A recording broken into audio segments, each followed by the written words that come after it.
Are you the city lord? I think I am. This brief conversation was heard in the narrow room of less than 5 square meters. Honglang, the logistics officer for the mobile city, Deep Blue, stared expressionlessly at the frail yet inexplicably imposing slave before him. Where's the evidence? Faced with the doubts, Jiang Zhixu took out a loaf of bread from his pocket. He held it up to the dim light above his head, which revealed the moldy green spots on it. Do you know how much this bread is worth now? Without waiting for the other party to answer, he revealed the answer himself. 50 gold coins. A full 50 gold coins. That old bastard planned to starve a bunch of them to death because the food production in the city was no longer enough to feed over 900 people. Honglang's expression remained unchanged. So what? He's the city lord, controlling the city. All the soldiers obey him, and the lives of all the slaves belong to him. So, you want to revolt? Revolt, haha. Well said. You didn't use the word rebellion, which means you. Don't accuse me. Don't you want to bullshit? Stay away from me, and don't get your blood on me. Honglang ruthlessly pushed Jiang Zhixu away and rushed out the door. I'm going to report you.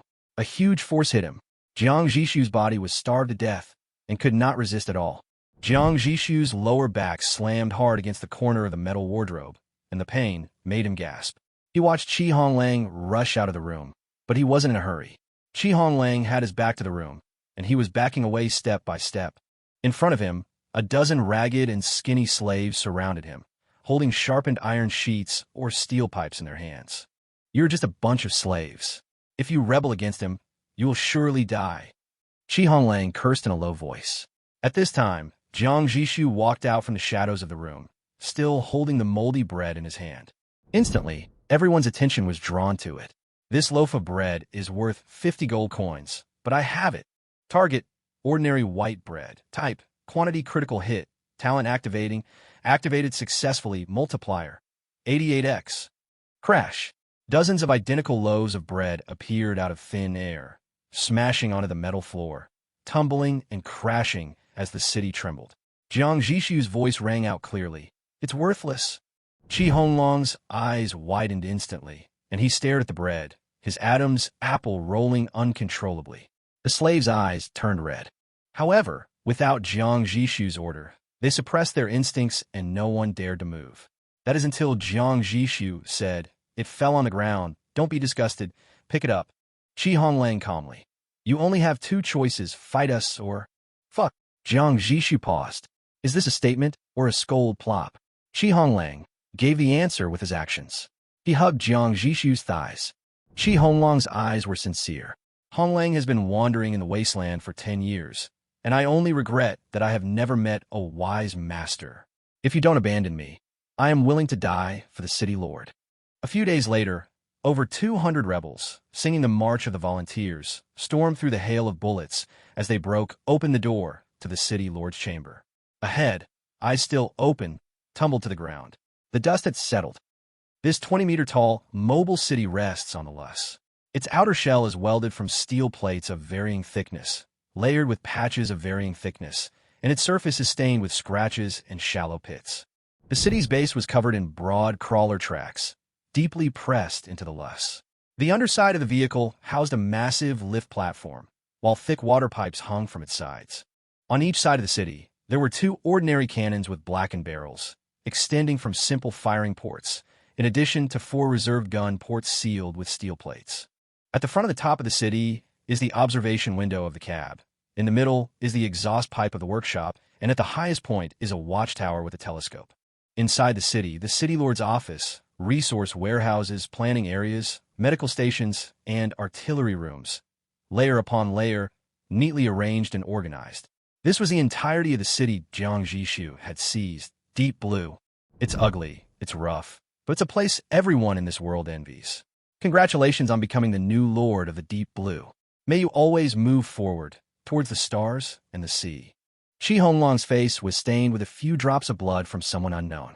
He stood beside Jiang Zhixu, looking at his back with respect. Jiang Zhixu raised his hand and touched the control panel, a hint of emotion on his face. It had been half a month since he had traveled to this world. From a dying slave to the lord of a city, it wasn't easy, because he relied not on sweat or hard work, but on cheats.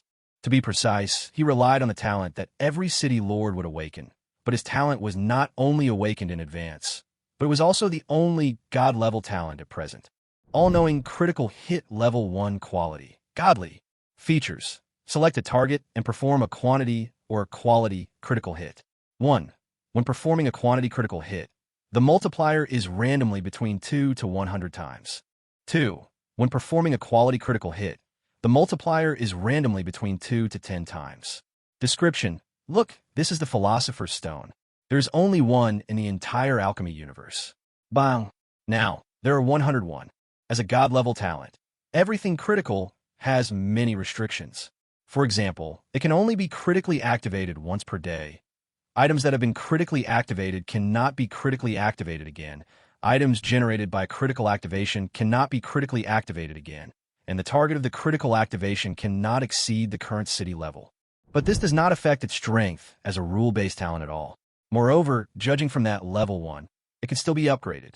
It's just that Jiang Zhixu has not found a way to upgrade it yet. Honglang. Brother Jiang. Honglang immediately stepped forward to obey the order. What's the situation in the city now? Jiang Zhixu turned around and looked at Honglang. Honglang quickly reported. Before the uprising, the total population of the entire city was 961.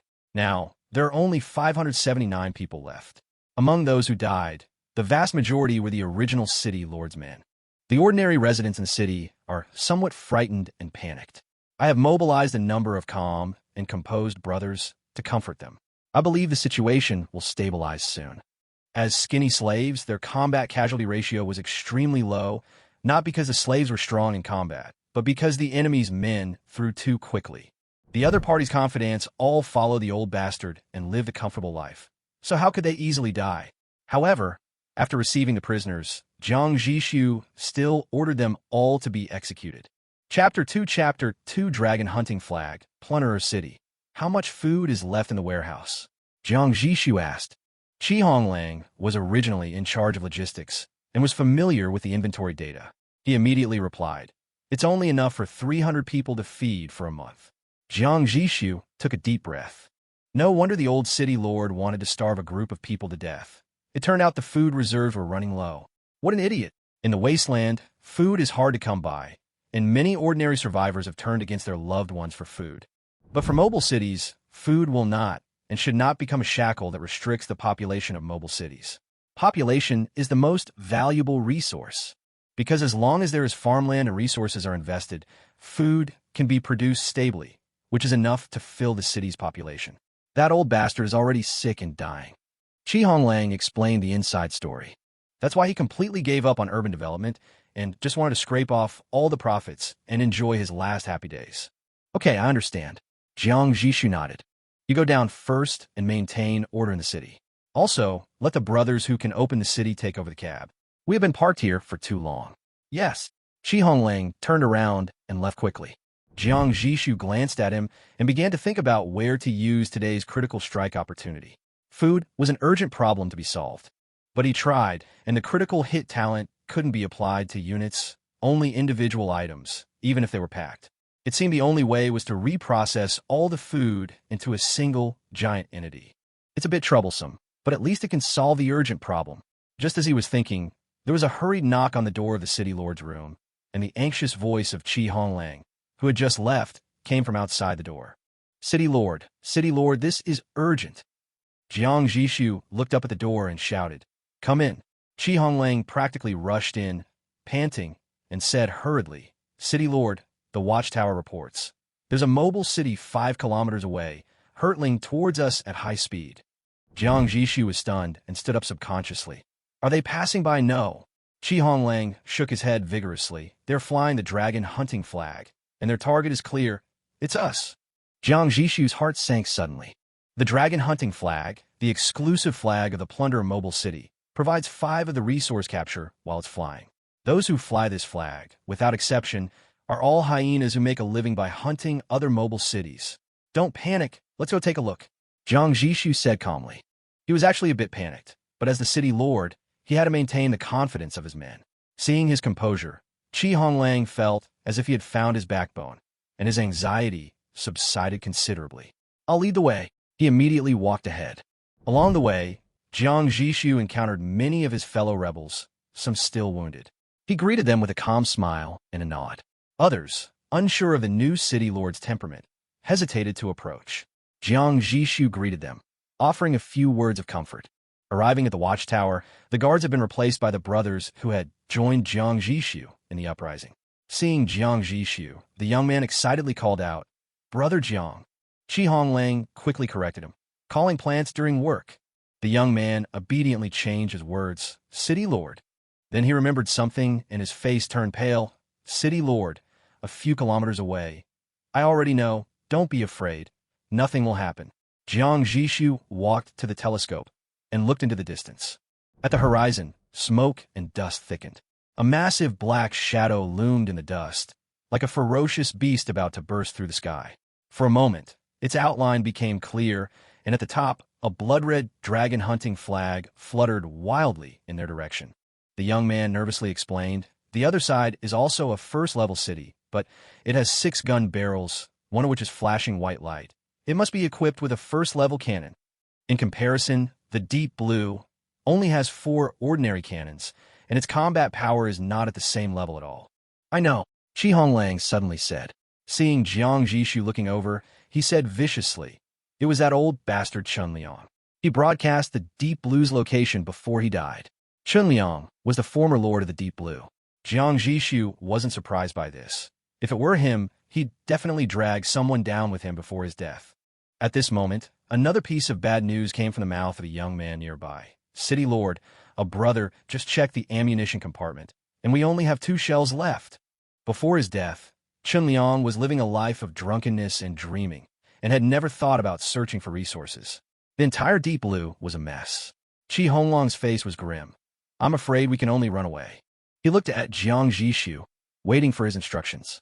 Jiang Zhixu paused for 2 seconds and asked Honglang, "Do we have a skill gunner?" Honglang immediately replied, "There is one, and the other is just an apprentice.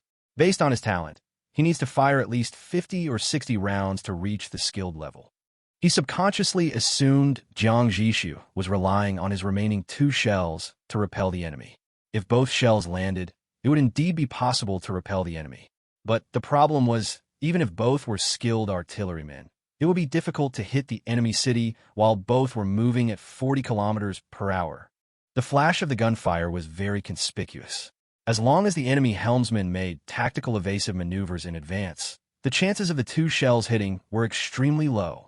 Jiang Zhixu looked at the city through the telescope, narrowed his eyes, put down the telescope, and said, "2 gunners should be enough. Maybe we can play with them. Take me to the ammunition compartment." Jiang Zhixu's idea was simple. Use his talent critical hit of everything to increase the number of shells. It just so happened that today's talent hadn't been used yet. If he could just increase the critical hit rate of a single shell by more than 10 times, this crisis would be successfully resolved. The randomness of the talent wasn't the fake randomness that game manufacturers used. Jiang Zhixu felt that his luck shouldn't be that bad. Yes, Honglang's eyes lit up. He immediately realized that the city lord would use his talent to perform miracles again. If there were more shells, perhaps the plunderers would never return. The ammunition magazine. Empty. The 2 remaining shells had already been moved to the artillery emplacement on the right side of the city, yet to be loaded. Jiang Zhixu didn't ask anyone to bring the shells back. He simply dismissed all the non-essential personnel, leaving only Honglang and the 2 gunners with him. The skilled gunner, named Meng Wulong, was quite calm and composed. He was only 40 years old, but his face was covered in wrinkles and his skin was rough, making him look 60. The other boy didn't look so old, only 16, but his mentality was not good, and his eyes were a little anxious. Jiang Zhixu didn't engage in idle chatter. He picked up a round cannonball and focused his attention on it. Target, ordinary gunpowder cannonball type. Quantity critical talent, activated successfully. Multiplier, 97x. Instantly, a dense, crashing sound filled the air. Countless black shells tumbled down from thin air, pounding the thick wooden floorboards into shallow craters. Before anyone could react, 97 shells materialized, leaving the once spacious gun room impassable, their feet completely covered in shells, their calves and knees submerged. Snap! Experienced gunner Meng Guolong's eyes widened as a cigarette accidentally fell onto the shell. The young gunner, momentarily forgetting his fear, clung to the shell that had landed in his arms. Even though Honglang had been prepared, he was still a little shocked. Here they come, another creation out of thin air. What level is the City Lord's talent? Is it celestial? Talents are divided into low, intermediate, high, top, and celestial. Honglang felt that only celestial talents could reach this level, because the limit he knew was a high-level talent possessor who could double the amount of natural resources he could obtain. It was already very powerful, but it was still far from the level of a single cannonball turning into a sea of cannonballs. Jiang Zhixu pulled his feet out from the pile of shells with difficulty and asked calmly, "Is it enough? Are these shells enough?" "Enough." Meng Guolong had completely forgotten his composure, and the expression on his face could almost be described as ecstasy. He shouted, "City Lord, with so many shells, we can completely destroy the plunderer's mobile city and seize everything from the opponent. In this world, as long as you can occupy the opponent's city, you can obtain all the means of production controlled by the opponent's workshop from the opponent's City Lord's console. This is why some mobile cities always choose to become predators. High risk, high reward, winner takes all." Jiang Zhixu nodded slightly. "The enemy has a first-level artillery turret. Don't take it lightly. Push them back first and defeat them secondarily." "City Lord, I'm quite familiar with first-level artillery batteries," Meng Guolong said immediately. "They're indeed powerful. A single hit on us would inflict heavy damage. However, first-level artillery batteries must use special shells, and manufacturing those shells consumes a large amount of special resources. So, they will never dare to open fire easily, and will only regard it as a trump card to decide the outcome. And he touched the sea of shells around him with one hand, and continued confidently, "As long as you are willing to spare the shells, we will control the distance to about 1,000 meters and carry out a fire blockade. This way, they can't get close, and even if they want to run, they can't escape our range. With both sides moving at high speed, let alone 1,000 meters, even at 500 meters, there's no way to guarantee a high probability of hitting. The other side is also a first-level city, so its resource reserves cannot be too many. There are probably only a few special artillery shells, and it is even less likely to be wasted. Most likely, they will ensure that they are within 300 meters before firing. This is the safest and most profitable approach. If this is the case, this first-level predator city will definitely be able to survive today." Jiang Zhixu pondered for a moment and felt that he could give it a try, even if it doesn't succeed. With so many artillery shells here, the enemy can't possibly capture them. So Jiang Zhixu said, "Okay, since you have confidence, let's do it." Meng Guolong showed joy on his face and rubbed his hands. "Okay, don't worry, I will definitely leave this city to you today." He has been firing artillery for several years, but has never fought such a prosperous war. Seeing Jiang Zhixu about to leave, young gunner Liu Yin gritted his teeth and raised his hand. "Lord City Lord, may I use these shells?" He didn't want to miss this once-in-a-lifetime opportunity. In the Wasteland, shells were an expensive strategic resource, and a trainee gunner like him wouldn't normally get to use more than a few shells in an entire year. This is also the reason why most gunners, after 7 or 8 years, are still only at the skilled level. It's not that they don't want to practice, it's that they can't afford it. Jiang Zhixu was stunned, because he hadn't excluded this young gunner from the beginning. However, this was a good opportunity to gain loyalty, so he smiled and asked, "How many shells have you fired?" The little gunner lacked confidence and stammered, "1. Then how many more shells are needed to reach the skilled level? 50 shells. The little gunner lowered his head. But he raised his head unwillingly, his dark eyes fixed on Jiang Zhixu. "If I shoot seriously, 20 shots will be enough. I didn't want to help that bad old man before, so I shot casually." Gunners can gain experience by firing. The specific amount of experience gained is a multidimensional calculation, and only the system knows the specific algorithm. But one thing is certain. The more accurate your shots, the greater your contribution to the battle, and the more experience you will earn. Jiang Zhixu also showed interest. "Okay, no need to be so strict with 20 rounds. I'll give you a quota of 30. But what if you still haven't leveled up after 30 rounds?" The boy gritted his teeth, and, despite Meng Guolong's attempts to stop him, insisted on signing a military order. "If I can't level up after 20 rounds, I'll die in front of you." A typical artillery shell required 10 units of steel and 10 units of gunpowder. 20 shells, combined, were enough to buy 2 slaves. An untalented apprentice gunner wasn't worth so many resources. The boy was ready to fight tooth and nail. But to his surprise, Jiang Zhixu didn't approve of his military order. Don't keep talking about death. You still have a long life ahead of you. Practice hard. If you don't reach your goal, I'll have a different punishment. Jiang Zhixu reached out and rubbed the boy's head, feeling a greasy sensation. He calmly withdrew his hand, put it behind his back, and turned to leave. Meng Guolong watched him leave with a complicated expression. The boy stood there in a daze, his eyes gradually filled with tears as Jiang Zhixu's words echoed in his ears. City Lord, wipe your hands. Honglang handed Jiang Zhixu 2 tissues. The surface of the tissues was rough, and it was clear that he was not satisfied. Jiang Zhixu didn't refuse. He wiped his hands after taking it and asked, "How are the arrangements for the helmsman going?" Honglang replied, "The helmsman is ours, and the deputy helmsman is still the original helmsman. In this kind of mobile city, the helmsman plays a crucial role. They're not only responsible for controlling the direction, but also have to deal with various complex operations. Even in fierce battles, they can use clever manipulation to make the city dance to avoid artillery fire, and the chance of survival is extremely high. However, not every city can afford such a top helmsman. After all, the technical requirements are high, and it is not easy to find someone who is both trustworthy and capable. The helmsman we appointed is an apprentice," Honglang continued. "He has served as a deputy helmsman in other cities. However, there's a limited supply of talent in this city right now. There are few trustworthy people, and even fewer who can perform well."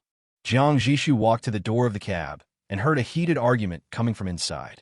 He frowned slightly, pushed the door open, and walked in. Before he could say anything, Honglang scolded him. "What are you doing? The enemy is right up ahead, and you're still arguing." The captain and deputy captain were both young men. Captain Wei Ran was appointed by Honglang, while Deputy Captain Sun Cheng was the original captain. Upon seeing Jiang Zhixu walk in, Wei Ran immediately explained, "Brother Jiang, I suggested turning to engage the enemy and shorten the distance to the plunderer city, but Sun Cheng disagreed, and an argument ensued." Sun Cheng immediately retorted, "There's no need to take risks at all. As long as we maintain our current direction, we can shorten the distance by slowing down slightly. Taking the initiative to fight will only make the enemy suspicious." The two cities are approaching each other. Although the muzzles of both sides are not aimed directly ahead, if the other side's helmsman is experienced and can quickly counterattack by turning, it will be difficult for our deep blue to react. Jiang Zhixu understood. There was an intercom between the driver's cab and the gunner's crew. Clearly, everyone knew the engagement was imminent, but there were disagreements on how to proceed. He looked at Wei Ran, who immediately explained, "Brother Jiang, Sun Cheng has a point, but he overlooked 2 points. First, the weaker party uses bluffing to scare off the enemy. But in the eyes of predators, we are the prey and they are the beasts. If we appear timid, it will only make them more confident. Secondly, we can't be sure that this is the only raider city that received the broadcast. Perhaps they have allies coming to support them. If we have to engage in battle, we must do so quickly. Otherwise, if the enemy attacks us from both sides again, we will be in danger." Wei Ran's concerns were legitimate. After all, a first-tier city wasn't strong enough to face 2 raider cities simultaneously, and no amount of artillery shells will be enough to stop them. Jiang Zhixu glanced at Sun Cheng after hearing this, only to see that he was pale and seemed unable to continue his argument.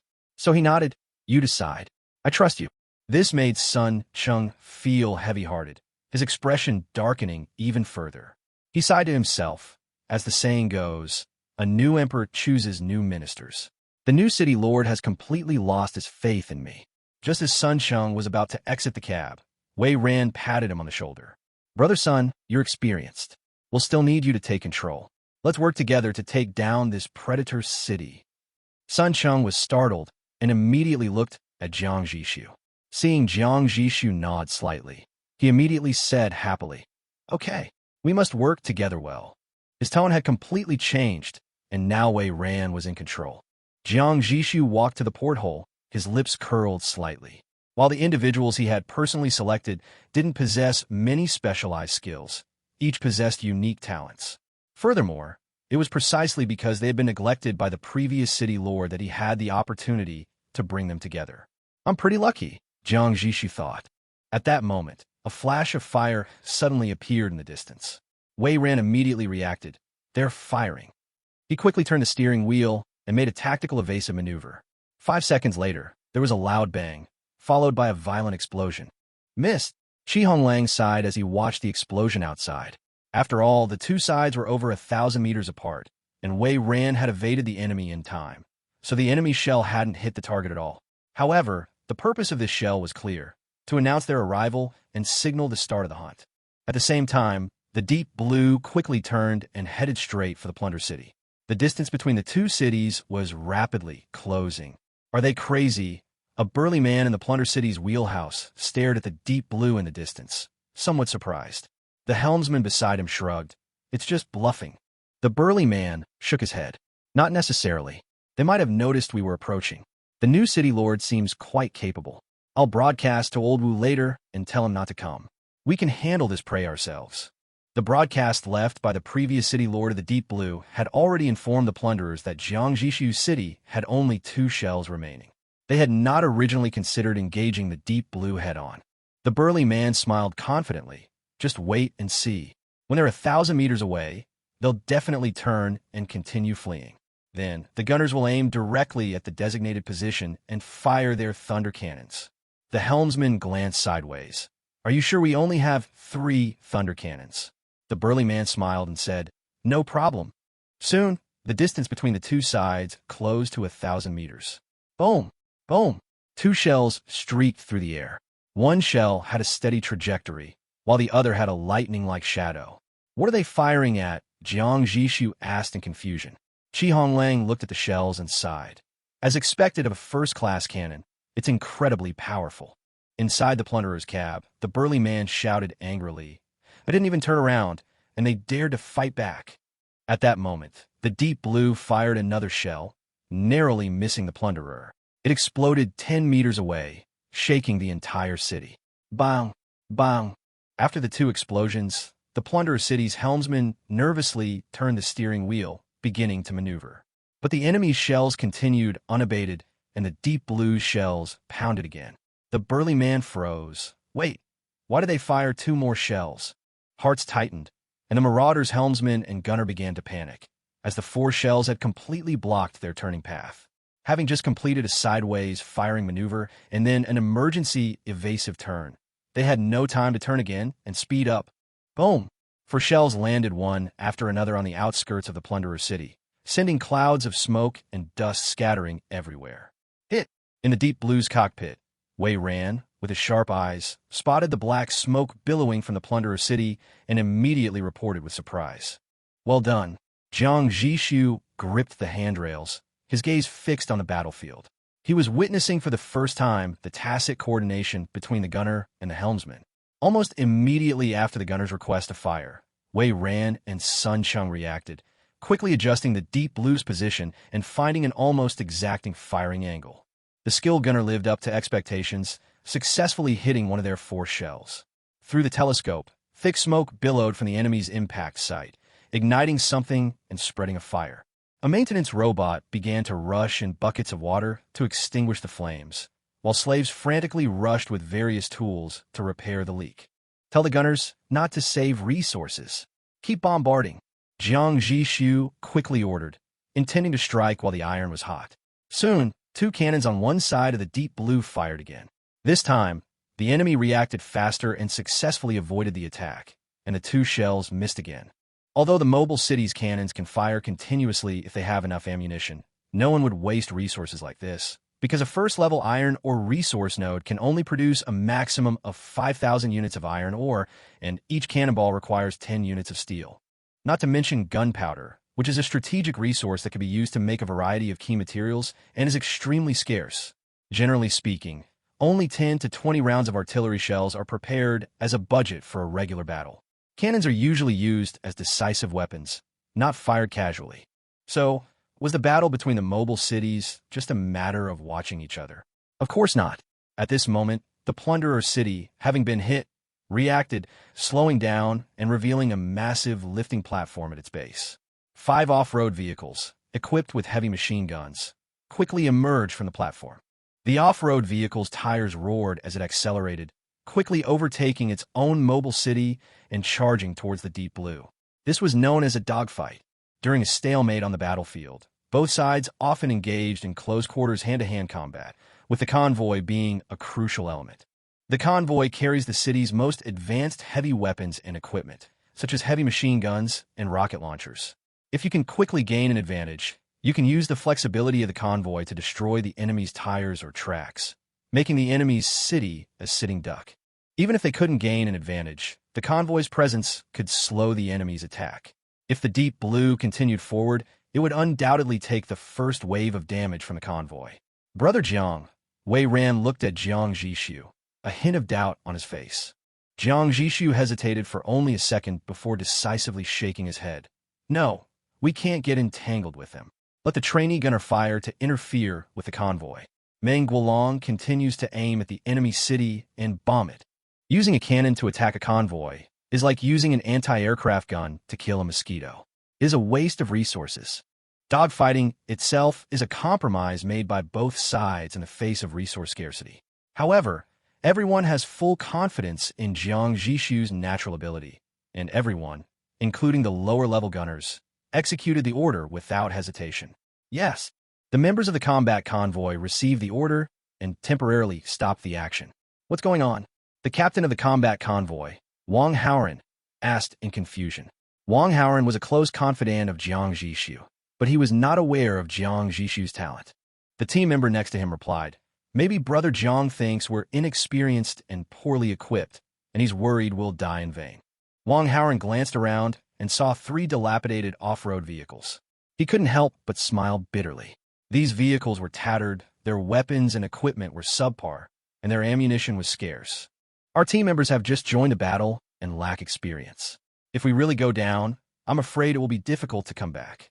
Wang Haoran gritted his teeth and looked at the team members around him. "Are you afraid of death?" A young boy smiled and said, "People who are afraid of death would not have joined the uprising long ago. How can anyone who doesn't fight gain merit? How can they level up? What's death? I don't want to be a slave anymore." Everyone echoed, their voices revealing a desire for freedom. Wang Haoran smiled. "Okay, I'll go ask Brother Jiang to let me go to the battlefield. We can't let the cities we conquer be given away to plunderers for nothing." The news quickly reached the cockpit, and Jiang Zhixu, upon hearing it, felt mixed emotions. He said to Honglang, "Go and explain to them and tell them to wait a little longer. Now is not the time for them to go to the battlefield." In fact, if they had superior equipment, Jiang Zhixu wouldn't mind letting them go down for some training. But considering the equipment disadvantage and the urgent need to resolve the battle, he could only ask everyone to wait a little. Okay. Honglang nodded and turned to contact the team members below. On the battlefield, the situation in the Plunder City was getting worse. The distance between them and the deep blue had closed to within 1,000 meters when the enemy sent in 5 more off-road vehicles. The convoy was moving very fast and could have easily closed in on the deep blue, but instead they were met with a continuous barrage of artillery fire. Deep blue shells weren't the solid iron balls of the past. They were actual bombs loaded with gunpowder. Once a shell landed even 10 meters from the convoy, it could completely overturn a vehicle. Even so, the convoy couldn't get any closer and could only wait 800 meters away. However, despite such caution, the convoy still lost one. The plunderer city fell into deep confusion. How many shells do they have? The burly man in the cockpit frowned as he watched his own shells miss again. They have already fired 25 artillery shells, including the 6 at our convoy, the operator said calmly, his face darkening. It looks like they haven't finished yet. The strong man felt nervous after hearing this. No, we must retreat. He never expected that an ordinary first-level city would stockpile so many artillery shells. We need to find a way to shake off the deep blue and evacuate, the burly man ordered through gritted teeth. The helmsman asked, should we contact our allies? The consensus in the Wasteland was that once the predators locked onto their target, it would be difficult for a city without special modifications to escape. Conversely, if the predators' cities were being pursued, they would also find it difficult to escape.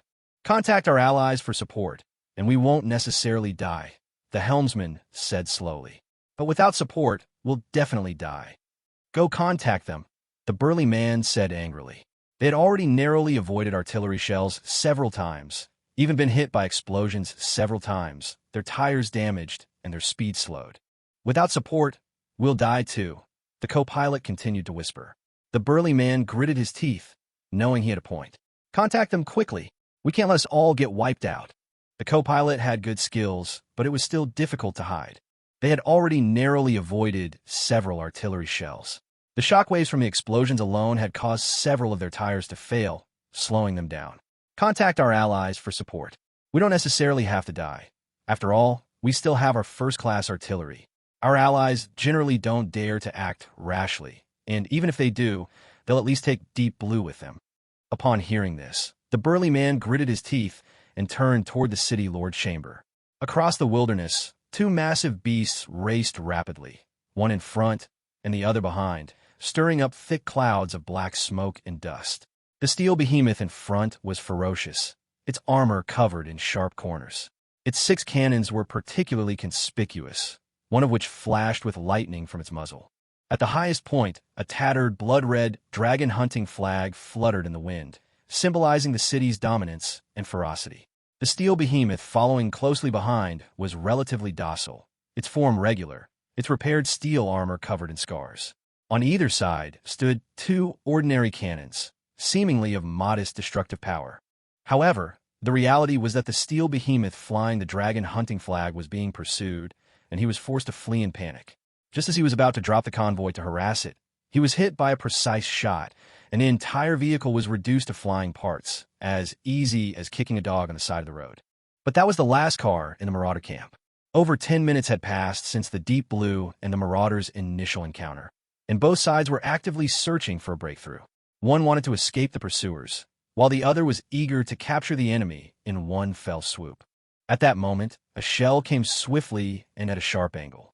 The Marauders had already sensed it and maneuvered evasively, even tilting the entire city forward to avoid the attack. However, the shell still hit accurately, as if it had predicted their movements. With a roar, the shells landed directly on the core of the plunderer city. Immediately, flames erupted and parts exploded, scattering like flowers from the sky. Several massive explosions followed, and the plunderer city ultimately came to a complete standstill due to the complete destruction of its power system. Beautiful! Everyone in the cab cheered excitedly at the sight. This magical shell ended the battle prematurely. Order the convoy to depart immediately, eliminate the remaining forces, and complete the occupation. Jiang Zhixu suppressed his inner excitement and quickly issued orders, then remembered something. Oh, let them take those 3 first-level rifles with them. These 3 rifles were the only batch of high-quality weapons in their city. Because it hadn't been used for a long time, the previous city lord was reluctant to distribute it, instead keeping it in a warehouse. Yes, Honglang immediately ordered.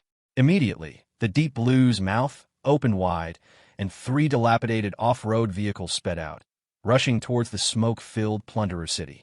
Who fired that last shot? Jiang Zhixu suddenly asked, already knowing the answer. Honglang quickly confirmed, it was Junior Gunner Liu Yan. His shot instantly earned him a promotion to Skilled Gunner. Jiang Zhixu smiled affirmatively, and Honglang curiously asked, did you guess a long time ago? Jiang Zhixu nodded. Meng Guolong is a steady veteran gunner.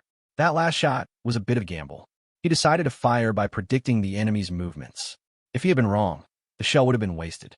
But the young man took the risk and fired that tricky shot at the critical moment. At this point, the chief helmsman, Wei Ran, also expressed his opinion. In fact, the enemy made several feints to confuse us. The success of this shot was largely due to luck. Yes, normally, even if you can hit the target, you may not be able to detonate the enemy's power reactor and shut down the entire city. Jiang Zhixu nodded. For a gunner, luck is also a part of strength, especially when it comes to being able to make such decisions at critical moments. What's his name? Jiang Zhixu asked, turning around. Liu Yan, 16 years old, Honglang replied. At just 16, you can already do this. That's impressive. Jiang Zhixu praised. Let's go down and take a look. Jiang Zhixu led the way out of the cockpit, followed closely by Honglang. Inside the cockpit, Wei Ran and Sun Chung watched the 2 men leave, exchanged glances, and Sun Chung smiled and said, a skilled gunner at just 16 years old, and the city lord values him so highly. His future is limitless. Wei Ran nodded. A gunner is different from a helmsman. The latter can continuously accumulate experience while driving in the city, and it's only a matter of time before they reach the skilled level. But if a gunner doesn't have talent, no one will be willing to train him, and he might only get one chance to fire a shell in his lifetime. Lu Yin is so lucky. The city lord just changed, giving him this opportunity. Wei Ran said with a smile. Sun Chung pondered for a moment and nodded. As long as I work hard, the city lord will definitely see it. On the lower floor, in the right artillery room, Meng Guolong and the young gunner Lu Yin were already waiting. Honglang had informed them in advance that Jiang Zhixu would be coming. Meng Guolong, experienced and mature, handled the situation calmly. Lu Yin, however, was beaming with excitement, his heart racing with anxiety and anticipation. He had exceeded his targets, so would he get a reward, but Lu Yin didn't care about the reward. All he wanted was a compliment from Jiang Zhixu. Just then, the heavy wooden door opened, and Jiang Zhixu walked in with a smile. You did a great job, he praised the two. Then he looked at Lu Yin, his face full of anticipation.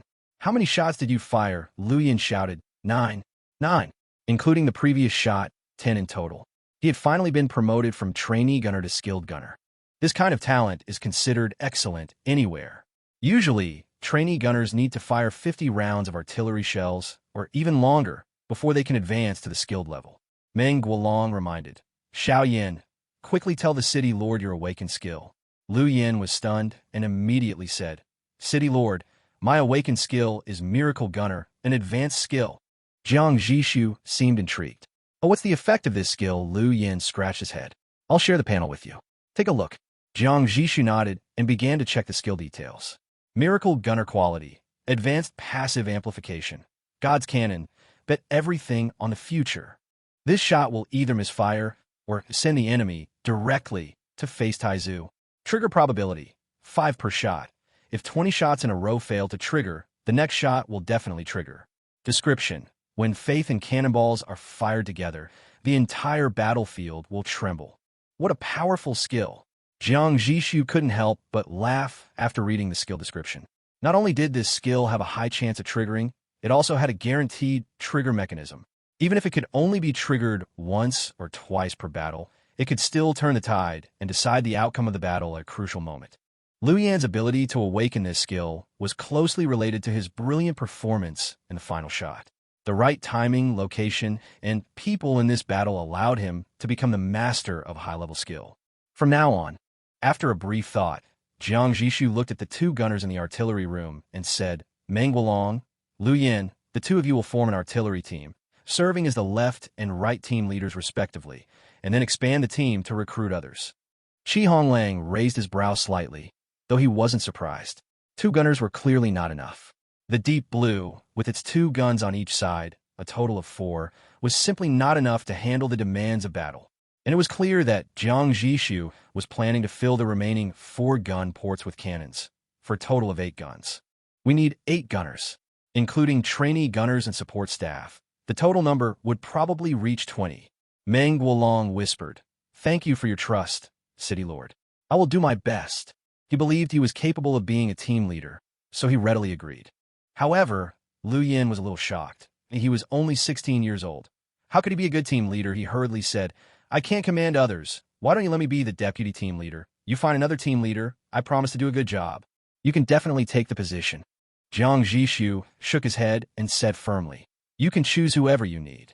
After you've made your selection, report to Honglang. Lu Yin didn't dare to refuse anymore. Although he was unsure, he could only whisper, I will do my best.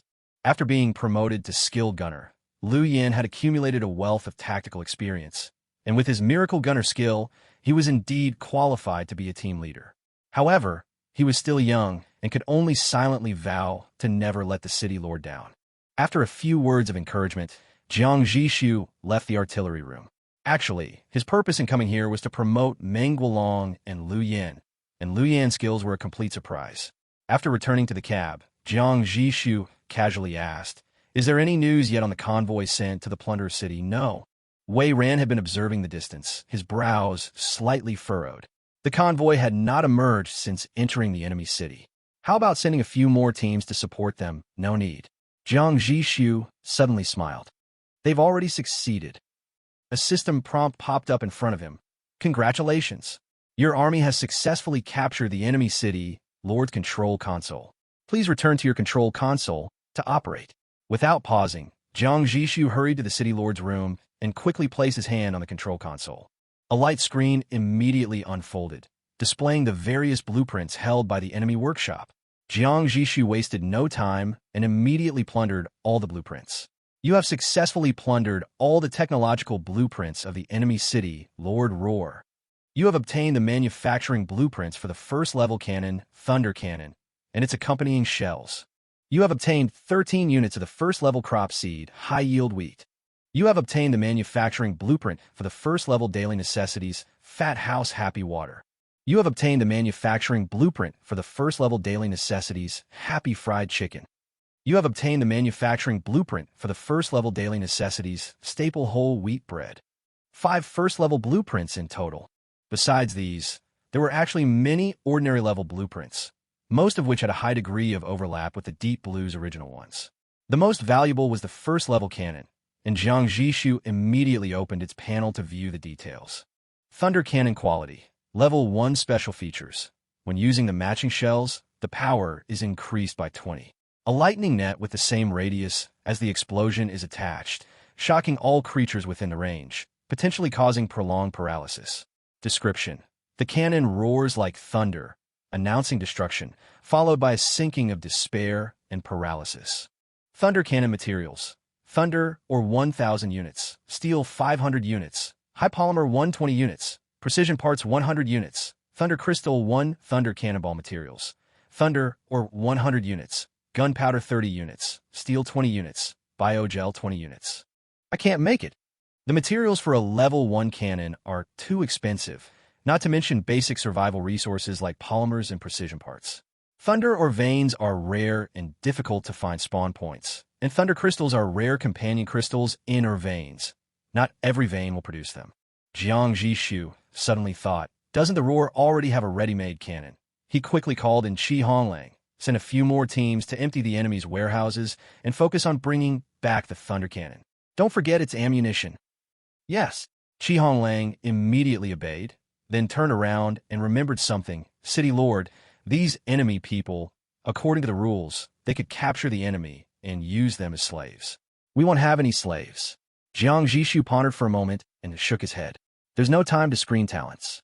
Let's gather resources first and leave here as soon as possible. Honglang nodded. I understand. They had come from the slave rebellion and therefore had some sympathy for the slaves. But this time, they couldn't afford to delay. 5 new teams departed from the Deep Blue, heading for the Roaring to gather supplies. Jiang Zhixu finally had time to examine the city carefully.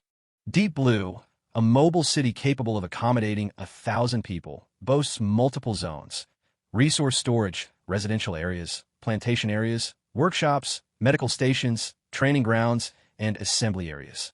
Each zone isn't particularly spacious, but still manages to accommodate a significant number of people. Regarding the most pressing food shortage, Jiang Zhixu inspected the planning area. Previously, the Deep Blue lacked any level 1 crops, relying solely on its 10 plots of land to grow ordinary crops.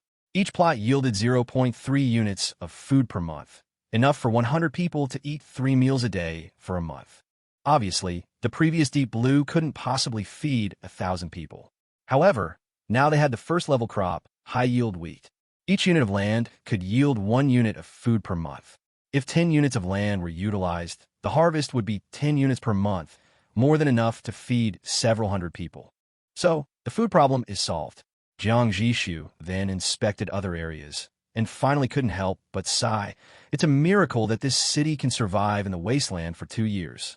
Deep Blue is a mobile city that was born 2 years ago, but it has not yet accumulated its own foundation and does not even have a level 1 blueprint. However, it does have a level 1 finished modification, the City Repair Arm. While only one exists, it already demonstrates its crucial role. City Repair Arm 1/8 quality, level 1 features. This extremely flexible mechanical arm is capable of rapidly repairing any part of the city, provided sufficient materials are available.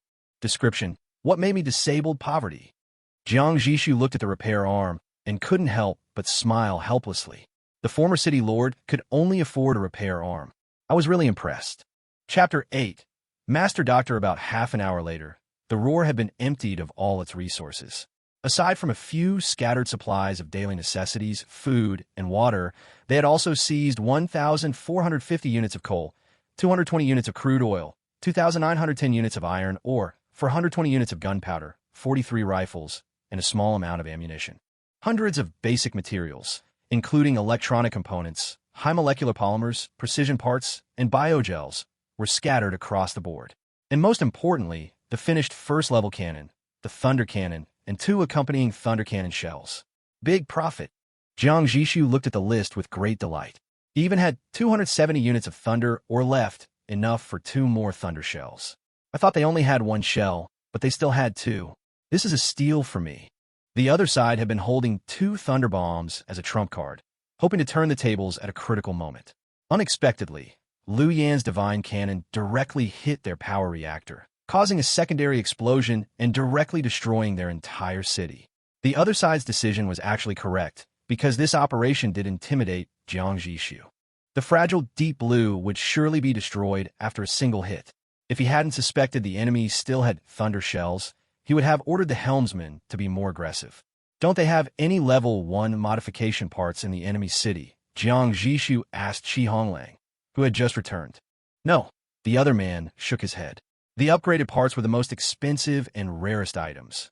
Otherwise, the previous city lord wouldn't have purchased only 1/8 of a part. He then said, Brother Jiang, the caravan brought back a few people. What do you think we should do with them? Jiang Zhixu frowned upon hearing this. Didn't I say we wouldn't accept any survivors for now? He thought the team leader, Wang Haoran, wasn't one to act on his own, so he suspected there was something special about these people. So he asked, Who are they? Honglang replied, a seemingly competent surgeon with 2 burdens, his grandchildren. Surgeon, Jiang Zhixu raised an eyebrow and looked over. Where are they now? Waiting downstairs. Go take a look. Also, have the helmsman prepare to sail. If it's a doctor, he might take him in depending on the situation. The Deep Blue's medical station was very rudimentary, with only 1 intern doctor, whose medical skills were only good enough to treat minor ailments like colds and diarrhea. The doctor was an elderly man in his 60s, his hair completely white, his eyes helpless and desolate, and his gray sleeves streaked with dark red rust. Behind him followed a man and a woman, both around 20 years old, but they looked well protected and dressed neatly. Despite their best efforts to conceal it, they still revealed a hint of unease when Jiang Zhixu appeared before them. The doctor wanted to kneel down and introduce himself, just as he had on the roaring ship. But Honglang stopped him. Jiang Zhixu said, Our Deep Blue is not stable, and we didn't intend to recruit survivors from the roaring ship. But I heard that you are a doctor. The old doctor lowered his head and said dutifully, Yes, City Lord. 10 years ago, I was the chief surgeon of the Municipal People's Hospital. Now, I'm a system-certified master-level doctor. I have awakened 2 skills, 1 low-level and 1 intermediate. In order to find a new place to live for himself and his grandchildren, he was eager to demonstrate his worth. So he shared his character panel with Jiang Zhixu without reservation. Name, Xiaoxiyuan age, 63 occupation, Doctor Mastery unlicensed practice quality, low passive amplification. Because you cannot produce formal documents, the patient's initial trust in you will decrease by 50, but when your treatment is initially effective, guilt will speed up the healing of his moderate and below injuries by 30. Description, Don't be afraid, my medical skills are inherited from my family. I don't need any certificates. Drawing medicine to treat diseases quality. Intermediate passive enhancement. The lack of medical care and medicine has honed your skills and enabled you to master the amazing art of painting. Completely drawing the corresponding medicine packaging in front of the patient may allow them to truly enjoy the therapeutic effects of the medicine. The downside is that they may be mistaken for psychopath, only for ordinary medicines. Trigger probability. 10 description. When it comes to healing, sincerity is key. Look, the illness is healed, isn't it? When Jiang Zhixu learned that this was an exquisite level doctor, he decided to take him on. Unexpectedly, his 2 random skills were also quite good. Although these 2 skills may seem a bit strange, they are very practical. The first skill can speed up the healing of injuries, and the second skill can conjure medicine out of thin air. Combined with Xiaoxiyuan's own medical skills, this is more than just 1 + 1 + 1.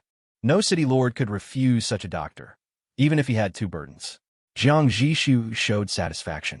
All right, you can stay. Honglang, take him to the medical station and he'll start immediately. They also had injured people in the battle, perfect for the doctor to treat. Okay. Shi Hongling nodded and gestured to Xia Siyuan to lead the way. Wait. Xia Siyuan bowed deeply to Jiang Zhixu, raised his head, and said, I have another request, and I hope the city lord can agree to it. Jiang Zhixu did not comment. You go first. Xia Siyuan said, my grandchildren can't do heavy work, so they can't start as slaves. I hope the city lord will show mercy and allow them to work with me as assistants. They're only trainee doctors now, but I will do my best to train them and make them skilled doctors as soon as possible. Upon hearing this, Jiang Zhixu exchanged a glance with Shi Honglang, who immediately explained, we don't have slaves on the Deep Blue, only residents. So even if you wanted to be a slave, you couldn't. Xia Siyuan's face showed a hint of astonishment. He had been in a predator city since arriving in this world, and most of the people he interacted with were predators. He had never seen a city without slaves.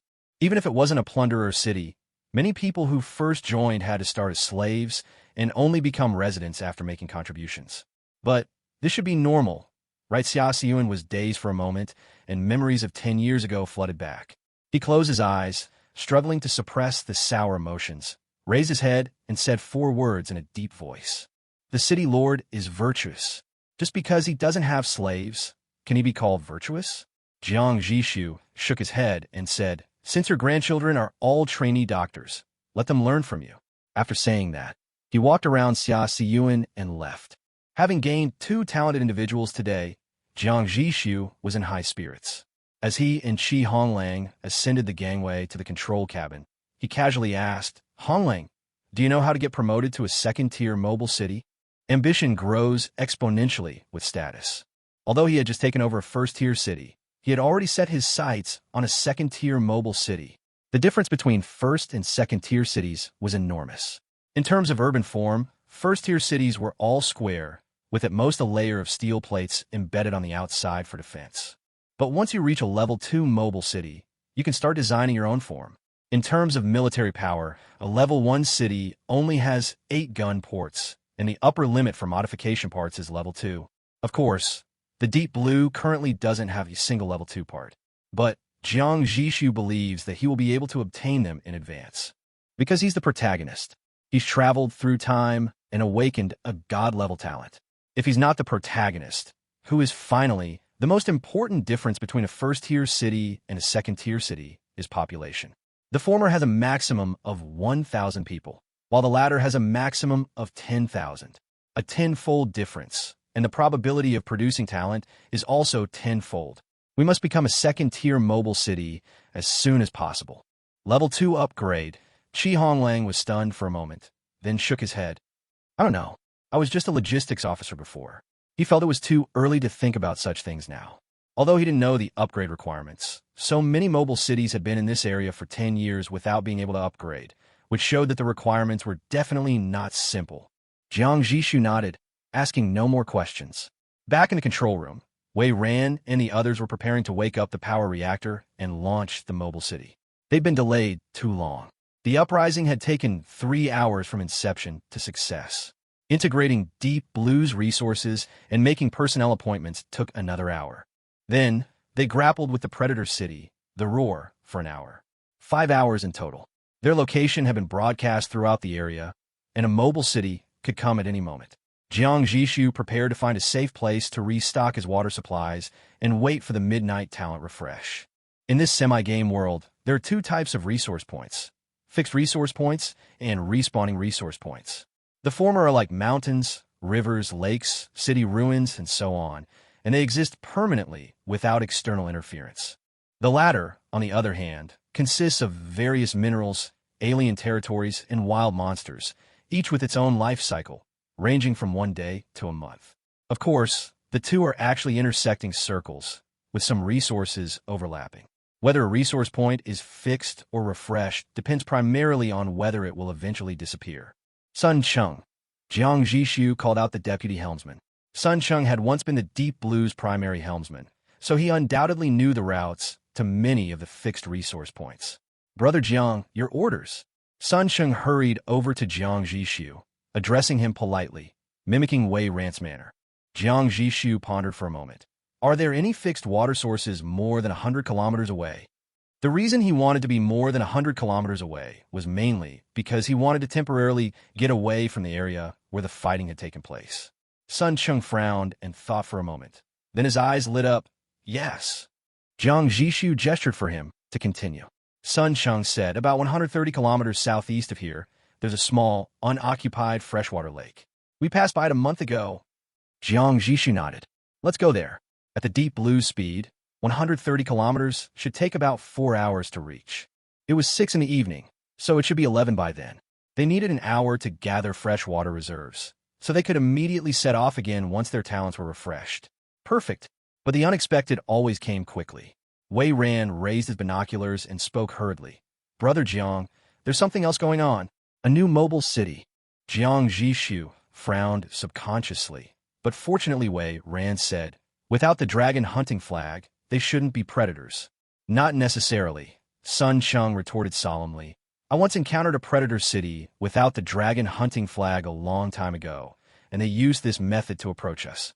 After we lost our vigilance, they suddenly launched an attack and destroyed our city. Jiang Zhixu nodded slightly. They must have been attracted by the broadcast. Seeing this, Honglang went to notify the 2 team leaders of the artillery room without waiting for Jiang Zhixu's order. He was already getting used to his new position, Jiang Zhixu's assistant.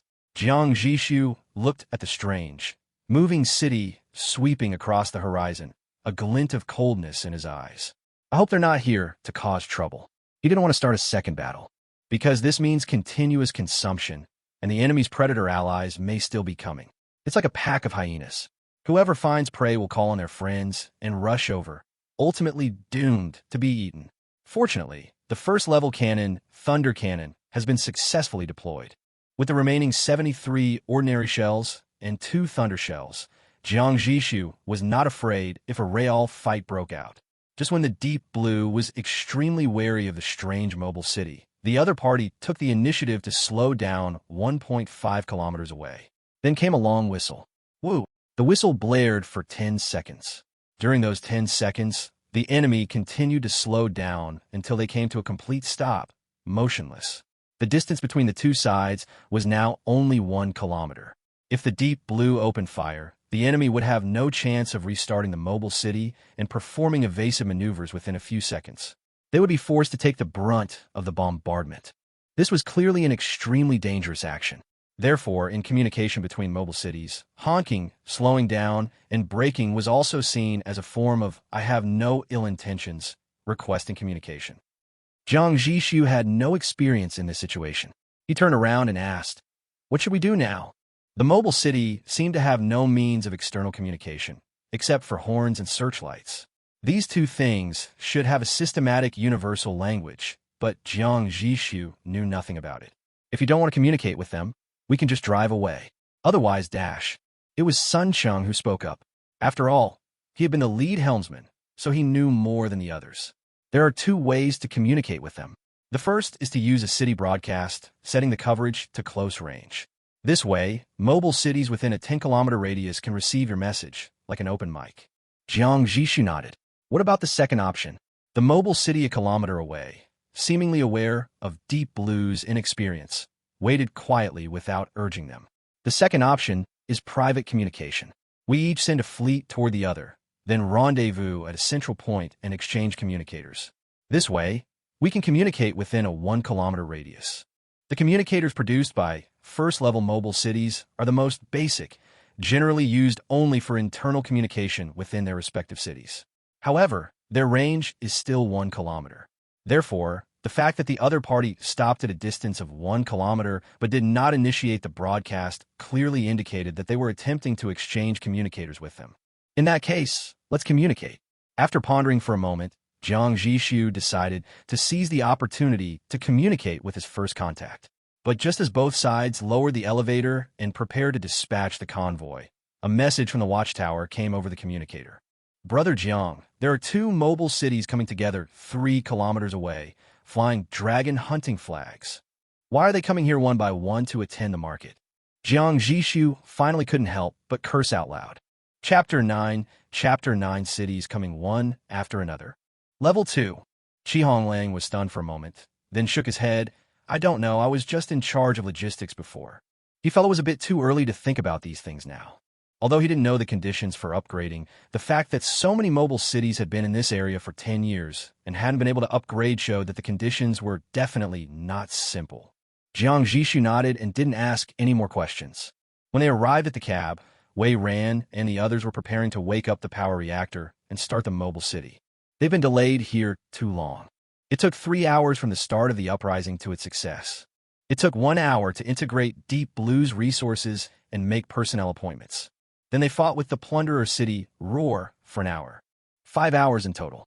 In particular, its own location has also been broadcast in this area, and a mobile city may come over at any time. Jiang Zhixu prepared to find a safe place to replenish his water reserves, and then wait for the early morning to refresh his talents. In this semi-gamified world, resource points are divided into 2 types. One is a fixed resource point, and the other is a resource point that will refresh. The former include mountains, rivers, lakes, city ruins, etc., which will exist forever if there is no external interference. The latter, on the other hand, are various minerals, alien territories, wild monsters, etc., and have their own life cycles, ranging from 1 day to 1 month. Of course, the two are actually intersecting circles, and some of the resources on both sides overlap. Whether it is a fixed resource point or a refreshed resource point mainly depends on whether it will disappear in the end. Sun Cheng. Jiang Zhixu called out the deputy helmsman.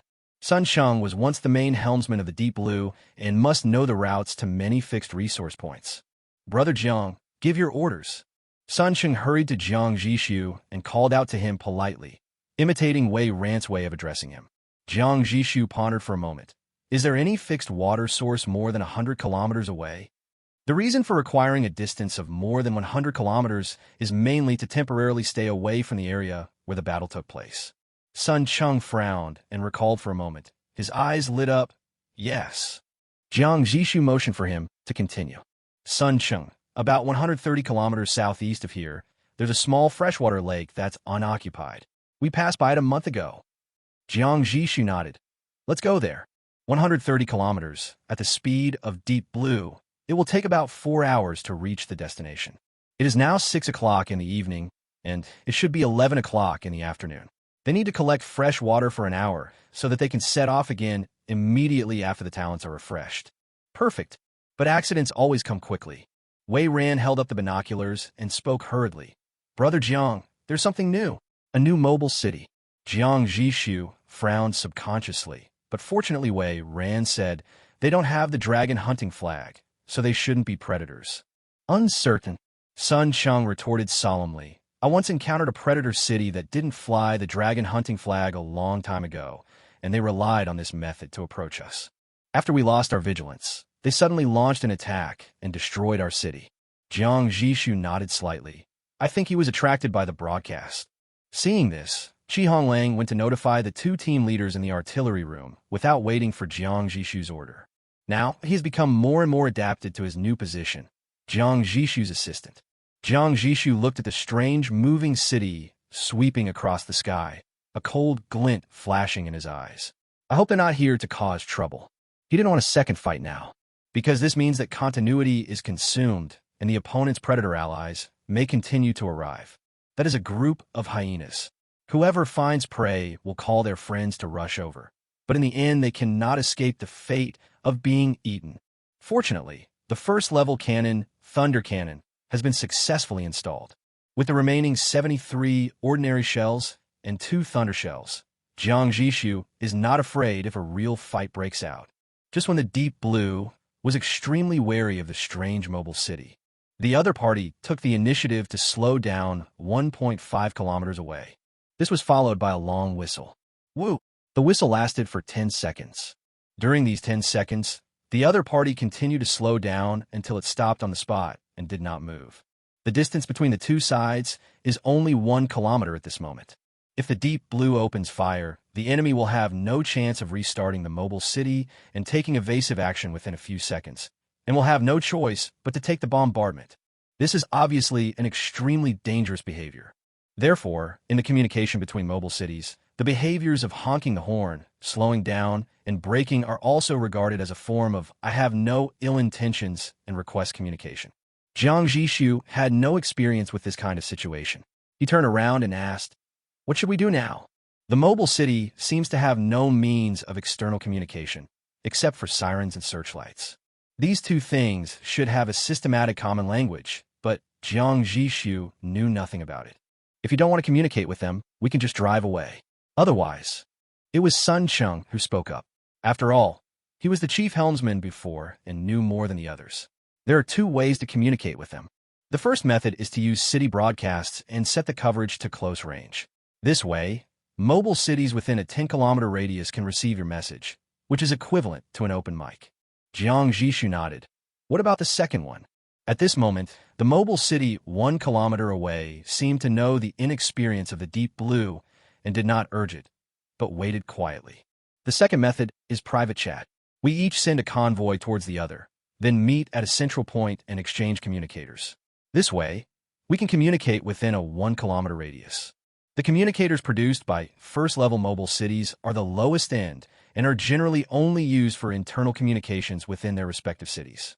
But in fact, its communication range is also 1 kilometer. Therefore, the other party stopped at a distance of 1 kilometer but did not send a broadcast first, obviously wanting to exchange communicators with them. In that case, let's communicate. After some thought, Jiang Zhixu decided to seize the opportunity of his first communication partner. But just when both sides lowered the lift at the same time and prepared to send the convoy off, news from the watchtower came through the communicator. "Brother Jiang, there are 2 mobile cities coming together 3 kilometers away, flying the dragon hunting flag. Why are they all coming here to attend the market?" Jiang Zhixu finally couldn't help but curse out loud. Chapter 10 Deterrence retreats, Industrial City. On the Wasteland, Deep Blue immediately retracted the lifting platform and returned to combat readiness. 1 kilometer away. Although the process of establishing communication was interrupted by the uninvited guests, the fact that both parties lowered the lifting platforms clearly expressed their friendly stance. So, without any communication, the other party restarted the power reactor and raised the muzzle. The target is precisely the 2 plunderer cities. As a result, Deep Blue tacitly reached an alliance with the other party and faced the outside world in unison. Not long. 2 plunderer cities, flying bright red dragon hunting flags, arrived at the battlefield, their flexible tires constantly moving, ready to take action. The 4 cities formed a quadrilateral. The middle of them. It is the wreckage of the plunderer city, Howler. The 2 new Predator mobile cities both had first-level cannons, but Deep Blue's temporary ally did not. On paper, Jiang Zhixu's side is at a disadvantage. But after a few minutes of stalemate, the 2 plunderer cities took the initiative to retreat. They just want to get a piece of the pie and don't want to get themselves into trouble. In a 2 versus 2 situation, even if they can win, it will definitely be a Pyrrhic victory. Maybe the gains won't even be worth the cost of repairing the city. After they left, Jiang Zhixu finally established contact with his temporary allies. "Elegy. This is the other person's name. Master the Deep Blue. I'm the master of the elegy. My name is Joey. Nice to meet you." A young man's voice came from the communicator. Jiang Zhixu took the communicator and greeted politely. "Hello." He only said 2 words, seeming a little aloof. Joey didn't care and continued enthusiastically. "We rushed here immediately after receiving the broadcast from the previous Lord of the Deep Blue. It's just that we're quite far away, so we arrived just now." The previous city lord expanded the broadcast range to the maximum, and cities within a radius of 300 kilometers could receive his dying curse and the accompanying location information, but not all cities chose to come and take a look. Jiang Zhixu was somewhat curious about the other party's purpose. "So, what do you want to do?" Zhou, he said in a crisp tone. "What I think is that there will definitely be predator cities looking for you. If we arrive early, we'll form a temporary alliance with you to repel them. If we arrive late, we'll take in your remaining resources and survivors. Survivors without support can't survive in this wasteland." His words were quite straightforward. Even if the Deep Blue was destroyed, the Plunderer City would not be able to accept all the people on board. So they could also come and pick up some slaves to take back, whether to fill the population of their own city or to sell them, at least to earn back the fuel costs. But Zhou, he didn't expect that they were indeed late, but it was not the Deep Blue that was destroyed, but the Plunderer. He was somewhat shocked by the strength of Deep Blue. So that's how it is. Thank you for your kindness.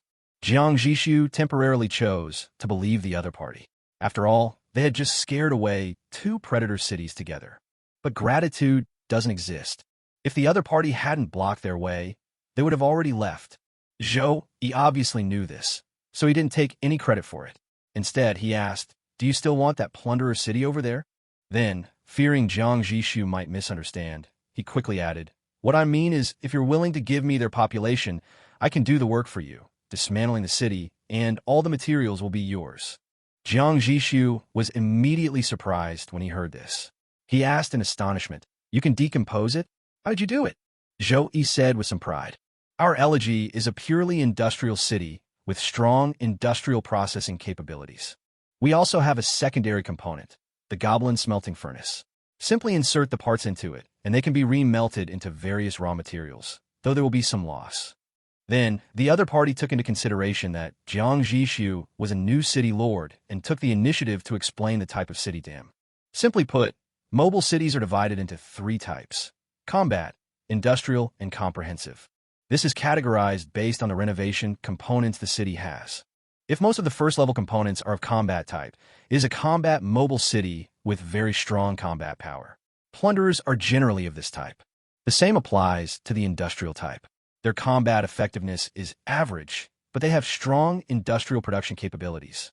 They usually make money by processing on behalf of others or helping people repair cities. Both of these trends are extreme, so the largest type is the 3rd type, the comprehensive type. They can do everything, but are not outstanding in anything. They have a strong ability to adapt to the environment, but they are basically finished when they encounter predators. While Zhou Yi was explaining, Jiang Zhixu was also thinking about his own direction.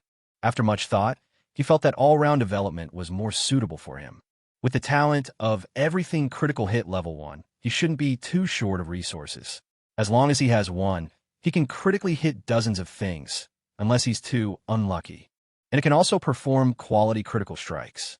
Jiang Zhixu hasn't tried it yet, so he doesn't know whether a tenfold critical hit can turn an ordinary item into a level 1 item, or a level 1 item into a level 2 item. Anyway, from now on, the comprehensive mobile city is the most suitable route for him. Goblin Smelter? You're so lucky. Jiang Zhixu praised it sincerely and asked, "Where did you get this?" The finished product dropped by the wild boss. Zhou Yi has nothing to hide, and of course he doesn't need to hide anything. The boss's drop rate is random. Even the refresh boss is random and cannot be replicated at all. The former city lord was such a waste. Jiang Zhixu thought, Deep Blue doesn't even have proper first-level components, but other first-level cities have even second-level components. At that moment, returning to Zhou Yi's original request, Jiang Zhixu said, "Okay, the roaring is in your hands." So it's called the Roar? Zhou Yi had never heard of this city and guessed that it had just become a plunderer. Without thinking too much, he happily started the elegy and soon arrived in front of the Roar. He sent people in to drive everyone down. And then Jiang Zhixu saw the elegy extending its long mechanical arm and metal spiral destroyer and fiercely inserted it into the Roar, accompanied by a harsh sound of metal twisting. The huge spiral destroyer began to drill frantically. The sturdy outer armor of the Roar was as fragile as a piece of paper in front of it. It was easily torn and curled, revealing the intricate pipes and compartments inside. Then several sturdy mechanical arms suddenly reached into the wreckage of the city. Some tore off large chunks of metal structures like giant claws, while others extended cutting blades to precisely separate any parts of slight value. Sparks flew and smoke billowed. The once majestic and ferocious Roar was quickly dismantled amidst a series of tooth-grinding noises, and countless parts were swallowed by the huge mouth of the elegy. Chapter 11 Critical Hit, Thunder Cannonball. The whole process was smooth and extremely fast. Is this an industrial city? Jiang Zhixu was amazed by the sight and asked Honglang beside him, "If we want to dismantle the Roar, how long will it take?" 3 seconds, Honglang joked. Of course, after a round of bombardment, there probably won't be anything useful left. Ha ha, that's true. Every profession has its own specialties. Soon, the lift platform at the bottom of the elegy fell, and 2 heavy trucks drove out. The heavy body and deeply sunken tires all indicate the astonishing load they carry. The 2 trucks were not carrying any weapons or equipment, and were heading straight towards the deep blue. Before they arrived, Zhou had already reported the counted number of resources to Jiang Zhixu through communication. A total of 5,730 units of iron ore, 2,214 units of steel, 1,924 units of coal, and 172 units of titanium alloy. Upon hearing this, Jiang Zhixu nodded with satisfaction. This is already a huge resource. Brother Jiang, our iron ore mine has gone bankrupt. Honglang whispered a reminder in Jiang Zhixu's ear. With the remaining iron ore from the deep blue and the newly added ones, they now have a total of 8,827 units of iron ore, while the total capacity of the deep blue's material warehouse is only 5,000. Honglang was originally in charge of logistics, and the deep blue's iron ore reserves never exceeded 500. Before today, he had never imagined that his city would one day be troubled by too many resources. It really is the gold belt for murder and arson, he exclaimed. Transport them up first and pile them somewhere. I'll upgrade the warehouse later, Jiang Zhixu ordered. Iron ore is the hard currency of this world. Moreover, there are many places on the deep blue that need iron ore, such as the repair and upgrade of various components. And the upcoming weapons and equipment expansion will all require a large amount of iron ore. This was a time when everything needed to be rebuilt, and Jiang Zhixu was not planning to sell it. By the time this wave of material transactions was completed, the trust between the deep blue and the elegy had increased significantly. Taking advantage of the break in the transaction, Jiang Zhixu took the initiative to ask Zhou Yi about the promotion of the mobile city. Prerequisites: 12 level 1 modification parts and 3 level 2 modification parts. All cannons in the city are counted as one. When these prerequisites are completed, the promotion task will be activated. The promotion tasks are random, and Zhou Yi has no idea what they are. Anyway, after completing the promotion task, you will be rewarded with a one-time second-level city blueprint. Once you collect all the resources, you can be promoted to the second level. Thank you for the information, Brother Zhou. Zhou Yi is indeed a good person, at least for Jiang Zhixu. Jiang Zhixu did not comment on the other party's enthusiasm for raising slaves. He could only influence himself. He couldn't possibly persuade others to liberate the slaves. That would be no different from a fool. After a friendly conversation, both sides prepared to part ways. Zhou Yi said enthusiastically, "If you need OEM, please come to me. I usually stay in Rusttown, where there are 4 or 5 mobile cities. Predators dare not come here. By the way, this is my OEM list." At the end of the communication, the other party sent a long list. Jiang Zhixu took a look and was secretly shocked. Good job. In addition to daily necessities, there are more than a dozen first-level weapons. Level 1 off-road vehicle, Level 1 infantry fighting vehicle, Level 1 rifle, Level 1 rocket launcher. Being able to manufacture these things, you say industrial cities are not good at fighting? You must be kidding me. No wonder he dared to come alone to find the deep blue without even a first-level cannon. He must have his own confidence. Thinking of this, Jiang Zhixu felt a little regretful. We should have left those 2 plunderer cities behind. If they unite, maybe they can succeed. Never mind, that's not going to work. Jiang Zhixu was only upset for a short while, because he quickly realized that his battle result, the roaring ship, was lying not far away, which had already proved his combat effectiveness. However, if the other party did not choose to fight, it means that they do not want to fight. If you force the other party to take action without communicating in advance, you may end up becoming enemies. I'm really overwhelmed by the resources. Jiang Zhixu reflected on it and realized that he had a talent for critical hits and was not short of resources. There was no need to take such a risk. With steady development, he could still rise quickly. The deep blue set sail again, heading for the freshwater lake. In the city lord's room, Jiang Zhixu stood in front of the control panel. Do you want to spend 200 steel to upgrade the material warehouse to level 1? Do you want to spend 200 steel to upgrade the food warehouse to level 1? Do you want to spend 200 steel to upgrade the water tower to level 1? Do you want to spend 200 steel to upgrade the ammunition chamber to level 1? Upgrade. Jiang Zhixu felt a pang of pain in his teeth as he watched the iron ore in the warehouse disappear. Who said there's a lot of iron ore? In the blink of an eye, 800 pieces of steel, equivalent to 8,000 pieces of iron ore, were spent. Fortunately, after this wave of upgrades, the capacity of each storage room has increased tenfold, so there's no need to worry about a warehouse explosion for the time being. Even if he fired another 97 shells, he would not have to worry about having no place to put them, because the upgraded first-level ammunition compartment could store a total of 999 shells of various types. Late at night, 11:30, the Deep Blue had an uneventful journey and arrived safely at the freshwater lake. But on the way, they encountered a wave of mutant skeletons, and 5 shells blew them into bone fragments. Jiang Zhixu sent people down to check the spoils and obtained an ordinary-level life blueprint, gingerbread-making recipe. After taking a look at it, he threw it into the workshop. Midnight is approaching, which is theoretically the time when talent cooldowns are refreshed. Jiang Zhixu's mind became active. While waiting, he began to think about how to use today's critical strike opportunity. His thoughts involuntarily drifted towards his most powerful weapon at the moment. First-level cannon, Thunder Cannon. How about give it a quality critical hit? Maybe we can create a second-level cannon in one fell swoop. But he quickly rejected the idea. The reason is simple: ammunition. A first-level cannon can no longer fire ordinary-level shells. So, can a second-level cannon fire first-level shells? The answer is obviously no. If he really upgraded the Thunder Cannon to level 2, he would be in a situation where he had a powerful weapon but was unable to use it. Of course, it is also possible to give the shells a quality critical hit separately. But there is still a problem. The rules of the everything critical talent clearly state that each item can only critically strike once, and the products generated by the talent cannot critically strike again. In other words, he could only produce one level 2 Thunder Shell a day, and he had to use a level 1 shell that had not been affected by his talent.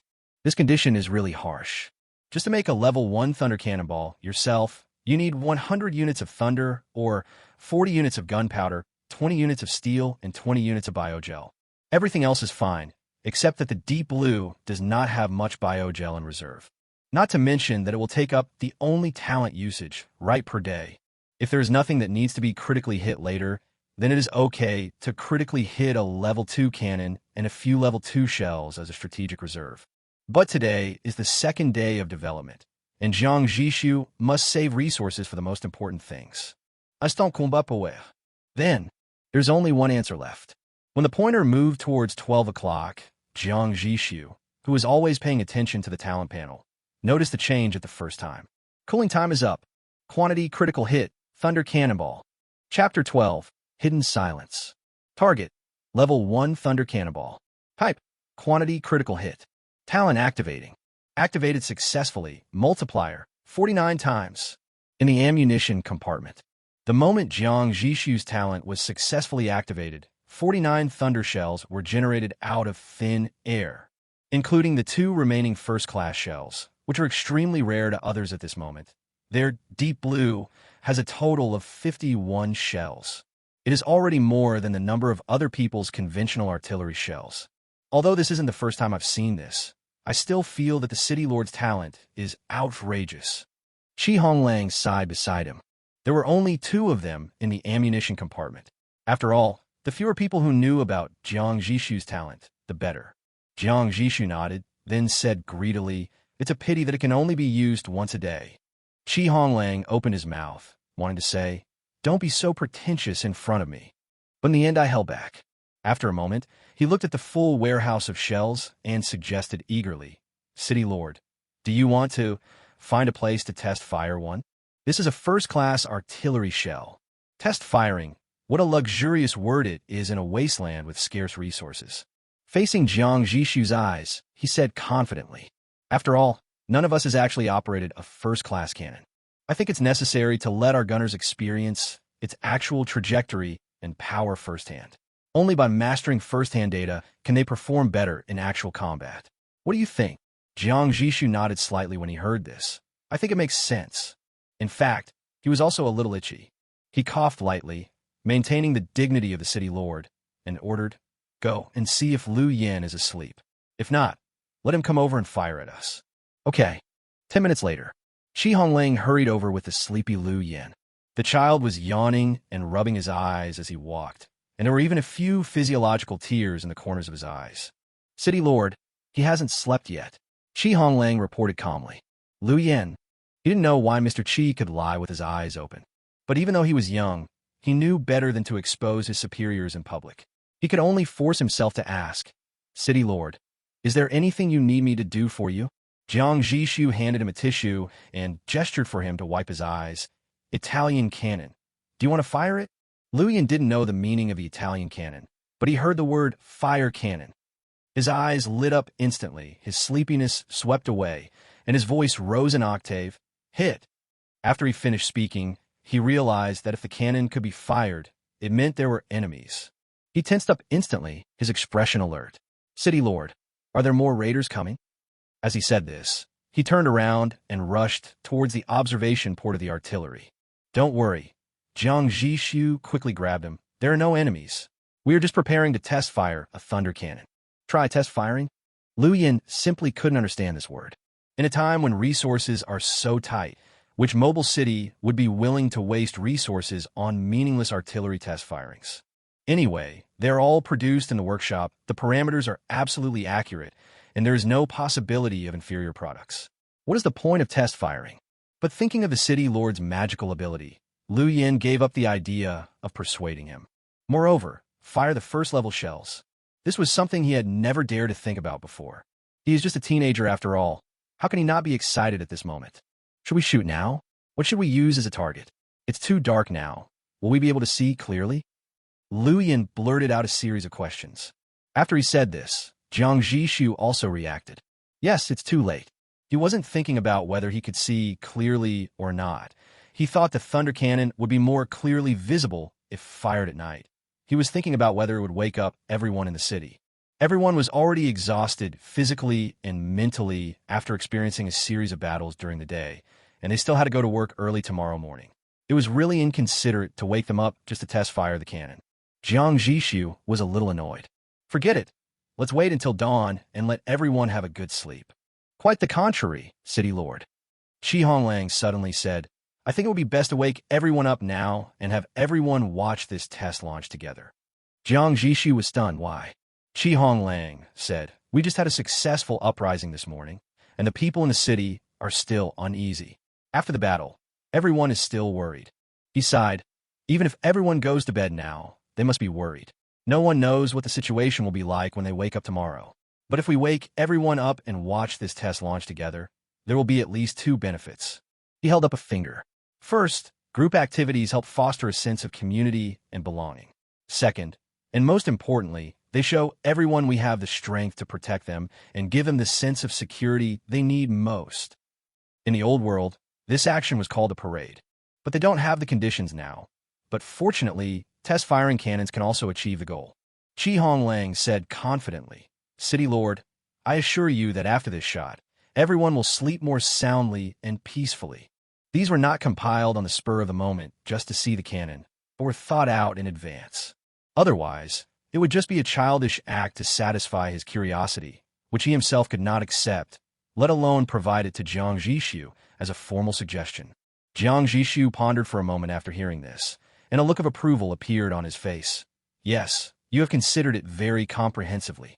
It turns out that I was the only one who simply wanted to watch the firecrackers. He laughed at himself in his heart, but remained calm on the surface and immediately made the decision. That's it. Go use the PA system to get everyone to the upper deck. Also, since we're going to make this an event, we can't be too shabby. Fire 3 cannon shots in a row, all using thunder shells. Now they have a reserve of 51 thunder shells, and they can allocate 3 of them to rally the people's morale. This deal is definitely a sure win. Yes. Honglang immediately went to make arrangements. The freshwater lake in the dead of night appears sparkling under the dim moonlight. A giant steel beast is quietly resting on the shore. A thick water pipe is buried in the lake, making a gurgling sound, replenishing the city's freshwater reserves. And in the darkness beyond, in fact, there's also a giant creature hidden, silently staring at the beast drinking water by the lake. First-level mobile city, silence. It arrived half a day earlier than the Deep Blue, and after replenishing its freshwater resources, it did not leave. At this time, in the City Lord's room of silence, the City Lord Liu Yao and his core officials were having a discussion, and the object of their discussion was the Deep Blue, which had just arrived at the freshwater lake. Now vote. Remain dormant or hunt this strange city. The City Lord initiated the final vote. The silence did not fly the dragon hunting flag. nor was it a purely predatory city. However, facing an unfamiliar city like Deep Blue that was completely defenseless, it looked shabby and didn't seem very powerful. They don't mind accepting the takeaway either. I agree. Since we have decided to settle permanently with the freshwater lake as the core, we need to improve our strength. That's right. If we take the city and recruit their technology and slaves, even if we can't use them ourselves, we can still make a lot of money by selling them in Rusttown. I agree too. I object. We're moving to a settled city. We can't make enemies like we did before. After all, we still need to make a living by selling fresh water. Who knows if we have any relatives or friends in this city? I'll give up. The Lord of Silence looked around and saw that everyone had expressed their opinions. He said, "Okay, since the vote is 3-1, notify the entire city and prepare for battle. In 5 minutes, launch a surprise attack." Wait a moment. Just as the order was given, an official suddenly exclaimed. Through the porthole of the city lord's room, he was shocked to see that the city 2 kilometers away was suddenly brightly lit. Chapter 13. Gathering the People's Hearts. Upon hearing this, everyone crowded to the porthole, vying to look at the deep blue in the distance. Really? The deep blue, which was originally in a semi-silent state, suddenly lit up all over the city for some unknown reason. Several dazzling searchlights streaked across the night sky, and scrupulously scanning the surrounding darkness. Several times, the beam of light narrowly missed the woods where their silence was hiding. Fortunately, they have the first-level modification parts, night camouflage armor, which can make the city blend into the background and is even more powerful at night. That's why it wasn't discovered. But the actions of Deep Blue are obviously abnormal. City Lord, could it be that they have modified parts that can predict danger and sense that they will be attacked? Someone had to make a guess, but no one has ever heard of this kind of modified parts. The Lord of the Silence had a serious expression on his face. I don't know. If they were just scanning with their lights, they wouldn't be able to find us, but if the other party launches a carpet search, they will definitely not be able to hide. After all, there are only so many places to hide people around the freshwater lake, and they occupied the largest forest. If the enemy is sure that there are enemies nearby and wants to conduct a carpet search, they will definitely make this place the first target. They're getting up. Before everyone could get nervous, they discovered to their horror that, holy shit, they have a level 1 cannon. It lights up. Yes, let's go to the largest forest and shoot it 3 times. In response to the 2 gunners' communication requests about shooting targets, Jiang Zhixu randomly pointed to the most conspicuous forest from several alternative locations. The woods are big enough, the trees are numerous enough, and they are far enough apart. It can more intuitively reflect the power of the first-level thunder cannon. Jiang Zhixu thought for a moment and added, Lu Yin fired 2 shots, Meng Guolong fired 1 shot. Meng Guolong is another veteran gunner. Firing cannons will gain experience, especially level 1 cannons, which will definitely gain much more experience than ordinary cannons. Lu Yin is a special talent with the advanced talent, Miracle Gunner. Jiang Zhixu will definitely allocate more special resources to him. Yes, no one had any objection to Jiang Zhixu's assignment. After giving the order, Jiang Zhixu took his confidants, including Honglang, to the best viewing spot, the watchtower. At this time, after the news came out that they were about to test fire the first-level cannon, the entire interior of the Deep Blue began to boil. People walked out of their rooms and rushed to the small open-air square where they could see the outside world. Wang Hao was squeezed in the crowd. The cold night wind made his cheeks hurt, but he didn't care, and even hoped that the pain could make him more sober. I heard that the city lord was preparing to test fire the first-level cannon, a thunder cannon, so he woke us up to watch. A young man next to him said to his companion with a beaming face, "Of course. Otherwise, why would the city lord turn on all the lights in the city and create such a big scene? This is a first-class cannon. If it were the old city lord before, we would never have seen this scene in our lifetime." Huh. Thanks to the city lord and the brothers and sisters who followed him in the uprising. They are true warriors. Yeah, if it weren't for them, we would still be exploited by that old guy. Listening to the excited discussions around him, Wang Hao subconsciously shrank his neck and hid in the crowd. Because he saw not far away, several young men with red ribbons wrapped around their arms were maintaining order with great vigor. The red cloth strip was used as a symbol to distinguish between friend and foe during an uprising. After the uprising was successful, everyone regarded it as an achievement and are reluctant to take it off until now. Except Wang Hao. Wang Hao. A familiar voice sounded in Wang Hao's ears. It was his roommate Ion. Ion also had a red ribbon wrapped around his arm. He asked nonchalantly, "Where's your red ribbon?" Wang Hao's face flushed instantly. Fortunately, it was not very clear at night. I just took a shower and washed the cloth strips. They're still hanging out to dry. When City Lord Jiang Zhixu recruited him, he agreed on impulse.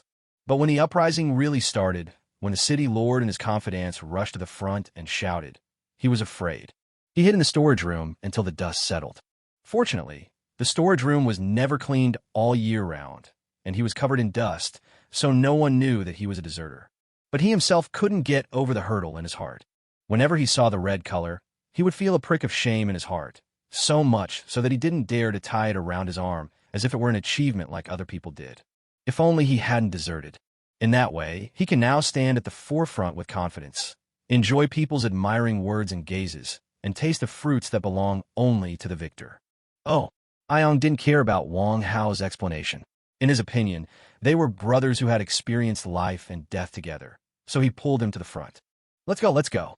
The place in front is reserved for us by the city lord. What are you doing standing in the crowd? I'm here. I can help you identify yourself. Wait. Ion was extremely strong. Wang Hao staggered under his pole and was dragged to the front of the square involuntarily. By the time he struggled free, it was too late. When the people around saw another red ribbon standing in front, they gave the warmest applause without hesitation. At this moment, these applause were like hot irons, branding Wang Hao's conscience and making him feel ashamed. In a trance, he heard the countdown of the city lord's deputy, Honglang, on the radio. 10, 9, 8, 3, 2, 1. After a brief pause, another more steady voice, as if carrying the sound of metal and stone, was heard on the radio. Emission. It's the city lord. Hundreds of people in the small square were silent for a moment, and then burst into cheers. At this moment, a unique, buzzing sound of energy made the hustle and bustle of the entire small square stop. Then, a blinding light suddenly lit up from the side of the city, illuminating everyone's pale faces. The loud thunder that came half a beat late made everyone's legs go weak. Boom strapje. The deck beneath my feet trembled slightly. Wang Hao stared blankly at the shining ball of lightning in the sky, his mind going blank. But immediately, two more shells flashing with lightning were fired, rushing towards the woods with the power of wind and thunder. This time it caused a bigger explosion. Not only was there thunder, but there was also fire and debris all over the sky. The crowd had no idea what was happening and only saw the grand spectacle. After a brief silence, thunderous cheers broke out. Long live City Lord Jiang Zhixu. Deep Blue is invincible. Everyone, including Ion beside Wang Hao, had red faces and roared with all their might, venting the excitement and enthusiasm in their hearts. Only Wang Hao did not shout. He just stared at the burning sea of fire, his body trembling slightly with excitement. At this moment, he suddenly made a decision. He shouldn't run away anymore. He wanted to follow City Lord Jiang Zhixu, stand upright at the front of the crowd, shout with them, and enjoy the shouting. Wang Hao took a deep breath of the air that seemed to smell of gunpowder, turned around suddenly, and grabbed Ion, who was still shouting excitedly. Ion was startled by him. What are you doing? You kid, don't confess to me. He said this because several men in the small square had already taken advantage of the lively atmosphere to confess their love to the girls they liked, and they succeeded. Wang Hao didn't hear his teasing clearly. His eyes were burning with a light he had never seen before. He used all his strength to ask clearly. Ion, does the assault team need more people? Chapter 14 Harvest 2 First Level Transformation Parts. But the people don't know. Just as they were rejoicing, the upper echelons were almost in chaos. Jiang Zhixu hurried down from the watchtower and rushed to the cab. What's going on? What's going on? Why is there a moving city crashing into our artillery shells? Just as he and Honglang were watching the effects of the artillery bombing through high-power binoculars on the watchtower, a huge moving city suddenly appeared from the night and crashed into their artillery shells in an almost crazy manner. Without a doubt, under the powerful force of the first-level cannon, the strange mobile city that suffered all the damage exploded and disintegrated directly. The flames that the people had seen earlier were caused by explosions in various facilities in the city. At that time, He and Honglang put down their telescopes at the same time, looked at each other, and saw extreme surprise in each other's eyes. It took him a few seconds to react, and he immediately rushed to the cab.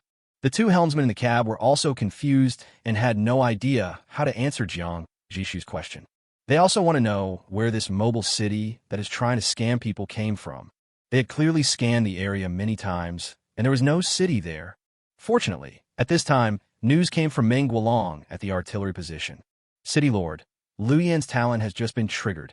Liu Yan's talent? Miracle Gunner? Miracle Gunner. Quality high. Passive amplification. God's cannon.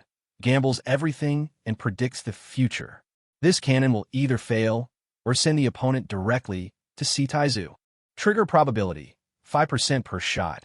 If it fails to trigger after 20 consecutive shots, the next shot will definitely trigger. Description: when faith and cannonballs are launched together, the entire battlefield will tremble. Jiang Zhixu recalled the detailed effects of his talent, and suddenly realized it turns out to be prediction. He was saying how the mobile city seemed to be deliberately designed to catch their shells. It turned out that Liu Yan had predicted the route of action. This oolong. Jiang Zhixu and Honglang looked at each other again. A few seconds later, Jiang Zhixu was the first to react. Hurry up and arrange for manpower to conduct search and rescue. City Lord, they may not be innocent, Honglang said at this time. His mind was working frantically, trying to find a reasonable explanation for this accident. As we all know, in the wilderness, you're either a friend or an enemy. After we arrived at the freshwater lake, they didn't sound the horn to signal us, but continued to lurk. This in itself shows that they have ill intentions. It is also possible that the other party decided to save trouble and ignore them. But, at least at this moment, Honglang would not express this idea. He continued, I wonder if the City Lord has heard of a theory in the old world called the Dark Forest. Of course, this place is not as serious as the Dark Forest. However, a mobile city with an unknown attitude is hiding 1 or 2 kilometers away from us. If we don't take action, they may take action. Even if it's an ordinary cannon, a single shot hitting the power reactor area can cripple us, so we don't have the opportunity to try and make mistakes. Before the other party shows goodwill, we can only assume the greatest malice towards them. After saying that, he looked at Jiang Zhixu nervously. He was afraid that Jiang Zhixu would feel unhappy, so he not only asked for a rescue, but also demanded compensation for the resources needed to build a mobile city. It's not that they can't take it out now, but it would be a bit painful.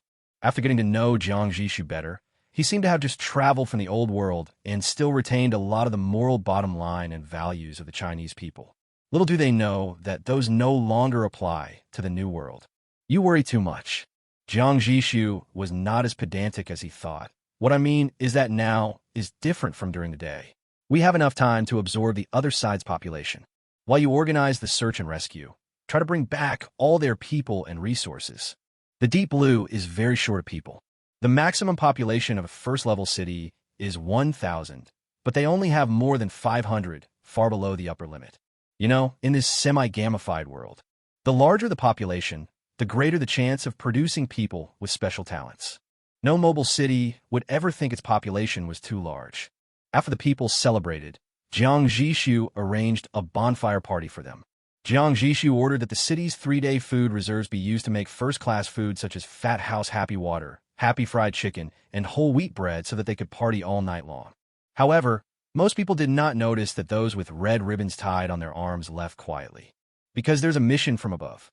Even they just found out that those 3 thunder cannons actually destroyed a moving city. They didn't know it was a coincidence and thought the city lord was deliberately using the city as a target to show his military power to the people. And now, it's their turn to finish up. For a moment, they admired Jiang Zhixu even more. With such a strong fighting spirit, the combat convoy sped away.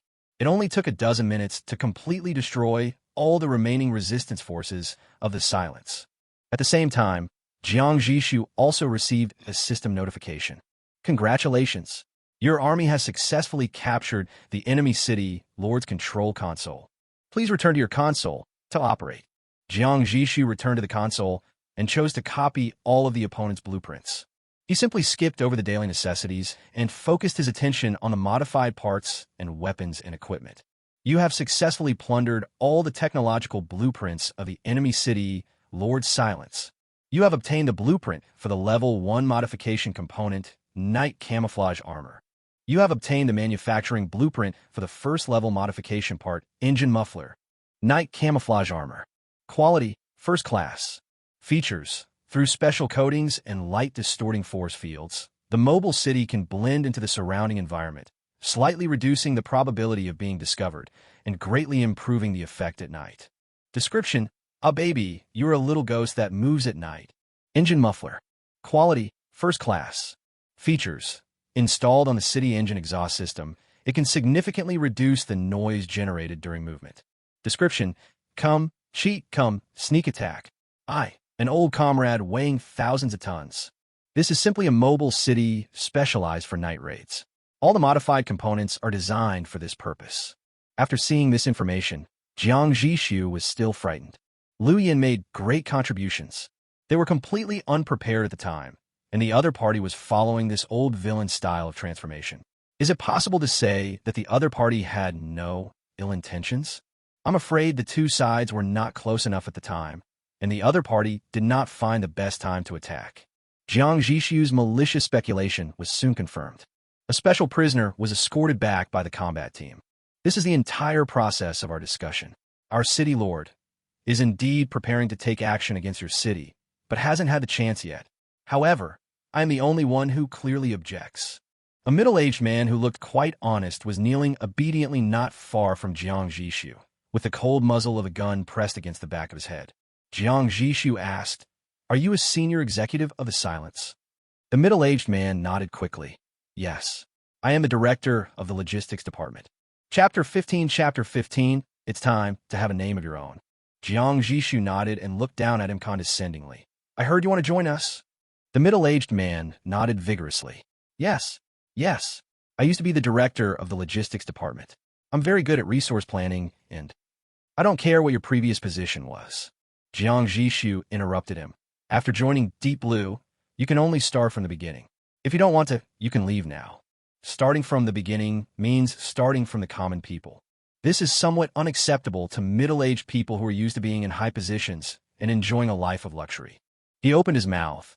A look of unwillingness flashed across his face, as if he wanted to say something.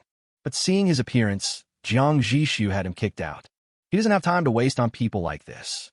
As for whether the middle-aged man is dead or alive, he doesn't care, or rather, there's only one ending for the other party. When two mobile cities are at war, if one side is defeated, all civilians and slaves can be absorbed. Only the top management can't do it. It's just that Jiang Zhixu is not so bloodthirsty, so he is willing to let him go. It's not his fault if he can't control himself. Finished dealing with this little episode, Jiang Zhixu continued to process the harvest from the Silence. The two first-level components, Night Camouflage Armor and Engine Muffler, must be manufactured. Although he called the Silence an old villain, he had to admit that these two things could increase the survival rate of the mobile city. If you encounter someone you can't beat, find a place to hide, and you may be able to escape. Jiang Zhixu went to the workshop and opened a manufacturing menu. He clicked on the two parts, and two detailed bills of materials popped up. Materials list for Night Camouflage Armor. Steel, 600 units. High molecular weight polymer, 600 units. Electronic components, 200 units. Biogel, 100 units. Materials list for Engine Muffler. Steel, 100 units. Precision parts, 100 units. Titanium alloy, or 50 units. Biogel, 30 units. Seeing these two lists of materials, Jiang Zhixu immediately felt a headache. He quickly compared the list with Deep Blue's inventory. It seems like we've seized a lot of resources, but why can't we even produce a decent modification component? Steel is easy to deal with. After swallowing the roar whole, they still had 1,518 units left, and the iron ore could also smelt nearly 900 more units, so the reserves were still sufficient. There are also enough precision parts and titanium alloy ore, with 219 units and 179 units respectively. The problem lies with three other materials: polymers, electronic components, and biogels. These three materials can only be collected from urban ruins and cannot be produced by ourselves. The gap will be difficult to fill in a short time. No wonder so many mobile cities are turning into predators. The system restricts resources so strictly and increases demand significantly. How many mobile cities can meet the upgrade requirements entirely on their own? Wait, isn't there the silence? Jiang Zhixu suddenly thought that the city was planning to take root near the freshwater lake, and it must have stored a large amount of resources. He immediately contacted Honglang through the communicator and asked him to prepare a list of the other party supplies and send it over as a priority. In less than 10 minutes, a list appeared on Jiang Zhixu's console. He opened it quickly, his eyes swept over a long string of numbers, and his face suddenly lit up with joy. There are enough electronic components and polymers. More than enough. The inventory of the silence is enough for them to replenish these two materials. But his joy did not last long, and his brows soon frowned again. Strange, why is their biogel only 12 units? Too little. After some inquiries, we learned that Silence had built a large number of industrial water purifiers and planned to make a living by selling cheap purified water in the future. Building a water purifier requires a large amount of biogel. But it has to be said that there is indeed a market for this. A first-level mobile city needs to regularly replenish its fresh water resources and must be forced to stay near a freshwater lake for several hours each time. This is when they are most vulnerable. Once you encounter a predator city, you need to cut off the water pipes, start the power reactor, and run away in a very short time, and you may not be able to escape. If cheap purified water could be traded directly and people could buy it and go, I believe many city lords would be willing to pay for it. Just occupying a freshwater lake requires strength. Jiang Zhixu really doubted whether the Silence had this ability. Never mind, let's make the engine muffler first.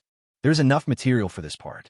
After others prioritized transporting the missing materials for the engine muffler back from the Silence, he immediately placed a new order in the workshop, and steel, precision parts, titanium alloy, or in 30 units of biogel were directly deducted from the inventory. Production time, 1 hour. Looks like I have to go to Rusttown. Zhou Yi, the mayor of Elegy, said that Rusttown is a gathering point with several mobile cities stationed there for a long time. As long as there are people, there must be a market. Their Deep Blue can just sell some of its excess resources in exchange for the 4 most scarce basic resources: electronic components, high molecular polymers, precision parts, and biogels. The most important thing is that Jiang Zhixu wants to upgrade the Deep Blue as soon as possible, which requires a large number of first-level and second-level components.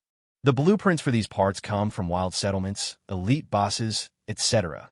But the Deep Blue had been running in the wilderness for a day and had not encountered these things, which meant that they were much rarer than Jiang Zhixu had imagined. There are many gathering points in the city. Maybe there is news. After making up his mind, Jiang Zhixu decided to wait until all the materials and personnel on the Silence were dragged over, and then set off for Rusttown immediately. The next day, 11 o'clock in the morning, freshwater lakeside, the sleeping giant beast slowly stood up from the ground with a roar. After a night of unlimited freshwater supply, the Deep Blue was washed exceptionally clean, and the people in the city also enjoyed a long-awaited bath after the party. Now I get up and work with full energy. Everyone felt like they had been reborn, including the Deep Blue itself. The thick water-drawing pipe was like an elephant's trunk, slowly pulled out of the water and returned to the water tank. In the cab, Jiang Zhixu took the telescope and saw the woods that served as targets last night, and the ruins on the ground. I couldn't help but be shocked. Wow! Not only Jiang Zhixu was shocked by the power of the first-level thunder cannon, but also the 2 helmsmen in the cab, Wei Ran and Sun Chung. The forest was very large, and 3 shots were far from enough to cover it completely. But in the very center, at least tens of meters in radius were completely flattened by artillery fire, and the ground was charred. With Jiang Zhixu's tacit consent, Wei Ran controlled the mobile city to pass by the shooting range so that all the people in the city could see the power of the first-level cannon up close.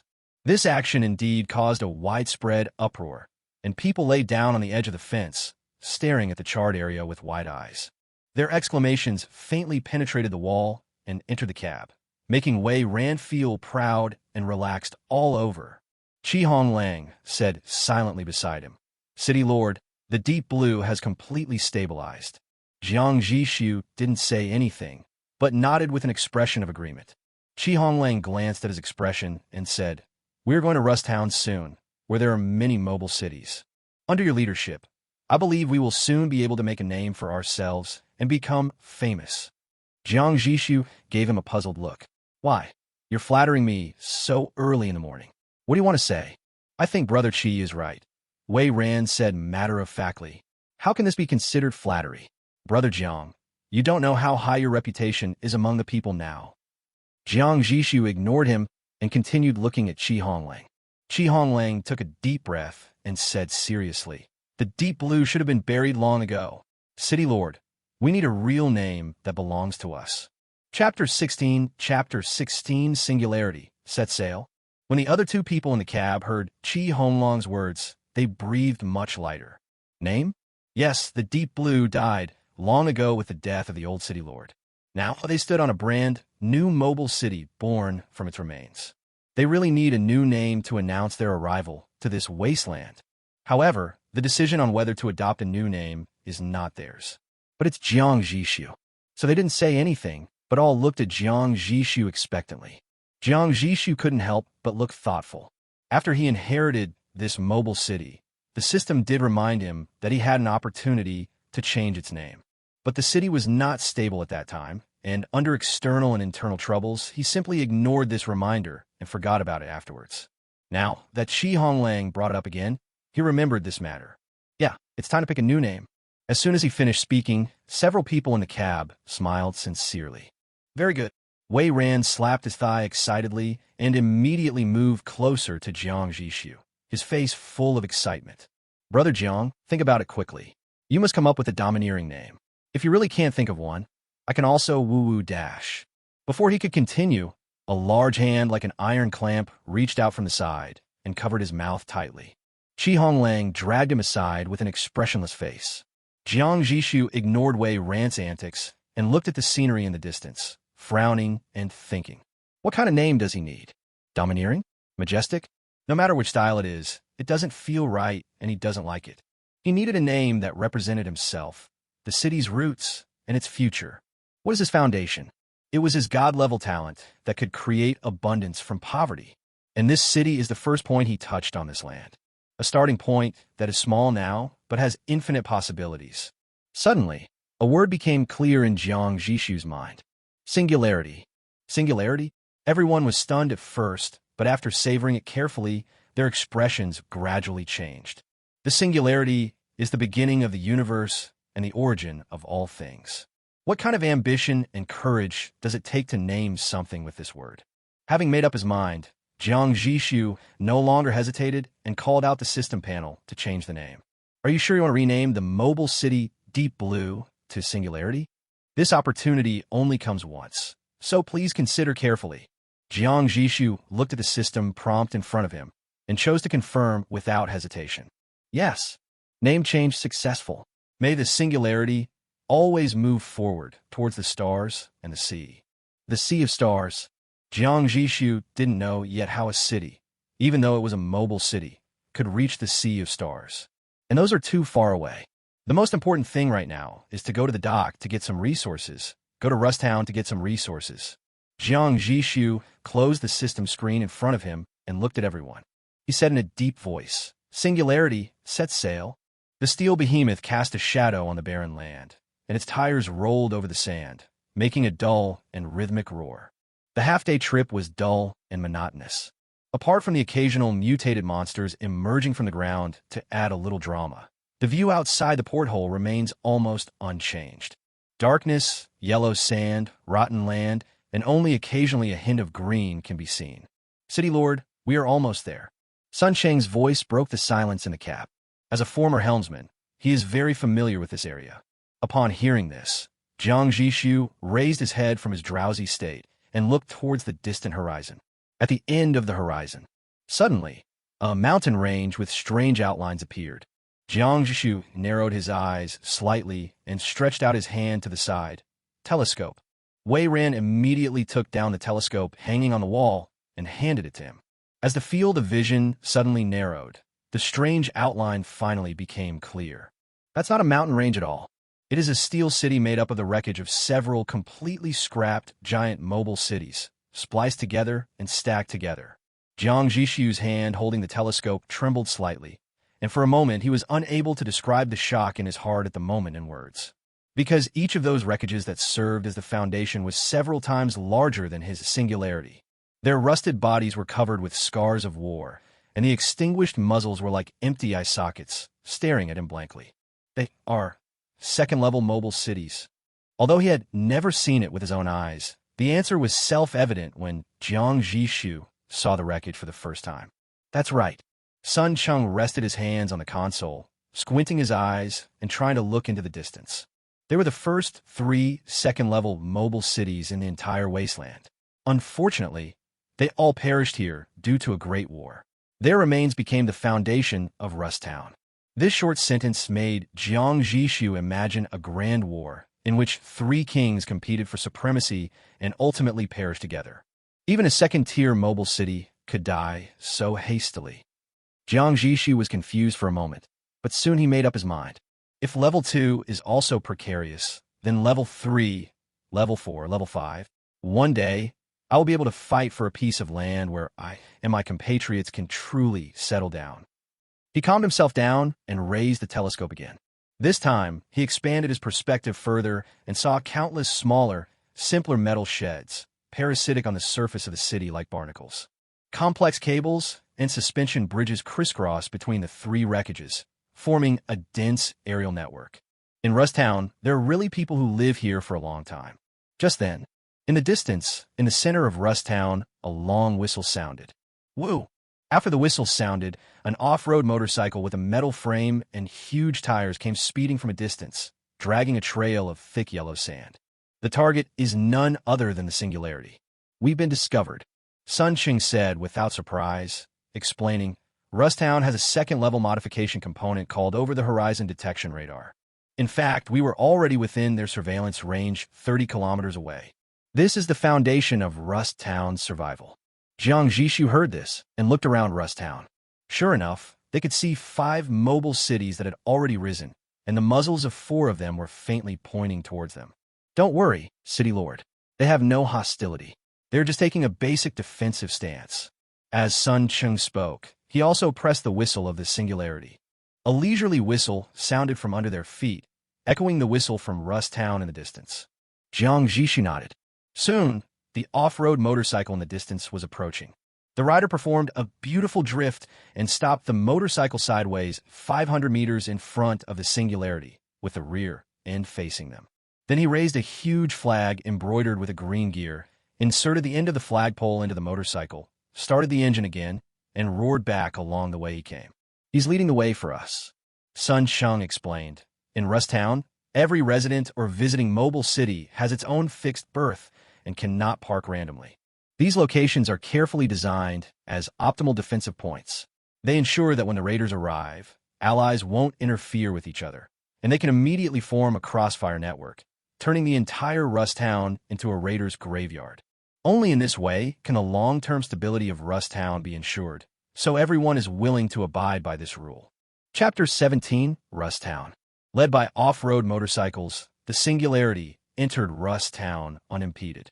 It's not quite appropriate to say that it's entering, because each berth is at the outermost edge of Rusttown, serving as the first mobile barrier. Wait until the chassis of the Singularity slowly sinks. The hydraulic structure makes a dull sound of deflation, and it completely lies on the ground. The motorcyclist waved his hand casually, stepped on the accelerator, and sped away. Jiang Zhixu noticed that there were actually more than 5 mobile cities here. In addition to the 5 core cities he saw first, there were 2 mobile cities with different styles docked 1 kilometer to his left and right. It seems that the 5 cities I saw earlier are permanent, and the area I am in should be a visitor area. Honglang. Jiang Zhixu called Honglang to his side. Select a few elite soldiers and go down with us to take a look. Rusttown is a mixed crowd, so I guess there's no ban on guns. It was impossible for him to bring hundreds of people in with him, but it was still necessary to pick a few elite soldiers to protect himself. Okay. Honglang was about to make arrangements. Jiang Zhixu stopped him. Also, gather the hundreds of survivors on the Silence and bring them to Rusttown. 797 people on board the Silence. After a night of screening, they decided to keep 129 of them. These people all have certain specialties, such as carpenters, teachers, farmers, and other miscellaneous professions. As for the rest, although they can be used for odd jobs, Jiang Zhixu doesn't plan to take them. Firstly, the population limit of a first-level mobile city is too low. Only 1,000 people. Jiang Zhixu could certainly order people to build more rooms and use smaller living areas to forcibly accommodate them. But don't forget, this is a semi-digital game world. Since the system rules set a maximum number of people, there must be penalties for violating the rules. For example, there were originally 579 people on the singularity, and with the survivors of the silence, the total number is 1,376. These people spent the whole night in the dormitory corridors and at the stairwells, so they shouldn't have consumed too much energy. But Jiang Zhixu received the report this morning. The fuel consumption of the power furnace has increased by 37.6% compared with the past. This is already a very large number, and this punitive additional consumption is still steadily rising at a rate of 0.1% per hour. The game won't allow you to have extra population for long. Jiang Zhixu had no doubt that even if someone could really withstand the system's punishment and forcibly accommodate the population, it would be impossible for any person with special talents to be born among these black households. I see. Honglang immediately understood. I will deal with the remaining people and sell them for a good price. Although those people were the ones left over by them, as basic labor force, they were still sought-after commodities in this wasteland. But Jiang Zhixu just shook his head, his tone calm, but unyielding. No, just take them to Rusttown and let them go. Honglang was stunned and opened his mouth, wanting to persuade him. More than 600 people, even if they are sold at a low price, can at least be exchanged for thousands of units of iron ore. Just like that. You don't want any more? Honglang was originally in charge of logistics, and he really couldn't bear to give up such a huge amount of resources. Honglang, Jiang Zhixu saw his reluctance and entanglement and said calmly, 10 years ago, we were compatriots. The world has changed, but I still can't do something like trafficking my compatriots. In my hometown, such behavior would be punishable by death. Honglang was silent for a moment, but couldn't help but argue. But if you let them go like this, they might not live a better life. We can at least help them choose a better buyer, such as the Elegy. Elegy is the industrial city they encountered yesterday. From the brief time they spent together, it seemed like the other party didn't seem like someone who would abuse slaves. Jiang Zhixu laughed and patted Honglang on the shoulder. Trafficking is trafficking. For their own good is just an excuse to comfort your conscience. He picked up his coat from the chair next to him, put it on, and walked out. That's right, if I let them go like this, they may not be able to live better in this wasteland world. You might even die tomorrow from some kind of accident, but what does that have to do with us? In this kind of world, we ourselves are in danger at any moment. We really can't do anything to save others. We just need to do what is within our ability and have a clear conscience. That's enough. Honglang watched Jiang Zhixu leave and stood there in silence. Wei Ran popped up from the side. He hadn't dared to interrupt just now. Brother Qi, we've been together for half a month, and you still don't know Brother Zhang's personality. Don't say anything like that again in the future. I know, it's just... Honglang certainly knew it. He is just afraid of being poor. Letting go of so many resources in vain made him feel like he had lost millions, and his heart was bleeding. Never mind. He sighed deeply, touched his nose, and finally felt relieved. I will never mention it again. This was the first time Jiang Zhixu set foot on real land since he traveled through time. The ground beneath his feet was no longer a steel deck or yellow sand, but hard, thick, dark brown soil. He took a deep breath, but was suddenly choked by the turbid smell of oil, dust, and some kind of corrupt matter in the air, causing him to cough repeatedly. Cough, cough, cough. An armed guard nearby patted him on the back to help him calm down, then dug out a mask made of cloth. Need not. Jiang Zhixu waved his hand and said, Tell Honglang to come down quickly. The brothers will just stay in the city to watch over him. Before he, the city lord, died, even if someone occupied the entire city, it would be impossible to take away his position as city lord. Moreover, the singularity is currently in an unprecedented period of stability. Anyone who dares to violate the iron rule will be attacked by everyone. Jiang Zhixu was quite confident about the internal situation, and there was no need to be on high alert. Yes, the guard immediately turned around and returned to the singularity. Honglang was brought down soon. City Lord. When Honglang met them, he looked a little uncomfortable and wanted to say something, but was interrupted by Jiang Zhixu. There's no need to say more. I won't condemn your moral bottom line, but when you do things with me in the future, at least your actions must be consistent with mine. As the saying goes, do what you can. Today, Jiang Zhixu can only restrain himself and try his best not to be assimilated by his distorted values. But he is far from being able to change the world. Honglang nodded heavily, his eyes regaining clarity. Yes. I heard the roar of an engine. It was a brother driving an off-road vehicle out of the mobile city. Jiang Zhixu and Honglang got in the car and asked casually after sitting down, "Have all the survivors of the silence been arranged?" Honglang, "It has been arranged. After the gathering is completed, they will be taken to the outskirts of Rusttown, and then they will be free." Jiang Zhixu nodded and said no more. It's only 1 kilometer from the Singularity's birth to the gate of Rusttown. The SUV slowly stopped. Before the car window was lowered, a mixture of the pungent smell of diesel, burnt barbecue, and thick rust, mixed with the noisy voices, had already penetrated. Jiang Zhixu looked outside. Several off-road vehicles, cobbled together from discarded parts, roared past. Most of the people in the car were shirtless and carrying ferocious weapons. There were more people on foot, wearing a mix of different styles of equipment, and their eyes were more vigilant and scrutinizing. There were many people setting up stalls on both sides of the gate, which was made of piles of strange-shaped debris.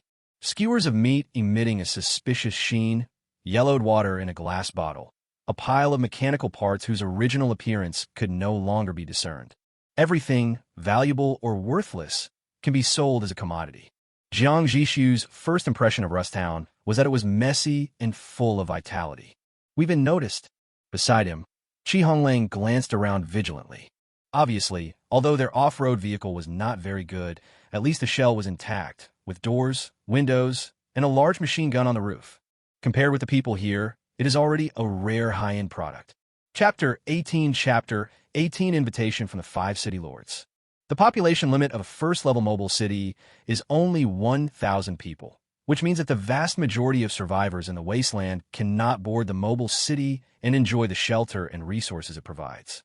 Only mobile cities have relatively complete industrial systems. Relying on the core facility, workshop, theoretically anything can be manufactured as long as you have blueprints and resources. That's why the junk that Jiang Zhixu and his men inherited from the old Deep Blue have become rare high-end goods in the eyes of individual players and adventure teams with scarce industrial capacity. "Get out of the car." Jiang Zhixu ignored the gazes around him that were either awed, greedy, or curious, and got out of the car with Honglang and 3 guards. He had just observed that the roads inside Rusttown were very narrow and compact, making it inconvenient for off-road vehicles to drive in. In that case, it's better to get off the car and walk. The moment they got off the bus, a small figure emerged from the crowd like a loach and rushed in front of them. "Gentlemen, this is a boy who looks to be in his early teens at most." He was wearing a ragged cloth that barely covered his body and a pair of straw sandals. He was stopped several meters away by Jiang Zhixu's guards, but there was no fear on his face. He promoted himself with a skilled tone that did not match his age. "I haven't seen you before. Do you need a tour guide?" "Every cableway, every dark alley, every merchant, every wanderer. As long as you want to find them, I can lead you to them." Jiang Zhixu looked at him. If he were in the old world, a boy of his age would be enjoying a carefree childhood. But the boy in front of him has to struggle in the wasteland to make a living. He pondered for a moment and then asked gently, "What price do I need to pay?" "I can't afford a price that's too high." The little boy glanced at the 2 guards in front of him and smiled brightly. "You're such a joke, sir. You look like a distinguished city lord. How could you not afford a tour guide? And my fees aren't high. 1 hour, just 1 gold coin. I promise I won't deliberately delay. If you say go east, I won't go west." Gold coins are the equivalent of exchange in this world, and they're the lowest transaction denomination. There are no subsidiary coins, such as copper coins and silver coins. So 1 gold coin could buy the little boy an hour of his time, which was indeed cheap enough for Jiang Zhixu. "Well, I do need a guide." Jiang Zhixu was just about to ask someone to pay. But at this moment, a few more people walked quickly through the crowd in the distance. Although these people are dressed simply, one can see that the materials and workmanship are vastly different from those of ordinary civilians. "Excuse me, are you Lord Jiang of the Deep Blue?" As soon as they opened their mouths, they revealed Jiang Zhixu's identity, and it was obvious that they were coming for him. When the little boy saw this scene, his eyes dimmed instantly, and he quickly bowed and stepped aside, not daring to block the business of these big shots. He was worried, thinking that this deal might be a failure. But but he still waited by the side with a glimmer of hope, hoping that Jiang Zhixu would still remember him later. Jiang Zhixu looked at the middle-aged man, who spoke with confusion. "It's me, who are you? What's going on?" The leader of the group bowed respectfully to Jiang Zhixu. "City Lord Jiang, City Lord Zhou, E of the Elegy has informed us of your situation. The 5 of us are planning to host a welcoming banquet for you tonight, and we're here to invite you." Jiang Zhixu asked with great interest. "A welcoming banquet? Held for me?" "Yes." The middle-aged man who spoke first nodded vigorously, with undisguised admiration in his tone. Once the deep blue changed hands, it killed the Plunderer City roar. "This is incredible. The 5 city lords are deeply curious and admire you for bringing the deep blue back to life. And that's why they've specially prepared a small banquet to welcome you." The 5 city lords mentioned by the middle-aged man are obviously the actual controllers of Rusttown. Zhou E from the Elegy is most likely among them. Jiang Zhixu nodded and turned to look at the other 2 mobile cities docked in the distance. "Who are the lords of those 2 cities? Will they come tonight?" The middle-aged man followed his gaze, and when he saw the 2 cities, a hint of subtle contempt flashed across his eyes, but then he regained his respect and replied, "Those are the Unju and Hongyan. This isn't their first time in Rusttown. The city lord, who's interested in them, has already sent people to meet with them. Of course, if you are also interested in them, we can also send someone to invite them. I believe they will not refuse." The subtext of his words was equivalent to stating that the 2 cities were not qualified to attend tonight's banquet. The 5 city lords also treat people differently. Jiang Zhixu understood it, but this contempt was not directed at him, so he naturally had no reason to refuse. So he said, "I will attend the welcoming banquet tonight on time, but please help me invite the mayors of Unju and Hongyan as well." If possible, Jiang Zhixu needs as many allies as possible. It doesn't matter if you are weak, because the mobile city itself has huge uses. Since the population of a single city is limited, what about owning 2, 3, or even 10 cities? Combine more mobile cities and clearly divide them into industrial logistics cities, agricultural life cities, combat escort cities. Finally, can we form a huge mobile urban cluster? However, Jiang Zhixu has not told anyone about this crazy idea yet. Until you have enough strength and appeal, expressing this idea will only make people laugh. "Okay, we will immediately send someone to invite the 2 city lords of Unju and Hongyan." The middle-aged man didn't care about it. This banquet was originally held for Jiang Zhixu. As long as he was willing to go, this small request was not worth mentioning. Having achieved his goal, his attitude became more friendly. "City Lord Jiang, this is your first time in Rusttown. Do you need me to arrange for someone to show you around?" As soon as these words were spoken, the little boy who had been waiting quietly nearby suddenly clenched his fists nervously. Just when the boy's heart was in his throat, Jiang Zhixu chuckled and rejected the other party's kindness. "Thank you, but no need. Before you came, this young tour guide came to me, and I agreed to it." After hearing Jiang Zhixu's words, the middle-aged man finally paid some attention to the little boy. In fact, he had seen the little boy a long time ago and knew what the boy did. But in his eyes, these children who have not grown up are no different from weeds on the roadside. Only when they truly live to adulthood can they be regarded as population by him. But since Jiang Zhixu has chosen him, the middle-aged man showed a formal smile on his face and instructed the little boy. "In that case, you should guide City Lord Jiang to familiarize himself with Rusttown. No matter what he needs, you must do your best to meet it. Do you understand?" The little boy was flattered and nodded repeatedly. I understand." The middle-aged man turned to Jiang Zhixu and said with a smile, "Snakes have their ways, and rats have their ways. A kid like him, who has worked his way up the social ladder, knows a lot of gossip that we don't. Maybe he can help you. But if you have any additional needs, or if something foolishly offends you, and he can't resolve it, you can always send someone to my office on the 7th floor of the administrative area. If you don't know the way, just ask him to lead the way." Jiang Zhixu nodded. "Okay. In that case, we'll take our leave. I wish City Lord Jiang a pleasant time. We'll be waiting for you in the banquet hall on the 8th floor at 7 o'clock tonight." Chapter 19, Wanderer. The middle-aged group just left. People around couldn't wait to rush over and loudly promote their own specialty products. Deformed hyena meat is fine, but there are also people like brothel madams selling young girls and boys. Fortunately, Jiang Zhixu didn't need to say anything, as the guard around him had already stepped forward spontaneously. In front of the 3 first-level rifles, those people finally retreated wisely.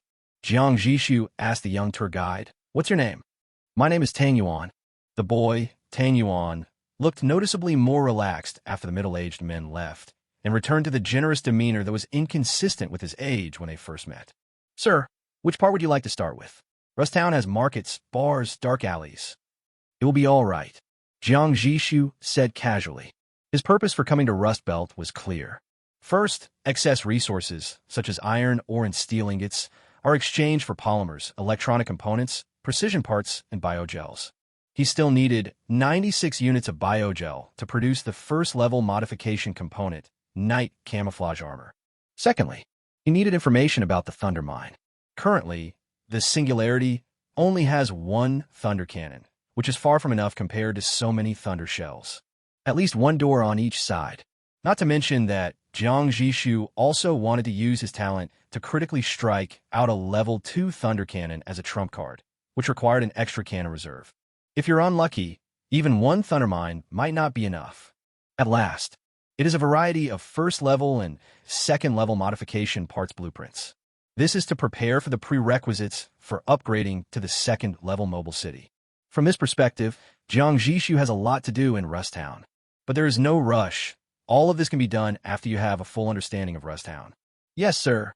Tang Yuan immediately mapped out the best tour route in his mind. So next, under the guidance of the young tour guide Tang Yuan, Jiang Zhixu spent several hours taking a general tour of the entire Rusttown. Jiang Zhixu also saw the trading area that Tang Yuan mentioned. This is an area jointly established by adventure teams, scavengers, mercenaries, and other organizations.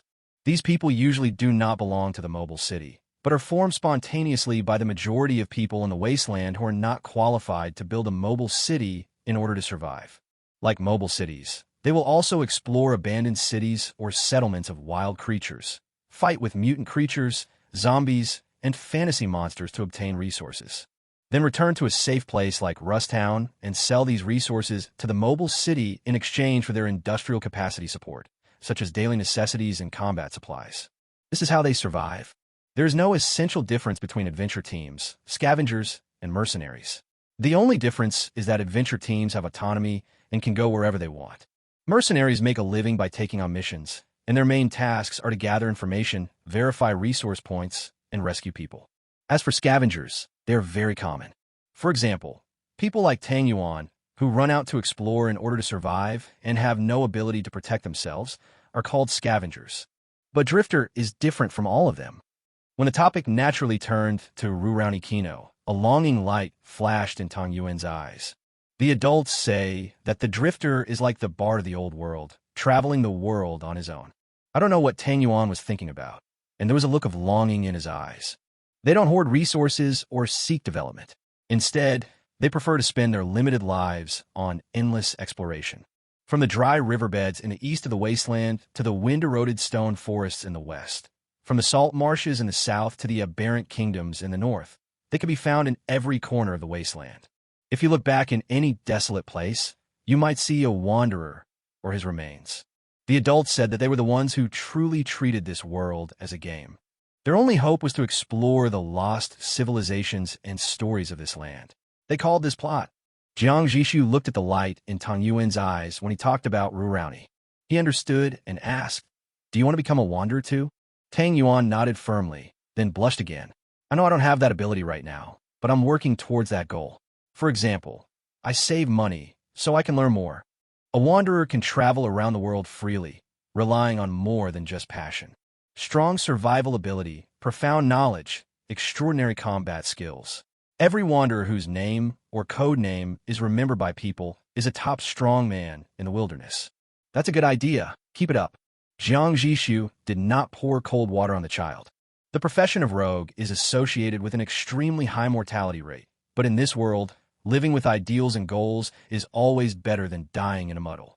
Tang Yuan, realizing that he had rarely been laughed at by a prominent figure, felt very excited and clenched his fists, saying, I will become a legendary wanderer like Drawing Man in the future." Jiang Zhixu caught a new name and asked curiously, "Drawing Guest?" "Yeah." Tang Yuan nodded vigorously. "That's my idol. I grew up listening to his legend. It is said that in 7 years, he single-handedly discovered the remains of the giant beast, mediated the war between the two alliances, and even drew the Wasteland map we use now. He loved to use drawings to record his experiences, and he drew that detailed map for everyone, which helped countless people survive. It's just that he didn't leave his real name, so everyone calls him the draftsman. Jiang Zhixu was also shocked when he heard this. But a doubt also arose in his heart. That is such a powerful person. Why has he never heard anyone else mention him? Could it be that? Jiang Zhixu asked this question.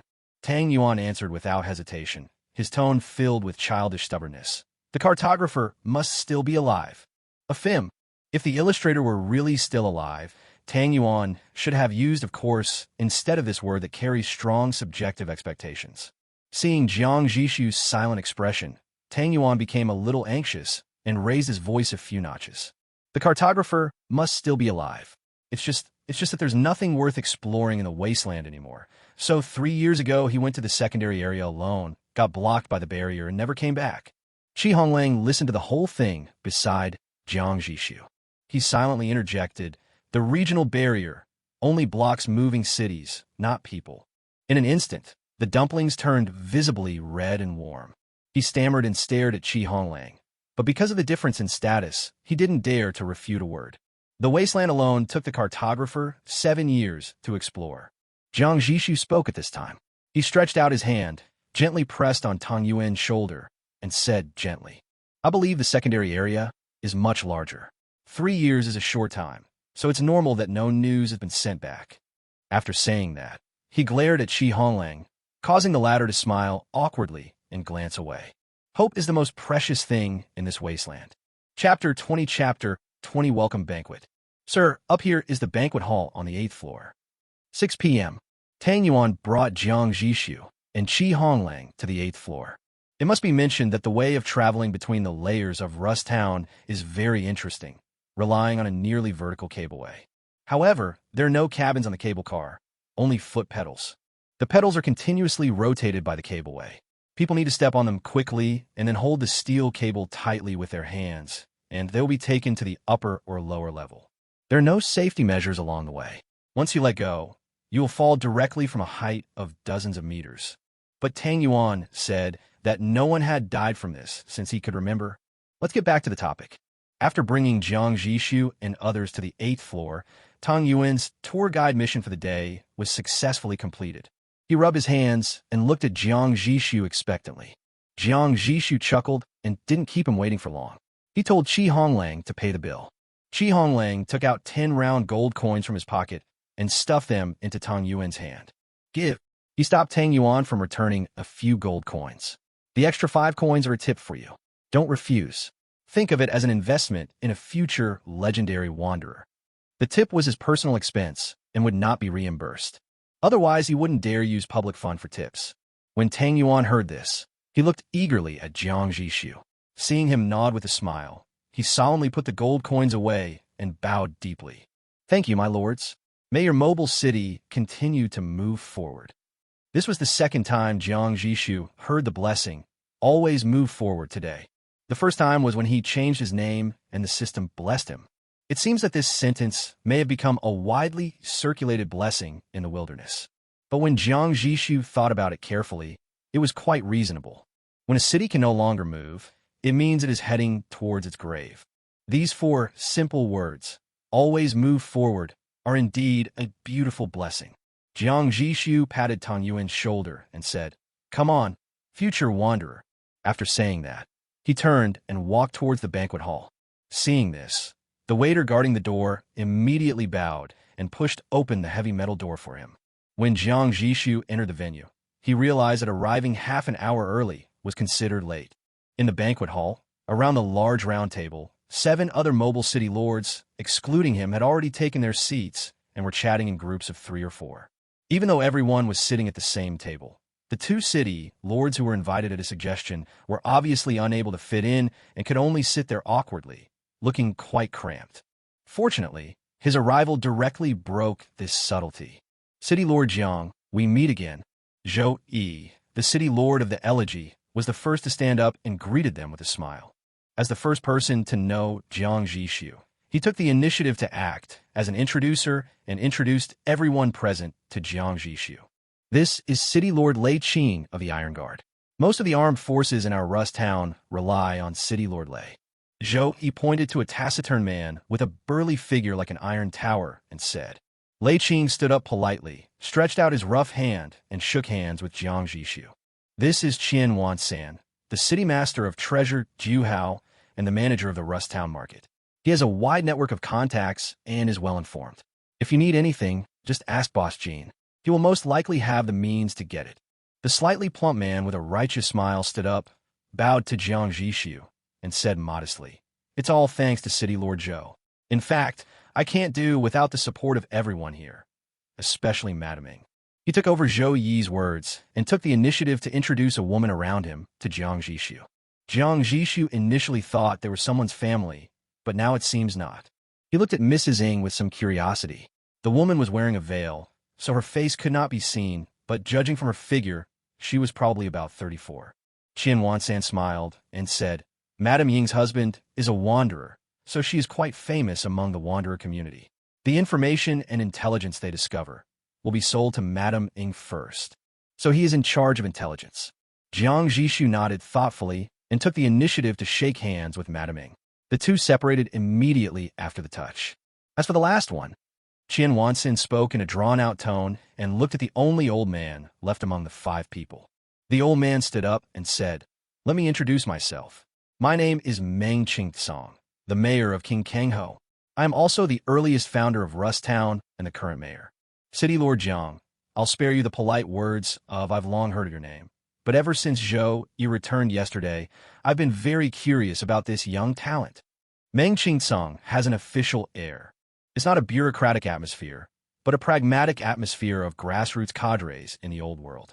Judging from the fact that he was able to expand into a territory as large as Rusttown, his ability is certainly not to be underestimated. You're too polite, Mayor Meng. Jiang Zhixu replied with a faint smile. At this point, the power structure of Rust Belt Town became clear in his mind. In the 5 garrison cities, Zhou Yi is responsible for industry, Lei Qing is responsible for military affairs, Qian Wansan is responsible for commercial diplomacy, Madame Ming is responsible for the intelligence network, and Meng Qingtsong is responsible for administrative management. But after they finished their introduction, Jiang Zhixu took the initiative to go to the corner of the table, where the 2 city lords of Anju and Hongyan were, and greeted them. After they responded somewhat unexpectedly, he returned to the seat that was obviously reserved for him and sat down. This welcoming banquet, with the 7 people wanting to make friends and Jiang Zhixu happy to respond, they had a very pleasant meal. After 3 rounds of drinking, Jiang Zhixu did not continue their topic, but asked, As you all probably know, I just seized the blueprints for the first-class thunder cannon from the Roar yesterday. As soon as these words were spoken, the 5 people at the dinner table looked at each other and nodded. Qian Wansan said with a smile, City Lord Zhou did tell us about it, but we didn't know it was called the Thunder Cannon. Speaking of which, City Lord Jiang is really this. He gave a thumbs up. Although I've never heard of the Roar before, since it possesses a first-class cannon, its strength should not be underestimated. City Lord Jiang was able to defeat it. It's truly remarkable. Lucky, Jiang Zhixu said modestly, then revealed his true intention. So I want to inquire about the news of the Thunderbolt mine. Does anyone have any clues? As soon as he finished speaking, a shocked voice came from a corner. You destroyed the Roar. Chapter 21 Invitation to the Level 2 Elite Dungeon. The one who spoke was Su Yujia, the mayor of the Hongyan. Everyone's eyes were instantly turned to him, but he seemed unaware and looked at Jiang Zhixu with burning eyes. Jiang Zhixu nodded in surprise. That's right. So, does City Lord Su have a grudge against them? Bang! Su Yujia slammed the table. This isn't just a grudge. This is a vendetta. Roaring is an unethical bastard. He deserves a good death. Then, under everyone's curious gaze, he recounted his grievances with the Roar. Turned out to be, just a few days ago, the Red Rock was lucky enough to find a special mineral vein guarded by a first-level mutant beast called the Thunder Rat King, the Thunder Vein. A special mineral vein can be sold at a high price after being dug out, even if they cannot use it themselves. But with the mediocre combat strength of the Red Rock, it could not defeat a first-level mutant beast at all. Not to mention that Thunder Rat can burrow into the ground, summon swarms of rats, and launch thunder attacks from underground, making it very flexible. So they invited the Roar, which was still an ally at the time.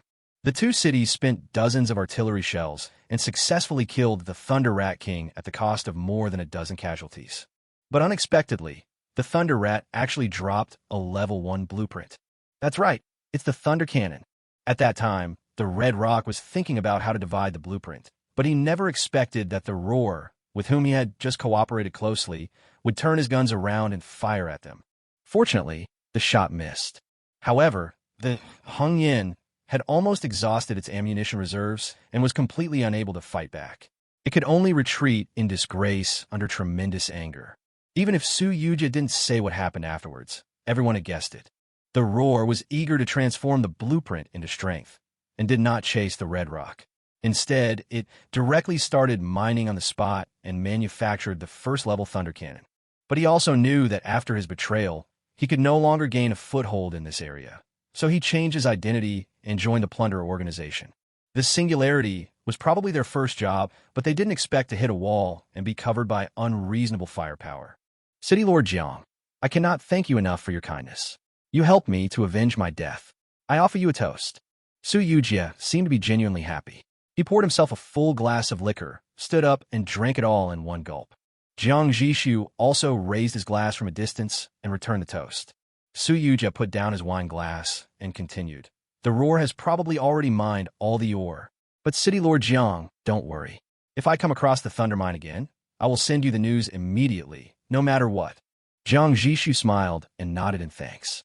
At this time, Lei Qing, the taciturn lord of Iron Guard City, spoke in his deep voice. The Thunder Mine's refresh is too random, so we don't have any information about it. However, we have information about a Level 2 Elite dungeon. I wonder if City Lord Jiang will be interested. Level 2 Elite copy.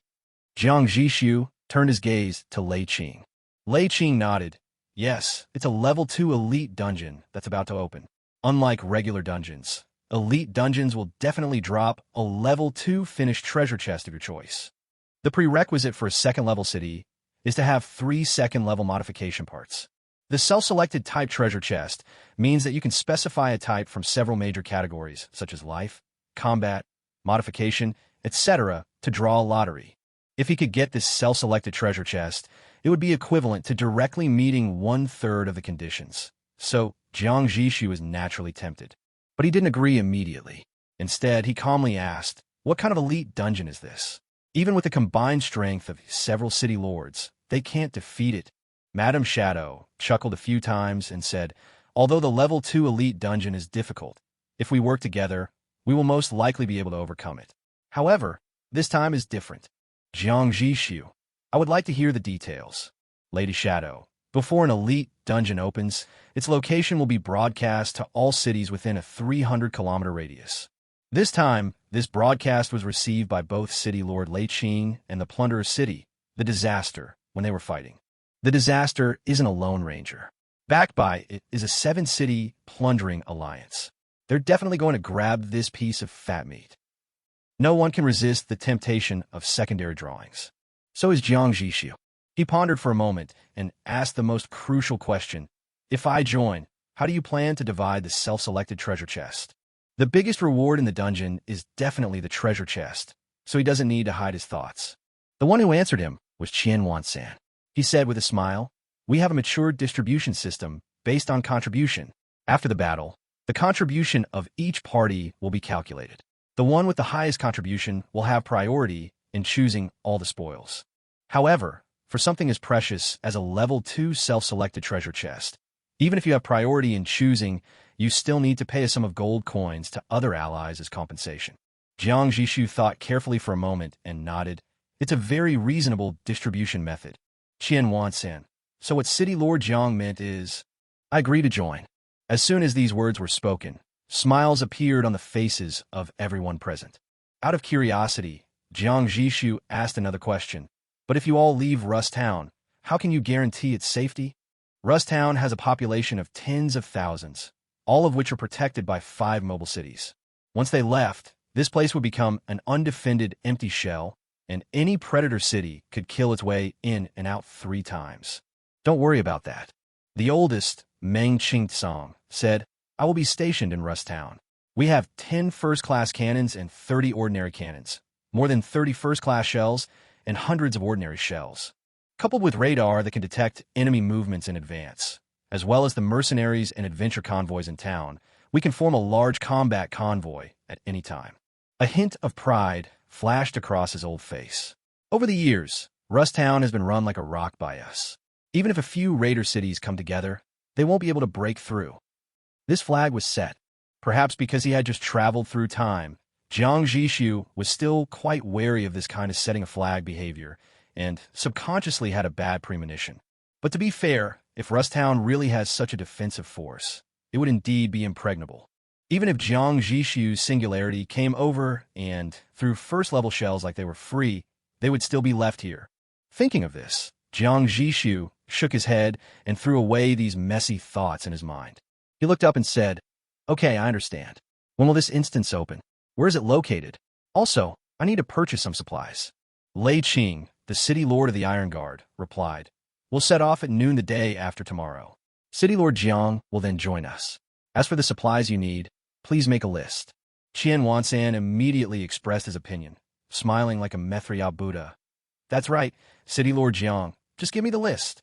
In view of our upcoming cooperation, I will definitely give you the best price. Chapter 22 Preparations before the copy. After the welcoming banquet, the Hongyan and Unju were the first to say goodbye.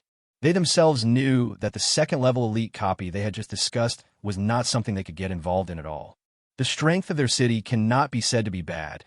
It can only be said to be mediocre, in line with the level of most mobile cities in the wilderness. Lack of resources and drawings. There was no way. Most of the fixed resource points were occupied by powerful mobile cities, and random resource points depended on luck, and they happened to be the ones with the worst luck. Being invited by Jiang Zhixu to attend the dinner party felt like being forced into a circle. Although grateful, I felt uncomfortable and couldn't wait to leave as soon as it ended. After seeing them off, Jiang Zhixu and Qian Wansan went to the small room to have a more detailed discussion on the resource list and the purchase and sales ratio. In the end, they came to a price that both of them were satisfied with. By the time we returned to the singularity, it was already 11 o'clock in the evening. Jiang Zhixu rubbed his temples tiredly, and with a strong smell of alcohol on his body, he forced himself to go to the workshop. Has the engine muffler been produced? When he saw the eye-catching completed prompt in the manufacturing list, he remembered that he had placed a manufacturing order last night. Honglang, Jiang Zhixu called out subconsciously, then remembered that Honglang had already been sent to rest by him. He patted his head, took the engine muffler into the warehouse, and prepared to send someone to install it tomorrow morning. Although this world has become semi-gamified, you cannot install the components by simply clicking install. Skilled workers are still needed to install them personally. Then, Jiang Zhixu took another look at the night camouflage armor that he had been thinking about. Very good. We can make it tomorrow morning. The transaction with Qian Wansan was a great success. Because of the consecutive plundering of 2 mobile cities, the singularity has a large reserve of steel. In addition, after smelting all 8,000 units of iron ore, 897 units of steel were obtained. Together with the original 1,418 units, the total number reached a terrifying 2,315 units. To get so much steel, you have to dig out 7 or 8 small iron mines. Jiang Zhixu couldn't use so much himself, so he simply exchanged 1,000 units of steel for 500 units of biogel. What surprised him even more was that Qian Wansan showed great interest in top-tier foods, such as Happy Fried Chicken and Fatty Happy Water, and directly placed an order for 1,000 units. For food, 1,000 units is a lot. After all, the standard for 1 unit of food is enough for 100 people, 3 meals a day, and lasts for a month. Of course, since Singularity does not have that much food raw materials, it sells them through OEM, which results in much lower profits. But this still brought them huge income of 500 units of precision parts, 500 units of electronic components, and 650 units of high molecular polymers. Looking at the large amount of resources that would be stored in the warehouse tomorrow, Jiang Zhixu finally returned to his city lord's room with a satisfied smile and fell into a deep sleep.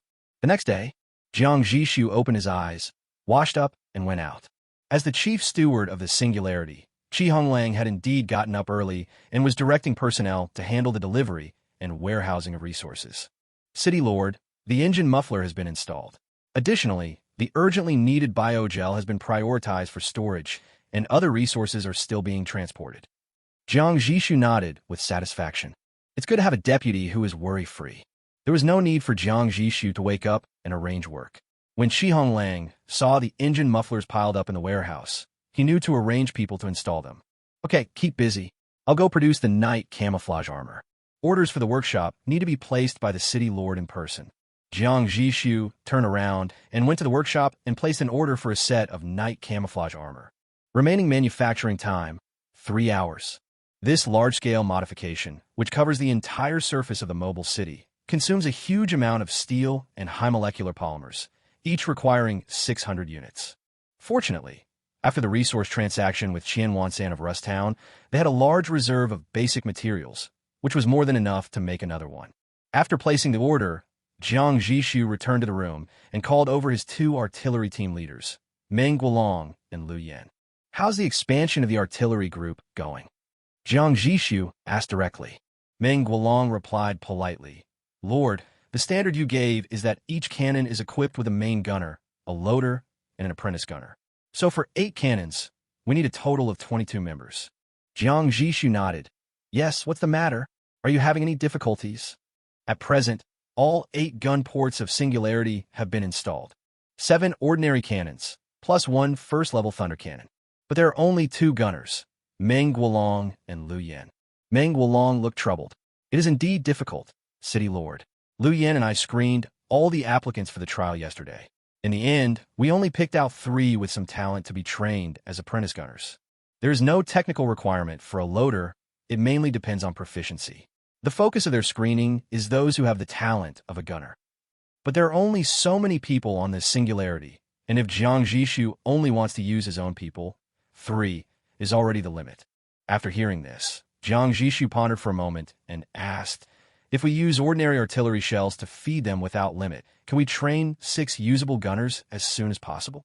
Disaster. Without hesitation, Meng Guolong said, people without a talent for firing cannons are useless. No matter how many cannonballs they feed you, it's useless. He knew that his city lord's talent possessed the power to transform decay into magic, but this was the fundamental law of this world. Without talent, even if you eat artillery shells as food, you won't gain any experience points. In that case, activate the gunners from the silence. Make sure to complete the gunnery staffing by tomorrow. Jiang Zhixu said. He actually left behind some of the technical talent from the silence. The most important gunners, helmsmen, lookouts, etc. are among them. Just for safety, they were all broken up into ordinary civilians. He didn't trust the newcomers and wanted to give priority to the original residents, which was understandable, but he didn't expect the war to come so soon. The only temporary solution is to reactivate them. However, out of caution, Jiang Zhixu called over a man and said, if a fight breaks out, arrange for a few brothers to guard the left and right artillery positions. Do you understand? Yes. Jiang Zhixu was relieved. The position of the artillery is too important, so he cannot help but be cautious. After doing all this, Jiang Zhixu began to think about where he should use his talent today. Chapter 23, 10 times the quality, Level 2 repair arm. He currently has 2 options. First, continue to perform quantitative critical strikes. However, after taking a look around, Jiang Zhixu found that there was nothing on the singularity that was worth an immediate critical hit. Level 1 Thunder Cannonball? Yes, but it is not necessary. Nearly 50 Thunder Shells are enough to deal with several high-intensity battles. You know, even Rusttown only has 31st-level artillery shells in stock for defending the home, and it is not luxurious enough to bring all of them to the war. Besides, the dungeon will open tomorrow. Even if the Thunder Shells are really not enough, he can still make another critical hit tomorrow. So, his attention naturally turned to another talent option, Quality Critical Strike. Since obtaining the talent, he has never performed a Quality Critical Strike.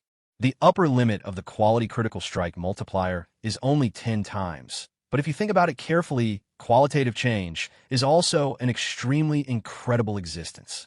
It's time to give it a try. Jiang Zhixu thought, but he was still struggling with what the critical hit was. First of all, It is certain that you must choose something with a good enough foundation, so that after adding the quality critical hit, you may get something better with a higher upper limit. The first thing Jiang Zhixu thought of was several first-level modified parts of the singularity. The first one is the city repair arm, which is only 1/8. As a modified component purchased at great expense by the former city owner of Deep Blue, its role is unquestionable. Can consume materials and quickly repair damaged parts. This function is no less effective in battle than having a back row priest constantly healing you. Unfortunately, the original city owner could only afford 1 repair arm, while the complete version of the city repair arm has 8, which can cover the entire mobile city. If I perform a quality critical strike, can I make it complete? The original repair arm has 8, so if you can randomly get 8 times, you should be able to make it complete. And if you're luckier and get a random chance of 9 times, it should be transformed into a second-level modified part directly on the spot. A complete first-level city repair arm is already very powerful, and a second-level one is simply too powerful. To be honest, Jiang Zhixu was very moved at this moment. But the city repair arm is not the only option. Compared with the incomplete parts, the first-level modified parts with complete critical hits are obviously better. For example, engine muffler and night camouflage armor. In this dungeon, it's likely all frontal combat, so the engine muffler will likely be useless, even if it becomes a secondary component. However, night camouflage armor may have unexpected effects. The description of this component is, through special coating and light distorting force field, the mobile city can blend into the surrounding environment, slightly reducing the probability of being discovered and greatly improving the effect at night. Therefore, although the name of this component contains the word night, it is not only effective at night.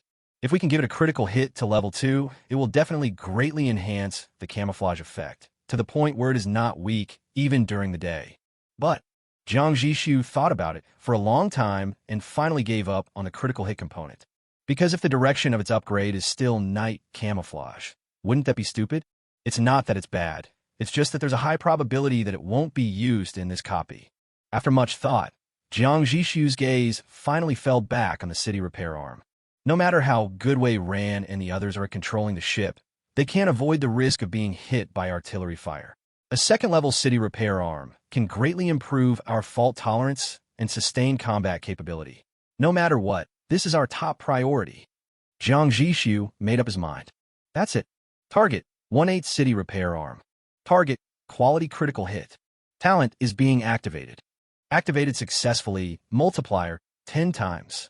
When the word 10 times appeared in front of him, he stood up from his chair with ecstasy on his face. 10 times. Full value. Withdrawal. He immediately rushed to the control panel and called up a detailed description of the new city repair arm. Universal repair arm. Quality, level 2. Features, crafted from sophisticated technology from a higher civilization, it possesses 12 sets of independently operable robotic arms that can quickly repair any damage to the city using a small amount of resources, and can also repair and refurbish vehicles that are not completely scrapped. Description: this technology was borrowed from an alien civilization that we have liberated. We do not yet fully understand how it works, but its pursuit of repair efficiency far exceeds the imagination of our ethics committee.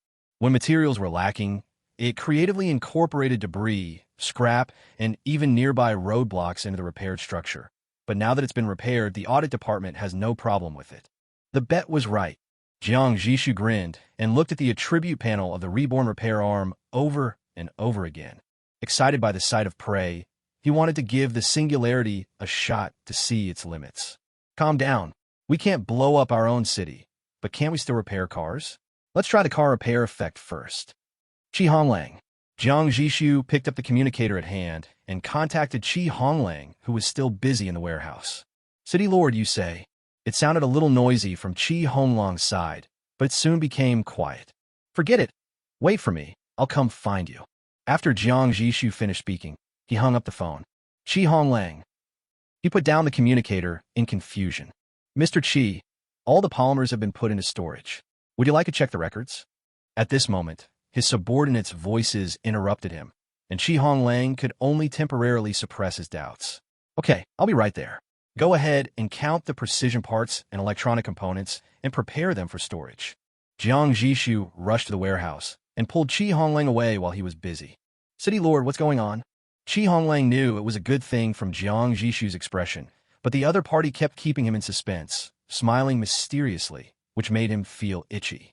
Jiang Zhixu said nothing and took him directly to the parking lot on the ground floor. Parked here are 6 broken cars originally from the Deep Blue and 9 ordinary off-road vehicles seized from the Silence.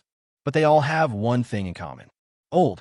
The industrial capacity of the mobile cities is relatively complete, but they have undergone countless renovations. Although they look fine on the surface, they're actually rotten inside. I'll show you something good.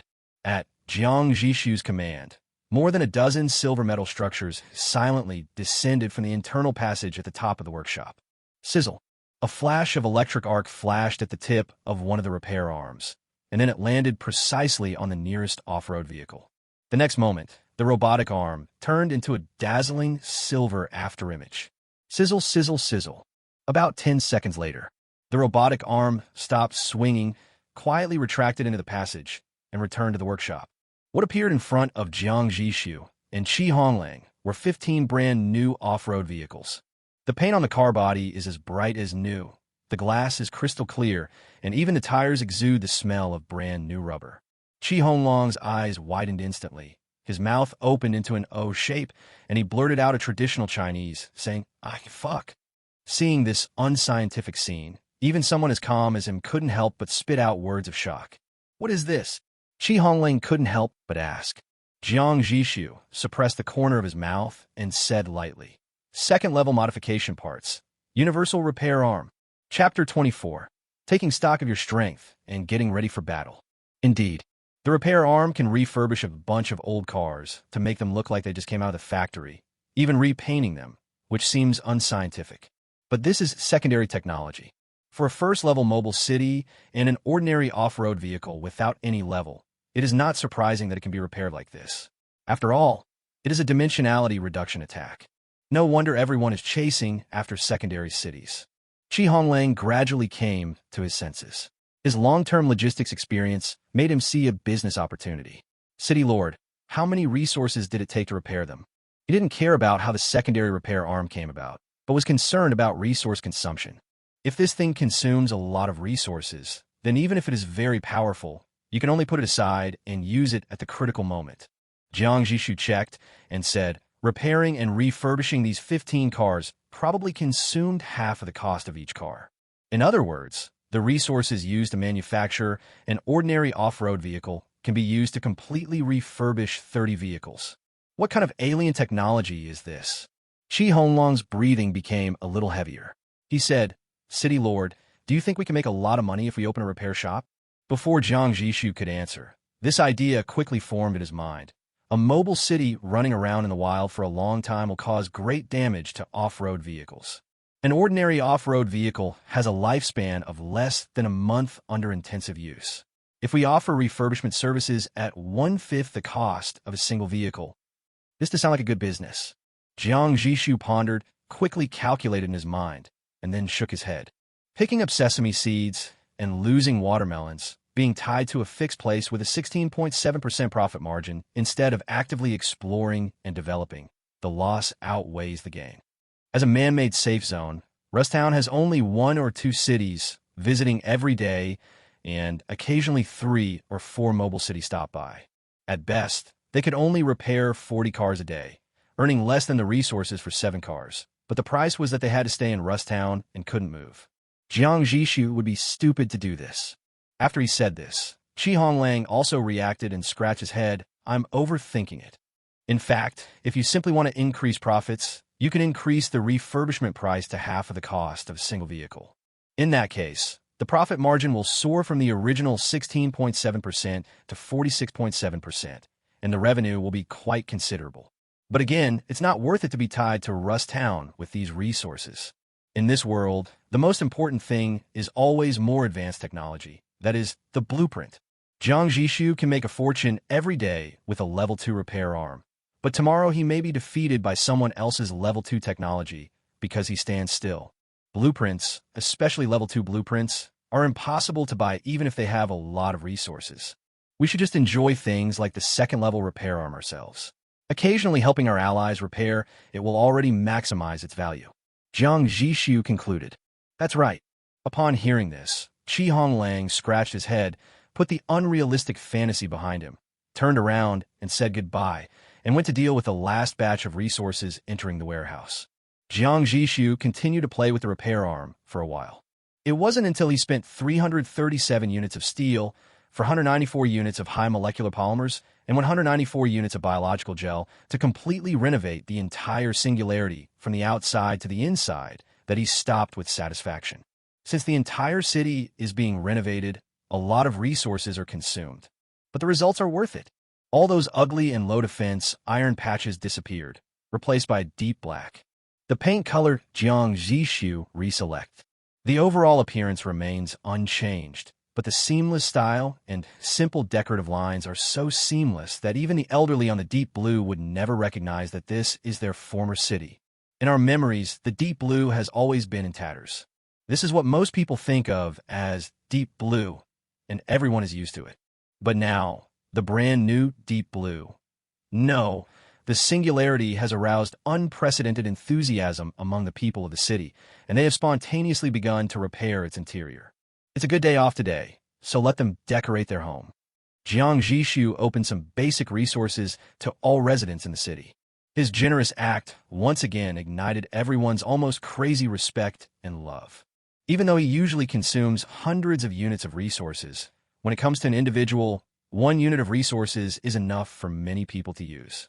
The warehouse was open for a whole day, and the various resources spent on interior decoration did not even add up to 10 units. From a city to the hearts of the people, singularity has completely belonged to Jiang Zhixu. He had no doubt that most people would truly regard singularity as their home and fight for it. However, I hope that the day will never come when everyone needs to fight to the death. Seeing the renewed enthusiasm and smiles on people's faces for life, Jiang Zhixu also smiled from the bottom of his heart. He possesses God-level talent, and singularity is destined to dominate this world. But struggle for hegemony itself is not the goal, but to obtain a paradise where everyone can settle down.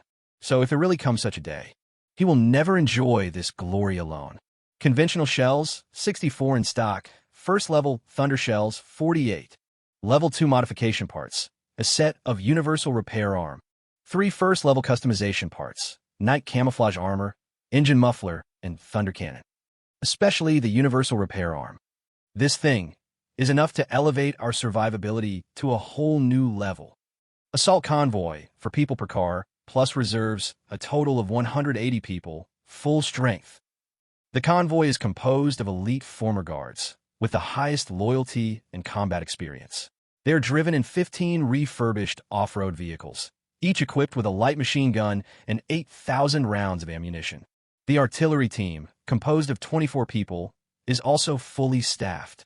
Led by team leaders Liu Yin and Meng Wulong, they are ready to conduct a saturation bombardment with 8 gun barrels at any time. All the brothers who participated in the uprising and are still unemployed have been reorganized into the city guard, a total of 103 people, responsible for internal patrols, daily security, and deck operations. Night. Honglang conducted a comprehensive inventory of the singularity in Jiang Zhixu's room. The current population of singularity is 934, and the combat personnel add up to 307 people, accounting for more than 30% of the total population. From the perspective of the old world, this ratio is incredible, but in the new world, it is normal. The population of the mobile city is very valuable, and there won't be a single idler. Combatants, logistics personnel, and slaves are all the components of a city. Of course, since there are no slaves on the singularity, there are only 2 categories left: combat personnel and logistics personnel. At critical moments, logistics personnel also have to take up swords and guns to fight. It is no exaggeration to say that everyone is a soldier. Everything is ready to go. At the end of the inventory, Honglang confidently concluded, although we lack foundation and have few first-level transformation components, among first-level cities, our war potential is definitely in the first tier. Jiang Zhixu nodded and said, let everyone get a good night's sleep. We may have a tough battle tomorrow. He didn't know what the second-level elite copy was like yet, and Zhou Yi and the others didn't know either. According to their experience, anything unusual would only appear there near the time point. Chapter 25, Bugs. Bugs everywhere. Early morning, 12 o'clock. In the eastern part of the Wasteland, in the northwest corner of the dry riverbed area, a moving city broke in. It was obviously a specialized modification because it did not have tires or tracks used by conventional mobile cities. Instead, it moved on 8 thick metal legs and ran across the dry riverbed. But it is as stable as tire tracks and faster. Inside the city, the lights were bright and shadows were everywhere, and many people were moving quickly on the decks. A sound came from the front cab. The dry riverbed is indeed rich in mineral resources. We made a fortune this time. Yes, iron, ore, alloy, ore, and the like are directly exposed on the surface and can be mined directly. This is truly a treasure trove. No wonder so many people like to come here. We also collected over 1,000 units of thunder ore this time. Together with that thunder crystal, the resources we sold will allow us to develop steadily for a period of time. Let's not talk about that for now. We're almost at the broken bridge on National Highway G7. Those predators love to ambush here, so everyone should be on high alert and ready to fight at any time. Yes, all 6 cannons of the Honglang raised their heads and began to warm up. But after a few minutes, Yushan, the lord of the Honglang, suddenly frowned. He stared at the darkness in front of him and felt something was wrong. It's too quiet. There were no roars of mutant creatures, no scavenger birds circling in the air, and it seemed as if there were no other living things in the whole world except them. Even if there was a predator city lying in ambush ahead, the scene shouldn't be like this. Stop! Yushan suddenly gave the order. The huge steel spider slowly stopped, and its 8 long legs dug into the cracked ground to stabilize its body. City Lord, what's wrong? The helmsman asked in confusion. Yushan did not answer, but asked someone to turn the searchlight to maximum power and aim it at the broken bridge ahead. Dazzling beams of light tore through the night sky. When the scene in front appeared in everyone's eyes, everyone couldn't help but gasp. What is this? In front of the broken bridge, in the center of the dry riverbed, a dark gray crack several dozen meters long was quietly suspended. It had no light and no sound, and if it weren't for the light of the searchlight, it would blend almost perfectly into the night sky. Have no idea. Yushan's expression was also extremely solemn. However, at this moment, the huge crack seemed to be activated by a searchlight and began to surge slowly. Something is coming out. The helmsman holding the telescope was the first to see the situation, and he exclaimed. Yushan grabbed another telescope and looked toward the crack. A fat and ugly insect slowly struggled out of the crack. The moment it touched the ground, a gray fungal blanket began to spread around. Could it be a newly formed copy? Yushan was shocked and confused, but then a surge of ecstasy surged in his heart. It must be a copy. Although no system broadcast was received, the scenes before my eyes could not be faked. Copy means blueprint. Yushan didn't want to give up this opportunity, but he was not sure about the level of this copy. So he pondered for 2 seconds and ordered, "Fire at that fat bug and see how its defense is." The fat worm's movements seemed very slow. It's not that he didn't see the fat worms that seemed to be infecting the surrounding land, but that's where he considered his luck. After all, intuitively, the more land it infects, the stronger it will become. And now, everything has just begun. This is when it is weakest. With Yushan's order, the preheated cannon roared loudly and the shells whizzed out. Boom! The shell hit the fat worm directly. However, the expected scene of blood and flesh flying everywhere did not occur. The shell, which was powerful enough to penetrate steel, seemed to have sunk into some sticky, gelatinous substance and sank into the fat worm's body with a muffled sound, leaving only a charred hole on its white skin. No, it's useless? The people in the cab were stunned. Yushan, one more. Before he uttered the last word, cannon, something strange happened. The fat worm's entire body trembled violently, and then its huge body began to expand violently and uncontrollably, getting bigger and bigger. Yushan's pupils dilated instantly. Run. He sensed the danger, but it was too late. The 8-legged spider had just stood up when the fat flesh worm exploded with a bang like a balloon that was stretched to its limit. However, it was not flesh and blood that exploded. Instead, billions of fist-sized translucent insect eggs, wrapped in smelly mucus, were thrown in all directions like a dense, deadly rainstorm. Phew! An insect egg fell onto the deck of the Honglang. Someone came forward to take a look, confused, and the next moment, a palm-sized insect shaped like a combination of a scorpion and a mantis struggled out of the broken egg. Squeak! It let out a sharp, strange cry, shook off its afterbirth, and pounced on the crew member's face as fast as lightning. Laugh! The sharp sickle claws instantly pierced into the eye sockets and crushed the brain. Then, the newly born insect buried its head in eating, and its body grew rapidly at a speed visible to the naked eye. It was not until this moment that the other people on the deck reacted. They screamed in terror, brandished their weapons, and beat the monster to death with clubs. But that was just the first one. Phew! Another insect egg fell onto the deck. What followed was a swarm of insect eggs as dense as raindrops. View from a distance. The spider-like Honglang was instantly enveloped by a dense, wriggling swarm of black insects. It struggled and twisted frantically, its 8 long legs waving in vain. Until one moment, a spider leg was severed with a sharp metallic sound at the joint, which seemed to be the last straw that broke the camel's back. In a chain reaction, one supporting leg after another broke. Rumble. The huge mobile city collapsed. A desperate broadcast was sent out by the Honglang at the last moment. Sizzle bugs. Bugs everywhere. This is the G7 broken bridge. Save, sizzle them. AA. Chapter 26. Chapter 26. Arriving at the dungeon. The terrifying insect swarm. City Lord, good morning. Honglang placed a simple breakfast in front of Jiang Zhixu. A piece of whole wheat bread, 3 pieces of gingerbread, and a cup of milky white liquid with a faint milky aroma. Morning. As Jiang Zhixu washed up, he asked, "Does City Lord Zhou and the others have any new news?" "No. Everything went according to plan." Jiang Zhixu nodded, said no more, and sat down at the table to eat breakfast.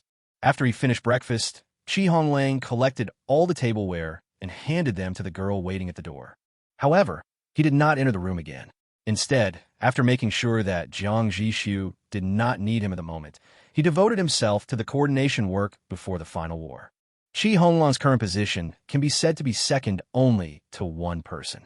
He has a lot of things to do and a lot to learn. There is really not enough time. After he left, Jiang Zhixu sat alone in front of the porthole, casually flipping through a paper book found in the ruins of the old world, quietly waiting for the time of departure. It's almost noon. At the entrance of Rusttown, 5 moving cities of different styles lie quietly. Everyone who saw this scene couldn't help but breathe easier. Even the mercenary convoys that used to act so arrogantly now kept a distance and did not dare to speak loudly. This is a total of 5 cities taking action at the same time. Neither the residents of Rusttown nor the mercenaries had seen such a commotion in a long time. A mercenary with a broken left hand took a deep drag on a cheap cigarette and whispered to his companion beside him, "My goodness! City Lord Zhou Yi's elegy, City Lord Qian Wansan's cornucopia, City Lord Lei Qing's iron guard, and Madame Ying's silence. This is an out-and-out mobilization. What on earth is going on?" "I don't know." His companion looked at the cities in the distance in awe. But when his eyes fell on the city that was mainly black, outlined by golden borders and lines, he became puzzled. Whose city is that? They had been away for half a month and only returned to Rusttown early this morning, so they felt extremely unfamiliar with the singularity. As the saying goes, clothes make the man. The singularity, with a new skin, gave them an unusual first impression, with an indescribable sense of nobility. The armless mercenary naturally couldn't answer his companion's question. But another young voice immediately interrupted. "That's the singularity." The mercenaries looked at the boy. The young man stared at the dormant singularity in the distance with a complex and reluctant tone, saying, "The singularity just arrived in Rusttown. They destroyed a predator city 2 days ago." Everyone was shocked when they heard this. Those who could become plunderer cities are naturally those who are more confident in their own strength. They're already the first echelon of mobile cities. The singularity, which can destroy the predators, is undoubtedly the top of the first echelon. No wonder you can stand with the 4 city lords of Rusttown. The armless mercenary understood and casually handed the boy a gold coin as a fee for the information. The young man gladly accepted, but added regretfully, "Singularity was recruiting a few days ago, and I applied, but unfortunately, I was rejected." Everyone silently memorized the name Singularity. If nothing unexpected happens, Rusttown will probably welcome another Overlord-level city to join. Jiang Zhixu didn't know that his singularity had invisibly stolen the limelight from the other 4 cities. At this moment, he was looking at the 4 communicators in front of him with a headache. Each of them represented a city lord. Don't we have a more convenient way to group? He couldn't help but complain. With this method of communication, if the battle gets stalemate and we're more than a kilometer away from each other, wouldn't we be dumbfounded? Because the effective communication distance of the communicator is only 1 kilometer. Not yet. Zhou Yi's helpless voice came from one of the communicators. So, during the battle, we need to communicate using flag signals. There's actually a modification called the Alliance Radio. Madame Shadow's gentle voice came out. Members of a radio station can contact each other at any time as long as they are still in the same area.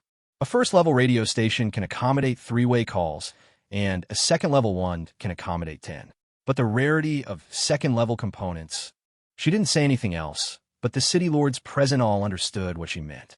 The speaker may not mean it, but the listener may take it seriously. A gleam of light flashed in Jiang Zhixu's eyes. If I want to carry out that huge urban cluster plan, something like the Alliance Radio is indispensable. Otherwise, with the current efficiency of communication, which basically relies on shouting, this plan is just nonsense. Even a secondary station might not be enough. As long as I can get a level 1 radio station, I have a chance to crit it into a level 2. Jiang Zhixu thought in his heart. The rarity of a first-level radio station is definitely far less than that of a second-level one. With so many people in the Wasteland area, there will always be someone who can find one. However, Jiang Zhixu didn't say much at this time. He did not completely trust Zhou Yi and the others. If he openly acquired a first-level radio station and then took out a second-level one, it might expose a lot of things. He mentally put the words Alliance Radio on his high-priority to-do list and returned to his ordinary chat. In the following period of time, the 5 mobile cities gathered their strength, raising billowing clouds of dust across the wilderness and rushing towards the dry riverbed. On the way, they also encountered a raider city flying a dragon hunting flag. The city was hunting down a small adventurous caravan with great fanfare. But when its lookout saw the moving mountains consisting of 5 giant beasts rising on the horizon, a sharp explosion sounded. Without any hesitation, the plundering city immediately gave up the fat meat at its mouth, turned around, and fled in panic with all its might. Jiang Zhixu and the others were too lazy to chase him because they had to rush to the copy. To put it bluntly, even if we waste resources and time to win it, the food is not enough for 5 people to share. The copy is still the most important. The wilderness is vast and empty. After that, they encountered no other inconsiderate obstacles and drove smoothly into the dry riverbed area. The air became drier, and the wind blew up sand and gravel, which hit the city's armor, making a rustling sound.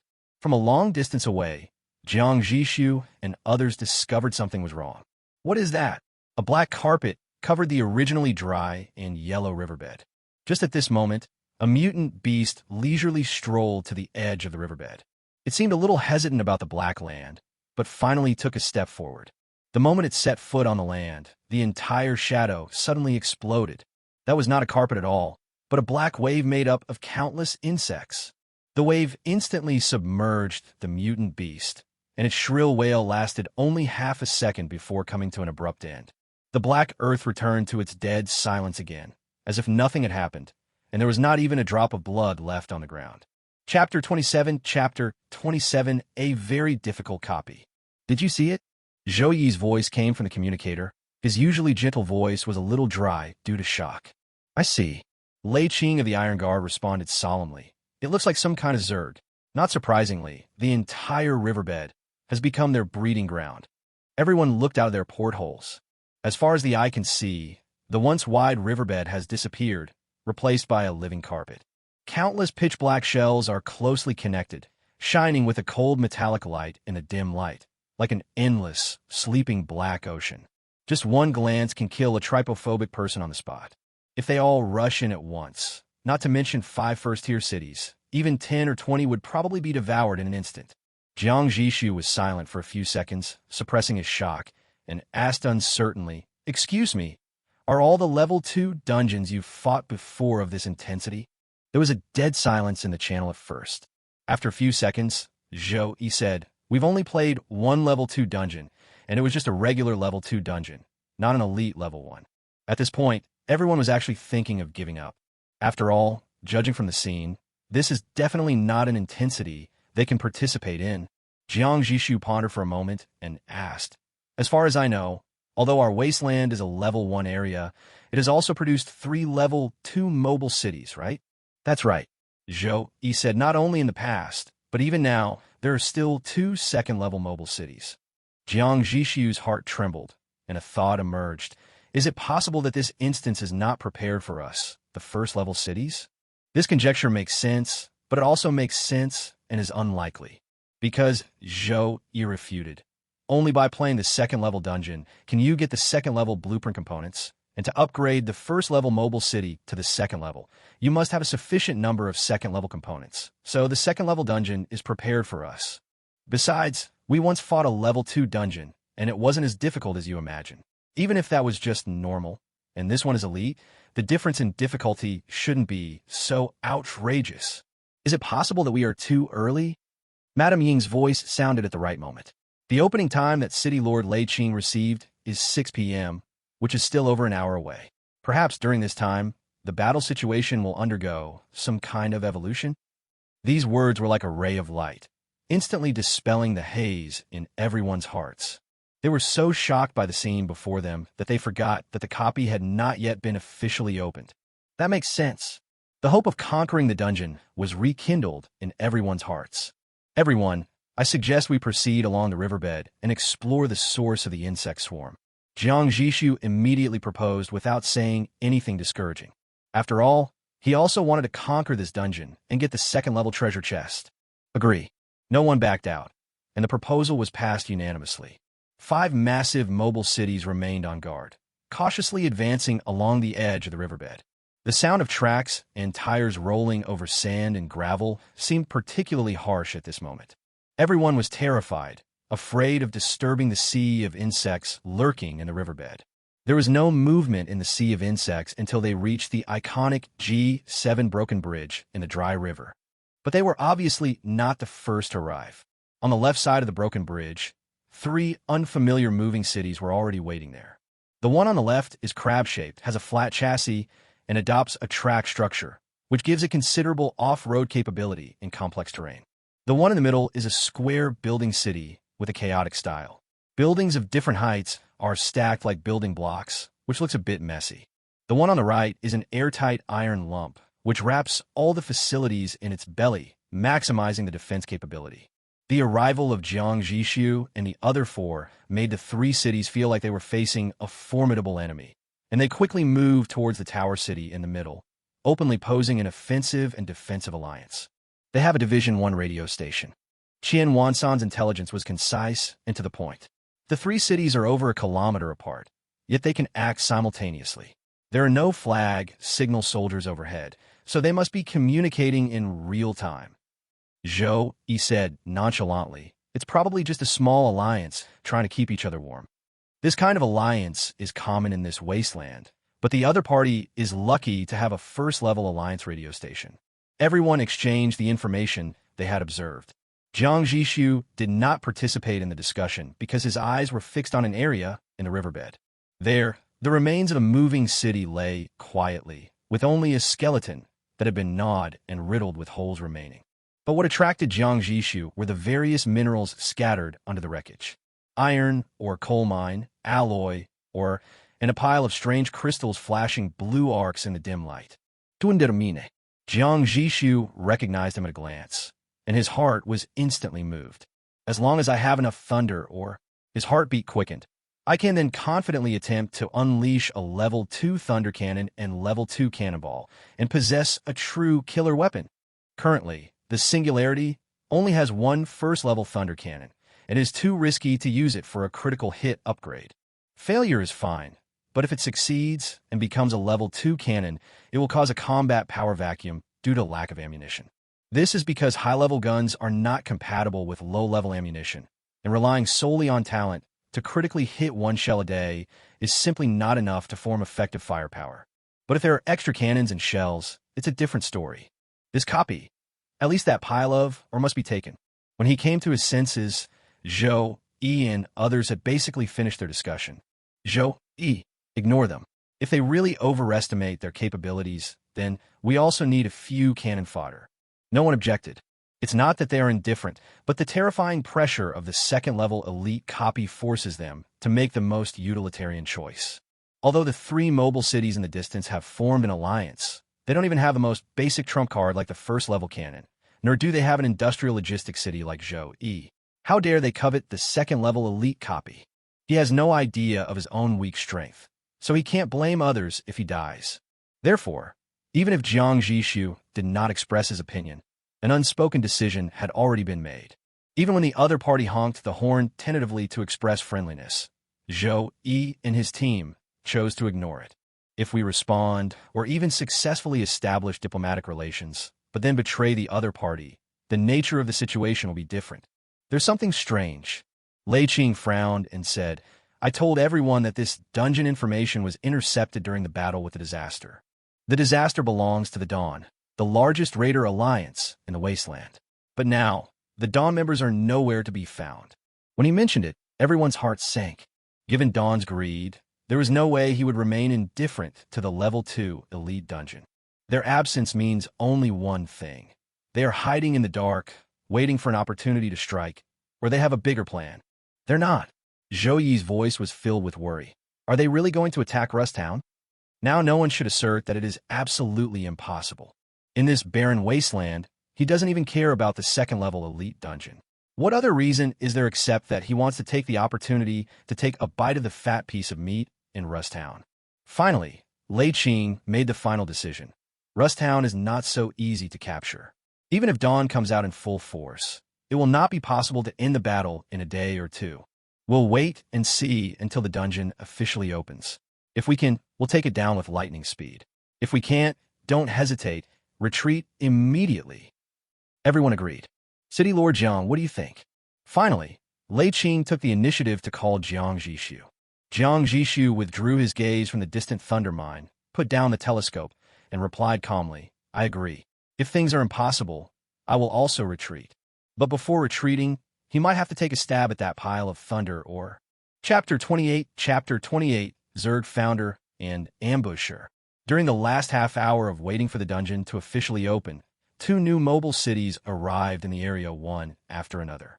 When they found themselves the only 2 lone wolves on the field, they tacitly approached each other and formed a temporary 2-person alliance. Not long after, through Jiang Zhixu's telescope, this duo and the previous trio lowered the lifting platform and communicated with each other's convoys. A moment later, the 5 cities began to gather together, forming another 5-city alliance. In terms of comprehensive strength, Jiang Zhixu and his companions naturally observed the movements of the 5 mobile cities in the distance. Zhou said, the strongest among them is the last fortress-type city to arrive. It's equipped with a first-class cannon. Everyone's attention was focused on the mobile city that Zhou mentioned. It has heavy armor, 6 ordinary cannons, and 1 first-level cannon that flashes with white energy light, a total of 7 cannons. Its firepower configuration is already excellent among first-level cities. Even compared with them, it is not much inferior. Of course, this excludes Lei Qing's Iron Guard and Jiang Zhixu's Singularity. The former is the combat specialist in Rusttown and has the strongest combat power, with a total of 6 ordinary cannons and 2 first-level lava cannons. The latter, Jiang Zhixu, has 7 ordinary cannons and 1 first-level thunder cannon. Only the 2 of them occupied all 8 gun positions. An ordinary first-level city would be stretched to the limit just to supply ammunition for 4 cannons. It's just a false sense of security brought by numbers. It's nothing to worry about. Just don't mess with us. Lei Qing only said this lightly. In his eyes, the strongest one on the other side could barely tie with their weakest Lady Shadow. Not to mention that one was a temporary alliance, and the other was a true ally who knew each other well and had cooperated for a long time. The degree of trust and execution ability were very different. If a fight really breaks out, they can wipe out the other side within 10 minutes. Everyone no longer paid attention to those small fry, and all their attention was refocused on the silent gray crack above the broken bridge on National Highway G7. 7 more minutes. Madame Shadow's voice sounded in the channel, telling the time accurately. Time passes by every second. At the moment the countdown reached 0, the still gray crack suddenly beat violently, like a heart. Sizzle. A huge, sickle-like limb that flashed with cold metallic light suddenly pierced the boundary of the crack from the inside, and then slashed fiercely to both sides. The entire space crack was instantly torn open into a huge gap tens of meters wide. Then a huge, ferocious spider-like head emerged from the crack. It was covered with densely packed scarlet compound eyes, and it let out a deafening roar towards the sky. Roar! The terrifying sound waves spread out like shock waves, and the young insect that were still wriggling on the ground around the cracks suddenly exploded into blood plasma in large numbers at the sound of the roar. At this moment, the same system panel appeared in front of all the city lords. The copy has been opened. Instant summary. The Zerg's conquest has never ceased. We do seek peace, but in different ways, he said. Boss introduction. Level 2 elite life form, Arachnida, founder. Instance objective. Kill the founder to terminate the creep transformation ritual. Founder. Jiang Zhixu looked at the founder in the distance, which was at least 10 meters high and looked like a mobile fortress, and his pupils dilated slightly. But he immediately thought of something, and his eyes turned sharply to the vast sea of insects in the riverbed. Those bugs really have new moves. They no longer attacked, but instead rushed madly to the banks of the riverbed and began to self-destruct. From their exploded corpses, carpets of flesh sprouted. They're laying down the fungal blanket. Jiang Zhixu finally discovered their purpose. I saw insects starting to self-destruct one by one. Every time their flesh and blood exploded, the land within a 1-meter radius around them was covered with a dark purple flesh blanket that was still pulsating slightly. In the blink of an eye, the entire dry riverbed was completely covered by this strange living surface. Fight or retreat. Prepare for battle.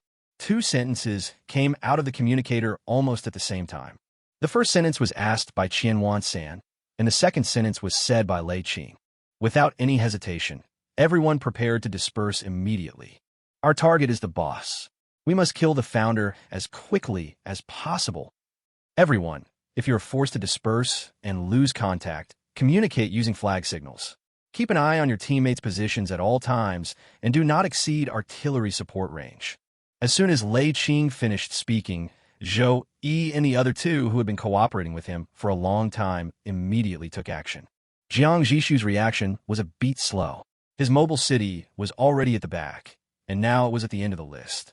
Lei Qing sent a message at the last moment before the communication was cut off. City Lord Jiang, please stay behind and help us keep an eye on the insect swarm. On our flanks. Good. Jiang Zhixu replied, not knowing whether the other party heard it. He took one last look at the pile of thunder, then asked the main helmsman Wei Ran to follow Zhou Yi and the others in front closely. The 8 guns of the singularity have all been preheated and are ready. On one side of the empty riverbed, 5 mobile cities maintained a formation ready to support each other at any time and rush towards the founder.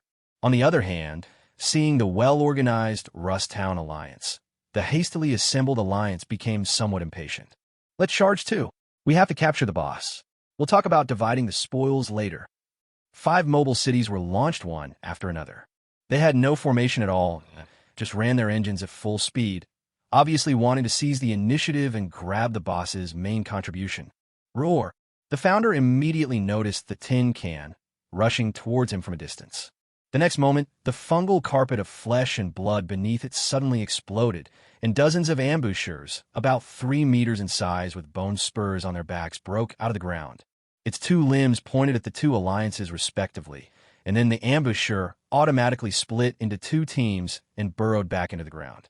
The mud swelled up into dozens of mounds, which rushed towards all the mobile cities at an extremely fast speed. When they were 1 kilometer away from each other, they rushed out of the soil again, opened their huge mouths, and spewed out a torrent of acid towards the fortress mobile city that was in the front. The fortress city was a little panicked and slammed on the brakes, and the entire city almost collapsed. But a lot of acid still fell on its armor. Sizzle. The alloy armor that it was proud of melted quickly under the corrosion of acid rain, just like snow splashed with hot soup. Idiot, you have nothing to rely on, and you dare to rush to the front? On the Rusttown Alliance side, Lei Qing cursed under his breath. As for the enemy's thick armor, he didn't think it could be relied upon. At the same time, on their side, dozens of ambushers also broke out of the ground, spitting acid from their mouths.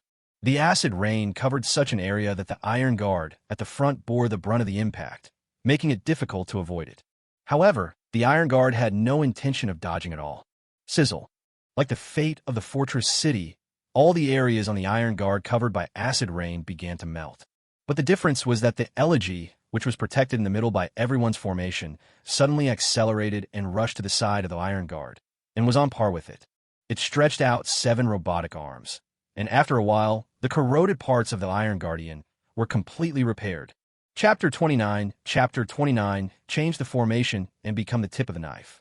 This is the role of industrial cities, to provide logistical support to allies on the battlefield at any time. At the same time, Zoe, Lei King shouted, "Receive." Needless to say, the armor plates on the side of the elegy slid open, and several crudely shaped helicopters roared out. They dropped sticky coagulant over the heads of the ambushers, instantly delaying the movements of the remaining Zerg. Immediately afterwards, the salvos from the cornucopia and the silence tore these slowed-down living targets into pieces. All the attacking ambushers failed to cause any impact on the Rusttown Alliance's formation. However, red light flashed in the countless compound eyes of the founder in the distance, and on the fungal carpet, thousands of small, mantis-shaped raiders were born. They were extremely fast, turning into black lightning, splitting into 2 groups, and heading straight for the positions of the 2 major alliances. City Lord Newbuck, Wei Ran reported immediately. The raiders' main target was the cornucopia, which was closest to the edge of the formation. "My flanks. There are too many." Qian Wansan's panicked voice sounded in the channel. Because the singularity was more than 1 kilometer away from them, Jiang Zhixu did not hear Qian Wansan's voice. But he saw the flag raised by the other side, indicating request for support. Lu Yan. Seeing this, Jiang Zhixu didn't wait any longer. "Load the thunder cannon. Target those bugs on the port side of the cornucopia." "Yes, City Lord." The muzzle of the cannon on the singularity that was flashing white light instantly condensed into a dazzling blue electric light. Boom! There was a loud bang like thunder in the clear sky. The shells wrapped in lightning snakes whizzed out and landed accurately in the swarm of insects besieging the cornucopia. It did not cause a violent explosion, but released an expanding ball of lightning the moment it landed. Countless violent arcs of electricity jumped and conducted wildly in the swarm of insects, forming a huge electric grid. The power grid has a strong paralyzing effect. All the insects touched were turned into charcoal in the center, and those on the periphery were paralyzed and unable to move, and were then easily killed by the ordinary shells that followed. In just a few seconds, a vacuum zone with a diameter of dozens of meters was cleared on the flank of the cornucopia. "Oh my God! Thank you, City Lord Jiang." Although he knew that Jiang Zhixu couldn't hear, Qian Wansan still thanked him with lingering fear. At the same time, he was amazed at the skills of the singularity gunner. The reason was simple. The other party had an extremely precise grasp of the coverage of the thunder cannon, and the ever-expanding lightning network just stopped at the edge of the cornucopia. If it expanded a few more meters, the cornucopia will definitely be accidentally damaged. It was precisely because the Zerg were too close that the cornucopia did not dare to use its first-level cannon. "Signpost soldiers, signal your thanks," Qian Wansan immediately ordered. "Move out the battle convoy and assist the gunners in clearing the mess. Also, leave 1 cannon ready to support the singularity." A series of orders were issued, and the cornucopia gave birth to a convoy of combat vehicles, all of which were first-level armored vehicles equipped with first-level heavy machine guns. Caliber means justice. Ordinary bugs will die with just a touch, and the cleaning efficiency is extremely high. On the other hand, the temporary alliance of 5 cities was in a terrible situation. After experiencing the first wave of acid rain, the fortress city no longer dared to rush to the front. The strongest fortress city was afraid to move forward, and the other 4 cities were even more afraid to take the lead, each one cherishing their lives more than the other. So, when the raiders advanced straight in, without even giving them time to land their combat convoys, the tracks of one of the cities were cut off by the sickle claws of several raiders, rendering it unable to move. "Help me! Help me!" The mayor of that city roared in despair on the public channel. But his allies were already busy with their own affairs and had no time to care about this immovable city. Soon, flames were seen in the city, the muzzles of the guns were lowered, and there was no movement at all. Seeing this, the other 4 cities wanted to retreat, but they were entangled by more raiders and were caught in a deadly battle. Even escape became a luxury. At this moment, the unique, thunder-like sound of cannons rang out in the air again. The lord of the fortress city was horrified to find that a cannonball with a tail of lightning was flying towards them. Attacking us at this time? The fortress lord was furious, but before he could curse, the cannonball passed over his head and landed accurately in the densest swarm of insects around them. A large area was cleared in an instant. It hit it wrong. Just as this thought came to mind, another identical thunder shell fell from the sky and exploded in the swarm of insects on the other side of them. 2 artillery shells actually saved them from this life-and-death crisis. Now no one would doubt that the other party had hit the wrong target. Obviously, this was help from the other party. The 4 surviving city lords were overjoyed and quickly landed their respective combat vehicles, using various machine guns and rifles to clear out the remaining raiders, finally breathing a sigh of relief. While feeling thankful, they looked at the black and gold singularity standing still in the distance, and their hearts were filled with deep gratitude and awe. These are 2 first-level shells, and you're willing to use them to save unrelated people. They wanted to express their gratitude, but they had no means to contact each other, so they could only give up for the time being and keep it in mind. Lu Yin, don't be stingy with your thunder bombs. Others might think our singularity can't afford them. Fire them now. When Jiang Zhixu's order was given, Lu Yan's actions began to become more outrageous. At this time, they were still 7 or 8 kilometers away from the founder, but the swarm's obstruction was getting stronger and stronger. It was for this reason that Jiang Zhixu did not want Lu Yin to save ammunition anymore. However, it was he who suggested saving the 4 cities on the other side of the riverbed, not Lu Yan's own decision. They're more useful alive. In response to Mrs. Ying's doubts, he explained this. As long as another alliance exists, it can take away half of the Zerg's forces for them. This explanation successfully convinced Mrs. Ying, and she turned around and helped Jiang Zhixu convey it to others. But he also said meaningfully, City Lord Jiang is really generous. Fine. Jiang Zhixu said this calmly, and then said, Madam Ying, please cover our retreat while I move closer to the battlefield ahead. Rusttown's formation is a sharp knife. But the Iron Guard, the tip of this sharp knife, showed signs of fatigue after firing 7 first-level lava shells in succession. Although there are still enough ordinary artillery shells, the lack of first-level artillery shells will undoubtedly slow down their overall advancement. Jiang Zhixu was ready to replace him. You still have a reserve of first-level artillery shells? Mrs. Ying was really surprised this time. She remembered that the singularity had just started, and how could there be so many resources?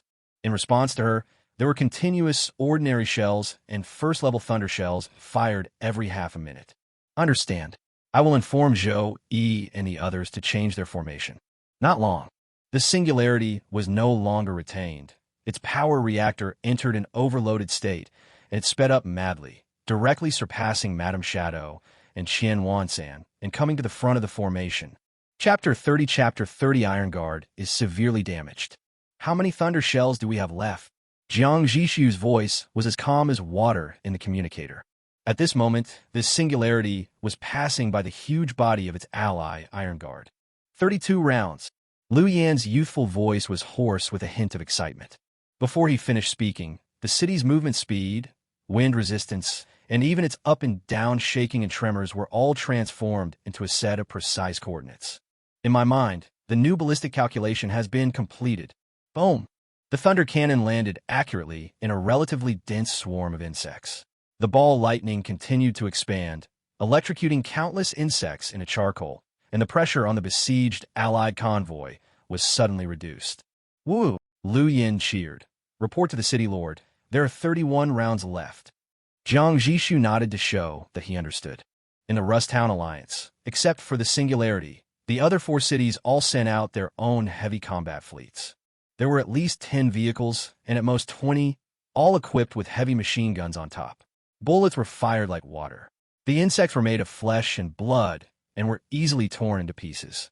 Jiang Zhixu did not plan to send out a combat convoy, because he did not want to use his weakness to attack the Zerg strength. Their singularity off-road vehicles are all ordinary-level light off-road vehicles, equipped only with light machine guns. It is more than enough to fight against mobile cities, but it is somewhat powerless against the Zerg who all have hard shells. However, Jiang Zhixu's behavior was not criticized by his allies, because the artillery support of the singularity is so critical. Sometimes, even if they were 2 kilometers apart, the singularity could still maintain approximate accuracy and was not stingy with its first-level shells, frequently rescuing everyone. To put it bluntly, if it weren't for the singularity, they would have probably given up on this instance, because there were too many Zerg. Seeing that the singularity had no convoy, everyone tacitly separated some vehicles and closely guarded the singularity to clear out the miscellaneous soldiers for it. In fact, each city only sent out 5 heavy off-road vehicles, but that added up to 20 vehicles, so the safety of the singularity was fully guaranteed. The reserves are still sufficient. Jiang Zhixu made a judgment and immediately ordered, "Notify the Iron Guard. We are going to advance and prepare to cut off the head." Jiang Zhixu's eyes were fixed on the founder in the distance. Just at this moment, they entered the communication range of the Iron Guard. Lei Qing's voice was a little hoarse. "Understood. We will slow down to escort you." He felt ashamed of the Singularity's first-level ammunition reserves, so he had no objection to the other party's behavior of seizing the initiative. Considering that the spearhead was facing more Zergs, he also sent an additional 10 heavy off-road vehicles to join the escort convoy. 2 kilometers to the founder. Order the flag bearers to prepare for an encirclement. Jiang Zhixu naturally took command of the alliance and ordered his flag wavers to wave the flags. The signal flags fluttered in the strong wind, transmitting his orders throughout the battlefield at the speed of light. The silence and Qianwansan City, which fell behind the team, understood each other and immediately accelerated to catch up. Look around. The black fungal carpet pulsated on the earth like a living thing, turning the entire wasteland into a wriggling ocean. Countless strange-shaped Zergs hatched and emerged from them, gathering into a black wave and rushing towards the 5 mobile cities fearlessly. However, nearly 100 heavy off-road vehicles shuttled and roared in the belly of the moving city. The flames they spewed formed a dense fire network, and the artillery fire that fell from the sky from time to time built an insurmountable wall of death among the Zerg. Occasionally, a Zerg with long-range attack capabilities would successfully hit a mobile city, causing it to explode into flames. But the elegy in the center immediately approached and quickly repaired it with its 7 robotic arms. In less than a quarter of an hour, it was back to normal. The turning point of the battle began when the 5 cities suddenly scattered like flowers from the sky. The Zerg, or rather the founder who commanded the Zerg, was stunned for a moment when he saw the suddenly scattered invaders. Should we divide our forces? It is not a full-time commanding brainworm, but even it knew that if it divided its forces further at this time, it would further weaken the suppression power of the sea of insects, making it impossible to delay until the birth of the hunter who could end everything. Just as it hesitated, there was a loud bang in the distance, and a cannonball flashing with lightning flew over and hit it directly. Boom! Sizzle! The ball of lightning exploded violently, and a violent electric net instantly wrapped around its huge body. The acrid smell of burning protein filled the air. Roar! The severe pain caused the founder to completely go crazy. It let out an earth-shaking roar, and the swarm of insects responded, rushing madly towards the iron creature that dared to hurt the commander. But what greeted them was simultaneous artillery bombardment from 4 other cities. The first thing to hit, it was the lava shells from the Iron Guard. The red shells exploded in the air above the founder, and sticky lava poured down like a waterfall. The hard shell quickly melted and peeled off under the terrifying high temperature, making a hissing sound. Roar! In extreme pain, the front limbs of the founder suddenly cut through the void. Swish! A gray space crack appeared out of nowhere. It crashed into it recklessly, and the next second, it appeared directly next to the Iron Guard that had caused serious damage to it. Impact! Boom! Amidst a roar like a landslide, the Iron Guard lost its balance. The huge city tilted violently, and the tracks on one side broke into pieces under the terrifying impact force. The out-of-control city crushed deep trenches tens of meters deep into the fungal blanket, turning thousands of insect eggs into powder. But I don't know if it was because the energy consumption of opening the space rift was too great, or because my body couldn't withstand the collision with a steel monster that was bigger than me. The founder stood there dazed, his huge body swaying slightly, and for a moment he was unable to launch pursuit. By the time it recovered, it was too late. Another thunder cannon whizzed in and accurately hit the wound that was melted by the lava. Countless electric arcs were like the sharpest blades, tearing at its flesh and blood, and green blood splattered everywhere. Roar! It was completely enraged, its scarlet compound eyes fixed on the singularity in the distance, and its forelimbs were raised high again, ready to open a space crack and repeat the same trick. However, at this moment, the silence, which had been silent all the time, finally let out its first roar. Boom! The sound of the cannon was dull, and the black shell flew out and landed around the founder, but did not produce any explosion or fire. There wasn't even any sound. If I were to describe it in one word, it would be complete silence. What is this? Jiang Zhixu's pupil shrank. The first-class silent cannon is also the origin of the name of my ship, Silence. Madame Shadow's voice rang out in the channel with a hint of pride. As for its effect, there is no need to say more, because Jiang Zhixu saw that the Founder's forelimbs, which were powerful enough to open up space, had already swung down with all its might. However, nothing happened. It turns out to be a silencing effect. Jiang Zhixu understood instantly. It can temporarily interrupt the target's energy transmission. Madame Shadow explained. For the mobile city, it was a bombardment misfire. For the Founder, I was just trying it out, and I didn't expect it to actually work. The brief exchange between them did not pause the battlefield. Zhou Yi's elegy immediately rushed to the Iron Guard to carry out emergency repairs. Qian San also used his first-level frost cannon to try to slow down the pace of the Founder. However, the Founder obviously has a high resistance to ice and frost, and Qian San's two shots were of little effect. Seeing this, Jiang Zhixu ordered, all conventional artillery, fire indiscriminately. Thunder cannons, no need to conserve. Use all remaining ammunition on the Founder. Chapter 31 ends and the division of spoils begins. Boom! As the more than 10-meter-tall Founder fell to the ground with an unwilling roar, everyone breathed a sigh of relief at the same time. The battlefield fell into an eerie silence. Everyone subconsciously looked towards the Zerg outside. As the life breath of the Founder completely dissipated, the swarm of insects that was originally as endless as a black tide suddenly stiffened and died at the same time. The wildly pulsating fungal mat quickly withered and faded, revealing the cracked riverbed again.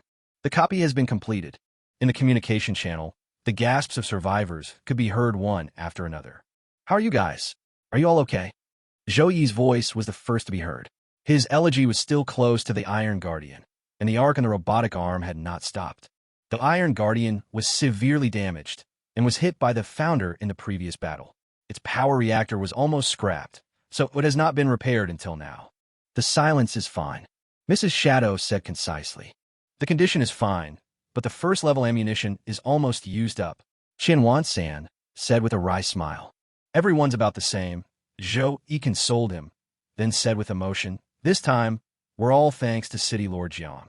If it weren't for him, we wouldn't have been able to kill the Founder, and we'd probably have been left here. The Founder is indeed very strong. At the beginning, Lady Shadow could rely on the silent cannon to interrupt its teleportation from time to time, forcing it to stay in place and take a beating. But what no one expected was that the Founder was so difficult to kill. In total, he was hit by no less than 10 thunder cannons, lava cannons, and frost cannons. Although he was obviously seriously injured, he was still able to fight back with his terrifying physical strength and recovery ability. By then, Lady Shadow's silent ammunition had been exhausted, and she could no longer interrupt. Qian San's frost shells and Lei Qing's lava shells were also used up, losing their real output capabilities. In the entire Rusttown alliance, only Jiang Zhixu's singularity still maintains a strong combat capability. Everyone was puzzled as to where the singularity had so many first-level cannons, but in reality, first-level cannons alone were not enough. City Lord Jiang, are you selling your gunner? I'm willing to pay a high price for him. Qian San was delighted to see the prey and couldn't help but say. Everyone fell silent after hearing this, and they all thought of the shot that decided the outcome. Everyone's first-level artillery shells have been used up. Although the Founder is also seriously injured, it can still tear open a space crack and raid any city. And just when the Founder was making its last space jump, It was the thunder cannon of the singularity that predicted the teleportation landing point, where it had not yet appeared, and pierced its head with one shot. If it weren't for this shot, everyone would have been exhausted to death. Everyone understands that this has nothing to do with the gunner's skills. It must be talent that plays a role. Sorry, this gunner is not for sale. Jiang Zhixu's voice came calmly. The singularity slowly approached from a distance. Its armor was covered with the flesh and blood and limbs of the Zerg, but this did not make it look disheveled. Instead, it made it look mighty and ferocious. Alas, what a pity. Qian Wansan sincerely regretted this, but he didn't insist. Instead, he sighed with deep emotion. City Lord Jiang, the depth of your singularity is truly unfathomable. A bottomless reserve of ammunition, powerful and durable repair parts, and enough talent to secure victory. All this made Qian Wansan understand that the singularity was not something that could be kept in a pond. Sooner or later, it would have to leave their current area and move towards a wider world for development. He couldn't help but feel a little envious. Jiang Zhixu didn't respond. He maneuvered the singularity to stop on the other side of the Iron Guard and asked, where his City Lord lay injured. Even City Lord Zhou, he can't fix it. Upon hearing this, Lei Qing gave a wry smile and said, yes, that collision with the Founder left me with internal injuries. The power reactor was severely damaged, and City Lord Zhou, he said he was powerless. We can only return to Rusttown and slowly repair it. Jiang Zhixu remained non-committal and said, let me give it a try. Lei Qing and Zhou both expressed confusion. City Lord Jiang also has repair parts? The previous battle was so intense that no one except Qian Wansan noticed that the singularity had undergone an autonomous repair. Qian Wansan had not originally intended to mention it, but when he saw Jiang Zhixu had exposed himself, he boasted with a smile. You don't know that City Lord Jiang not only has it, but also its level is not low. I saw with my own eyes their power reactor area being hit by bugs. They were clearly on the verge of shutting down, but within a few seconds, they didn't even have time to slow down before the thick smoke disappeared. As a most complex and fragile area, the power furnace is well known for its difficulty in repairing. Zhou Yi's face was filled with disbelief. He immediately pulled his elegy back to make room, and his tone became extremely polite. City Lord Jiang, then, thank you for your help. City Lord Jiang, we're in trouble. Lei Qing also said, we are allies, you're welcome.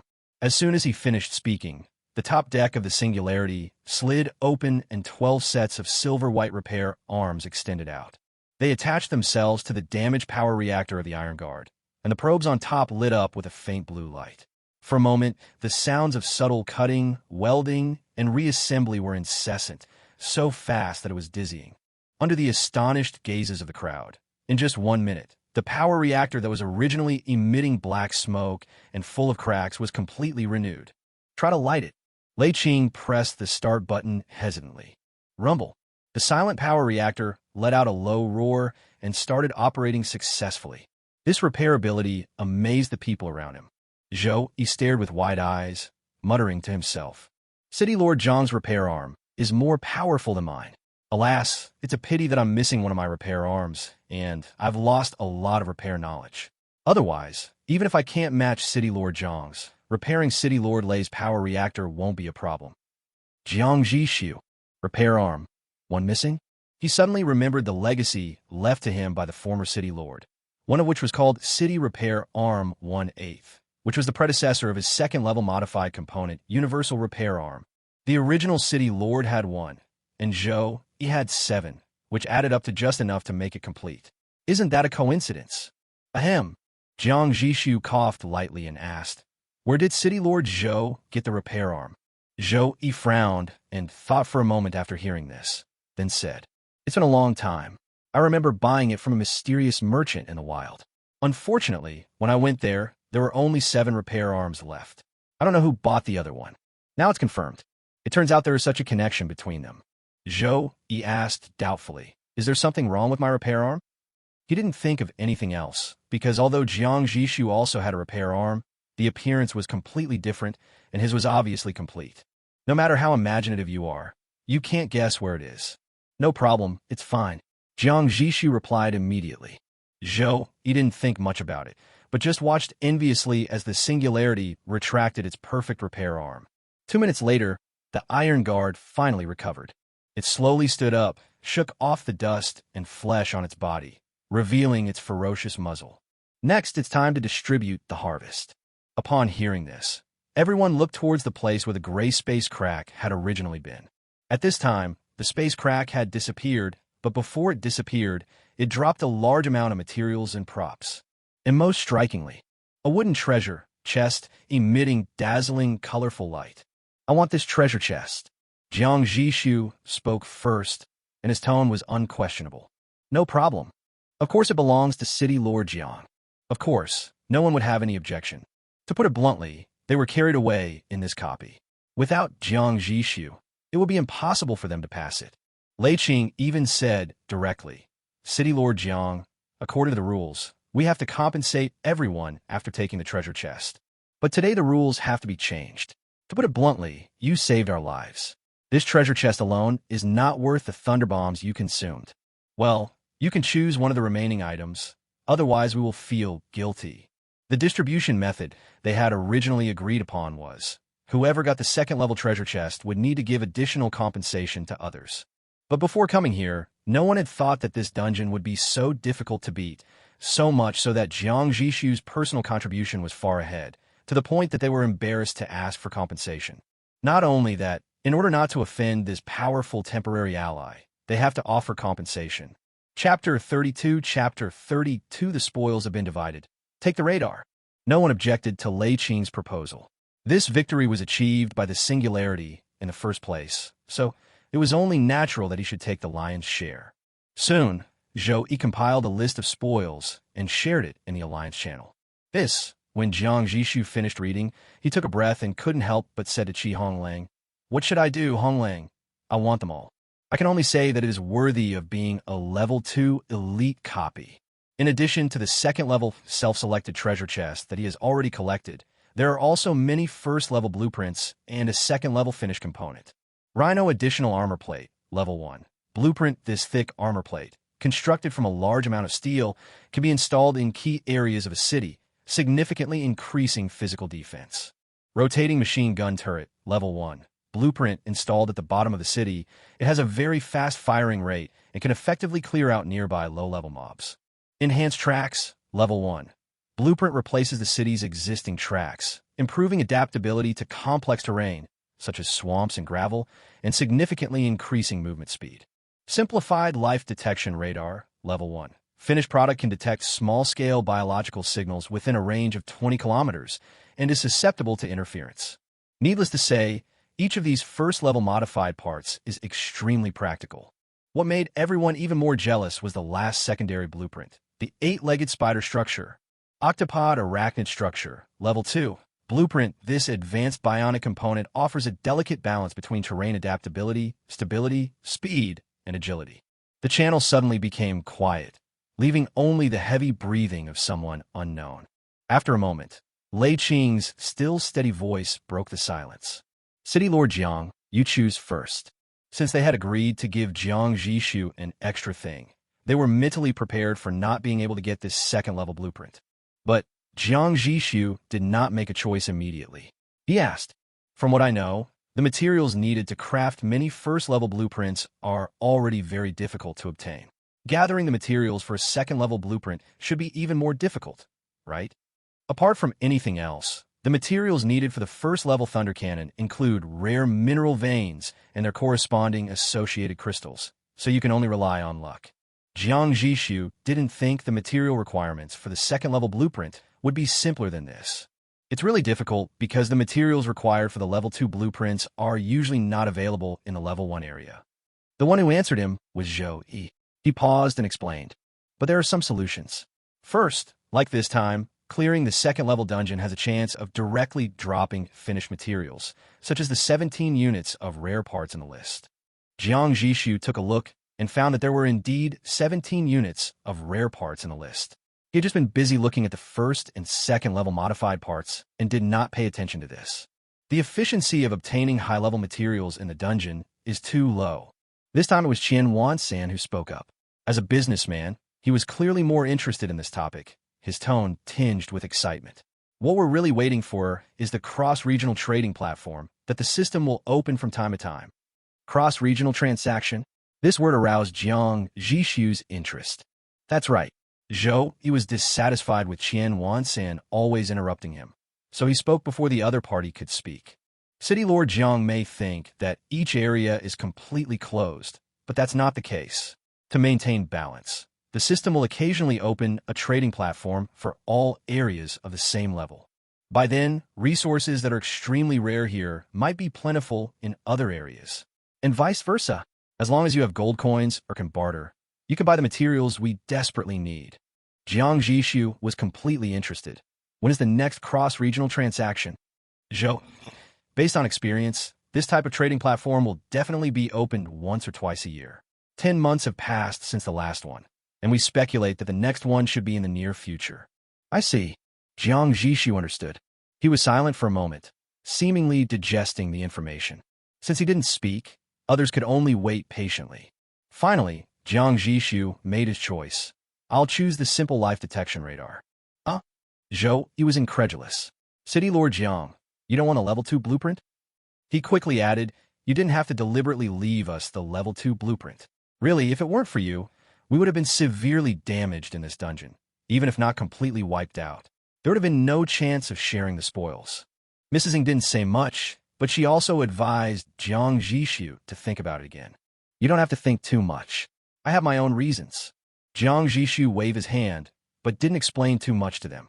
Firstly, he really didn't want this secondary blueprint. Even if cross-regional transactions could be open tomorrow, it was still an uncertain thing. What Jiang Zhixu wants is absolute certainty in transforming resources into strength. He hates uncertainty. Secondly, simplified life detection radar is exactly what he needs. As we all know, what is the most important thing in war? Information, of course. Compared with cities without radar, cities with radar are definitely a strategic dimensionality reduction attack. Knowing the opponent's moves in advance allows you to deploy tactics without them noticing. Of course, this simple life detection radar may not be able to do what Jiang Zhixu wants to do. But don't forget, he can deal a quality critical hit to it. The gap between level 1 and level 2 shouldn't be too big. Even if it's only randomly 2 or 3 times the most basic, there should be no problem upgrading it to level 2. He wasn't sure about the city repair arm he had used before because it was only 1/8 of a first-level item. So in general, this modified part is the most useful to Jiang Zhixu and is far more important than any blueprint. But, looking at the allies who were still trying to persuade him in the channel, Jiang Zhixu knew that if he didn't give them a way out, this favor would become a burden to them. So he changed the subject and said with a slight smile, "Of course, if you really feel bad about this," he paused, "the pile of thunder or we encountered on the way here can be considered my compensation. How about that? That pile of thunder ore is expensive, but it is nothing compared to the second-level blueprint." "No problem." Qian Wansan agreed without a second thought, fearing Jiang Zhixu would go back on his word, and even offered to increase the price. "Don't just take the ore. All the resources near the mobile city wreckage belong to you, City Lord Jiang." "All right," Jiang Zhixu chuckled.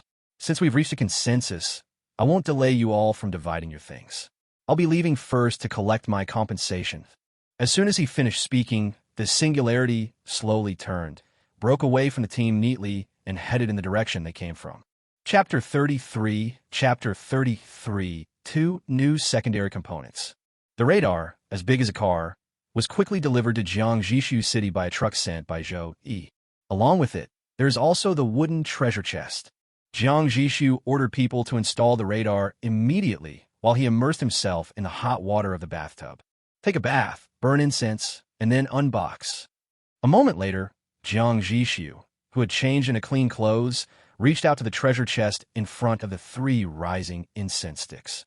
"This treasure chest is my first true second-level modification part." He took a deep breath and unboxed. "Please select a random type." Jiang Zhixu directly chose the modified parts type. "Open successfully. Congratulations on obtaining the level 2 modification parts. Backward compatibility agreement." "What is this?" Jiang Zhixu was stunned. The name sounded plain and unpretentious, and didn't sound like a component at all. He quickly clicked on the details. Backward compatibility protocol. Quality, level 2. Features, After installing this protocol, high-level artillery can be compatible with low-level and even ordinary artillery shells. When firing ordinary artillery shells, the shells will gain 10% of the special effects of the artillery.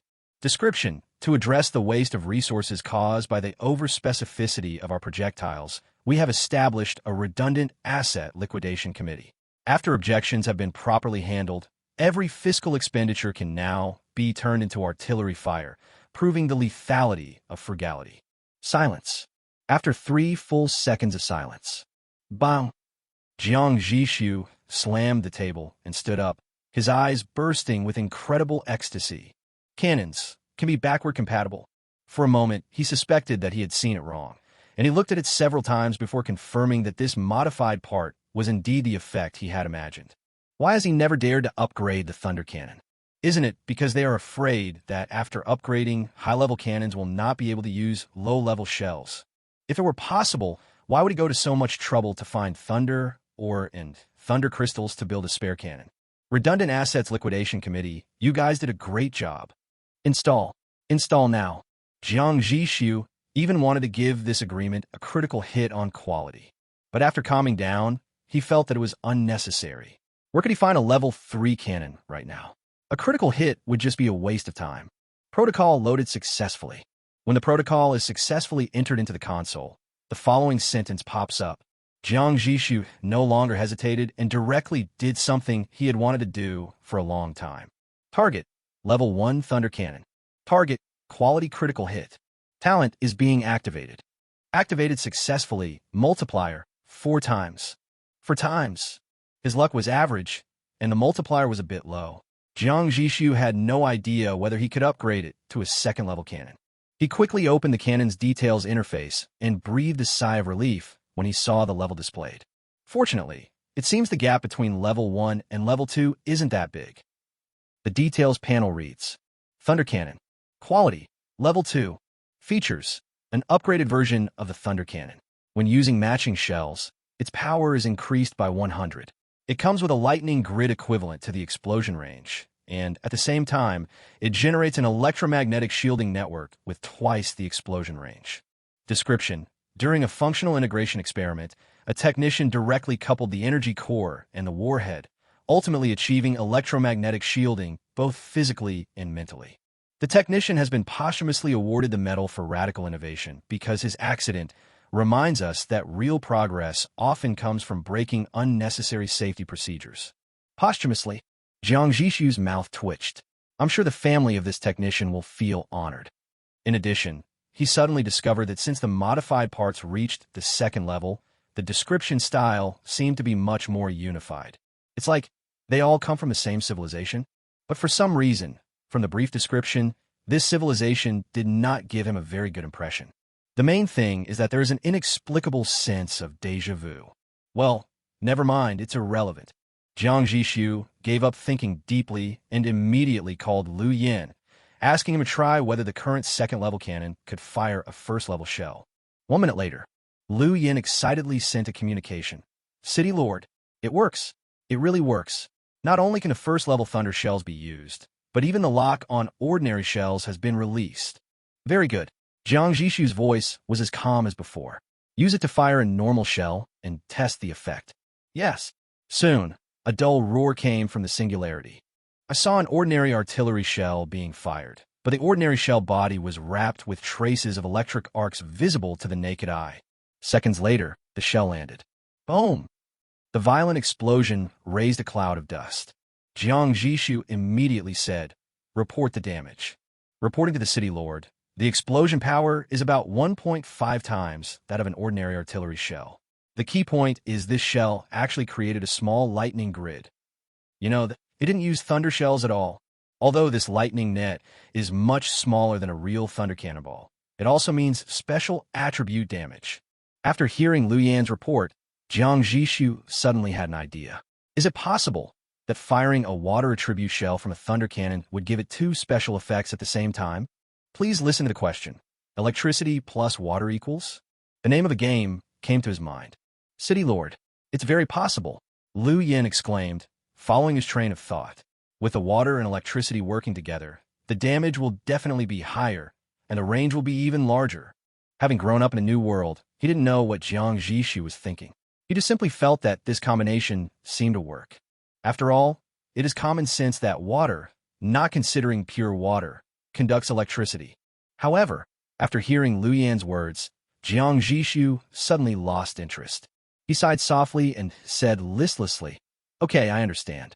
You can continue to familiarize yourself with the fort." After saying that, he hung up the call. Liu Yan was left standing by the artillery position, looking confused and scratching his head, not understanding what he had said wrong. "Does the city lord want to talk about that game?" A faint voice sounded behind him, and Honglang floated in like a ghost. Jiang Zhixu glanced at him sideways. "Have you finished your business?" "There's nothing much to put into the warehouse. It's just a routine post-battle inventory. They can do it without me." Honglang shrugged. "But you, City Lord, are thinking of a very old game, right?" Jiang Zhixu asked again. "Which game? I don't understand." Honglang hesitated for a second and tentatively uttered a word. "God." Jiang Zhixu understood and uttered a word in a sonorous and powerful voice. "Original." "That's right." Honglang clapped his hands suddenly, a smirk flashing across his lips. "It's divinity. Original sin, too. When you mentioned the elemental linkage, it was the first thing that came to my mind. I'm sure you, City Lord, thought of it too, right?" "Indeed, that's what I was thinking of." Jiang Zhixu agreed deeply. He leaned back in his chair with a hint of melancholy. "What a pity. We won't be able to wait for Larian's next original IP." The two looked at each other, and there was a sense of loneliness that seemed like a lifetime ago. But the next moment, it was completely broken by the tacit and hearty laughter. Chapter 34, Rusttown Crisis. The tires of the Singularity rolled over the dry riverbed and slowly stopped beside a huge steel wreckage. "TSK, I don't even know which city this is. How miserable." Wei Ren muttered to himself in the cab. After the swarm of insects retreated, the tragic state of this mobile city was truly exposed. Its armor was riddled with holes, and several gun barrels hung limply. The entire city looked like a giant steel whale that had been gutted and stranded, with only a twisted skeleton and dark red bloodstains left, appearing extremely desperate. No matter how fiercely we fought just now, we dared not set foot in the riverbed, and it. Honglang shook his head. Before the founder died, there were tens of millions of insects in the riverbed, filling every inch of space.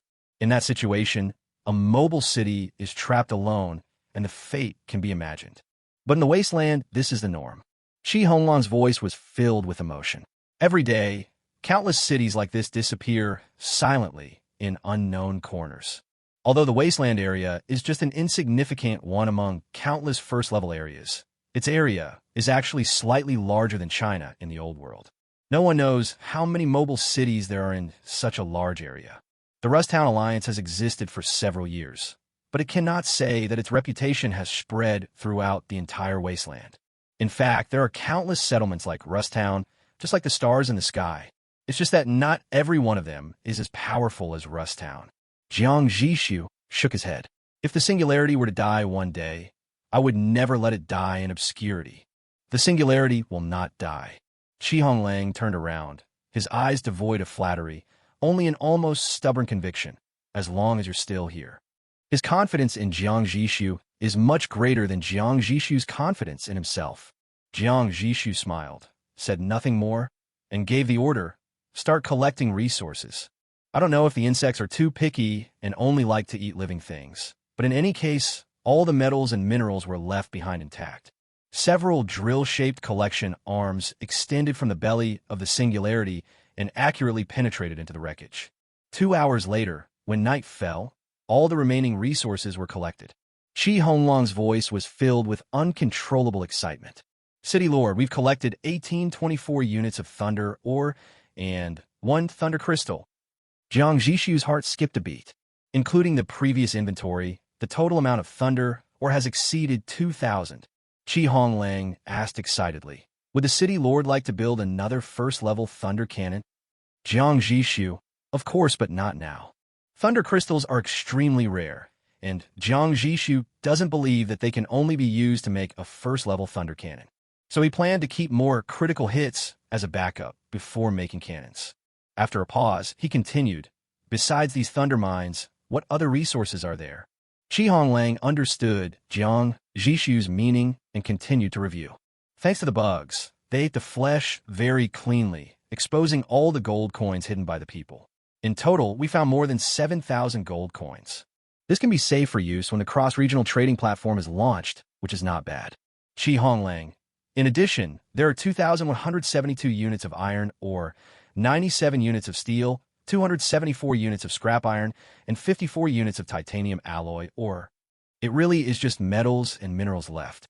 Very good. Jiang Zhixu nodded with satisfaction.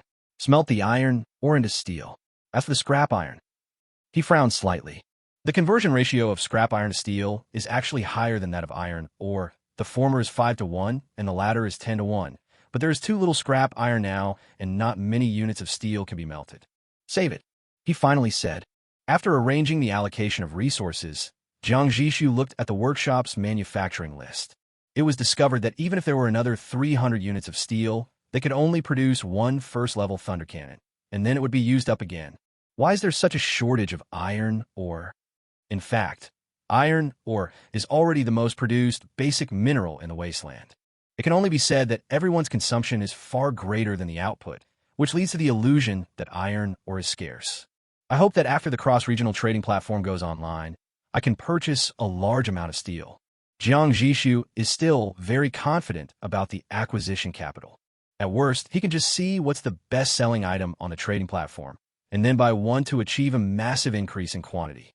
It can be said that no one is looking forward to the launch of the trading platform more than him. Let's go back to Rusttown. When the Singularity set out on its return journey, Zhou Yi and his team could not wait and had already left.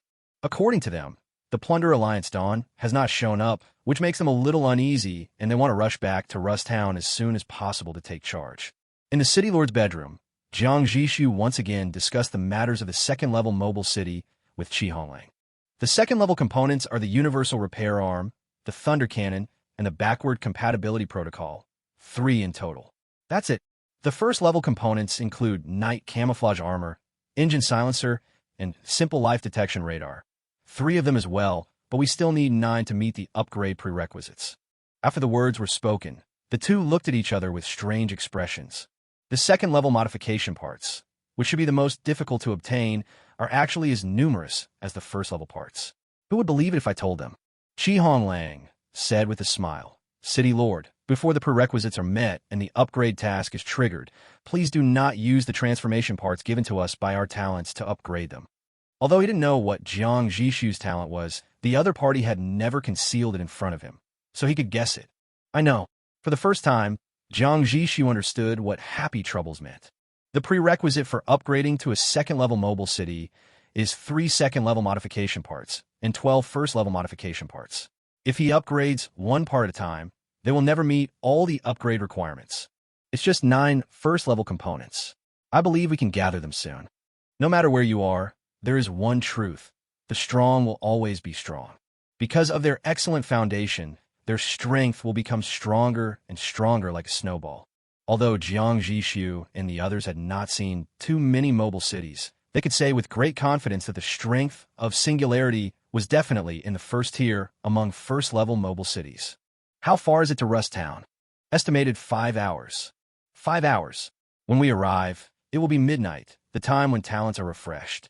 Jiang Zhixu is preparing to give the Thunder Crystal a critical hit first.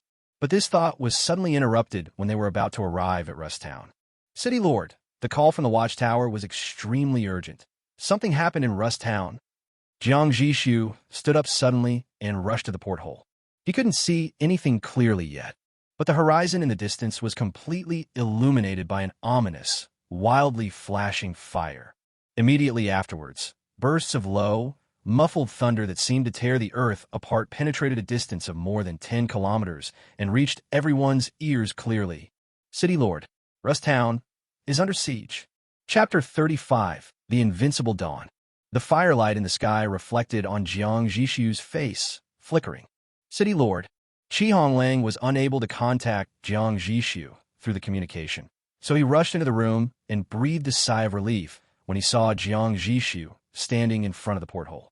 City, how come Rusttown, which has been peaceful for several years, has been in trouble since I arrived? Honglang didn't understand what his City Lord meant. and said in great confusion, "What does this have to do with us? We're out doing dungeons and Rusttown is empty. If I were the Plunder Alliance, I would also choose to attack now." Besides, City Lord Zhou and the others had anticipated this, which is why they rushed back immediately after completing the dungeon. Upon hearing this, Jiang Zhixu nodded in agreement. It seems that Rusttown is indeed unlucky. Honglang scratched his head. Then what should we do? He never figured out whether Jiang Zhixu wanted to get involved or not. How many shells do we have left? Jiang Zhixu asked. Honglang immediately reported a set of numbers. 11 ordinary shells, 3 thunder shells. Now, the singularity finally has the same level of artillery reserves as a normal first-level mobile city. Turn on night camo and engine silencer and head into battle. These two things require additional energy, so they are not always on. It was evening at this time. The moment they were turned on, the black paint on the surface of the singularity glowed faintly, and then completely merged with the deep night. The roar of the engine quickly subsided, turning into a low hum, which was perfectly blocked out by the background sound of artillery fire. The final movement woke up a roosting scavenger bird. It let out a hoarse and unpleasant cry, flapped its wings and flew high, its body with a wingspan of more than 2 meters rushing into the inky black night sky. Below its field of vision, the steel giant that had just disappeared was just a slightly regular shadow on the ground. As it flew higher and higher, heading towards the dining table, where the fire was the brightest and where it could have a good meal, the real scene was reflected in its deep green pupils. With Rusttown as its center, it has turned into a chaotic battlefield. Nearly 20 huge mobile cities maneuvered at high speed on the battlefield. Under their feet, hundreds of off-road vehicles of various types shuttled like wolves, harvesting lives amidst the interweaving flames. Boom! A flash of fire. A roaring off-road vehicle was smashed by a moving city and instantly exploded into a ball of burning scrap metal. The carrion bird let out a high-pitched cry and flew joyfully downwards. Then it was torn to pieces by flames that came from nowhere. Another group of mercenaries escaped. In the cockpit of the Iron Guard, Lei Qing's gaze did not linger on the ignorant scavenger bird. His body was pressed tightly against the steel frame of the console, veins bulged on the back of his hands, and his knuckles turned white from excessive force. These fence-sitters are truly unreliable. Suddenly, the entire Iron Guard tilted sideways, and the tires scratched deep grooves in the mud, almost throwing him off. The next moment, a shell exploded at the location where the Iron Guard was just. Boom! The blast still caused the massive Iron Guard to shake violently. How are the other allies doing? Lei Qing roared with all his might, his voice hoarse. The cornucopia is being pursued by 3 enemy cities, and the Elegy is repairing its radar in Rusttown. Madame Ying's silence is nowhere to be found. The Qing Song has been confirmed to have crashed, and City Lord Meng's fate is uncertain. Bang! Lei Qing slammed his fist into the deformed steel frame, his eyes red. How many lava shells are left? 2. City Lord, and our ordinary shells have been used up. Out of ammunition and food. Lei Qing took a deep breath, a glint of determined madness flashing in his eyes. Helmsman, give up evasion. Charge at full speed. Target the enemy flagship. Even if I die, I'll take someone down with me. Yes. In desperation, Lei Qing thought of the singularity. If the singularity were here, with the opponent's unfathomable war strength, there is definitely a chance to repel the Dawn Alliance. But the singularity is not here. But if it weren't for it, Rusttown would have fallen long ago. Because the 4-city alliance that was rescued from the sea of insects by the singularity originally wanted to come to Rusttown for supplies. But when they saw Rusttown being besieged, they extended a helping hand without hesitation. In addition, the Inju and Hongyan, which were invited by Jiang Zhixu to participate in the banquet, also chose to stay, each holding a mobile city of the Dawn Alliance. If it weren't for the support of these 6 mobile cities, the battle would have completely collapsed. Based on this, no matter how thick-skinned he is, he cannot blame himself for why the singularity has not returned yet. However, a public frequency broadcast sounded on the Iron Guard's radio.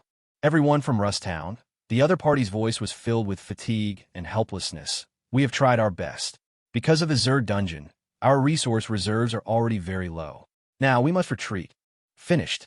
In the 4 cities on the battlefield, the artillery fire almost stopped suddenly. They no longer hold the line, converge, and then use their last artillery shells to break through. Upon seeing this, the outermost Dawn Alliance leisurely made way for the four cities to leave. Our attitude is very clear. We only attack Rusttown, and you irrelevant people can leave on your own. Sure enough, this move made Zhu and Hongyan hesitate. To be honest, their strength was average to begin with, and they were able to hold on until now because they had been replenishing supplies in Rusttown and had not consumed much. Even so, we were running out of ammunition and food. We really did our best. The intention to retreat had already emerged, and the intensity of the resistance suddenly dropped several levels. Lei Qing's eyes were bloodshot, and before he could say anything, boom! A dull thud, accompanied by a sharp whine of tearing metal, resounded throughout the entire cab. The iron guard shook violently and tilted violently to the left, with countless parts shattered and flying due to the impact. The third track section on the port side has been penetrated. Power transmission has been damaged, and our speed has dropped by at least 30%. Don't worry about it. Lei Qing roared with bloodshot eyes, pressing his body tightly against the control console. Charge. Charge at full speed. Use the lava cannon. If there's no angle, just ram it. Use your body to crash into it. He had gone mad, and his only thought was to perish together with the enemy's flagship Dawn before the Iron Guard completely crashed. However, the Dawn on the opposite side was like a cheetah playing with a clumsy buffalo. It gracefully turned sideways and did not fight back, but began to accelerate. It easily distanced itself from the Iron Guard, always maintaining a safe position that humiliated Lei Qing. City Lord, no, the helmsman shouted in despair. They are faster than us. We can't catch up. Lei Qing stared intently at the Dawn, cruising in the distance, constantly teasing them with ordinary light machine guns. The huge feeling of powerlessness and anger almost burst his chest. But at this moment, a cannonball wrapped in blue electric light, which no one had expected, seemed to come from the sky, silently crossed the entire battlefield, and accurately hit the side of the Dawn. Boom! Violent explosions and lightning engulfed the entire Dawn. Following a series of explosions, the once mighty Dawn has crashed. Chapter 36. Chapter 36. The war ends. The entire battlefield came to an end with the fall of the Dawn. Silence. Whether it is the defeated Rusttown or the rampant Dawn Alliance, or the four-city alliance trying to break out and the combat convoys shuttling through it, all sounds seemed to be sucked away in an instant, leaving only the crackling sound of the burning wreckage of the Dawn. The once mighty Dawn was destroyed by a single cannon shot. You know, the Dawn has escaped from the second-level mobile city several times and is known as the mobile city closest to the second level. Even in the recent war, it was not affected at all, and it was able to move freely on the battlefield, providing several key supports to its alliance. The 8 members of the Dawn Alliance frantically sent communications to the Dawn through the Alliance radio, but no response was received. To be precise, as the main body of the Alliance radio, the entire Alliance radio has become ineffective with the death of the Dawn. In addition, there were occasional flashes of explosions on the Dawn and survivors fleeing frantically. All signs indicate that the Dawn is indeed dead. It's the singularity. The singularity is back. Lei Qing was the first to react. He recognized the trajectory of the cannonball, and his entire body trembled with extreme excitement. He roared with all his might. Don't just stand there. Counterattack! Counterattack! Meanwhile, on the other side, the Four Cities Alliance, which had been saved from the sea of insects by this lightning, instantly became overwhelmed with passion and gave up on breaking out. Coincidentally, the Dawn Alliance had just allowed the Four Cities Alliance to pass through the center of its formation in order to show its confidence. But now, under the sudden counterattack of the Four Cities Alliance, the formation was torn apart almost instantly. The 8 mobile cities of the Dawn Alliance wanted to fight back, but they were afraid of hitting their allies, so they were hesitant and could only let these troublemakers go in and out of their formation. They were in an extremely embarrassing situation for a while. Members of the Dawn Alliance, listen up. I am a disaster. As long as I'm here, our Dawn Alliance will not perish. Concentrate your firepower and kill the incoming enemies. Without the Alliance radio, orders from the disaster could only be delivered via radio. They try to rally the troops. This is indeed an effective method. The 8 mobile cities seem to have found a backbone and immediately reorganized their formation. At this moment, everyone saw it. At the very edge of the battlefield, A silhouette darker than the night emerged from the shadows. It was not as scarred as the other cities present. The seamless black armor reflected a cold luster under the firelight, and the golden lines outlined a simple and noble temperament. "Protect the singularity," Lei Qing roared and ordered. However, before they could take any substantive action, the muzzle of the singularity, which was flashing white electric light, once again lit up with a dazzling light. In the distance, the pupils of the mayor of the disaster city shrank sharply. He was horrified to find that the enemy's gun barrel had locked onto him. He roared at the top of his lungs, "Avoid! Avoid at full speed!" Boom! The moment the thunder cannonball was fired, the helmsman of the disaster unleashed his entire life's potential, maneuvering the city to the limit and narrowly escaping the straight trajectory of the cannonball. "I dodged it." The city lord breathed a sigh of relief. He saw the thunder shell explode more than 50 meters away from him, creating a huge spherical lightning net. But apart from the air waves it created, it did not cause any harm to them.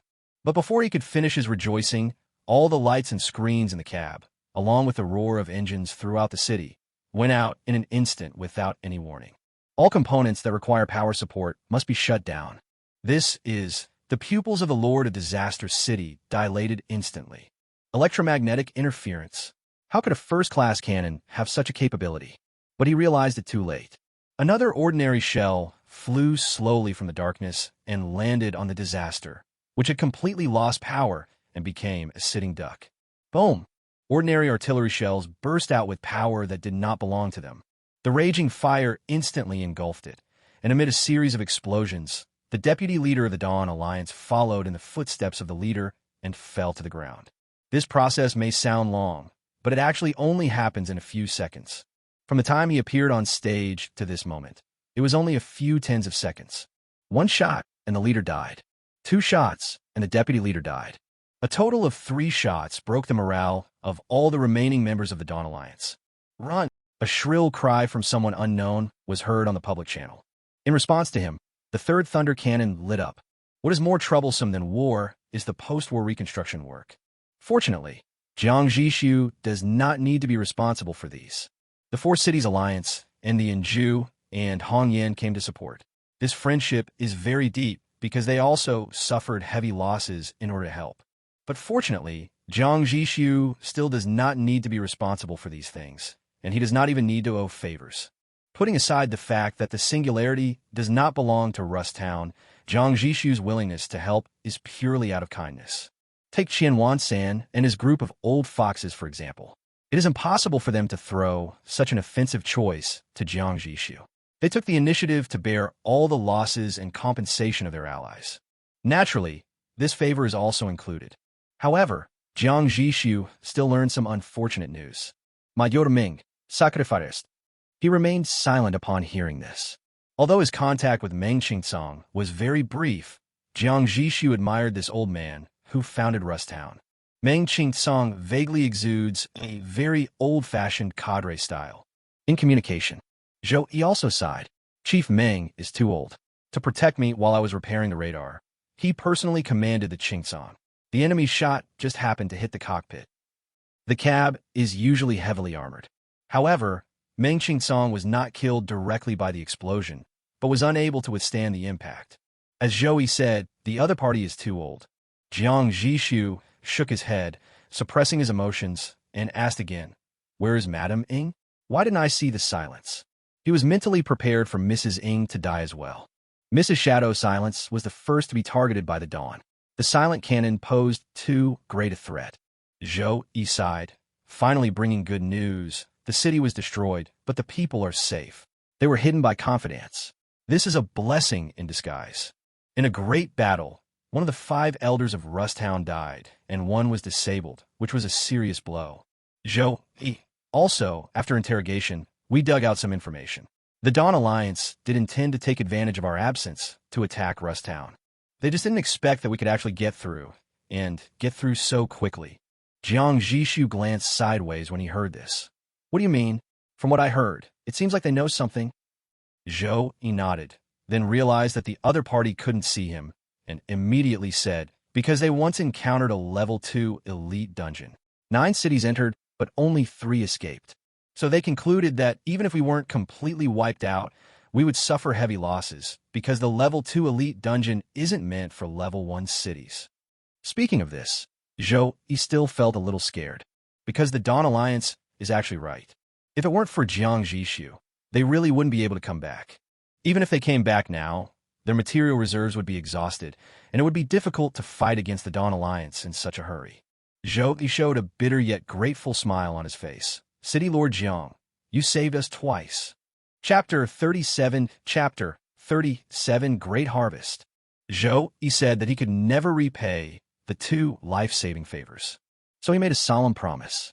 City Lord Jiang, if you need any of the technological blueprints my elegy possesses, I can manufacture them for you anytime.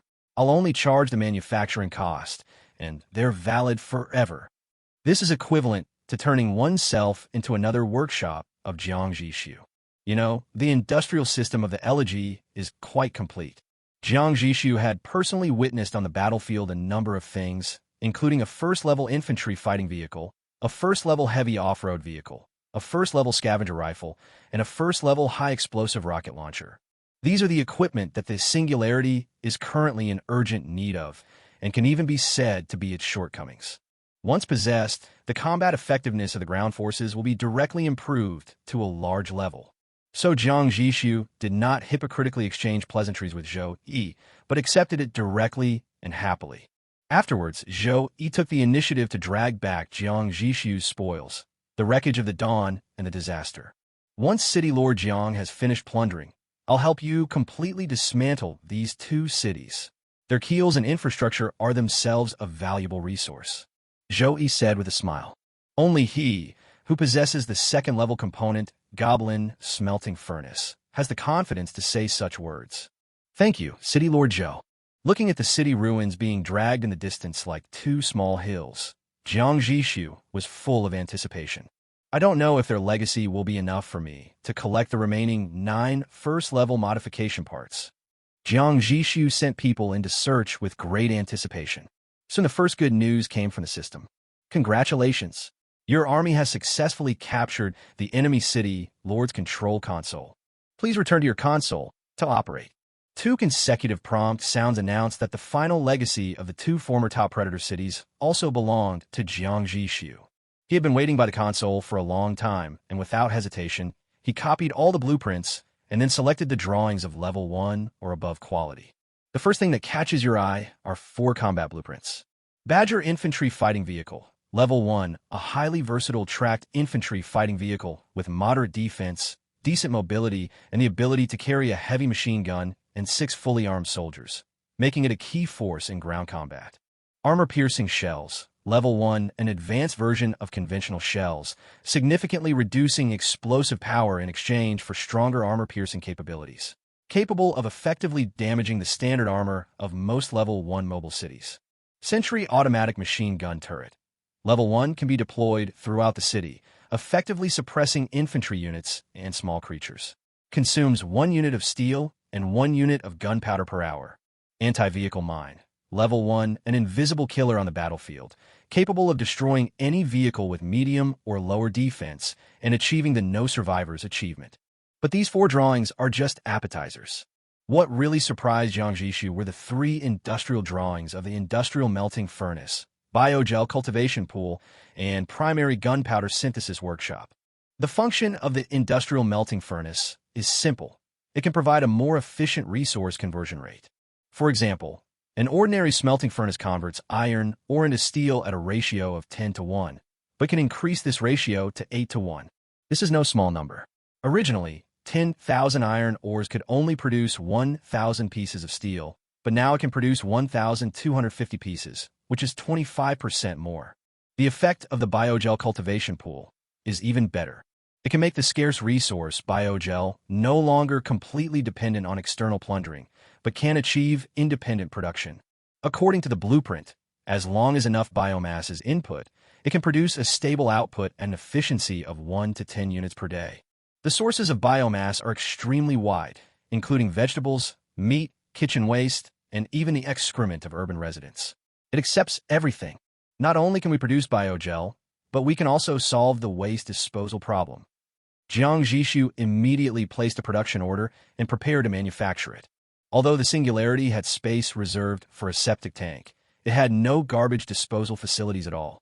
All garbage can be directly discharged with one click. Anyway, the wilderness is big enough and no environmental protection organization will come to trouble him. Now is the perfect time to use it to replace the septic tank, do your bit to protect the environment, and harvest some biogel by the way. As for the final primary gunpowder synthesis workshop, it can increase the conversion rate of sulfur and gunpowder. Of course, it is a god-level blueprint for others, because the consumption of artillery shells is very large and the required materials are very expensive. Having it can greatly save costs. However, since Jiang Zhixu took over the Singularity, he has never produced gunpowder. It's better than nothing.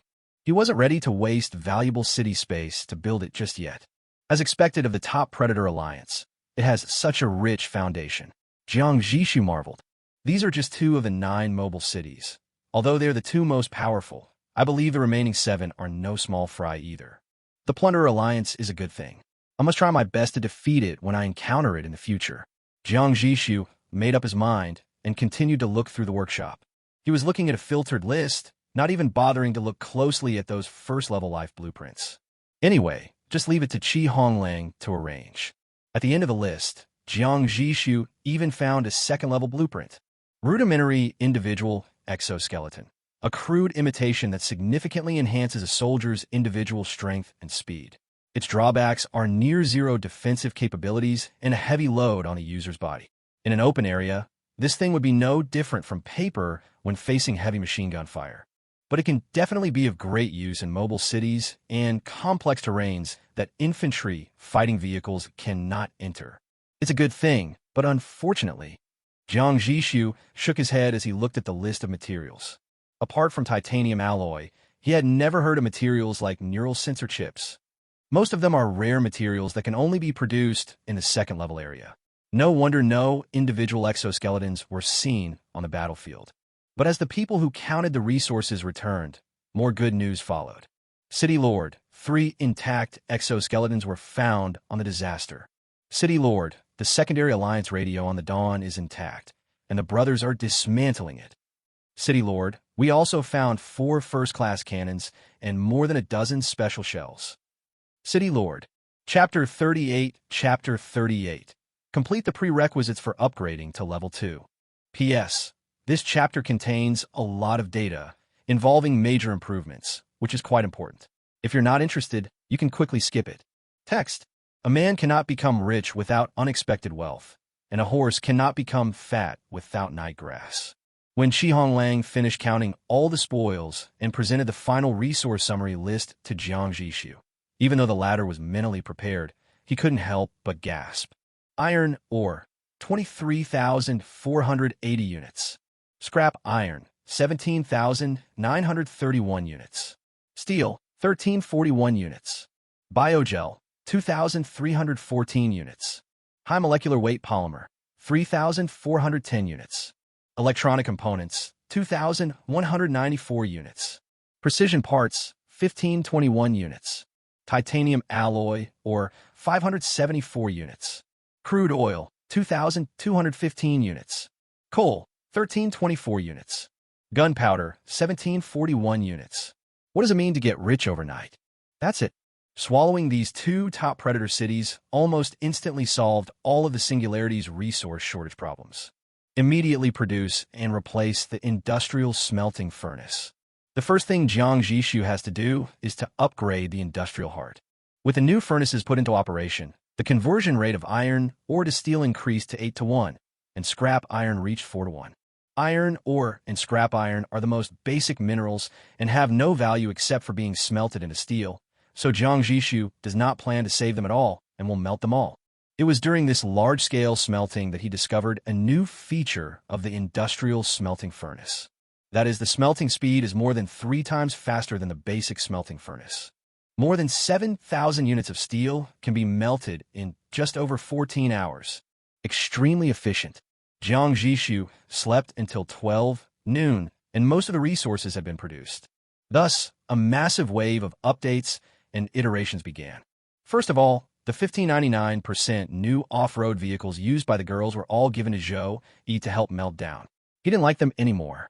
Then Jiang Zhixu waved his hand and added 20 Badger infantry fighting vehicles to the manufacturing queue. Next up are 4 Sentinel automatic machine gun towers. This is also a very cost-effective defense facility. Installing them on the belly of the Singularity can form an impenetrable firepower network, enough to prevent most combat convoy raids. If he had this item in the Zerg dungeon, he wouldn't have to worry about the other soldiers and could just charge forward. More importantly, its consumption is extremely low.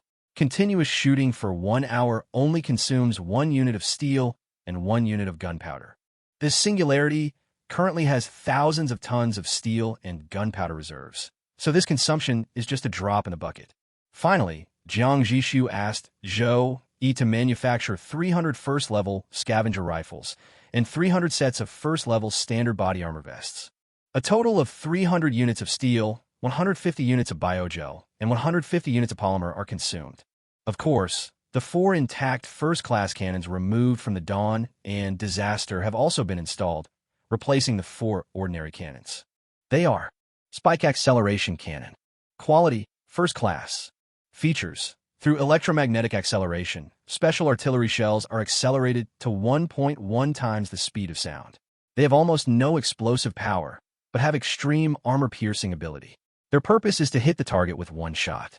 Description: destruction arrives faster than sound. Corrosion Cannon. Quality, first class. Features: it can fire special shells loaded with highly concentrated corrosive acid. Upon hitting the target, the acid will be splashed over a large area, causing continuous corrosive damage to armor and flesh. Description: steel and flesh melt at the same speed. Shockwave Cannon. Quality, first class.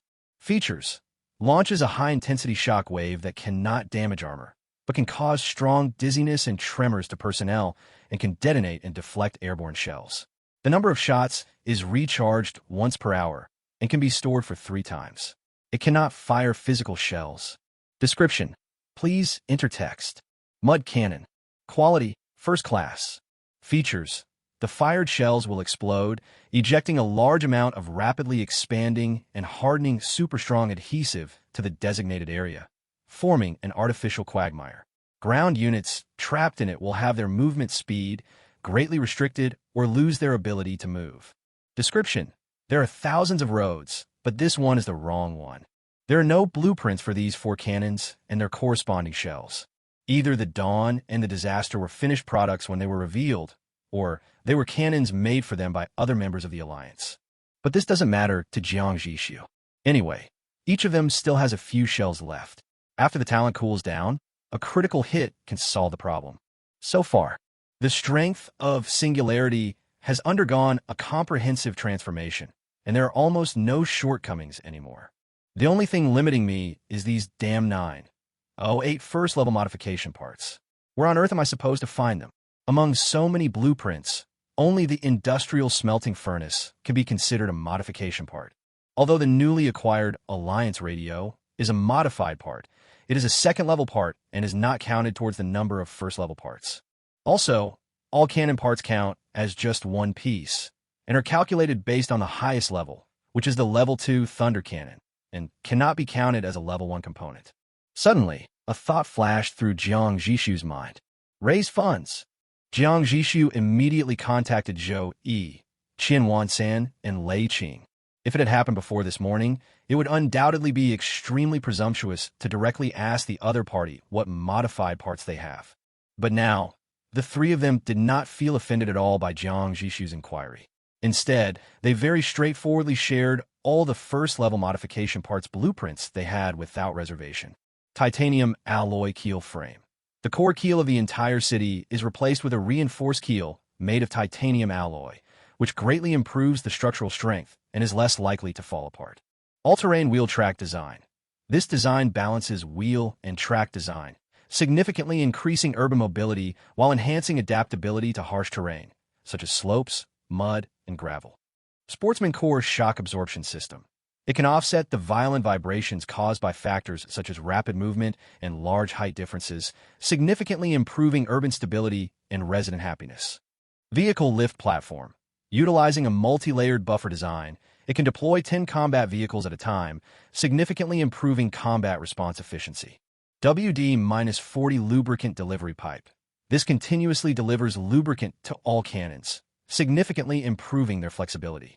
The downside is that it's too lubricated, requiring too much precision from the gunner. Far ahead of intelligent driving technology, simple programming is available for mobile city driving, such as telling it to lift its foot when encountering a rock, detour when encountering a pothole, and cruise control on smooth roads. But don't expect it to be any smarter. Domestic waste collection system. More efficiently transporting residents' domestic waste, but that won't work without a processing terminal, right? Light irrigation device. Can provide the appropriate amount of light and water to the farmland, which can increase the growth rate and mutation rate of plants. Happy restaurant design. Residents will be happy to eat at a restaurant like this, even if it's just steamed buns and pickles 3 times a day. After eliminating the cannons and duplicate parts, 3 people, actually 5 people, sent these blueprints. They even used the first-level blueprints for daily life and agriculture to make up the numbers, which shows that they have indeed emptied their family's funds. Jiang Zhixu's eyes gleamed. 9 blueprints, that's enough. He immediately asked the 3 of them to make it for him, and he would provide the materials. The other 3 people placed manufacturing orders in their respective workshops without saying a word, even without waiting for the singularity transport convoy to set off. Everything will be done in 5 hours at the latest. After getting a definite answer, Jiang Zhixu suppressed the ecstasy in his heart and began to wait silently. Chapter 39 promotion mission open. While waiting for the 9 modified parts to be completed one after another, Honglang pushed the door open and brought news about what Jiang Zhixu had instructed him to do earlier. City Lord, you sent someone to inquire about Tang Yuan's news, and there's some news. Tang Yuan was the little tour guide when Jiang Zhixu first came to Tieshio Town. Last night's war engulfed the entire Rusttown. Standing by the porthole, Jiang Zhixu could see the broken cableway and the still smoking ruins in the distance, and countless civilians with sad or dead expressions. Jiang Zhixu thought of them at that time. Oh, he withdrew his gaze from the rubble outside the window. Is he still alive? Still alive. Honglang laughed and said, he's quite clever. As soon as the battle started, he immediately ran to the office on the 7th floor of the administrative district and, using your name, asked Xiao Kai to provide him with shelter. Xiao Kai wasn't sure about your attitude towards him, so he took him to a safe house and let him spend the whole night in peace. The Xiao Kai he mentioned was the middle-aged man who invited Jiang Zhixu to a banquet at the town gate. At that time, the other party said that if Jiang Zhixu needed help, he could go to his office on the 7th floor, but in the end it was of no use because no one would dare to provoke a city lord. At only 11 or 12, he already knows how to use the tiger's skin as a banner to protect himself. Honglang finally commented, this kid has a future. Jiang Zhixu couldn't help but smile when he heard this, then shook his head and said with a smile, when he first said he wanted to become a wanderer, I wasn't very optimistic. But now it seems he might actually live to see his dream come true. In the battle last night, over 1,000 civilians in Rusttown were killed or injured. The Dawn Alliance's combat convoys took advantage of the chaos to rush into the town, burning, killing, and looting, and countless innocent people died. Women and children are the hardest hit, because anarchic wastelands are most likely to give rise to perversion. When Honglang thought of them, the smile on his face faded a little. After a moment's silence, he asked in confusion, City Lord, I don't quite understand. Since you're so optimistic about him, why don't you just recruit him into the singularity? Jiang Zhixu glanced at him and said, first of all, his dream is to become a free wanderer, and I will not tolerate the talent I have worked hard to cultivate for several years to leave in the end. Secondly, and most importantly, his future potential is a matter of the future.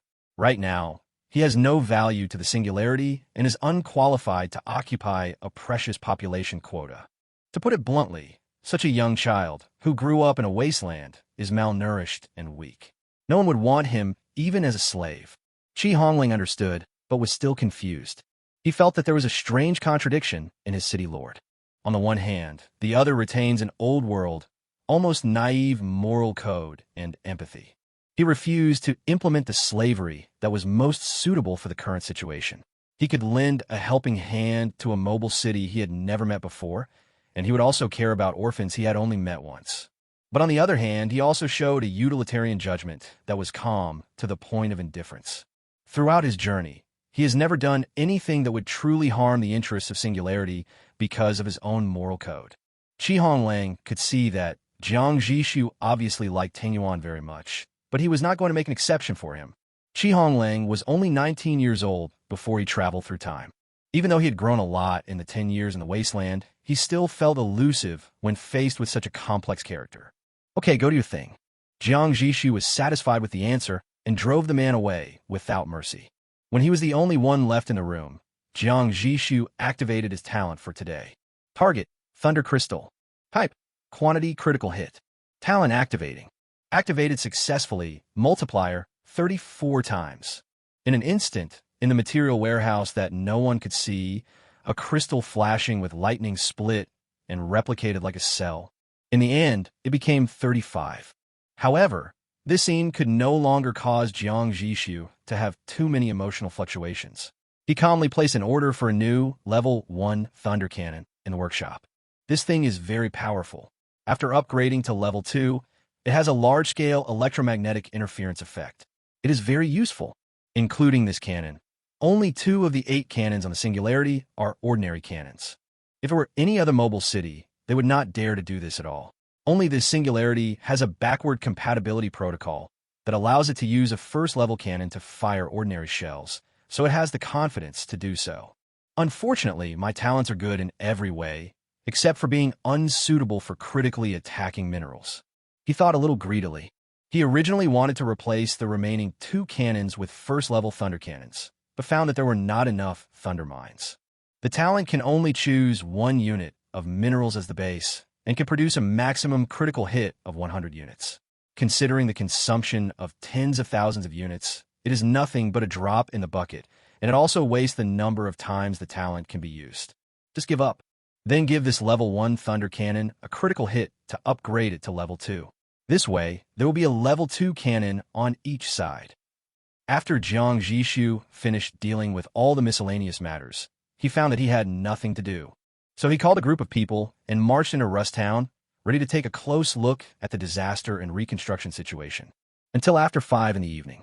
All first-level renovation components have been completed one after another.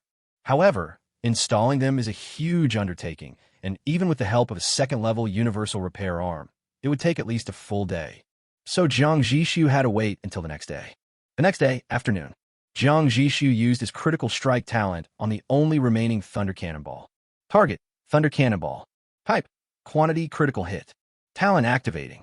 Activated successfully, multiplier, 80 times. 80 brand new thunder shells rolled into the ammunition compartment, temporarily curing Jiang Zhixu's fear of insufficient firepower.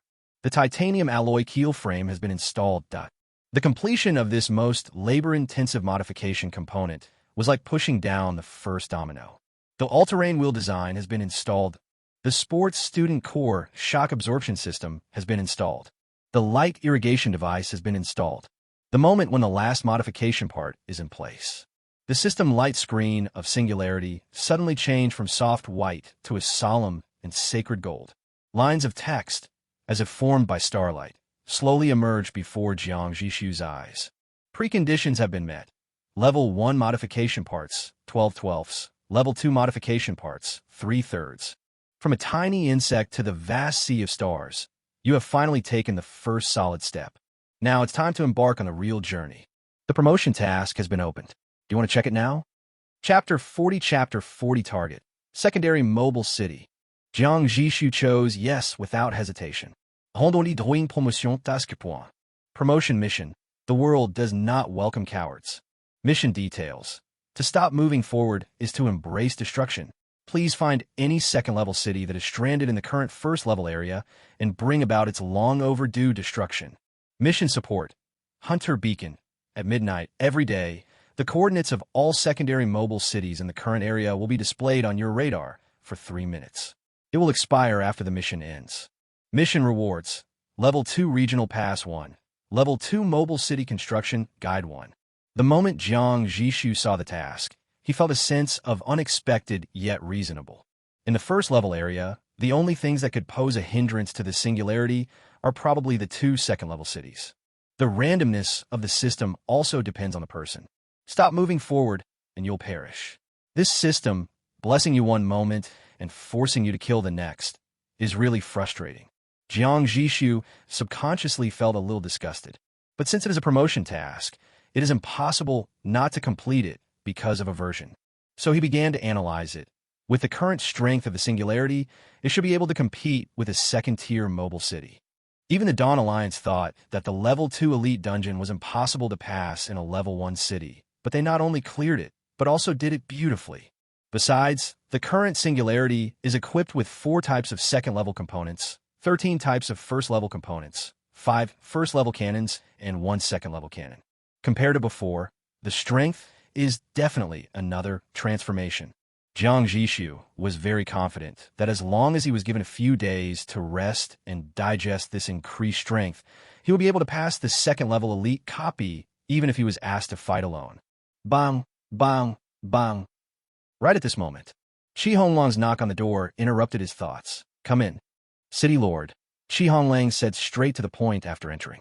City Lord Zhou Yi and his men have sent a communication, hoping to visit you on the singularity. Visit me? Come to the singularity? Jiang Zhixu was quite surprised, because few city lords are willing to enter other people's cities. Honglang nodded yes. They are waiting for your reply. Jiang Zhixu pondered for a moment and looked at the time. Okay, it's almost dinner time.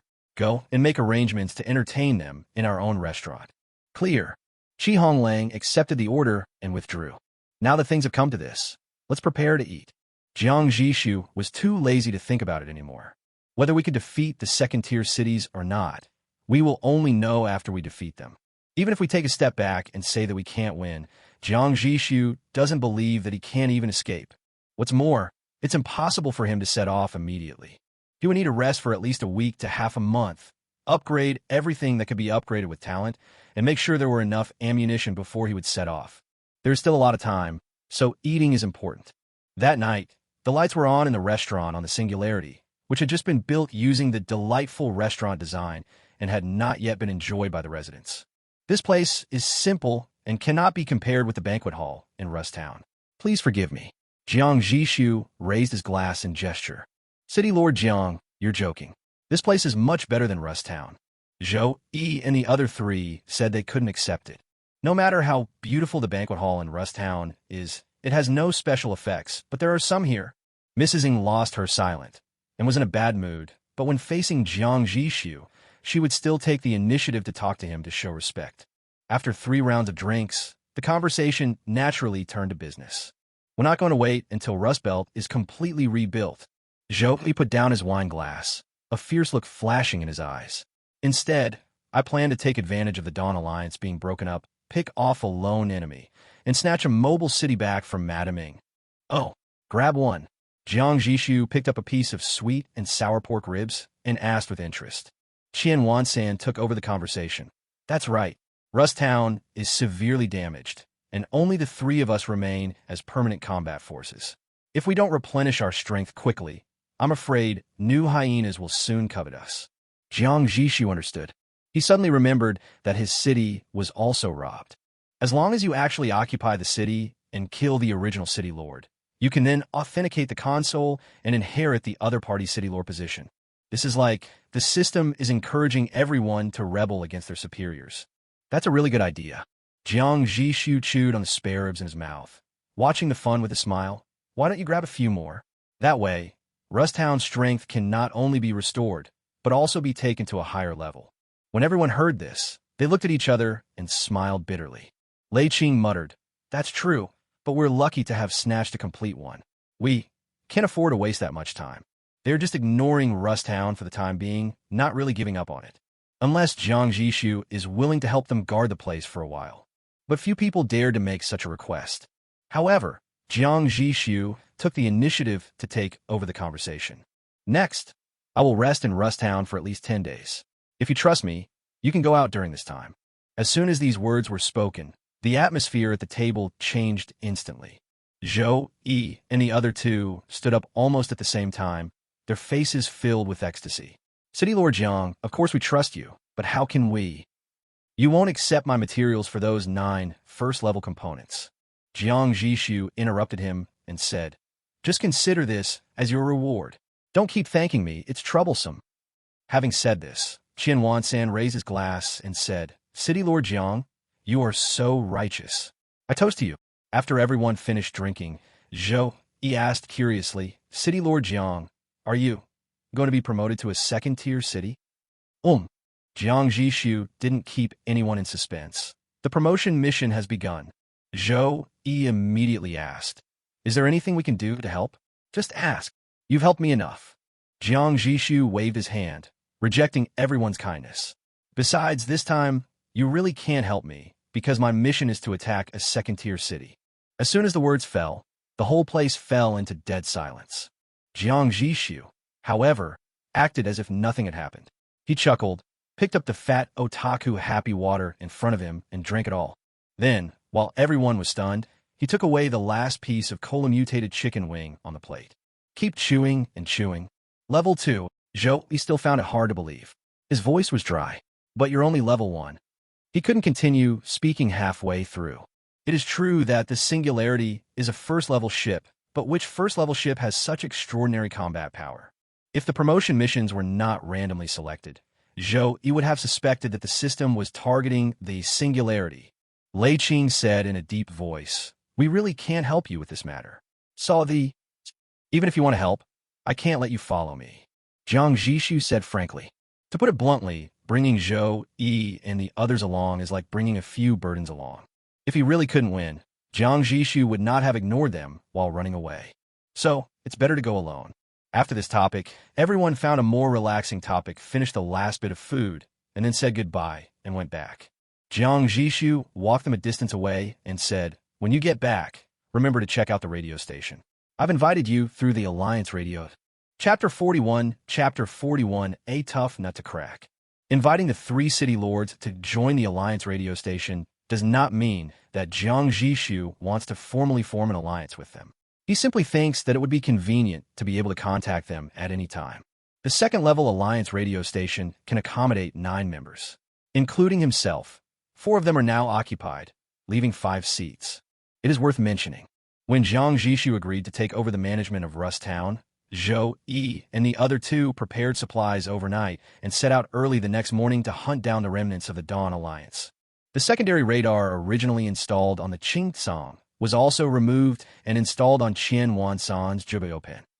This thing burns money every second it's turned on, and only a small fortune can afford it. And with the departure of the 3 leaders, Rusttown, which had just begun reconstruction work, suddenly fell into stagnation. It is not enough to describe the unrest in people's hearts. Those mercenaries and outsiders who have always been restless became active when they saw that only the Singularity was left in the huge town. But they were not sure whether the Singularity would take care of the matter, so on the first day, they only tried to steal things tentatively. There was no movement from the Singularity. The next day, some people became bolder, and the warehouses in Rusttown began to show signs of being violently broken into, and a small amount of supplies disappeared. The Singularity remained silent. On the 3rd day, order in the town began to collapse, with open robbery and fighting occurring everywhere. The Rusttown guards were outnumbered and were shattered by the attack. But there was still no movement from the Singularity docked at the outermost edge. So everyone tacitly agreed that the black and gold city that was docked at the outermost part really did not intend to meddle in other people's business. As a result, the flames of greed were completely ignited. No matter who it was, everyone wanted to take advantage of this last chaos to make a fortune and then run away. It was at this moment that the city, which had remained motionless from beginning to end, finally moved. No one had time to react. 20 Badger infantry fighting vehicles quickly landed, and nearly 200 fully armed soldiers blocked all the exits of Rusttown with lightning speed. Then, it's time for the brutal reckoning. The roar of heavy machine guns continued from early morning to sunset. Hot bullet casings covered the streets, and blood dyed the dry yellow soil red. At least 20 off-road vehicles that tried to force their way through the checkpoint turned into fireballs rising into the sky outside the town. We participated in the defense of Rusttown. We have served Rusttown with distinction. We have shed blood. We demand that we wait until City Lord Zhou returns before proceeding with the trial. Countless captured people screamed on the makeshift execution ground. The blood you shed for Rusttown is your deal with Rusttown. What the hell does it have to do with me? Jiang Zhixu did not give them a chance to repent. All the thugs who participated in the looting were shot on the spot, and their bodies were burned at the town gate. This wave of purges directly reduced the number of mercenaries in Rusttown, which was already small, by 2/3. The petty scavengers escaped unharmed, having been merely apprehended and handed over to the Rusttown guard for their own disposal. The entire Rusttown was purified in an instant. It even reached the point where people didn't lock their doors at night and didn't pick up things on streets. Jiang Zhixu called this behavior efficient. City Lord Jiang, thank you. On the Alliance radio station, Zhou Yi was still frightened after hearing about the recent situation in Rusttown. They were too optimistic before, thinking that Rusttown, which they had run for so long, would not be in chaos even if they left for a few days. But the result was that if Jiang Zhixu had not been in charge by the time they returned, Rusttown would probably have been emptied out, leaving only a mess. I don't have the time or the interest to play cops and robbers with them, Jiang Zhixu said calmly. I hope City Lord Zhou won't blame me for being too drastic. His action will definitely affect the economic development of Rusttown for a long time. No, Zhou Yi said hurriedly. In troubled times, severe punishments are necessary. We completely understand. Jiang Zhixu smiled and changed the subject. How's the situation over there? Alas, Zhou Yi sighed when he spoke of this. We're still searching. We did catch a lone individual, but his city was severely damaged during the pursuit and is no longer worth repairing. Don't worry, I'll stay for a while. Jiang Zhixu comforted. It was already the 4th day since he received the promotion mission, and the 2 red dots on the radar had lit up 3 times. What puzzled him was that these 2 coordinate points had not moved at all in the past 3 days. Have you settled down? This situation doesn't seem like a short break. Jiang Zhixu also planned to take advantage of this call to inquire about some information from Zhou Yi. He transmitted the data of the 2 coordinate points, and soon after, Zhou Yi's exclamation came from the channel, the skeleton of a giant beast? Jiang Zhixu frowned. What giant beast skeleton? You seem to have heard this place name somewhere. Zhou Yi explained. The skeleton of a giant beast is a special and harsh terrain formed after the death of a giant beast, covering an area of tens of thousands of square kilometers. Initially, it was a forbidden zone for life in the Wasteland. Any living thing that entered would be corroded by mysterious force in a short period of time and quickly decayed. It wasn't until the appearance of the mapper that he not only found a special material that resists decay, but also drew a detailed map of the behemoth skeleton for everyone. Only then was it downgraded from a forbidden zone for life to a more dangerous resource point. When he heard the word cartoonist, Jiang Zhixu finally remembered that it was Tang Yuan who mentioned the legendary wanderer's achievement of single-handedly exploring the skeleton of a giant beast when introducing him. Okay, I see. This information is very useful to me. Thank you. Wait, City Lord Jiang, Zhou Yi hurriedly said. If you want to choose a target, I strongly suggest you choose another one. Jiang Zhixu raised his eyebrows. Why? Zhou Yi added solemnly. Although there are materials that can resist the decay of life, the air there will still corrode the armor of the mobile city, causing great damage to the city itself.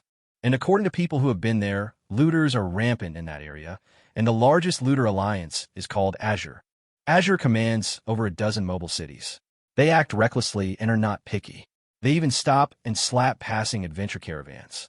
If they were not extremely hungry, ordinary raider cities would not rob an adventure caravan, because the supplies the convoy has may not be enough to cover the fuel costs of moving the city. Their boss is elusive, but based on the coordinates you provided. Zhou Yi hesitated for a moment, then expressed his thoughts. I now highly suspect that the boss of Blue is this second-level mobile city. Sounds like a tough one indeed. Jiang Zhixu is not a masochist, so he naturally won't take on the hardest challenges. What about the other secondary city? Do you have any information? In response, Zhou Yi gave an excellent answer. I don't know. Please forgive me, City Lord Jiang, Zhou Yi said with a wry smile. If the second-tier city is determined to hide, we won't be able to find it. But looking at the map, that location is also a dangerous place that is easy to defend but difficult to attack. In other words, no matter which second-tier city is difficult to conquer. At this moment, Jiang Zhixu suddenly thought of a question. Earlier, during the Zerg dungeon, you concluded there were 2 secondary cities in the Wasteland. Since you haven't seen them in person, how do you know the exact number?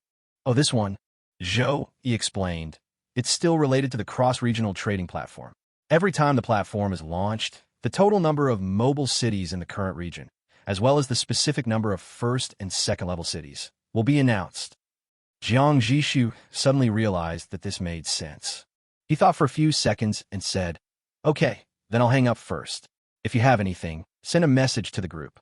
The Alliance radio station also provides a function similar to group chat, and all Alliance members automatically join the group. "Okay, City Lord Jiang, if you have anything else, you can always find me." Chapter 42 Improvement. Continue to improve.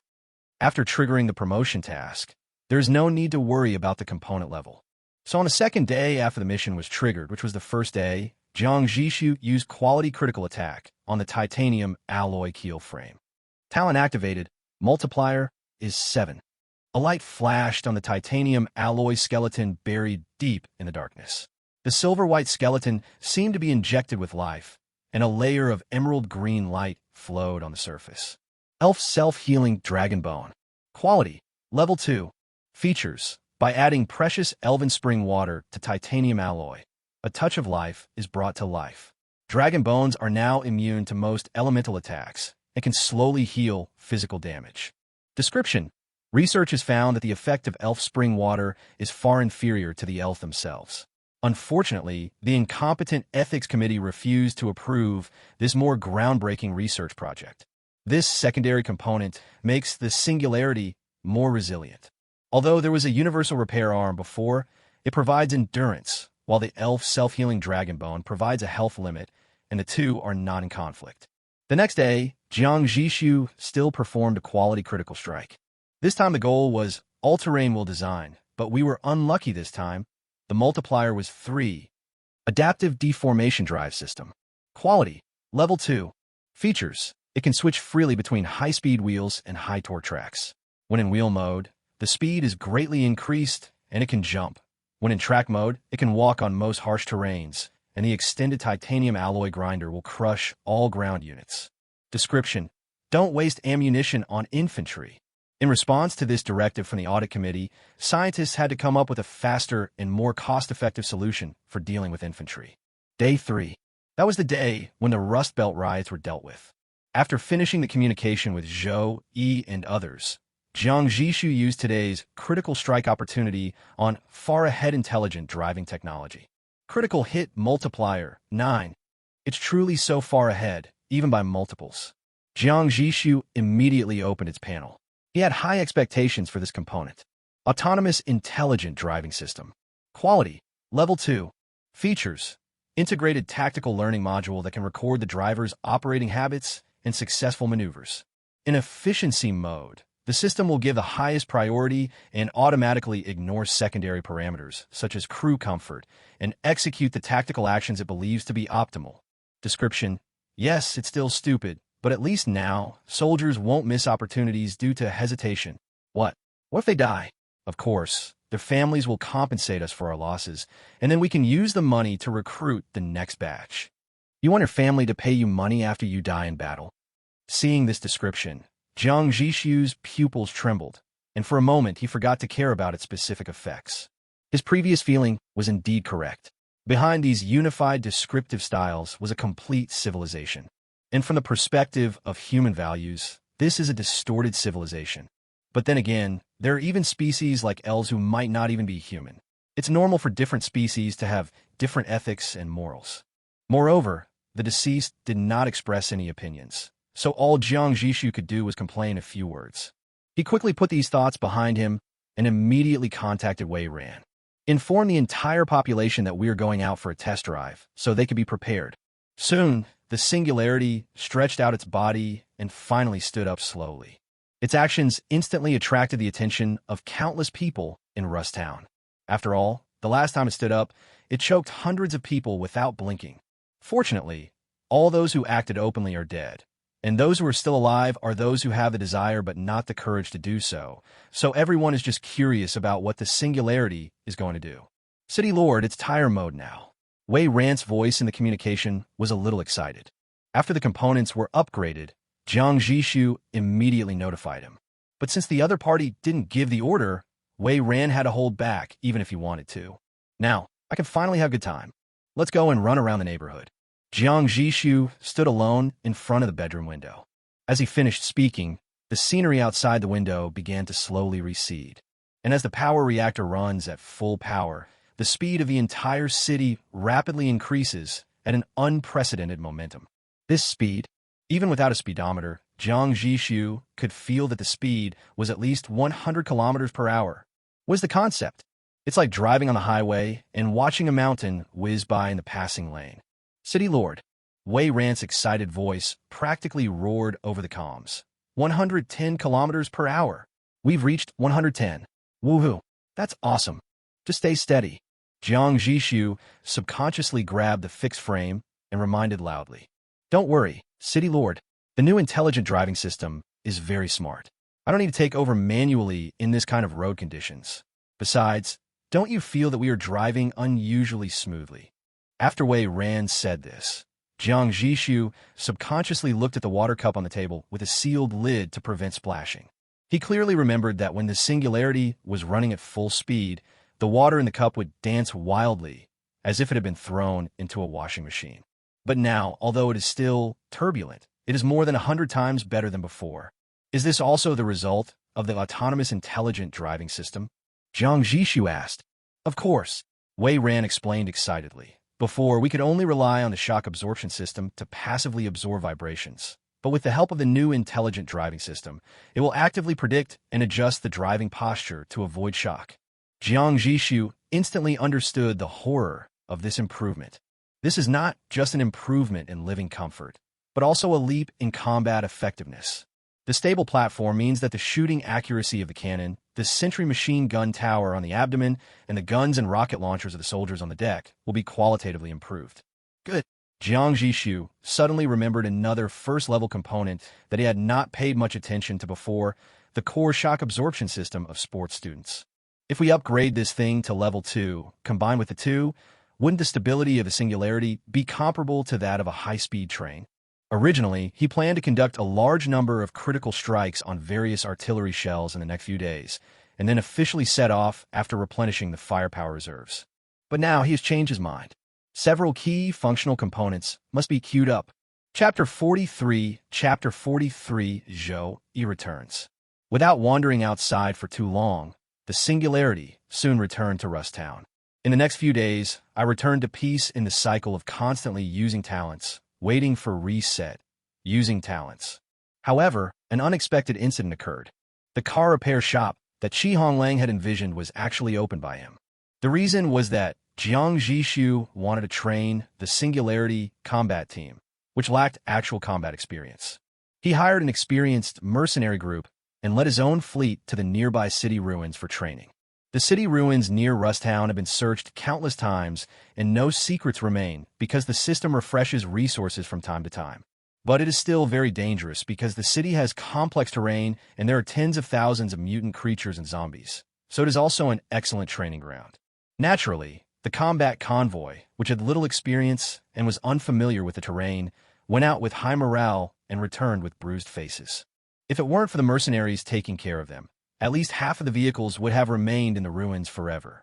Even so, the returning convoy looked as if it had just been dragged back from the Syrian battlefield, in tatters. After Jiang Zhixu repaired his own vehicle with the universal repair arm, he also helped renovate the mercenary team's vehicle. As a result, the news spread like this. How could the mercenaries have ever eaten such fine bran? Normally, if there is something wrong with the vehicle, we just use scrap metal and pray to repair it. And as long as it doesn't fall apart, we have to keep driving it. But after passing through the hands of Singularity, those cars that were on the verge of being scrapped are now as good as new. If the mercenaries could not still communicate with their old friends, they would have thought that Jiang Zhixu had exchanged their old ones for new ones. At the beginning, mercenaries were simply scrambling to take on the Singularity's mission in exchange for a chance to repair the car. But there are only so many people who need training every day. So how can those few tasks be enough for the entire Rusttown mercenary gang to snatch?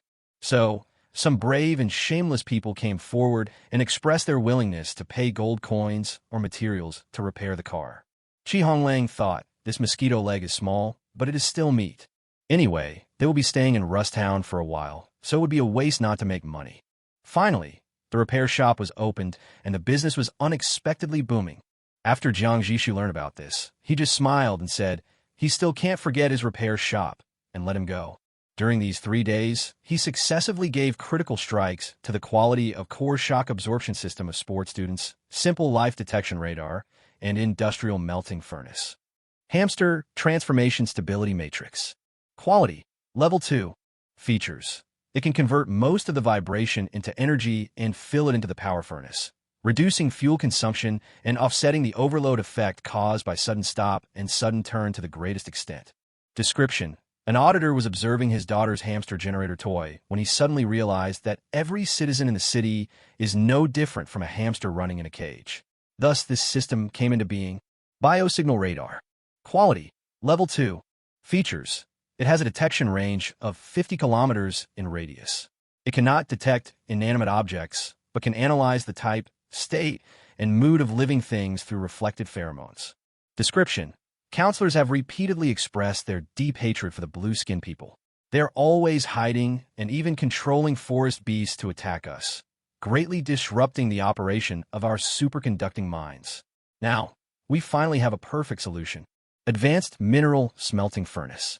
Quality, level 2. Features. It has the ability to smelt high-grade alloys and can smelt raw ores to the greatest extent without any waste. Description. How can I explain to those insects that 1 ton of iron ore can't be smelted into 1.1 tons of steel? A scientist roared unwillingly before being executed. Fortunately, his research results were preserved and put into large-scale use. After obtaining the hamster transformation stability matrix, Jiang Zhixu immediately started the singularity to test it. The effect is amazing. On terrain with a height difference of no more than 3 meters, the singularity can move as smoothly as on flat ground, to the point where even a gold coin standing on the table will not fall over. City residents will only feel obvious bumps when the height difference exceeds 3 meters, or when driving up and down slopes continuously or making continuous turns. It can also be predicted that when singularity is successfully promoted to a second-level city, its size will become even larger, and the effect will be even better. Secondly, the biosignal radar also works well, but Jiang Zhixu discovered a flaw that was not mentioned in its panel. When the scanning range is expanded to more than 30 kilometers, the detection accuracy of biological clusters or small organisms with less than 50 units will drop significantly and may even be completely undetectable. However, after all, it only crits out a second-level component with a double guaranteed upgrade, and the effect is already unsatisfactory. What surprised Jiang Zhixu the most was the advanced mineral smelting furnace that suddenly appeared on the 3rd day. This secondary furnace directly increases the conversion rate of iron ore and steel to a terrifying 2:1. Of scrap iron is even more exaggerated. 1.1 units of scrap iron can be converted into 1 unit of steel. If only this thing had existed earlier. Jiang Zhixu looked at the only 1 unit of iron ore and scrap iron left in the warehouse and couldn't help thinking.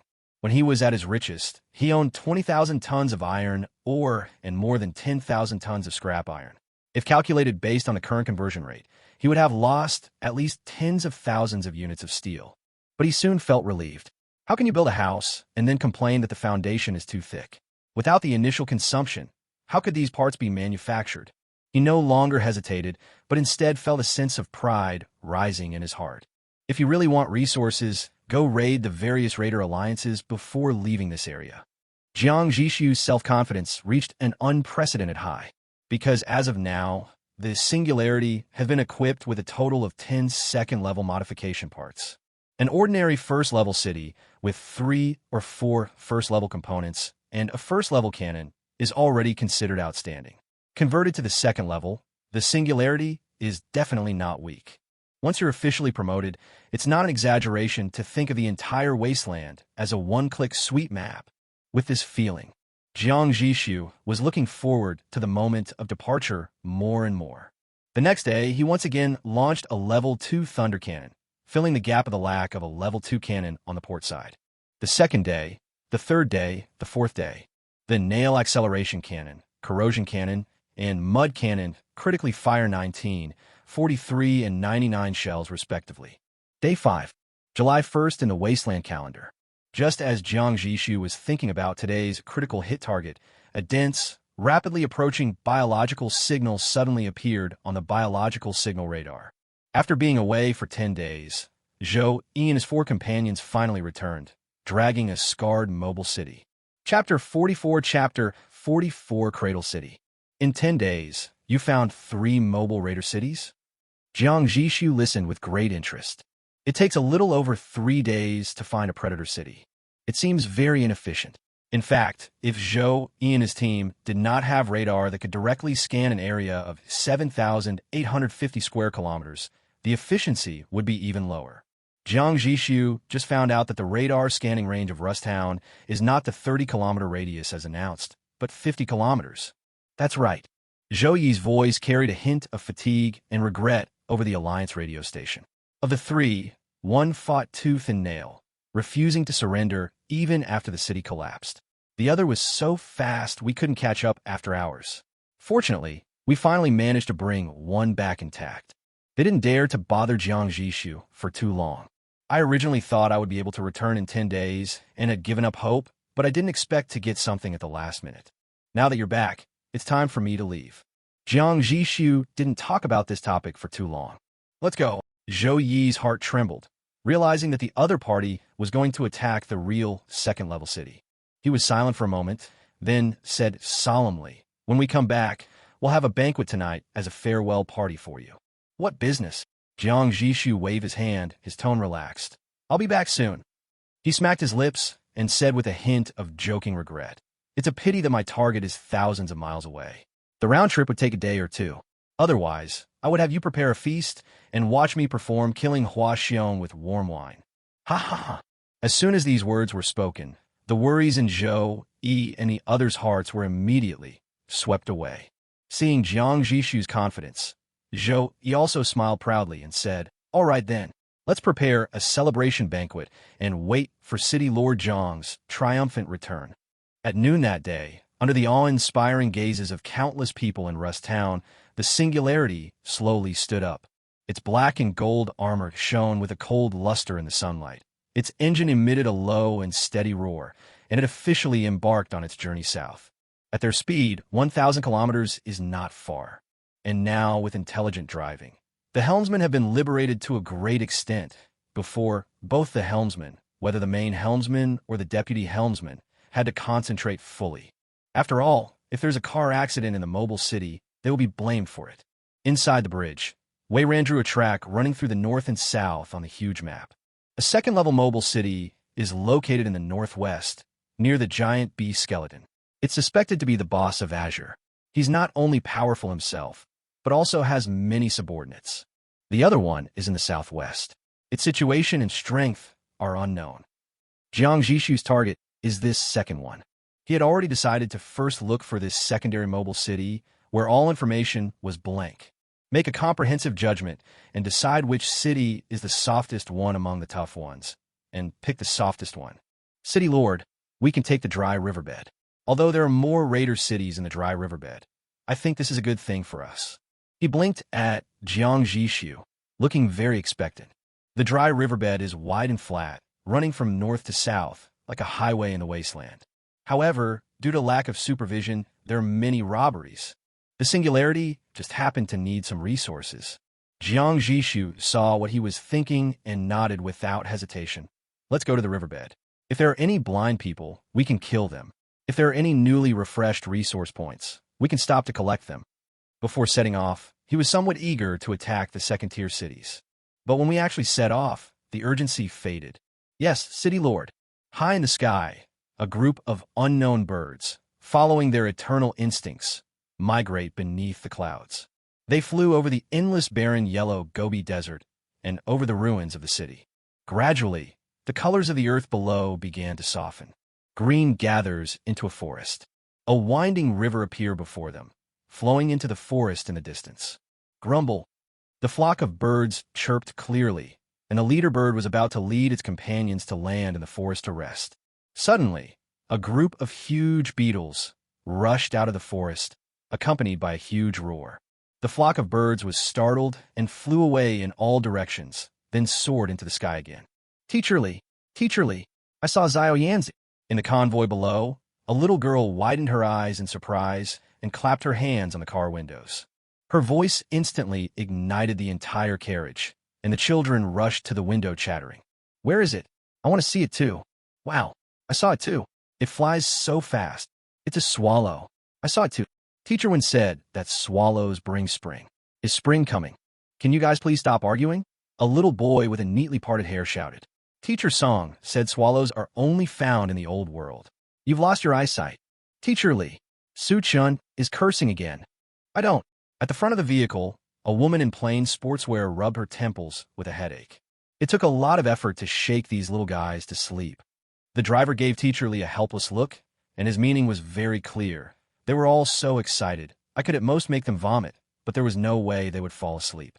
Teacher Lee shook her head slightly at the driver, then neatly tied her long hair into a ponytail, unbuckled her seatbelt, and stood up.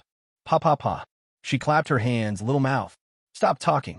As if triggering a command in their genes, the children said in unison and fell silent tacitly. Teacher Lee winked at the driver, who understood and pressed a button, slowly opening the vehicle's panoramic sunroof. The children suddenly cried out in surprise and raised their little faces, trying to follow the group of birds that were almost turning into small black dots with their eyes. They're indeed not little swallows. They have their own name, called gray-feathered sparrows. Teacher Lee's voice was very gentle. She also tilted her head back and whispered something scientific. The gray-feathered sparrow is a species of the phylum Chordata, genus Passeriformes, and they don't only come in spring. Outdoor science activities like this are held every year in Cradle City. First grade, second grade, third grade. Year after year, the children will move further and further away from the cradle, until in junior high school, they will go to the real Wasteland and see the true face of the world. This is the tradition established by the cradle, since it was promoted to a second-tier city and lived in seclusion there. Everyone hopes that days like this can last forever. Gradually, the flock of birds disappeared, but the science education was not over yet.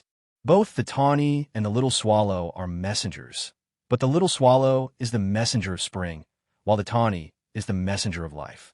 Where they appear indicates a source of water and food, as well as sufficiently low radiation concentrations. Teacher. Suddenly a child shouted excitedly. They are back. Teacher Lee was stunned when he heard this. Given the habit of the gray-feathered sparrow, it will never return within a short period of time after being frightened, unless... At this moment, the driver's communicator heard a hurried call from the warning convoy ahead. A strange city is approaching 1 kilometer away. Turn around immediately. Immediately. Laugh. The sky blue armored personnel carrier braked suddenly, and a huge inertia threw Teacher Lee forward. But she ignored the severe pain all over her body and quickly got up to check on the children. Then she saw a scene that she would never forget.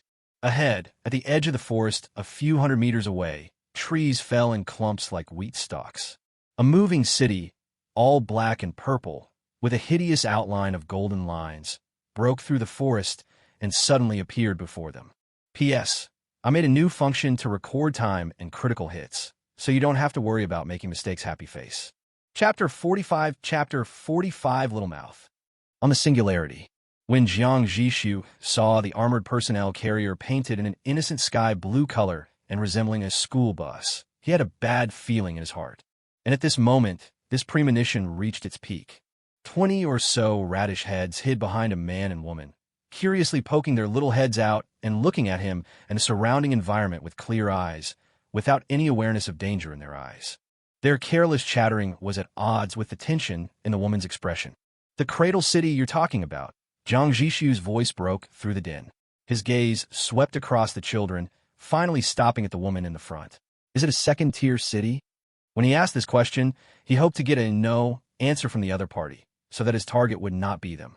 Unfortunately, amid the children's self-proclaimed quiet discussions, the woman firmly gave him the answer he least wanted. Yes. She used this as a bargaining chip. As long as you can let the children go back, we in Cradle City are willing to pay any price. Any price. Jiang Zhixu's brows knitted even tighter. During negotiations, words like yours will only make me. The noise coming from behind the woman was getting louder and louder. Jiang Zhixu couldn't help but raise his voice and yelled, "Little mouth." The children whose underlying codes were triggered said, No. Talk. The whole place suddenly fell silent.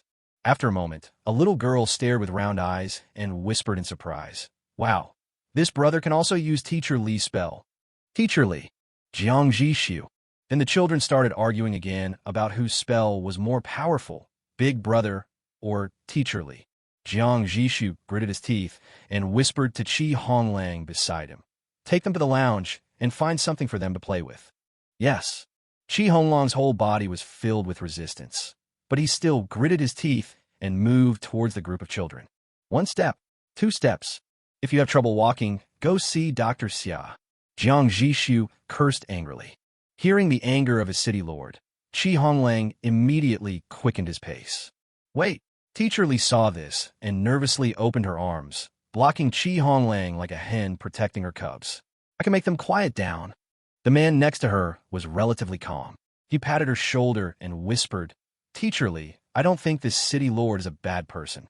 So, I'll go look after the children while you have a good talk with this city lord. Teacher Li reluctantly agreed, since there was someone familiar to look after the child. Honglang felt relieved and immediately left the bridge with the male teacher and a long line of curious radish heads behind him. When the bridge finally quieted down, Teacher Li faced Jiang Zhixu's gloomy face, mustered up his courage, and repeated his words. City Lord, no matter what the cost, we are willing to pay it.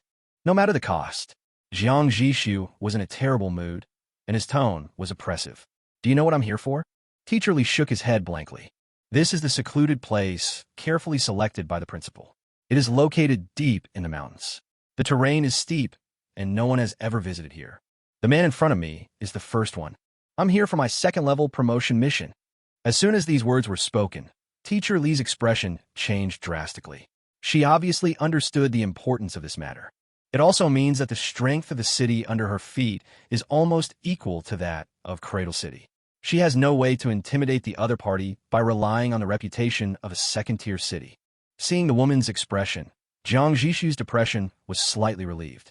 He leaned back in his chair and asked coldly, Now, tell me, what price do you think would be enough to offset the loss of my mission failure? Loss. Teacher Li captured this word keenly. Her mind raced.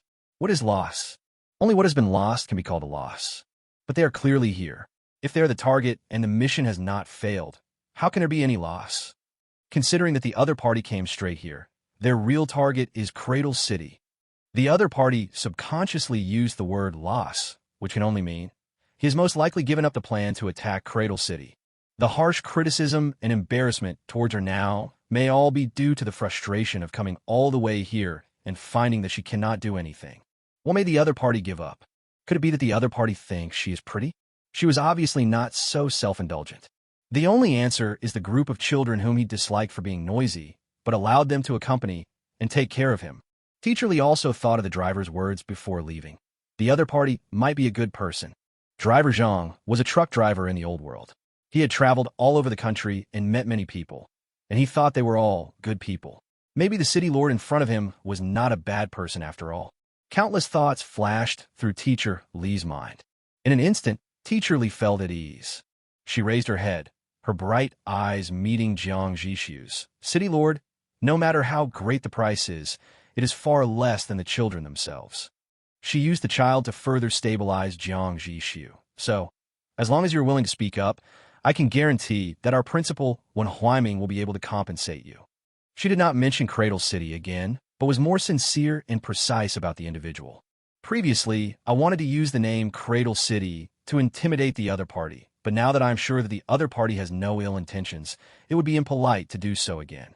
Jiang Zhixu didn't know that in just a few seconds, thousands of thoughts had flashed through the mind of the woman in front of him.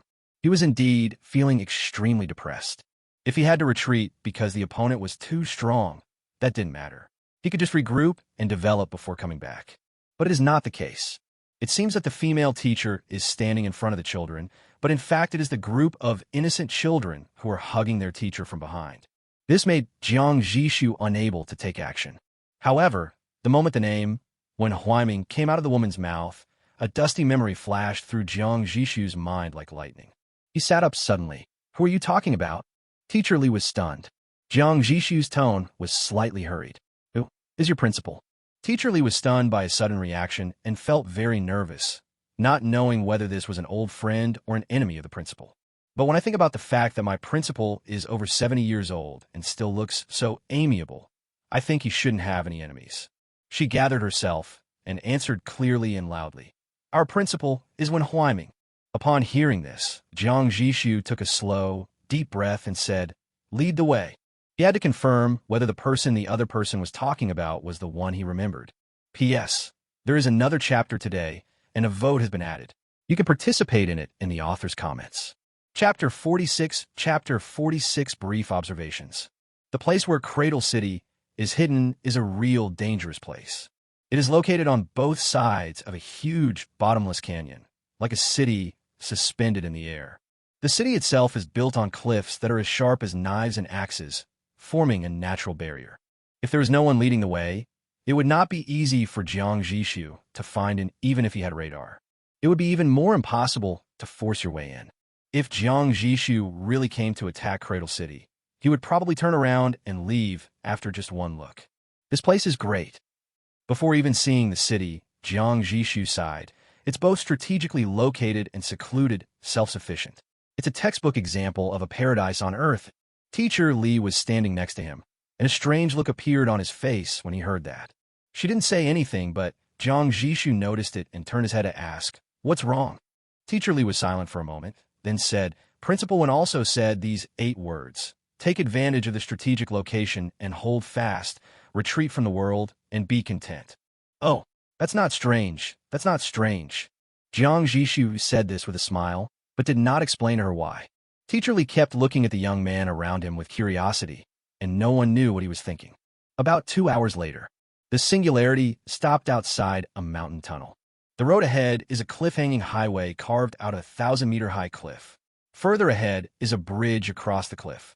Given the size of the Singularity, it is impossible to move forward. Teacher Lee said, "City Lord Jiang, if you're sure you want to go to Cradle City in person, you must find a different means of transportation." Jiang Zhixu didn't hesitate. "Then let's take a car." He said it lightly, and Honglang beside him hurriedly stopped him. "City Lord, this can't be done. It's too dangerous. This cliff-hanging road has no protection at all. Once attacked, it will be a sitting duck." Jiang Zhixu glanced at him and said, "Come with me. If we die together." Honglang. "That's not necessary." But in the end, Honglang still got into the same car with Jiang Zhixu, because Jiang Zhixu was not joking with him. Of course, in addition to the vehicle under there were a total of 19 fully armed infantry fighting vehicles following in front and behind, protecting them firmly in the middle. There's also a sky blue school bus full of little kids, and Jiang Zhixu also changed the driver, and it followed closely behind their car. These measures at least gave Honglang a little sense of security. The convoy drove along the road on the cliff for about another hour. "We're almost there," Teacher Lee in the back seat suddenly said. When the convoy drove out of the last mountain tunnel, the view suddenly opened up. The magnificent canyon city and the huge bridge connecting the 2 banks unfolded in front of us like a scroll. Image generated by AI. In the old world, an urban project of this scale would have been difficult to accomplish without 20 years. Jiang Zhixu said with emotion while admiring the scenery outside the car window. Honglang, who was sitting in the passenger seat, was obviously shocked by the scene. He usually would not let Jiang Zhixu finish his words, but at this moment he just stared out the window, silently. Jiang Zhixu chuckled. His gaze passed across the long bridge, and finally stopped at the group of waiting figures at the end of the bridge, led by an old man with white hair. For a moment, time seemed to overlap for a moment.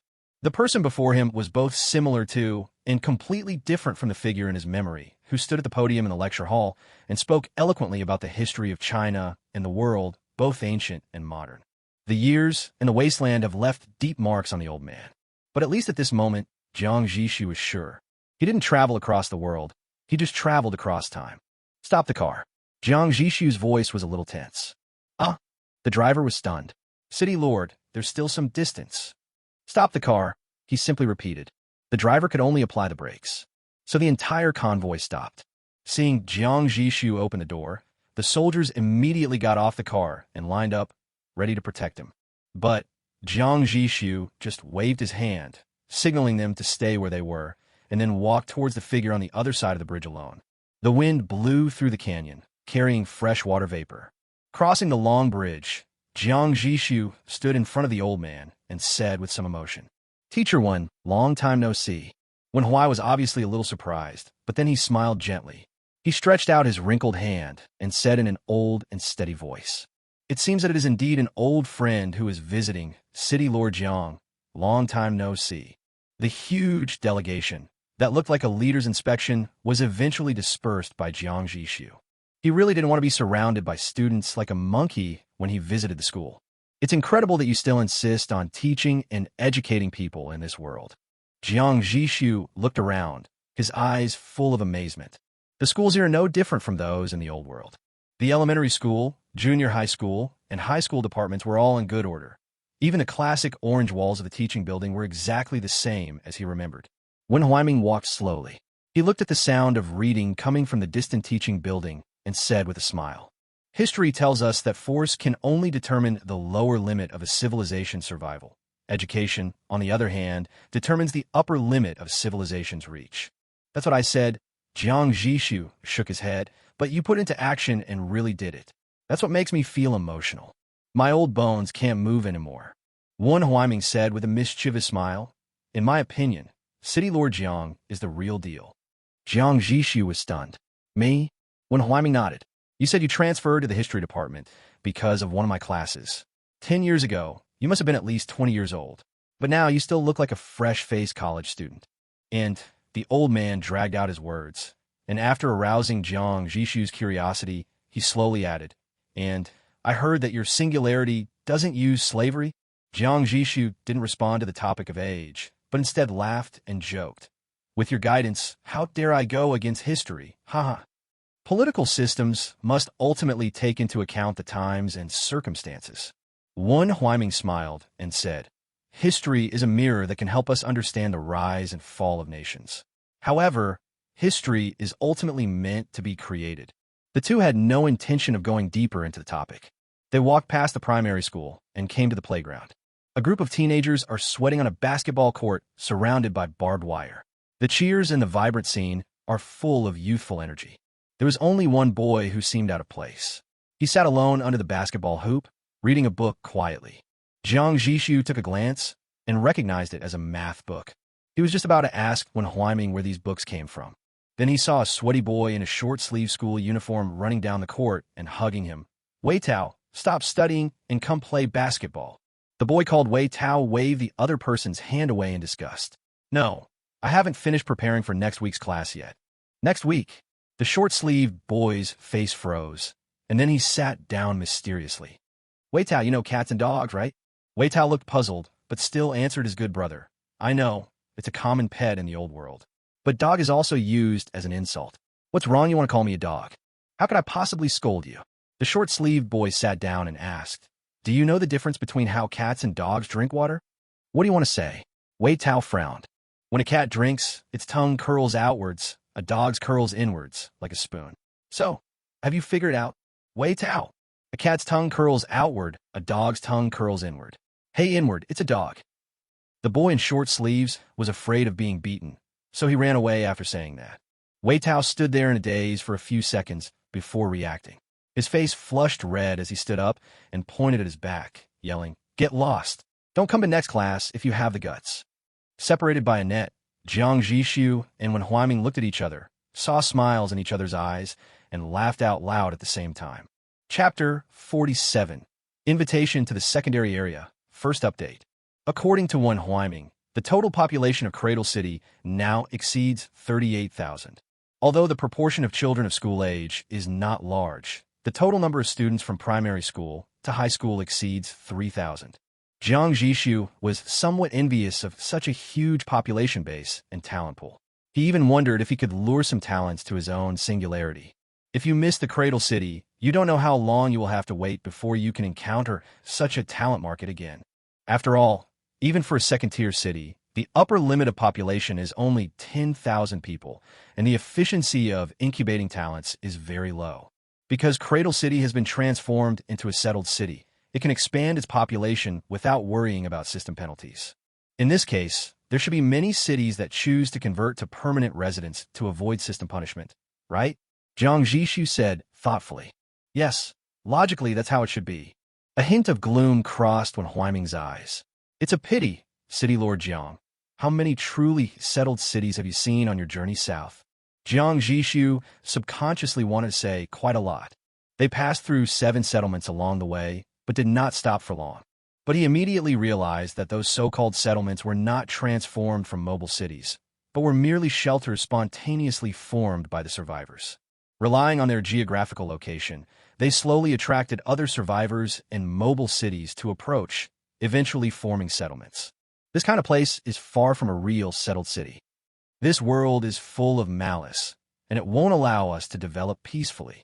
Wen Huaiming sighed softly, his gaze casting towards the vibrant city in the distance. City Lord Jiang, do you know what mission our Cradle City received when it was promoted to level 2? What is it? Jiang Zhixu's curiosity was aroused. Wen Huaiming gave him a meaningful look and slowly uttered a few words. The mission requires us to destroy a settled city. Then Jiang Zhixu fell silent as soon as he opened his mouth. Cradle was successfully promoted to a second-level city. Whether they completed the mission or not, the answer is obvious. What is even more obvious than this answer is that the other party had obviously guessed the purpose of singularity a long time ago. The two of them tacitly broached the subject. Wen Huaiming changed the subject and said, "Your deputy is a smart man. Ever since you entered Cradle City, he has sent people to secretly explore the mountains on both sides, probably looking for a commanding attack position. What a pity," he shook his head. "After all, he is young, and it is rare for him to have the awareness that the terrain is the aid of the army. But you should understand what he doesn't understand, so I concluded that this was his own decision." Jiang Zhixu was about to nod in agreement, but the other party's next words made him feel cold. Just listen to what the other party said. "Then let me test you." Jiang Zhixu. He never expected that even after traveling through time, he would still be entangled by such a terrifying thing. He forced a smile and said, "You ask." Wen Huaiming smiled heartily and asked slowly, "It's a narrow and dangerous place. The terrain is high and dangerous. It's easy to advance, but difficult to retreat. What kind of place is this?" "Encircled land." Jiang Zhixu said it almost off the cuff without even thinking about it. "Good." Wen Huaiming nodded slightly. A place with a strong back and a narrow front is a besieged area. Entering is dangerous and narrow, and returning is difficult. There is no way to advance or retreat. What's the use of having a large force? If we want to attack such a dangerous place, what should we do? When you are besieging a land, you must make plans and fill its gaps. Jiang Zhixu had thought he had forgotten all this, but when Huaiming mentioned it, he remembered it again. He added, "This comes from the Wu Jing Zongyao." This sentence means that when confronting the enemy in a dangerous place, you must use tricks, surround them on 3 sides, leave a gap, and then block it to force the enemy to fight to the death. "Good." Wen Huaiming glanced at him with admiration. "But my Cradle City has been operating here for several years. We have numerous bunkers and ample granaries. We don't need to rely on external resources. If the enemy attacks..." He raised his hand and pointed toward the entrance. "I only need to block the gap, and the enemy will be stuck. If they try to climb the cliffs on both sides, their food supply route will be too far away, and they will be exposed to my crossbow artillery. The grain route here refers to the supply line. It is impossible for a mobile city to climb such a rugged terrain, and it must rely on other means of transporting supplies." Wen Huaiming paused and concluded, "Do the opposite, block 3 sides and drive them into danger. Those trapped and killed in the encirclement will surely be the enemy." From this calm tone, Jiang Zhixu felt a chilling, murderous intent. Jiang Zhixu set out from Tieshio town at noon on July 1st and arrived at the Cradle City on the afternoon of July 2nd. Under the guidance of Wen Huaiming, he systematically visited the Cradle City, and then in the evening, Wen Huaiming had a simple meal with Jiang Zhixu and Honglang. At the dinner table, Wen Huaiming did not insist on not talking while eating. He asked Honglang some questions from time to time, making the latter sweat profusely and constantly looking at Jiang Zhixu for help. Jiang Zhixu was afraid of getting into trouble, so he pretended not to see it. The next day at noon, July 3rd, Jiang Zhixu was still ready to say goodbye. In the room where they were alone, Wen Huaiming asked again about the promotion task. Jiang Zhixu said frankly, "It's okay, I have a backup plan." He explained, "Beyond the giant bee skeleton, there's another secondary city. They maintain a massive alliance of plunderers, committing all manner of evil.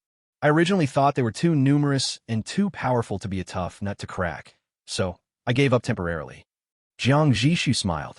Now it seems that compared to Cradle City, they're the soft persimmon. This should not be taken lightly.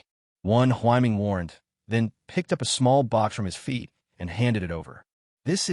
Inside is a secondary area pass. Jiang Zhixu's pupil shrank. Is this the one the system rewarded me when I got promoted to Cradle City? He thought this thing was bound, but he didn't expect it could be given as a gift. But even if it is not bound, this kind of thing is too precious. As far as he knew, only when the mobile city's level was upgraded would the system reward a pass of the corresponding level. That one, when Huaiming advised, if you can fight, then fight. If you can't, use this pass to go to the second level area. It won't be too late to complete the promotion mission then. Jiang Zhixu did not tell Wen Huaiming that his mission required him to destroy a second-level city in the current first-level area to complete the mission. Of course, he wasn't going to tell it. He looked up at Wen Huaiming and said, "You gave it to me. What if you need it one day? Cradle City probably won't need it anytime soon." Wen Huaiming looked out the window, his eyes filled with clarity and relief. It will take root here and continue to grow. If one day even it needs to flee, it can only mean the end of the world is approaching. No matter how unimaginable the enemy or how overwhelming the natural disaster, we cannot escape this wasteland. Jiang Zhixu took the box silently and opened it. A card glittering with gold foil lay quietly inside. There are only a few simple lines of text on the card, the most eye-catching of which are the 6 big words secondary area pass. Below is a line of elegant small words. "I wish you always move forward towards the sea of stars." But when Jiang Zhixu saw that the invitation letter actually had a physical form, his heart moved. Chapter 48, Cross-Regional Transactions begin. Unexpectedly, Jiang Zhixu was finally driven out of Cradle City. It was because in the warmest and most touching atmosphere, he proposed to hold a job fair in Cradle City to recruit a group of talents for singularity. Wen Huaiming had originally agreed to it, but for some reason, after Jiang Zhixu generously gave the other party 8,000 jobs, the other party actually turned against him. He even said something disheartening like, "I don't have a student like you. Don't try to establish a relationship with me. I'm helping you boost employment rates, principal. Get lost." A pile of messy things were thrown at them, and Jiang Zhixu and Honglang ran away in panic, escaping back to the car. Student employment rates are a long-standing problem. The principal may be dissatisfied with the low rate, but this is not directed at us, so don't take it personally. In the car, Jiang Zhixu comforted Honglang.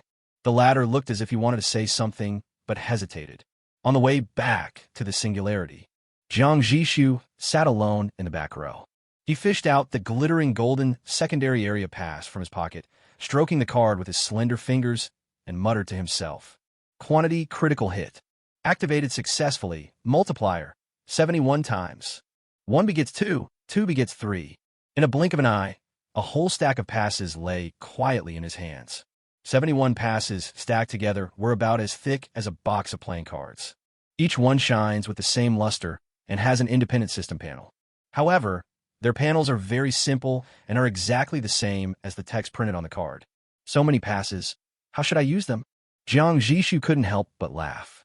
He just thought that this thing was rare and wanted to stock up more, but he definitely couldn't use up so many. He took one out and put it back into the small box, then stopped the convoy. He called over and said, "Send 2 people to return this box to Principal 1. Yes. Also tell him I will definitely come back. Yes." A car was quickly separated from the huge convoy and returned in the same direction it came. Ever since he discovered that even the lowest double critical hit could transform a first-level component into a second-level component, Jiang Zhixu became more and more casual in choosing critical hit targets. In the past 2 days, he used his talents on the WD-40 lubricant transmission pipeline and the vehicle lifting platform, respectively. Motor-assisted cannon base. Quality, level 2. Features, connected to the city's main circuit system. The rotation of the gun mount is no longer completely dependent on manpower. With the assistance of the motor, the gunner can almost instantly complete fine-tuning of a direction, greatly improving the reaction speed. Description: the audit department is puzzled by the high expenditure bill for artillery shells. After executing thousands of gunners with low hit rates for treason, they discovered the clue from the backlog of application reports. someone forgot to approve the syncing of technology, resulting in the frontline gunners still using primitive manual gun mounts. Rapid landing system. Quality. Level 2. Features. Abandoning the traditional lifting platform, it adopts an advanced gravity deployment solution. The disposable airbag at the bottom is sufficient to protect the safety of most vehicles when landing. Description. Too slow, why not just let them jump? A portly general made a groundbreaking suggestion while re-examining the vehicle deployment process. The scientists had to suddenly realize that according to the records in the small notebook, they had to abandon the cumbersome machinery and return to the most essential landing system in the universe, gravity. Their descriptions were still filled with that familiar atmosphere of freedom, and Jiang Zhixu was no longer surprised. And although the rapid landing system looks unreliable, it is actually quite safe. The airbag at the bottom requires a material called biogel to make, but the consumption is not large. 1 unit of biogel can make 100 airbags. Maybe some scientists couldn't bear it anymore and added something like an airbag. Even so, this system only considers going down and has no idea how the vehicle should come up. It is also possible that they thought about it but didn't think anyone could really come back.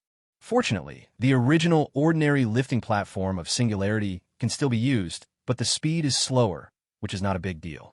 When Jiang Zhixu finally returned to his loyal Singularity, a strong sense of security enveloped him again.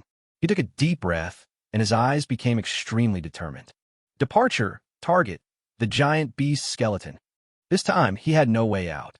No matter how difficult that secondary city is, he must take it, because this is his only chance left. The Singularity changed direction and headed at full speed towards the skeleton of the giant beast in the northwest. But no one can tell which will come first, the plan or the accident.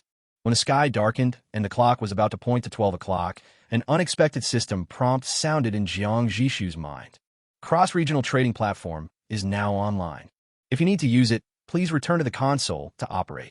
Since this is your first time entering, please read the following information carefully. 1. Trading permissions.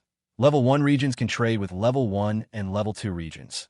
Level 2 regions can trade with Level 1, Level 2, and Level 3 regions, and so on. The level difference between trading partners cannot exceed 1 level. 2. Price protection. When high-level areas sell items to low-level areas, the upper and lower price limits must not exceed the price range set by the system. This is to support the weak. There are no such restrictions when low-level areas sell to high-level areas. 3. Transaction privacy. Transaction records within the same region are publicly available by default and can be queried by anyone. You can pay gold coins for unilateral anonymity. 4. Transport costs. Cross-regional transport of materials is costly. Therefore, the platform must charge a reasonable handling fee for each transaction. The handling fee can be borne by one or both parties. 5. All rights of interpretation belong to the trading platform. When you enter the platform, you are deemed to have agreed to all user agreements. Finally, a friendly reminder. This platform is open 24 hours a day and will close promptly at 12 a.m. the next day. Wish you a happy trading. Chapter 49 Regional Pass is on the shelves. Total price is $25 million. Do you want to enter the trading platform? Entry/rejection. In front of the control console in the City Lord's room, Jiang Zhixu tapped the enter button with his fingertips. Background data has been synchronized and the transmission coordinates have been linked. Dear City Lord, the cross-regional trading platform welcomes you. Without any hesitation, Jiang Zhixu immediately began to look for the public announcement of the number of mobile cities in the region, mentioned by Zhou Yi. Finally found it in the chat channel. In the chat channel, messages were refreshed frantically at a speed that was difficult to capture with the naked eye. But Jiang Zhixu temporarily ignored the scrolling text below and fixed his eyes on the lines of statistics at the top. Second-tier cities, 2 out of 10. First-tier cities, 6, 398/10,000. Current channel, 5124/6400. Script, Level 1 area, Wasteland. 6,400 mobile cities. Jiang Zhixu whispered the number, a hint of surprise flashing through his mind. But on second thought, the Wasteland area is about 10 million square kilometers, and if you spread it out, the density is actually very sparse. He looked down at the chat channel that was refreshing rapidly. He thought it would be difficult to see clearly, but Jiang Zhixu found that the moment he stared at the chat area, all the information appeared clearly in his mind.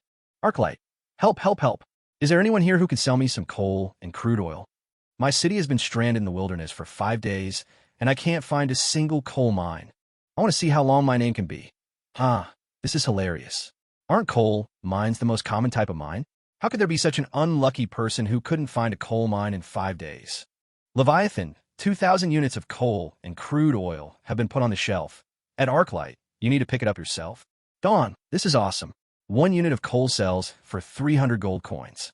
The trading channel really does refresh profiteers every year. Gear Oasis.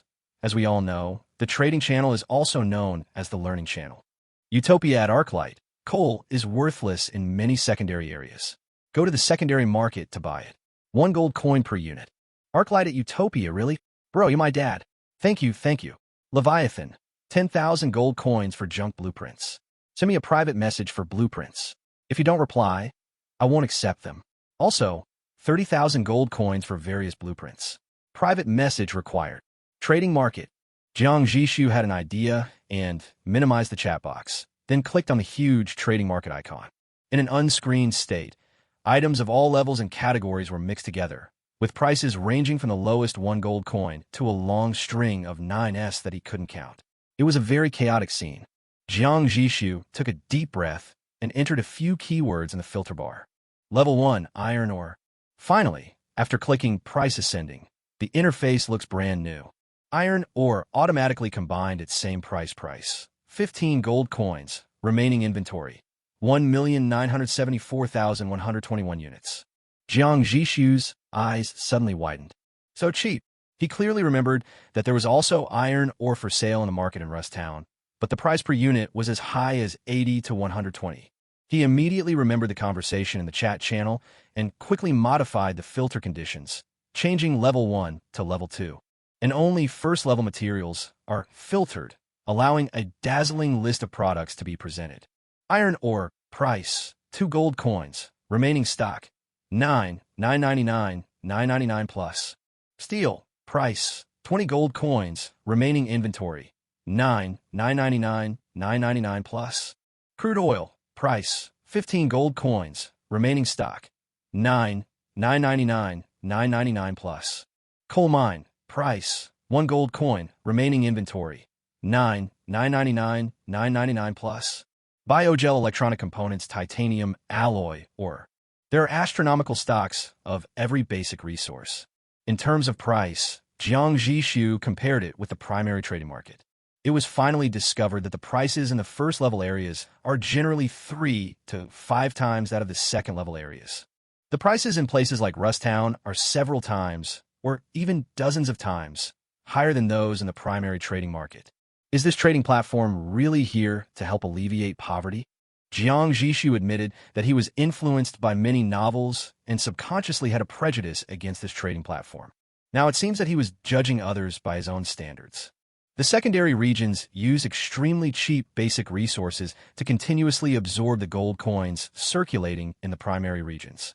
As a result, the city lords of the first-level regions have gained a large amount of resources they rely on for survival. This is a harvest, but it is also a win-win situation. In addition to these most basic resources, Jiang Zhixu also looked up other things, such as blueprints. The price of the blueprint is far from being so cheap. The worst level 1 blueprint will cost more than 10,000 gold coins. He also found several blueprints for the first level Thunder Cannon, the lowest price being 128,888 gold coins.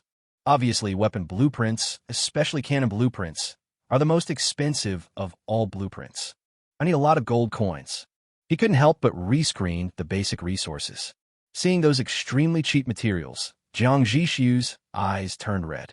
His mind flashed wildly through all the things that the Singularity owned. There were actually a lot of things that could be sold for gold coins.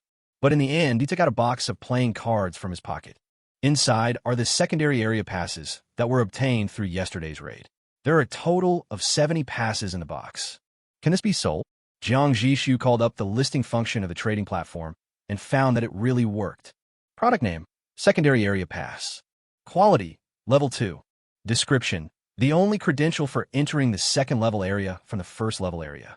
It cannot be obtained through drops in the open world, and only has a very low probability of being produced in promotion missions or high-difficulty dungeons. Suggested price, 500,000 gold coins. Current market lowest price, 990,000 gold coins. Last trading volume, 0. Transaction fee, 1%. Huh, someone else actually put this thing on a shelf. Jiang Zhixu clicked cancel listing, then went to the trading market to take a look and suddenly burst out laughing. There is no such thing in the secondary trading market, but there are 26 of them for sale in the primary trading market.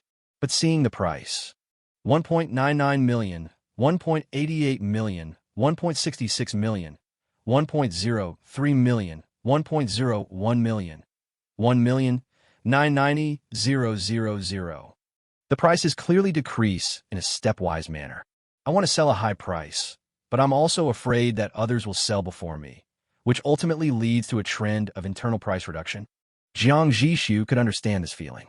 After all, for most city lords, this pass may be the only one in their lifetime.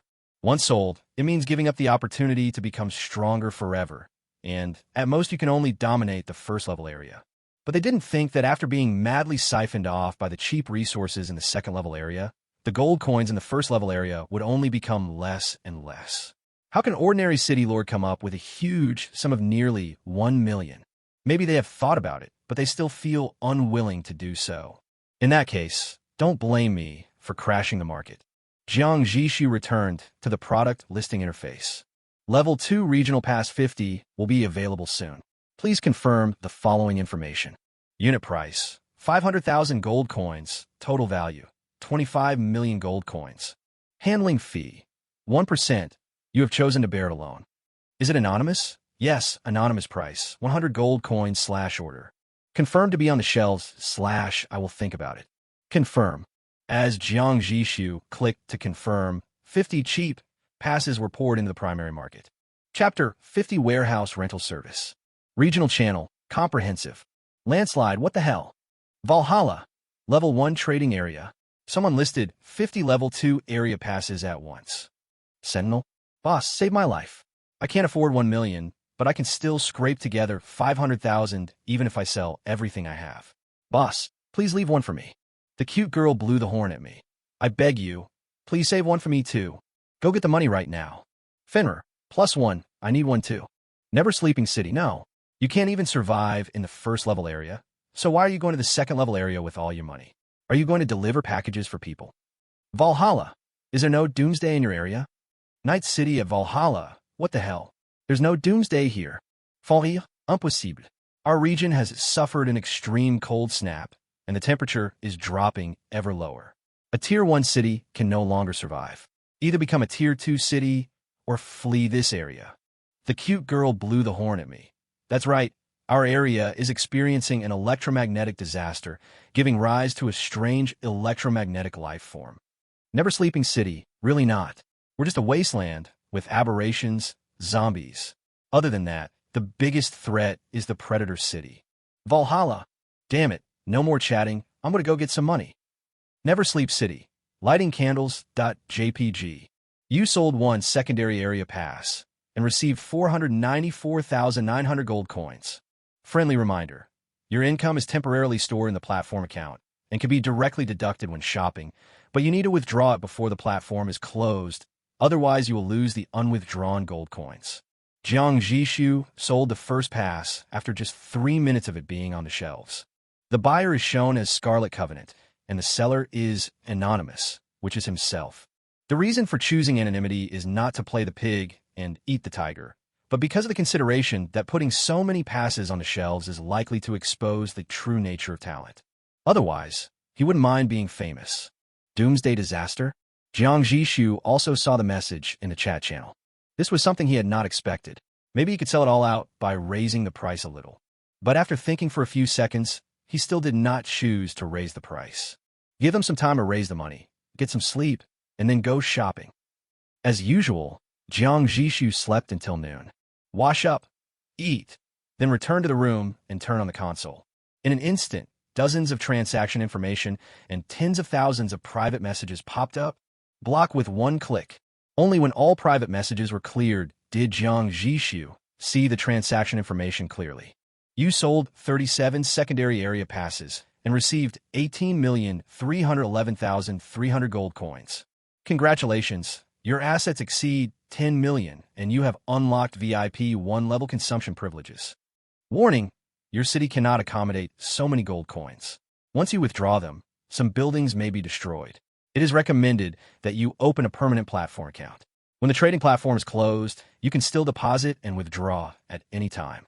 Click to jump to the activation interface. 18 million gold coins. The moment he saw this amount, Jiang Zhixu's breathing suddenly stopped.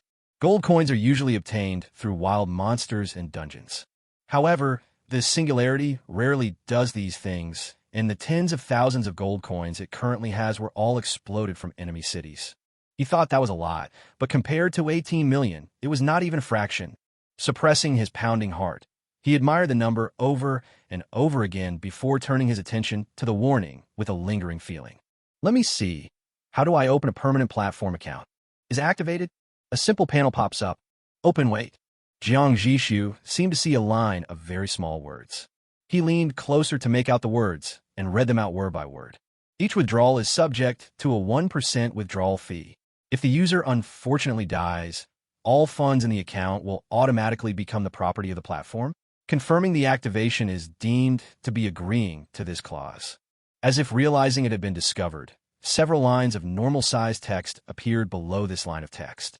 In addition to the withdrawal fee, ordinary users need to pay a card opening fee of 100,000 gold coins and a custody fee of 1% of their total assets per year. Since you are a distinguished VIP 1 customer, the card opening fee and custodian fee have been waived for you. We promise that if you are killed, this huge fortune will never fall into the hands of your enemies. This is our last protection for our VIP customers. No wonder there aren't many gold coins on the Dawn and the Disaster. Turns out you guys stole them. Jiang Zhixu complained. Then he calculated the handling fee. If you deposit 18 million into the account and withdraw all of it, you'll need to pay 180,000?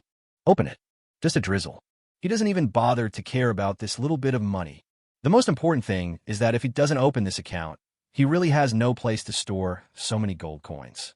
Swoosh, swoosh, swoosh. Brilliant fireworks exploded on the screen.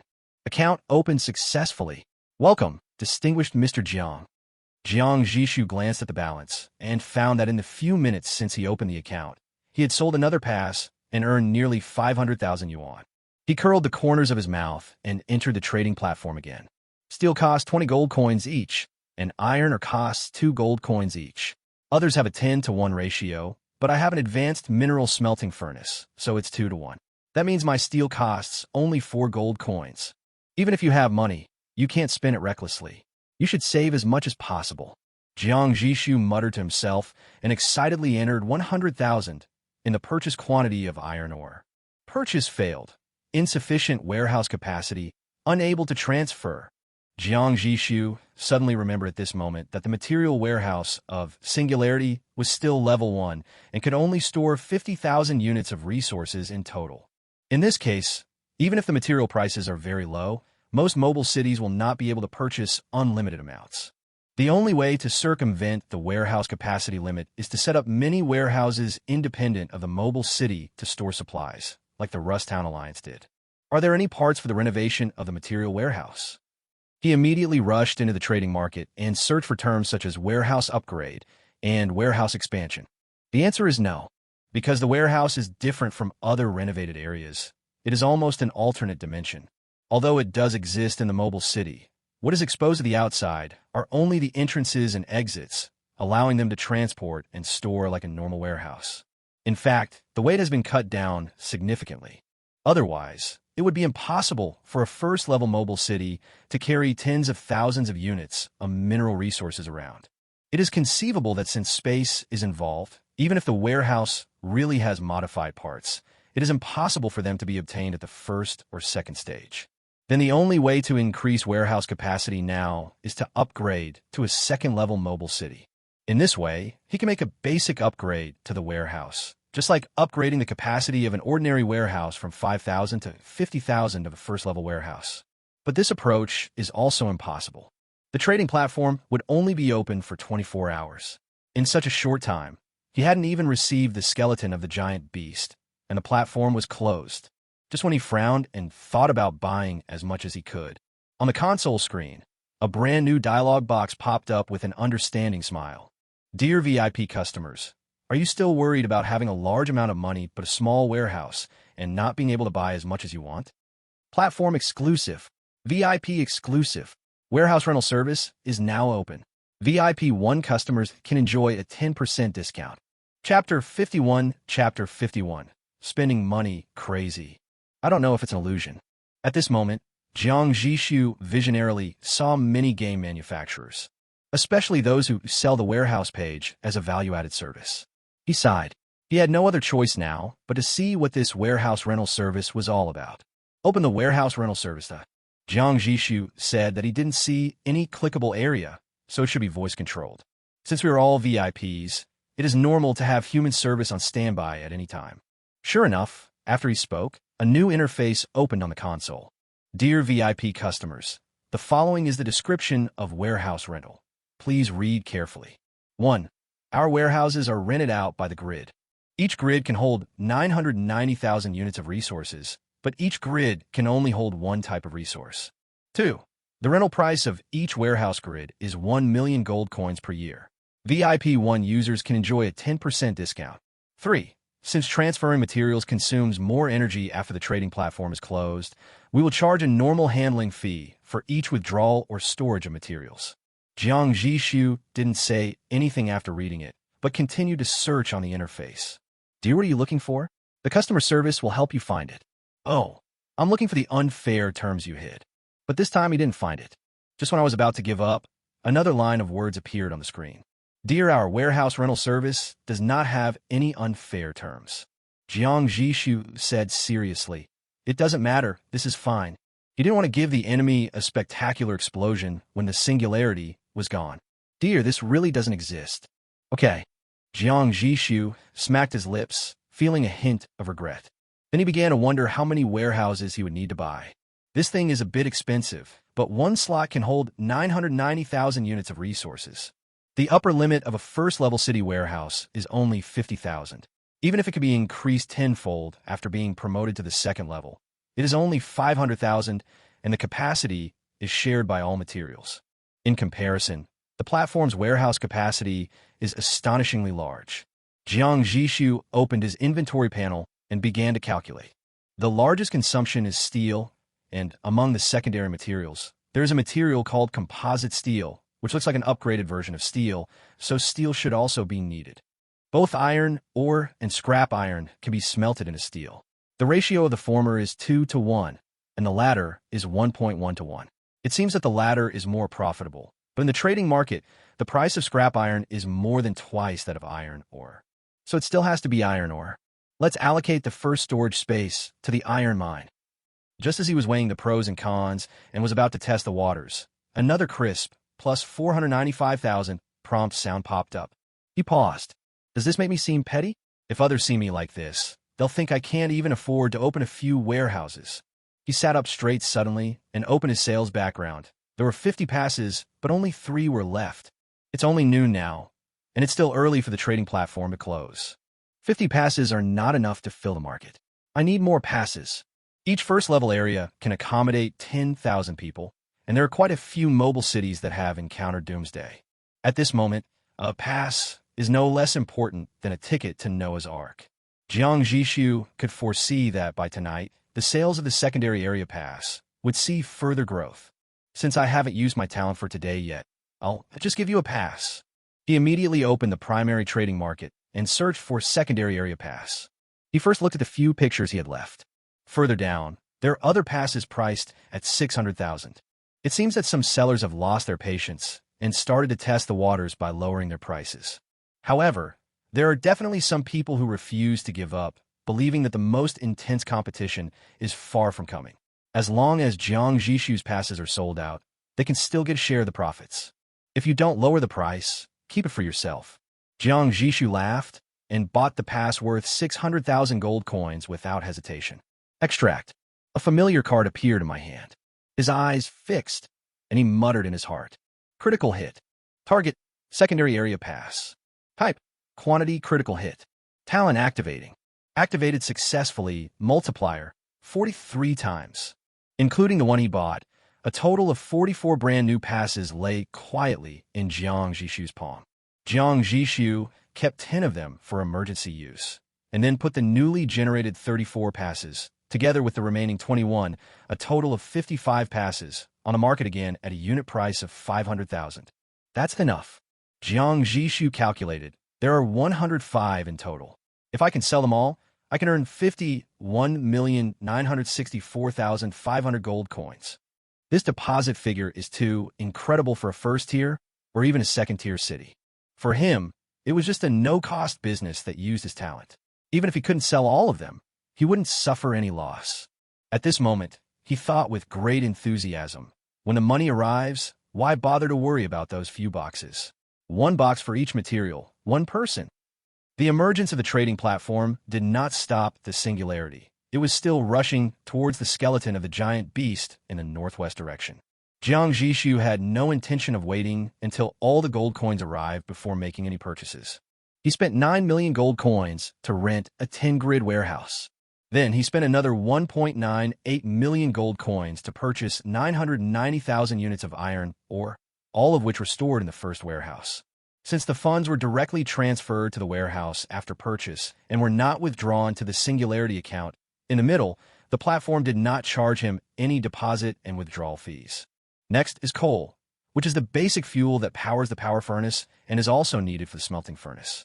Fortunately, although it consumes a lot, minerals can be found everywhere, so the price on the trading platform is also very cheap, 1 gold coin per unit.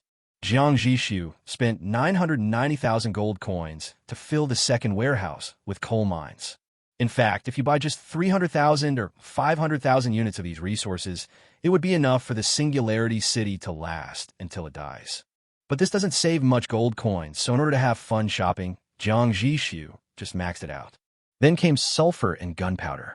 Since Jiang Zhixu saw an advanced product of gunpowder called multi-base gunpowder among the secondary materials, he chose to buy only the raw ore, which is sulfur.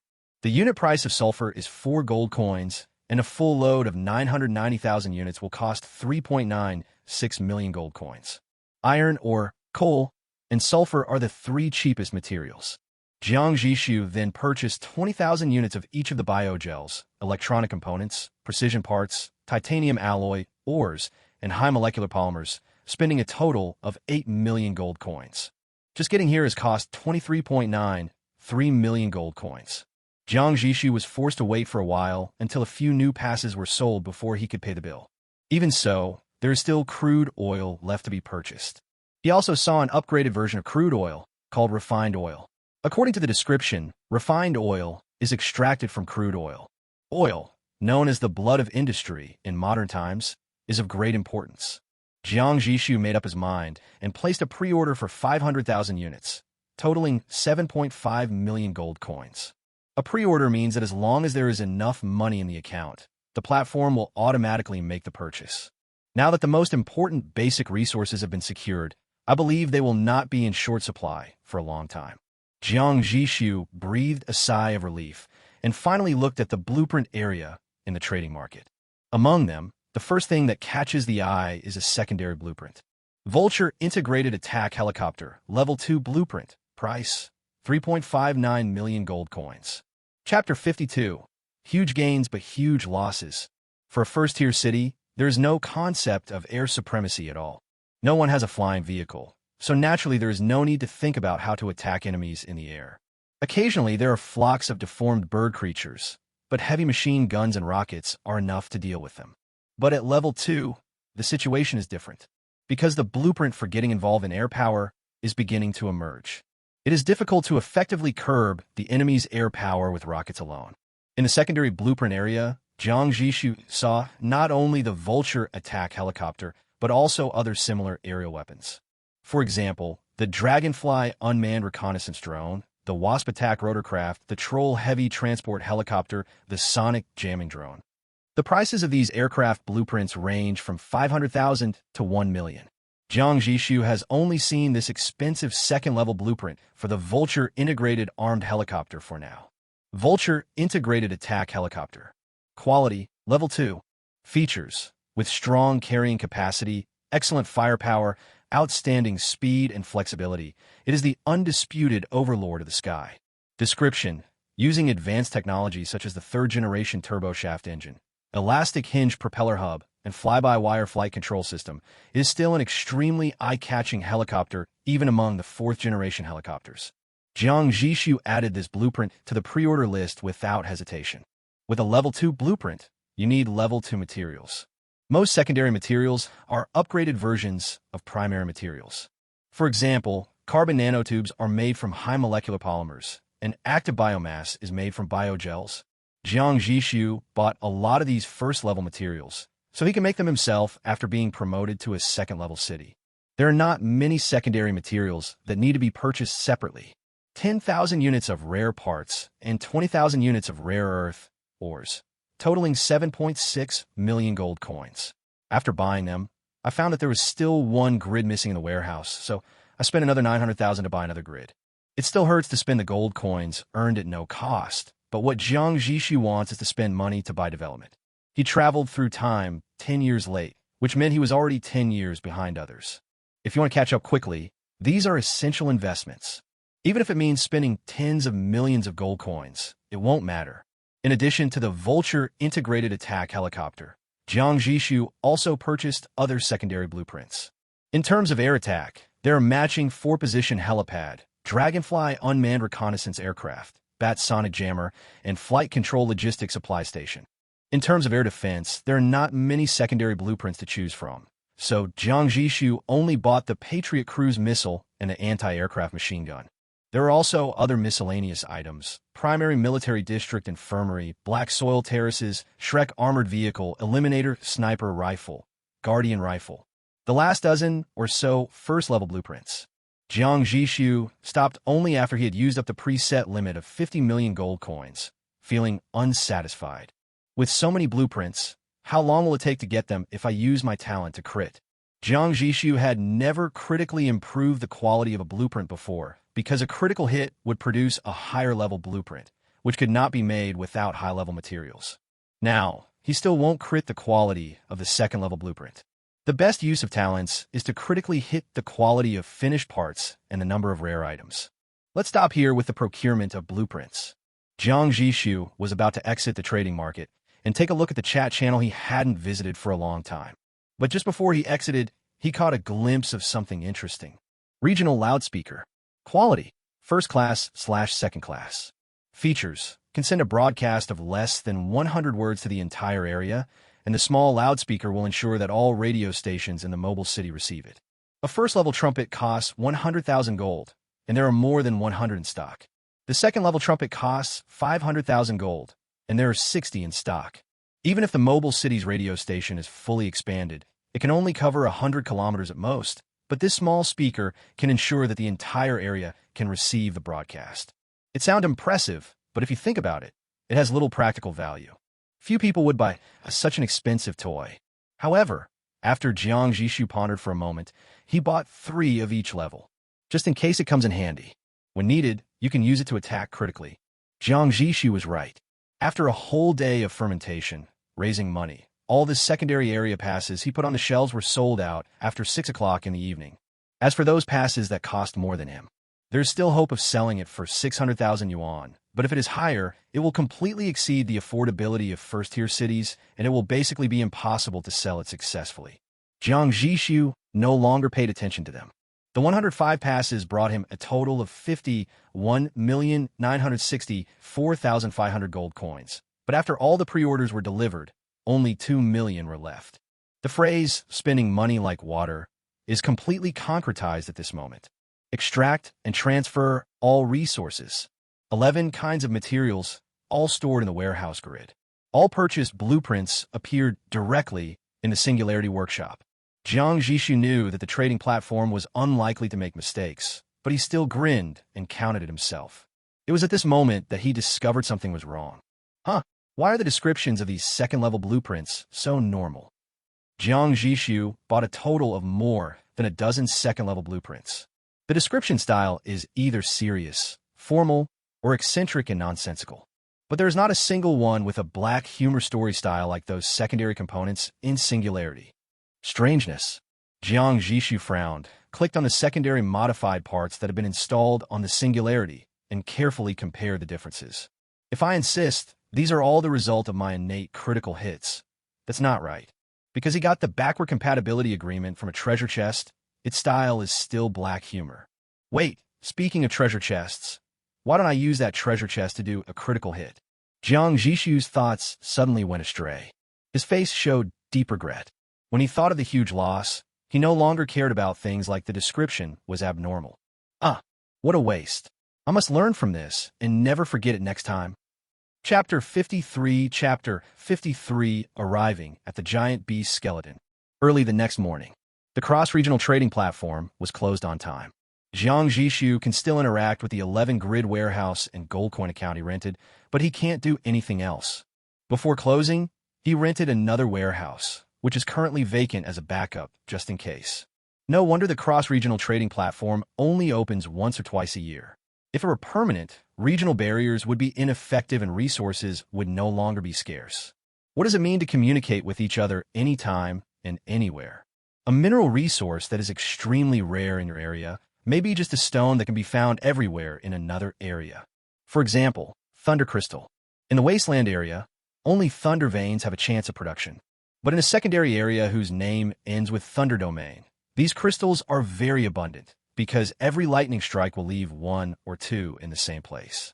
Jiang Zhixu saw that most of the thunder crystal orders came from this area, and the price was even raised to 1,000 gold per crystal. If the system didn't limit the minimum price, they could go even lower. After all, for them, it is just like picking up stones from the ground and selling them for money. As long as they can sell them for 1 gold, they will make a profit. After being promoted to level 2, which area should I go to? Jiang Zhixu rubbed his chin. He had gathered quite a bit of information while lurking in the chat channels today. Each area is actually a neatly arranged square sandbox, and each sandbox is divided by a regional barrier. As long as you go to any border in the 4 directions, you can leave with a regional pass. In other words, Jiang Zhixu has 4 secondary areas to choose from. If you want to know what the situation is on the other side of the area, it is also very simple. Just send someone in to explore. Regional barriers only block things related to the mobile city, not individuals. I hope that among the 4 secondary areas surrounding the Wasteland, there will be a slightly better environment, and no apocalyptic disasters will happen. Jiang Zhixu has seen many people wailing in the chat channel and feels a sense of empathy, because those are natural disasters and doomsday events, which are simply beyond the reach of human power. At present, it seems that the majority are suffering from the doomsday, and safe and peaceful areas like the Wasteland are already quite rare. A trace of anxiety crept into his heart, and Jiang Zhixu subconsciously opened the warehouse interface. When I saw that series of 9, I felt better again. We don't have the materials for the 2nd-level blueprint yet. Let's build the 1st-level functional components first. These 1st-level transformation parts do not significantly improve combat effectiveness, but they greatly improve other aspects of the mobile city. For example, medical care, food, accommodation. If resources are sufficient, Jiang Zhixu will definitely make up for the shortcomings in all aspects of singularity. And today's talent. After placing the manufacturing order, Jiang Zhixu pondered for a moment. It's decided on you. Night camouflage armor. 10 times. Optical stealth armor. Quality. Level 2. Features. When optical camouflage is activated, it blends seamlessly into the background. This effect is most effective when stationary. The faster you move, the more flaws you'll see. Description.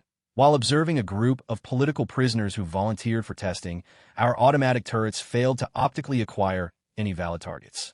As to why they were still beaten into sieves, this is considered a technical detail beyond the scope of this optical test. Optical invisibility. Jiang Zhixu's eyes burst into ecstasy. He originally had no expectations for this component, which was the first one he obtained but had always been kept at the bottom of the box. At most, I just want to upgrade it from nighttime limited to all-day available. But I didn't expect it to give me such a big surprise. No one is optimistic about you, but you're the most promising one.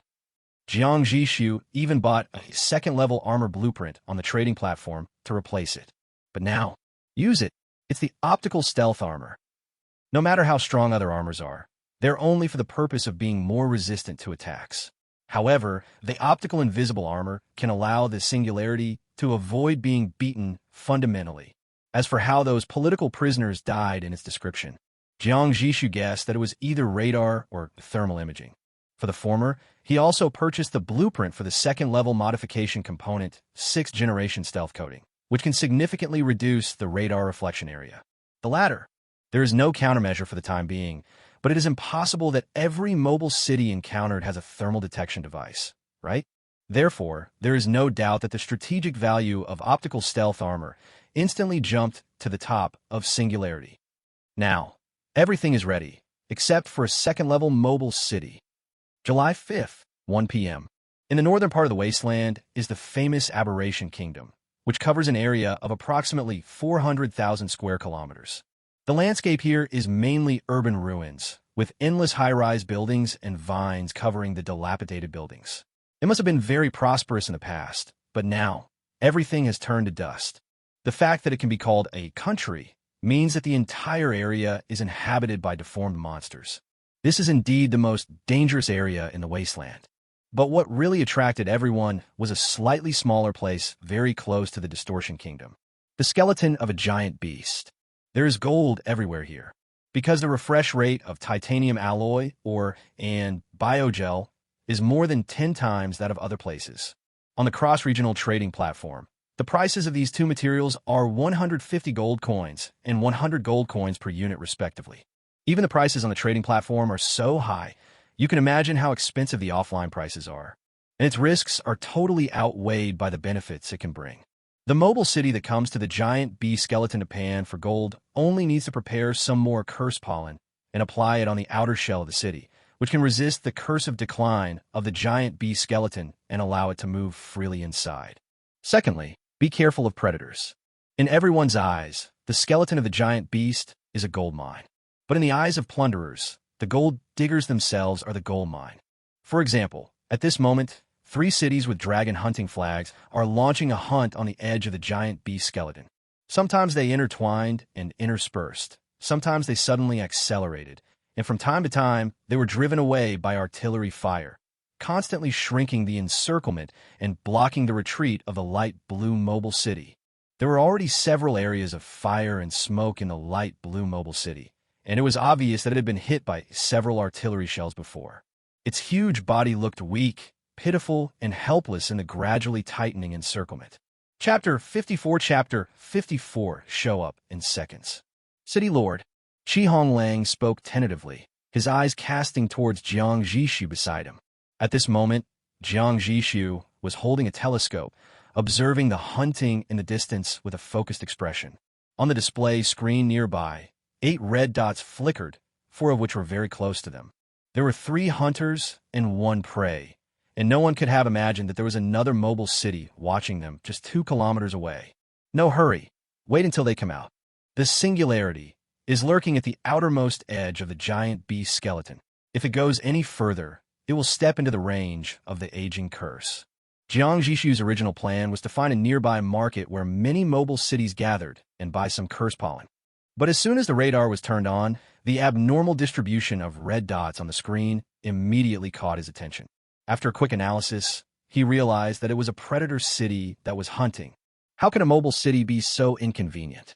With a thought, he ordered the singularity to lie dormant quietly on the path that the 4 red dots must pass. With the help of the first-level modification component, Engine Muffler, the singularity, in standby mode, almost blends into the environment, and the engine sound can no longer be heard from 300 meters away. Yes. While waiting, Jiang Zhixu suddenly remembered something. Liu Yan, is he about to be promoted to excellent gunner? The occupational levels of the subjects are divided into apprentice, skilled, superb, master. Every time you get promoted, you will learn a new skill. Liu Yan's first talent, Miracle Gunner, had an incredible effect and played a role at many critical moments. In addition, the young man was talented, hardworking, and had a good temperament, so Jiang Zhixu had extremely high expectations for him. Liu Yan? Yes, City Lord, according to the training progress, Liu Yan will be able to be promoted to exquisite in 2 or 3 days. What Jiang Zhixu admired most about Honglang was that no matter what he asked, he knew the answer and could give an accurate answer. Also, Honglang added, Meng Guolong has been successfully promoted to excellent gunner after today's training. The training he was referring to was the new system that the Singularity would implement starting today, the ammunition quota system. 2 gunner team leaders, daily quota of 20 rounds. 6 official gunners, 10 missiles each. 8 trainee gunners, 3 missiles each. Therefore, the daily shell consumption of Singularity is as high as 124, equivalent to 1,240 units of steel and gunpowder. It is equivalent to consuming 2 iron mines and 2 or 3 sulfur mines in one day. Looking at all areas of the same level, except for the Singularity, I'm afraid no one can withstand this consumption and will go bankrupt in a few days at most. But despite such a large investment, the results are also gratifying. Meng Guolong is a veteran gunner. After a round of quota training today, he broke through the bottleneck naturally. Meng Guolong, Jiang Zhixu tap his knuckles on the armrest, frowning slightly. Take out his innate skills and let me see them. Wait a moment. Honglang immediately retrieved the information and presented it to Jiang Zhixu. Name, Meng Guolong. Age, 51. Occupation, gunner. Level, superb. Comm quality, quality low. Passive enhancement. When you touch the gun barrel, you will become extremely calm. The probability of arm shaking will be slightly reduced, and the accuracy will be slightly improved. Description: go to that station as a soldier and a veteran. Correct premonition. Quality: intermediate. Passive amplification. When firing a cannon, you may occasionally feel that this angle seems better, but whether it is accurate or not is up to you to judge. Description: a good premonition can make things better, but a bad premonition may not make things worse. One is low level, the other is mid-level. Jiang Zhixu's brows furrowed even deeper. Compared to Liu Yan's high-level talent, Meng Guolong's foundation is too low, and his second skill is only of intermediate quality with limited potential. Meng Guolong's talent is indeed mediocre. After all, he is an old man who inherited the deep blue. Honglang explained at the right time. If Meng Guolong's talent was really good, the original Deep Blue would not have ended up in such a mess. With an excellent gunner, there is still a future even as a plunderer. He's a seasoned veteran. Jiang Zhixu was not impressed by Meng Guolong, and this in itself was a problem. As a team leader, he was slow and non-competitive. Although he made no mistakes, he also made no achievements. Talent and potential, you can almost see the end at a glance. The exquisite level is probably the limit of Meng Guolong. Jiang Zhixu pondered for a moment and asked, among those trainee gunners, are there any promising talents worth paying attention to? Speaking of which, Honglang responded immediately. Before training this morning, Meng Guolong asked me to transfer his ammunition quota to a trainee gunner in the group. Transfer? Jiang Zhixu looked up at Honglang. What's your reply? Honglang spread his hands and said, I don't dare to make a decision on my own. You're still resting this morning, so I can only let him train as usual. I'll report to you in the evening and ask for your opinion. Jiang Zhixu asked, is that trainee gunner related to him? I've checked, and the two don't have any social connections. The trainee gunner's name is Liu Zhanpeng, 18 years old. He's a new recruit from Rusttown, having replaced a trainee gunner through a selection process. He's said to have quite a bit of talent. Since he wants to give in, let him give in. Jiang Zhixu nodded indifferently. As for the unfair distribution and conflicts within the group that may arise from this, he hopes Meng Guolong can solve them on his own. If he can't even handle such a small matter and it comes to my attention, then I can just remove him from his position as team leader and allocate resources to more valuable people. Yes, I understand, Honglang replied. The two had a brief conversation. The artillery fire and engine roars in the distance were getting closer and closer. The two of them looked up at the same time. At the end of the field of vision, the light blue mobile city was already at the end of its strength. Flames burst out from the power reactor, and its speed dropped sharply. The three plunderer cities took advantage of the situation and sent out a large number of off-road vehicles, with their engines roaring, rushing forward like a dense swarm of hyenas. Seeing this, Jiang Zhixu's eyes flashed. He reached out to unfasten the safety buckle from his waist, locked it on the fixed frame next to him with a click, and then patted Wei Ran's shoulder in the driver's seat. No more waiting. Activate the power reactor, notify all units, and prepare to take action. I want to take care of them as quickly as possible. The third second after the order was issued, the Singularity, which was still in optical stealth mode, silently adjusted its three main guns to the same angle, and suddenly a thunderous roar erupted from the muzzle. Boom strapje! A specially made artillery shell with a sharp warhead tore through the air, crossed a long distance in just a few tenths of a second, and fiercely nailed into the wall of a plunderer's city. Nail acceleration cannon. With one strike, it penetrated nearly half of the city, and finally caused a second explosion in the core of the city. The huge impact force caused the city to tilt violently in an instant and almost overturned. The only good news for it was that the armor-piercing shell had a limited explosion range, which prevented it from being paralyzed on the spot. The second shell followed. It was a cannonball trailing a blazing lightning bolt, its target the second plunderer city. Its appearance also exceeded the opponent's expectations, and they even performed emergency maneuvers the moment they saw it, but it was all in vain. Because of the 3-second reaction time and the gunner's prediction, it is impossible for it to escape the explosion range. Boom! The moment the lightning exploded and the huge spherical electric net enveloped it, the power reactor of this predator city was instantly detonated, and it was completely reduced to a pile of burning scrap metal. Seeing his companions explode and disintegrate one after another under the strange attack, the third city was filled with dead souls. It ignored the prey that was so close to it, and frantically honked and turned, trying to avoid the expected third shell. However, it was wrong in its prediction. The third shell did not hit its city wall, but suddenly exploded in the sky in front of it. Boom! A special sticky chemical agent poured down like a rainstorm, covering the ground within a radius of 100 meters.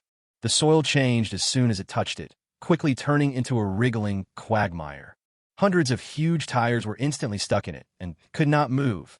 The power reactor let out a mournful cry as it was overwhelmed. The power had been pushed to its limit, but it only caused the huge city to sink deeper and deeper into the quagmire. Then, an ordinary artillery shell slowly streaked across the sky. Under the desperate gaze of countless people in that city, it hit its power reactor area squarely. The huge flames of the explosion illuminated the entire battlefield. Chapter 55, Boss. Do you want a little brother?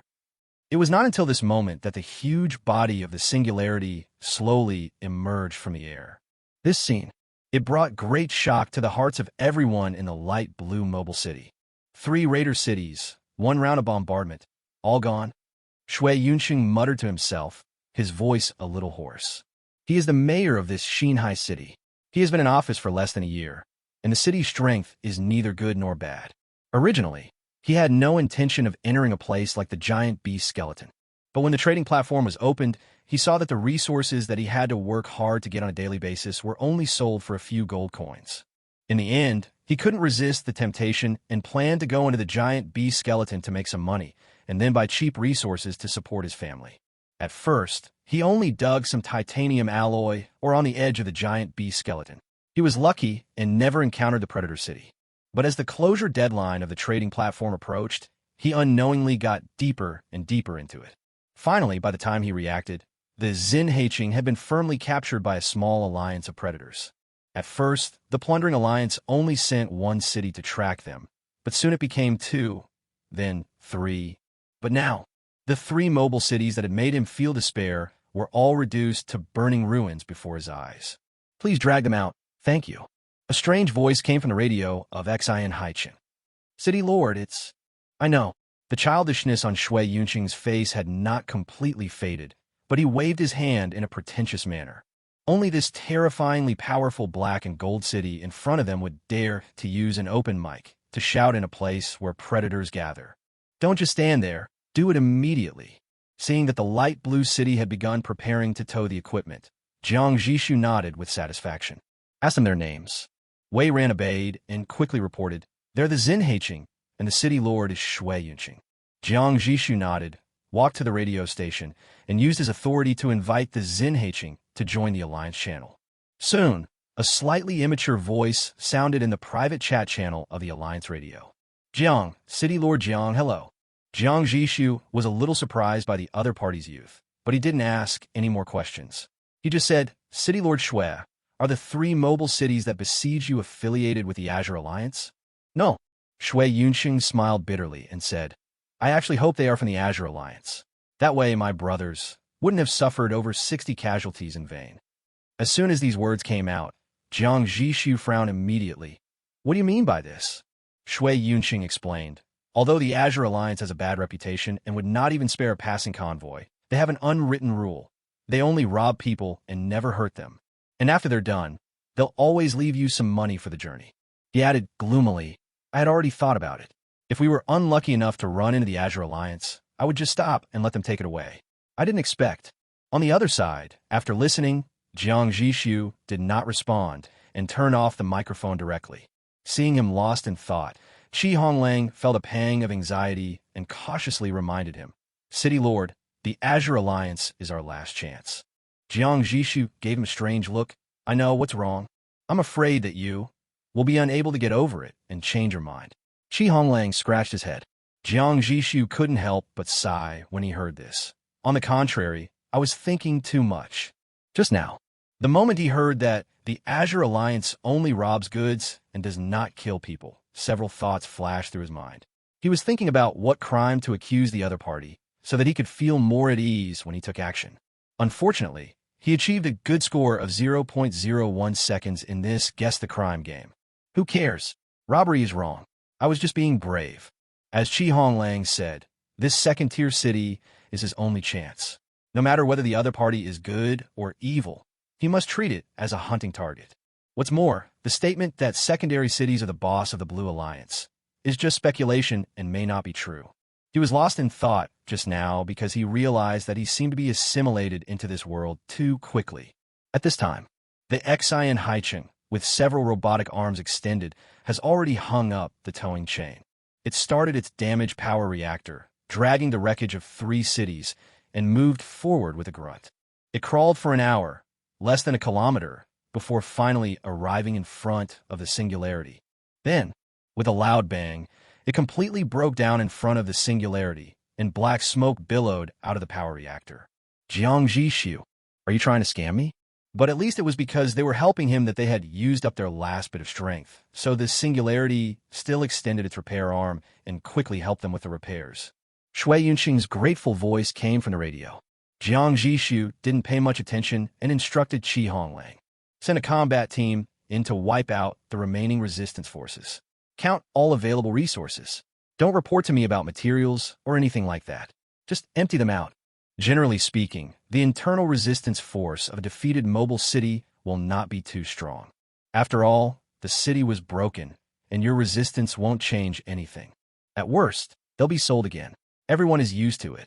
Sure enough, after a few sporadic gunshots, the system's occupation successful prompt sounded in Jiang Zhixu's ears. Nowadays, Jiang Zhixu no longer looks down on most of the blueprints held by these first-tier cities. But as he casually scanned the blueprint list, he suddenly said, A trace of surprise flashed across Jiang Zhixu's face. Second-level Alliance radio station? What surprised him was not that the other party owned this equipment, but that he actually had its blueprint and it hadn't been sold yesterday. You know, a first-level Alliance radio blueprint that can achieve real-time communication across the entire region is enough to be listed at a high price of hundreds of thousands of gold coins in the trading market. Secondary blueprints are even more unavailable. Even a powerful ship like the Singularity only captured a finished product from the enemy, but not its blueprints. I'm so lucky. I actually found a treasure. Jiang Zhixu gladly accepted this unexpected surprise. For hours later, the resources of the 3 plunderer cities were plundered, and more than 400 units of the target of this trip, curse pollen, were also harvested, enough to support consumption for a long time. Jiang Zhixu didn't plan to stay any longer. I don't know what the light blue Zinhaicheng was thinking. After Jiang Zhixu repaired it, it didn't leave, but lay obediently beside him waiting. Jiang Zhixu was not interested in exploring the other party's thoughts, so he directly asked Wei Ran to start the city and prepare to set off. At this moment, Shui Yunqing sent a private chat request. Jiang Zhixu raised his eyebrows and clicked to answer the call. Shui Yunqing's first words were, Brother, do you need a younger brother? Chapter 56 Chapter 56:3:3. Jiang Zhixu could hear the obvious nervousness and cautious temptation in the other person's voice. Jiang Zhixu wanted to refuse directly, but a thought suddenly flashed through his mind. The reason he didn't look for formal allies before was because he was about to go to the second-level area. If you want to bring your allies with you, you must spend a lot of resources to develop them all into second-level cities. The randomness of the promotion task is a bit fake. What if the system thinks he can help and deliberately assigns tasks, such as killing a second-level city to the ally? He certainly wouldn't allow the other party to attack Cradle City, so this mission would definitely be completely stuck. But now, things are different. He could have used this secondary area pass to bring his allies into the secondary area first, and then let them activate the promotion tasks on their own. In this way, isn't it perfectly staggered? The thought flashed through his mind like lightning, but he did not immediately agree to Shui Yunqing's request. Why do you want to be someone's younger brother? Can't survive like that. Jiang Zhixu asked back. Although the Xinhaiqing was almost scrapped, it was able to hold out for so long under the siege of 3 predator cities, which proves the resilience of the city. In his opinion, the other party is far from having to rely on others to survive. After hearing this question, Shui Yunqing felt hopeful. He confided almost without hesitation. Because after becoming the city lord, I realized that it is too tiring to bear the lives and property of hundreds or even thousands of people alone. Every morning when I open my eyes, I have to figure out which direction to go, where to find resources, what to do if I run into a looter, whether to fight or avoid a dungeon, and if I have to fight, how many lives will be lost. Any wrong decision could lead to hundreds of people being buried with me, just like today. Brother, I'm only 20 years old. I saw white hair when I looked in the mirror yesterday. I don't want to die from overwork so early. As Shui Yunqing spoke, his confession turned into tears. I don't want to think about anything right now. I just want to find a boss. I'll do whatever he tells me to do. The consequences of his decisions have nothing to do with me. After all this time, you just want to find someone to take the blame? Jiang Zhixu understood everything completely. It is estimated that the losses suffered during this hunt were too severe, causing a great psychological trauma to the child. Indeed, if one's decision results in a large number of casualties, anyone with a fragile mentality will not be able to withstand such pressure. The king of Western Shu gave a thumbs up. No. How can this be considered taking the blame? I really don't want to do this anymore. Shui Yunqing quickly denied it. If the position of city lord was not transferable, I would have given it to someone else long ago. Oh, Jiang Zhixu chuckled and said, all right, go back and wait for notification. I'll consider it after I finish my work. Okay. Boss, take your time to think about it. I won't bother you. I'll make way for you right now. The Xinhaiqing immediately moved to the side to leave enough space for the main road. The singularity slowly stood up, shook off the dust on its armor, switched to high-speed tire mode, and began to accelerate with the roar of the power reactor. Boss, please remember to contact me when you've made up your mind. Jiang Zhixu originally thought that the secondary mobile city entrenched in the core of the giant beast skeleton must be equipped with radar. But at this moment, he was less than 10 kilometers away from the red dot on the map representing a second-tier city. However, on the radar display screen, the 9 small red dots distributed around the big red dot were still motionless. They didn't seem to notice my approach at all. Isn't radar a standard feature in second-tier cities? Jiang Zhixu felt doubtful. However, Principal Wind's Cradle City was clearly equipped with a second-level radar, and he even went in to take a look. He pondered for 2 seconds and contacted Shui Yunqing through the Alliance radio station. He got straight to the point. How much do you know about the Azure Alliance? Shui Yunqing did not dare to hesitate for a moment and immediately revealed everything he knew. Boss, this is my first time entering the giant bee skeleton, but I've heard that the Azure Alliance has a total of 15 mobile cities, and when they move, they always form groups of 3.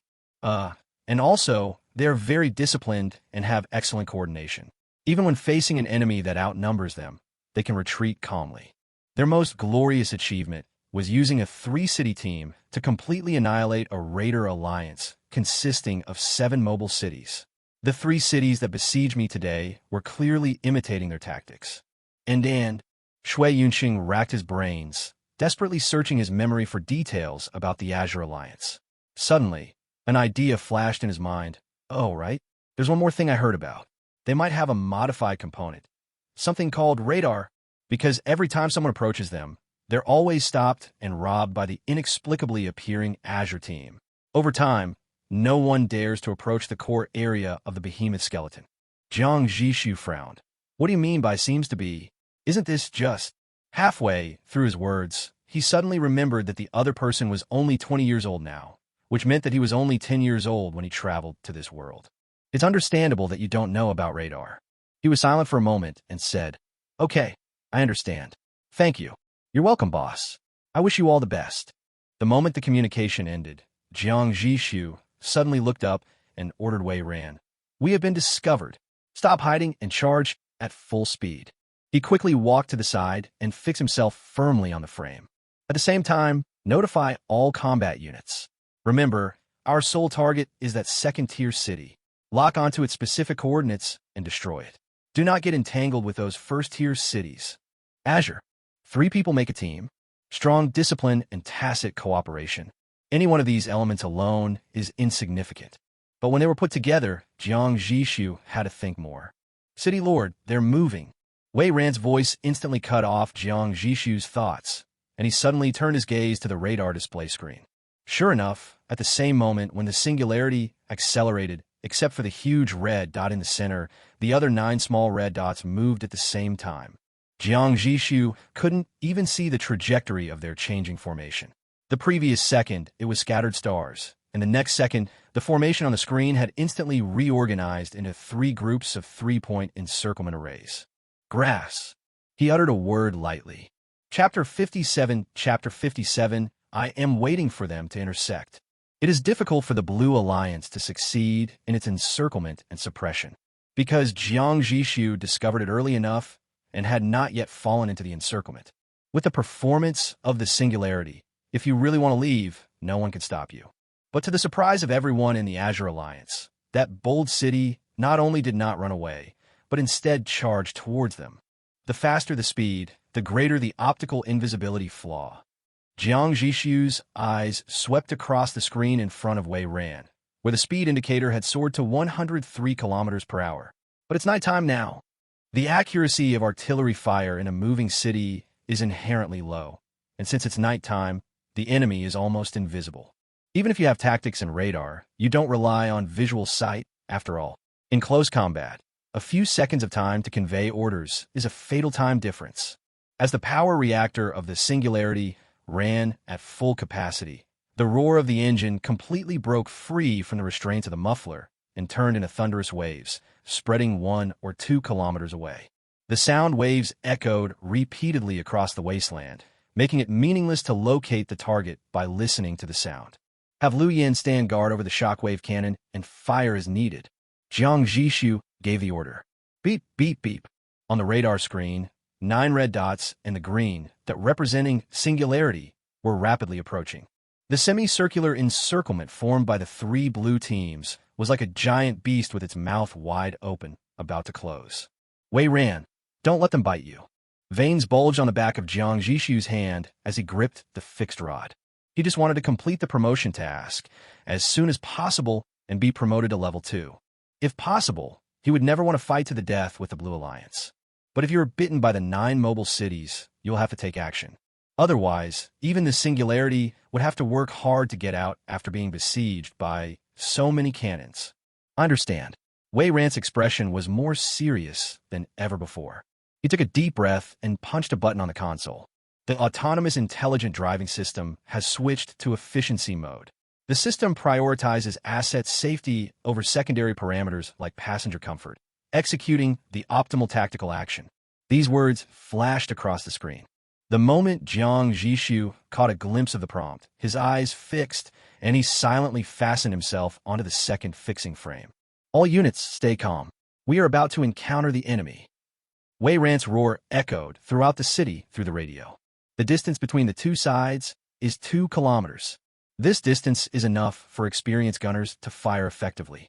Boom strapje. The 3 combat teams of the Azure Alliance opened fire almost at the same time. 9 streaks of fire tore through the night sky. Although the singularity could not be seen with the naked eye, with the guidance of radar and battlefield experience, the landing points of the shells accurately covered the locations where the singularity was most likely to appear. Hold on tight. Wei Ran's roar echoed in the cab. At this moment, the singularity gave up all smooth maneuvers. Every turn and acceleration was extremely rough. The huge moving city was like a heavy truck drifting wildly, splashing sand and stones all over the sky. This is the masterpiece of efficiency mode. It successfully predicted and avoided direct hits of all shells. But the huge noise of evasion also completely exposed their exact location. Mud. Jiang Zhixu's voice was slightly distorted due to the violent shaking. The efficiency mode maneuver completely disregarded the lives of the people. He felt like he was thrown into a washing machine and spun 100 times. His internal organs were churning, and he felt so nauseous that he wanted to vomit. Fortunately, in the artillery room, Meng Guolong kept his body steady. In the brief interval before the next crazy maneuver, he completed the aiming and firing with a roar. The proficiency of the Master Gunner was fully demonstrated at this moment. He used the instantaneous calibration of the motor-assisted cannon base to accurately fire the swamp shells at the enemy formation. Boom! Chemical substances fell from the sky, and a large area of solid ground instantly turned into a quagmire. A certain city in the Azure team had no way to avoid it and plunged into it, and its huge body was immediately unable to move. Their command system responded quickly. Wei Ran reported quickly. After the friendly forces were trapped, the other two cities on the same team immediately switched to offense instead of defense, using intensive artillery fire to block all possible routes for the singularity to make up the enemy. Although the singularity had no intention of finishing off the enemy. What they want is a breakout. 800 meters, 500 meters, 300 meters. Jiang Zhixu's eyes were fixed on the radar. Because one city fell into the quagmire, the other two cities were forced to protect it, resulting in a gap of about 100 meters in the entire encirclement. Now charge! Wei Ran roared, turned off the torturous efficiency mode, and pushed all the power into the engine. No longer avoiding, the singularity rushed straight into the only defensive gap like a blurry lightning. But it's a gamble. Once the enemy predicts his intentions and opens fire to blockade in advance, the singularity will crash head-on into the death barrage woven by artillery fire. Unfortunately, the other party really predicted it. A total of 24 shells were fired from different gun muzzles. Although they did not expect that the singularity could reach a speed of 120 kilometers under its speed burst. But this is a saturation coverage strike, directly covering the entire area, so accuracy doesn't matter at all. City Lord, expect to be hit by 3 to 6 shells. Everyone pay attention. Be prepared to withstand artillery fire. Wei Ran grabbed the communicator and shouted, Lu Yen, what are you waiting for? Jiang Zhixu roared angrily. He saw at least 4 shells with red tails of flame heading straight to the right side of the singularity. But Lu Yen, whom he had high hopes for, has not responded at all so far. The communication channel in the artillery room was dead silent. Rebellion. Jiang Zhixu couldn't help but think of this thought. But at this moment, he couldn't care about anything else and could only shout out the order. Pay attention to the right side of the armor taking the hit. Universal repair arm, stand by. At the moment his voice fell, the shockwave cannon finally fired. A silent wave spread out like a ripple, and then exploded precisely at the intersection where the 4 shells were about to hit. Boom tilde tilde. The violent shock instantly swallowed up the 4 shells. The violent energy caused them to explode in the air, turning into a ball of brilliant fireworks. It was only then that Lu Yan's panting voice was heard on the communication channel. City Lord, I'm waiting for them to fly closer. Chapter 58, he already calls me comrade. So what else is there to say? Boom. Although all 4 shells on the right were intercepted by Lu Yan, the singularity was still hit by 1 shell. This shot came from the left. The explosion blew a hideous gap several meters wide in the city's water tower, and hundreds of units of clean water poured out before the universal repair arm was urgently extended to repair it. But that was the extent of the loss. On the radar screen, the 9 red dots representing the enemy had been left far behind them. Inside the cockpit of the singularity, Jiang Zhixu let out a long breath. He grabbed the communicator and praised him generously. Lu Yan, I knew you could do it. Well done. He knew very well that if all 4 shells hit the armor, it would not matter. But once it falls into the living area, the damage to facilities will be small, but the casualties will be great. On the other end of the communicator, Lu Yan's voice was still a little tense. Only now did he feel a pang of fear, and he said gratefully, Thank you for your trust, City Lord. I will definitely not let you down. At that moment, he really didn't have time to respond to Jiang Zhixu, because he was frantically calculating in his mind. The shockwave cannon only has 3 rounds of ammunition, and it takes a minute to recharge after firing 1 shot. If you want to intercept all of them, you can only detonate it in a position where it can affect 4 shells at the same time. The positions of the 4 shells change in real time, extending from 4 points to the final intersection point, and then the shockwave cannon is fired to this position to detonate. He didn't even know how he did it. Fortunately, he succeeded and did not disappoint the city lord's trust. Jiang Zhixu encouraged him a few more times, then issued a new order: prepare the 2 thunder cannons. Once the target is within range, bomb immediately. After giving the order, he was actually a little confused. They've been attacked. Why is the red dot still standing there motionless? Could it be that, like the Cradle City, it has been transformed into a settled city and cannot be moved for a while? City Lord, Wei Ran's voice suddenly rang out. Jiang Zhixu thought something had happened and turned around immediately. What's wrong? Wei Ran pointed at the flashing radio.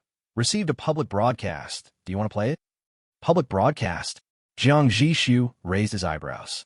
In this area, who else would dare to use public channels and scrupulously accept for the secondary city in the core area? He nodded and said, play it. A steady, deep voice rang out from the radio. Hello, comrade. This is the Level 2 mobile city, Garden. The first 2 words completely put an end to Jiang Zhixu's already anxious heart. Wei Ran noticed that his expression was not right and asked cautiously, do you want to reply? What's the reply? Jiang Zhixu gave him a blank look and said, we haven't received anything. Keep silent. Everything will proceed as planned. Yes. Half a minute later, perhaps because the singularity had no response, the broadcast message from the Guardian came again, and it was automatically played because the channel was not closed. This is the Guard. I'm the 3rd Lord of the city, Bai Shan. Comrade, you are very powerful. If you are here to complete your promotion mission, I implore you to choose another second-tier city as your target. The Guardian must guard the remains of the giant beast. Once this place is lost, the entire Wasteland will be destroyed. I repeat, the Guardian must guard the remains of the giant beast. Wei Ran's face changed drastically after hearing this.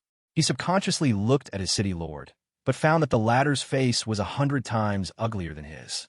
Jiang Zhixu unbuckled the fastening buckle, strode to the radio, adjusted the communication range to 10 kilometers, and pressed the call button.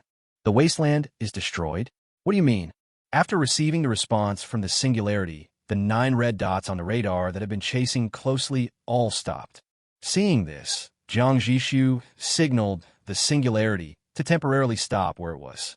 Because the entire underground area of tens of thousands of square kilometers within the giant bee skeleton is covered with densely packed insect eggs. Bai Shan's tone was extremely solemn. Among these eggs are a species of Zerg called founders.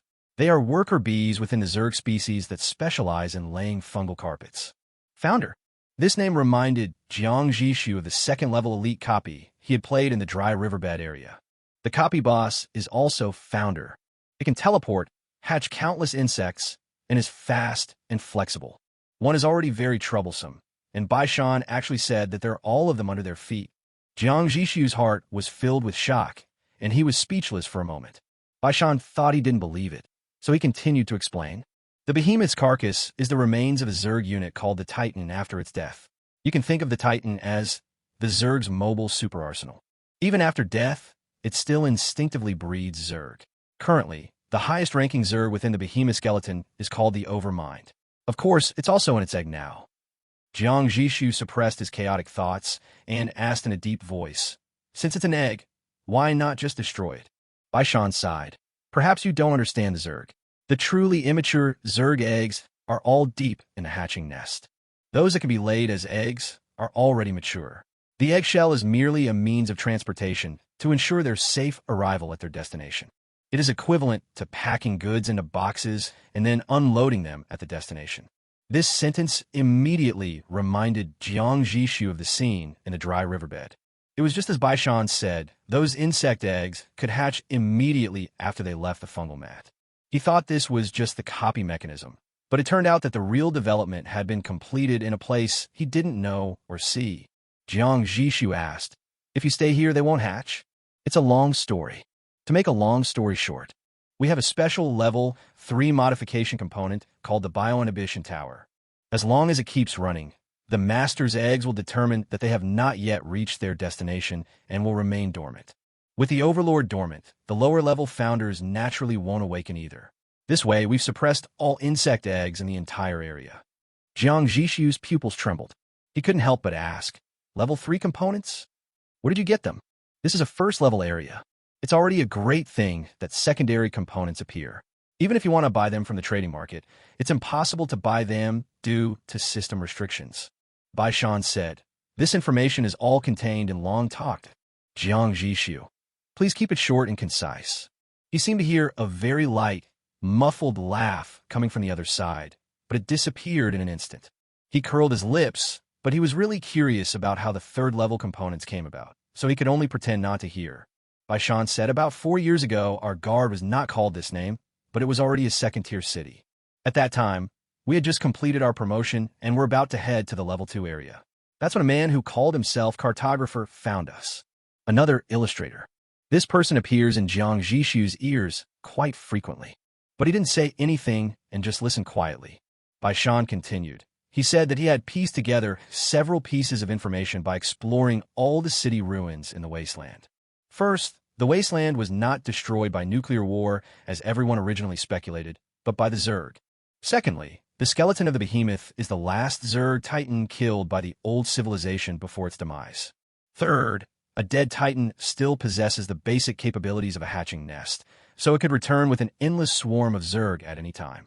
Having said that, Bai Shan took a deep breath, as if he was reminiscing. I still remember that his first words were, Comrades, the time has come when the people need you. Then he said he knew the location of a Level 3 component left behind by an old civilization. If we are willing to stay and guard the behemoth skeleton, he will tell us the location of the parts. Moreover, he will personally enter the behemoth skeleton, draw a map for us, and find a way to resist the curse of decay. Bai Shan's voice unconsciously rose a few notes as he spoke. He already called us comrades, so what else is there to say? At the time, we didn't even, the city lord thought about it, and just agreed. Chapter 59, moving an armored vehicle with bare hands. So you've been guarding here for 4 years? Jiang Zhixu asked. If nothing unexpected happens, we will continue to defend it. Bai Shan's words revealed an unshakable determination. And of course, the subtext was also very clear. As long as you don't interfere with us. He paused and added, If you're willing to change your target, we can provide resources worth 600,000 gold coins from the trading platform as compensation. 600,000. Even if a little bit leaked out from between Jiang Zhixu's fingers, the number would be more than this. However, this number sounded familiar to him, and he subconsciously asked, Why is it 600,000 gold? When mentioning this, Bai Shan's tone was filled with a hint of relief. This is what we got from selling the regional passes yesterday. It was a fluke, really. I wonder who was the one who was so gullible that they ignored the cheaper ones and insisted on spending 600,000 on ours. The victim. Of course, the victim knows that he is not actually wronged, because the profit generated by 600,000 is in the tens of millions. However, the sweet, sour, fragrant, and spicy taste of it is not something that outsiders can understand. He calmly changed the subject. 600,000 gold in resources is almost equivalent to the entire wealth of a first-tier city if it were to go bankrupt. You defending here? Are you spending that much? Bai Shan's tone became extremely bitter. The biological suppression tower is a Level 3 component. We need to ensure that it operates uninterruptedly 24 hours a day. Forget 600,000 gold, even if it's 6 million or 60 million. This is a bottomless pit that will never be filled. Otherwise, how could they be so hungry that they would even rob a passing convoy? After saying this, Jiang Zhixu was silent for a long time. He was thinking about what he should do. My promotion task is to destroy a second-level city in the current area. Cradle City cannot be attacked, but the guard cannot move here. This is not a city at all, but a nuclear bomb sitting on the crater of a volcano. Once detonated, all survivors in the entire area will be buried with it. Jiang Zhixu didn't think that the distant Cradle City could escape the disaster. Jiang Zhixu turned his head and glanced at the clock on the wall. The hour hand was about to point to midnight. He finally spoke. Can I go and confirm what you said?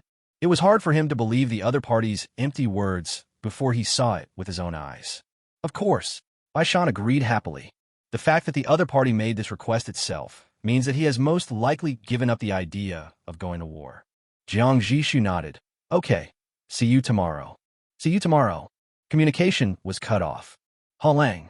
After Jiang Zhixu disconnected the radio, he said to Honglang, "How's the ground troops exoskeleton adaptation training going?" Previously, a Level 2 simple individual exoskeleton blueprint was seized from the Dawn Alliance. Although they could not be manufactured at that time, he used all 3 finished products in training. After all, it is only a matter of time before Jiang Zhixu lists it as a critical hit target, and the troops must adapt in advance. Up to now, more than half a month has passed, and I believe there should be some results. Honglang immediately reported, "The exoskeleton combat teams are divided into groups of 6, with a total of 10 reserve teams. They are currently in excellent training condition, and as long as the equipment is in place, they can be deployed in a battle at any time." Very good, well done. Jiang Zhixu nodded slightly. Honglang was about to smile, but Jiang Zhixu's next words froze his expression. "Tomorrow, you will lead a team to the Guardian to personally confirm whether what Bai Shan said is true. Bring a communicator and bring back full footage for me." Honglang stammered. Go. Jiang Zhixu glanced at him sideways. "Why? You're not going? Do you want me to go?" This is completely different from the situation in Cradle City. Based on the other party's background, he had a little trust in Bai Shan's group, but this was far from enough for him to take risks. "What I mean is, yes, sir." Honglang immediately stood at attention. "If you are so afraid of death, how dare you rebel with me?" Jiang Zhixu couldn't help but tease. "How could it be the same?" Honglang immediately approached with a smile. "City Lord, I wasn't afraid of anything because you were right next to me at that time. Of course, what's more important is that he had nothing and was on the verge of death at the beginning, but now he is in a high position and has great power, so naturally he values his life much more." The next day, talent refresh. 11 o'clock in the morning. Jiang Zhixu got up, washed, and ate breakfast slowly. Then, critical hit multiplier, 33. 33 exoskeletons plus the base material, that's 34, not bad. Including the original ones, he now has a total of 36 individual exoskeletons, which can be organized into groups of 6 to equip 6 elite teams. However, 2 of the exoskeletons can be used as critical hit materials, but Jiang Zhixu will not use them. If there are too many people, Bai Shan and the others might become overly nervous. But if there are too few, Honglang's safety cannot be guaranteed. After a brief thought, Jiang Zhixu still believed that his own safety was far more important than the other person's emotions. Then, when Bai Shan led his men and lined up at the edge of the giant beast skeleton, they saw an unforgettable scene. 12 armored vehicles raised a cloud of dust and stopped steadily not far away. The car door opened, and 30 soldiers wearing futuristic silver-black exoskeletons stepped out. What kind of equipment is this? Is this something that should appear in a Level 1 area? The warriors of the Azure Alliance, who were always well-disciplined, could not help but cast their gazes of shock and envy over and over again at those metal skeletons with smooth lines and full of power. Bai Shan forced himself to suppress the turmoil in his heart and was about to step forward to meet him. Suddenly, a well-mannered man walked down from the leading armored vehicle. As soon as Honglang got out of the car, he frowned. He pointed at a Badger infantry fighting vehicle parked a bit crooked in the queue and scolded in a stern tone. "Who parked this car? Can't you see the parking line painted on the ground? Move it straight." Bai Shan subconsciously thought that the other party was going to get in the car and park it again. He was about to say that there was no need to go through so much trouble, but he saw 2 exoskeleton soldiers who were nearly 1.9 meters tall stepped out in response. They were one in front and one behind, one holding the front of the car and the other holding the rear. Under everyone's shocked gaze, the armored vehicle weighing several tons was lifted half a meter off the ground by 2 people and then placed lightly and accurately within the parking line. From beginning to end, there was no trace of effort on the faces of the 2 soldiers. Honglang snorted coldly. "You can't even park your car properly. Go back and practice more." After saying this, the stern expression on his face instantly turned into a warm smile. He took the lead and stepped forward, extending his hand. "Hello, City Lord Bai. My name is Honglang, and I'm our City Lord's deputy." Chapter 60, Raise It Yourself and Fight It Yourself. After Honglang came back, he immediately handed the communicator full of videos to Jiang Zhixu. The excitement on his face had not yet faded, and he said with lingering emotion, "Actually, enjoying their shocked and envious looks is pretty good. This trip was a great experience for Honglang. Along the way, the soldiers on the guard never took their envious eyes off them. Even Bai Shan was excited to see the prey and asked indirectly whether the exoskeleton armor could be sold. As the leader, Honglang was in great glory, and there was no trace of the reluctance he had before setting off. Jiang Zhixu opened the video and casually said, "Okay, next time you negotiate with the enemy, you will go in person. You can enjoy it a few more times." The smile on Honglang's face froze instantly. But he opened his mouth, but saw that the video had already started playing, so he didn't dare to make a sound to interrupt. The video starts from the moment Honglang gets off the car. Through the lens, Jiang Zhixu also saw Bai Shan clearly for the first time. The other person was much younger than he had imagined, probably only about 30 years old, but his appearance and temperament were very consistent with Jiang Zhixu's stereotype of this type of person, a resolute face and clear eyes. Just standing there, you can feel a sense of righteousness. The same was true for the soldiers behind him. Their backs were straight, and their formations were neat and uniform, like green pines rooted in the earth. At this moment, Jiang Zhixu had the idea of making a small contribution to the country's employment rate. But he quickly suppressed this idea. The reason is simple. This kind of team with high military literacy and firm beliefs is too hot to handle. Second-tier cities are just big. As the camera went deeper, Jiang Zhixu also saw the full picture of the guard. It has indeed switched to a settlement mode. The huge city body was fully unfolded, with countless facilities, pipelines, and thick cables spreading around it like a spider web. The Sentinel is 331 meters long, 152 meters wide, and 43 meters high. Its top speed is 45 kilometers per hour. Honglang added at the right time. Jiang Zhixu glanced at him suspiciously. "It's fine if you can visually estimate the length, width, and height, but how do you know the speed?" Honglang shrugged. Bai Shan said so himself. Sure enough, in the next second of the video, Bai Shan began to introduce the guard to Honglang, including the data reported by Honglang. This size is almost as big as an aircraft carrier. After all, it is a city that can accommodate 10,000 people and various miscellaneous facilities, so its size cannot be small. In fact, strictly speaking, it is larger than an aircraft carrier because not only is it filled with facilities inside, but there are also various facilities 30 meters above the deck. The materials and power systems of the mobile city are simply cutting-edge technology, Jiang Zhixu thought. A land-based aircraft carrier can actually maintain a speed of more than 40 kilometers per hour. If it were in the previous life, the old world, I'm afraid everyone would say it's outrageous. But then again, since the size of the secondary city has become so large, the way of fighting will definitely change. For example, the most basic point is that the defense method will gradually change from avoiding and resisting to intercepting. Secondly, the status of conventional combat forces will be dramatically improved. Just as aircraft carriers at sea must be equipped with escort formations, secondary mobile cities may also need similar support. If fighting alone, high-speed ground and air forces will become the mainstream. If an alliance fights, then raising a group of first-level cities as frigates is probably the most cost-effective option. Level 1 cities are small in size and fast in speed. They can accommodate armored units and have self-repair capabilities, making them perfect for assault, harassment, and escort. Could this be the general trend of war in advanced areas? The more Jiang Zhixu thought about it, the more reasonable this inference seemed to him. "City Lord, we are going underground." Honglang's voice interrupted Jiang Zhixu's thoughts, and he refocused his attention on the video. In the picture, Bai Shan was leading Honglang and his group down a wide staircase. Several thick cables of distinct colors also extend along the stairs, heading towards the bottomless underground. After walking for about half an hour, this part was skipped by Honglang by fast-forwarding. The scene before me suddenly became clear. The entire underground is a huge cave beyond imagination. Countless strangely shaped stone pillars connect the cave's ceiling and the ground, and between these stone pillars are densely packed with countless insect eggs. They rise and fall slightly, shrinking and expanding, as if countless hearts are beating. This scene brought an unparalleled visual impact to people inside and outside the video. Bai Shan did not lie. The entire underground world has become a world of insect eggs. This density is so high that people with trypophobia would die on the spot.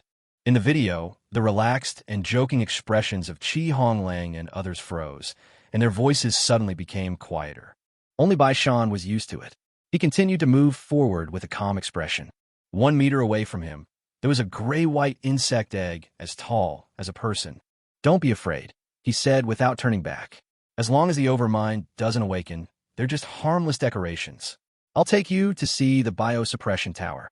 Everyone followed him in fear and trepidation, and after walking through the sea of eggs for a long time, they finally saw an open area in front of them. A huge tower emitting a faint red light stands in the center of the cave like a magic needle that stabilizes the sea. The red and blue cables extending from the ground eventually converge on it. Bang! Bang! Bang! A heavy and suppressed voice was faintly heard. "Turn up the volume."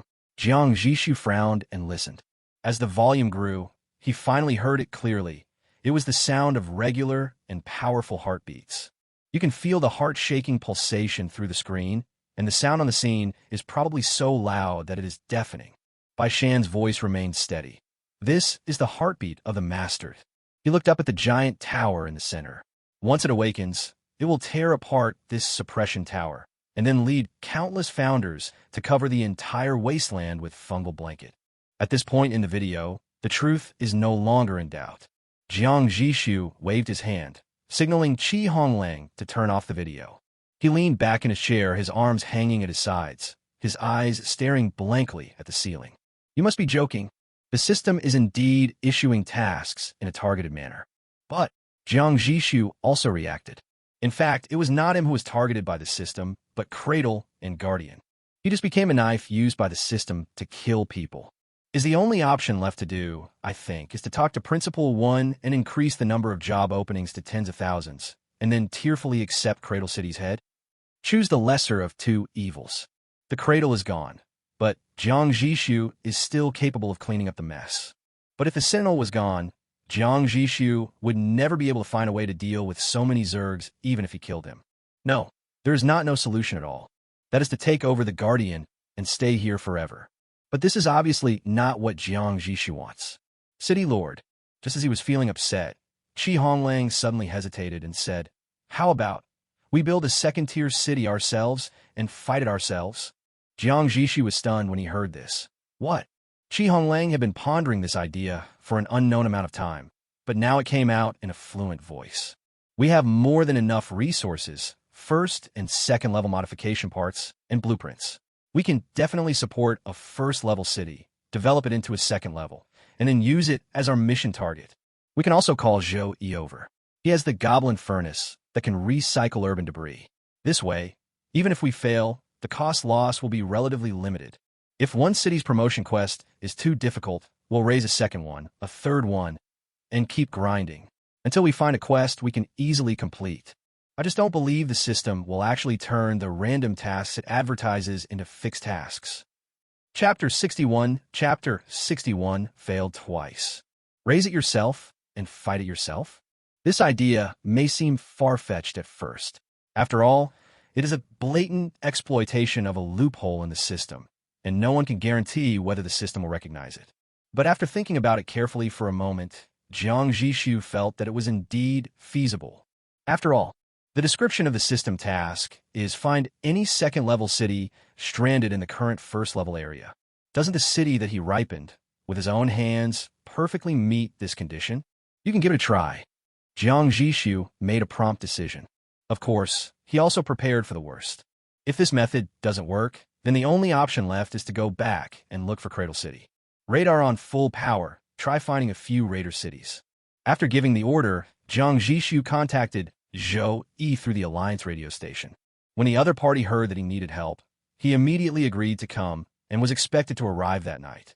This period of free time is just enough for Jiang Zhixu to go purchase goods.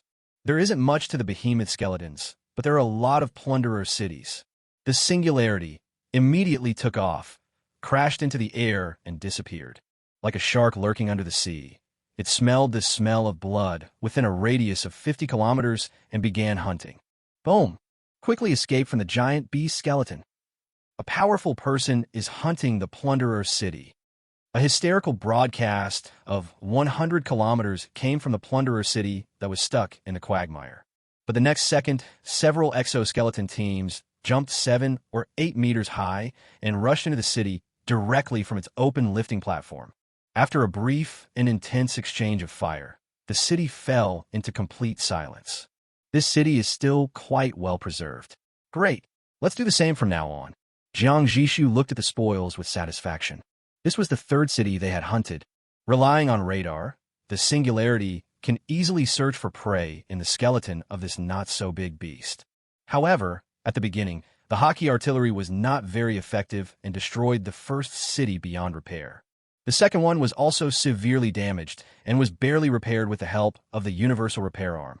Jiang Zhixu felt a little unlucky to devote so many resources to a city that was destined to be demolished. It wasn't until the third raider city that they gained some experience. Among them, the exoskeleton team played a huge role.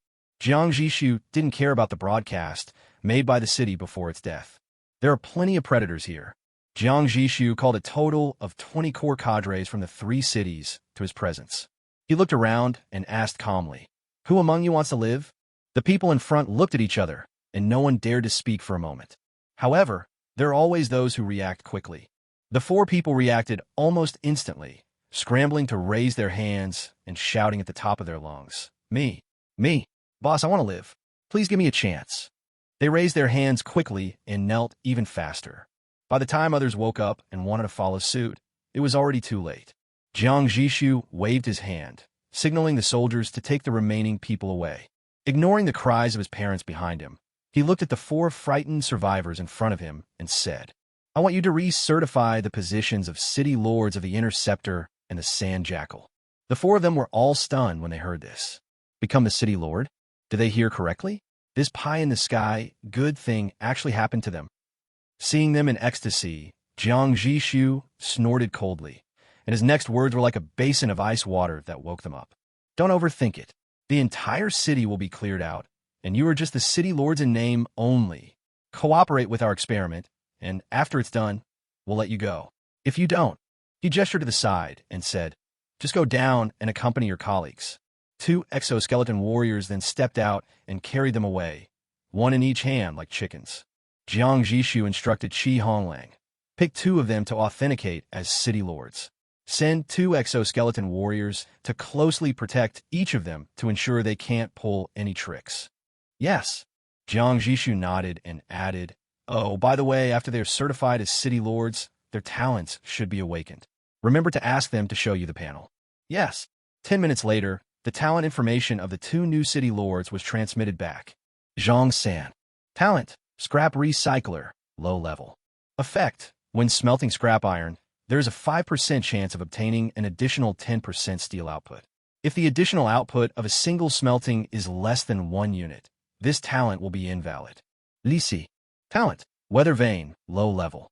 Effect, able to predict weather changes in the next 3 hours and provide weak warning for extreme weather. The talents of the 2 people are worse than the other. The former has a low trigger probability, is limited to scrap metal, and has an impressive rate of return. The latter's talent is almost completely useless in the Wasteland, and it may only be of some use in specific areas related to the weather. This kind of talent seems to be the common situation. There are very few talents that can actually be used, and even then, they are divided into many levels. Jiang Zhixu sighed and turned his attention away from them. To trigger the second-level promotion task, 3 second-level components and 12 first-level components are required. And Jiang Zhixu has plenty of these blueprints. He picked out 3 second-level blueprints with enough materials, then randomly matched some first-level blueprints and placed a production order with a workshop. Night. Zhou Yi's elegy arrived upon invitation. Jiang Zhixu immediately asked him to use the gnome furnace to dismantle the completely scrapped city on the spot and recycle a large amount of scrap metal. Zhou Yi's arrival also means the official start of the experiment. The first and second level modification parts hastily produced during the day were installed one by one on the Interceptor and Sand Jackal. City Lord. As soon as the parts were installed, Honglang hurried back with 2 pieces of paper. Their mission has been triggered. Jiang Zhixu took the 2 pieces of paper and looked at the first task. Promotional mission, Wasteland Survival Rules. Mission details. As a looter, my neighbors store food and I store guns. My neighbors are my granaries. But ordinary neighbors can no longer satisfy your appetite. Find any second-level granary and plunder them. At midnight every day, you will receive the location information of the secondary mobile city from the plunderer beacon, which will be invalid after the mission is completed. Jiang Zhixu read it expressionlessly and picked up the second one.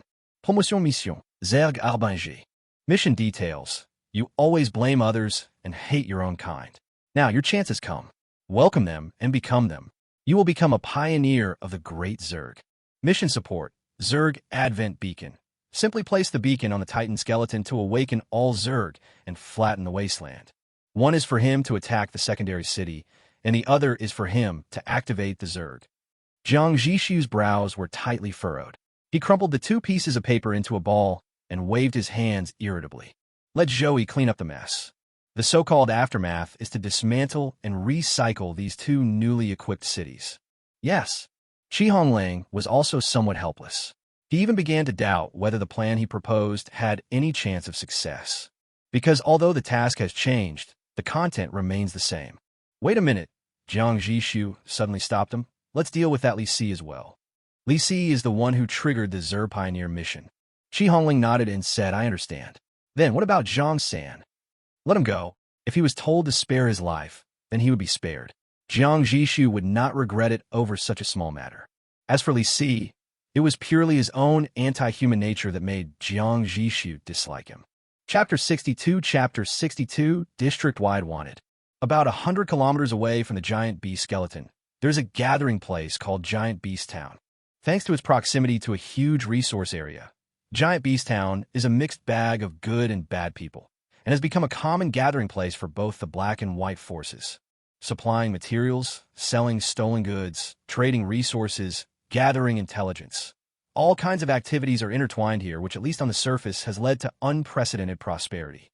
At this time, in the Behemoth Tavern, the town's most popular business, a burly man pushed the door open and walked in.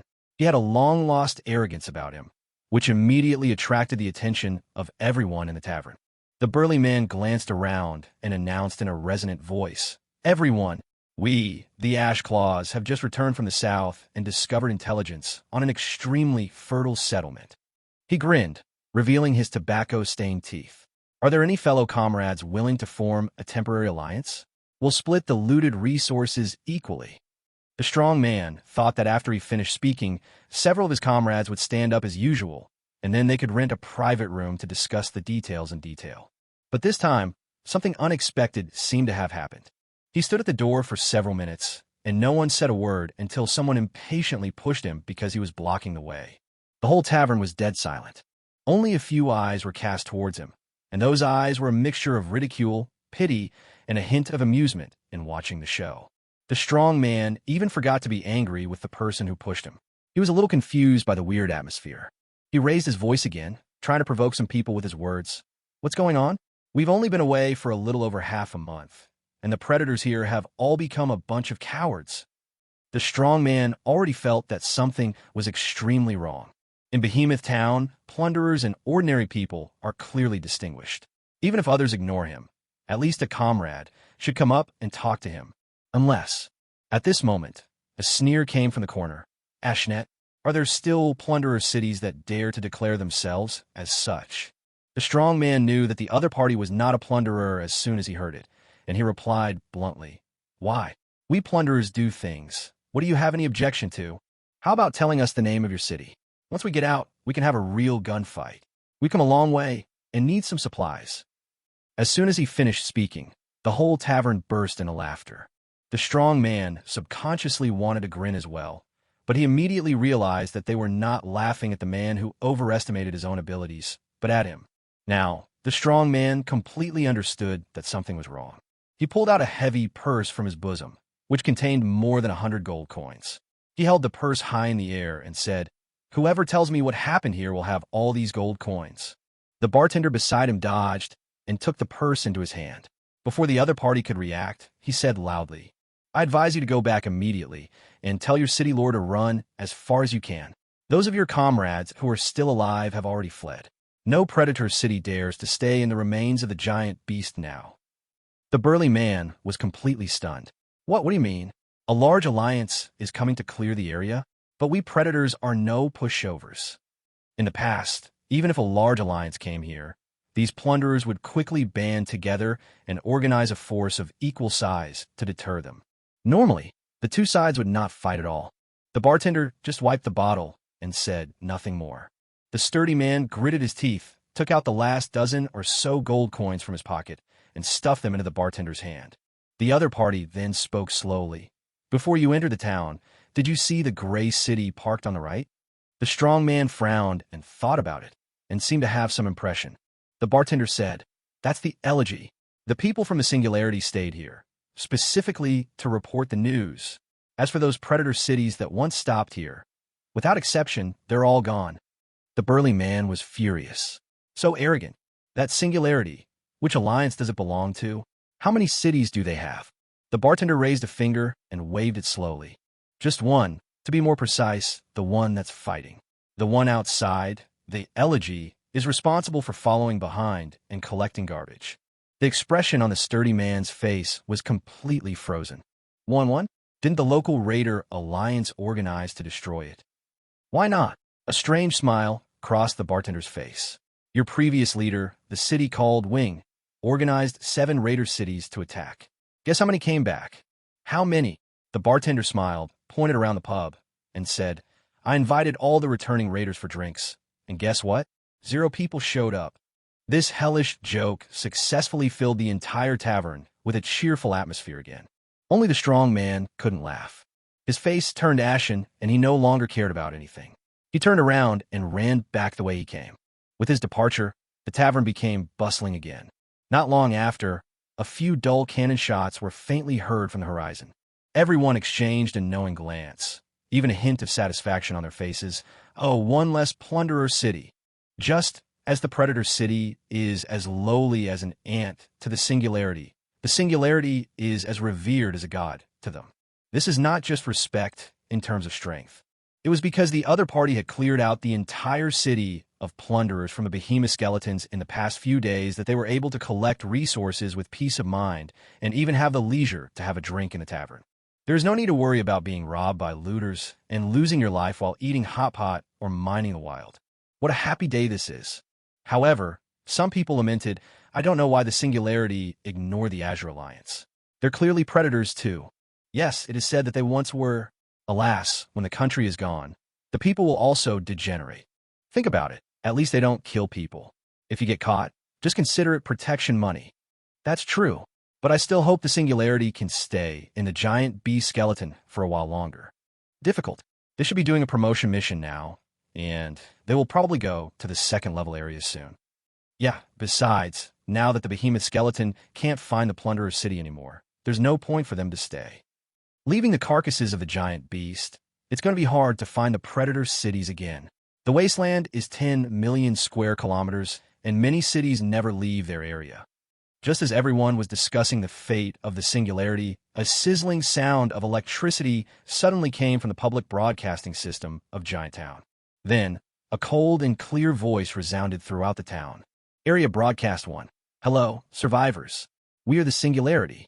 Effective immediately, we are issuing a wanted notice for all predator cities in the northern wasteland.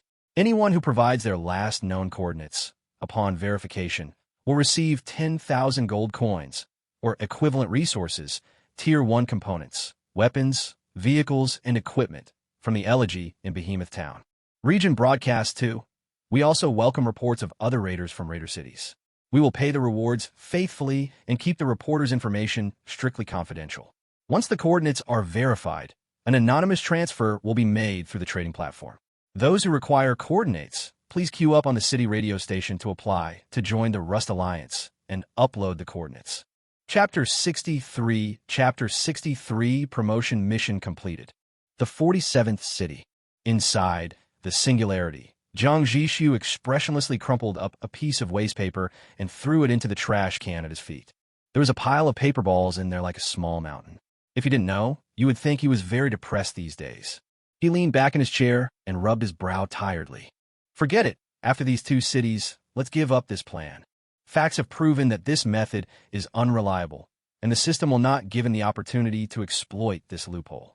But it also indirectly shows that the randomness of the system is indeed not truly random. If there were a reporting channel, I would definitely report your shady dealings. Jiang Zhixu said viciously. Just then, there was a knock on the door.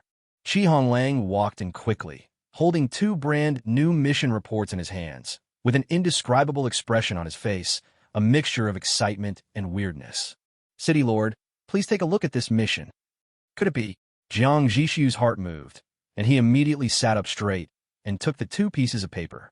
At first glance, it was still a routine mission for him to kill people in a second-level city. He threw it aside in disappointment. But when his eyes fell on the second piece of paper, he was stunned for a moment. Promotion task. Don't tell anyone about behind-the-scenes operations or cheating players. Mission details. A warm cradle only breeds laziness. Under the filters, if you don't move forward, you will die. Please destroy a settled city, no level limit. Mission support. At midnight every day, the coordinates of 5 settler cities will be randomly displayed on the map. The beacon will disappear after the mission is completed. City Lord, this mission. I can do it, Jiang Zhixu said in a firm tone. Honglang's face instantly lit up with ecstasy. Great. It's almost dawn. I'm going to go to their map and wait. Once the coordinates are refreshed, I'll come back and report immediately. No, don't bother. Jiang Zhixu stopped him, sent a message to the Lord of the Rhino, telling him to expand it on the spot and establish a settled city. Since he decided to fix the bug, he would fix it to the end. Honglang was stunned when he heard this. Then he suddenly realized and immediately turned around to carry out the order. After he left, Jiang Zhixu breathed a sigh of relief. 49 cities. Finally, a turning point has come. During the past half-month of crazy monster hunting, the consumption of materials is actually secondary. Even after manufacturing nearly 300 first-level components, their stockpile of basic materials not only did not decrease, but instead became so abundant that it was almost overflowing. Those pillager cities are just too fat. The scrap iron, coal, and other resources produced after urban dismantling are so abundant that even the warehouses rented by trading platforms cannot store them. He could only be asked to manufacture the equipment to offset the bounty paid out. In addition, there are 5 primary materials: electronic components, biogels, high molecular polymers, titanium alloy, ores, and precision parts. On the trading platform, Jiang Zhixu had tens of millions of gold coins, but he was only willing to buy 10,000 to 20,000 units as reserves.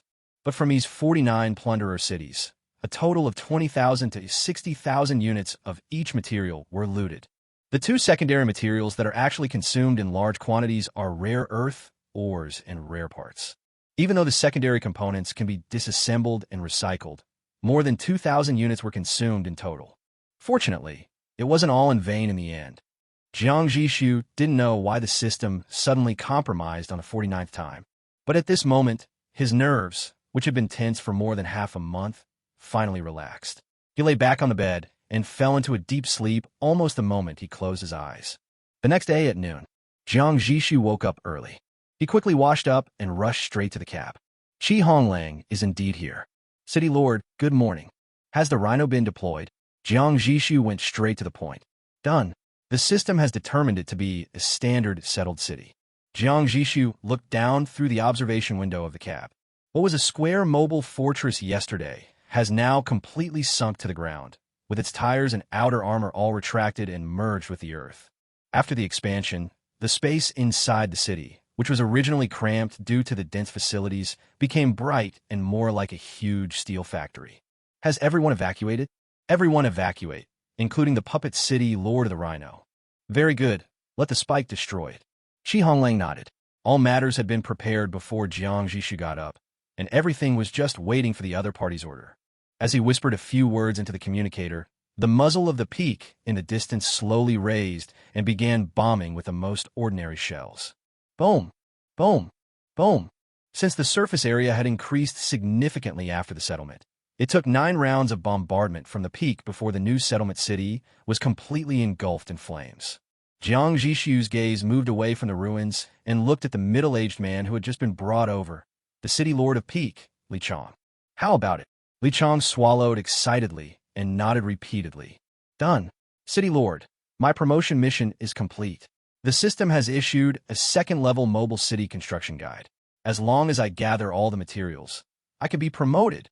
Jiang Zhixu asked, "Can you take out the construction guide so I can see it?" "Let me try." Li Chong tried it for a moment, then shook his head. "No, City Lord, the system prompts that this is a bound item and cannot be taken out. This is to be expected, as there is nothing like it for sale on the exchange." Jiang Zhixu nodded and said, "Write out a list of materials required for promotion and give it to Honglang." "Oh, okay." Soon, a long list of materials was handed to Jiang Zhixu. Jiang Zhixu took a casual glance and found that the demand for these materials was too huge for an ordinary first-tier city. But for a quasi-second-tier city, it is actually not so bad, not to mention a cheating city like Singularity. He handed the list to Chi Honglang and said, "Ship it to him as soon as possible." "Yes." Chi Honglang took the list and went to make arrangements. 2 hours later, all the materials needed for the peak were in place. Li Chong personally returned to his console and, under the protection of 2 exoskeleton warriors, pressed the confirm promotion button. Rumble. In Singularity, Jiang Zhixu saw that peak seemed to come alive. Countless materials flew out of the warehouse, like stardust pulled by an invisible force, turning into streams of light and being sucked into its body. The steel skeleton is stretching, the armor is reconstructing, and the height and width of the city are growing at a speed visible to the naked eye. Half an hour later, the shocking construction finally stopped. When the dust in the sky cleared, a truly huge monster appeared before Jiang Zhixu's eyes. Second-tier cities.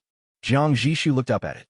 At this moment, the Singularity is like a little chick in front of this new mobile city. But the fact is, this behemoth is about to be wiped out by the little chicken in its eyes. "Blow it up." Jiang Zhixu gave the order, then left the cab without looking back and walked straight to the control console in his City Lord's room. Chapter 64 Talent Upgrade.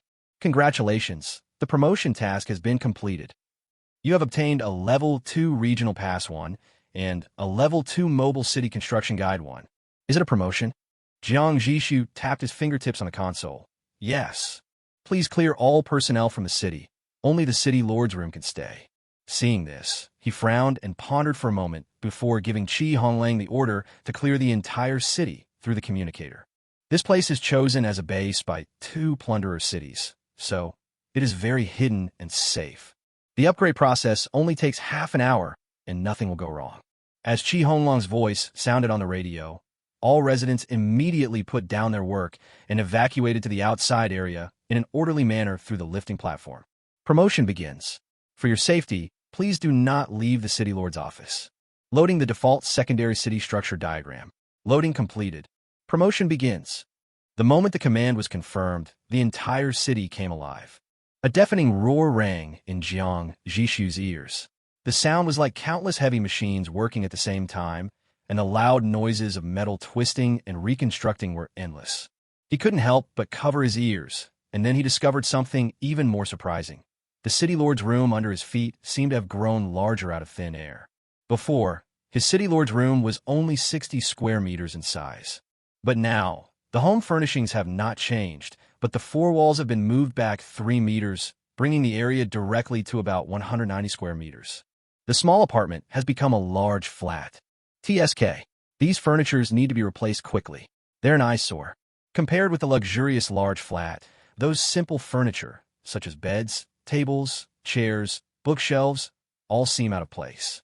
Jiang Zhixu quickly walked to the window and looked out, but unfortunately his vision was covered by a thick white energy mist, and he could not see anything clearly. "Looks like I'll have to wait half an hour," he muttered to himself. After all, the promotion process of peak just now took about the same time. At this moment, a series of system prompts sounded in his ears, making his brain dizzy. The second-level modification component, Universal Repair Arm, has released its full performance. Level 2 modification component, Thunder Cannon, has released its full performance. Level 2 modification component, Elf Self-Healing Dragon Bone, has released its full performance. The second-level modification component, Adaptive Transformation Drive System, has released its full performance. Second-level modification parts. All secondary components experienced a performance release at this moment. Jiang Zhixu was stunned at first. Then he saw the instructions attached to the system at the end, and a hint of enlightenment flashed in his eyes. So the ones I used before were all monkey versions. In order to adapt to the size and energy consumption of the first level city, the second level transformation components are all reduced in size. Otherwise, the first level city would be completely unusable. Only when the city level matches the level of the transformation components can all performance be released, and it will grow bigger and higher. This is undoubtedly a huge improvement for the singularity, but it is far from being a qualitative change. Because in terms of function, these modified parts have not changed. For example, the repairability of the universal repair arm remains the same and has not been enhanced. It's just that the range of movement has been greatly expanded and it is much more flexible. Another example is the advanced mineral smelting furnace, which only consumes more energy and smelts faster, but does not change the conversion ratio much. There is also biosignal radar. It has a flaw that was criticized by Jiang Zhixu, which is that targets beyond 30 kilometers may not be detected, and this flaw is not reflected on its panel. At that time, Jiang Zhixu was still very confused about this, but now that performance has been liberated, this defect has disappeared. There are many more examples like this. Yes, with the adaptive transformation drive system's performance unlocked, the singularity should be able to maintain a stable speed of over 50 kilometers per hour. The specific extent to which this can be achieved still requires subsequent field testing. Immediately afterwards, more changes representing secondary cities appeared before his eyes. First is the firepower configuration. In second-level cities, there's no longer a limit on the number of gun barrels. As long as your city's energy, resources, and structure allow, you can dig a hole in any place you can think of and put a cannon in. Secondly, the population cap is increased to 10,000, which means that the talent refresh rate in various industries may become higher. Then, basic functional facilities, such as warehouses and water towers, can now be directly upgraded to level 2 by consuming materials. Jiang Zhixu took a look and found that the capacity after the upgrade had indeed increased tenfold as expected. The total capacity of the material warehouse alone reached 500,000 units. In addition, the city also unlocks several new facility modules, such as aprons and hangars. However, the initial helipad only has one empty space and does not have any effects. If you want to upgrade it, you must find the corresponding second-level transformation blueprint. Fortunately, Jiang Zhixu had the foresight to purchase a 4-space helipad in advance. By then, we will manufacture 2 of them, which will be able to take off and land 8 aircraft at the same time, and the hangar will be able to accommodate 8 aircraft, which should be more than enough. In addition, there's another upgrade that has a huge impact on the city's strength. That means the singularity can carry third-level transformation components. Certainly, the system also specifically reminds you in the instructions that many level 3 modification components have very high energy requirements, and even if they can be loaded, they may not be usable. This doesn't matter to Jiang Zhixu. At most, he can upgrade the parts that don't require extra energy first, and look for drawings of the power furnace in the process. All in all, compared with the first level, the second level city is an extremely comprehensive and free upgrade.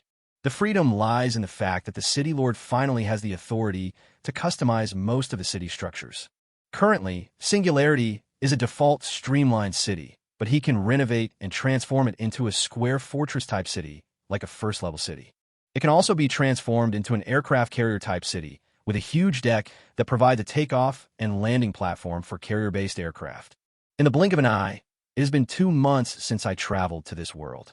Jiang Zhixu looked at the reborn singularity and sighed heartfeltly. Through my unremitting persistence and hard work, I have finally gained a foothold in this world. But this is far from the end for me. His eyes were determined. My journey is to the sea of stars. Taking advantage of the fact that there was no one around, Jiang Zhixu finally said these childish words. Just as he was about to pick up the communicator and ask Honglang to recall the residents, the system prompt sounded in his mind again. Through your unremitting efforts, your talent critical strike of all things has been upgraded to level 2. Please choose one of the upgrade branches. Branch 1.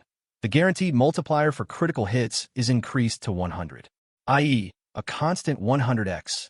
Branch 2. The guaranteed multiplier of critical hit quality is increased to 10, i.e., a constant 10x. Your choice. P.S. Many people misunderstand the 100-fold guarantee for talent upgrade as 100, 1000 times. I don't quite understand it because I have never written similar content. But considering that some people did misunderstand it, I added brackets to the description. I don't want anyone to misunderstand it again. Chapter 65, as long as the hoe is wielded well. Talent has been upgraded? Jiang Zhixu was stunned when he saw the system screen pop up in front of him. He has always believed that as a god-level talent, even with so many restrictions, the current strength of critical strike of all things is absolutely in line with its level. So, even though he knew at the beginning that his talent could be upgraded, he had almost forgotten about it, because he had never found a way. Jiang Zhixu has learned more than 40 City Lord talents and has gained some experience. The level of talent depends on its universality. It can play a role from the initial stage of having nothing to the foreseeable peak period in the future. With such talent, the starting point is at least advanced. Jiang Zhixu thought he was lucky, as he only got a City Lord with high-level talent, and the others were all low-level. And everything critical strike. A hundredfold critical hit once a day is the top level anyway. As for the kind of critical hits described in novels that can easily reach tens of thousands of times, or even unlimited, they are simply impossible to happen. If someone really has that kind of talent and can't complete the game in a day, it just means he's a moron. Therefore, when this talent, which was already at the ceiling level, finally had an upgrade option, Jiang Zhixu's surprise can be imagined. I choose the minimum upgrade quantity. Without any hesitation, Jiang Zhixu made his choice. The reason for choosing the minimum quantity is very simple, because he uses this function most frequently. Talent upgraded successfully, currently. All known critical hit level 2. So talents increase with the level of the mobile city? Jiang Zhixu couldn't help but start fantasizing. If 2 reinforcement branches are provided each time, what will be the next time? Could it be lifting more restrictions? For example, increasing the number of critical hits per day?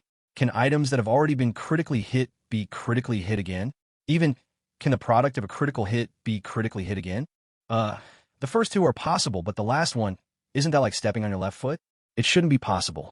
I'm afraid the system won't allow such a heaven-defying thing to exist.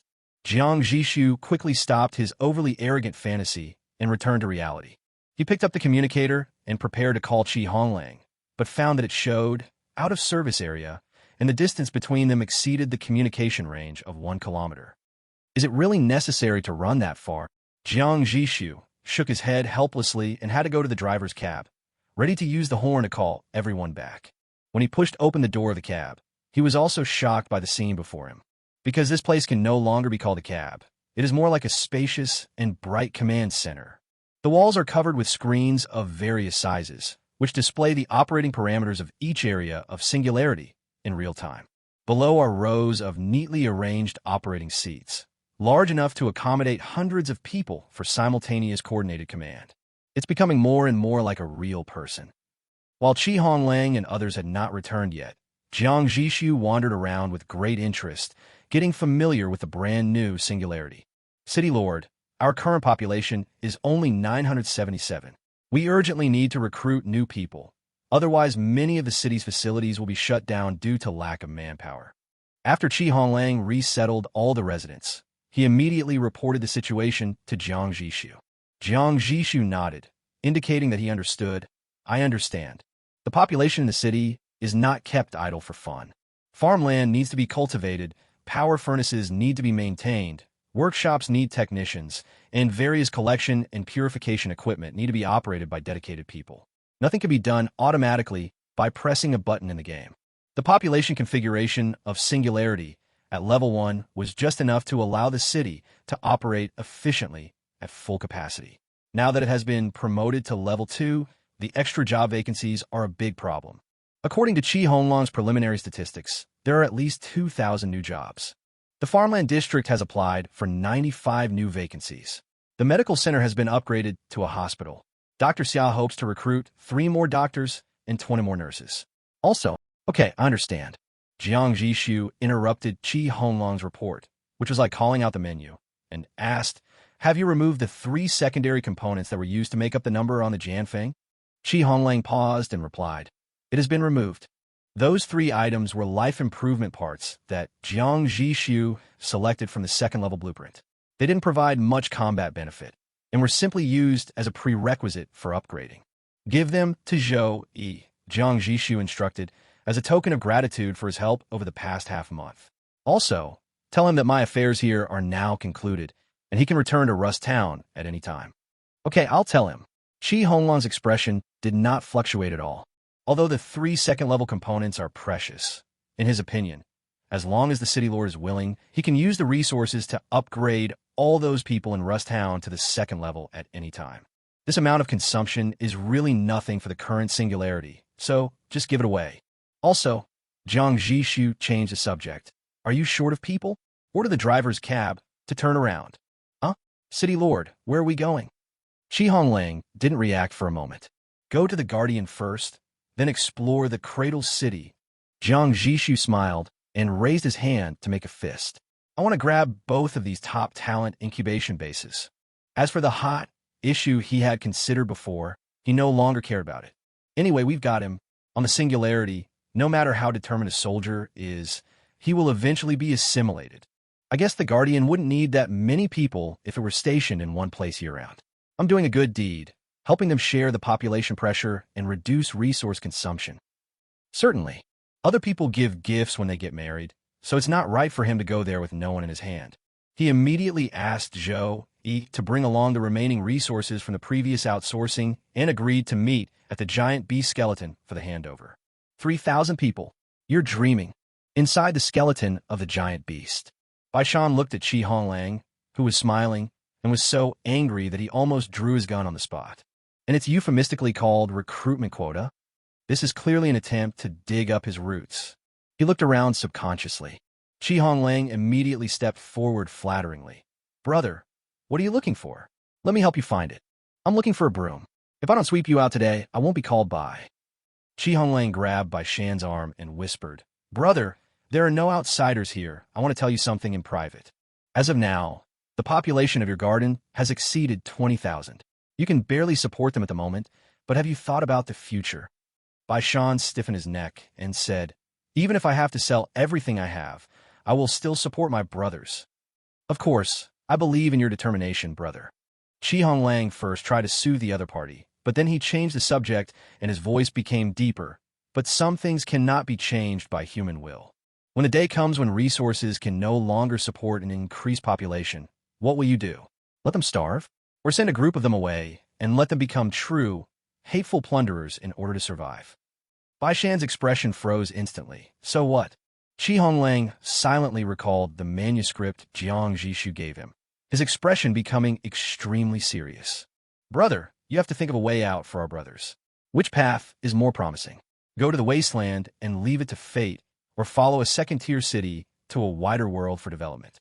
Also, big brother, I know you're ready to guard this place for the rest of your life, but I'm afraid not all of you brothers have the same awareness as you, right? Brother, think about it carefully.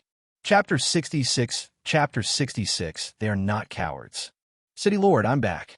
Honglang pushed the door open and walked in. Jiang Zhixu paused, turned his head to look at the clock, pretended not to notice his bruised face, and asked, What did Baishan say? He said. Honglang casually walked to the side of Jiang Zhixu, revealing his bruised right cheek, and said, I'm willing to recruit 500 people for us. Only 500?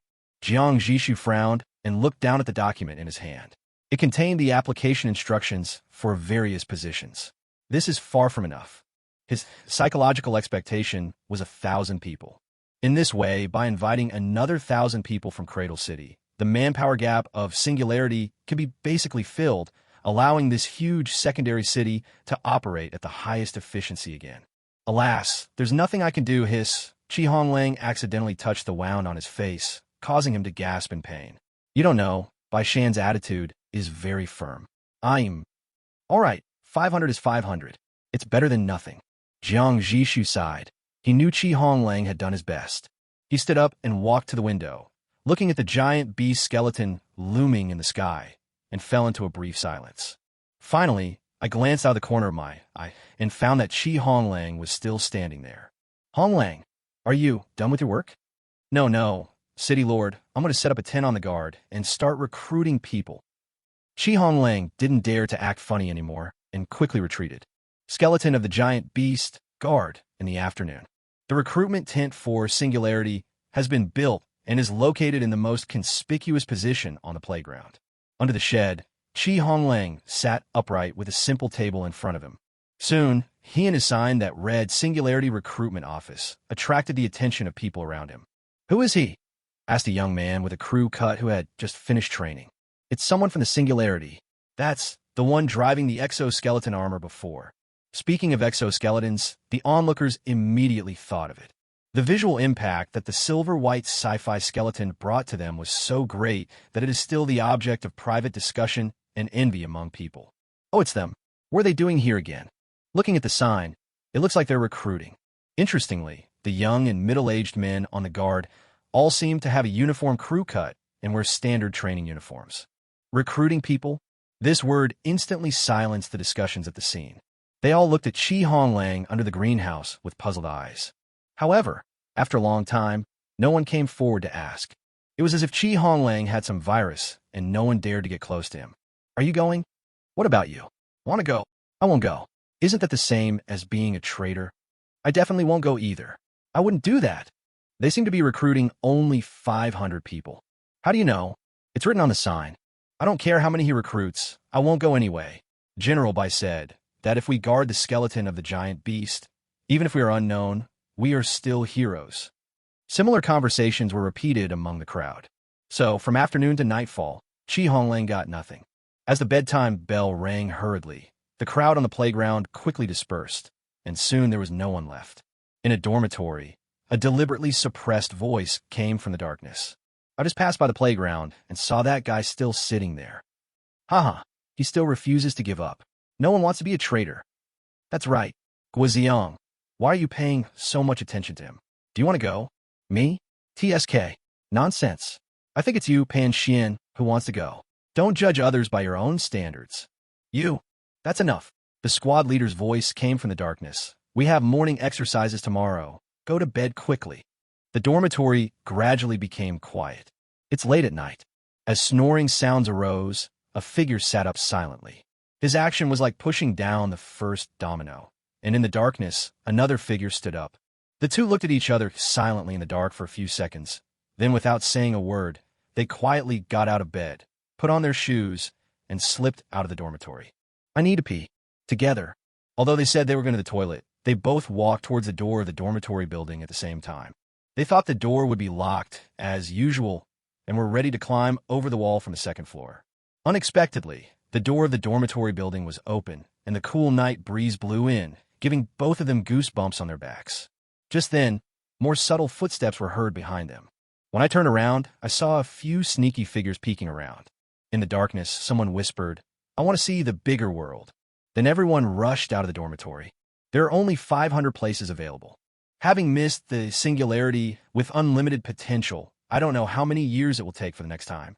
In the dormitory building, figures kept rushing into the night and merging into the dim light on the playground. In the shadow of a nearby watchtower, two figures stood side by side.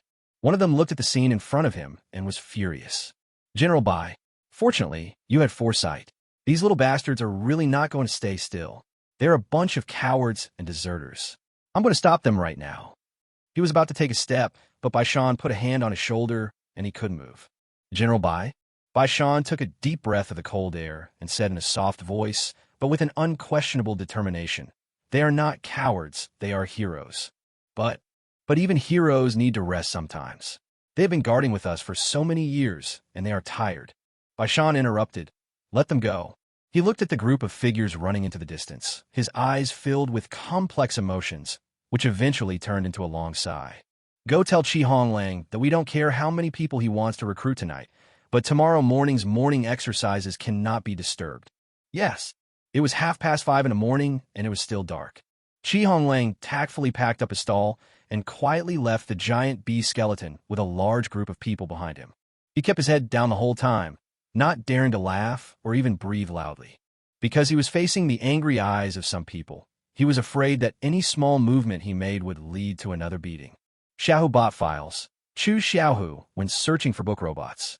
It is stable and reliable, and you won't fall into traps. Until I returned to the Singularity. City Lord. City Lord, we sent it. Chi Honglang's voice was filled with uncontrollable ecstasy.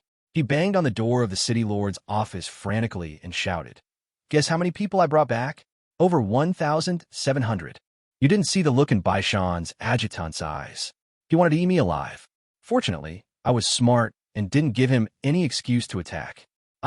Before he could finish his words, the door in front of him slid open silently.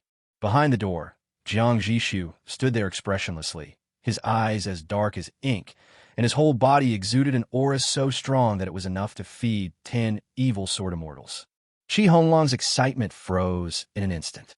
Only then did he remember that it was only 6 o'clock in the morning, far from the time for his City Lord to get up. He forced a smile that was uglier than crying. "Good morning, City Lord." Just when he thought he couldn't escape the beating, Jiang Zhixu just looked at him expressionlessly. Well done. Even when he was being praised, the resentment around him did not dissipate at all. It's late. Go to bed first and have a good rest. If you have anything to do, get up first. Finished. Without waiting for Chi Honglang to respond, the door slammed shut. Chapter 67 Critical Talent to Critical Talent. The next day, when Jiang Zhixu got up, he had already forgotten the unpleasantness of being woken up in the early morning. 1,751 people lined up neatly, standing solemnly in the morning light, waiting for his inspection. Seeing this scene, the corners of his mouth almost cracked to his ears. They all possess good military theoretical knowledge, but for now, they won't be assigned to specific positions. They will be assigned to various positions as ordinary residents and observed for a period of time. Jiang Zhixu did not delay and immediately called Chi Honglang to his side. With just a few words, he decided where these people would go. This decision was made based on many considerations. On the one hand, there is currently an extreme shortage of staff in all basic positions in the city, and the combat sequence does not require such a large-scale expansion for the time being. On the other hand, and more importantly, he needs time to cultivate a sense of belonging and loyalty among these new recruits. If they were incorporated directly into the army now, the original team of 200 people would be seriously diluted, and the absolute control that was hard-earned would inevitably have loopholes. I see. Chi Honglang immediately grasped Jiang Zhixu's meaning. Also, Zhou Yi's tens of thousands of units of resources have all been loaded onto the trucks and are ready to go. We're awaiting your orders.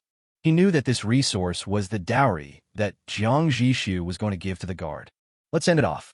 Transport it directly to the garrison. Jiang Zhixu nodded and said, "Also, please tell Baishan this.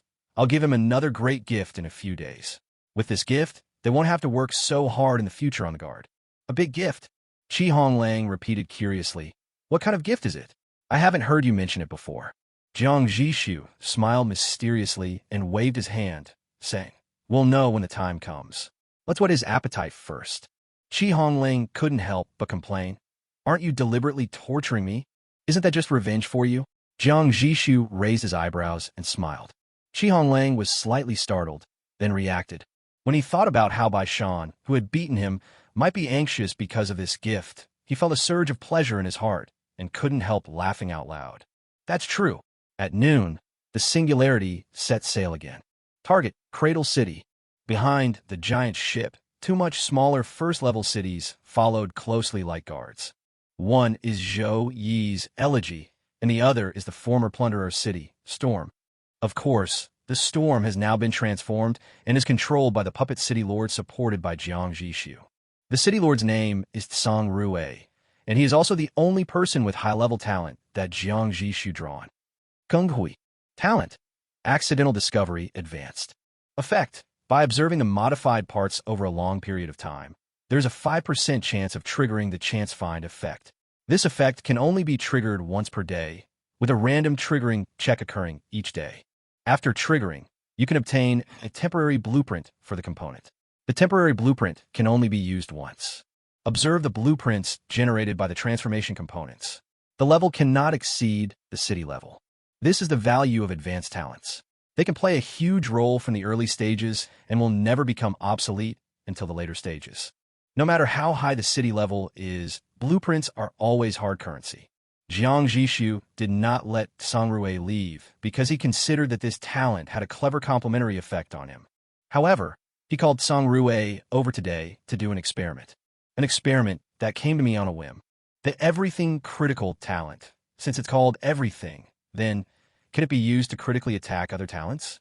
He tried to select his talent as a target, but it said cannot select current target. However, he has never tried to choose other people's talents as targets. At this time, a young man stood in front of Jiang Zhixu with his chest hunched and his brows lowered. He's Tsang Rue. He had no idea why the city lord suddenly summoned him. He only knew that in the past few days, the man in front of him had ordered the execution of hundreds of plunderers. He was not executed, but he was not released either. Tsang Rue, how have you been these days? Jiang Zhixu asked gently. Tsang Rue said nervously, I'm fine, city lord. That's the truth. Although he was under surveillance all the time, at least Jiang Zhixu did not treat him harshly in terms of living conditions. If it weren't for the fear of an unknown fate, this kind of stable life would even be pretty good. Today is probably the day when that hanging shoe will drop. Tsang Rue couldn't help but think pessimistically. Jiang Zhixu nodded and continued to ask, has your talent been triggered in the past few days? Has a temporary blueprint been generated? No. Tsang Rue lowered his head even lower, his voice as thin as a mosquito's. The chance of triggering it is too low. I am afraid. I can only rely on time to slowly endure it. You don't have to do this. Keep your head up. Jiang Zhixu stood up, walked in front of him, and looked at him calmly. The looters I executed were all people who committed unforgivable and heinous crimes. Have you done the same? Upon hearing this, Tsang Rue shook his head frantically. I absolutely don't. Our previous city lord had a bottom line and was definitely not as ruthless as some people. I guess so. Otherwise he would have been reported long ago. Jiang Zhixu first affirmed his words, relaxing his tense nerves a little. So, don't be afraid. I won't kill you. I called you here today because I finally have time to deal with your matter. My business. Tsang Rue raised his head in confusion and looked at Jiang Zhixu. That's right. Jiang Zhixu's tone was solemn. I value your talent, so I formally invite the Storm to join the Singularity system and become our subsidiary city. I will do my best to train you and help you upgrade your city level as quickly as possible. Even though he had some guesses in his mind, when he heard the proposal in person, Tsang Rue was still stunned by the huge surprise. Singularity is a genuine second-tier city. Is it shameful to be its subordinate? Not at all. How many people want to get on the bandwagon of second-tier cities, but can't find a way? Thinking of this, all of Tsang Rue's uneasiness and fear were instantly dispelled by ecstasy. He nodded hurriedly, his voice a little distorted with excitement. I do. City Lord, I do. Very good. Jiang Zhixu showed a satisfied smile on his face. At the same time, his mind moved slightly, trying to lock the target of his talent on a vague concept. Target, occasional mastery, advanced.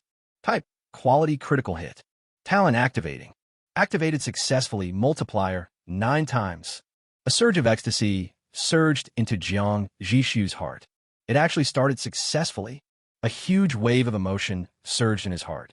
He subconsciously gripped the edge of the table beside him, his knuckles turning slightly white from excessive force, and only then did he barely suppress the trembling of his body. He took a deep breath and said in a voice with a slight tremor, I have given you a small gift. Now, open your talent panel and show it to me. My talent? Isn't it just?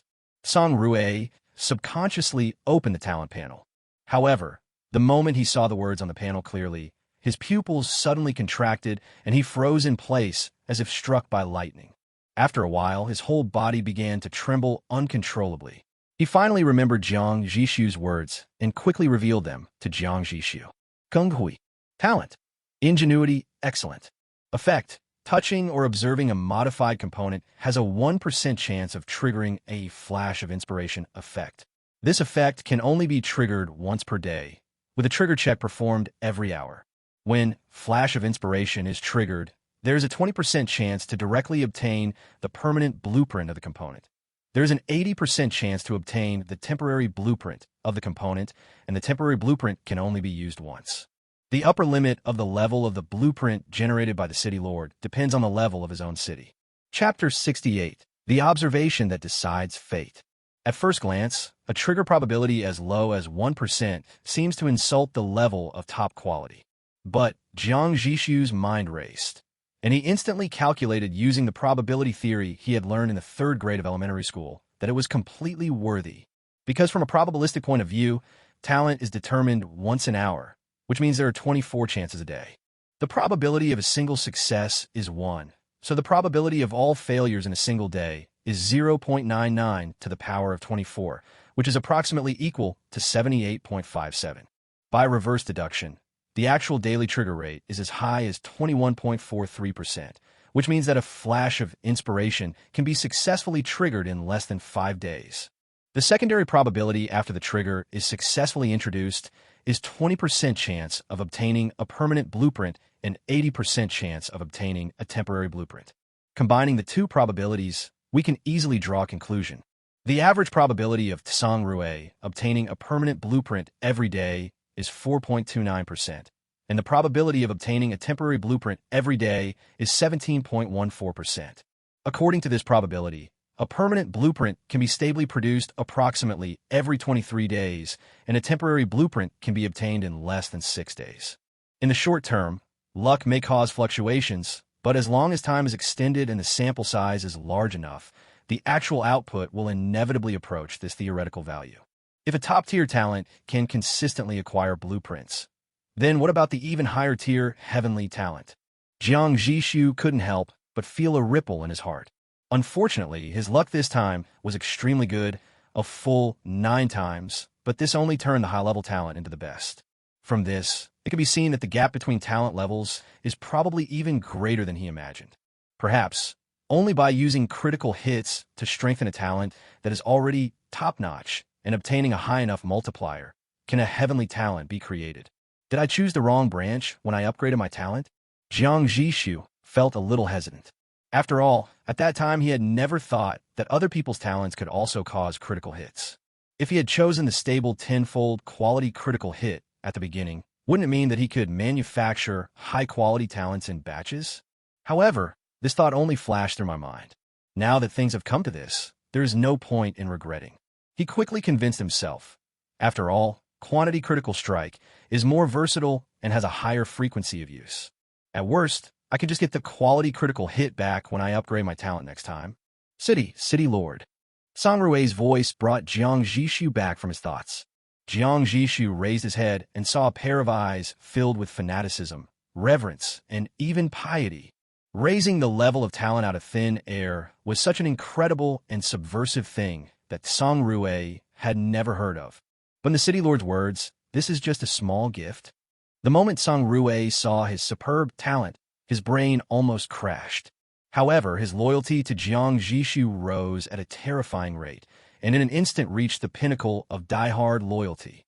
With a thump, Tsang Rue knelt on his knees and blurted out, "From now on, the City Lord is my father." Jiang Zhixu shuddered at the name, and hurriedly pulled him up, not knowing whether to laugh or cry. Not really. I don't have a son as old as you. I mean, it's that." Tsang Rue's face turned red with excitement, and he spoke incoherently, but he couldn't think of the right word. "Did you mean reborn parents?" Yes. Reborn parents." Tsang Rue felt as if he had been pardoned, and then, with another thump, he prostrated himself on the ground again. After taking great pains to finally calm down the emotionally out-of-control Tsang Rue and let him return to his city, Jiang Zhixu breathed a sigh of relief. "My talent is even more incredible than I imagined." What does it mean to mass-produce people with high-level talents? This means that he has the authority to break the rules of the system and ignore the system's macro control of talent levels and quantities. Even if the system determines that the number of talented people of a certain level has reached saturation, Jiang Zhixu can still create new places. Is this considered the talent realm of if the king of hell wants you to die at 3 o'clock in the morning, I can keep you alive until 5 o'clock? God-level talent. Indeed, it's a God-level talent. The power it demonstrated has indeed touched the realm of God. But Jiang Zhixu was also a little curious. What would happen if he used quantity critical hit on the talent? Does one person possess 100 identical talents?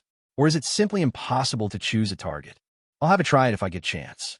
Jiang Zhixu suppressed this thought for the moment and turned to think about another question.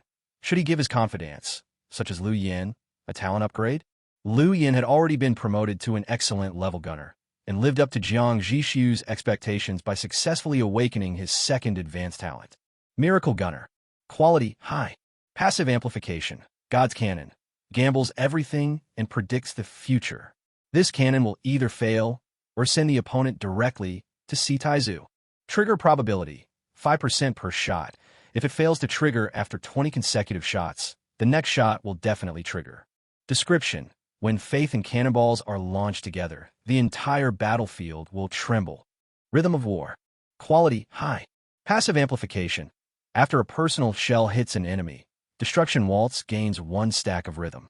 Each stack of rhythm grants 2% increased muzzle velocity, rate of fire, trajectory correction, change of fire, and reload speed to all allied turrets. It can be stacked up to 5 layers, lasting for 3 minutes.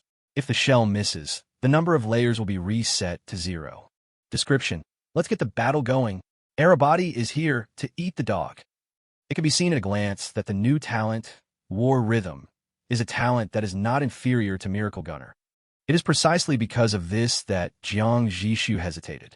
The risk is too high to use it on Liu Yan. If he were to randomly get a low multiplier like 2x, it would be a waste of talent, and he would definitely regret it. Never mind. After weighing the pros and cons, Jiang Zhixu finally decided not to touch Liu Yan's talent for the time being. I'll upgrade him after my talent is upgraded again, so that the multiplier of quality critical hits can be guaranteed to be 10 times higher. Liu Yan's current talent is completely sufficient. Although even a double critical hit can make the opponent stronger, Jiang Zhixu will not be willing to accept this. But Meng Wulong can give it a try.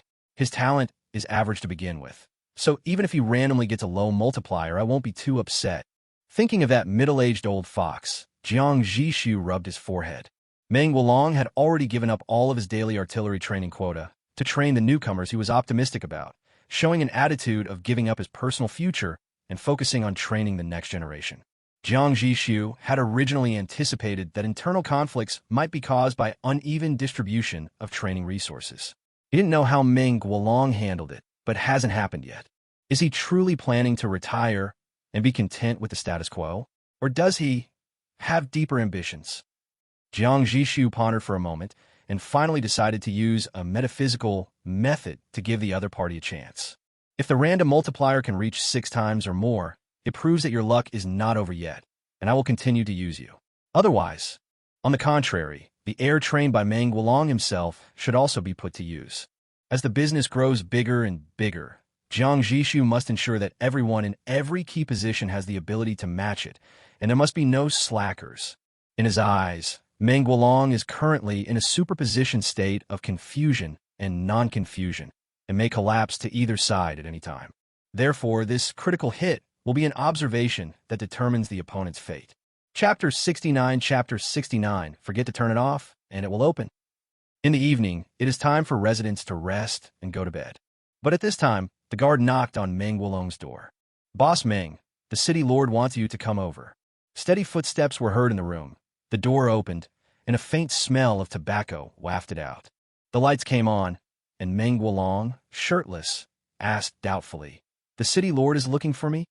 "Yes, please come over immediately." "Okay, got it. I'll come after I change my clothes." Meng Wulong nodded and turned to go in and put on his clothes. While waiting, the guard subconsciously glanced towards Meng Wulong's room. His eyes revealed an unconcealable envy. "Boss Meng, your room is so big." On the singularity, the standard single room for ordinary residents is 6 square meters. The guards in the city have 8 square meters, and the soldiers in the combat team have 10 square meters.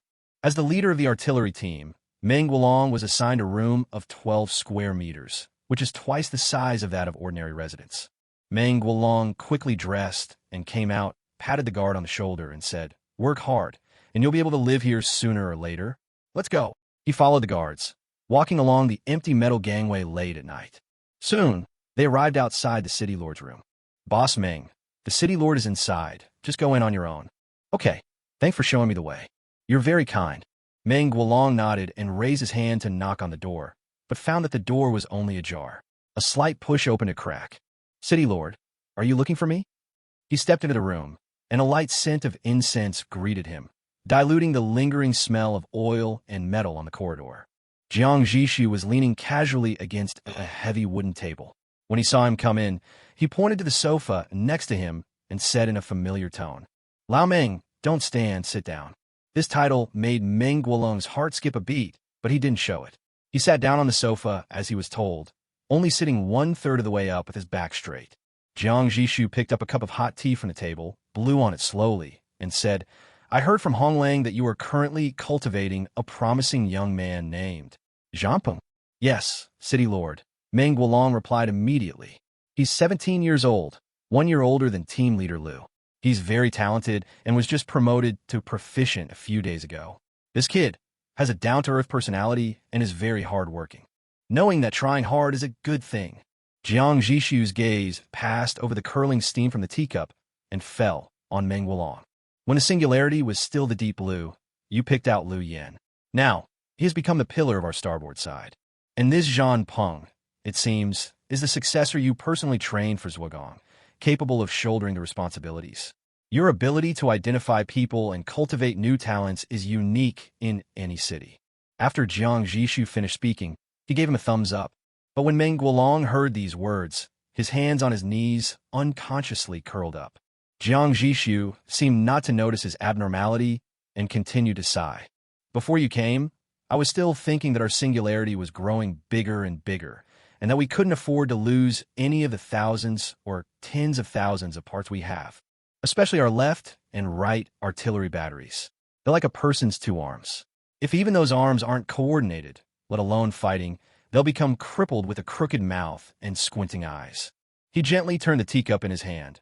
But fortunately, with a veteran like you in charge, we were able to avoid the risk in advance.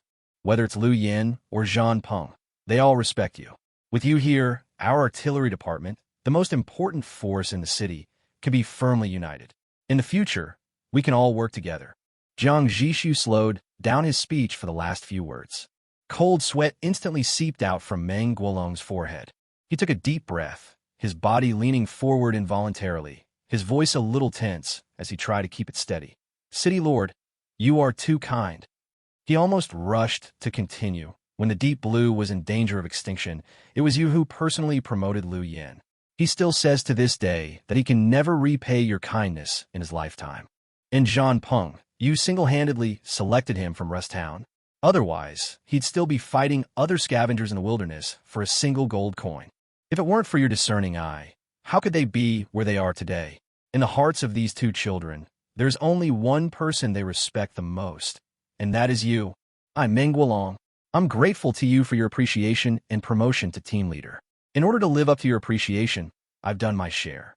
You know my talent? It only reaches the exquisite level. Bringing out a few more talented people for you is my only way to repay your kindness.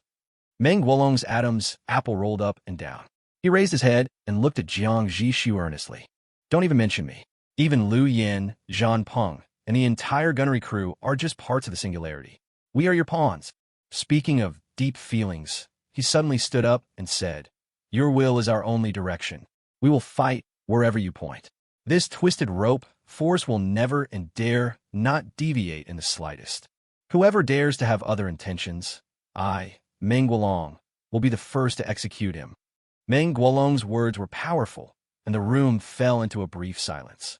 Jiang Zhixu put the hot tea in his hand back on the table. His gentle smile remained unchanged from beginning to end. He took 2 steps forward and gently patted Meng Guolong's tense shoulders. Sit down and talk, don't be so excited. Meng Guolong then sat down again as he was told.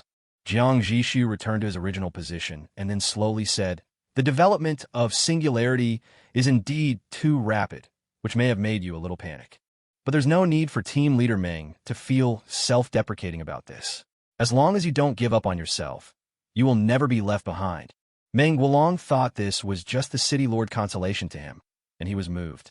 Just as he was about to respond, he heard the other party say, Take a look at your talent panel. He did as he was told without knowing why, and didn't notice anything wrong at first glance. But when he realized what he saw, he was shaking like a sieve. This. Share it. Jiang Zhixu naturally knew the other party's shock, and even he himself was a little surprised, because this time it actually got a 10x critical hit. Small opening is not considered opening. Quality, top quality. Passive amplification. When using a turret, you can preview and lock onto fast-moving targets. Projectile speed, trajectory drop, enemy path. Everything seems to be as you expect. After you successfully hit the enemy, a box will be drawn on the target to track the opponent's position in real time and shared with all friendly teams. When friendly teams try to attack the enemy with the box, they will get a weak prediction enhancement buff. If your attack successfully hits an enemy with a box, the tracking box will be spread to 3 random enemy units. The spread box cannot be spread again. Each tracking box lasts 1 minute. Description: I just forgot to turn it off. How could you accuse me of turning it on? Chapter 70. The idea of unifying the Wasteland area. They are extremely talented, and each one is extremely awesome. For the gunner profession, no matter how fancy the talent effects are, its ultimate goal is always only one: to destroy the enemy. And hitting is obviously a necessary but not sufficient condition for destruction. Therefore, Meng Wolong's latest talent is so superb that it is not even worth pretending. All that's missing is writing perspective auto-aiming on the panel. Good. Meng Wolong was still immersed in great shock, and Jiang Zhixu's voice brought his mind back to reality. With you and Liu Yin in charge of the left and right sides, I can rest assured about the artillery. There was obvious satisfaction in Jiang Zhixu's tone. The shock in Meng Wolong's eyes had not yet completely faded, but his calm personality allowed him to quickly calm down, and he responded solemnly in a deep voice. Thank you, City Lord, for your cultivation. I will do my utmost to protect the singularity. Jiang Zhixu smiled and encouraged him a few words, then glanced at the deep night outside the window and said, It's very late. You should go back and get some rest. Yes. It was early in the morning, and Jiang Zhixu had just laid down. Zhou, he came to say goodbye with his elegy. Because they are about to pass through Rusttown, he is preparing to return. However, the elegy left, but another city followed the singularity and replaced the elegy. It was Shui Yunqing, the younger brother Jiang Zhixu, accepted outside the giant bee skeleton and his car Zenhaching. During the half-month that Jiang Zhixu was completing the second-level promotion mission, Shui Yunqing asked on the Alliance radio almost every day, when will the boss come and pick me up? Which made Jiang Zhixu very annoyed. It just so happened that at that time, there was a defensive gap in Tieshio Town due to Zhou Yi's departure, so Jiang Zhixu asked him to help defend Tieshio Town. Now, Shui Yunqing and Zhou Yi have successfully handed over their power. Coming and going, the giant city singularity is still surrounded by 2 small mobile cities as guards. Inside the school bus, the children's chattering noises rose one after another, like 100 parrots talking at the same time. Teacher Li could no longer bear it, raised his voice, and chanted a spell. Little mouth, don't talk about it. The childish voice responded sparsely. However, the spell will no longer work if used too much. The carriage was silent for less than 10 seconds before a little girl with pigtails said mysteriously to her companions in what she thought was a very quiet voice. It was here last time that we saw so many little swallows and that super big car. As soon as this was said, a boy's voice immediately refuted. I told you, that's not a swallow, and it's not a car. The carriage, which had finally become quiet, became noisy again. Teacher Li and the driver in the front row exchanged glances, and both saw helpless yet somewhat indulgent smiles in each other's eyes. Forget it, Teacher Li, just let them make a fuss. The last time we were interrupted by the singularity, these little guys have been complaining about it for more than half a month. The driver comforted him. 2. Teacher Li had to give up maintaining discipline. At this moment, the communicator in the car suddenly rang, and the voice of the warning convoy was heard. Be prepared. The voice contained an uncontrollable tremor and a bitter smile. Teacher Li and the driver were puzzled. What preparations are you making? But there was silence on the other end of the communicator. A moment later, they understood the answer. It's getting dark. A shadow so huge that it was beyond imagination covered the entire sky like a curtain. In response to this, Teacher Li only wanted to say one thing. When did this mountain suddenly appear before my eyes? Are you not satisfied with scaring our teachers and children every time you come? In the reception room, when Huaiming and Jiang Zhixu sat opposite each other, with a hint of ridicule in their tone, I didn't expect it to be such a coincidence that I'd run into Teacher Li taking the kids out to play again. If I had known earlier, I would have notified you through the Alliance radio. Jiang Zhixu smiled awkwardly.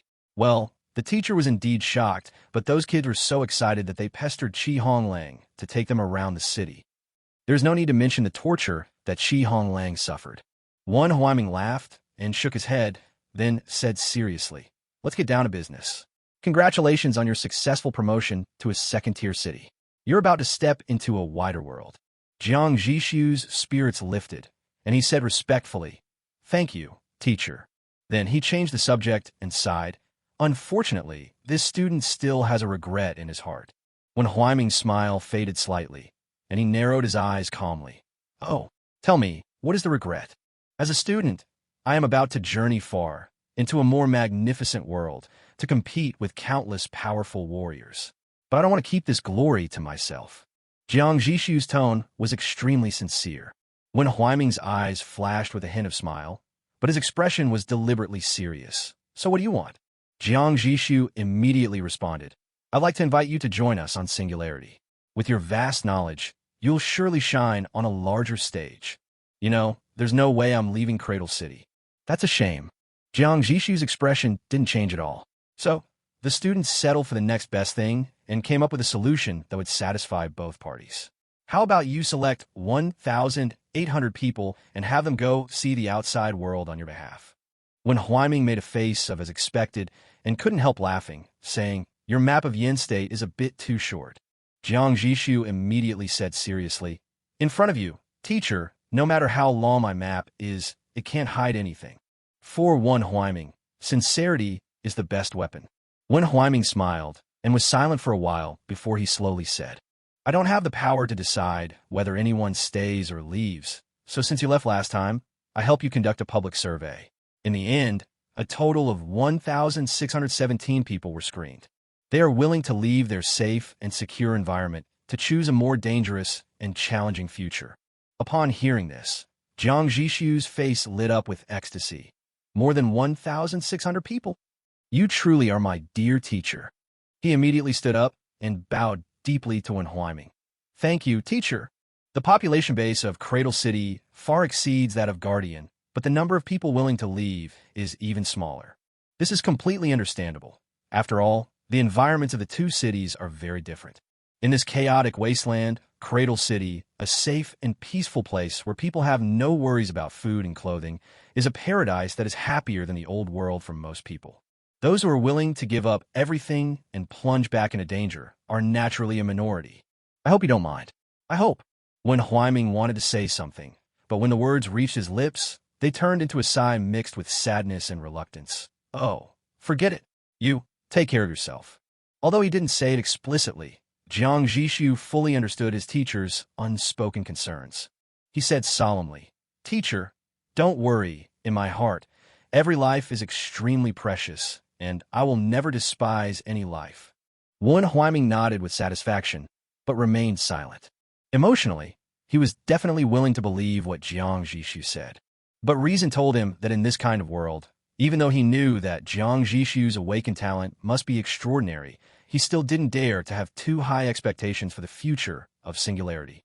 In his heart, he was already prepared to say goodbye to this group of people. However, Jiang Zhixu did not want to be immersed in this sentimental atmosphere. He quickly adjusted his mood and said, "Teacher, actually, I came here this time for another more important matter." When Huaiming raised his eyes and looked at him, this time, his eyes were no longer cooperative, but genuinely curious. "Oh, what else?" "You know, in this wasteland besides Cradle City, there's another secondary city." Afterwards, Jiang Zhixu explained to Wen Huaiming in detail the persistence of the guard and its current situation. Wen Huaiming was filled with awe after hearing this, and he said with emotion, "The soldiers of the garrison are truly the people's soldiers. Cradle City is able to enjoy the peace it has today, and we should be grateful for their kindness." "That's right. Not only you, but also me and all the people in the wasteland should be grateful for their kindness." Jiang Zhixu nodded and said, "However, I don't know how much longer the Sentinel can hold out, so I plan to leave behind a true legacy for all of us before I leave the wasteland." When Huaiming's eyes narrowed, "What do you want to do?" Jiang Zhixu stood up, his eyes flashing with an unprecedented light, and said word by word, "I want to build a real alliance, a super alliance that can accommodate thousands of cities for real-time communication. I will break the communication barriers deliberately created by the system and use a network to completely connect the entire wasteland and achieve true unification." P.S. This is off topic, you can skip it. After the chapter on probability was released yesterday, it caused a lot of doubts. Some people said that it was because the author guaranteed a minimum so that it could conform to the theoretical probability calculated by the author. For this, I immediately started working on writing a simple program to use Monte Carlo simulation to simulate talent triggering for 30 days, 60 days, and 365 days and demonstrate the probability convergence process. However, the program was not finished yet.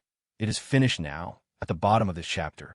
Probability theory and statistics are indeed counterintuitive subjects. From the perspective of normal people, probability will be affected by luck.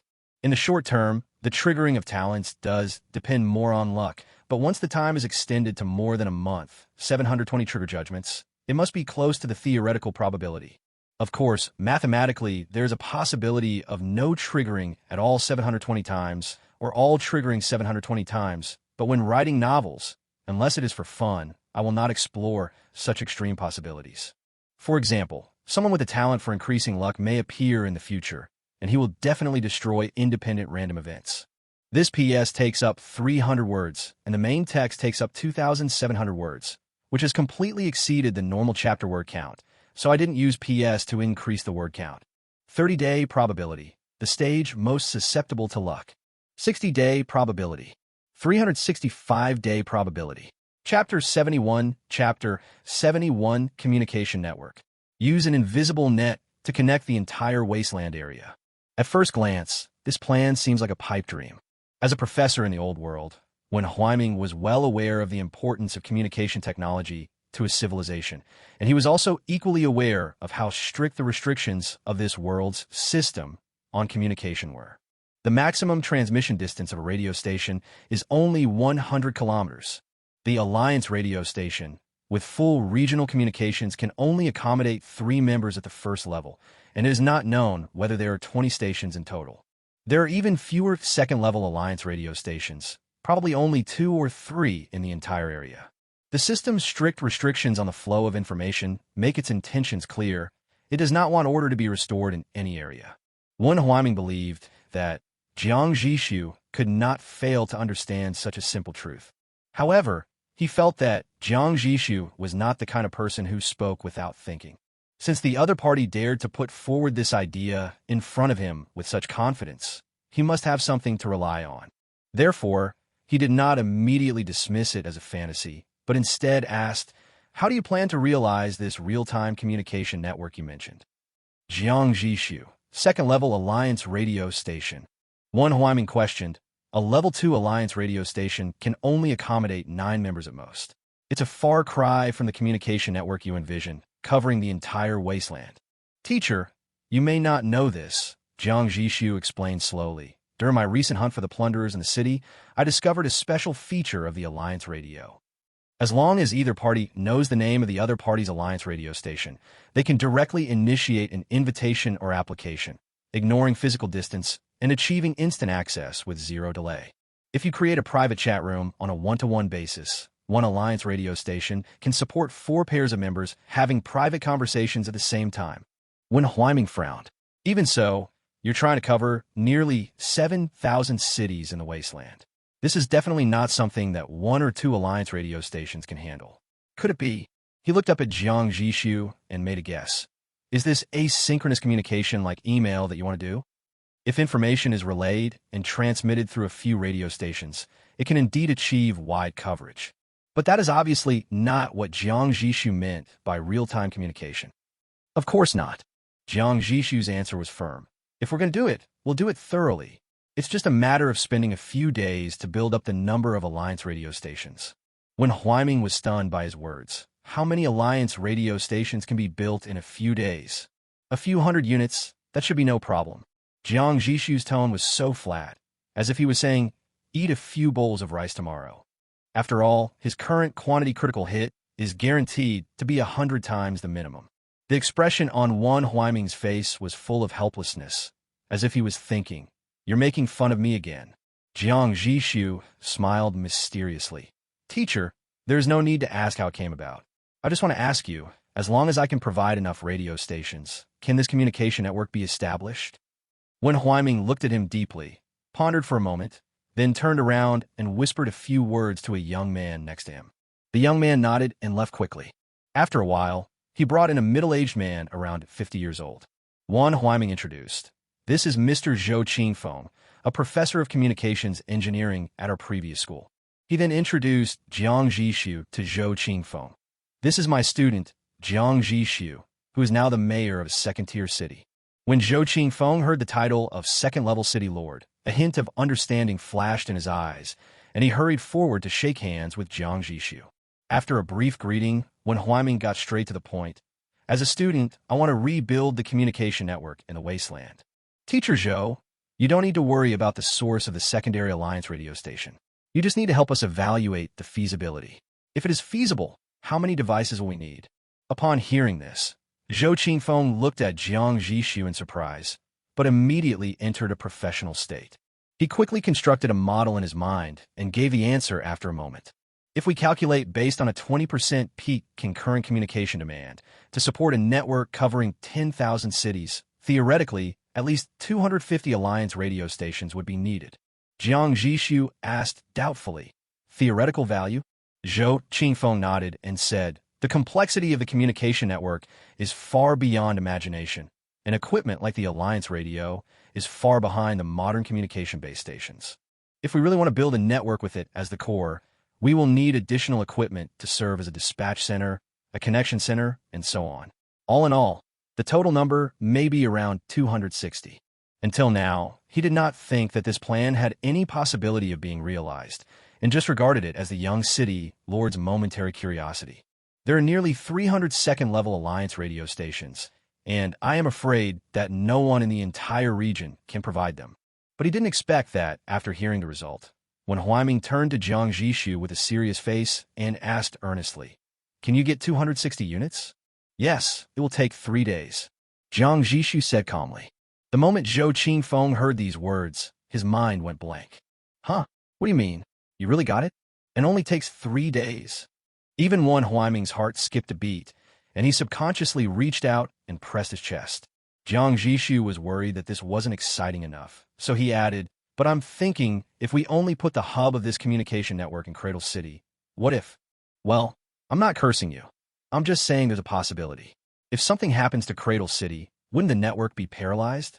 So, is there a way to offload some core functions to the Sentinel, so that no matter which city is destroyed, the communications network can still operate normally? Zhou Qingfeng almost blurted out. Are you trying to say dual-active mechanism? Yes, yes, yes. Of course we can. But this means the required amount of equipment will have to double. At this point, Zhou Qingfeng couldn't help but look at Jiang Zhixu with a look of suspicion and expectation. City Lord Jiang, are you really going to implement this plan? What he meant to ask was, can you really get so many radio stations? But when the words came to his lips, he changed his questioning tone to a more tactful one.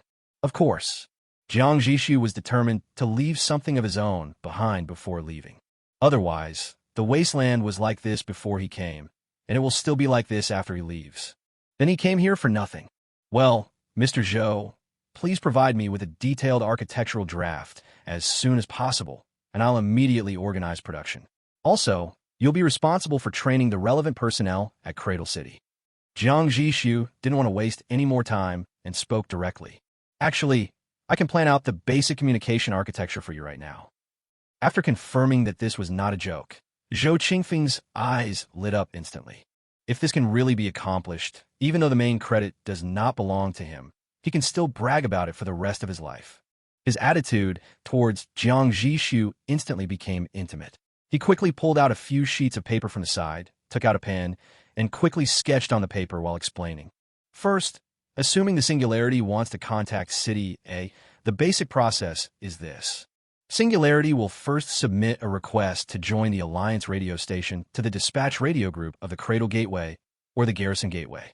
The key point is that the dispatch radio team will not accept any applications. Instead, they will use the system information to learn your city name and communication intentions, and then immediately assign you to an idle connection radio. Next, the administrator of the radio station, also known as the operator, will invite you to join the private chat room. At this time, you say the name of City A, and the operator invites City A in, and finally the operator exits the private chat room. We can even add a billing function. The starting point is when both parties join the room at the same time, and the endpoint is when either party leaves and the communication time will be billed. In this way, a communication is completed.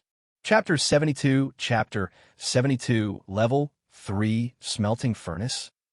Although the communication establishment process sounds a bit long, but Zhou Qingfeng assured that as long as the dispatcher and operator are skilled in their work, the entire process can be compressed to about 1 minute.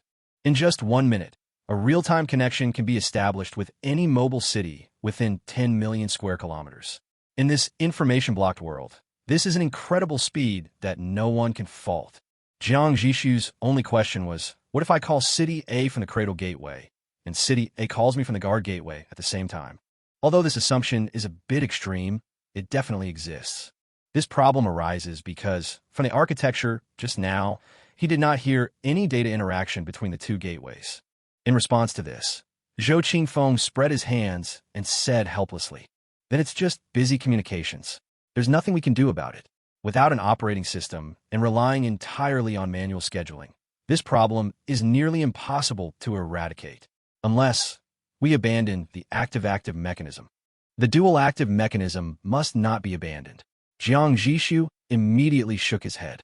Neither Cradle City nor the Guardian is absolutely safe, especially the Guardian, which is stationed on the top of the hive all year round and is under constant threat. Double protection is the necessary bottom line. Since the technical limitations could not be overcome for the time being, Jiang Zhixu stopped worrying and immediately made the decision. Then it's settled. Starting tomorrow, I will gradually provide you with a large number of Alliance radio stations.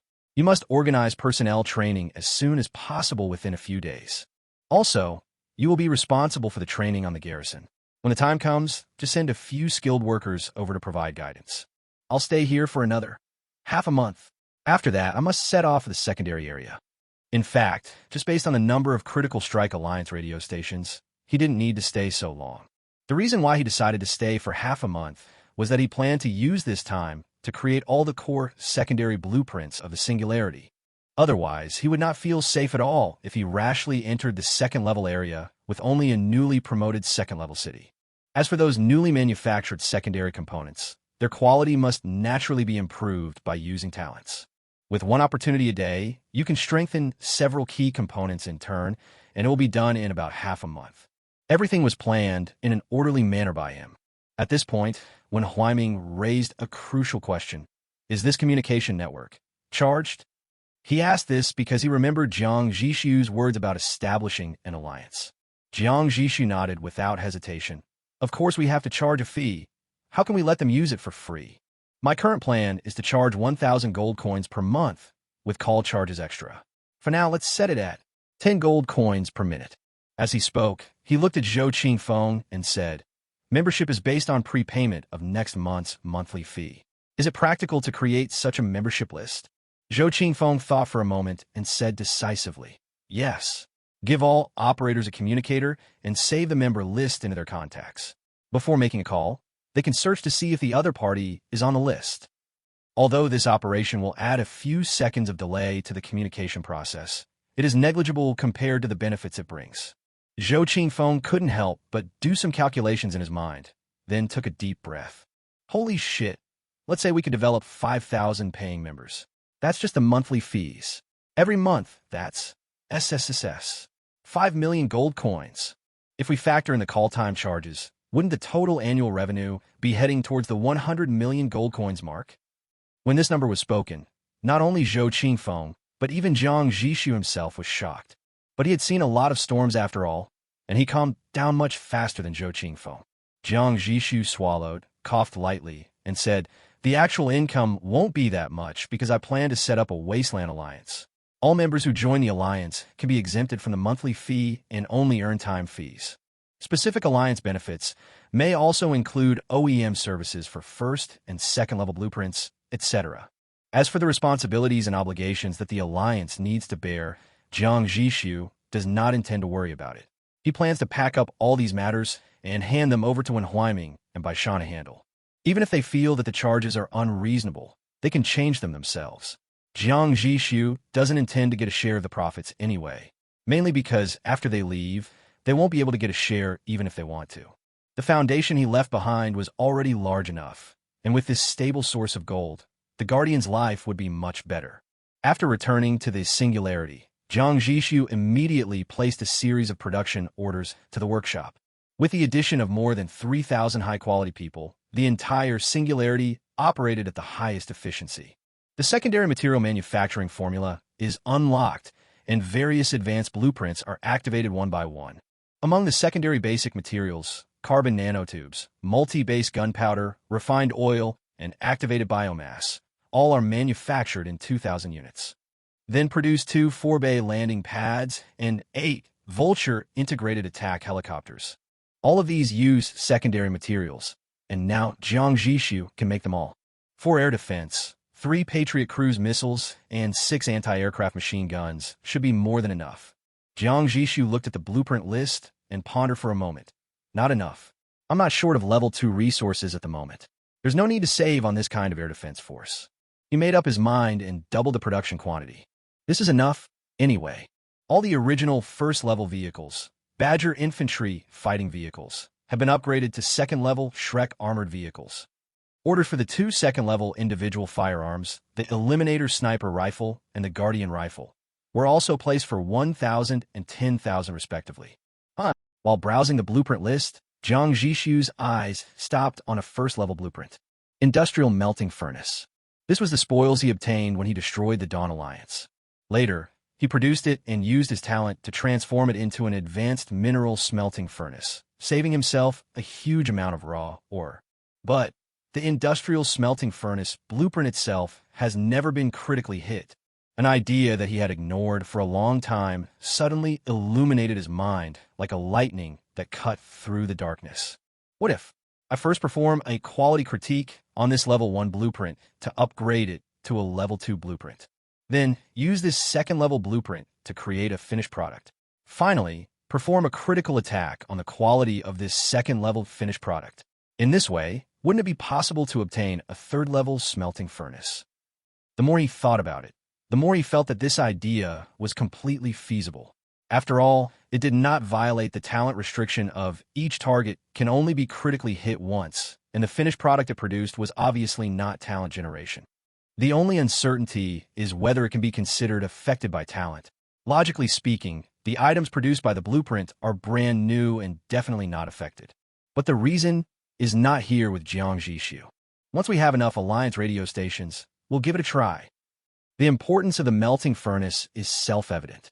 But what Jiang Zhixu was more curious about was that his current second-level advanced mineral smelting furnace had an almost perfect smelting conversion rate for raw ore, reaching the theoretical ceiling. If I upgrade to the next level, I can't really be able to mine in the void. Jiang Zhixu is extremely looking forward to the success of this experiment. Chapter 73, Internal Beta starts. The following time passed quickly while waiting. In the first 6 days, Jiang Zhixu sent people to deliver 100 second-level Alliance radio stations, on time, every day. On the 7th day, Jiang Zhixu used his talent to crit out another 100 level 1 regional trumpets. He planned to leave 50 each for Cradle City and Guard as a means of announcing the entire Wasteland in an emergency. On the 8th day, the communication network officially entered the internal testing phase. As the first person to experience it, Jiang Zhixu took a long-distance journey. The communication process is indeed the same as the steps explained by Zhou Qingfeng. As a user, Jiang Zhixu only needs to submit an application to join any radio station from A008 and then wait for the operator to connect him to the connected radio station. It stands for Cradle Gateway, and there will be B later, which stands for Guard Gateway. Shortly after entering the room, the storm he wanted to contact was also invited into the room by the operator, and the communication was completed. The whole process takes about a few seconds. Of course, the connection was so fast this time because the entire communication system was serving Jiang Zhixu alone. As the number of users increases in the future, the waiting time will inevitably be extended to 1 to 2 minutes. But that's enough. Jiang Zhixu was quite satisfied with the efficiency. After the call ended, he said, "I think we can start large-scale promotion." Zhou Qingfeng shook his head and suggested cautiously, "We plan to conduct a small-scale trial run first, and only open 500 user places in the initial stage. On the one hand, it allows operators to become familiar with high-voltage operations, and on the other hand, it is also to identify potential problems. After all, many problems will only be exposed in practice. You are a professional. You can do whatever you want. Jiang Zhixu had no objection. There's one more thing, Zhou Qingfeng said hesitantly, regarding the distribution of profits from this communications network. You guys should discuss this with the Guardian. Don't worry about me.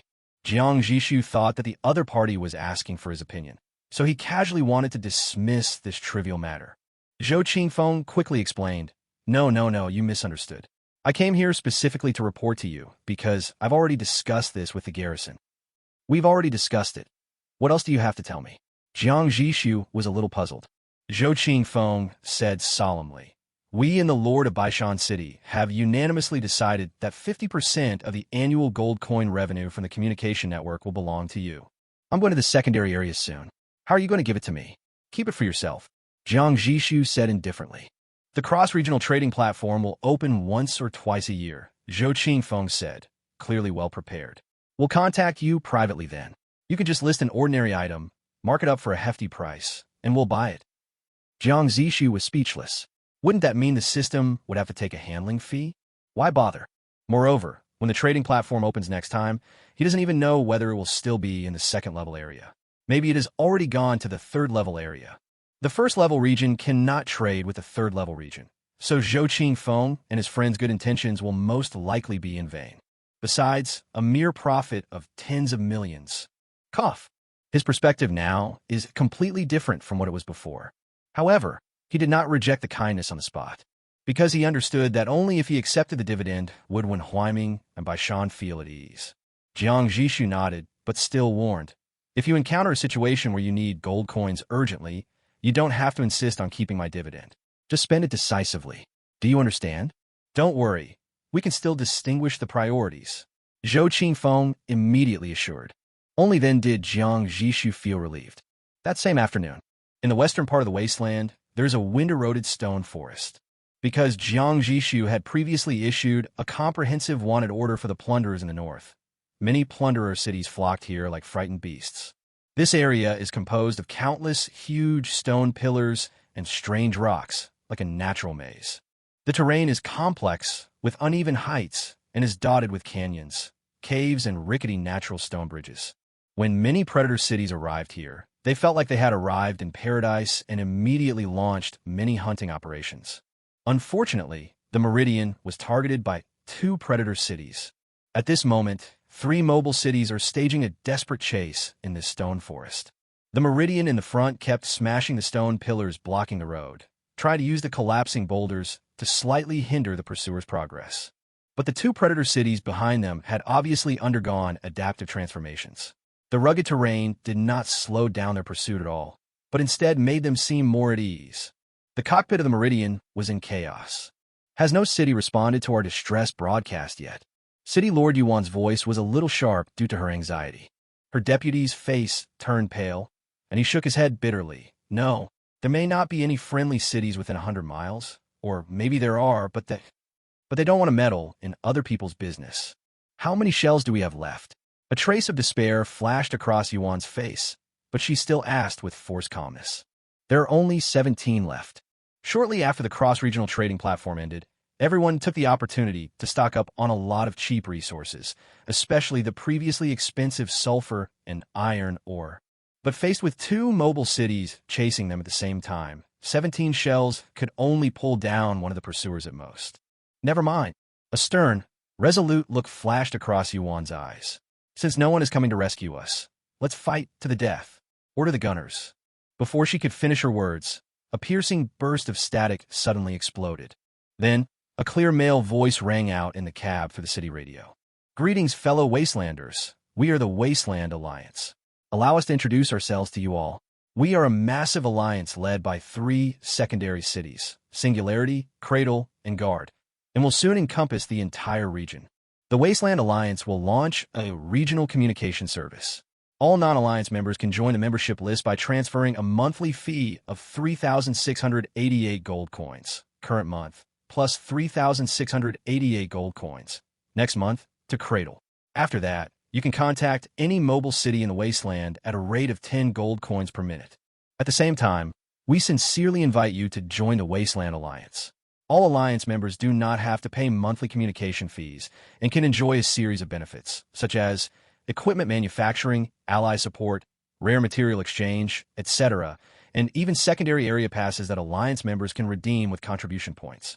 Contribution points can be earned by donating gold coins, aiding allies, killing raiders, obtaining raid information, and obtaining event intelligence. Due to current communication limitations, the membership list is limited to 500 people, with 2 minutes of communication time per day. Alliance members are unlimited and have no restrictions. To join the Wasteland Alliance, please call any station from A100 to A110. Chapter 74 Biological Activation Melting Nest. Inside the Meridian's cockpit. After a brief moment of shock, hope ignited in Yuan's eyes, and she shouted almost instinctively, "Apply to join. Join the Wasteland Alliance now." When she heard the words, ally assistance, it was like she had grabbed the last straw and didn't care about anything else. "Yes, I'll contact you right away." "Yes." Her deputy reacted just as quickly, responding immediately and skillfully operating the radio to send an application for Alliance membership to A107. Perhaps it was because they chose the right channel. Their request was approved almost instantly. Immediately afterwards, several documents were transmitted to the Meridian via radio, and the next second, their communication was removed from the Alliance radio station. At the last moment before the connection was disconnected, Yuan caught a glimpse of the number September 9th in the member list, and the 9 in front was constantly jumping between the 8. Obviously, even if they deliberately chose a channel number at the end, it would be full almost instantly. "Sister Yu." The deputy's voice brought her back from her thoughts. She had already quickly browsed through the densely packed clauses of rights and obligations and found the information they needed most at the moment. The terms and conditions state that when sending rescue coordinates, just add the Wasteland Alliance logo at the beginning of the message. Is it that simple? Yuan frowned slightly. Will anyone really care? Yuan felt a little hasty because just now, the distress signal they sent out came with 30,000 gold coins, but no one paid attention. The deputy pointed to a line of fine print on the screen and added, "Private requests like ours require us to pay contribution points to the rescuer as compensation. Perhaps this contribution point is the key. After all, this alliance was founded by 3 second-tier cities, and there are too many things in this wasteland that cannot be bought with gold coins. Never mind, just try it." Upon hearing this, the adjutant immediately reedited the distress message and added the words Wasteland Alliance at the front. It is still broadcasting in an area with a radius of 100 kilometers. After this broadcast was sent out, the 2 plunderer cities that were chasing them relentlessly slowed down visibly, as if they were in some kind of hesitation. However, this wait-and-see situation only lasted a few minutes. After confirming that no broadcasts from other mobile cities were received, the other party's doubts seemed to be dispelled, and they accelerated again. This time, they were more unscrupulous and arrogant than before. But inside the cockpit of the Meridian, the atmosphere was completely different from the crisis outside. It was full of joy, because right after their distress broadcast was sent out, someone quickly contacted her through the Alliance's communication network. And not just one. At this point, a convenient feature of the Alliance radio station emerged. An operator noticed that multiple mobile cities were trying to contact the Meridian. After obtaining consent from all parties, he simply added everyone to the same group. In just 2 minutes, the 4 parties, including the Meridian, quickly reached an agreement. The Meridian will pay 3,000 contribution points, equivalent to 30,000 gold coins, as a reward.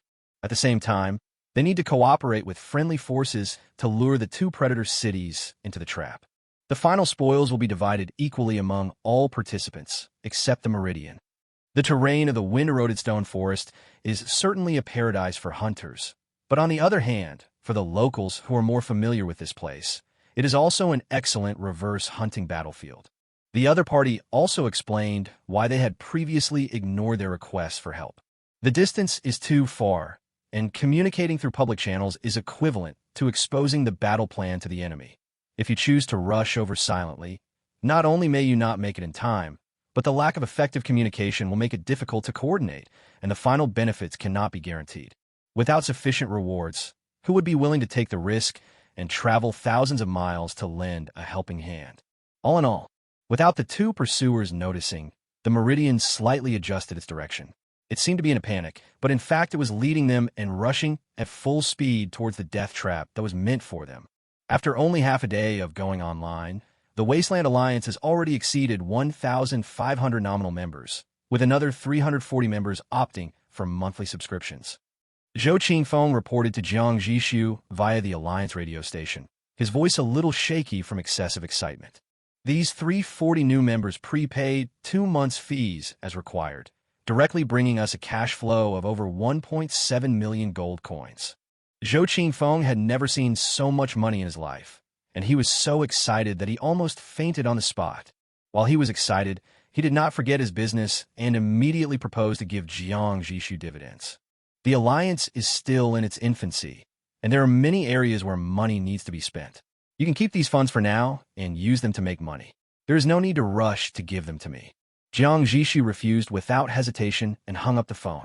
The secondary area pass exchange rights mentioned in the previous broadcast were actually his proposal, because he considered that if the second-level promotion mission after the Wasteland area was also to kill Cradle or Guardian, it would be basically impossible to complete. Therefore, we must at least provide a way out for the few mobile cities that have the ability and desire to develop in more advanced areas. Of course, the quantity won't be too much, only about 200 pieces. This matter is not urgent. Jiang Zhixu plans to use the singularity and the pass rewarded by the second-level consumable city to make a quantity-critical strike before leaving this area. The next day, midnight, we can finally begin. Jiang Zhixu rubbed his hands and walked to the console with a hint of anticipation. Talent, activate. Target, level 1, industrial melting furnace. Type, quality critical hit. Talent activating. Activated successfully, multiplier, 4 times. Why is the critical multiplier of the smelting furnace so low? Jiang Zhixu immediately clicked on its detailed panel. Bioactivated melting glazed. Quality, level 2. Characteristics, it does not rely on high temperature, but is cold processed by digestion through special gold-loving bacteria and high-concentration biological enzymes cultivated internally. It is specially used to process those living minerals that contain vitality and can retain their characteristics relatively intact and smelt them into activated metals. Description: ever since this thing was installed, there have always been a few people missing from our frozen soldier warehouses and the prison for serious criminals. The ethics committee was involved in an investigation, but after several members who insisted on getting to the bottom of the matter mysteriously disappeared, the investigation was shelved. Produce a bioactivated melting nest, and let me see it. Jiang Zhixu was particularly curious about what activated metal was. His impression of this ethics committee is that it has extreme power, and once they veto something, all research projects will have to stop. Yet even they had to shut up in front of the animated metal. Estimated production time, 12 hours. Seeing how long it took, Jiang Zhixu didn't decide to just wait. So he turned around, walked into the room, and fell asleep. Chapter 75, Level 3, Smelting Furnace. When Jiang Zhixu woke up, the manufacture of the biologically activated melting nest had been completed. However, due to the limitations of mobile cities, each city can only install 1 smelting furnace, which makes it conflict with the advanced mineral smelting furnace existing on the singularity. Therefore, Honglang took it upon himself to install it directly on Shui Yunqing's Xinheiqing, just to replace the initial first-level smelting furnace. At the table, Jiang Zhixu was finishing his lunch while asking Honglang, "What's the smelting ratio of the biologically activated melting nest?" Honglang shook his head and said, "It's completely incapable of smelting metal. We feed it iron, ore, and scrap iron, and it spits it all out." Vomit. Jiang Zhixu frowned, keenly catching this keyword. "This is really hard to describe. You should come and see it with your own eyes." Honglang had an expression that was hard to describe. Jiang Zhixu was curious when he heard this. He finished the food in his bowl in a few mouthfuls and followed Honglang to board the shuttle bus to the Xinheiqing. When he entered the smelting room of the Xinheiqing, what appeared before his eyes was a group of creatures. It occupies the entire huge base that originally housed the first-level smelting furnace, but it itself is not a metal structure. Its main body is a huge nest-like structure with a diameter of nearly 10 meters. The outer shell is dark gray-green in color, as if it is a mixture of some kind of crustacean, fungus, and rock. Its surface is covered with grooves and holes, some of which are slowly contracting and expanding with a low rhythm, as if breathing. Jiang Zhixu tilted his head and silently stared at this creature that made him look a little shabby just by looking at it. "Look over there." Honglang pointed to a huge, tightly closed crack in front of it. "Let me guess," Jiang Zhixu suddenly said. "Is that its mouth?" Honglang paused. "Yes." In order to demonstrate to Jiang Zhixu, he slowly approached the melting nest. When he stepped into a certain boundary, the tightly closed crack suddenly opened, revealing a bottomless, wrinkled, bloody mouth of flesh. Ah! A strong and disgusting fishy smell hit him in the face. Jiang Zhixu subconsciously took a step back and held his breath. At this moment, Honglang picked up a piece of scrap metal as big as a watermelon next to him and threw it into the big mouth with all his strength. The block of metal instantly sank into the wriggling flesh and was swallowed up by circles of muscle. But the mouth remained wide open, as if waiting for more. It was not until Honglang retreated to a safe distance that it seemed to confirm that the feeding was over and closed its mouth in disappointment. Jiang Zhixu stared at the scene with a complicated expression of old man on the subway looking at his phone the whole time. Seeing that Honglang had finished the operation, he gave him a look that asked, "And then?" "Wait a moment." About 2 minutes later, accompanied by a dull and loud the swallowed piece of scrap metal, wrapped in a thick layer of translucent mucus, spewed out from the crack. Jiang Zhixu thought to himself, fortunately this ugly thing was not installed on the singularity, as it would seriously damage the cityscape. After the two of them left the smelting room, Jiang Zhixu asked again, "What about the activated metal? Has it been produced?" "Not yet," Honglang replied. "I sent people to the nearby city ruins to hunt down a lot of mutant beasts and zombies and brought them back in truckloads to feed it." He paused, then added, "It's like a bottomless pit, swallowing hundreds of tons of flesh and blood. It didn't spit it out this time, but until now, it hasn't produced anything. Unable to smelt normal metals, high consumption and conversion efficiency remains a mystery." Jiang Zhixu became more and more curious about how useful activated metal was that a world with an almost paranoid pursuit of efficiency could tolerate it to this extent. "Notify me immediately if it makes any movement." After Jiang Zhixu finished his instructions, he turned around and returned to the singularity. The first thing he did was to place a new production order for the biologically activated melting nest. Midnight of the next day, Jiang Zhixu made a quality critical strike on time. Target: Level 2, biologically activated melting nest. Type: quality critical hit. Talent activating. Activated successfully, multiplier, 6 times. Earth resonance crucible. Quality: Level 2. Features: requires no external energy source. Its unique internal structure resonates with the Earth, drawing directly from the boundless heat deep within the Earth's core for efficient smelting. A disadvantage is that once set up, it cannot be easily moved. Description: great, we can cut some of our energy budget again. Good news: the products of a blueprint that has been critically hit can still be used as new critical hit targets. Bad news: a 6-fold quality leap still failed to allow it to break through to level 3. Is the gap between level 2 and level 3 really that huge? Jiang Zhixu couldn't help but frown. You know, when you critically hit those first-level transformation parts before, even if it was twice the minimum, it was enough to promote them to the second level. Now, the 6-fold increase failed to advance the second level to the third level. He once again missed the guaranteed 10 times option that he had given up when upgrading his talent. Damn it, why can't I have them all? What he is most worried about now is that even if a 10-fold critical hit is triggered, it may not be possible to upgrade this thing to level 3. With this uneasiness in mind, Jiang Zhixu once again created a bioactivated melting nest. When another early morning came, he made a second attempt. Activated successfully, multiplier, 9 times.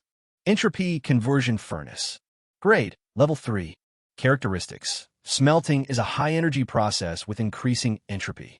During the smelting process, it can recover the huge amount of heat energy, light energy, and other dissipated energy generated in the process in a nearly lossless manner and convert them into high-density energy blocks. In some cases, the energy blocks produced by a large-scale smelting operation may be worth far more than the metal product itself. Dig out the stubborn ass who yelled 1 ton of iron or can't produce 1.1 tons of steel 200 years ago. Let that idiot take a good look at me. Do I really want him to do something that violates the law of conservation of mass? I want added value, profit, increase revenue, and reduce costs. Do you understand? He can't even understand the subtext of his leader. He deserves to be executed. This plot is so fucking connected. But this person actually lived for hundreds of years. It would be fine if the natural lifespan of the people in their world was that long.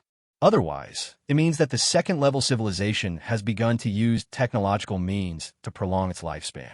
This is usually genetic modification. Now that we have genetic modification, how far away are genetic warriors? Chapter 76, Infinite Energy.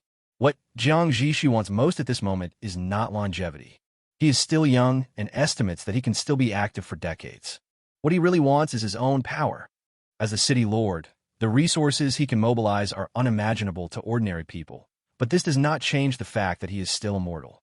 When a person is killed, he dies. This is the truth. Before the real crisis comes, Jiang Zhixu is no different from ordinary people. But in this world, extraordinary powers exist. Whether it is the modified component elf self-healing keel that has appeared a long time ago, or the typical Western fantasy style gnome smelting furnace on Zhou Yi's elegy. Or is it the blue man who can control nature mentioned in the description of the singularity radar? All signs indicate that supernatural powers definitely exist. Faced with such temptation, how could Jiang Zhixu not be tempted? It's just that he had previously thought that the second-level mobile city might not be able to access such things, so he didn't show it. Now it seems that his vision is too limited. A few hours later, the entropy conversion furnace has been installed. It replaced the advanced mineral smelting furnace of the singularity and is located in the smelting room. In order to test its characteristics, Jiang Zhixu directly placed a production order for 10,000 units of steel, wanting to see how many so-called high-density energy blocks it could convert. The moment the furnace started, dazzling arc light and low roar burst out together. Jiang Zhixu noticed that its smelting formula was no different from the previous furnace, but both the smelting speed and energy consumption had soared more than tenfold. Moreover, a huge amount of minerals were swallowed up and a large amount of steel was transported out from the conveyor belt, but there was no sign of the high-density energy blocks. An hour later, all the steel was successfully melted, and no energy blocks appeared. That's a bit outrageous. Jiang Zhixu frowned slightly and simply added an order for 100,000 units of steel. I want to see what this thing is. But at this rate, even if we have more crude oil reserves, I'm afraid it won't be enough to stop it. After being promoted to a second-tier city, the energy structure was also upgraded. Cheap coal was eliminated and replaced by refined oil, synthesized from crude oil and coal. The singularity currently has reserves of 500,000 units of crude oil and nearly 1 million units of coal. Even if all of it is converted into refined oil, the output can only be less than 100,000 units. This number is enough for any normal second-tier city to support high-intensity operations for a very long time. But now, in order to see the true face of the high-density energy block, Jiang Zhixu decided to burn it regardless of the cost. After a long and almost agonizing wait, the extra product finally appeared in the early morning of the next day, accompanied by a crisp mechanical prompt sound from the console. Jiang Zhixu immediately took the shuttle bus to the smelting room.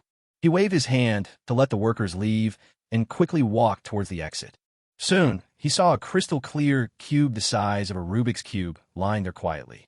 You smelt all this minerals, burn all this refined oil, and all you get is this little piece. Jiang Zhixu clicked on its property panel. High-density energy block. Quality, level 3. Characteristics.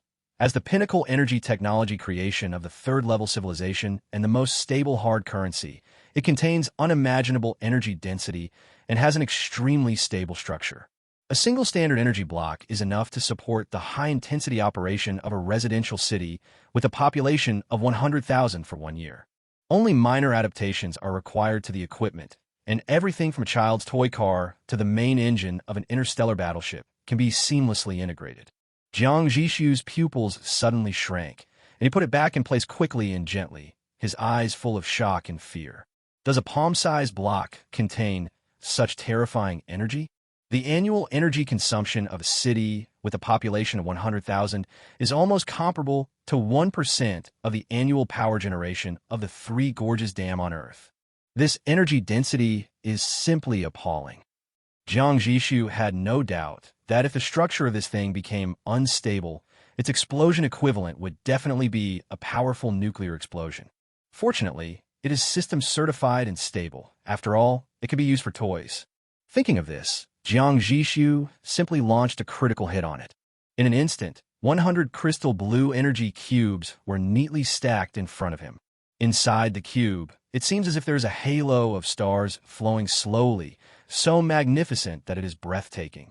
Jiang Zhixu stared at them for 2 seconds, then quickly connected to Honglang's call. Honglang, call all the electricians to the smelting room immediately. He's going to try to make use of it. Once successful, combined with his critical strike talent, he can achieve infinite energy in one step. Okay. Although Honglang didn't understand why, he agreed immediately. While waiting, Jiang Zhixu walked forward and prepared to take a closer look at this magnificent entropy conversion furnace. Suddenly, he discovered a row of inconspicuous square grooves on the edge of the operating table at the bottom of the furnace. The size of these grooves seems to be perfectly matched with the high-density energy blocks. He had an idea and picked up an energy block and pressed it tentatively. With a crisp and smooth click, the energy block was firmly fixed by the internal lock. The next second, the entropy conversion furnace that had completely shut down began to make a low hum again. Jiang Zhixu was stunned at first, then suddenly realized what was going on and slapped his forehead, feeling both amused and helpless. I'm so dumbfounded. This is a level 3 smelting furnace, and even the energy blocks are produced by itself. How could there not be a dedicated energy storage tank designed for it? The console screen then lit up, displaying energy information. At its current standby power, a high-density energy block would allow it to continue operating for a full 10 years. Even at the highest power, it can maintain uninterrupted operation for a year. So this thing's energy utilization rate is almost 100% with no energy dissipation. Jiang Zhixu made this guess because the energy of the refined oil burned previously could not keep the entropy conversion furnace running for so long. The only explanation is that when using high-density energy blocks, their utilization rate is almost perfect.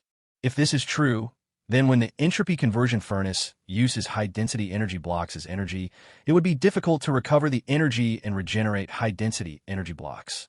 Fortunately, the Singularity's current reserves of refined oil can produce approximately 20 more energy blocks. After the critical hit, that'll be 2,000. That should be enough, no matter what. At this time, Jiang Zhixu thought of the most critical power reactor in the city. The core power reactor of Singularity is still the most basic second-level model. I wonder if it can be modified to use high-density energy blocks as energy? If this is possible, then the Singularity will truly be completely free from energy dependence. Once this thought arises, it can no longer be suppressed. Without a moment's hesitation, Jiang Zhixu immediately turned around and left the smelting room, boarded the shuttle bus, controlled the steering wheel with one hand, and at the same time called Honglang again. Honglang, have the masters changed their routes and come to the power room? After saying that, he hung up the phone because driving with one hand is against traffic rules. Not far away, Honglang, who had just led a few electricians to the smelting room, fell silent as he watched Jiang Zhixu driving away. Let's go. The city lord has ordered us to change our route to the power reactor. The other side, Jiang Zhixu had a few energy blocks in his pocket. As soon as he approached the power reactor, the control console attached to it automatically lit up. A new high-level energy source has been detected. Should the power reactor be adapted? Whether? Yes. Jiang Zhixu was overjoyed. He didn't expect that the system had even taken this step into consideration. He immediately chose to confirm.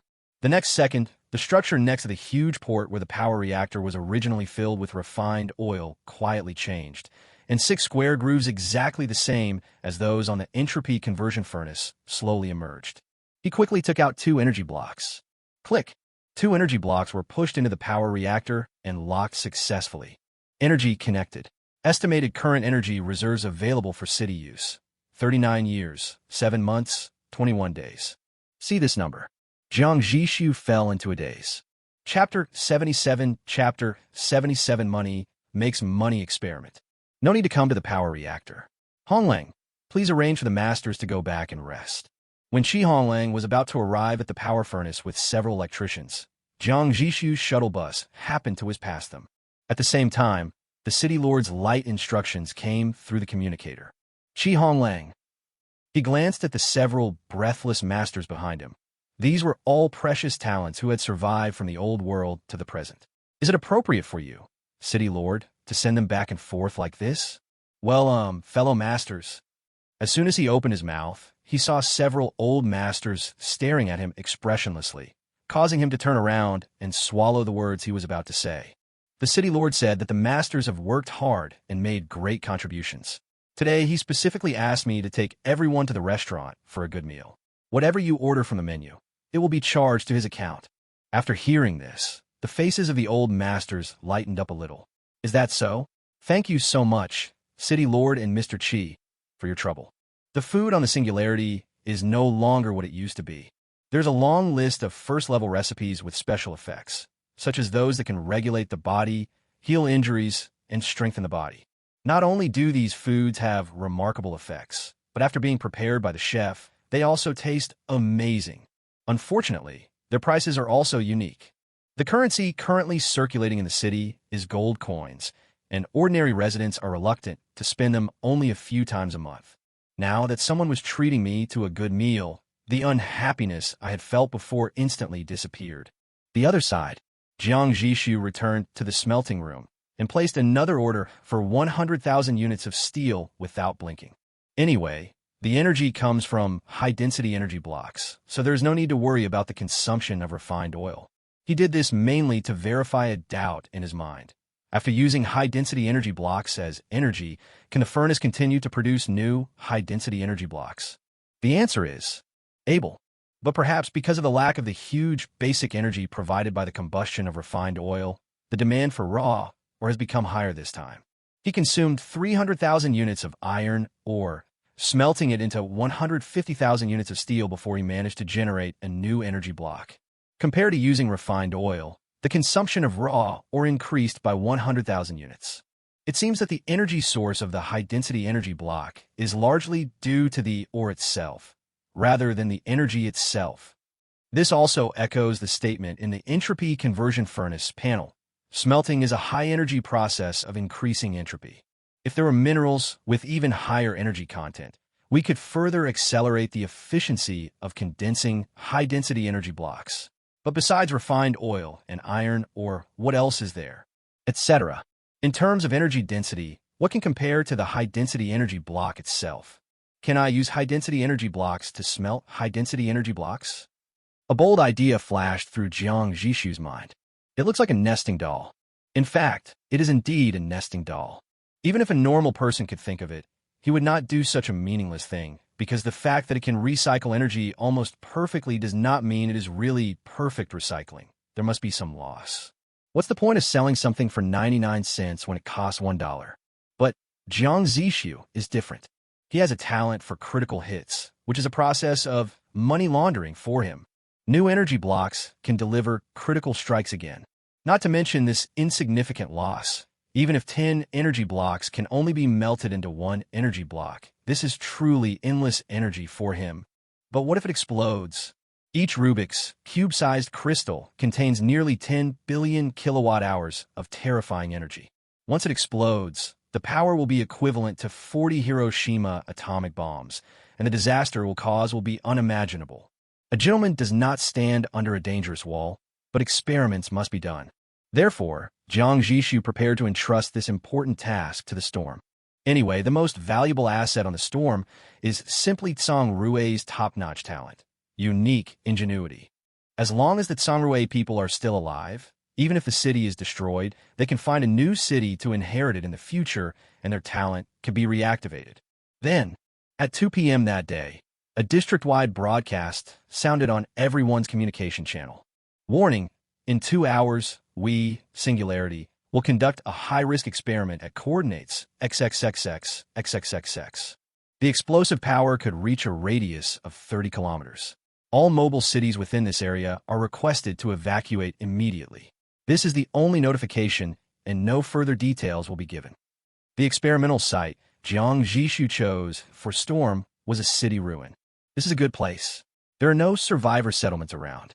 Even if it is razed to the ground, It will be refreshed by the system as a resource point after a while, so there's no need to worry about environmental damage. Keep in touch. In the cabin of the storm, Jiang Zhixu warned the young man in front of him, "Don't worry. If you sacrifice yourself, I will fulfill all my promises to your mother." The young man in front of him was named Yang Zhixu, a member of the suicide squad who had volunteered to participate in this experiment. The only request he made was that after his death, Jiang Zhixu would bring his mother, who was a prostitute in Rusttown, to the city and grant her official resident status. "Thank you, City Lord." Yang Qingqin's eyes were full of gratitude.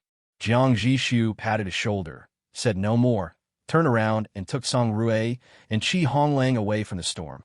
On the way back, Jiang Zhixu suddenly said, "Honglang, I overlooked an issue before, which is the resettlement of the families of many of our residents." Qi Honglang was stunned. "Huh? Is there any problem with this?" He was unable to follow Jiang Zhixu's train of thought for a moment. Jiang Zhixu explained, "It has been almost 10 years since the apocalypse, and many people have rebuilt families or found lost relatives in the Wasteland for various reasons. But it seems we didn't take that into account at all when we recruited them." Qi Honglang pondered for a moment and replied, "City Lord, this is normal. Everyone knows that recruiting family members can more effectively stabilize people's hearts and enhance their sense of belonging. But the system's population limit is an insurmountable iron wall, and all city lords are powerless to do anything about it. Those in power in ancient times knew that they had to control the families of the assassins. How could the city lords who traveled from modern society not understand this principle? However, the population limit for a first-level city is 1,000 people, so it's not that we don't want to, but that we can't, so we can only settle for the next best thing." At this point, Qi Honglang roughly guessed what Jiang Zhixu was thinking. "So you want to?" Jiang Zhixu did not answer directly. He was quickly calculating the feasibility of this matter in his mind. This is not just for the purpose of controlling subordinates, but more importantly, it can serve as a super benefit to greatly enhance the residents' collective sense of honor and mission. Let everyone elevate from fighting for the singularity to fighting for the families behind them. The fighting, that can be unleashed by the two, is a world of difference.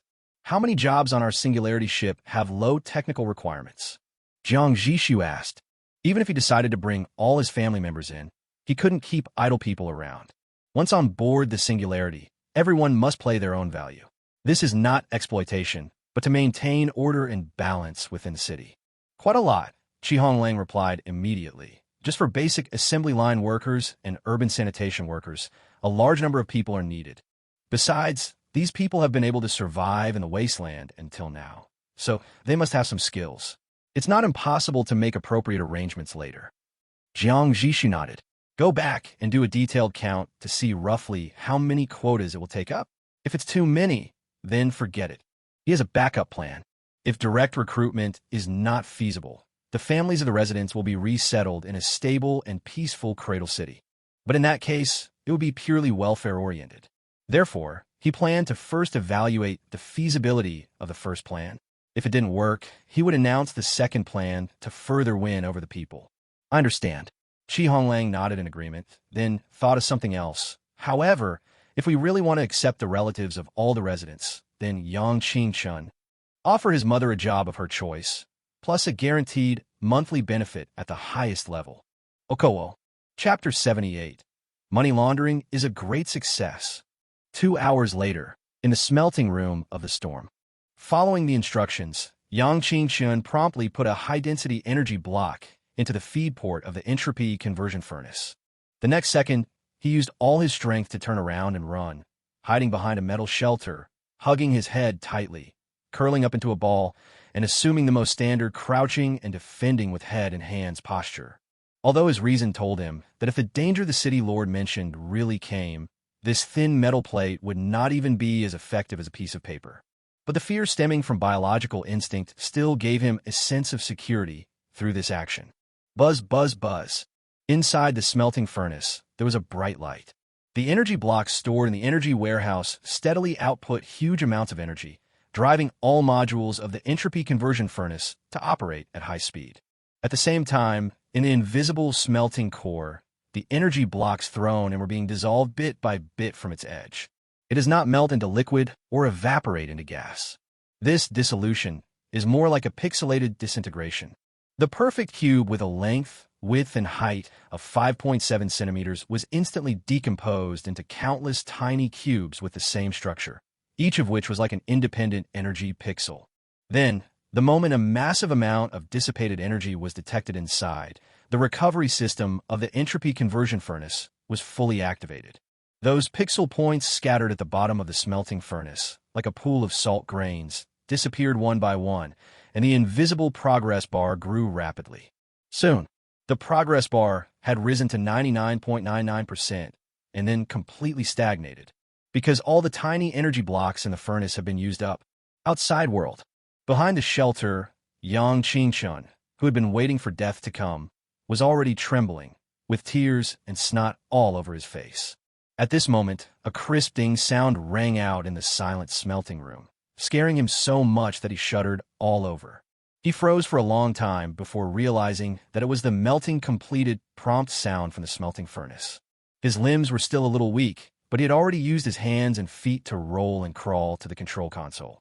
When he saw the 4 big words melting completed on the screen, his tense nerves finally broke. He felt as if he had been pardoned, and the tears of surviving the disaster burst out all at once. Jiang Zhixu hugged the console and cried for a long time before he remembered the follow-up task assigned by the city lord. The experiment is not over yet, because nothing was spit out from the output port of the furnace. The city lord said that if this happens, you must continue to invest the next energy block. So, Jiang Zhixu wiped away his tears, took out another energy block from the storage box, and threw it into the feed port with trembling hands. But this time, before he could run back to the corner, there was a noise from the output port. A brand new energy block, gleaming with a crystal blue halo, was smoothly spitted out by the entropy conversion furnace. Success! When Jiang Zhixu learned the news through remote monitoring, even someone as calm as him couldn't help but throw a punch, with an expression of uncontrollable ecstasy on his face. The significance of this success is completely different from any item he has critically hit before, because high-density energy blocks are directly linked to the lifeblood of civilization. Energy. Starting today, singularity officially enters the era of endless energy. If he was willing to use all of his daily critical hit talents on energy blocks, the power generation of the singularity in one day would be enough to rival the total power generation of a 3 gorges hydropower station in an entire year. Certainly, even if so much electricity is generated, there is nowhere to use it. So for the time being, Jiang Zhixu was just imagining this spectacular scene. While waiting for the arrival of the next morning, Honglang came to report on his work. City Lord, according to preliminary statistics, if we were to bring all the immediate family members of all residents into the city, it would take up approximately 970 quota places. Jiang Zhixu was a little surprised when he heard this. Why is it so little? He expected the number of people to be around 2,000. After all, the population of Singularity is now over 4,000. Honglang explained. Our current population composition is mainly composed of 3 parts, Guard, Cradle City, and our original more than 900 residents. Most of the first 2 were already alone, or those with families would not abandon their families and embark on an unknown journey. As for our own indigenous people, they come from various settlements and have complex origins. Many of them themselves are not sure whether their relatives are still alive. After listening to this, Jiang Zhixu was silent for a moment. Then, he waved his hand and gave an unquestionable order. If they're not sure, we'll go and help them confirm it. Have them report the location and name of the settlement where their family members were last seen. We'll immediately organize a convoy to pick them up. Yes. Honglang's expression changed, and he immediately took the order and left. I finally made it to 12 o'clock in the evening. Jiang Zhixu held the newly made high-density energy block in his hand and chose a target. Activation successful. Multiplier 100 times. 100 crystal blue cubes were neatly stacked in front of him, and a sincere smile appeared on Jiang Zhixu's face. Confirmed, money laundering was a great success. The high-density energy block generated by smelting the high-density energy block could be cryotized by talent into 100 high-density energy blocks. The perfect perpetual motion cycle has been achieved. Honglang, bring a cart to my place. After calling Honglang, Jiang Zhixu took out a hammer and a knife from the corner and started to gesture at an energy block in front of him. So when Honglang pushed the cart into Jiang Zhixu's room, what he saw was a scene that made him shudder. Jiang Zhixu had already raised the hammer high in his hand, as if he was about to smash it down. No, no, no, City Lord. Honglang was so frightened that his soul almost flew away. He rushed forward frantically and hugged Jiang Zhixu's arm tightly. What are you doing? He carefully moved the energy block away from Jiang Zhixu, wiping the cold sweat from his forehead, his voice trembling. City Lord, this thing is too dangerous. How can you, with your precious body, do such a dangerous thing? What if it explodes? Get out of here. Jiang Zhixu took the energy block back in a bad mood and continued to use his knife to measure the angle on it. You load the pile of energy blocks next to it into the truck, and then you can leave.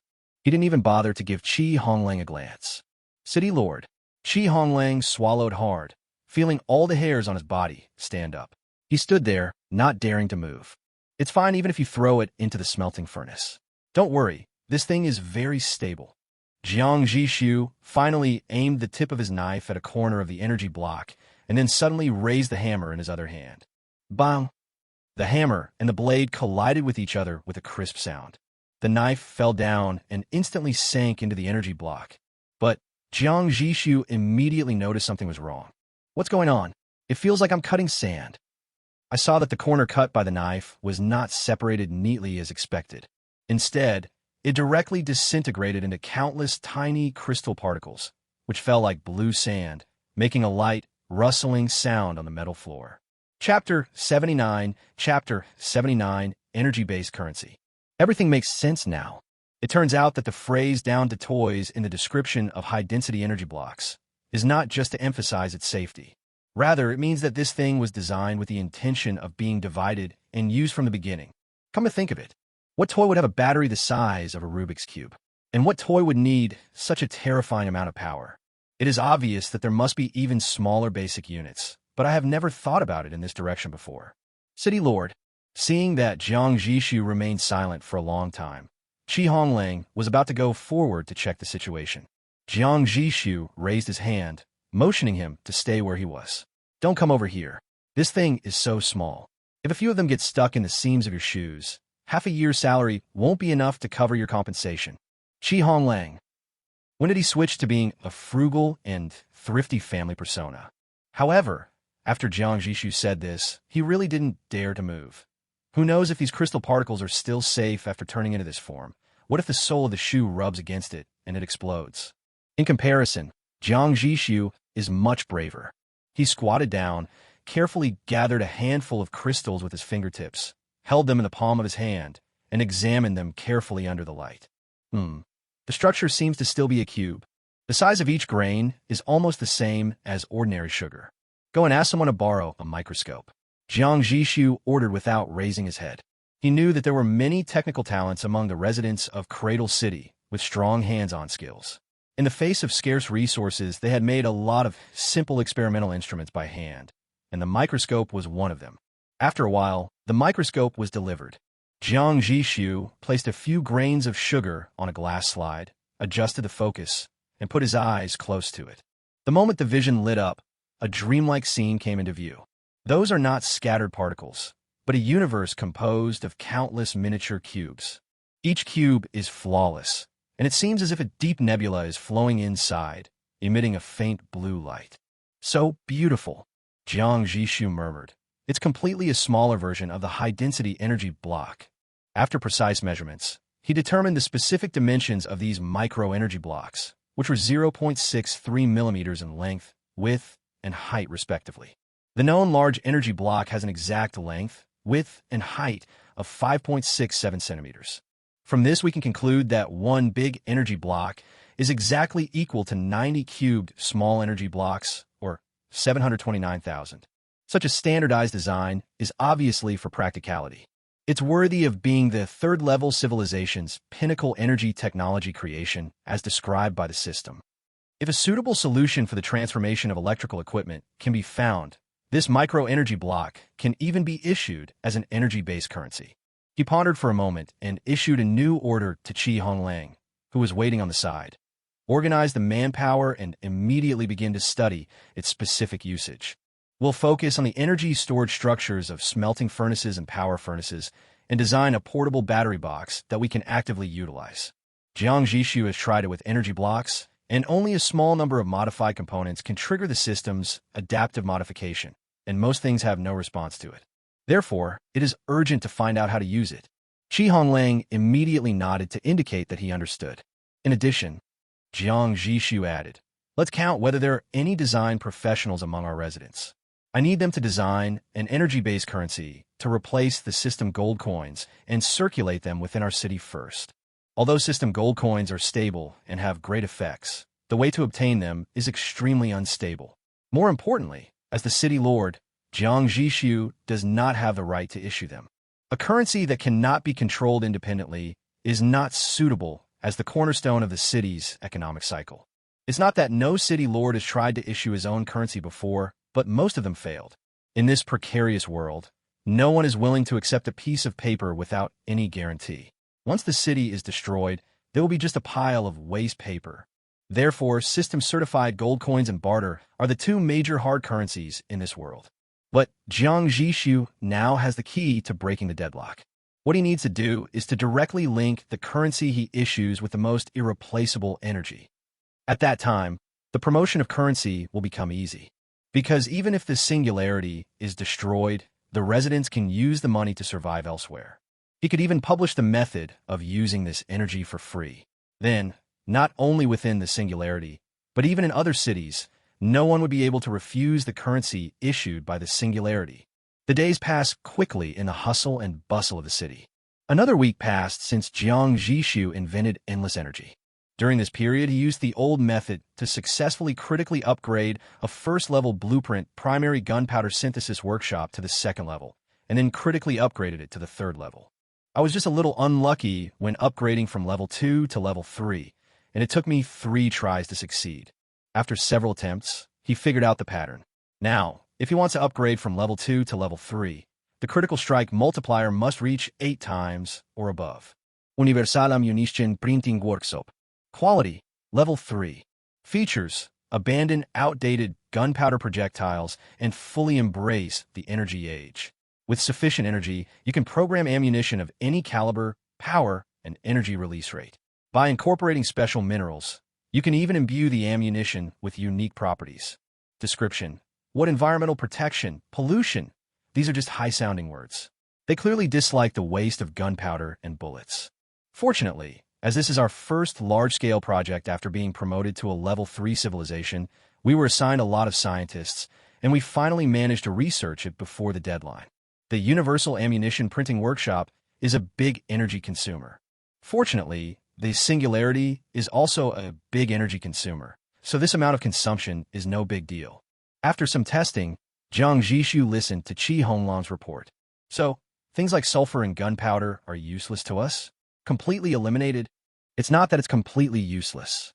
For example, multi-base gunpowder is also the raw material for many secondary blueprints.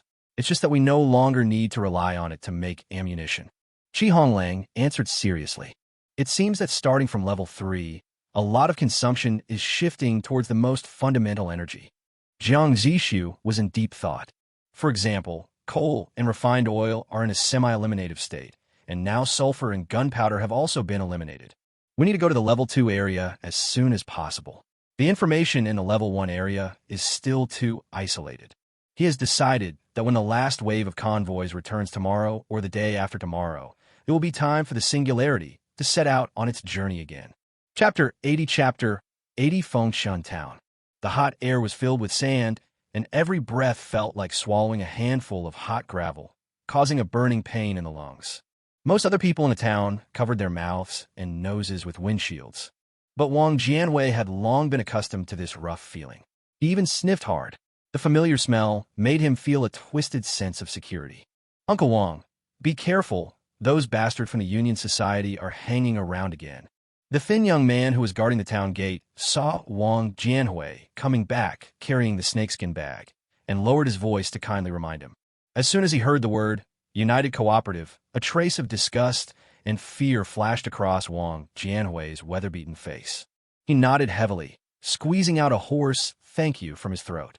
Like many settlements in the Wasteland, Rusttown has no mobile city to rule it, and order is barely maintained by internal gangs. Gangs often fight each other to compete for territory and population. But after all, everyone's roots are here, so when they take action, they will always leave some room so as not to kill them all. But half a month ago, a dragon named United Society came from across the river. It is said that their original settlement was razed to the ground by a looting city, and this group of people fled here. Although they said they were fleeing, their strength almost swept away all the gangs in Function Town. What makes the residents even more desperate is that this group of people has no plans for long-term development, and their only code of conduct is robbing.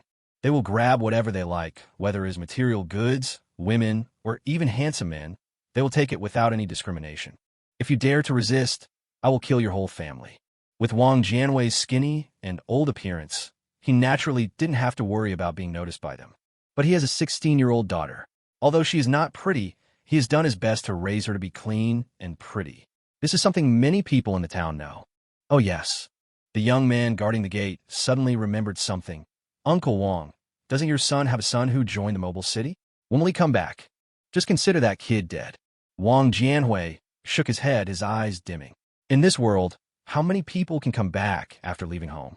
The young man quickly pulled him back and said in a lower voice, "Don't you know? Something big happened in the Wasteland recently. A super city called Singularity took the lead and reopened communications in the entire Wasteland area. Some large towns offer fixed radio station rental services. For a few gold coins, you can contact any mobile city. Maybe you can even contact the Deep Blue that your son joined." Hearing this, a glimmer of light flashed in Wang Jianwei's eyes, but it quickly went out. He waved his hand. He's only been there for a year or two. At most, he's just a soldier. What use can he be? Don't expect him to help us. Of course, Wang Jianwei understood what the young man meant. In their view, being able to join the mobile city makes one a big shot, and they will definitely be able to easily wipe out gangs like the Union. But only family members know their own business. At the beginning, the son sold himself as a slave and joined the Deep Blue in order to exchange some survival supplies for him and his sister. It's been almost 2 years, and I still don't know whether he is dead or alive. Wang Jianwei pushed away the young man who was about to say something, carried the bag, and staggered towards his home deep in the town. Suddenly, there was a commotion and quarrel coming from the street corner not far ahead. One of the people screamed in terror, which made the blood in his body freeze instantly. That was his daughter's voice. Wang Jianwei's face turned pale in an instant. He suddenly threw away the heavy snakeskin bag on his shoulder, not caring about the day's harvest inside. He pulled out a well-maintained old pistol from his waist and rushed towards the direction of the sound like crazy. "Stop!" He pushed through the crowd of onlookers, and the scene before him made him tear his eyes out. He saw 3 ruffian-looking men wearing tattered leather jackets surrounding his daughter Wang Xiaoling. One of them had dyed yellow hair and a lewd and complacent smile on his face. He grabbed her slender neck and dragged her towards the SUV. Wang Xiaoling struggled desperately, her face covered with tears, and her voice was hoarse with fear. The neighbors around were watching, but no one dared to step forward. "Let my daughter go!" Wang Jianwei's eyes were red, and he roared with all his strength, pointing the black muzzle of the gun at the yellow-haired man. The yellow-haired man froze for a moment, but the next second, instead of fear, he showed a ferocious grin. "Hey, old man, you dare to draw your gun?" A fierce light flashed in his eyes, and he suddenly pulled Wang Xiaoling in front of him, using her thin body to shield him. "Come on, shoot here. If you shoot me, I will die with her. But if I die, my brothers will chop your daughter into pieces and feed her to the dogs." Wang Jianwei's breath choked, and the hand holding the gun froze in midair. The yellow-haired man winked at his companion. Another bald, burly man had quietly circled around Wang Jianwei's side without him noticing. Someone in the crowd shouted, "Be careful!" Wang Jianwei was startled and wanted to turn around immediately, but it was too late. A huge force kicked him hard in the abdomen. Wang Jianwei's skinny body flew several meters away like a kite with a broken string, and the pistol fell out of his hand. The severe pain made him curl up into a ball, and he could only watch as the yellow-haired man picked up his gun and hit his face with the cold muzzle, humiliating him. "You don't dare to shoot, so why are you pretending to be a motherfucker?" Huang Mao waved his gun and ordered his companions, "Tie them up together. This old man has raised his daughter to be so beautiful. After the brothers have enjoyed her, let him have a taste of her too. Blood gushed out of Wang Jianhui's mouth, and his eyes were bloodshot with anger and despair. He was so angry that his eyes went black, and he fainted completely. Dad! Dad! Wang Xiaoling cried out in despair. Just then, a low roar of an engine came rolling in from far away. This sound was completely different from the scrap metal in town that started asmoing as soon as it was ignited. Its roar was full of power, instantly drowning out all the noise. Everyone was attracted by the sudden sound and turned to look towards the town entrance. A convoy of 3 heavy armored vehicles drove into everyone's sight with an arrogant attitude. The vehicle is covered in heavy military green armor with smooth lines. The weapon mounted on the roof has a terrifyingly large muzzle. It would be more appropriate to call it a machine gun rather than a machine gun. Seeing this, everyone in the cooperative looked surprised and confused. On the outskirts of the crowd, a clever member of the Union quietly left the team and quickly slipped away to report the news. At this time, although the crowd had automatically made way, the convoy still politely stopped outside the crowd. The car doors opened in unison, and the person who got out made the pupils of everyone present shrink suddenly. That was a team of warriors wearing black exoskeleton armor. This kind of army, which was far superior to the Wasteland style, made Huang Mao immediately understand that they came from a powerful mobile city. He threw Wang Xiaoling into his subordinate's arms, and with a flattering smile on his face, he nodded and bowed as he tried to get closer to her. Several bosses. His words were blocked by a row of black gun muzzles. Excuse me, everyone. The leading captain, Zhixu, didn't even look at him. Instead, he faced the townspeople around him and took out a sketch from his pocket. The sketch used simple lines to outline a person's general appearance. Excuse me, is there a person named Wang Jianhui and a person named Wang Xiaoling in your town? As soon as these words were spoken, Huang Mao's face turned from flattering to pale in an instant. The next second, he turned around frantically and ran towards the crowd, but the bullet was faster than him. Bang! There was a dull gunshot, and a cloud of blood mist exploded from the back of his head. He fell forward and was silent. Why is he running? Zhixu looked at the man who fired the gun with a puzzled look on his face. The man shook his head and said, I don't know, but it's very suspicious. It's definitely right to kill him. Wang Xiaoling, who was released, seemed to have grabbed the last straw. She bit the hand of the thug who was trying to cover her mouth and screamed with all her might. Sir, I am Wang Xiaoling. The faces of the remaining accomplices of Huang Mao changed drastically. They subconsciously wanted to use the same trick again and drag Wang Xiaoling in front of them as a hostage. Don't move, otherwise dash. Bang, bang, bang. They were responded with a series of precise bursts of fire. They didn't even have time to complete their threatening movements before their heads exploded almost at the same time, and 3 headless bodies fell to the ground. Wang Xiaoling ignored her fear and immediately rushed towards the fallen Wang Jianhui, crying, Dad, Dad! Zhixu signaled a teammate to come forward and give Wang Jianhui first aid. Soon, the unconscious Wang Jianhui slowly regained consciousness. Zhixu squatted in front of him with a hint of a smile on his face. Excuse me, are you Captain Wang Hao's father, Mr. Wang Jianhui? Yes, it's me. Wang Jianhui breathed a sigh of relief when he heard his son's name, and he answered stiffly. Wang Hao, Captain? How could his son have ended up like this? But they were safe anyway. Wang Jianhui just breathed a sigh of relief, but the next second, a strong hatred surged in his heart. He suddenly grabbed Zhixu's arm, his eyes bloodshot. Sir, can I ask you for a favor? Zhixu nodded. You go ahead. Ever since the Union agency came, my daughter has been hiding in the basement and has never left the house. If the Union agency could find her, there must be someone in town who reported her. I want to find him. Wang Jianhui spoke each word clearly, his teeth chattering. Union? Okay, leave it to us. Zhixu stood up and was about to ask his men to bring a few townspeople for questioning, when suddenly, in the distance, the engines of a dozen off-road vehicles roared and rushed out of the town at full speed. He looked like he was running for his life. Needless to say, the 5 exoskeleton warriors behind Zhixu suddenly bent their knees, and the ground beneath their feet cracked instantly. Boom! 5 black shadows shot out at a terrifying speed far exceeding that of the off-road vehicles, and caught up with the convoy in the blink of an eye. One of the soldiers landed on the roof of a semi-convertible off-road vehicle like a cannonball, instantly denting and deforming the heavy roof. He reached into the car with his rifle one-handed and pulled the trigger. Da-da-da-da. When he jumped up again, there was no one alive in the car. The pile of scrap metal rolled over and hit the wall on the side, then disintegrated with a loud bang. The rest of the off-road vehicles were not spared either. In less than a minute, they were stopped and destroyed one by one. The cooperative that had been dominating Function Town for half a month was destroyed. The townspeople around were all stunned, until the last survivor was carried back by the soldiers like a chicken. Then they burst into deafening cheers. "Captain, this guy said he knows who the informer was."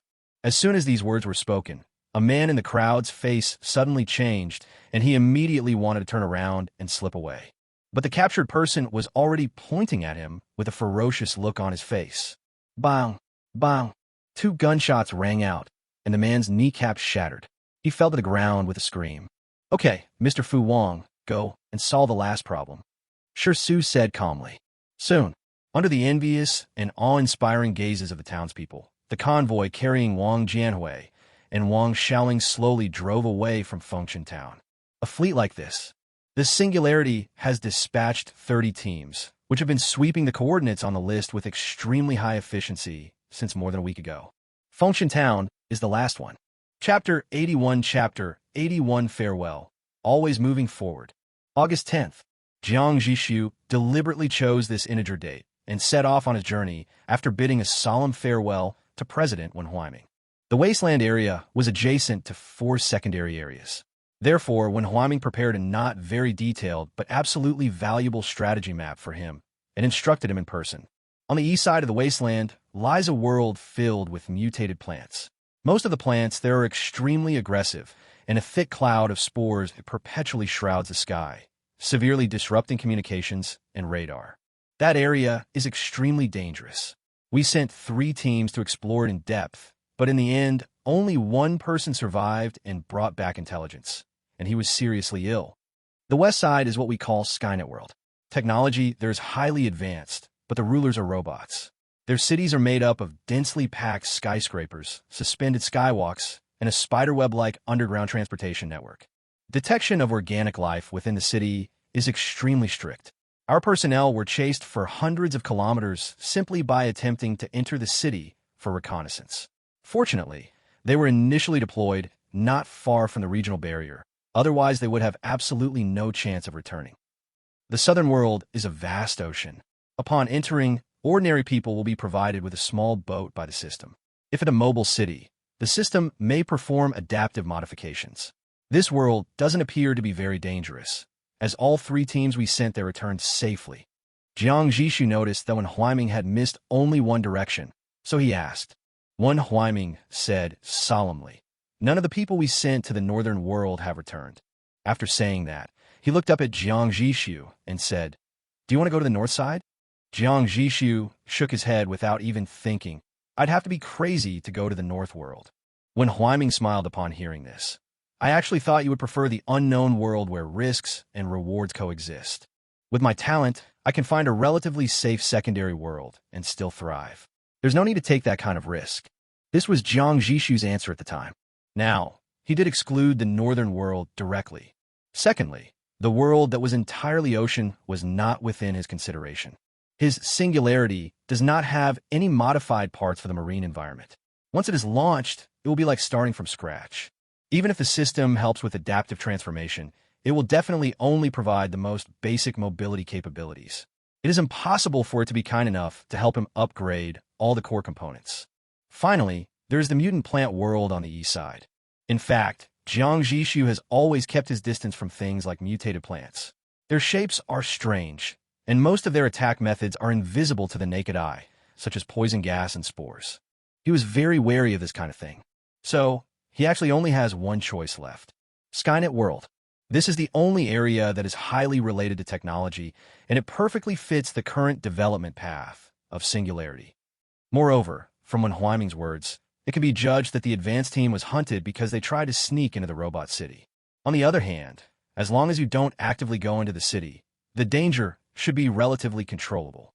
About 3 days later, at the westernmost side of the Wasteland, the Singularity led its 2 younger brothers, the Storm and the New Sea City, and slowly docked in front of a majestic light curtain connecting heaven and earth. Is this the regional barrier? In the cab, Jiang Zhixu looked up and saw that the height and width of the light curtain seemed to have no end in sight. I don't know if I'll ever return. He sighed softly. He's done enough for the Wasteland. Since the construction of the regional communication network and the establishment of the Wasteland Alliance, the once rampant plunderer cities have become completely outnumbered. In the past, city lords would be terrified at the sight of the dragon hunting flag representing the plunderers. Now, when everyone sees it again, their hearts will still tremble. But that's because of the excitement. Each plunderer city represents a large amount of resources and valuable alliance contribution points. If you really can't win, you can call on allies around you for help. The major plunderer alliances were destroyed or dispersed, and no one dared to fly the dragon hunting flag again. The Wasteland is moving towards long-term stability, and the only hidden danger is the countless insect eggs under the giant bee skeleton. In response to this, Jiang Zhixu stored 100 high-density energy blocks on the Cradle and the Guardian respectively. According to Baishan, the energy blocks allocated to him alone are enough to support the suppressor to work continuously for more than 200 years. Thus, the last plunderer alliance, the Blue Alliance, no longer had any meaning to exist and was disbanded. At this point, a large number of wanderers began to spontaneously trace the origin of the singularity and sang his achievements and legends along the way. The influence left by Jiang Zhixu has completely surpassed that of the illustrator admired by Tang Yuan. But it is precisely because so many marks have been left on this land that Jiang Zhixu can't help but imagine its future. Will it flourish and reshape the order of the old world? Or will it be destroyed at some point in the future due to some unknown disaster? Well, although Jiang Zhixu had a lot of emotions in his heart, he knew that his road was farther ahead. Help me connect with Wen Huaiming, Baishan, Zhou Yi, Lei Qing, Qian Wansan, and Madame Ming. These were the people he knew best in the Wasteland. In the Alliance radio station, 6 light spots lit up one by one, indicating that the communication was connected. After a brief silence, Jiang Zhixu spoke first. Old Zhou, City Lord Lei, Boss Qian, Madame Ming, you're the first friends I met, and now you all have the strength to be promoted to a second-tier city. Lei Qing immediately responded in a deep voice. Thanks to your care, without you, we wouldn't be where we are today. If it weren't for Jiang Zhixu, they would still be living in a small Rusttown and might even have been destroyed in the siege of the Dawn Alliance. Zhou Yi was filled with emotion. When I first met City Lord Jiang, we were working together to repel 2 plundering cities. Back then, I could never have imagined that you would lead us to this point. Qian Wansan continued with a smile. Isn't this just the saying, when one person attains enlightenment? We're all friends. Don't say such awkward things. Jiang Zhixu interrupted his teasing with a smile. It was Boss Qian who reminded me. Don't just focus on making money yourself. Remember to help the Alliance run its business and help everyone develop together. Qian Wansan patted his chest and assured, Don't worry, leave it to me. Jiang Zhixu nodded. If you decide to advance, you can come to the Skynet world to find me. Having said that, he knew in his heart that the chances of several of them choosing to be promoted were slim, because they have basically gathered the first and second level components. If they really want to go further, they must have followed Jiang Zhixu to the border by now. Madame Ming said gently, Don't worry, City Lord Jiang. When we are promoted, we will leave the Wasteland world first and then activate the promotion task. Jiang Zhixu responded, hesitated for a moment, and then said, There's one more thing I need to trouble you to help me with, old Zhou. Zhou Yi immediately said, You say, Rusttown, Tang Yuan. You want to take him away? Zhou Yi responded quickly. I've already arranged for him to study with others. If you want to take him away, I'll send someone to bring him here right away. No. Jiang Zhixu shook his head. I'd like you to help keep an eye on it. This singularity certainly doesn't lack a population quota for Tang Yuan now. But Jiang Zhixu felt that compared to going to the secondary area with him, it would be better to let the other party grow up safely in the Wasteland area. He would not be so arrogant as to think that the singularity was infallible. Even as powerful as they were, there would be casualties one day. Zhou Yi nodded and agreed. Okay, it's a small matter. Jiang Zhixu was silent for a moment, then looked at the green dot representing Wen Huaiming. Professor Wen. He hadn't called Wen Huaiming like this for a long time. Wen Huaiming's old but powerful voice came. You say, Cradle City is the spark of civilization that you ignited with your own hands. The Wasteland cannot be without the sound of reading. However, My students cannot accompany you on this journey. The legacy of civilization rests in your hands." On the other end of the radio, Wen Huaiming's gentle voice was filled with a gratified smile. "You've already done better than anyone else. Go see the higher skies, and then turn the scenery you've seen into new history and tell it to future generations." Jiang Zhixu nodded seriously and finally looked in the direction of the giant bee skeleton. "Comrade Baishan, take care. Everyone, take care." Other people's voices rang out in the channel. May the singularity always move forward. Chapter 82. Chapter 82. The local alliance is too impolite. Damn those hunting teams. They're getting closer and closer. If we're forced into a corner, we'll just charge into the robot city and die with them. On the endless green grassland, a hunting event of unprecedented scale is taking place. The tracks of the second-level mobile city, Wa, rolled over the earth, tearing huge ochre-colored pits among the green grass. Its metal city was covered with charred craters, and thick smoke was billowing from several areas in the city, obviously having experienced a series of fierce battles. Around the Wa, more than a dozen first-tier cities were moving around at high speed like a pack of wolves, constantly harassing it. Compared with the second-tier cities, Wa, their size is just like children at the feet of giants. But they are faster and more flexible. They did not engage in direct conflict with the Waha at all, but continued to fire various jamming shells to try to slow down the speed of the Waha. Thousands of meters behind them, two equally large second-level mobile cities were slowly hanging there, with only 2 reconnaissance helicopters dispatched to circle and keep watch at high altitude like vultures. Port side 3, open fire. Restrict its tracks. Follow up on the starboard side.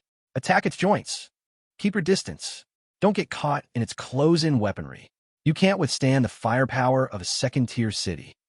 Slow down its speed to below 30 kilometers, then call on the hunters to harvest it. Remember not to cause too much damage to the city. In the communication channel of the Shepherd's Alliance, various instructions and roars came one after another. At this moment, 2 combat helicopters roared into the air from the deck of the Wa. They have machine guns hanging under their bellies and dense rocket pods hanging under their short wings on both sides. The mere appearance of these 2 helicopters immediately suppressed the dozen or so hounds that were harassing them crazily. Hot ammunition belts tore through the air, further pushing several cities back to a safe distance. But the good times did not last long. With the arrival of the 2 mobile cities of the same level in the rear, a dense anti-aircraft fire network instantly covered the sky. One of the Waha helicopters was unable to dodge and was blown up in mid-air by the interwoven fire lines of anti-aircraft machine guns, turning into a brilliant fireball and falling.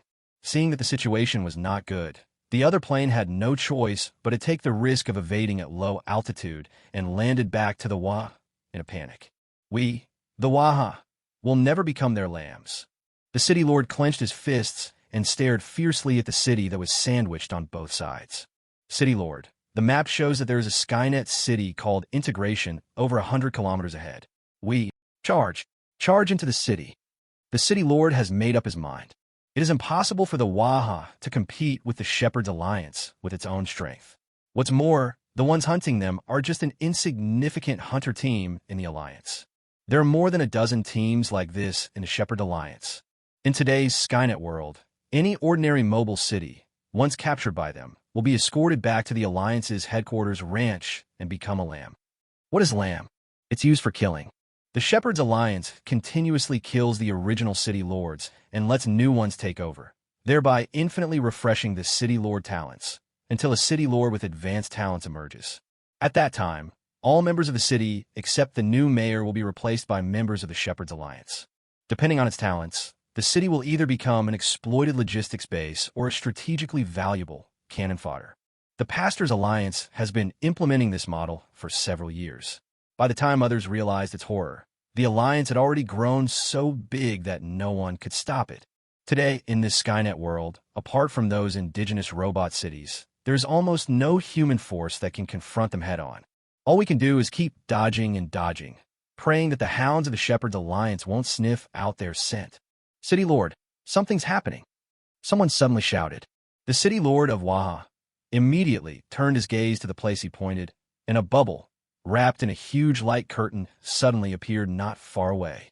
He was stunned at first, Then his eyes burst into ecstasy.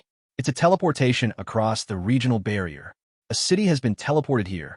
Everyone turn around. The Shepherd's Alliance will definitely change their target. He said sorry in his heart to the unlucky guy who was about to come. And then the Wa slightly adjusted its direction, bypassing the huge bubble and continued to rush forward. As expected, the speed of the surrounding first-tier cities slowed down significantly. After a brief hesitation, they received new orders and gave up the chase. Great! They really gave up on us. There was a cheer in the cockpit. A piece of fat meat is right in front of you. The hunters of the Shepherd's Alliance decisively gave up on the relatively tough bone, Wa, and instead focused all their attention on the soft persimmon, wrapped in the light curtain. However, they cannot see what was inside the bubble.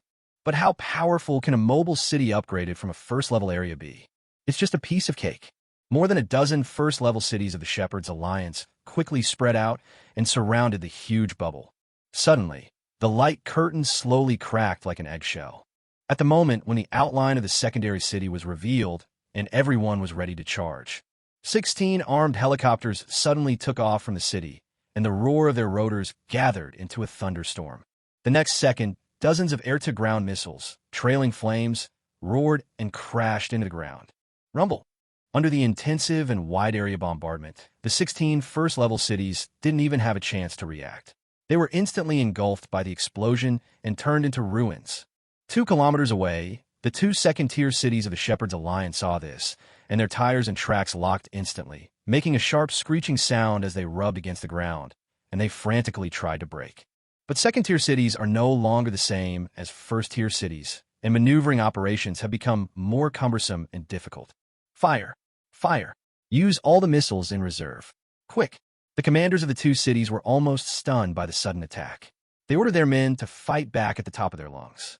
In an instant, dozens of artillery shells boomed out of the guns, and each missile array also completed a round of salvos at the same time. Whoosh, whoosh, whoosh.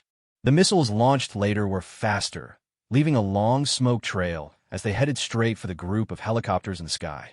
Just as they were about to cover the airspace where the helicopter was, suddenly, buzz. Several flashes of light appeared in various places across the city, and countless straight laser beams pierced the air, accurately detonating all incoming missiles in midair. Boom! Boom! Boom! Fireworks exploded in the sky one after another, and all missiles were intercepted. Immediately afterwards, 16 helicopters formed an attack formation and rushed towards the 2 secondary cities at high speed, pouring out the remaining air-to-ground missiles. All of the enemy's anti-aircraft machine guns were immediately activated, trying to form an anti-aircraft firepower network for interception. However, this air defense method is more than enough to intercept helicopters, but it is far from possible to intercept all missiles. They only managed to explode 5 missiles, and the remaining attacks all fell on their city. Rumble. A series of violent explosions almost instantly cleared out all the defensive forces on the 2 city decks. And right beneath their feet, 2 first-level cities appeared out of nowhere.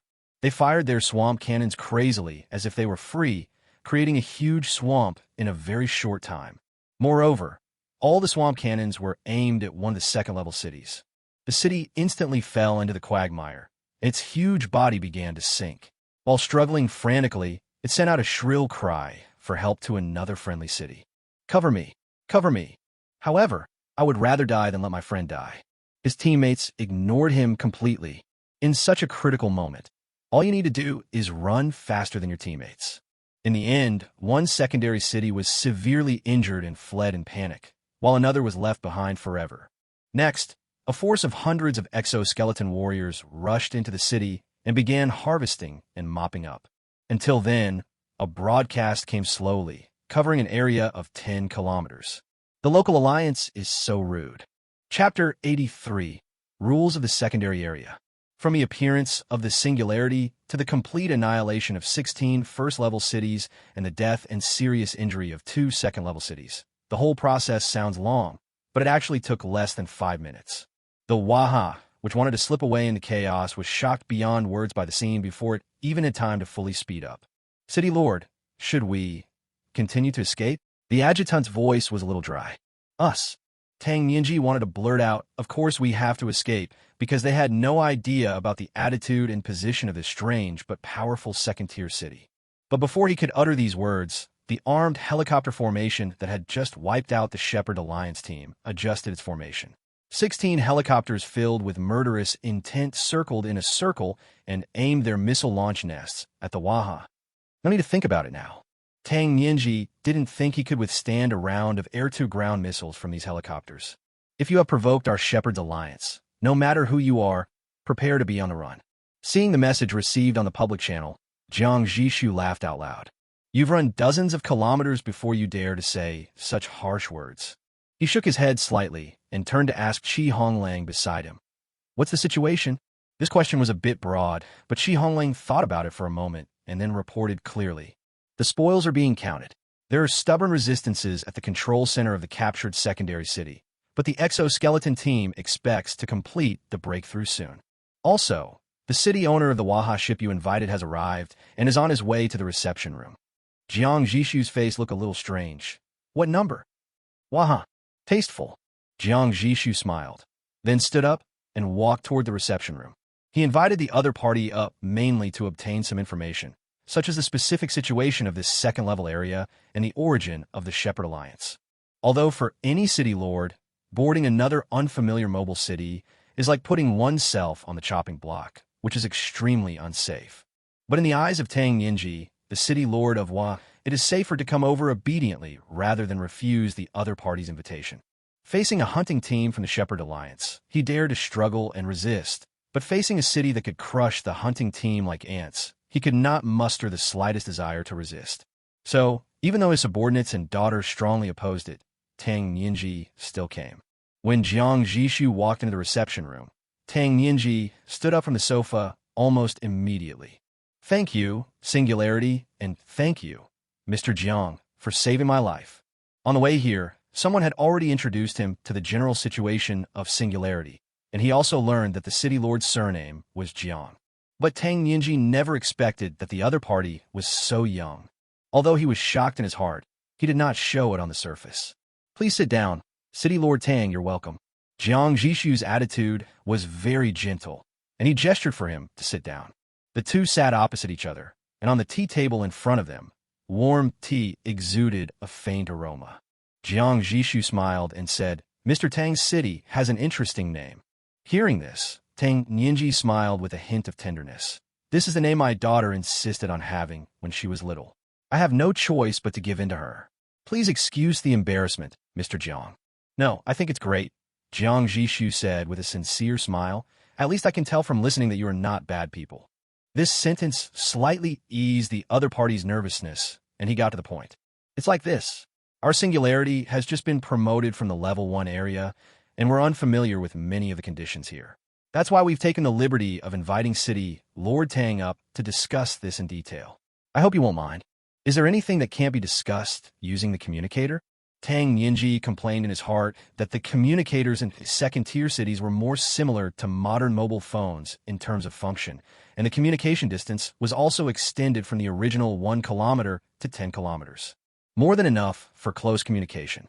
However, he only dared to think about these words in his mind, and he kept saying, "I don't mind, and it's my duty."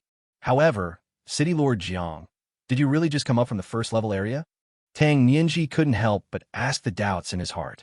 Jiang Zhixu asked back, "What do you mean? If we can't ascend from the first-level area, can we move here from another second-level area?" As soon as these words were spoken, Tang Yinji believed that the Singularity had really just been promoted because the other party had no understanding of the basic common sense of the second-level area.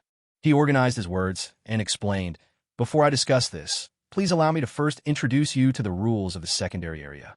Jiang Zhixu made a pleased gesture. "I'm all ears." The second-level region is completely different from the first-level region. The first-level region only has 4 neighboring worlds, and all of them are second-level regions. And the second-level area has 8 neighbors. Its 8 adjacent areas must meet the requirement that the number of areas of the 3 types of lower level, same level, and higher level is greater than or equal to 2.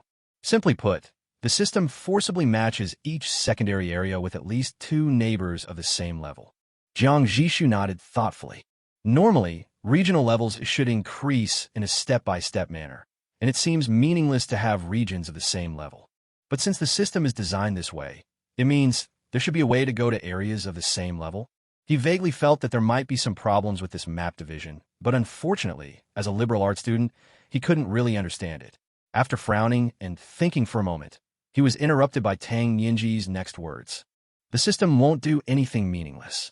In the secondary area, there's indeed a consumable item called a passport. Using it, the city can cross the regional barrier and travel to another secondary area. Tang Nianji added, it's precisely because City Lord Zhang's singularity is so powerful, especially the laser missile interceptor device, which I've never heard of, that I suspect you came from another, more developed, secondary area. So that's how it is. Jiang Zhixu suddenly realized. He thought of something and asked, so, City Lord Tang should have also been promoted from the Wasteland district or another level 1 area? Wasteland. Tang Nianji was stunned for a moment before he realized what Jiang Zhixu was talking about. He quickly shook his head and said, no, I'm not.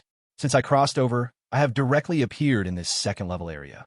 Seeing Jiang Zhixu's puzzled expression, Tang Nianji explained, I guess the system may have evenly distributed tens of billions of people around the world into the first and second-level areas. For example, I was here the moment I opened my eyes. But there's one thing everyone has in common. Initially, there were no mobile cities. Everything needed to be built from scratch, then upgraded from level 1 to level 2, developing step by step. He seemed to recall something, and his expression was a little sad. Being born in the secondary area means having access to more abundant resources, but it also means that from the very beginning you will have to face dangers far beyond those in the primary area. He has witnessed countless people's rise and fall along the way. Chapter 84, a first look at the level 3 area. Jiang Zhixu didn't understand his melancholy and changed the subject. So, how can I get the clearance certificate? He discovered that he had a disease that makes you want to get enough of something good to the point of overflowing. Moreover, the past document itself is extremely useful and has strategic value, so it is definitely a good idea to stockpile more. Skynet City. Tang Nianji quickly dispelled his bad mood and answered without hesitation.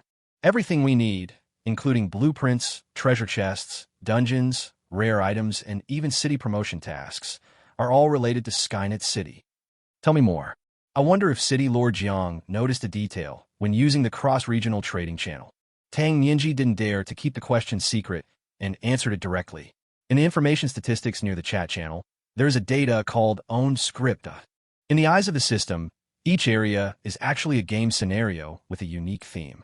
The main plot of the Skynet area we are currently in has long been explored by countless wanderers. As you probably guessed, the theme is the Omnic Rebellion.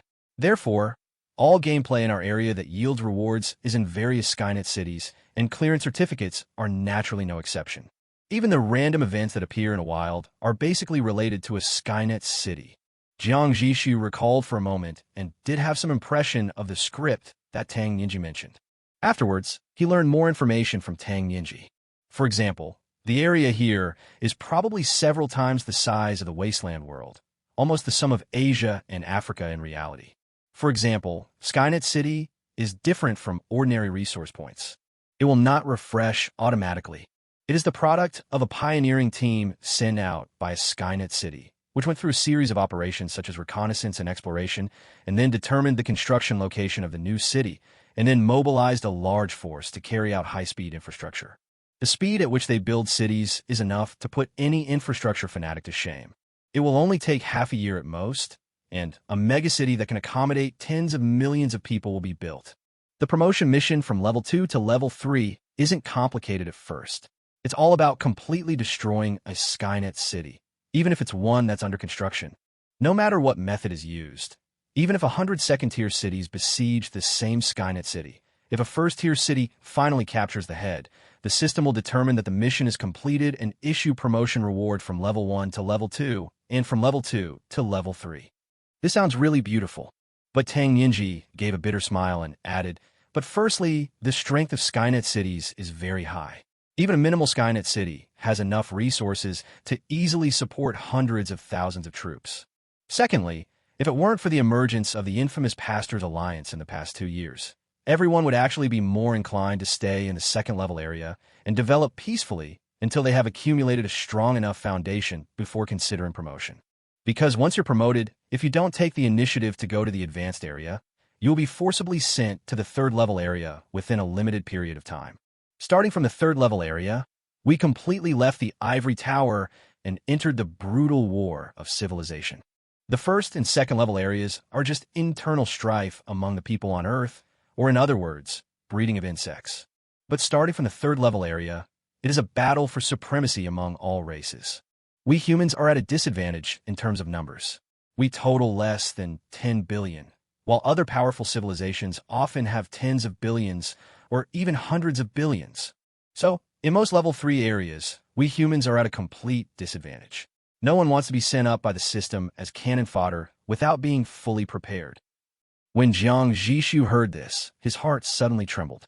Among the 10 billion people on Earth, there's one with such a god-level talent. Wouldn't a civilization with a population of over 100 billion people have 10 god-level talents? Tang Nianji continued speaking, but his tone became heavier. In many level 3 areas, the local human survivors have been reduced to slaves, pets, and even food. Only in a few third-level regions have some leaders emerged. They have relied on their strong talents and the ability to form alliances and make alliances, and have managed to gain a foothold. Jiang Zhixu pondered. Did you obtain all this information through the cross-regional trading platform? That's right. Tang Nianji talked for a long time, and then turned the topic back to the Shepherd Alliance. The Shepherd's Alliance is now powerful, and no one can stop it. Therefore, the cities that are still in the Skynet world are either too weak to complete the upgrade, or maybe they're hoping to obtain a pass and use the other level 2 areas as a springboard to eventually reach those level 3 areas where humans dominate. The current idea of a human army is to first gather strength, gain a foothold in several third-level areas, and then gradually expand into the surrounding areas after having a sufficiently deep foundation. The idea is beautiful, but other civilizations are not fools. The more territory you leave open, the more resources they can swallow up. If this snowballs, humans may not even be able to keep the last few bases. It seems that humanity's foundation is already weak, and within it there's a cancer like the Shepherd's Alliance that's devouring its own people. I think they've already met their doom. A cold light flashed in Jiang Zhixu's eyes.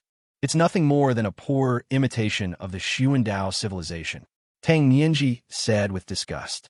Seeking civilization? Yes, this is what I said at the beginning. It is a powerful civilization with a population of hundreds of billions. It is also the most powerful civilization we know of. Their cutting-edge forces may have entered the 4th level. So what do you mean by imitation? Jiang Zhixu asked. Tang Nianji's expression became extremely serious. The most terrifying thing about this civilization is their ideology. Everyone takes pride in their dedication, and their philosophy is completely different from that of humans. At the very beginning of the game, they relied on sacrifice to produce countless powerful talents. Their war potential is unparalleled. It takes a long time for us humans to recover from the loss of top-notch talent, but they, in a day, an hour, or even the next second, they can rely on the guaranteed mechanism to fill the vacancies and immediately go to the battlefield to fight. After hearing this, Jiang Zhixu couldn't help but take a breath. He couldn't imagine how powerful this civilization was, but just looking at the Shepherd's Alliance's poor imitation of them, they had already become a major scourge in the Skynet area. It is conceivable how terrifying that true seeking civilization must be. P.S. Once you leave the novice area, this book will not upgrade according to the rules. It would be boring to just put the parts together, and I don't want to write it, so the protagonist will start to do a lot of things. This chapter introduces the big background in advance. Also, regarding the Zerg under the skeleton of the behemoth, people always ask why they're not moved out one by one and killed. Tens of thousands of square kilometers of underground are filled with this stuff, and it seems that some people are not clear about the scale of this thing. And the most important thing is, even if you haven't seen the Zerg race in other books, I have given you all the necessary information in my book. The Zerg are a collective will, and the inhibitor only makes them think that they have not reached their destination, rather than forcing them to hibernate. For example, when you are traveling with a tour group, the tour guide, suppressor, will tell you not to get off the bus until you reach your destination. But at this moment, you watch someone in a car suddenly die. What would you do? continue to turn a blind eye, or immediately ask the driver to stop and call the police. That's what I mean. As long as no one dies, this journey will have no end. Once someone dies, everyone will clamor to get off the bus. Chapter 85 Currency. Bang, bang, bang. The regular knocking on the door interrupted the conversation between Jiang Zhixu and Tang Yinji. Qi Honglang's voice came from outside the door, with a hint of suppressed urgency. City Lord, there is an emergency. Jiang Zhixu gave Tang Yinji an apologetic smile, then stood up and walked towards the door. He knew very well that unless there was something urgent, Qi Honglang would never come to disturb him when he was meeting someone. As soon as the door opened, Qi Honglang lowered his voice and reported excitedly, City Lord, there's movement in the bioactivated melting nest. It's spitting out something.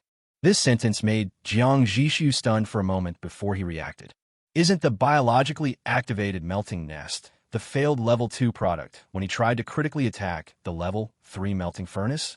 At first, it was fed hundreds of tons of flesh and blood, and then thousands of tons were fed over the next half-month, but it still showed no reaction. Jiang Zhixu even thought at one point that the biomass energy level fed was too low, which caused it to eat without vomiting like a pea shell. Unexpectedly, it actually made some movement today. Jiang Zhixu was extremely curious about activated metal, and he had to see it for himself. Understand. Wait for me for a moment. He turned and returned to the reception room. Inside the room, Tang Yinji was holding a cup of tea, still pondering the unfathomable background of the singularity. 16 high-tech combat helicopters took off at the same time. This is not a capability that an ordinary second-tier city can possess. Seeing Jiang Zhixu coming back, he quickly put down his teacup and asked tentatively, observing his expression, If City Lord Jiang has something important to attend to, I won't bother you any further. How about I go back first? If you have anything else, feel free to call me. All right, the information provided by City Lord Tang is very helpful to me. Thank you very much. Jiang Zhixu's words expressed agreement, but he did not mention the intention of letting the Waha leave. Tang Yinji sighed in his heart. When you're under someone's roof, you have to bow your head. He forced a smile and said, You saved our lives, so providing us with information is only natural. He bowed and prepared to leave. City Lord Tang, please wait a moment. Jiang Zhixu stopped him. Tang Yinji's heart tightened, and he instantly thought that the other party wanted to restrict his personal freedom. Jiang Zhixu turned around and took out an exquisite red brocade box from the cabinet beside him. The box was opened, and 6 exquisite banknotes of different denominations lay quietly inside. 1 yuan, 5 yuan, 10 yuan, 20 yuan, 50 yuan, and 100 yuan. Among them, the 1 yuan banknote is light gray like dawn, dotted with pure white, symbolizing the first ray of light that tears through the darkness after the uprising is successful. The main pattern on the front captures the moment when Jiang Zhixu stands on a simple wooden barrel and raises his arms to cheer, while the back shows the scarred first-generation deep blue standing alone in the wasteland. The 5 yuan note is a distinctive military green, representing the nascent armed forces of the singularity. On the front is a bust of gunner team leader Meng Guolong and Lu Yin, symbolizing the tenacity of the older generation and the budding of the new generation. On the back is a close-up of the Thunder Cannon, the first level 1 cannon of the singularity, with electric lights swirling from the muzzle. The 10 yuan note uses an earthy brown color to commemorate the first stable circle of allies, Rusttown. The front side shows the portraits of Zhou Yi, Qian Wansan, Lei Qing, Madame Ing, and Meng Qingsong, the founder of Tieshuo Town, side by side, while the backside shows the panoramic view of Tieshuo Town. The 20 yuan note is a deep starry blue, with 2 respectable people standing side by side on the front, Principal Wen Huaiming of the Cradle and the Lord of Baishan City of the Guard. The back is based on a map of the entire Wasteland area, with countless star points intertwined and connected, forming a communication optical network covering the entire area. The $50 note is a fiery lava red. The main picture on the front is 3 soldiers wearing level 2 silver exoskeletons. They're the 3 strongest soldiers in the entire army competition and are full of power. The back is the military parade of the singularity, and the steel torrent converges into a shocking bird's-eye view. The 100 yuan note, as the largest denomination, has a very simple design. The main color is purple gold, which symbolizes nobility. On the front is a bust of Jiang Zhixu blending with a corner of the singularity. There is no complicated pattern on the back, only an inscription: always move forward towards the sea of stars. The material of the entire set of currency is extremely special. It is a flexible substrate made of a mixture of high molecular polymer and active biomass in proportion. It feels similar to a slightly harder, flexible plastic. It is not only wear-resistant and waterproof, but also wrinkle-resistant and corrosion-resistant. The most core design, which also makes this currency truly valuable, lies in the number representing the denomination. It is engraved with varying numbers of energy crystals, miniature units of high-density energy blocks. 1 yuan is embedded with 1 crystal, and the 100 yuan digits are almost entirely made up of 100 energy crystals. They are integrated with the banknotes and covered with a protective layer on the surface, so there is no risk of them falling off. Tang Yinji's face was full of confusion. This is the currency issued by our singularity, a commemorative set. Jiang Zhixu explained. Tang Yinji suddenly realized and took it solemnly. I will definitely keep it well. His words were not entirely out of compliment, because the design of this set of currency was indeed exquisite, and as a gift from a powerful mobile city, it had extraordinary collection value. It can also be used in emergencies at critical moments. Jiang Zhixu said with a smile. Use? Tang Yinji was even more confused. Did the other party want to use this currency for trade? He suddenly looked embarrassed. In this kind of world, who would recognize the currency issued by other cities? Could it be that the other party is trying to get something for nothing? Tang Yinji had to use this idea to guess the other party. Jiang Zhixu removed the cardboard sealing the currency, revealing the cavity underneath the box, and took out several pieces of paper inside and spread them out one by one. Here are the manufacturing methods for multiple sets of equipment. They are very simple. Even a wanderer can make them by hand by collecting a few materials. For demonstration purposes, he brought out several sets of equipment of different sizes. He first picked up an instrument similar to a reading pen and lightly swiped the face value of the 1 yuan banknote. The fluorescent screen at the end of the pen immediately displayed the words 1000 degrees, 100%. This is a detector pen, Jiang Zhixu introduced. What the screen says is that the remaining usable energy in this 1 yuan note is 1 megawatt, or 1000 kilowatt hours of electricity. Tang Yinji's eyes widened instantly. How is this possible? He blurted out, then realized his mistake and quickly explained, what I mean is it's incredible that a single banknote contains so much energy. And this 100 yuan note? Yes, it has 100,000 kilowatt hours of electricity. Jiang Zhixu lightly confirmed his guess. This is not. Tang Yinji's words turned around in his mouth, and he forced himself to change his words. That's not very scientific. 100,000 kilowatt hour of electricity is enough to run a second-tier city at full power for 2 or 3 days. Converted into refined oil, it would consume dozens of units. And all you need is a banknote. Jiang Zhixu smiled and didn't explain too much. The manufacturing methods for all the equipment are in this stack of papers under the box. From large equipment to handheld devices, there are corresponding manufacturing and usage instructions. You put all the items back in their original places, closed the brocade box, and handed it to Tang Yinji. Whether it's true or not, you will know once you go back and try it. Please go back, City Lord Tang. I hope you will forgive me for any offense. Chapter 86. Chapter 86. What are you looking at? Tang Yinji returned to his waha with a heavy heart. Seeing that he was safe and sound, everyone who was anxiously waiting at the city gate breathed a sigh of relief. Dad! A young girl rushed out from the crowd and threw herself into his arms, her eyes instantly red. You're finally back. Did they do anything to you? It's okay. I'm Yufina. Tang Yinji should have put down everything and comforted his precious daughter, but he was a little absent-minded, because all his attention was focused on the red brocade box in his hand. My dear daughter, Daddy has something urgent to do, so I'll be with you later. Tang Yinji said something to comfort him hastily and immediately called his deputy to his side. Immediately ask all the technicians to come to the power furnace to find me. After saying this, he actually forgot about taking the shuttle bus and ran quickly towards the power reactor. In his mind, all he could think about was the singularity coin. The people who came to greet him were left looking at each other in bewilderment. What's wrong with the city lord? He can't even take care of his daughter. The city lord is holding a box in his arms. Could it be that he stole something valuable from the singularity? On the other hand, Tang Nianji indeed immediately put his daughter behind his mind. He repeatedly pondered a line in the manual. The manual says that the city's main core components can all be adapted to the system.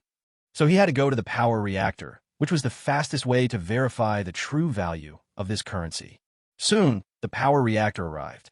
Tang Nianji carefully placed the brocade box on the table, opened it carefully, and carefully took out the banknote with a face value of 100. When you hold the banknote, it feels as delicate as silk with a slightly non-slip sandy texture, making it extremely difficult to leave fingerprints. He flicked the air with his fingertips, and the banknote made a crisp sound. This currency is really well designed. There must be professionals on the singularity. With a hint of nervousness, Tang Nianji brought the singularity coin close to the power reactor. The next moment, a system prompt lit up on the control screen. A new high-level energy source has been detected. Should the power reactor be adapted? Whether. It's actually true. Tang Nianji felt like his heart skipped a beat. What's even more outrageous is that the system classifies singularity coin as high-level energy. This is unheard of. Could it be from the third-level region? Impossible. Many commodities from the third-level region are regulated by the second-level region, especially energy. They don't even have enough for themselves, so how could they possibly sell it to the outside world? Besides, I've never seen this kind of energy on a trading platform. As far as Tang Nianji knows, the mainstream energy source in the third-level area is still refined oil. At most, the energy utilization rate will be higher and the types will be more diverse, such as hydropower, wind power, and more efficient solar energy and core energy. The more he thought about it, the more unbelievable it seemed, and he quickly selected yes on the control screen. The next second, several square energy storage tanks appeared onto the console. There are a total of 6 energy tanks, and the size of each energy tank is just enough to accommodate 100 yuan singularity coins. Gulp! Tang Nianji swallowed his saliva and put the 100 yuan singularity coin into one of the energy chambers. The chamber door closed automatically, and the data on the console refreshed. Energy connected. Estimated current energy reserves available for city use, 16 days and 21 hours. Since the Waha is in standby mode at the moment and large equipment is not activated, the battery life is far longer than expected. If running at full power, it can indeed last about 2 days. Incredible, it's simply alien technology. Tang Nianji was completely stunned. Then the daughter and technicians who finally arrived here were all stunned when they saw this scene. Calculate the exchange rate between singularity coins and gold coins immediately. On the cross-regional trading market, 1 unit of refined oil sells for 90 gold coins. A city running at full capacity for 2 days requires 40 units of refined oil. Therefore, 100 singularity coins are worth the equivalent of 3,600 gold coins. In other words, 1 singularity coin is worth 36 gold coins. Singularity has fully implemented the energy-based currency system. However, it is worth mentioning that 1 yuan singularity coin is not actually the lowest denomination of the singularity currency system. The real lowest denomination is energy point. 1 high-density energy block is equal to 729,000 energy crystals. 1 energy crystal is equal to 1,000 energy points. Therefore, 1 energy point anchors the energy of 1 kilowatt-hour. However, the energy points are not physical entities. They are distributed to residents' accounts as wage savings. Residents can go to the bank at any time to exchange energy points for physical energy crystals or even energy blocks. The monthly salary of an ordinary resident is about 3,000 to 5,000 energy points, which means that as long as he is willing, he can exchange all these energy points for energy crystals. In fact, it has to be changed. Because the circuit system of singularity is undergoing a comprehensive transformation and the new electricity to households regulation is about to be implemented, residents will need to fill their own energy crystals to power their homes. However, based on the current per capita electricity consumption, 1 energy crystal can be used for several years without any problem. So for singularity, energy is already the cheapest commodity in the city, and everyone is more willing to keep their money in their accounts. Either save it to buy a bigger room, or use it to enjoy those first and second level foods that can strengthen your body and prolong your life. More comfortable and spacious space, healthier and longer life, these benefits are real. Therefore, the energy-based currency system of singularity has been gradually established. Energy points are used internally, while singularity coins can be used for external trade. This system is as stable as Mount Tai, and Jiang Zhixu himself controls the issuance rights, which is far beyond the reach of system gold coins. After Tang Ninji left, Jiang Zhixu also boarded the Zinhaiching. He finally saw the true face of activated metal. It was a fist-sized piece of metal, lying quietly on the table, looking nothing special. But Jiang Zhixu could see its extraordinariness at a glance. Not because of his exceptional eyesight, but because of this piece of metal. It said, "What are you looking at?" Chapter 87 Activated Metal. When the activated metal said the three words, "What are you looking at?" Honglang clearly saw Jiang Zhixu take half a step back. He curled the corners of his mouth. The reason he deliberately didn't mention this was because he was also frightened by this weird thing at that time. Now that the city lord was also frightened, he felt balanced. Jiang Zhixu glanced at him with a hint of coldness. "Go. Pick it up." The smile on Honglang's face froze instantly. He knew that this was retribution, but he didn't dare say anything. He could only bite the bullet and stretch out his finger to tentatively touch the metal. As soon as it made contact, the activated metal uttered a second voice line. "Try to touch your uncle again. Just give it a try." Honglang's heart hardened, thinking to himself, "You are just a piece of metal, and you are so arrogant." He simply reached out and grabbed it whole. "Fuck you," the animated metal yelled. Honglang ignored its cries, waited, and turned to report to Jiang Zhixu. It seems that apart from being able to speak, there is nothing special about it. It weighs about 10 pounds. Jiang Zhixu said, "Throw it on the ground." Bang! Honglang let go very quickly, and the metal block hit the ground with a dull thud. "AUV! It hurts! It hurts!" the activated metal wailed. Jiang Zhixu asked Honglang to conduct some other tests on it, and finally confirmed that this thing just kept repeating the same few harsh words. "What are you looking at? Try to touch your uncle. Fuck your uncle." Once it receives a physical hit, it will switch to AUV. "It hurts, it hurts." Other than that, it's just a bunch of ordinary metal that could do nothing but talk big, like a keyboard warrior on the internet. Seeing this, Jiang Zhixu stepped forward and covered its surface with his hand. Activated metal. Quality, level 2. Characteristics. This metal was originally smelted from a special ore found in the curse mine. However, after improved processing, it can now be created directly by devouring living creatures. The higher the wisdom of the living creature during its lifetime, the better the effect of the activated metal converted. It can be perfectly integrated into almost all technological processes, giving the final product the prefix activated. Take it for experimentation and find out the specific effect of the prefix activation as soon as possible. Jiang Zhixu handed the metal block to Honglang. "Ugh." Honglang agreed immediately, but of course he would not do such a thing himself. He immediately assigned the work to professionals and then quickly returned to Jiang Zhixu. Inside the city lord's room, Jiang Zhixu saw him return and casually issued the second order. "Go ask Wahaho what they can trade. Blueprints, materials, manufacturing services, or even intelligence are all fine. If they don't have anything, tell them they can leave."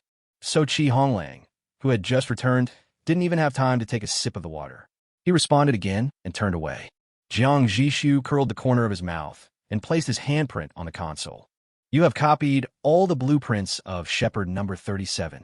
Shepherd number 37 is the secondary mobile city of the Shepherd Alliance that he was forced to leave behind." When Jiang Zhixu saw its blueprint list, his brows immediately frowned. What the hell? Why is there nothing? Not a single level 2 blueprint. Even the first level blueprints are all insignificant drawings related to daily life and do not involve any military aspects at all. He seemed to have thought of something and immediately asked his men about the blueprints of the dozen or so destroyed first-level cities. As expected, there was no valuable blueprint. This Shepherd's Alliance, even the hunter management, are they just consumables that can be sacrificed at any time? The other party had obviously prepared for the annihilation of the hunting team, so they would not leave behind anything that might aid the enemy. Jiang Zhixu instantly understood how much the city lords of the Skynet world hated the Shepherd's Alliance. There is no benefit in fighting, and there is a high probability that you will lose, which is a pure waste of your own energy. If you don't fight, you will be stuck like a dogskin plaster, and just thinking about it makes me sick. Having said that, since they have concentrated all the key blueprints in one or several cities, It is definitely not easy to supply so many hunting teams and complete a large number of manufacturing orders at the same time. They absolutely have an established industrial base to handle all of this. After all, a mobile city can only have one workshop and one smelting furnace. This restriction can only be lifted by fully developing the city and turning it into a settled city. But once the city is expanded, it is not easy to take it back. Jiang Zhixu pondered for a moment and included searching for the headquarters or industrial base of a Shepherd's Alliance in his plan list. But even if he found it, he wouldn't go there now. Although it seemed easy for him to defeat a hunting team. In fact, those rounds of air-to-ground missiles had already used up all the ammunition of the 16 Vulture attack helicopters. If more secondary cities were besieged and artillery shells were fired at the same time, the laser defense system of the Singularity might be vulnerable. After all, this was a second-level component that he had created using a six-fold critical hit from the Patriot cruise missile, and it failed to be upgraded to the third level. It's not that we can't continue to manufacture Patriot cruise missiles for quality critical hits, but the time cost of critical hits to produce level 3 components has greatly increased because only more than 8 times of random hits can be successful. On average, it takes 4 to 7 days to produce a level 3 component, which is very time-consuming and rare. While he was lost in thought, Honglang knocked on the door and came in reporting.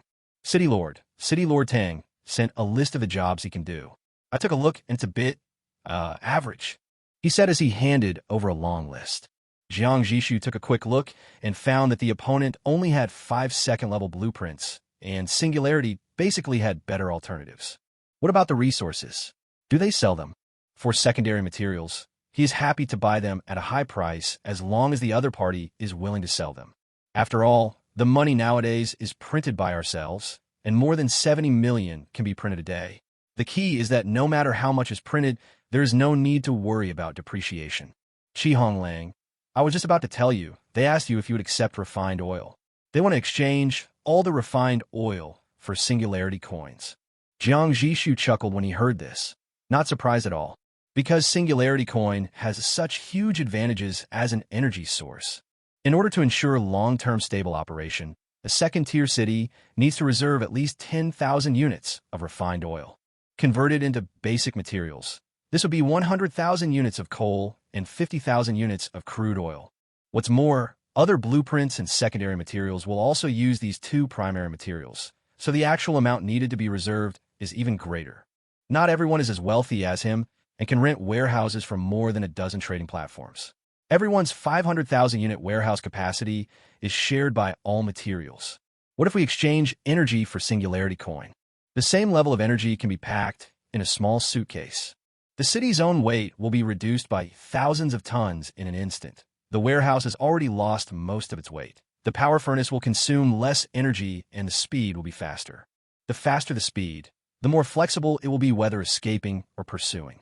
The fact that Tang Yinji was able to figure this out so quickly shows that he has capable people around him to give him pointers. How much does he want to sell? Jiang Zhixu asked. Chapter 88. Violent troops? 10,000 units of refined oil. Honglang continued.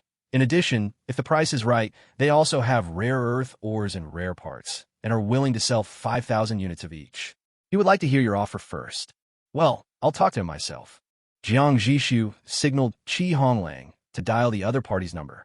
Both parties have exchanged communicators and can communicate directly within a 10-kilometer range. As soon as the call was connected, he got straight to the point. City Lord Tang, I heard from Honglang that you're planning to trade some resources? Yes, City Lord Jiang. We want to sell 10,000 units of refined oil. Across from him, Tang Yinji unconsciously sat up straight, his tone filled with a hint of humility as he asked, I wonder what price you're planning to pay for it. Hearing this, Jiang Zhixu fell into a moment of contemplation. Nowadays, cross-regional trading platforms are not open, and face-to-face transactions cannot be based on the platform price. Usually, 3 times the platform price is considered normal. Of course, if the price is lowered more severely, it is not impossible to double or even 1.5 times the price, especially since the Waha was saved by the Singularity. Tang Yinji has made up his mind. Even if Jiang Zhixu asks him to purchase the property at the price of the trading platform, he will accept it. Let's just follow the normal market price. I'll buy all the materials at 3 times the price on the trading platform. As soon as these words were spoken, Honglang next to him wanted to say something, but was stopped by Jiang Zhixu with a look. Tang Nianji on the other end of the line was also completely stunned. This? How can this be so embarrassing? I'm really taking advantage of you by doing this. Although 3 times is indeed the normal market price, the trade currency between the two parties is singularity coin, which can be used directly as energy. I've decided. I'll go with this price. Jiang Zhixu didn't want to waste time on the trivial matter of tens of thousands of singularity coins. 10,000 units of refined oil. The trading platform price is 900,000 gold coins. 3 times that is 2.7 million. The current exchange rate for singularity coins to gold coins is 1 to 35, which converts to 77,143 singularity coins. I'll round it up to 77,200 yuan for you. After all this time, I only got tens of thousands of singularity coins. Honglang thought. The price is double or triple, which sounds scary. But when converted into singularity coins, the difference is only around 20,000 or 30,000. He hadn't figured it out just now, but now he suddenly understood that there were still hundreds of millions of singularity coins piled up in his own bank. The key point is that this money is printed by ourselves and incurs almost no cost. Honglang calmed down and immediately reflected on his pettiness. Thank you, City Lord Jiang. Thank you so much. On the other end of the line, when Tang Nianji heard this number, a smile suddenly spread across his face. Not only was the exchange rate lower, but the other party also generously gave me a few dozen more dollars. Don't underestimate these few dozen dollars. Only those who manage the household know how expensive food and daily necessities are. The energy contained in a few dozen singularity coins is enough to run a second-tier city with a population of 10,000 at full capacity for a day. These are real resources. You're welcome. It's mutually beneficial. Jiang Zhixu smiled and said, Are there any other resources for sale? I'll buy them all at triple the price. Tang Nianji hesitated for a moment, unwilling to give up this opportunity. He said, I can sell 5,000 units of rare earth minerals, rare parts, and active biomass respectively. Will you take them? Jiang Zhixu quickly calculated in his mind and gave a price. Rare earth ore is 120,000. Rare parts are 86,000. Active biomass is 126,500, and including refined oil, the total is 400,000 and 9,700. Anything else? That's all. Thank you, City Lord Jiang. Tang Nianji basically sold out all of his own high-end resources. But he was not worried about its subsequent use because he had a small circle of second-level city lords who would meet regularly. When the time comes, he can trade with them using singularity coin. And by the way, he can also reduce the price to about double. This way, he can make a lot of money. Okay, I'll send someone to deliver the payment to you. I hope City Lord Tang can prepare a money counter himself. The manufacturing method of the money counter is in the manual. You guys, it's already being made. Tang Nianji had already ordered his men to produce the equipment specified in the production instructions. I will also load the goods onto the truck and ship it to the Singularity immediately. Also, to thank you for your generosity, we will include a copy of the information about Skynet City, which will be delivered to you along with the goods later. You are too polite, City Lord Tang. As I said at the beginning, it is a matter of mutual benefit. Hang up the call. Jiang Zhixu looked at Honglang and asked, How much did we actually pay for these materials worth tens of millions of gold coins? Honglang's expression straightened as he replied, Including the cost of paper money, it would probably be several hundred gold coins. But if you ask me, the most precious cost is your time, City Lord. Its value is immeasurable. Stop flattering me. Jiang Zhixu scolded with a smile. Remember, don't worry about the gains and losses of these singularity coins from now on. We are the currency issuer. We can print as much as we want. Using your own money to buy other people's real goods is zero cost for us. What the City Lord said is right. Honglang bowed quickly to accept the instruction. Furthermore, to have survived the Shepherd's Alliance's crackdown until now, they must have their own small circle for sharing intelligence. Giving them more money will help circulate the singularity coin. Only money that circulates is truly money. If Jiang Zhixu were to make a regional announcement now, saying he wanted to use singularity coin to buy up the good things in everyone's hands, everyone would just sneer. Once singularity coin becomes circulated, the situation will be completely different. At least in the current area, it can definitely replace system gold coins and become the real, hard currency. After training his subordinates, Jiang Zhixu thought of something. Honglang, do you think we have the conditions to mobilize troops? Honglang was stunned when he heard this. With nearly unlimited energy and readily available resources, wouldn't it be a waste if we don't use them to build a large army? However, we are still lacking one thing. Level 1 City Building Order? Honglang blurted out. Jiang Zhixu nodded slightly. He has no intention of settling down in the city. He can't afford to sit idle. What he wants is that the living areas, industrial areas, and combat areas of the entire Singularity Alliance circle move with him. Obviously, he can only realize this idea if he has enough first- and second-tier cities. Chapter 89 Skynet City Level. In this world, there are only two ways to own a mobile city. The first and most direct way is to kill a city lord and occupy his control console. Then you can inherit the entire city. The second method is to use the city building order. Creating a mobile city from scratch requires system support. Otherwise, the black technology contained therein may not be able to be replicated even if human civilization enters the interstellar age. But the system is not a philanthropist. It will not grant city building rights without limit. So this city building order was born. By using a city building order, you can obtain a basic first-level mobile city with nothing but core components. Jiang Zhixu had long known about the existence of the city building order and was also aware that it came from various events and copies, but the drop rate was extremely low. In the first-level area, he had only played one dungeon in total, so it was normal that no item dropped. When he asked Tang Yinji if there was any level 1 city building order for sale in the other party small circle, Tang Yinji said, "This kind of thing is very popular. Basically, once the news is released, it will be bought by someone the next day. But I'll keep an eye on it for you and notify you immediately if there is any news." Also, the drop rate of city construction orders in events related to Skynet City is much higher. This may be because Skynet City itself excels in infrastructure. The information I've attached may be of some benefit to you. City building orders are actually not super rare, and several are produced around the world every day. Unfortunately, the world is blocked from information, and intelligence relies entirely on circulation within small circles. In this way, it becomes a bit troublesome to accurately find the person who has the city building order. Okay, thank you. Jiang Zhixu planned to go and check out the information provided by Tang Yinji first.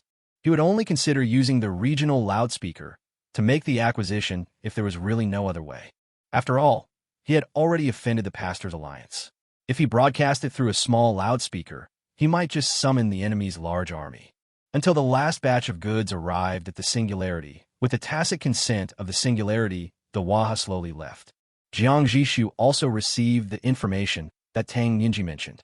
To be precise, it is actually a keepsake. Reward token. Quality, mission item. Description. At coordinates XXXX, there is a terminal-level Skynet City named Integration. Recently, the Integration has dispatched an engineering team to lay long-distance communication cables to integrate into Skynet nodes. Local survivors cannot tolerate Skynet's further expansion, and 3 major human strongholds have jointly issued a bounty. If you intend to prevent the Integration from merging into the node, please go to XXXX and find the omitted person to obtain information. After completing the mission, you can claim the reward from this NPC. Of course, you can also choose to destroy the 3 large human strongholds that have issued bounties. With this token, you can go to the Integration to receive a generous reward and the goodwill of all Skynet cities. When Jiang Zhixu's gaze shifted to the 3 words node level, more information emerged before his eyes. It turns out that Skynet cities are clearly divided into different levels. From low to high, they are terminal node, sector, mastermind, and singularity. Jiang Zhixu narrowed his eyes slightly. What level? You have the same name as me. He immediately decided that the robot must be beaten. Honglang, call the driver's cab and head towards this point. The coordinates of the mission instructions are at the foot of a mountain. There was no human stronghold here, as Jiang Zhixu had imagined. Only 2 or 3 dilapidated tile houses.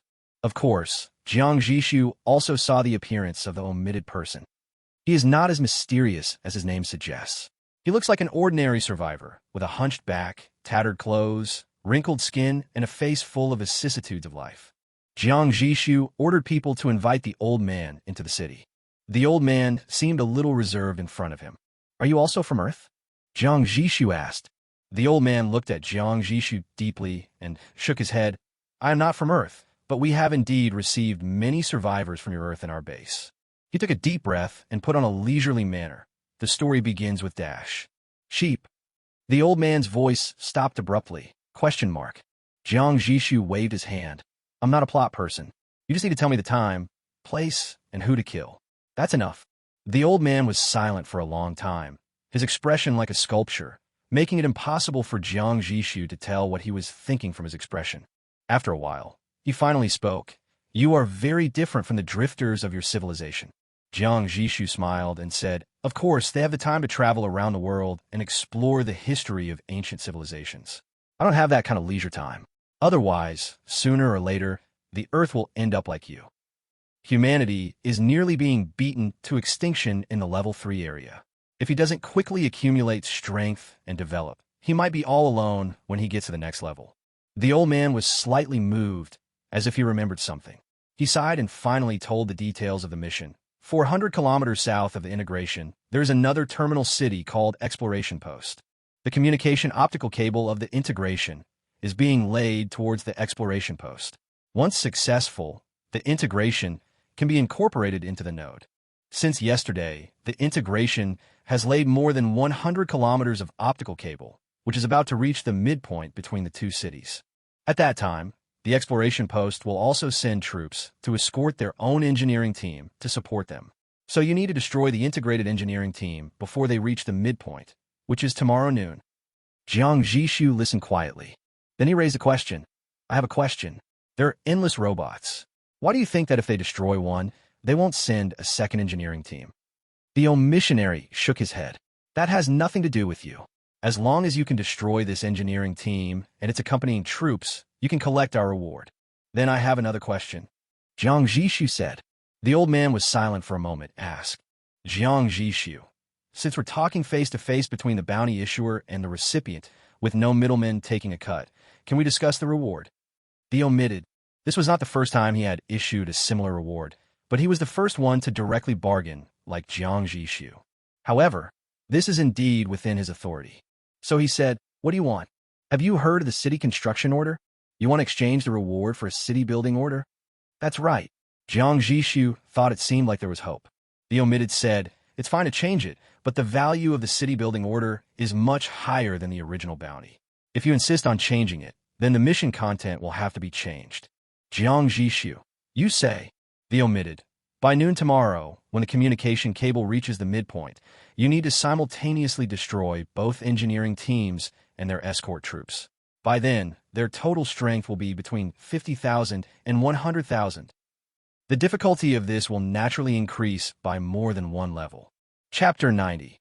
Taking stock of your strength and preparing for battle. But Jiang Zhixu thought for a moment and agreed. A mission that can be completed by a second-level city will definitely not be difficult to carry out with the strength of the singularity. Even if the mission difficulty doubles now, the singularity should be able to handle it easily. After all, the current singularity has been completely transformed. Jiang Zhixu quickly reviewed the strength of the singularity in his mind. The first is the Sky Canopy laser intercept system that performed extremely well in previous battles. It is a finished component made from the 7-fold critical hit of the Patriot cruise missile. Skyscreen laser interception system. Quality, level 2. Features. It can intercept 99 missiles with a speed below Mach 2 at the same time, and can also cause melting effects on artillery shells. This is the pinnacle of the use of light and energy by secondary civilizations. Description.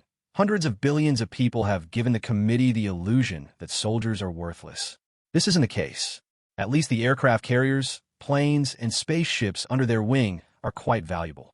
We need to find a way to protect our assets from loss. Although the Sky Canopy laser interception system and the Patriot cruise missile are both secondary components. But obviously, there are also high and low levels among the second level. If the latter is the technology of Earth during World War II, then the Sky Curtain laser interception system is a black technology that may not be realized even in the 23rd century. Instantly melting and destroying 99 high-speed targets at the same time is incredible no matter from which angle you look at it. In addition to the laser Sky Curtain, The Singularity is also equipped with 20 anti-aircraft machine guns throughout the ship, which can be used as supplementary air defense forces when necessary. At least shooting a plane or something is no problem. In addition to air defense, the Singularity's ground defense capabilities are also very powerful. 32 secondary components, United Light Prism Towers, were installed at various locations at the bottom of the city. It is derived from the Level 1 Blueprint Sentry automated machine gun turret, with 9 times the critical damage. United Light Prism Tower. Quality. Level 2. Features. A single prism tower can fire high-energy laser beams. Multiple prism towers can form a united network, transmitting and amplifying energy, exponentially increasing the power of the lasers fired by the prism towers. Description. The failure of Project Titan, created to imitate the Zerg, taught scientists that the strategic value of a single, expensive superweapon would become negative the moment it was destroyed. Thus, the United States weapon system came into being. Through countless cheap equipment, it formed an indestructible whole. This design was highly praised by the entire committee and senior management. There are many shortcomings of the United Light Prism Tower. Its defense range is very short, only 200 meters. It consumes a huge amount of energy. Once the 32 light prism towers enter the united mode and jointly fire a main gun-level laser beam, they will instantly consume the energy that an ordinary second-level city can use at full power for a week. The main gun-level laser is equivalent to 350 Singularity coins per shot, which converts into gold coins and costs as much as 12,250. But these shortcomings are nothing compared to its power. It is estimated that the main gun-class laser is enough to penetrate the armor of any second-level city with some power left. Some even boldly speculated that the combination of 32 laser beams had reached the attack level of a third-level civilization. So when necessary, Jiang Zhixu can also order the Singularity to engage in close combat with others. Of course, under normal circumstances, the single United Light Prism Tower is sufficient for combat, and the 32 laser towers can fully resist all approaching personnel and vehicles. In addition to passive defense, the air force of the Singularity should not be underestimated. Electromagnetic Catapult Landing Pad. It is a triple-strength modification of the second-level 4-position helipad and can launch 8 helicopters at the same time. But don't ask how the helicopters are launched. The answer is black technology. Electromagnetic Catapult Landing Pad. Quality. Level 2. Features. It can accommodate 8 aircraft at the same time and use electromagnetic catapult technology to enable them to take off and fight in a very short time, with a reaction speed far exceeding that of conventional aprons. Description. In the Bloody 616 incident, an entire squadron was vaporized on the tarmac by enemy attacks before they could take off, along with their planes. From that day on, reaction speed became the only criterion for measuring tarmac performance. There is also the fully automatic logistics distribution system that was hit 7 times harder from the Flight Control Logistics Supply Station. Fully automatic logistics distribution system. Quality. Level 2. Features. Can quickly resupply fuel and ammunition to aircraft in warehouses and helipads, with 1 round of resupply taking only 2 minutes. Description. Frequent, high-intensity warfare has placed enormous psychological pressure and physical burden on logistics personnel, and their protests have drawn the attention of the Ethics Committee. However, the report submitted by the Audit Department pointed out that the expenses of one-time pension and long-term physical treatment far exceeded the budget for developing a fully automatic system. Now, the fully automatic robotic arm will complete the work within 2 minutes, and the optimized logistics personnel will all fill the battlefield, and there will be no more protests. In terms of reconnaissance and jamming, the Singularity has 32 Dragonfly unmanned reconnaissance drones and 4 Bat-Sonic jammers. The former has a range of 150 kilometers and a speed of over 300 kilometers per hour. Regarding the battery life issue, the technical personnel recruited by Jiang Zhixu from Cradle City are considering how to integrate energy crystals into it to achieve infinite battery life. However, since this is a system item produced by the workshop, it is temporarily stuck. The latter, Bat-Sonic Jammer, can effectively interfere with various electronic devices and even temporarily block radar scans and communications. On the ground forces side, the Singularity has 1 regiment and 3 battalions, totaling 1,500 people. The second-level tanks include the Shrek armored vehicle and the second-level Panther Swift tank, which was critically attacked by the first-level Blueprint Badger infantry fighting vehicle. The three cities of Singularity, New Sea City, and Storm have a total of 180 second-level tanks. There are 300 sets of simple exoskeleton armor. If these weapons are activated at the same time, the amount of ammunition consumed per second will be astronomical. Fortunately, the Singularity also has a universal ammunition printing workshop. As long as there is enough energy, it can provide nearly unlimited ammunition. By dynamically programming the energy release rate, it can print conventional ammunition, high-explosive shells, armor-piercing shells, artillery shells, and missiles, covering almost all the firepower needed in the city. This is the power of the tertiary components. In summary, Jiang Zhixu felt that his strength should be okay in a second-tier city. Chapter 91, The Effect of Activated Metal. It's late at night. Jiang Zhixu was preparing to go to bed to recharge his energy for the next day's battle. Just then, Honglang sent the test results of activated metal. City Lord, any finished product that incorporates activated metals into its craftsmanship will eventually exhibit varying degrees of fusion with the human body. Jiang Zhixu was in his pajamas, looking confused. What the hell? What fusion? Tell me in detail. Honglang took a deep breath and forced his violently beating heart to calm down. The technicians divided the activated metal into 10 parts of different sizes. They were added to the Guardian Rifle, Rudimentary Exoskeleton, Shrek Armored Vehicle, Vulture Integrated Attack Helicopter, and Patriot Loitering Munition, respectively. Then we arranged for personnel testing. According to the reports, all the finished products showed signs of recognition of the master and consciousness control. The testers said it was as if they had an extra body, and they could control it with ease. For example, when they use the Sentinel rifle, they can shoot wherever they point with a single thought. Even with the rifle's scope removed, they can easily hit a fixed target 1,000 meters away. A machine-sighted rifle hitting a fixed target 1,000 meters away. This is really outrageous. Honglang, for example, using the exoskeleton, the test subject had no combat skills, yet was able to rely on extraordinary reflexes and an intuition that was almost like a sixth sense to easily defeat the 3 strongest men we had previously selected from the entire army. Jiang Zhixu was incredulous when he heard this. It's Li Jun, Jiang Lian, and Quang Jingjing. These 3 people are capable of fighting 5 people at the same time. The exoskeleton has become a part of their body. Their strength, skills, and experience are all top-notch. They are also the 3 people in the picture on the front of the 50 yuan Singularity coin. It's them. Honglang still finds it unbelievable. After all, they were defeated so easily, but he didn't understand how they lost at all. He only knew that after this battle, Li Jun and the other 2 fell into a brief period of autism, followed by even more frantic training. The test was kept confidential, so they didn't know their opponents were cheating, they just thought they were not strong enough. Jiang Zhixu suppressed his shock and asked, what else?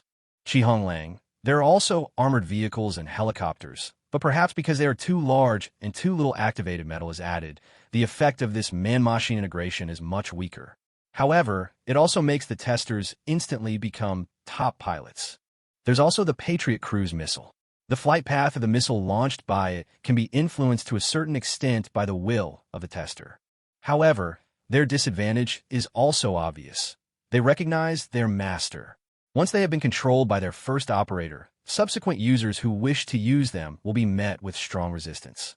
The Vulture helicopter, in particular, had a very stubborn character. It even tried to crash as soon as the pilot changed.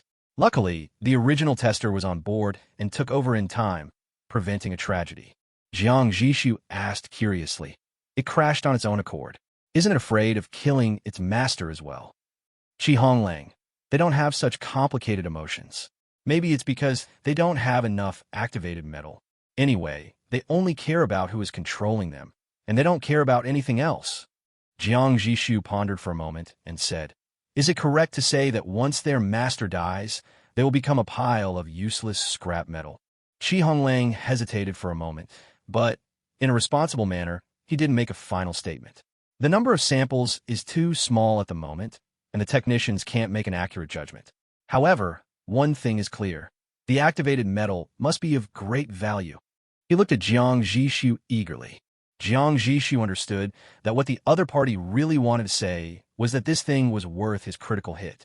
So he nodded and said, "When the second piece of activated metal is produced, send it to me.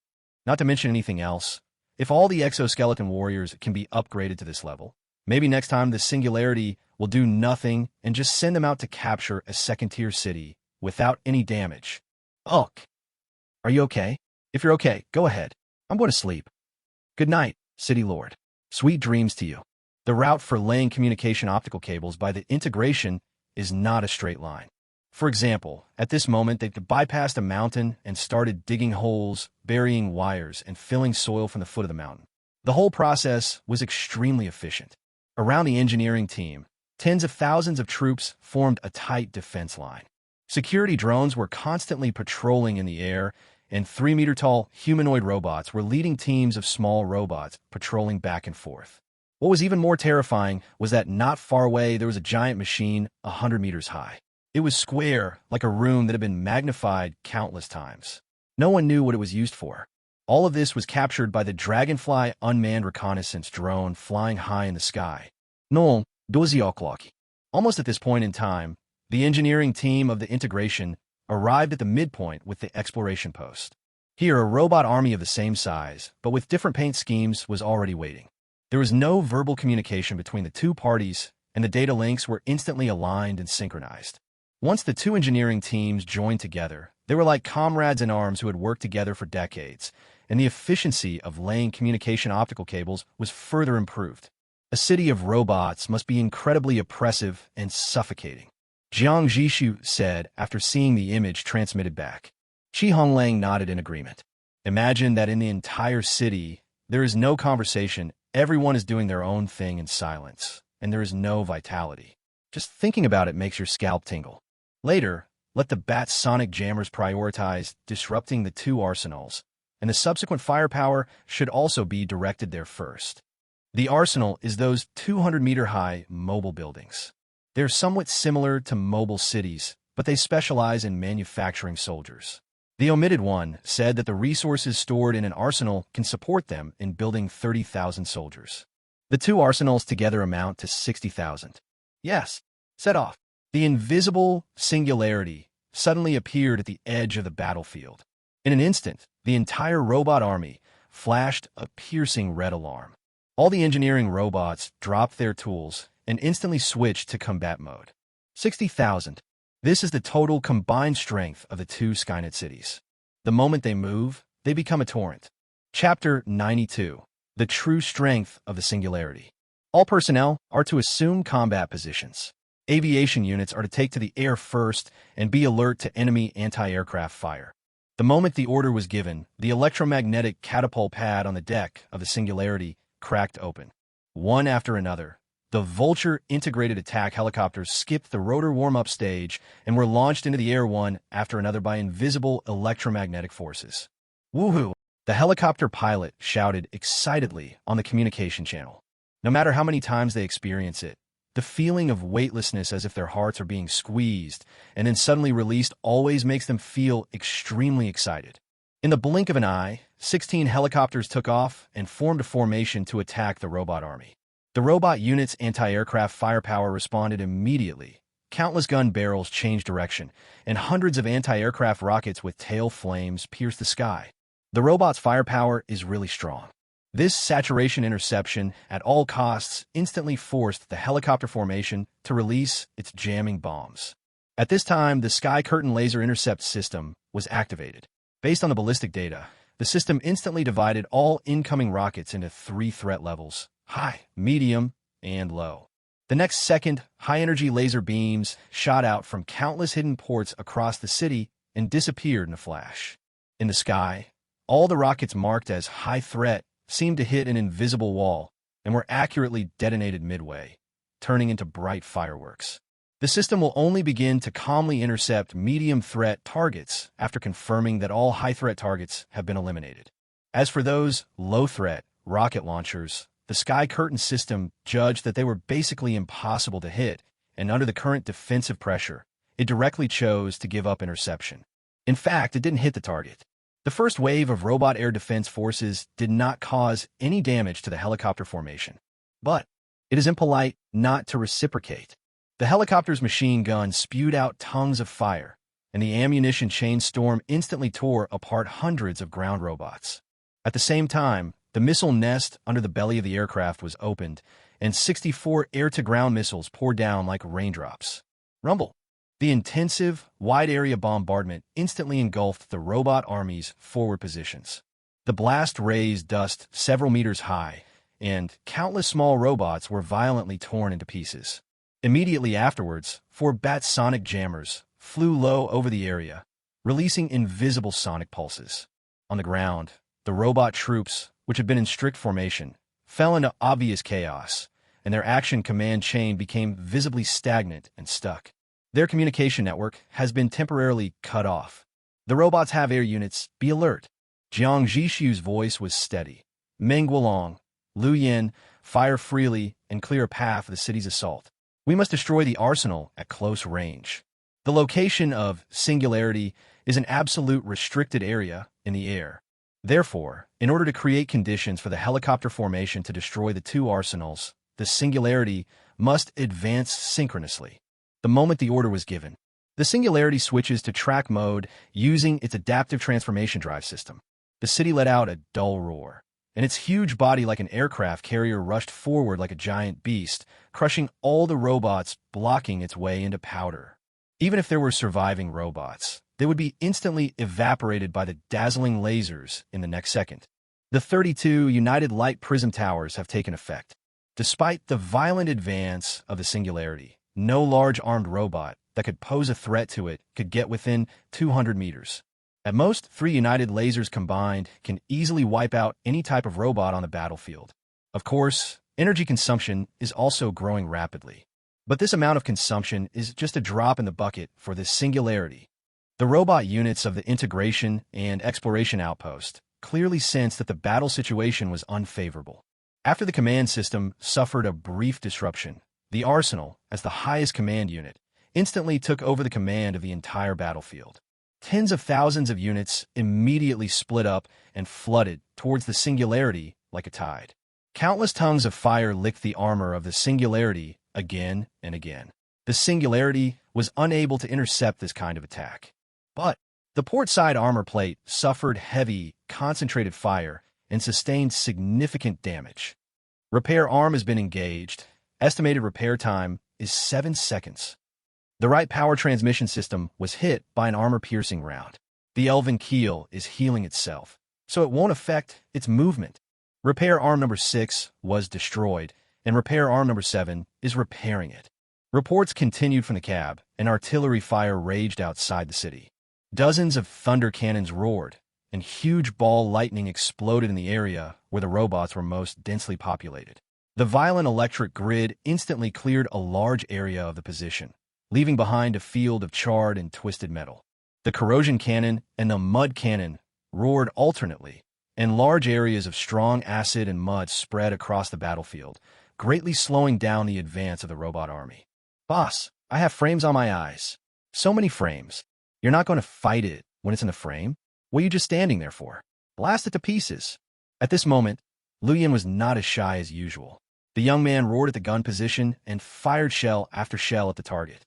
The concentrated fire of tens of thousands of robots inevitably caused damage to the vital parts of the singularity, but the universal repair arm was always able to extend at the first time for emergency repairs. The elf self-healing dragon bones make all the core structures of the city as solid as a rock, eliminating the risk of any part suddenly falling apart. 800 meters, 500 meters, 300 meters. Light prism tower array. Prepare 32 main gun lasers. When the distance was shortened to 200 meters. At the bottom of the singularity, the tops of the 32 United Light Prism Towers lit up with dazzling white light at the same time. At first, there were only 32 slender laser beams, but they were not shot at the enemy, but at other light prism towers. The huge energy filled each other and finally all converged on one tower. The next second, a beam of light with a diameter of more than 5 meters, as if piercing through the sky and earth, suddenly took shape and instantly bombarded the mobile arsenal on the left. There was no violent explosion, no deafening roar. The fortress-like steel structure was as fragile as thin paper in front of this beam of pure destructive light. The beam of light passed through its very center, leaving behind a smooth, regular circular hole. Immediately afterwards, the internal structure of the entire building began to collapse, and countless electric arcs ran wildly inside, eventually triggering an earth-shattering explosion. Target, the arsenal on the right. Seeing this, the other arsenal immediately tried to retreat, but it was too late. The helicopter formation covered by the sky system poured all its air-to-ground missiles towards it. Rumble. Under the precise sniping of 64 air-to-ground missiles, even if the arsenal had strong skin and flesh, there was no chance of survival. With a loud bang, it turned into parts all over the sky, along with tens of thousands of robots in production, turned into scrap metal. The destruction of the two arsenals also meant the paralysis of the robot's highest command system. The entire force can only rely on the autonomous combat logic in the chip to fight back. Let the ground troops join the fight. Seeing this, Jiang Zhixu breathed a sigh of relief. The rapid landing system was activated, and huge airbags popped out from the bottom of the singularity. 142nd-level armored vehicles and 300 exoskeleton warriors, like divine soldiers descending from the sky, fell straight from the bottom of the city to the ground and slammed into the heart of the robot formation. This became the last straw that broke the camel's back. Because a one-sided massacre began. The Storm and New Sea City, which had been following behind and had not participated in the battle, also joined the battle and beat the fallen dogs.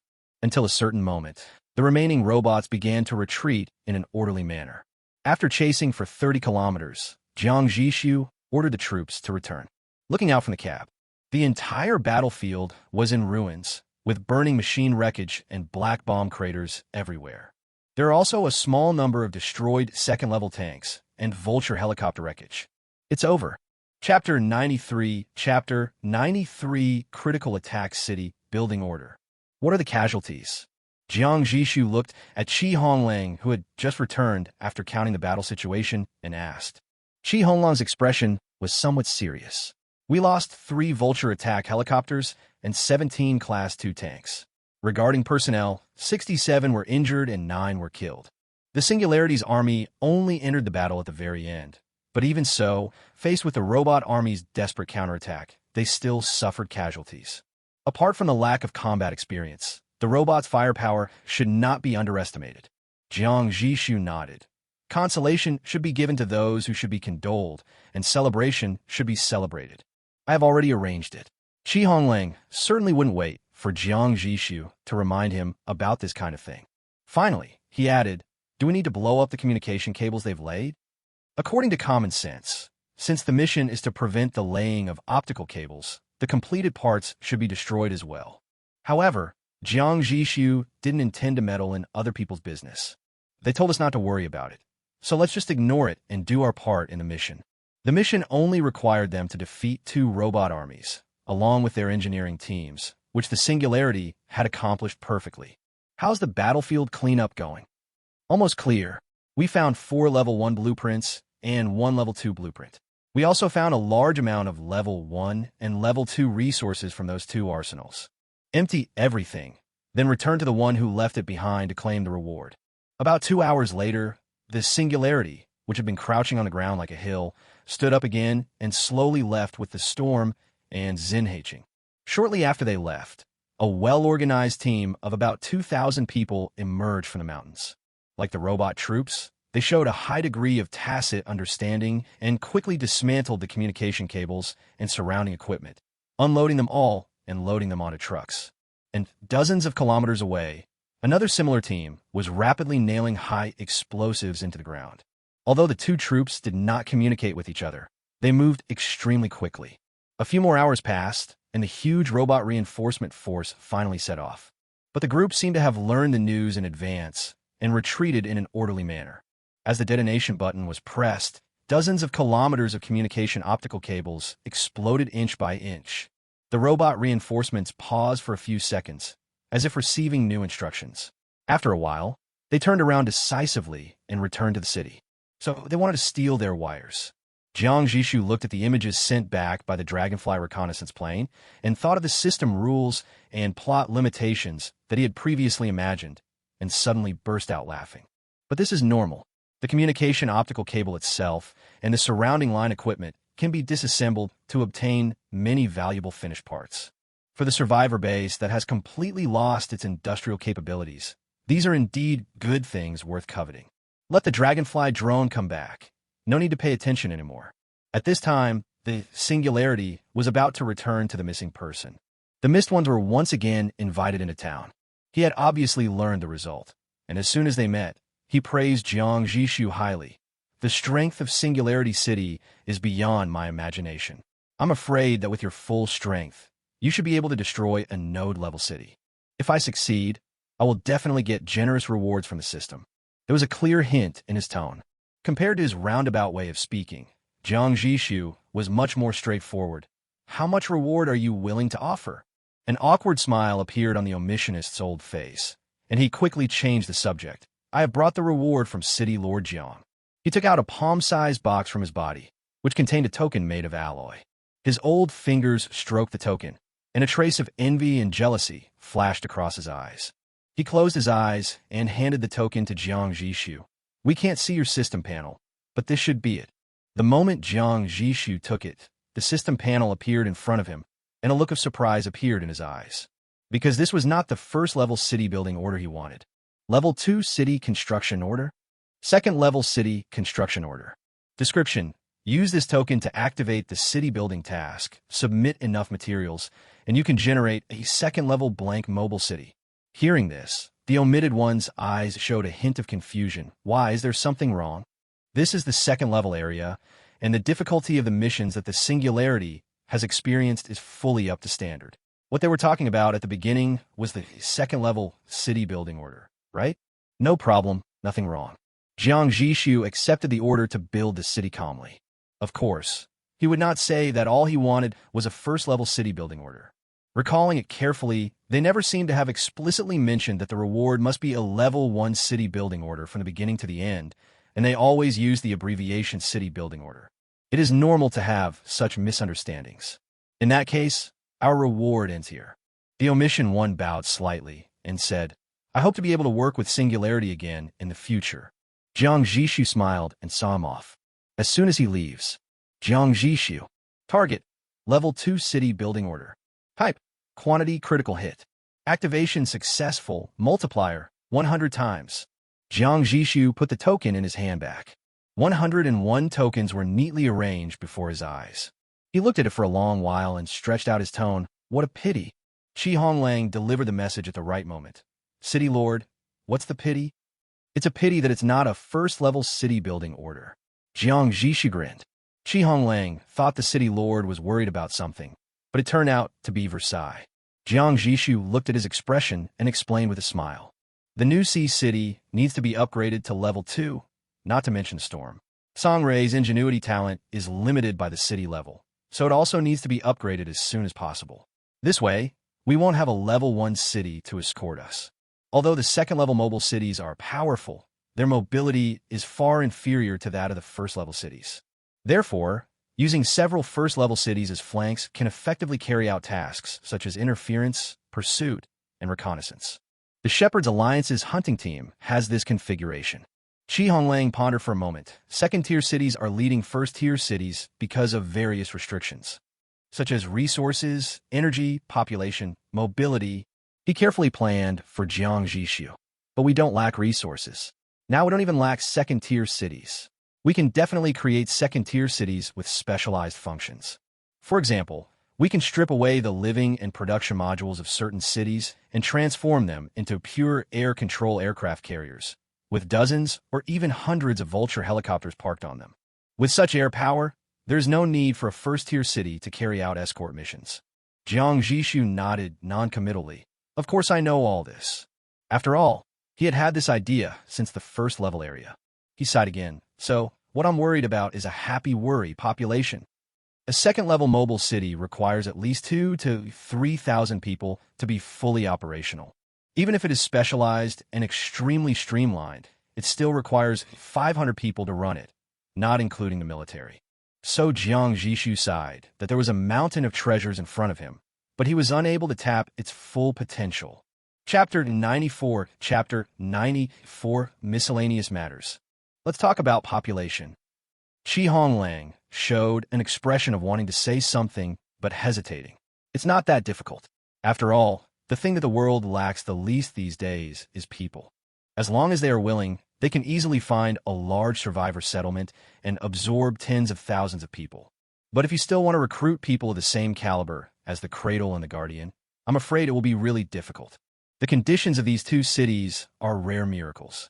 The former has Wen Huaiming, a national treasure-level academician, who has gathered and trained a large number of teachers and even recompiled the basic textbook system from primary school to university.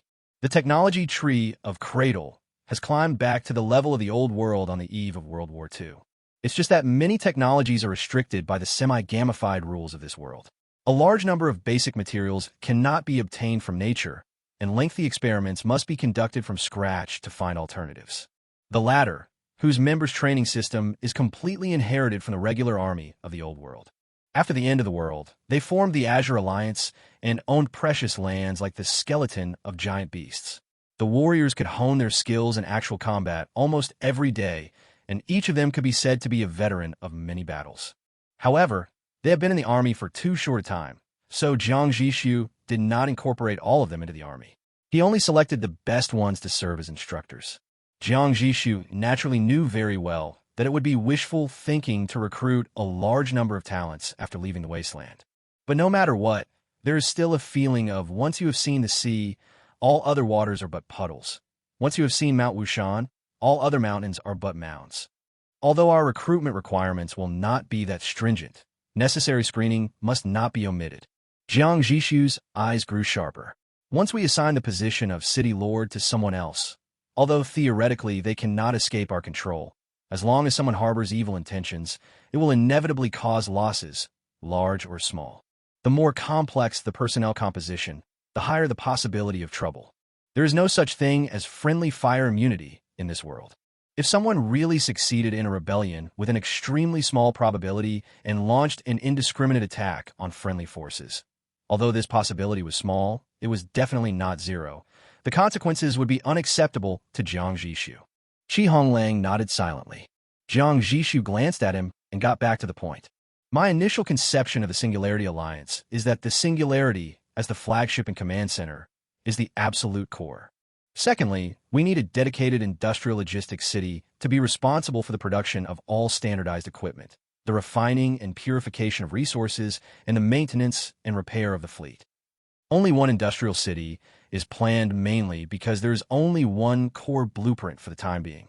Of course, in times of emergency, other cities can also temporarily take on part of the production tasks. Then there are two air control carrier cities.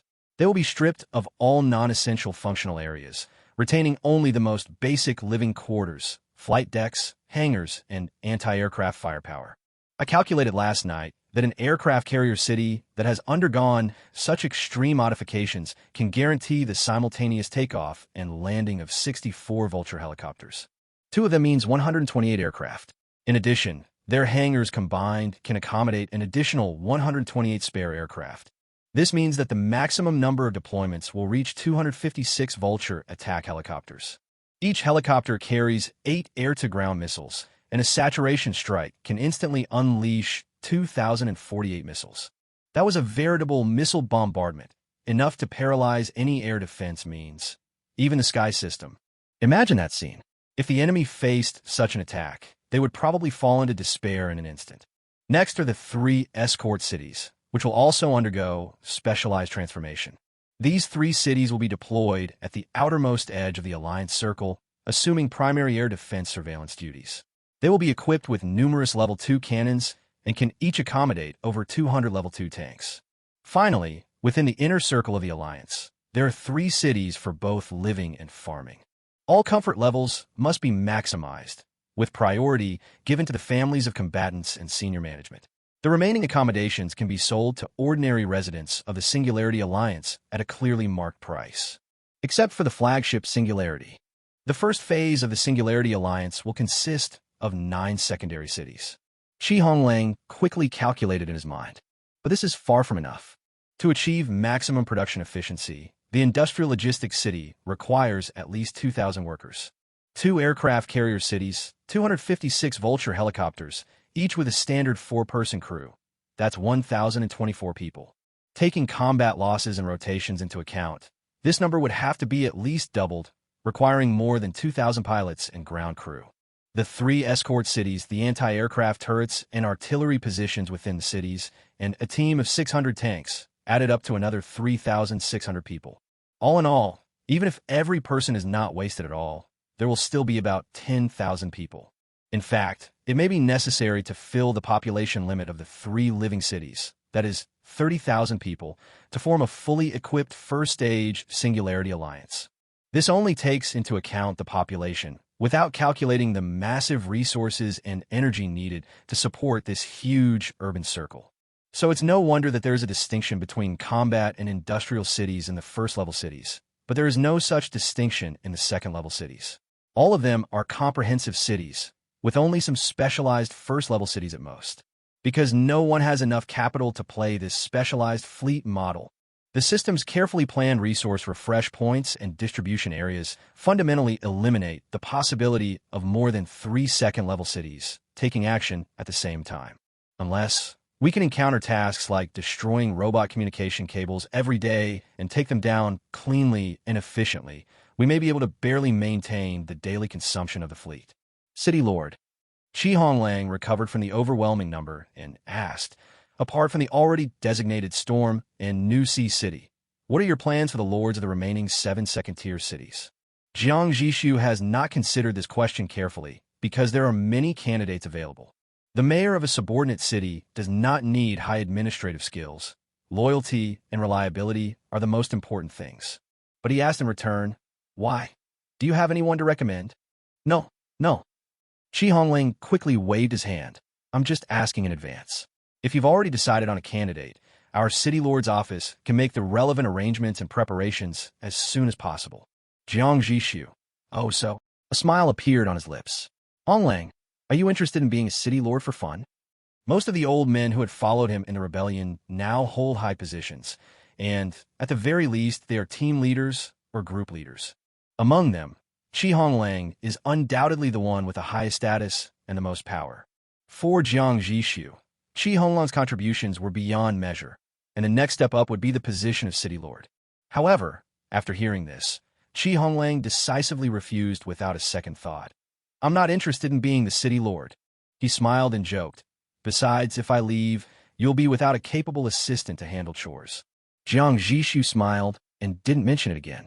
As the power of singularity grew larger and larger, Honglang, as his most trusted deputy, became visibly more cautious, no longer as casual as he was at the beginning. He will never get involved in areas that he shouldn't touch. For any personnel transfers above the team leader level or group leader level, the other party must ask Jiang Zhixu for instructions. Some time ago, because he was too busy, Jiang Zhixu allowed him to set up the City Lord's office. To put it bluntly, it was to further hand over the administrative power to him and let him form his own administrative team. However, the other party remained silent for a day and submitted an extremely detailed draft of structural expansion and function optimization. After Jiang Zhixu nodded, Honglang insisted on setting up a joint review group composed of representatives from the military, scientific research, and residents to conduct open interviews with all candidates. It was not until the end that he handed a list to Jiang Zhixu, asking him to approve it and indicating that he could recruit or delete it as appropriate. Now, Jiang Zhixu really cared about him and wanted him to be a free and easy City Lord.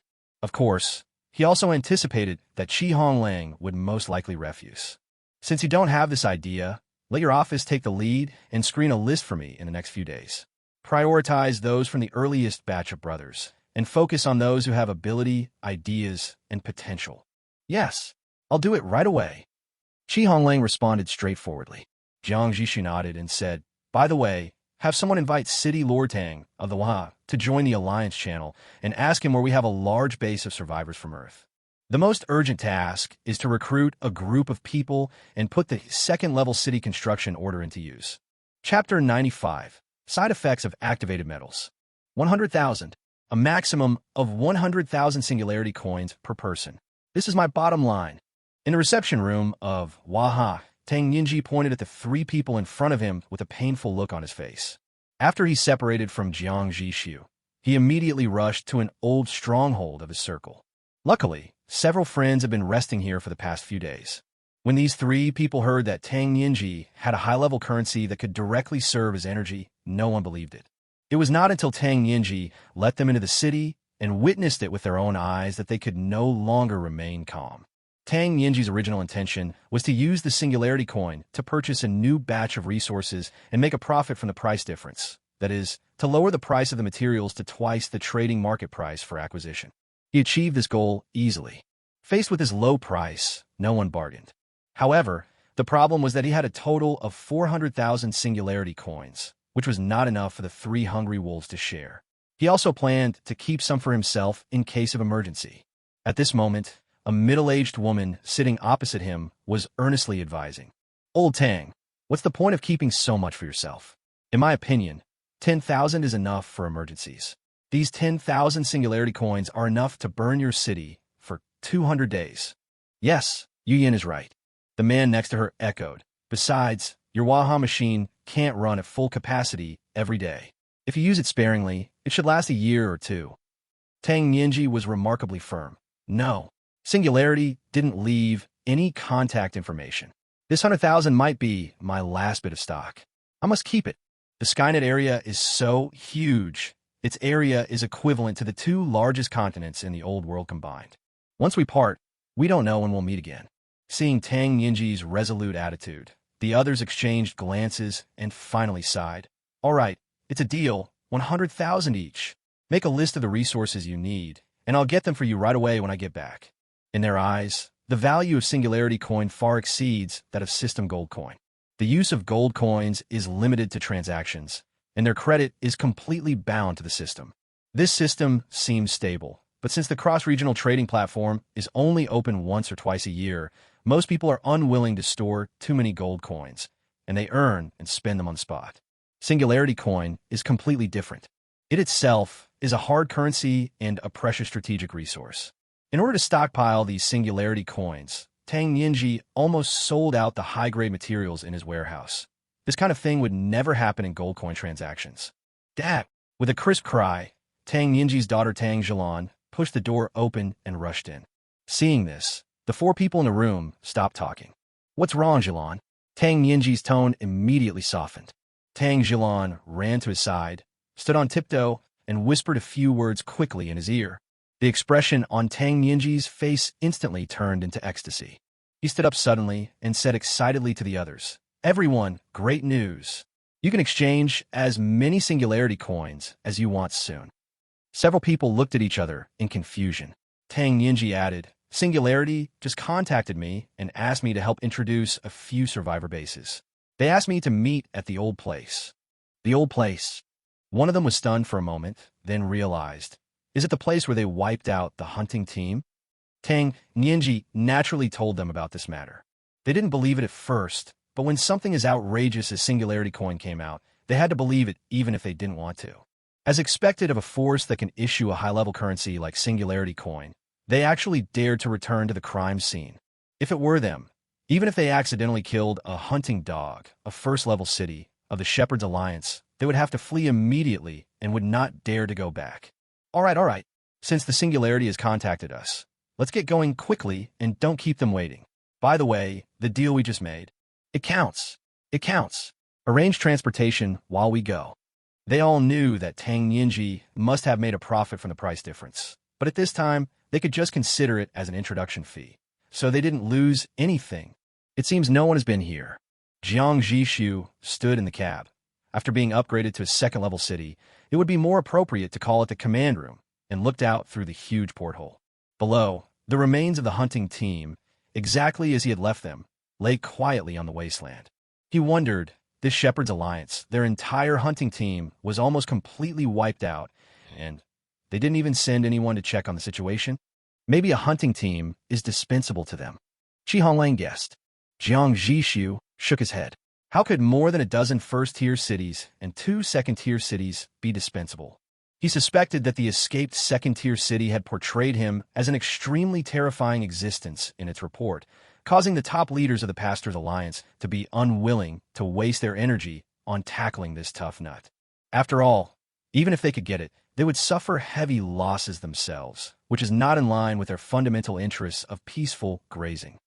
By the way, City Lord, there is something I need to report to you, Honglang suddenly said. Jiang Zhixu nodded. Speak. It's a further experimental report on the finished activated metal product. Honglang paused, organizing his words. Yesterday's battle with the robot troops was very fierce. We lost 3 vulture helicopters. Do you remember? Seeing Jiang Zhixu nod, he continued. One of the planes that crashed was the test aircraft that had been fused with the activated metal. Hearing this, Jiang Zhixu's mind flashed through the scene of yesterday's battle. Amidst the impenetrable barrage of robots, a helicopter crossed the line of fire and destroyed several key firing points in succession. The 2 heavy machine guns on the nose of the helicopter tore apart thousands of robots. Its performance was so outstanding that even Jiang Zhixu was amazed. However, the battle situation was urgent at the time, and Jiang Zhixu never saw it again, so he put the matter behind him. I didn't expect it to crash. When Honglang mentioned it, he remembered again. How are he and the crew? A helicopter crash is no joke. Even someone as physically strong as Lao couldn't escape it. Honglang. According to the driver's own report, before an unavoidable concentrated fire attack arrived, his vehicle conveyed to him an extremely intense sense of crisis, mixed with a strong sense of sadness. Under the impact of these 2 emotions, he ordered the other 2 crew members to jump out of the plane with him. Just seconds after they left the plane, the helicopter was blown up by intensive artillery fire. The Vulture attack helicopter was indeed powerful, but at that time, the robot troops regarded it as a thorn in their side and mobilized a large number of anti-aircraft guns to attack it. Under that level of saturation attack, it would be difficult for the helicopter to survive. I'm glad he's okay, Jiang Zhixu said, then frowned and wondered, could it be that he foresaw the danger? Honglang. It hasn't reached that level yet. Researchers analyzed that this is because the helicopter itself collects and processes far more information than the pilot's naked eye. It determined that it was about to die, so it passed this sense of crisis to its master. Jiang Zhixu became even more curious. I remember that helicopters have the least amount of activated metal, right? How can it produce such a good effect? Honglang's expression grew increasingly serious. This is exactly the point I want to report. After further research, the research department uploaded a new test report. The report points out that this human-machine integration is a two-way street. The death of either side could cause almost irreparable trauma to the other. For example, even though the helicopter contained very little activated metal, the pilot was overwhelmed with intense sadness after returning, sobbing uncontrollably for an entire day. This side effect can be said to be quite serious. Honglang added. The pilot clearly had no special feelings for the helicopter. After all, they had only known each other for a few days. But because of its death, he cried until his eyes were red and swollen, his voice was hoarse, and he was almost unrecognizable. This is obviously not normal. Chapter 96. The Concept of a Trading Circle. After listening to the report, Jiang Zhixu was silent for a few seconds, then asked several questions in succession. Is there a distance limit for this kind of interference? Also, how much activated metal should be added to cause irreversible damage to the human body? Have these been tested? Swollen eyes and hoarse voice from crying are obviously not irreversible effects. After a few days of rest, I almost recovered completely. If the condition becomes more severe as the dosage of activated metal increases, then it is worth taking seriously and would be more practical. Honglang replied. There's no concrete data yet. The researchers have applied to proceed to the next stage of the experiment. Because the next steps are highly dangerous, they hope to obtain approval for human experiments. Human experiments? Jiang Zhixu's eyes narrowed, but he didn't answer immediately. Of course, the subjects of this human experiment were not the residents of the singularity, but criminals. Although the singularity completely wiped out the hunting team, not all enemies were killed on the spot.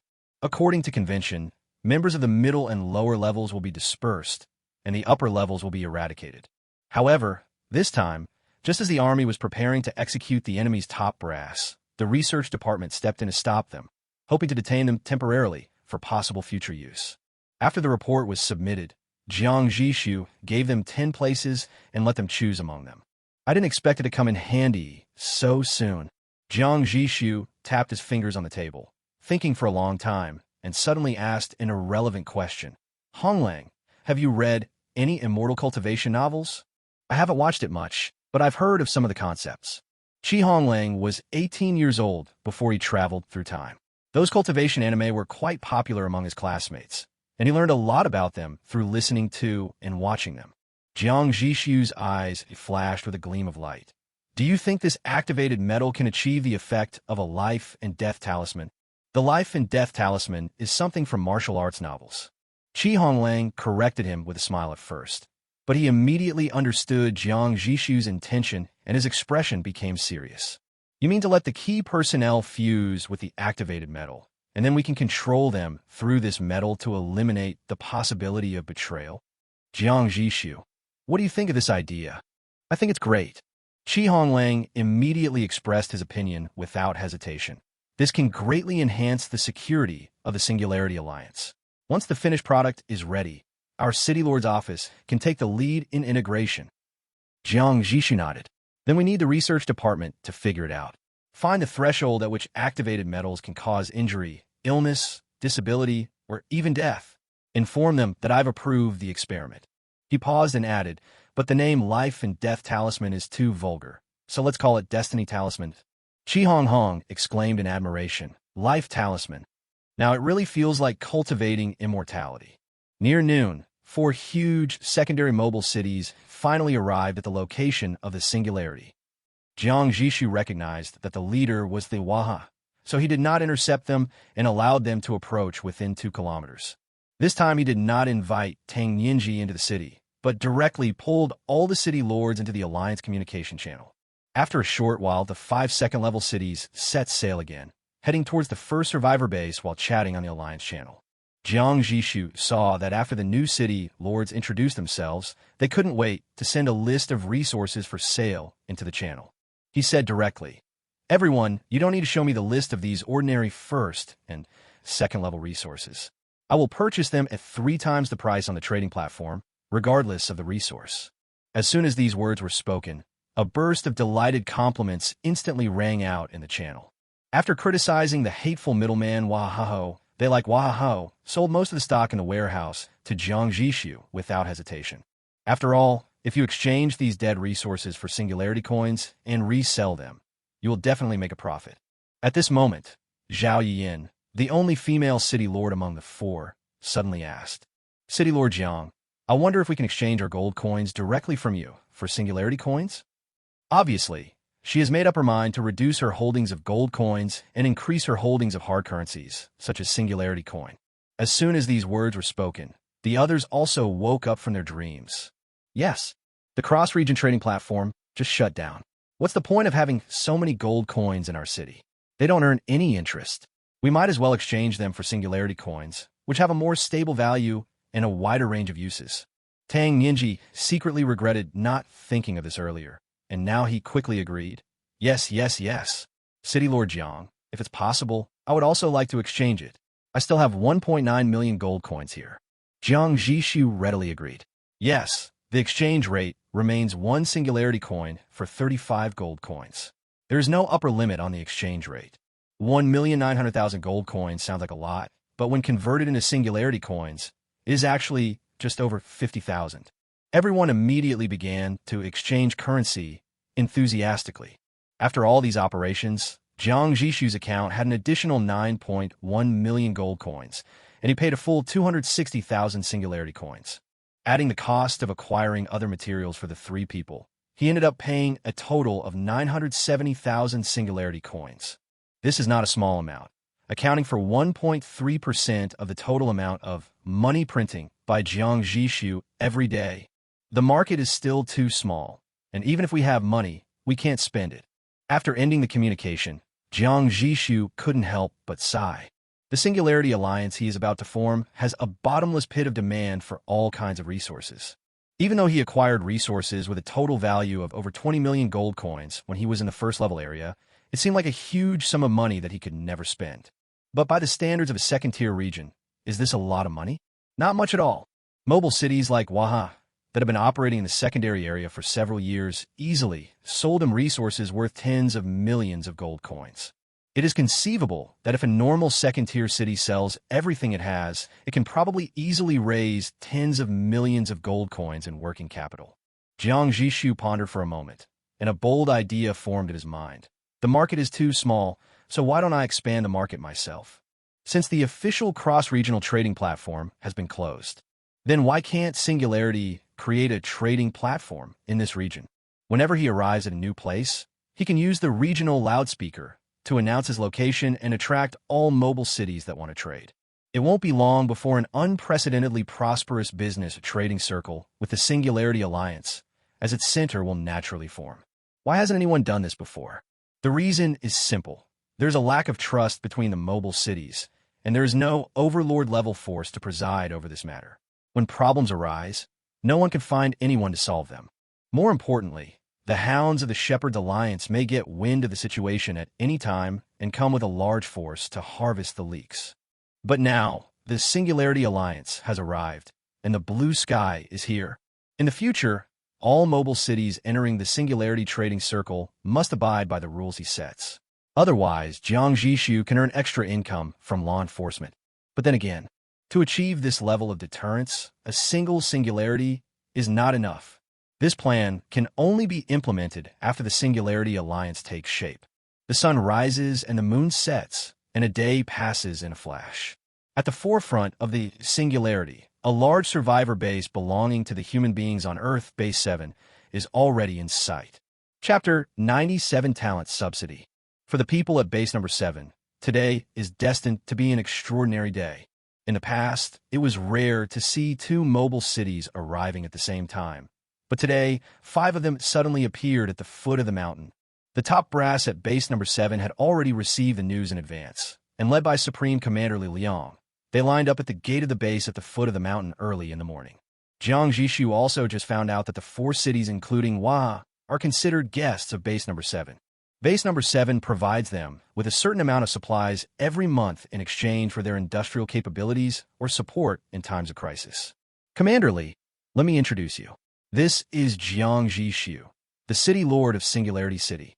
Tang Nianji took the initiative to stand next to Jiang Zhixu and said to the middle-aged man in front of him in a joking tone, City Lord Jiang is different from our small group.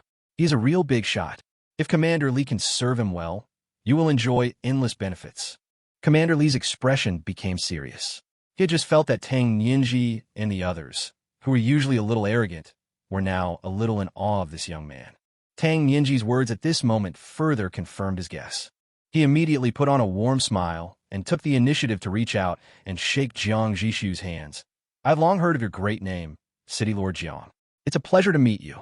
I have prepared a small banquet in the city, and I hope you'll be able to come tonight. Commander Li, you're so polite. Nice to meet you.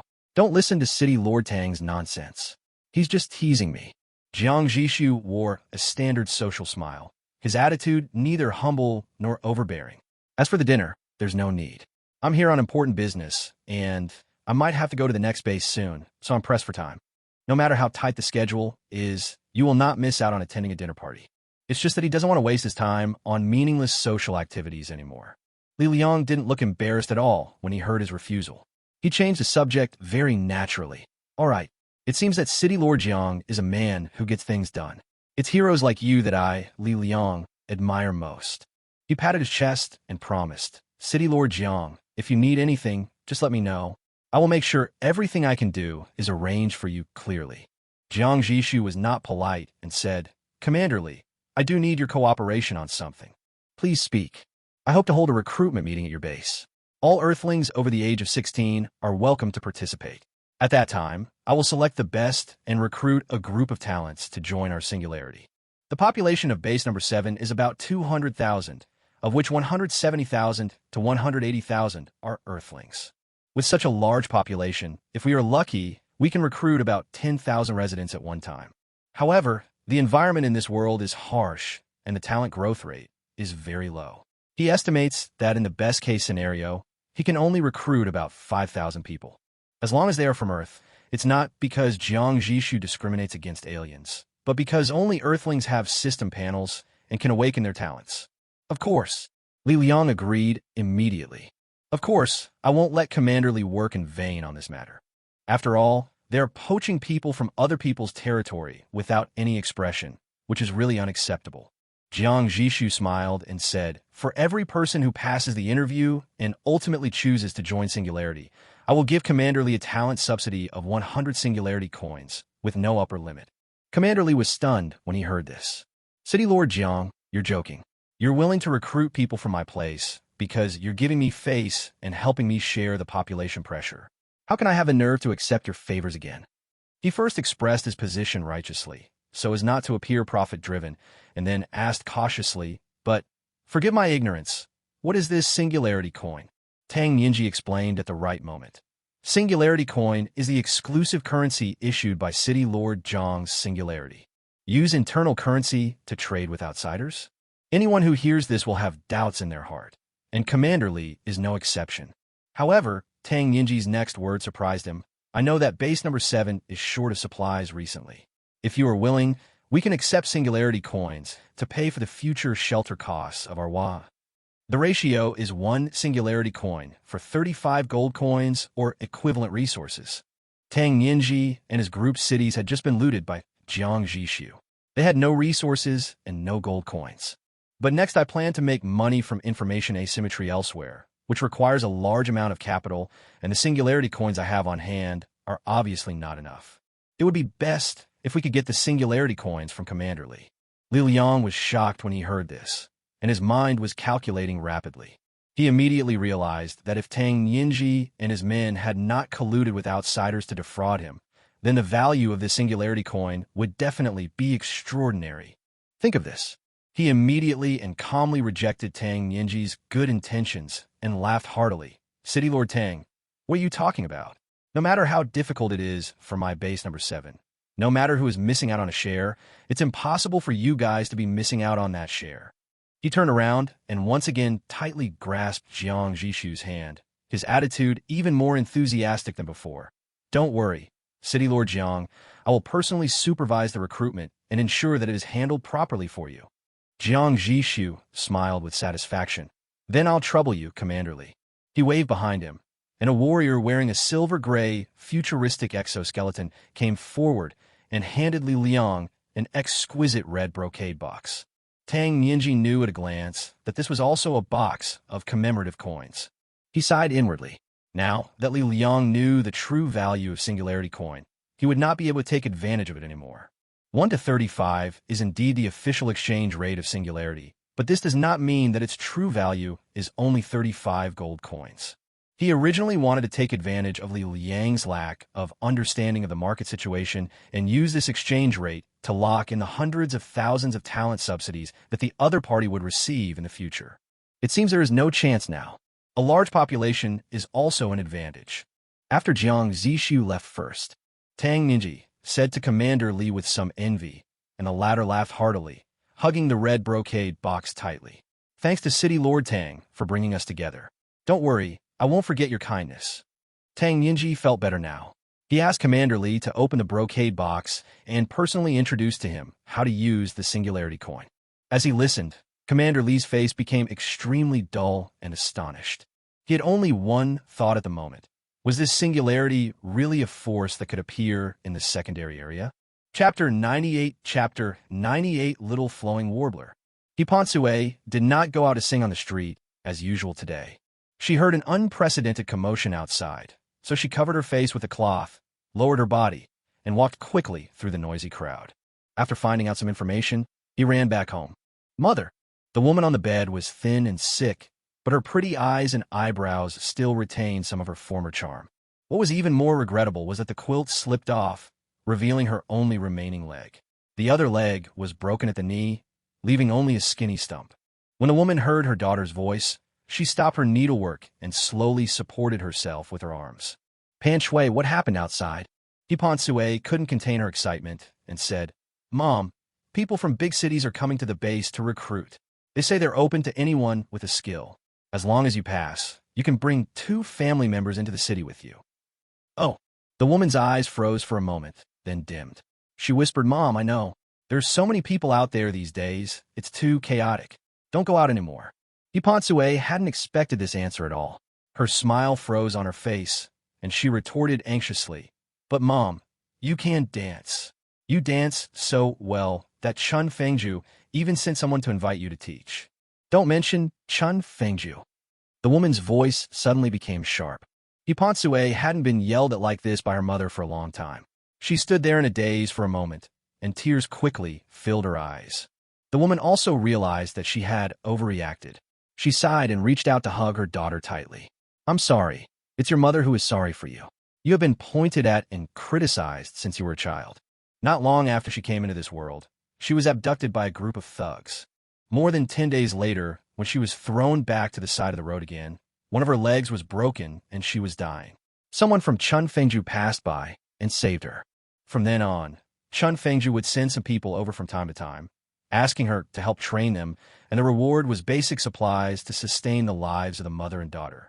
She had discovered that she was pregnant at that time and wanted to repay the man who saved her life, so she acquiesced to this deal. She was grateful for the other party's rescue, but because of this relationship, people outside gossiped about Hipansue, calling her a little prostitute, saying that she was the seedling that Chun Fengju was preparing to cultivate into a top star in the future. For a girl, the harm caused by this stigma is more severe than any punch or kick. 10-year-old Hipansue didn't understand yet, but as a mother, it was impossible for her not to feel sad. Hipansue buried her face in the crook of her mother's neck and insisted in a muffled voice, "Mom, I want you to try that interview." Her voice unconsciously rose a little. "You are from the Beijing Dance Academy. You are much better than others. You can definitely be a dance teacher." Of course, Hipansue didn't know what Beijing Dance Academy was, but she had heard the ants in Chun Fengju use this sentence to compliment her mother too many times. In her young mind, it must have been a very remarkable place. The woman's face grew even gloomier, and there was an indescribable darkness in her eyes. But she did not speak harshly to her daughter again, but just gently patted her daughter's thin back. After a while, Hipansue lay on her mother's chest and sighed softly in her heart. Her mother always thought she knew nothing, but in fact, living in this world at the age of 10, she already knew everything. It's not that she didn't hear those dirty words, but she never took them to heart. In her original plan, singing at Chun Fengju when she grew up seemed to be a natural way out. However, she now has a new goal. The big city called Singularity is the only city that has been willing to accept singers and dancers in such a long time, but they can't accept too many. She knew that her 10-year-old age did not give her an advantage, but she still wanted to compete with the adults. After all, whether you can sing well or not has nothing to do with age. Hipansue made up her mind and comforted her mother softly for a moment. Where her mother completely let down her guard, she quietly slipped out of the house. After finishing the business, Commander Lee quickly arranged Jiang Zhixu's matters. In just 1 hour, the news of the recruitment spread throughout the base. In the second hour, all the interview registration points were crowded with people. The long and winding queues were endless and stretched for several kilometers. In the third hour, the professionals selected from base number 7 were in place and began the first round of assessment and screening. During this period, a small incident occurred. Some interviewers in charge of assessments take advantage of their positions to secretly quote prices and sell places for people to jump the queue or even go directly to subsequent assessments. Jiang Zhixu had to admire the efficiency of this group of people. They figured out a complete black industrial chain in a short period of time. However, before he could send anyone to remind Commander Lee. In the fourth hour, this group of daring interviewers, along with the umbrellas behind them, were eradicated by Commander Lee's men. There were several of their corpses hanging at each assessment point, emitting a foul stench under the scorching sun, deterring anyone who wanted to make any moves. Commander Lee's words, "personally supervise," were indeed not just a compliment. He took his men to inspect various assessment points all day long. He used this method to show his sincerity to Jiang Zhixu, who was quite pleased and felt that the subsidy was worth it. As for using the method of filling in the numbers to defraud subsidies, this trick is too easy to be seen through. Jiang Zhixu believed that Commander Lee was a smart man and would not ruin his own future over such a thing. Jiang Zhixu was bored, so he just wandered around base number 7. Suddenly, he noticed a large crowd gathered in the distance, and there was a commotion and noise coming from them. "What's going on over there?" Jiang Zhixu subconsciously thought it was a street performance.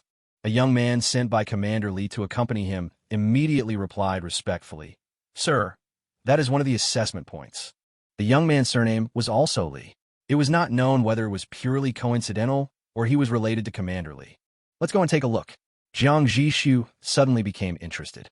He really likes to see someone pass the test, which gives him a sense of satisfaction that all the talented people in the world are within my reach. Back when he was on Cradle and the garrison, he never got tired of watching the transport convoys coming in and out. But Xiaoli groaned inwardly when he heard this, because the faint scolding and pleading sounds coming from the crowd did not sound good. But since Jiang Zhixu had spoken, he didn't dare say much and could only respond with a yes. He hurriedly got ahead of the exoskeleton warrior and squeezed into the crowd to help clear the way. He just hoped that the examiner inside would have some insight, see his face, and guess that a big shot was coming, so that he could quickly end this farce. Chapter 99 Build 5 New Second-Level Cities. Just stay next to me and don't wander around. Jiang Zhixu raised the corner of his mouth and called out to Xiaoli, who was about to step forward to clear the way. As soon as he saw Xiaoli's nervous look, he knew something might have gone wrong. Xiaoli froze in place. These city lords are really more difficult to serve than each other. He was groaning in his heart and could only force out a face more bitter than a bitter gourd.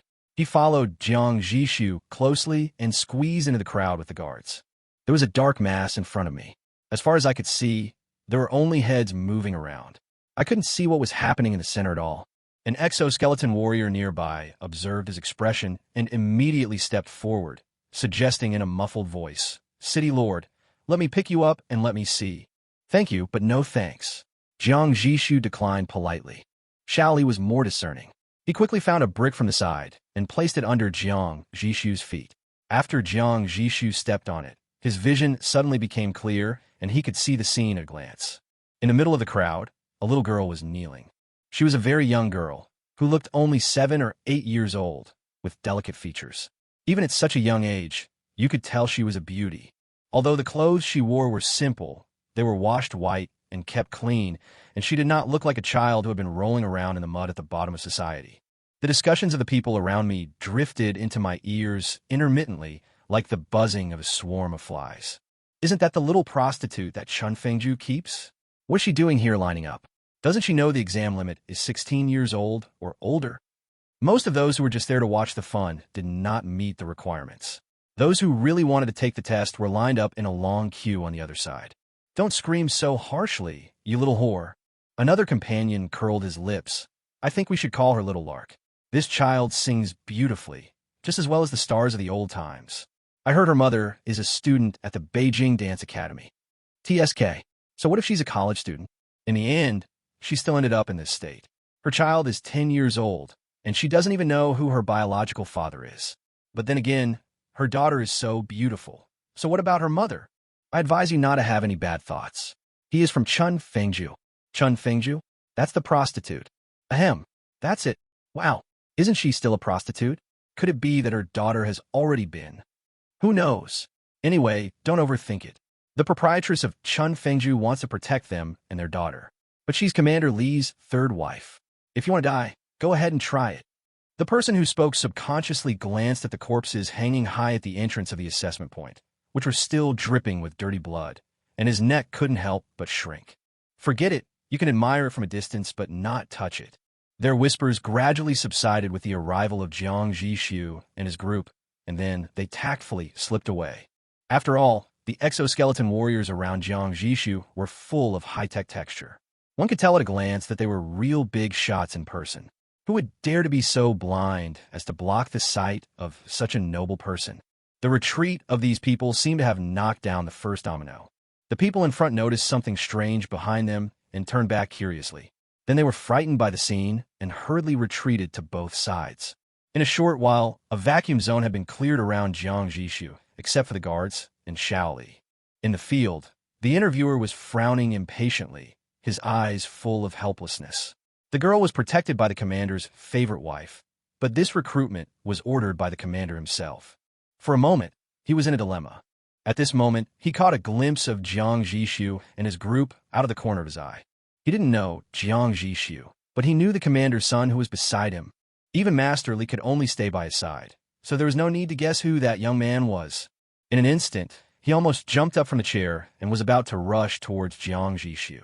Xiao Li looked at Jiang Zhixu's indifferent expression and immediately understood what he meant. He raised his hand slightly to stop him. "Just treat us as air." The interviewer's foot stopped in midair. He was stunned for a moment before reacting and quickly turned around and walked back to his seat. When he looked at Ipansue, who was kneeling in front of him, he felt as if the chair under his was covered with steel needles, making him feel very uncomfortable. He gritted his teeth, unable to fathom the temperament of that important figure. He dared not delay any longer. All he wanted was to quickly get rid of Ipansue. "What are you still standing there for? Get up and sing." Ipansue wiped the tears from the corners of her eyes and quickly got up from the ground. She first bowed deeply in the direction of Jiang Zhixu and then bowed to the interviewer. She cleared her throat and sang loudly amid countless complicated gazes around her. "When difficulties come, please raise your left hand. The left hand represents direction, and it will not bow to difficulties.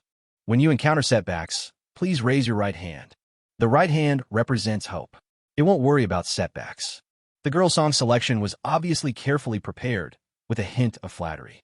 The unique, clean, and clear nature of the children's voice perfectly fits the characteristics of the song, and the lyrics themselves are also extremely appropriate to the current context of survival. Coupled with her own excellent singing skills, she performed the classic song Left Hand, Right Hand at her 120th level. "As good as the original," Jiang Zhixu commented inwardly. "What school did those people just say her mother went to?" Jiang Zhixu asked. Xiao Li naturally knew Ipansue, and he quickly replied, "She was a top student at the Beijing Dance University. It's a shame that one of her legs is broken now, so she can't dance anymore. But she's a very good teacher. My mom has praised her many times." Jiang Zhixu nodded, didn't listen any further, and turned and left with his men. Ipansue caught a glimpse of their departing figures out of the corner of her eye, and her bright eyes dimmed for a moment. The singing in her mouth did not stop because of this. Instead, because she was no longer paying attention to others, it became more determined and louder. A sense of desperate resilience gradually filled her singing. If the previous singing voice was a delicate and beautiful appearance, then now, a real skeleton has finally stood up under this appearance. Beyond the original, Jiang Zhixu stopped and gave a final evaluation in his mind. He told Xiao Li, "For positions that don't involve a lot of physical exertion, there's no need to set a rigid age limit. Rules are fixed, but people are dynamic. We need to be flexible." Xiao Li was so smart that he immediately bowed and said, "Okay, I understand." He understood that this was Jiang Zhixu passing on a message to him, so he waved to call over one of his own men and quickly made the arrangements. Next, Jiang Zhixu inspected several other assessment points in the city and returned to the singularity after confirming that everything was on track. This grand job fair lasted for 3 days and 3 nights, without stopping day or night. The bright lights like daylight illuminated countless excited or lost faces, because Jiang Zhixu took the initiative to lower the age limit. Finally, after layers of review and screening, a list of 8,700 people was presented to him. "Since there are enough people who meet the requirements, let's make the arrangements." Jiang Zhixu looked at the list and calmly issued an order. "Immediately begin construction on 5 second-tier cities.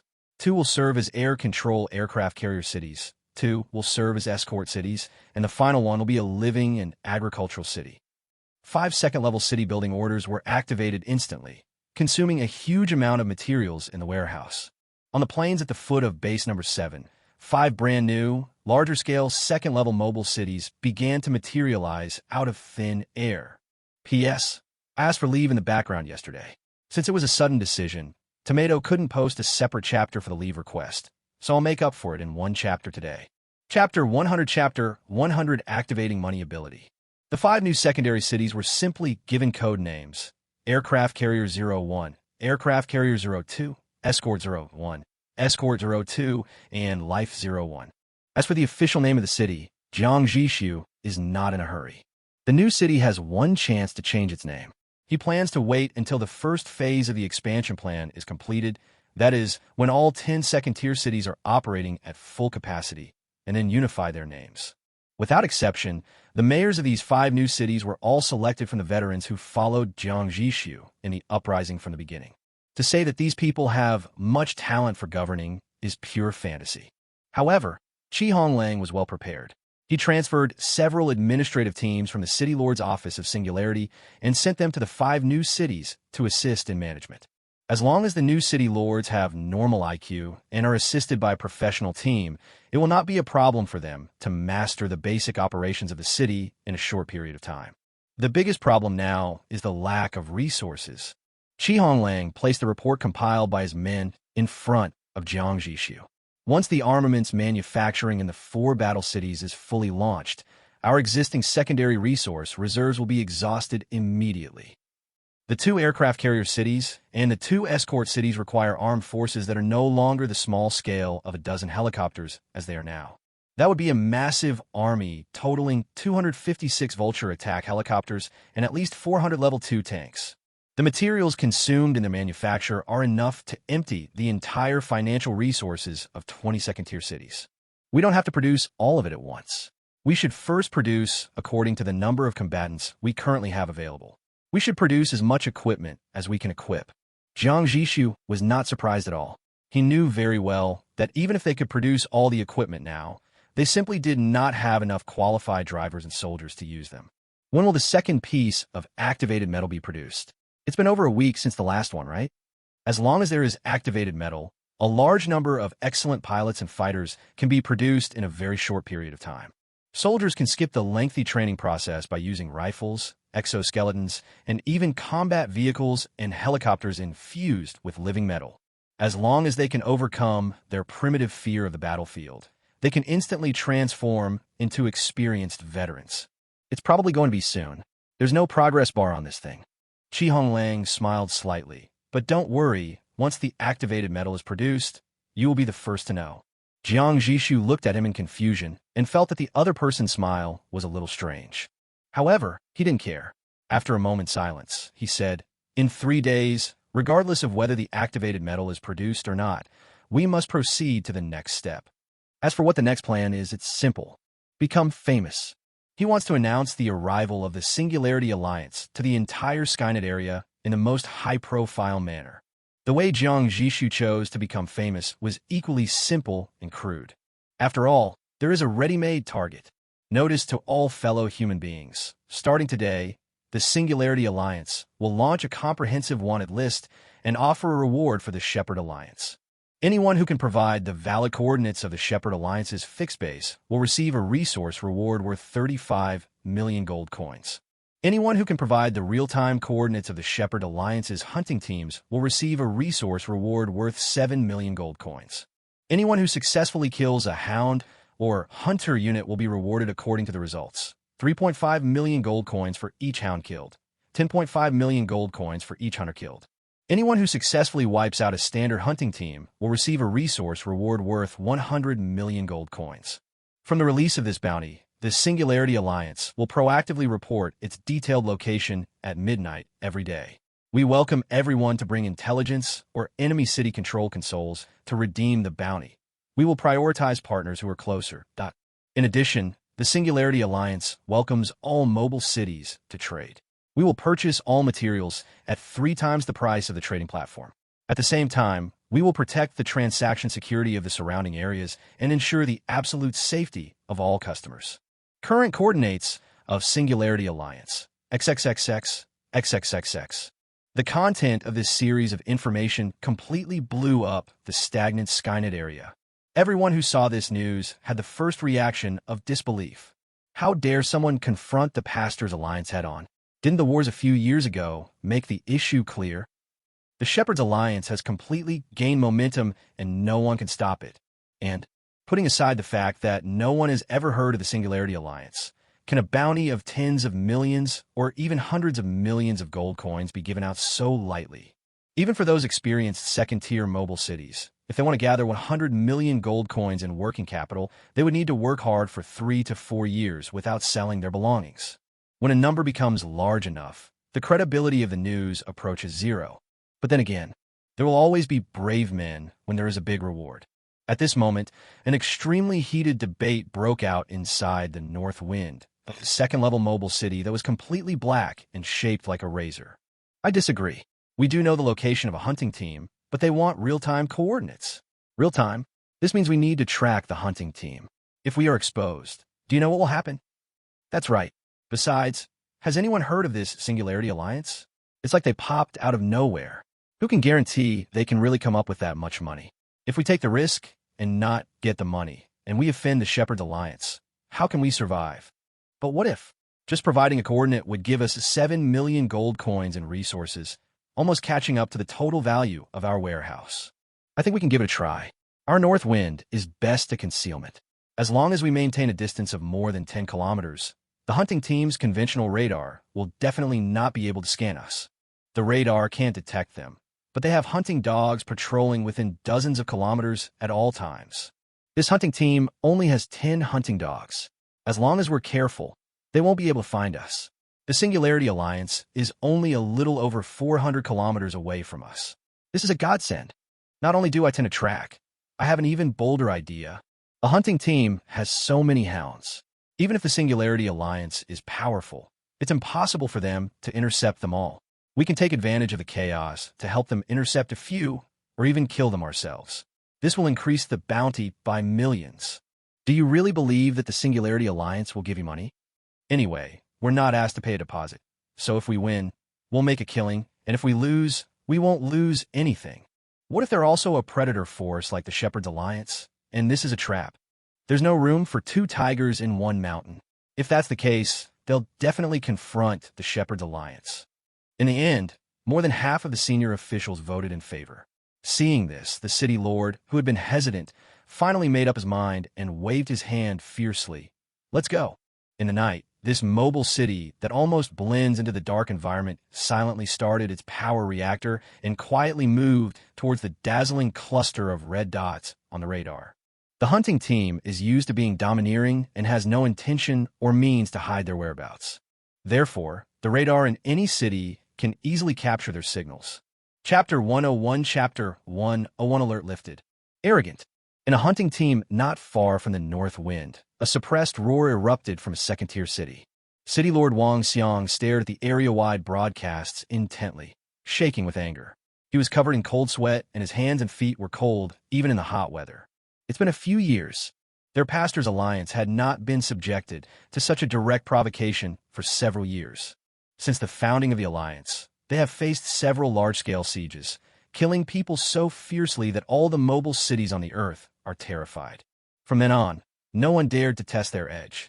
Although Wang Xiang never participated in any of these battles, he was even forced to join the Shepherd's Alliance. But now it's different. Whenever he thought of the glorious record of his alliance, he couldn't help but puff out his chest with pride, even though there were 2 supervisors standing next to him who could kill him at any time. This is our pastor's alliance. Calm down, City Lord Wang. A supervisor in a black uniform said coldly, "Please contact headquarters immediately to convey the situation here and await instructions." He just glanced at the map. The ignorant Singularity Alliance was now more than 400 kilometers away from them. This distance was not far. Yes, contact headquarters. Wang Xiang immediately calmed down, went to use the radio obediently, and applied to join the headquarters radio station of the Pastor's Alliance. As for how to use the Alliance radio, there are many smart people in this world, and someone has already developed a use-it-and-quit-it method. Only one Alliance radio station is needed to remotely control all subordinates, which is a very efficient method. After a moment, Wang Xiang took off his headphones and hung up the call. Headquarters said this Singularity Alliance is very arrogant, and we should go and give it a good beating. The supervisor stared at him quietly for 2 seconds. Repeat the original order from headquarters without adding any personal emotions. Wang Xiang's smile froze on his face. He cleared his throat angrily and changed his tone. Headquarters orders are for us to carefully scout the target area and assess the enemy's strength. We must not act rashly and wait for other nearby hunting teams to arrive for support. The supervisor gave him a cold last look, no longer paying any attention to the incompetent city lord, and directly ordered the driver, "Turn around and head to the coordinates of the Singularity Alliance." A response so soon. Inside the cockpit of the Singularity, Jiang Zhixu looked at the communication application list. Within 2 minutes of the regional loudspeaker announcing it, no less than 10 mobile cities had already sent in applications to join the alliance. The correspondents immediately got busy, quickly distributing the city information on the application list, and at the same time notified the Alliance radio stations of the remaining new cities to start the invitation and screening work respectively. Soon, valuable intelligence was screened out. According to the North Wind, they've locked onto the real-time coordinates of a nearby hunting party. They're directly north of us, 437 kilometers away. Jiang Zhixu chuckled, "Let's go." Being able to obtain information so quickly and with such a high reward amount is no small effort. Even if most people don't believe it, there are always people who are willing to give it a try. However, this bounty amount may seem ridiculously high at first glance, but upon closer analysis, you will find that each bounty corresponds to extremely high risks and difficulties, and the value is basically matched. If a hunting team is tracked and exposed, the outcome for an ordinary second-tier city is either heavy losses or annihilation of the entire army. Hunting down a lone hound might be easy with the combat power of a second-tier city, but the hunting dog will never be too far away from its master. The moment it kills is like stirring up a hornet's nest, which will inevitably bring about the hunter's crazy revenge, not to mention completely destroying a complete hunting and pastoral team. Even the singularity, which had just entered the Skynet area, was already powerful enough, but it still let a hunter escape. Therefore, this amount of reward coins is not much compared to the risk. It's just because no one has ever done anything like this before that it seems so unreal and like a scam. Jiang Zhixu knew very well where his confidence came from. Singularity's current singularity coin production capacity is 72.9 million per day, which is equivalent to 2.55 billion gold coins. When there were no critical hit parts in urgent need, he used almost all of his talents to print money. Now, there was a huge sum of 600 to 700 million singularity coins in his account, which was equivalent to more than 20 billion gold coins. This little amount of money for the reward is just a drop in the bucket. What he wanted was to use this tiny amount of money to make the name of the Singularity Alliance resound throughout the entire Skynet area. When they were still more than 300 kilometers away from the target red dot, Honglang came to report. City Lord, the latest news from the North Wind is that the hunting team has turned and is heading in our direction. If nothing unexpected happens, we will collide head-on with them in more than 3 hours. Investigate again and report back. A while later, City Lord, I just received a communication from Song Rue. The storm needs to destroy 6 first-level cities. Jiang Zhixu looked away. Oh, is this his promotion mission? That's right. Got it. Notify the helicopter formation and pay attention to the battle later. Save a few heads for him. The storm has been decided to be specialized into a living city. After Jiang Zhixu approved his promotion during the day, the secondary components began to be manufactured. I think it was just installed, which triggered the promotion task. Sure enough, after leaving the Wasteland, the system's task release mechanism has returned to normal. Jiang Zhixu thought, destroying a first-level city was the normal second-level promotion task, and it was much more reasonable than the ones he had faced before. Explore again and report again. Honglang accepted the order and withdrew. Speaking of Song Rue, it is worth mentioning that during this period, he triggered his talent 4 times in total, obtained temporary blueprints 3 times, and obtained a permanent blueprint once. His luck was quite good. However, since the effect of his talent is limited by the level of his own city, the 4 blueprints he drew are all first-level blueprints. Once he is promoted to level 2, he will be able to really play a role. Jiang Zhixu has a lot of second-level blueprints in his hand that were obtained from the critical hit of first-level blueprints. Once Song Rue is able to replicate them, it means that Jiang Zhixu can try to make a second critical strike based on these replicas. It just so happens that tonight we will use a hunting team to salute this good news. Aren't they here yet? In the cockpit of the North Wind, the city lord Zheng Yuan paced back and forth anxiously, looking at the radar screen over and over again. Apart from a group of red dots representing the hunting team, there are no other new targets. Based on the speed at which both sides are moving towards each other, they should have met by now. Could it be that we have really been fooled? A senior executive speculated with a grim expression. Although no actual losses have been caused so far, anyone would be furious after being fooled like this. Tell the Singularity Alliance. Zheng Yuan slammed the table and stood up angrily. If they refuse to report their exact location again, we will immediately stop providing real-time coordinates. Yes, the other senior executives were also extremely annoyed at this moment. One of them turned around and walked towards the communication station without thinking. But the moment he turned around, the entire cab was suddenly flooded with a sharp red alarm. Warning: a large group of unidentified moving objects has been detected, approaching at high speed. Warning: the target has entered the 5-kilometer range. Warning! Warning! Several people felt numb all over their bodies in an instant and rushed to the porthole. This is more than 5 kilometers. At least dozens of angular armed helicopters flew directly over their heads. At the same time, the same number of helicopter formations appeared in front, to the left, and behind the hunting team, forming a perfect cross-encirclement network. All hunters and hounds, including the North Wind, are included. Zheng Yuan looked at the radar and suddenly realized that the other party was waiting for the scattered hunting dogs to fall into the trap. They actually planned to wipe them out. Wrong. Zheng Yuan was horrified. The North Wind had been invisible the entire time, and even the hunting team couldn't find them. How had the Singularity Alliance managed to surround them so precisely?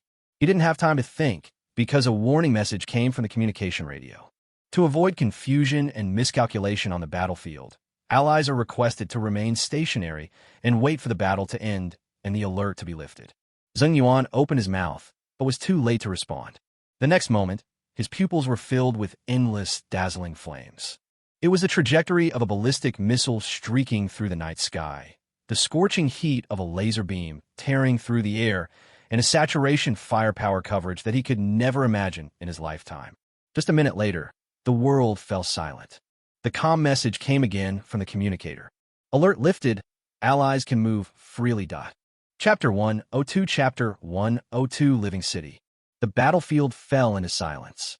The wreckage of the 2 secondary cities was still burning, and black smoke rose into the sky in twisted shapes. A minute ago, they were intact and powerful secondary cities, but now, only blazing wreckage remained. The hunting dogs around seemed to be frightened and dared not move. Until the exoskeleton warriors easily broke into the city and took control of the city lord, the storm began to finish off the enemy, and the promotion mission was successfully completed. Jiang Zhixu directly ordered the storm to advance on the spot, and then the 2 air control aircraft carrier cities and assault city spread out, surrounding it in the Singularity to build a line of defense. In the distance, the North Wind was parked quietly in place. Although the Singularity Alliance's communication had already informed them that the alert had been lifted and they could move freely, it was still like being nailed to the floor, not moving at all. A moment later, they sent out a pitifully small convoy, 3 vehicles in total, of which only 2 were lightly armored vehicles, providing almost meaningless escort. The reason for his humble and cautious attitude was obviously that he was frightened by the doomsday-like blow he had just suffered. After all, if we were to give them the North Wind, according to the specifications just now, I'm afraid the scene would be all over the place, and not even a large piece of wreckage could be found. Out of awe for this absolute strength, Zheng Yuan decided to lead the team himself, accompanied only by his 2 most trusted secretaries. On the way to the Singularity Alliance circle, his heart was filled with regret, and he reviewed the wording he had used in his previous communication with the other party over and over again. At the beginning, their tone should be polite and courteous. But later, because the Singularity Alliance always refused to directly respond to their inquiries about the precise location, their tone of urging probably, possibly, or perhaps carried some impatience and stiffness. Zheng Yuan felt cold all over when he thought of this. Broken. This is really bad. Zheng Yuan in the car became extremely nervous. His palms were full of cold sweat, and he even began to regret why he got involved in this mess. If they hadn't coveted the reward of 7 million gold coins, they would still be sleeping soundly in seclusion. Now, let alone 7 million gold coins, whether they can go back safely depends on the other party's mood.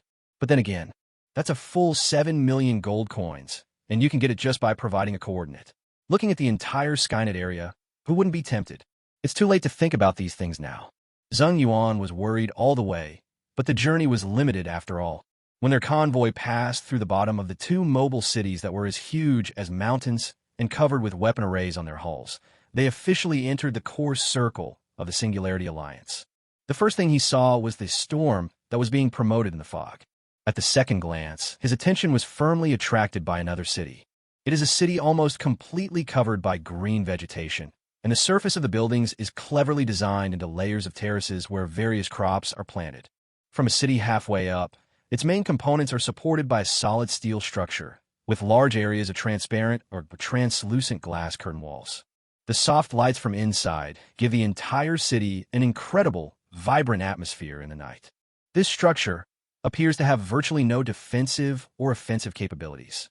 Are they so extravagant as to transform a precious second-tier city into a purely ornamental living city? The person who spoke was Zheng Yuan's deputy, Secretary Song. He almost pressed his face against the window of the armored vehicle, looking up at the dazzling city, his tone full of disbelief. Not aggressive? I don't think so. The person who spoke this time was another secretary, whose surname was Zhao. Secretary Zhao's eyes were fixed on the bottom of the steel-structured city. The structure there was not flat.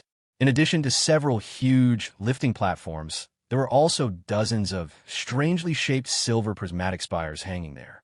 There was a faint light flickering at the top of the tower, and it was obviously ready to be activated at any time. Seeing the unique shapes of those towers, Secretary Zhao's mind instantly emerged with a classic game he played in his childhood, Red Alert, Prism Tower.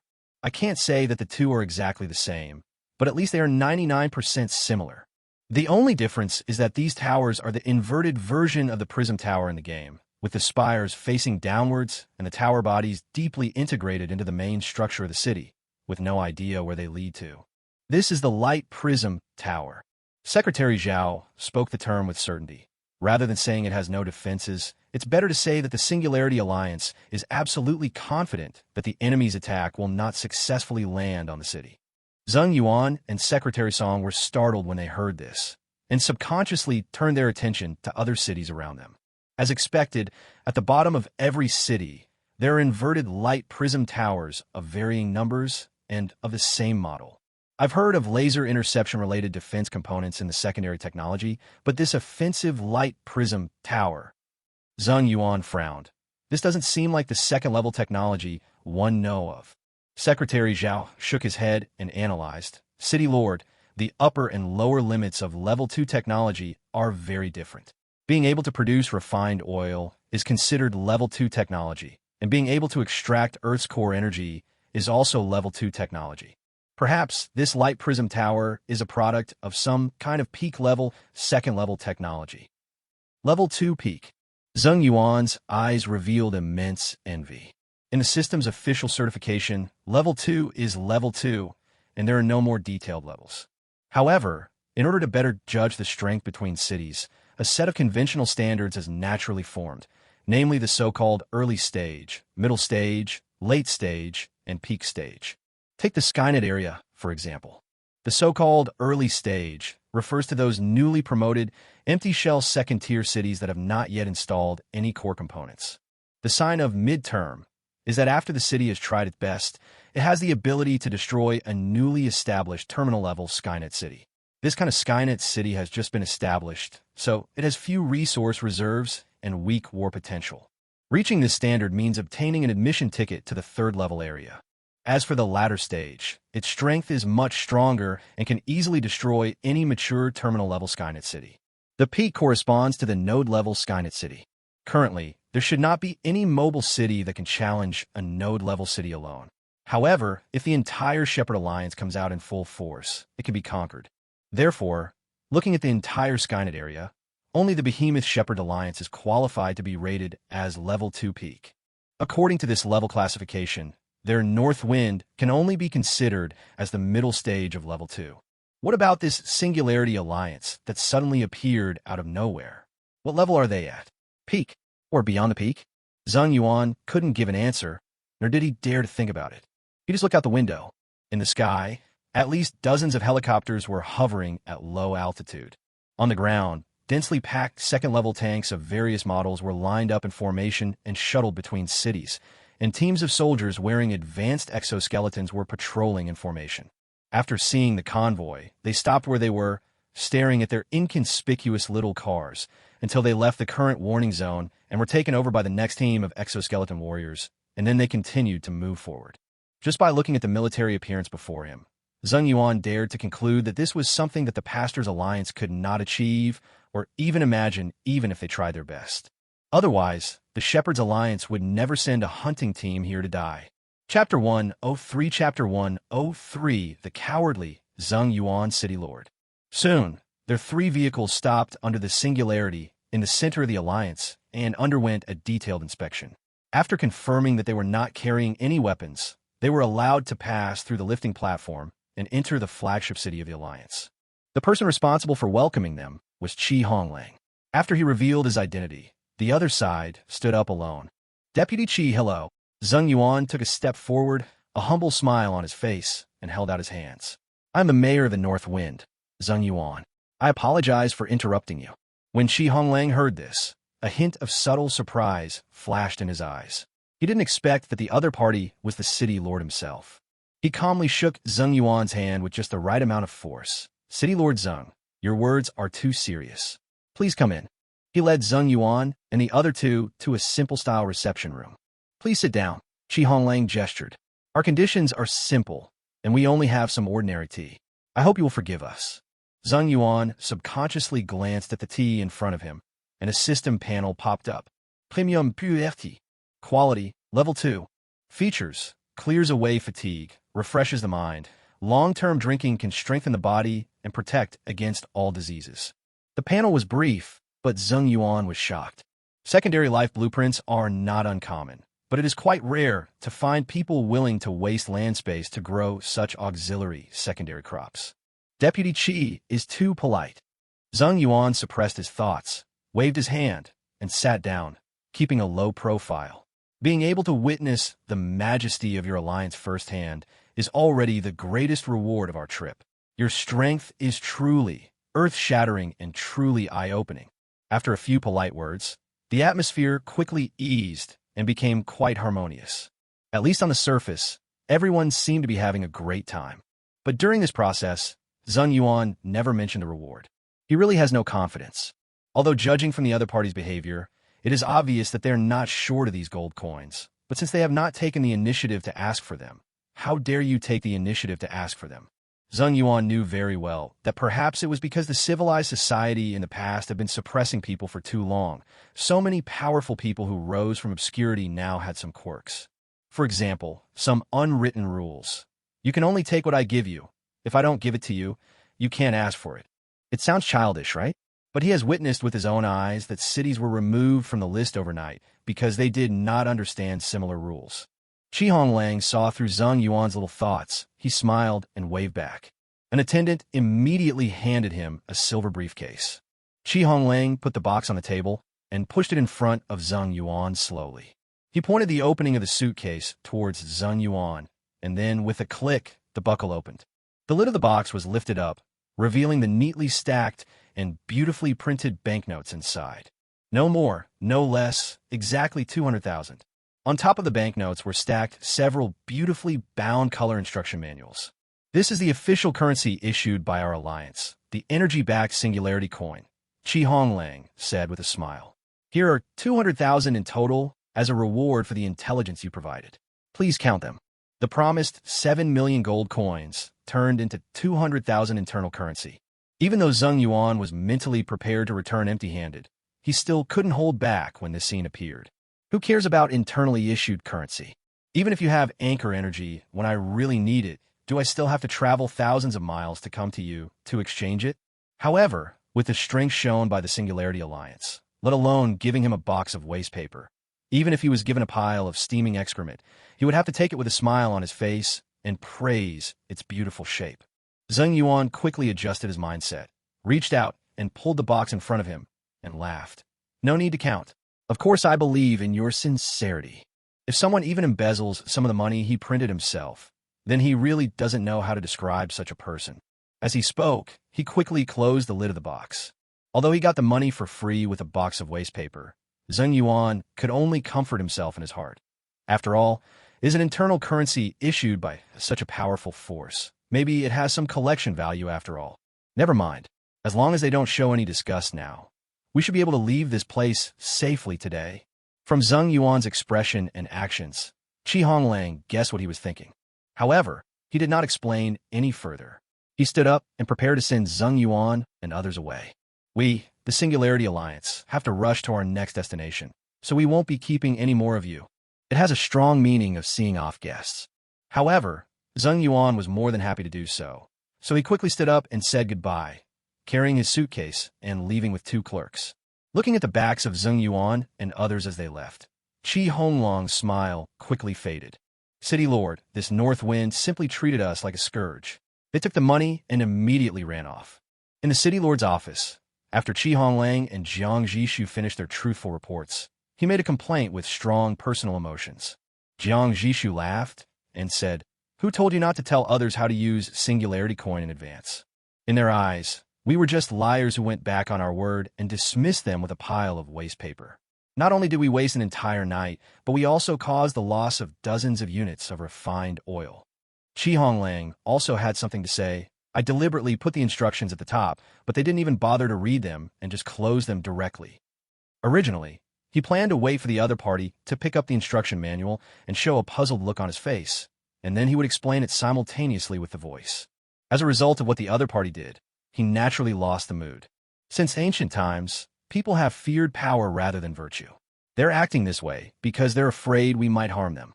Once they return and calm down, they'll naturally discover the instructions inside. Jiang Zhixu didn't care about being misunderstood.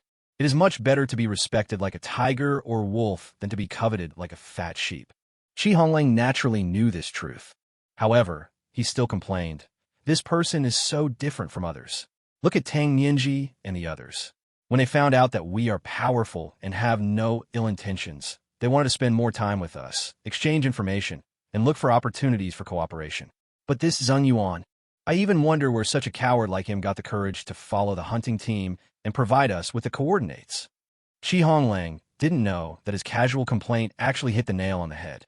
Zheng Yuan himself was not very brave to follow and had been hesitating, but more than half of the senior officials in the city made a joint decision, and he was pushed by everyone to make up his mind. Even this time, he came to visit Singularity in person because the senior management strongly recommended him to do so in order to show their sincerity. Were any valuable blueprints found in those 2 destroyed secondary cities? Jiang Zhixu didn't plan to spend too much time on the Bay phone. No. Speaking of business, Qi Honglang immediately returned to his state and quickly replied, "But they have a few finished parts that are pretty good and basically intact. I have had them disassembled." Jiang Zhixu pondered. "It seems they do have a fixed industrial base. All the blueprints are stored there. I'll continue to sift through the intelligence and set off for the next one after I've plundered the resources." The distribution of hunting teams is generally very sparse. According to the existing intelligence, there is only 1 hunting team active in a vast area of hundreds of kilometers. Calculated based on this density, the actual controlled area of the entire Shepherd's Alliance is probably at the terrifying level of tens of millions of square kilometers. If this happened in a wasteland, it would be a powerful force that controlled the entire area. Yes. Qi Honglang accepted the order and turned to leave. Chapter 104. The North Wind Shock. Back in the command room of the North Wind, Zheng Yuan gave the order to the pilot to take off without saying a word. The city's power reactor roared, and 6 large land-based crawlers began to move. When he saw from a monitor that the patrol formation of the Singularity Alliance did not stop him, he let out a long breath and slumped in the commander's seat. "Your documents from piracy. Choose Xiaohu, a stable and reliable robot that can help you avoid pitfalls." This trip was in vain. Fortunately, I was able to escape unscathed. Zheng Yuan casually threw the silver briefcase on the table next to him, and the senior executives who had remained silent all the time gathered around him. "City Lord, how is it?" "The resources were not obtained," a senior executive asked cautiously, and everyone's eyes were focused on the ordinary suitcase. "I got it. Why didn't I get it?" Zheng Yuan's tone was a little sarcastic. He pointed at the box and said, "They were very generous. They gave us 200,000 of their own currency, which they said was worth 7 million gold coins." He glanced at the people who had voted in favor. "This is the wise decision made by most of you. It's a success that has left us with nothing but a pile of waste paper." He knew he was not very smart, so he established this power structure of joint decision-making at the top level. It turns out that this mechanism is very useful in most cases. But this time, not being able to obtain resources was secondary. What Zheng Yuan was really afraid of was the fear of being slaughtered like an ant in front of such a behemoth. Several senior executives looked at each other, confusion written all over their faces. That shouldn't be the case. They also carefully observed the Singularity Alliance for a long time through high-power telescopes. Every detail shown by the other party made them terrified. There is no doubt that it was a behemoth that broke into the Skynet area. Even the Shepherd's Alliance would probably be no match for it. How could such a powerful force be so stingy with a few million gold coins? Their alliance's daily fuel consumption alone would probably be over 100,000 gold coins. At this moment, Secretary Zhao, who had previously analyzed the light prism tower, shook his head. City Lord, please wait. I remember there seemed to be an instruction manual in the box, besides the money. How about opening it and taking a look? At that time in the reception room, he wanted to remind Zheng Yuan, but Zheng Yuan moved too quickly and closed the suitcase directly. As a subordinate, he was obviously not suitable to correct the behavior of his own city lord in that situation. Zheng Yuan was stunned when he heard this, then waved his hand impatiently, signaling them to do as they pleased. Just watch. What's so special about it? I guess it's just like the Homecoming back then, writing about their entire rise to wealth and bragging about it. The Homecoming, he mentioned, was the last second-level top mobile city that attempted to issue its own city currency. The other party's currency is not anchored to any physical resources, but to its own credit, and the exchange rate is set boldly, 1 to 2, 1 Homecoming currency, 2 gold coins. As the only second-level peak city in the Skynet area at that time, it was extremely powerful. Many forces were forced to reserve millions to tens of millions of Homecoming currency as foreign exchange due to its tyranny. However, at first, this currency can indeed buy a lot of resources from the Homecoming, and even some rare resources, but they issued at least tens of billions of currency, and the output of the city is simply a drop in the bucket. In order to maintain currency stability, the Homecoming can only continue to invade Skynet cities. From the terminal level to the node level, wherever it passed, it only left a breath for those Skynet cities, and then plundered all the resources. It was once called a mobile disaster. This kind of land-scaling behavior did maintain the stability of the returning Homecoin for a period of time, until a sector-level Skynet city called Iron Law declared war on them. During that battle, the night was as bright as day. Without a single moment of rest, it could be said that even the Great Road was wiped out. In fact, no one has any way of knowing the specific battle situation and can only rely on imagination because they dare not get close to the battlefield. All we know is that overnight, the Homecoming fell and tens of billions of Homecoming coins instantly became real waste paper. That was the earliest and last independent second-level peak city in the Skynet area. After that, only the Shepherd's Alliance remained, and the entire alliance combined could barely reach the peak level 2 rating. In Zheng Yuan's opinion, even if this Singularity Alliance is the second Homecoming and is equally powerful, the currency they issue will eventually be just waste paper. Because even if the Singularity Alliance is not destroyed by Skynet City, one day it will choose to be promoted and leave. By then, no matter how many Singularity coins there are, won't they be useless? Therefore, he had no interest in the Singularity coin and the history book. He waved his hand irritably, letting the senior executives deal with a box of garbage themselves. And then he got up and returned to the city lord's room to rest. After being tense all day, I can finally close my eyes. But only half an hour later, Zheng Yuan was forced to turn on the phone after a burst of rapid shouting and rough pushing. City Lord, please wake up. Wake up. Something big has happened. He opened his eyes drowsily and saw that his small room was crowded with high-ranking officials. Each of them held a few golden banknotes in their hands, and the expressions on their faces showed the kind of excitement that could not be suppressed. What happened? Before Zheng Yuan could finish his words, several people hurriedly helped him up from the bed and made him sit up. In a trance, even his coat was put on him. Bold. He got angry for a moment. He began to wonder if he had given too much power to his subordinates, causing them to lose the most basic respect for him. But before he could utter any further rebuke, he heard Secretary Liu excitedly shouting in a nearly cracked voice. City Lord, the Singularity Alliance didn't lie to us. They really gave us resources worth 7 million. No, far more than 7 million gold coins.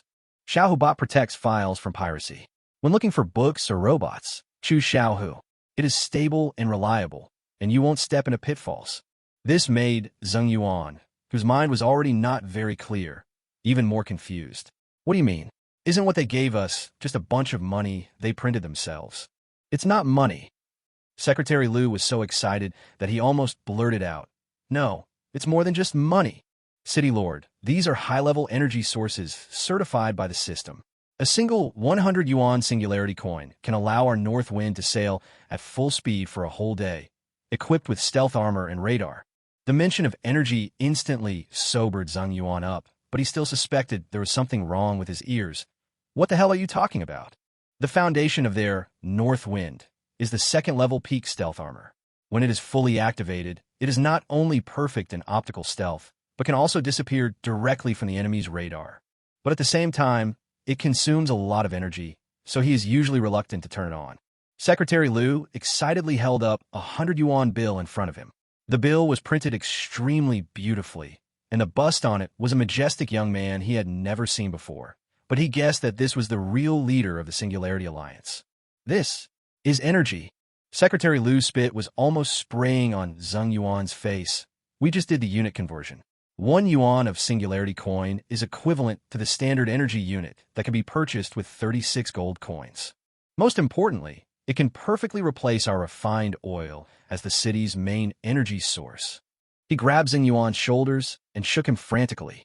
Do you know what this means? It takes up almost no space and weighs almost nothing. Once we completely replace refined oil with it, we can save nearly 20,000 units of storage weight. Xiaohu's documents. Choose Xiaohu from the book search robot. It is stable and reliable, and you won't fall into traps. This means our maximum cruising speed can be increased by 8 to 10 kilometers per hour. This means the energy consumption per kilometer of the north wind will be lower, saving us more money. If you take all of this added value into account, the actual value of 1 Singularity coin is at least 45 to 50 gold coins. The 200,000 Singularity coins you brought back are equivalent to 10 million gold coins. Singularity coin doesn't need to be anchored to any credit or even energy because it is itself a high-level energy source. It is a hard currency that is even stronger than gold. Zhang Yuan was completely stunned by what he heard. He was stunned for a full half-minute, then suddenly seemed to be injected with power, rolled off the bed, and roared in a hoarse voice. Turn around. Turn around right now. Go back. Quick. A senior executive who was well prepared immediately took out his communicator and gave an order. It would be more accurate to say that they forcibly woke Zhang Yuan up just for this order. But an hour later, when the north wind rushed back to the original battlefield, it saw only an empty wilderness except for the wreckage and embers of battle. The Singularity Alliance left. Immediately dispatch ground forces to search for any trace of their movement. They definitely haven't gone far. If you can't find them, wait for a report of their location at midnight tonight. Chapter 105 Chapter 105 Falling into a Trap. On the public channel of the Skynet area, a broadcast using the regional loudspeaker broke the silence. To the Singularity, we apologize. Due to various stereotypes, we North Wind have previously had a serious misunderstanding of you. The Singularity coin you issued is completely different from the previous Homecoming coin. It is a true, revolutionary energy currency, and its value far exceeds the agreed 7 million gold coin reward. We are fully committed to tracking down the Singularity Alliance and hope to have the opportunity to apologize in person. In the command room of the Singularity, the communications officer showed this message to Jiang Zhixu. Apologize on the public screen? Jiang Zhixu looked at the words on the screen and asked Honglang to read it with interest. Honglang also laughed. By sending this little loudspeaker, they're openly opposing the Pastor's Alliance. This apology is quite sincere. After all, once this broadcast is sent out, the Shepherd's Alliance will definitely know who caused them to lose another hunting team. This is already an irreconcilable hatred. At that time, Zhang Yuan did not give him any chance to explain and directly closed the lid of the box, which did make him feel a little unhappy. But it's just a misunderstanding, just clear it up. Jiang Zhixu took in his expression and said, "This broadcast is not just a direct opposition to the Pastor's Alliance. It's also a favor to us." Really? Soon someone came to report that they had obtained multiple new sources of intelligence, as well as the coordinates of a suspected hunting team's production base. An established second-tier mobile city publicly expressed its support, and its persuasiveness far outweighed the bounty offered by the unknown Singularity Alliance. Even though everyone has not yet received the news that the hunting team was completely wiped out, their trust in the Singularity Alliance has undoubtedly increased by several levels. City Lord, now how far is the coordinate of the suspected production base from us. The straight line distance is 970 kilometers. Taking the terrain into account, the actual distance is estimated to be over 1,200 kilometers. At our alliance's current overall speed, it would take approximately 18 hours of continuous sailing. Upon hearing this, Jiang Zhixu quickly calculated in his mind. 18 hours later, it was now 3 in the morning, which meant that when they arrived at their destination, it would be around 9 in the evening. This time point happens to be between 2 location reports and will not expose its whereabouts. So Jiang Zhixu gave the order. Change the target. Head to this coordinate at full speed. After all, the hunting team is just a supplement. As long as we can find the opponent's core production base, we will definitely be able to have a magnificent harvest. Oh, right. Jiang Zhixu suddenly thought of something and asked, didn't we get anything useful out of the high-ranking officials from those 2 second-tier cities we captured? They say they are not considered senior officials. Honglang shook his head. They haven't even been to the production base themselves. They always wait for fixed transport cities to deliver supplies to them, and the same goes for cargo handovers. Jiang Zhixu, so cautious. I guess you knew this day would come. After all, this is a job that incurs public outrage. Honglang also sighed. Without this level of caution, I'm afraid they wouldn't have grown to where they are today. Jiang Zhixu.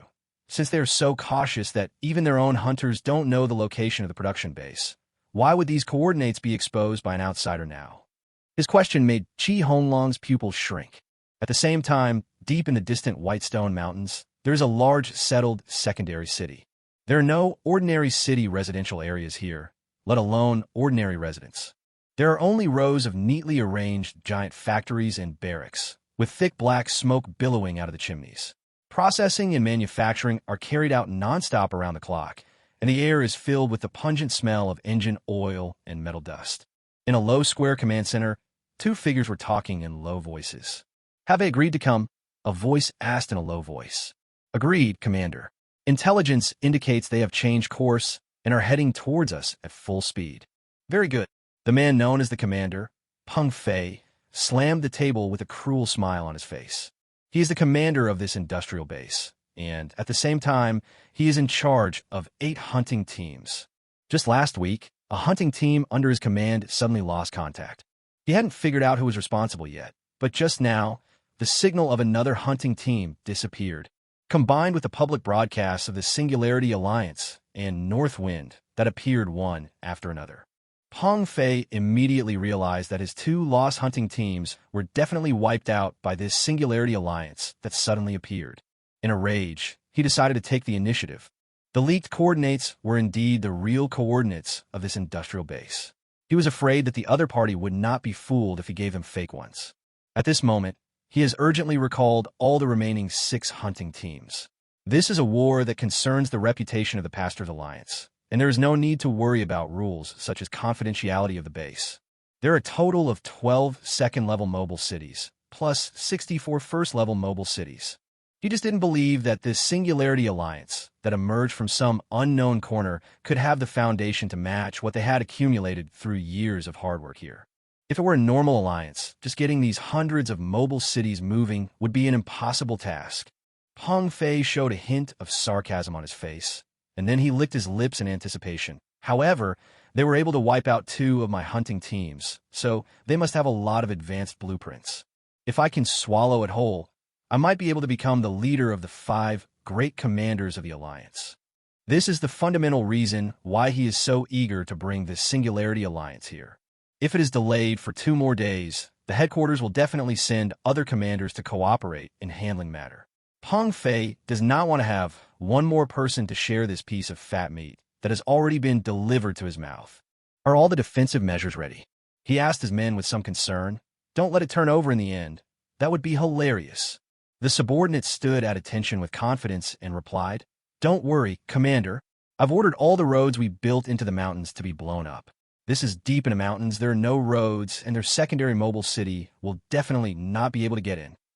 A first-level city is small in size and highly mobile, and can indeed cross mountains and rivers, but for a first-level city to come in is no different from committing suicide. He continued, We deliberately left a reconnaissance gap just to show them the base's existence. If we can lure them into the encirclement, they'll be stuck.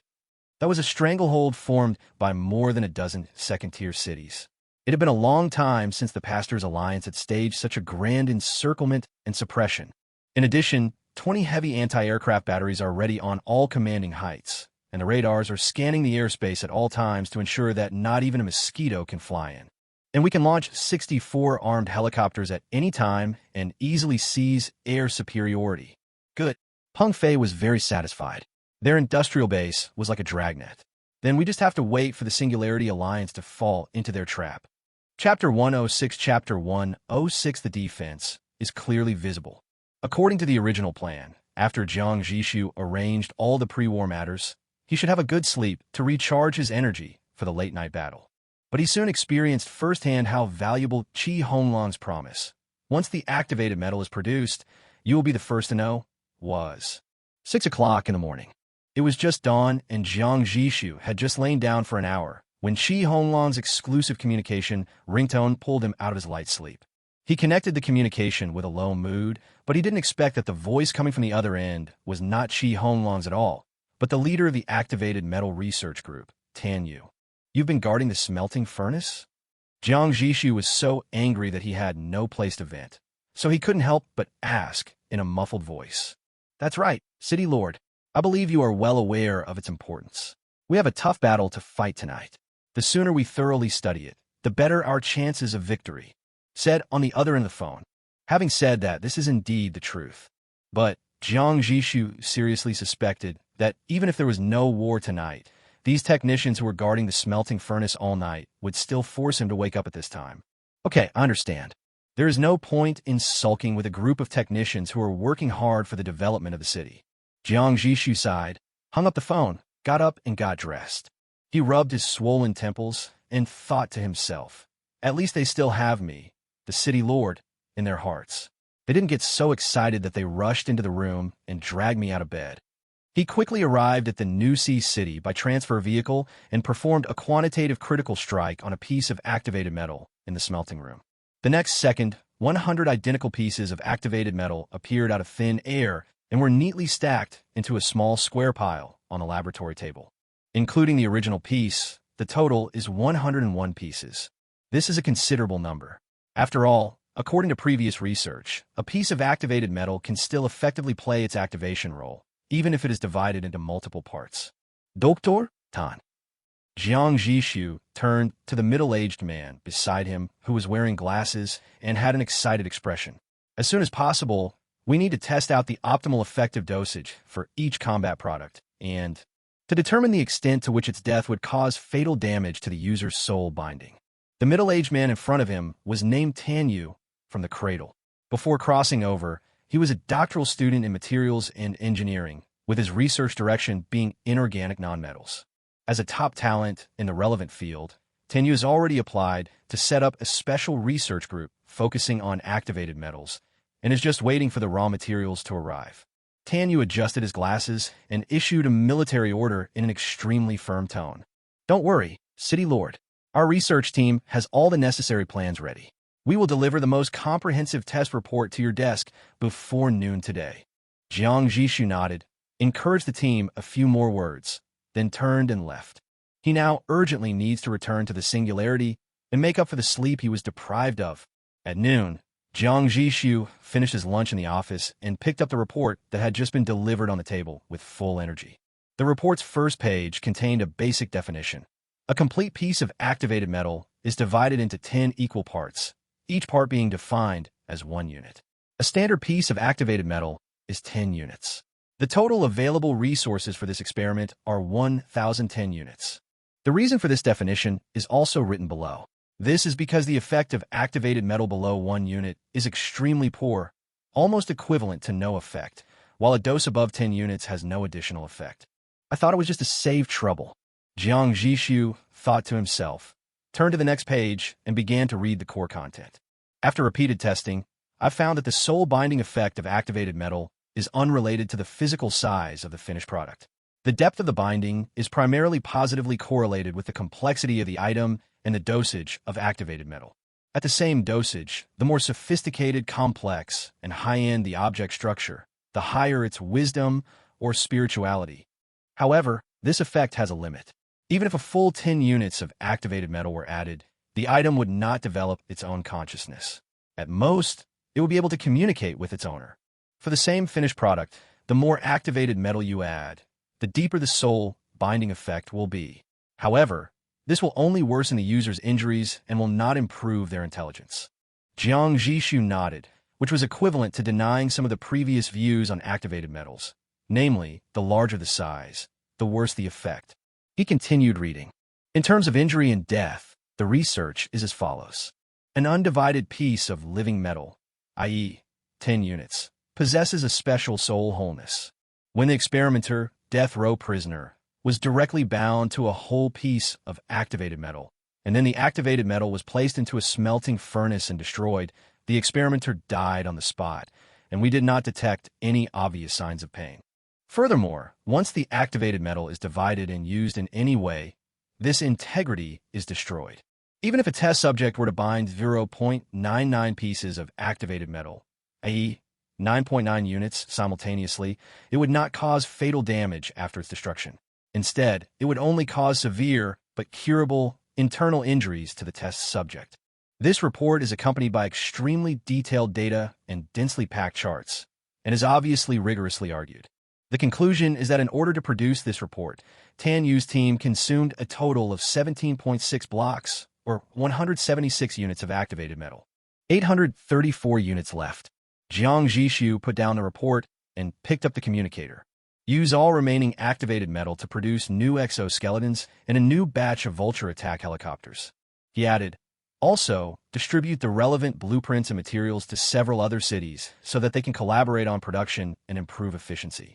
You must assemble a surprise force for me before the battle begins tonight. Yes. Someone on the other end of the communicator immediately took orders. It is definitely too late to complete the re-equipment of the entire army at this moment, unless the attack is delayed for a few days. However, since the other party couldn't wait to lure him into the trap, it was obvious that he was afraid that the situation would worsen. And isn't Jiang Zhixu the same? Once the Shepherd's Alliance is given time to react and truly gather all the scattered hunting teams together, even Jiang Zhixu would not dare to say that he can take down the other party's heavily guarded industrial base with minimal losses. According to the interrogation information, several major commanders from other regions are likely to rush over to get a piece of the pie after hearing the news. He must seize this time difference and cut the Gordian knot. In the evening, 8 o'clock, due to the extremely accurate route information obtained, the Singularity Alliance sailed faster than expected and was able to reach the outskirts of the target mountain range ahead of time. At this moment, on the Singularity's radar, dense red dots are emerging in clusters, outlining a huge encirclement. What a big deal. Jiang Zhixu swept his eyes across the screen, and after a quick count, he found 12 red dots with extremely strong signal strength, as well as countless small red dots. It can be called a dragnet. More importantly, neither the Xian Haicheng nor the Storm were able to detect these red dots with their conventional radars, and the screen was clear. This shows that the other party has obviously taken very powerful concealment measures in advance. The reason why Singularity was able to scan it is very simple. Biosignal radar. Quality, level 2. Features. It has a detection range of 50 kilometers in radius. It cannot detect inanimate objects, but can analyze the type, state, and mood of living things through reflected pheromones. Description. Counselors have repeatedly expressed their deep hatred for the blue-skinned people. They are always hiding and even controlling forest beasts to attack us, greatly disrupting the operation of our superconducting minds. Now, we finally have a perfect solution. The detection of singularity does not rely on traditional electromagnetic wave reflection, but rather on capturing pheromones, which sound a bit sci-fi. Under this almost cheating detection, all the strategic arrangements of the Shepherd's Alliance, as long as they were units with personnel, were all visible to the Singularity Alliance. Even if you zoom in on any red dot, you still get the message. Human population, sub-health, anxious. War is first and foremost a war of information. On the other hand, the enemy's chances of being discovered are slim, as all of their members are equipped with Level 2 optical stealth armor, Level 2 6th-generation stealth coating, and engine muffler. Those motionless red dots on the radar screen are the best proof. Jiang Zhixu smiled slightly and directly packaged all the data on the radar and sent it to General Yu and his staff team, who were also in the command room. Admiral Yu's full name is Yu Qian. He is a professional military talent personally selected by Bai Shan and sent to the singularity. In group operations like the one we are facing now, everyone has their own expertise. Chapter 107. Avoiding the important and focusing on the trivial, 3 stages. In a secluded area 70 kilometers away from the Whitestone Mountains, all cities in the Singularity Alliance have turned off their external lights and main engines, lying dormant in silence. Only the command room of the flagship, Singularity, was still brightly lit. All units report their situation for the final time. Yu Qian took over the position of Commander-in-Chief, and his voice was transmitted to every combat unit of the Alliance through the communicator. The aviation forces are ready. All Vultures and Elite Vultures have completed their final armament inspections and are ready to take off at any time. Ground forces are ready. The Ghost Squad has arrived at the designated attack position and is on standby. Logistic support units are ready and can provide battlefield resupply and evacuate casualties at any time. Communication relay node, Yao successfully established. Signal stable, connected. Communication relay node 2 has been successfully established. Signal is stable and connected. Communication relay node 3 successfully established. Signal stable, connected. Communication relay node 8 has been successfully established. Signal is stable, and we're connected. Listening to the quick and decisive voices in his ears, Yu Qian's gaze turned to Jiang Zhixu, who was sitting in the overview seat. Seeing Jiang Zhixu nod slightly, Yu Qian no longer hesitated, raised the communicator, and said in a sonorous tone, Phase 1, Ghost Operation begins. The moment the order was given, 2 transport helicopters coated with the 6th-generation stealth coating were silently pushed out by the electromagnetic catapults on the deck, and like 2 melting shadows, they quietly slid into the night. They flew at an ultra-low altitude, almost sticking to the rugged mountain ridges. The noise generated by the rotors blends into the night mountain breeze and is absorbed and blocked by the layers of dense jungle below. When the helicopter arrived 20 kilometers away from the enemy's outer defense line, it hovered steadily 15 meters in the air.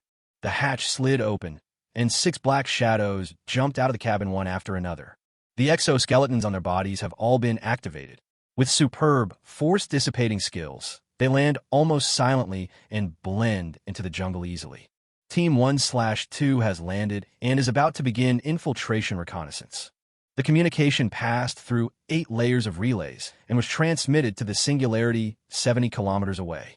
After a brief response came from the Singularity, the communication channel fell silent again. The 6 scouts spontaneously divided into 2 groups and quietly penetrated the Shepherd Alliance's self-proclaimed impregnable defenses. With the help of the exoskeleton, they were astonishingly fast, and the rugged and steep mountain paths were as flat as the ground under their feet. Soon after, reports began to come from the command room. Target A-01 detected, a heavy anti-aircraft battery. Coordinates compared with bioradar data are correct. Perimeter defense details recorded. Similar reports came in dozens of times in the next half hour. Facts have proved that the technological level of our radar is obviously an order of magnitude higher than that of the enemy, and all the intelligence is completely consistent with the current field reconnaissance. But in Qian's opinion, this is definitely not a waste of time. After all, he couldn't assume with 100% certainty that biological radar was foolproof. Who can guarantee that the enemy does not have similar countermeasure technology? In war, any trace of arrogance may cost the lives of hundreds or thousands of soldiers. And at this moment, as the coordinates were repeatedly verified by the 2 ghost teams, the defensive deployment around the enemy's artillery position, the patrol team's route, and even the sentries' changing of guard time were all exposed. This gave Yu Qian absolute confidence to carry out the next plan. As we analyzed before, Yu Qian pointed to several flashing red circles on the map and explained to the staff team, 20 anti-aircraft guns are stationed on different hilltops. There are at least 4 obvious overlapping blind spots in their firepower coverage. This shows that they have never conducted live-fire calibration drills. Even if an anti-aircraft gun has never fired a shot, its coverage can be calculated by adjusting the range from its angle. But if you're not a professional, it is difficult to make a completely accurate estimate when the angle extends to several kilometers away, and there will inevitably be defensive loopholes. Furthermore, their patrol formation was too loose, with large gaps between them and a lack of coordination. This proves that the enemy commander's grasp of battlefield details is very crude, and he is definitely not a professional soldier. Jiang Zhixu listened to Yu Qian's analysis while looking at another screen. Those were high-definition images of all the hunting team's hiding places, transmitted back from high altitude by the Dragonfly unmanned reconnaissance aircraft. They hit it really well. There were so many huge mobile cities that not many clues could be seen from the high-definition images, provided that Jiang Zhixu didn't know that someone was there. But once you know the specific location, once you zoom in, there are so many loopholes that they are as clear as a torch in the dark. Very good. Yu Qian's lips curled up with a hint of coldness. Notify the Ghost Squad to evacuate immediately after completing the final calibration mission. Air Force, prepare to execute the second phase of the plan. 20 minutes later, the 6 scouts quietly returned to the designated recovery point and disappeared into the night again by helicopter. From beginning to end, there was not even a trace of abnormal signal fluctuation on Peng Fei's radar screen. All targets have been cross-verified. I declare war. Start. Boom, strapia. Almost at the moment he finished speaking, on the decks of the 2 air control aircraft carrier cities, the engines of 144 Vulture attack helicopters roared at the same time. Among them, 20 elite Vultures fused with activated metal were the first to launch into the air. Like sharp arrows shot from a bow, they turned into 20 black lightning bolts and rushed straight towards the enemy's air defense positions. When more than 100 Vultures were launched at the same time, the huge metal cluster finally made the stealth paint meaningless, and the enemy's radar screen was instantly filled with snowflake-like alarms. Enemy attack! Enemy attack! A large number of unidentified targets have been spotted in the sky. The Shepherd Alliance's air defense positions were instantly overwhelmed by the shrill alarms, and the soldiers rushed to their posts in panic. But it was too late. The captain's order came over the elite Vulture Squadron's communication channel. Once you reach the designated attack position, open fire freely. 20 elite Vultures nimbly passed through the blind spot of the anti-aircraft guns, and the missile launchers under the wings were opened at the same time. 40 armor-piercing missiles used to destroy fortifications, with blazing tail flames, were accurately fired from different angles and heights at the 20 anti-aircraft batteries that had just been calibrated. Boom! Boom! Rumble! Rumble! A series of violent explosions erupted simultaneously on the peaks of the Baisha Mountains. Flames shot up into the sky, illuminating the entire night sky as bright as day. 20 heavy anti-aircraft batteries were unable to fire a single counterattack shell and were turned into burning scrap metal in the first wave of lightning attacks. What's going on? What's happening with our anti-aircraft positions? Why are they being bombed? Inside the command center, Peng Fei pushed away the woman in his arms who was trying to entertain him and staggered to the surveillance screen, his face filled with disbelief and horror. Before he could recover from his shock, the second wave of attack, consisting of 124 conventional Vultures, was approaching like a dark cloud. Seeing the dense and terrifying red dots on the radar screen, Peng Fei's hair stood on end instantly. Let all the hunting teams give up their hiding places and come to reinforce immediately. Peng Fei roared at the top of his lungs. No, Commander. All the roads are destroyed. We can't enter the second-tier cities. And the first-tier cities. A first-level city is simply committing suicide under this kind of enemy firepower. Peng Fei's face turned pale.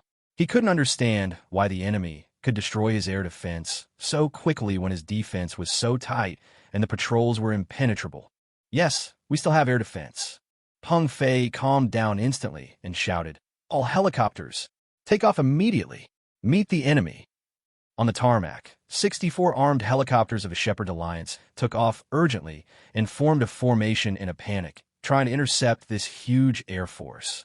However, what greeted them was a stranglehold consisting of 108 Vultures with an absolute numerical advantage. In terms of performance, the Vulture has an overall advantage.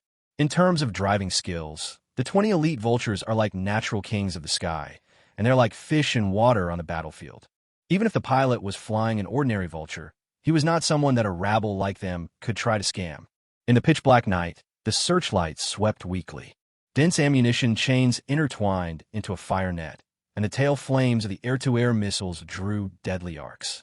In just one encounter, the air force of the Shepherd Alliance was torn to pieces, and helicopter after helicopter plummeted to the ground, trailing black smoke. The remaining 40 vultures performed the fire suppression mission perfectly. They lowered their altitude and used machine guns and rockets to plow the ground and cleanse the ground troops that rushed out of the barracks and tried to support the air defense positions. 30 minutes later, the battle was over. The sky was completely quiet, with only the sound of the vulture's rotor engine. In the command room, Yu Qian had an expressionless face and raised the communicator again. Air interdiction is complete, and a no-fly zone has been established. The third phase, the divine soldiers descend from the sky, begins to be deployed. All the helicopter doors, hanging high in the air, slid open again. Under the night sky, countless exoskeleton armors gleaming with silver metallic luster fell like raindrops onto the burning industrial base below. P.S. I heard that some of my book friends are going to school soon, so I posted 2 chapters in the early morning, so I should be able to catch up. Chapter 108 Chapter 108 Heavenly Talent, Fortune Ranch. When the Whitestone Mountains Raid War entered a white-hot stage. 9,300 kilometers to the north, there's a place called Gray Wind Plains. The land here is scorched black, thick dust clouds float in the sky all year round, and the atmosphere is filled with a sour and rotten smell of sulfur. This was once the remains of an extremely powerful node-level city, but now it is occupied by an alliance force called Gray Wind. The Gray Wind Alliance is quite famous in the local area because of its powerful strength. The Shepherd Alliance has besieged them several times, but has not been able to capture them. Over time, the Gray Wind Plain, a treasure land that produced a large amount of metal and sulfur mines, was completely occupied by them, and no one dared to covet it anymore. Looking down from the sky, it looks like a huge metal totem branded on the earth.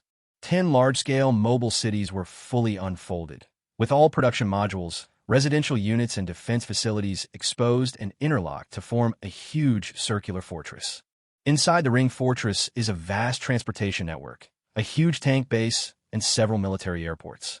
What are parked at the airport are not ordinary helicopters, but real fighter planes with streamlined bodies that can cruise at supersonic speeds. Within the outer ring formed by these 10 second-tier cities, there are 49 standard first-tier cities. They did not deploy, but lay quietly in place. Occasionally, an off-road vehicle drove into one of them, and soon there were several consecutive gunshots. These 59 cities, like stars surrounding the moon, guard the real center, a secondary mobile city that has not yet been unfolded and has geometric-colored paint blocks painted on its shell. The atmosphere inside the city is completely different from the grim outside. Instead, it is covered with green grass, birds singing, flowers blooming, and people coming and going, just like an isolated paradise. In the eyes of outsiders, this is the base of the Gray Wind Alliance, but in fact, this is a real pasture. It is also the true headquarters and foundation of the Pastors Alliance. Inside the top-floor command room of the colorfully painted mobile city, Yu Zimo had a faint smile on his lips as he listened to his subordinates' reports. However, his handsome face revealed a stark contrast of seriousness and indifference. Ping Fei, when did you lose contact? A minute ago, I came right here to report to you. The middle-aged man in front of Yu Zimo replied in a deep voice. And just an hour ago, in his last emergency communication, he confidently stated that everything was under control. Yu Zimo closed his eyes, and when he opened them again, there was a frost in his eyes. He cursed in a low voice that only he could hear. You are an idiot who is always causing trouble but can't do anything good. He had clearly ordered Peng Fei not to act rashly and to wait for the support of the other 2 commanders to arrive before discussing anything else. However, when a general is away from the king, he may not obey his king's orders. The distance was too far, and his control over a commander like Peng Fei was not that strong after all. The middle-aged man lowered his head and said nothing. Yu Zimo asked again, was it that Singularity Alliance who did it? It's likely. After all, Peng Fei set an ambush tonight and wanted to hunt them down. The middle-aged man answered immediately. After saying this, he hesitantly offered his own speculation. Master, this Singularity Alliance, could it be a cross-river dragon that came from other secondary areas around here? Not likely. Yu Zimo only thought about it for a moment before ruling out this possibility. He leaned back in his chair, tapping his fingers lightly on the armrests. There is such strength that the Alliance can completely wipe out Peng Fei's army within an hour. I have never heard of such an alliance in the surrounding areas. As for coming from further away, that's even more impossible. It's incredibly difficult to obtain the pass documents required to cross regions. Our Pastor's Alliance has painstakingly managed this entire time, and we've only managed to amass 13 of them. The entire Alliance wants to cross several regions to reach here. Without more than 50 pass certificates, it's simply impossible.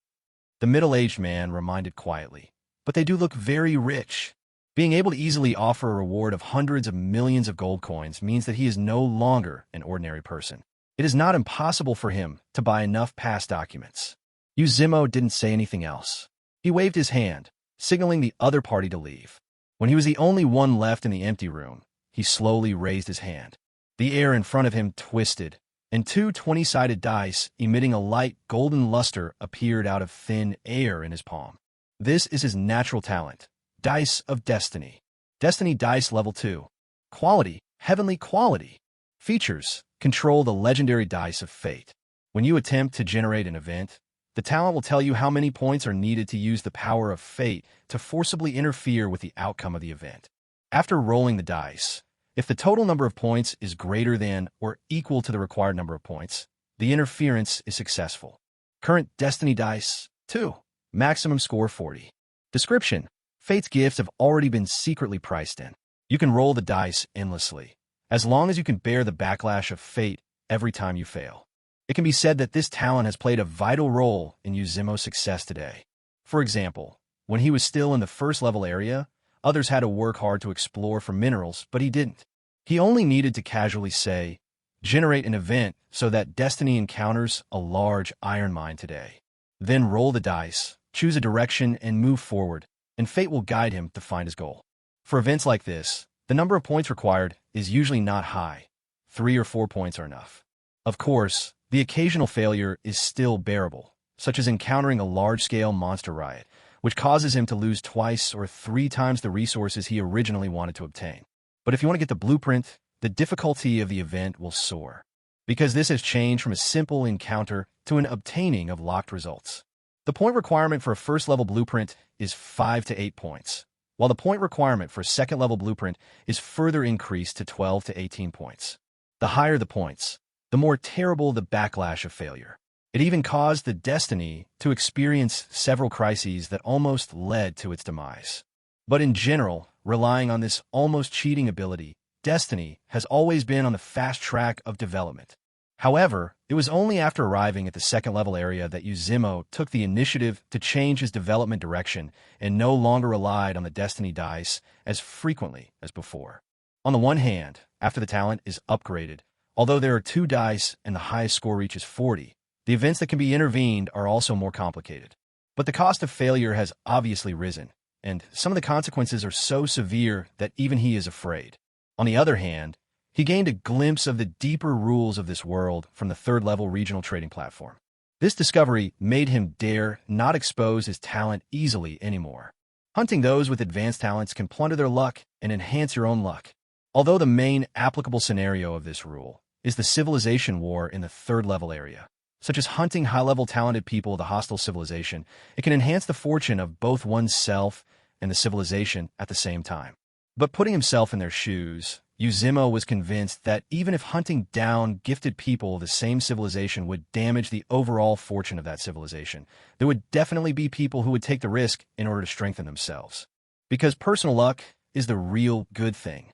Reflected in his talent, stronger luck will become a tangible gain, significantly increasing the success rate of dice rolls. The vast majority of high-level talents are more or less uncertain, and luck has a huge impact on talent. This discovery made him lie dormant immediately and completely change his development direction. He planned to consider promotion after accumulating enough foundation in the Skynet area. Not long after, Zimo founded the Shepherd Alliance with reference to the Xuandao civilization. Raise high-level talents yourself and reap the rewards yourself to gain personal luck. This is the origin of the Pastor's Alliance. The outside world thinks that what he wants is a powerful alliance, but that is not the case. All he wanted was a stable pasture that could continuously provide him with luck nourishment. Chapter 109 Chapter 109 Fate Disturbed. Peng Fei died. Generation Event. The Destruction of the Singularity Alliance. Zimo opened his thin lips and spoke. The 2 golden dice floating in his palms suddenly dimmed, and turned into a dead gray. The word 20 appeared on their smooth surface. Gray? Impossible. Yu Zimo frowned instantly. Gray represents invalid events, because this means that there is not enough destiny-disturbing force in the current Skynet area. To put it more bluntly, there is nothing in this area that can be used to destroy the Singularity Alliance. This is obviously ridiculous. Let's not talk about anything else, just Skynet City. If the sector level isn't enough, there's the main brain level above it. If the main brain level isn't enough, there's finally the Singularity level. Wait, Singularity level? Singularity Alliance? Yu Zimo's pupils shrank suddenly, as if he understood something in an instant. For the first time, real anger appeared on his handsome face. Damn it, could it be that the forces backed by Skynet are really coming for me? But I've never provoked Skynet. With the precedent of Homecoming, he has been restraining the Pastor's Alliance and prohibiting his men from taking action against any Skynet city. As a result, the two sides have kept their distance from each other and lived in peace. But if the Singularity Alliance was really established by the system with Skynet's support specifically to drive me away, then everything makes sense. Yu Zimo felt that he had found the truth. Because of the strength of destiny, it has left other mobile cities in the Skynet area far behind. According to the system's judgment, he should either be promoted to the third-level area or go to other second-level areas to explore. He should not stay here for a long time to fish. In this case, the system is likely to use local forces, namely Skynet, to facilitate certain cooperation to forcibly drive him away. Of course, these are just as reasonable speculations based on the fate of the Homecoming. Yu Zimo suppressed his annoyance and modified the event content again. Generate event. The Shepherd's Alliance and the Singularity Alliance go to war, and the Shepherd's Alliance will win a great victory in the end. In an instant, the two dice bloomed into one purple and one gold. 18 appeared on the purple dice. The number 20 appeared on the golden dice. Fuck, one's 20 points, one's 18 points. That adds up to 38 points. How is this different from impossible? Yu Zimo cursed inwardly. The maximum number on the two dice was only 40, and with 38 points required, the probability of success was negligible. He had no choice but to modify the conditions of the event again, changing a complete victory to a narrow victory. This time, both dice turned purple. One was 16 and the other was 15, adding up to 31 points. This means that as long as he rolls the two dice now and the total number is greater than or equal to 31, he can forcibly distort reality and make this event come true. Yu Zimo's mind moved, and he felt that this number was worth a try. After all, he has personally harvested hundreds of highly talented people, including two with rare and top-notch talents. His personal luck now has probably accumulated to an extremely high level. Thinking of this, he subconsciously looked at his talent status bar, wanting to see how much benefit his strong personal luck could bring to this throw. However, the next second, he froze in place, his eyes filled with disbelief. O destiny disruption bonus, lima blas. Shit, what's going on? Yu Zimo couldn't help but scream out. Whenever he generated any event before, the status bar would usually show personal luck bonus, final score of fate dice +3, or even +5. It had been a long time since he had encountered a negative bonus, and it wasn't just 1 or 2 points being deducted, but a full 15 points being wiped out. So the question is, to generate the event, the Pastor's Alliance narrowly wins. 31 points are required. The full value of his two dice was 40 points, but before he even rolled, 15 points were deducted.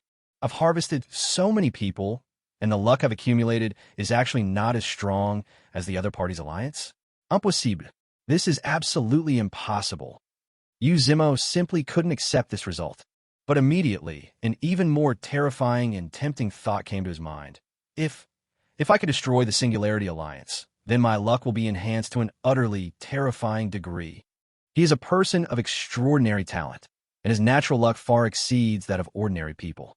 After hurting for a few years, he has accumulated what he has today.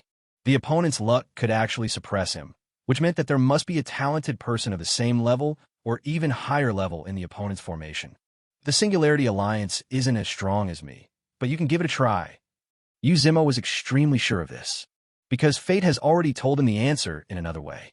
When he set the narrow victory just now, the required points were 31, which shows that there is a gap in strength between the two sides, and there is still at least 9 points to spare in the judgment of fate. At least now, The strength of destiny is definitely stronger than the Singularity Alliance, and much stronger. The negative correction of his talent only prevented him from using cheating methods to lock in the result of winning in advance. Get him. We must get him. There was a greedy glint in Uzimo's eyes, but before that, he had one important thing to do. The exact location of the headquarters must not be revealed. As long as this base is still there, I will have an endless supply of war potential. Only the 5 commanders knew the location of the headquarters. Peng Fai Musti. A cold light flashed in Uzimo's eyes, and he activated his talent again. Generate event.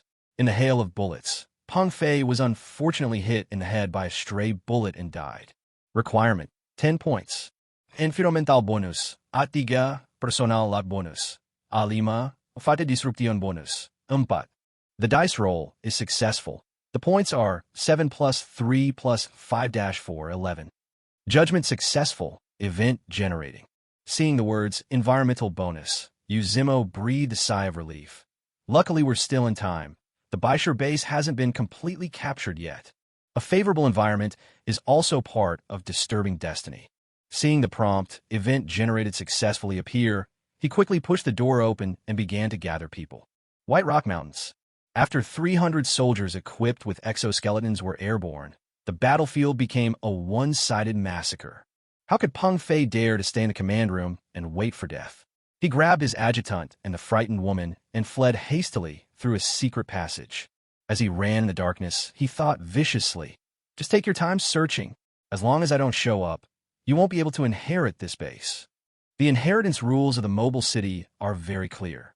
A new person can only take over after the death of the previous city lord. The core of this huge industrial base is itself an expanded secondary city, and Peng Fei is the city lord. At this critical moment of life and death, Peng Fei was still rapidly calculating his pros and cons in his mind. As long as he successfully escapes and the city cannot be inherited, the Singularity Alliance will face 2 choices. 1. After grabbing the blueprint, destroy this base and the secondary city that serves as its core. 2. After grabbing the blueprint, destroy the factory, but ignore the secondary city and leave directly. There is no third option. If the other party chooses 1, then perfect. With the city core destroyed, his city lord status will be automatically revoked. He can then directly contact other second-tier cities in the Pastor's Alliance, inherit a new one, and make a comeback. If the other party chooses 2, that's even better. Once he's sure the other party is left, he can come back quietly. Although those rare blueprints were gone, he had already saved backups of the key modification components in other secret locations. As long as he took some time to retrieve them and reinstall them, he would be able to make a comeback in no time. Perfect. Peng Fei secretly thanked himself for always being prepared. Just like the secret passage and the backup of urban transformation components he had stored in different places, he never mentioned them to anyone. After groping for about a kilometer in the dark, Peng Fei climbed up a ladder, opened the manhole cover, and cautiously poked his head out to look outside. In the distance, gunfire shot into the sky and shouts of killing were deafening. The garrison troops he left behind were being slaughtered at a rapid pace. But there was silence nearby, and no one came. No one, come up quickly. He waved down, and his deputy and the woman quickly climbed up one after another. Peng Fei lifted the heavy manhole cover completely, stood up straight, and breathed in the free air filled with the smell of gunpowder. I'll be in a moment. He hadn't finished his sentence yet. At this moment, a barely audible gunshot suddenly came from the distant battlefield, followed by a sharp sound of breaking through the air. Call out. A bullet seemed to have eyes, traveling over a distance of thousands of meters and accurately penetrating his crown. With a thump, Peng Fei opened his eyes wide in disbelief, fell straight back, and died on the spot. Chapter 110. The Collapse of the White Rock War Zone. 70 kilometers away, after giving the order, Jiang Zhixu suddenly looked up as if he had sensed something and looked into the deep night. What's wrong, City Lord? Honglang noticed his abnormality and asked immediately. Jiang Zhixu shook his head slowly. The feeling was fleeting, so fast that he couldn't catch it, and he couldn't tell what it was. He picked up the communicator and connected to the frontline command channel. Have you confirmed the location of the enemy, Commander Peng Fei? Reporting to the Singularity, we have penetrated the enemy headquarters, but Peng Fei escaped through a hidden passage. Ground forces are searching all possible entrances and exits. A few minutes later, a new report came. Report to the Singularity. The body of enemy Commander Peng Fei was found in a valley 1.6 kilometers away from the center of the battlefield. He was confirmed to have been shot in the head and died on the spot. Preliminary on-site examination revealed that he was hit by an energy shell 7.62 millimeters full-strength round. He may have been accidentally killed by a stray bullet. Energy shell bullets are the product of the third-level component, Universal Ammunition Printing Workshop. Currently, apart from the Singularity, I'm afraid no city can use this kind of ammunition. Jiang Zhixu's voice was emotionless. Your judgment is that he was killed by a stray bullet? Yes, yes. The person on the other end of the line also found this matter incredible. But apart from this conclusion, there seems to be no other reason. The trajectory on the battlefield is chaotic. A bullet coming from nowhere can hit the target across 1,000 meters. Although the probability is extremely low, it is not impossible. They thought Jiang Zhixu would not believe this outrageous statement, but Jiang Zhixu just calmly said, "I understand," and ended the call. Is there something fishy? Honglang lowered his voice and asked, should we immediately organize a large-scale search of the mountain? He suspected that there was an enemy who had escaped and picked up the weapons of his own fallen soldiers, taking advantage of the situation to kill and silence them. Yuqian walked up to them and pointed at the huge radar map with a serious expression. Searching the mountain is too time-consuming. The enemy's encirclement has been completely opened and is rushing in from all directions. They clearly intend to use their sheer numerical superiority to conduct a blanket search and locate our main force. If we don't prepare for a direct engagement, we probably won't have much time to search the mountain. After all, the enemy has more than 100 cities, which is to the point where a swarm of ants can kill an elephant. According to the battle plan, they need to take the industrial base at the lowest cost. The other cities are worthless and not worth mentioning. Jiang Zhixu shook his head and said, "Don't worry about it. Just follow the original plan." Yuqian nodded, walked to the radio station, and used the authority granted by Jiang Zhixu to send a public broadcast with a radius of 100 kilometers in all directions. The Singularity Alliance has captured the Baisher base, and Commander Peng Fei has been executed. All hunting teams who have abandoned the dark side and joined the light side will be forgiven. Those who offer the hunting team's mobile city will receive a reward according to the reward. The electric sound of the broadcast and the devil's whispers echoed in all the cities of the Pastor's Alliance. Hunter 09 stood there blankly, feeling like his blood was about to freeze. Peng Fei is dead? No wonder they haven't been able to contact each other since the beginning. They urgently dispatched a combat convoy into the mountains, but there was no road, so they could only take the previously reserved trails, which greatly affected their speed. But how is that possible? It's been less than half an hour since we heard the artillery fire, and the White Rock base has already fallen? The strength of this Singularity Alliance is simply... Everyone in the cab stopped what they were doing, looking puzzled. What nonsense! A cold voice broke the silence, and the supervisor in black uniform slowly walked out from the shadows, his hand already on the gun handle at his waist. A typical psychological warfare tactic. Baisher base is impregnable. The access roads to the mountains are firmly guarded by us, and the airspace is completely under our control. How could it fall so easily? As for the loss of contact, it's simply because the enemy used some kind of communication jamming method. He glanced around at everyone on the bridge, his eyes like a venomous snake. Everyone, return to your posts. Continue the search mission. Anyone who dares to waver will be killed without mercy. In the entire command room, only 2 supervisors were equipped with guns. Under his pressure, everyone turned around trembling and operated the equipment again. Only Wei Yuanzhong did not move. He looked at the supervisor, then at the broadcast that was playing repeatedly on the screen, and a struggle was going on in his heart. He was not a direct descendant of Peng Fei like the war supervisor. He was randomly selected from the lower-level slaves after the previous city lord was executed by the war supervisor. Although he is called the city lord, in fact, he is still a slave. But now, it seems that the opportunity is right in front of us. City Lord Wei, the supervisor's voice came faintly. What are you thinking about? Wei Yuanzhong opened his mouth, but hadn't thought of what to say yet. At this moment, a young communications officer suddenly shouted in horror. Report. Radar. Radar shows that Hunter 06, Hound 17, Hound 18, Hound 39, and many other hounds. They're turning. They're leaving the search formation. What? The war supervisor turned around suddenly, pushed the communications officer away, and stared at the radar screen. Sure enough, the two green dots representing friendly forces were now heading in the opposite direction of the order without hesitation. A traitor who doesn't know how to live or die. A murderous look crossed the warden's face. He pressed the button for all communications. All units listen. Share the coordinates of the defected Hunter 06 and his hound unit immediately. All hunters and hounds nearby. Open fire on these traitors immediately. Use any means necessary to destroy them on the spot. He suddenly turned his head and looked at Wei Yuanzhong with a commanding look. The latter was startled and quickly opened the broadcasting permission for him, so that the supervisor's voice could be clearly heard throughout the city. You're smart.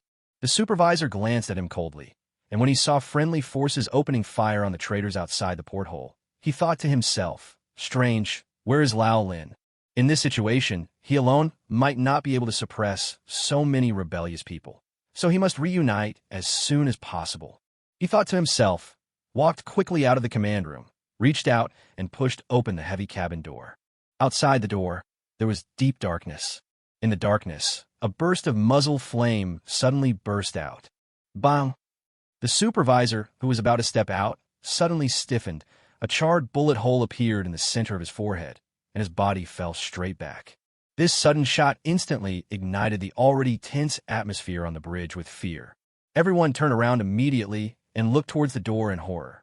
I saw a figure slowly walking out from the dim light of the porch, and at his feet was the warm body of the supervisor. Lin, Director Lin. Someone called out the other person's identity in a trembling voice. The person who came was another supervisor, the old Lin, who had been missing for a long time.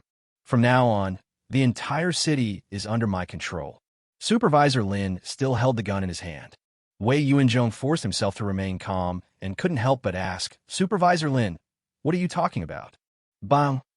Supervisor Lin had no intention of explaining and raised his hand to fire another shot. The bullet pierced Wei Yuanzhong's eyebrows, and he collapsed to the ground with a look of horror and confusion on his face. You could hear a pin drop in the entire command room. Take over the city lordship and change the name to Iron Spine. Supervisor Lin placed his hand on the middle console and spoke in a deep voice. The moment he took over as city lord, he awakened his talent as city lord. He closed his eyes and felt the level and effect of his talent. A hint of loss and irritation flashed across his eyes, but he quickly adjusted himself.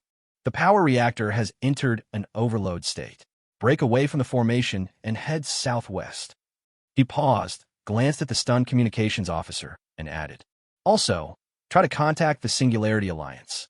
I, Lin Tao, have captured an entire hunting team. I hope to receive the 100 million gold coin reward. When these words were spoken, everyone was shocked. A whole hunting party? What does that mean? They quickly looked at the radar screen. This sight completely stunned them. On the screen, there were 2 second-level cities, 9 first-level cities, and 11 green spots representing his hunting team. At this moment, they followed the newly renamed Iron Spine in an orderly manner and broke away from the original formation. When did they actually all betray? The rebellion of an entire hunting and pasturing team was like a 1,000-mile dam destroyed by an ant hole, which directly brought down the entire Baisha war zone. Those hunting teams that did not rebel no longer had the will to fight. While they looked vigilantly at their former allies around them, they began to retreat in panic, because those who rebelled had begun to fire at them mercilessly. Chapter 111. Chapter 111, a large number of drawings. Congratulations! Your army has successfully captured the enemy city Lord's control console. Please return to your console to operate. You have successfully plundered all the technological blueprints of the enemy city Lord Leap. Jiang Zhixu's slender fingers moved away from the surface of the console, and then called up a list of all the blueprints he had just received. As soon as he opened it, the list of blueprints that seemed so long that it seemed to have no end made him stunned for 2 seconds. He quickly set up the filter conditions, filtering out the massive amount of first-level drawings and miscellaneous items, retaining only the second-level blueprint category. Even so, there's still a lot of blueprints on the screen. The first thing that comes to mind is a combat vehicle. Wolf Spider Hexapod Artillery Armor. is a six-legged walking armor equipped with a 22mm machine gun, which requires real-person driving and control. In terms of technological content, it is far inferior to this simple individual exoskeleton, but its firepower is far superior to the latter, and its terrain adaptability is also good. Maybe in some cases, it will be more useful than an exoskeleton. Blackwing 3rd Generation Supersonic Fighter adopts an advanced variable sweep wing design with a maximum flight speed of Mach 1.6. It has its own micro-pulse radar, can carry beyond visual range air-to-air missiles, and can take off using a runway or mature electromagnetic catapult technology. A real supersonic fighter. This is not something that any helicopter can compare to. It is a bird of prey that can truly dominate the sky. The key is that it can also adapt to electromagnetic catapult takeoff, if you give it another critical hit on its quality. Jiang Zhixu suppressed his excitement and continued browsing. Multi-purpose engineering vehicle, an armored engineering vehicle equipped with a high-precision robotic arm, a cutter, and a small material printer. It can quickly repair damaged vehicles, build automatic machine gun turrets, deploy mines, and perform other dangerous operations on the battlefield. This is also a good thing. Although the repair effect of its mechanical arm is definitely not as good as the universal repair arm, it can greatly improve endurance on the battlefield. Next is the Albatross Heavy Transport Aircraft, a large transport aircraft that requires a runway to take off. It can carry a company of soldiers at a time, enabling rapid battlefield deployment of troops. This is a manifestation of strategic mobility. Unfortunately, unlike the Blackwing, it needs a runway to take off.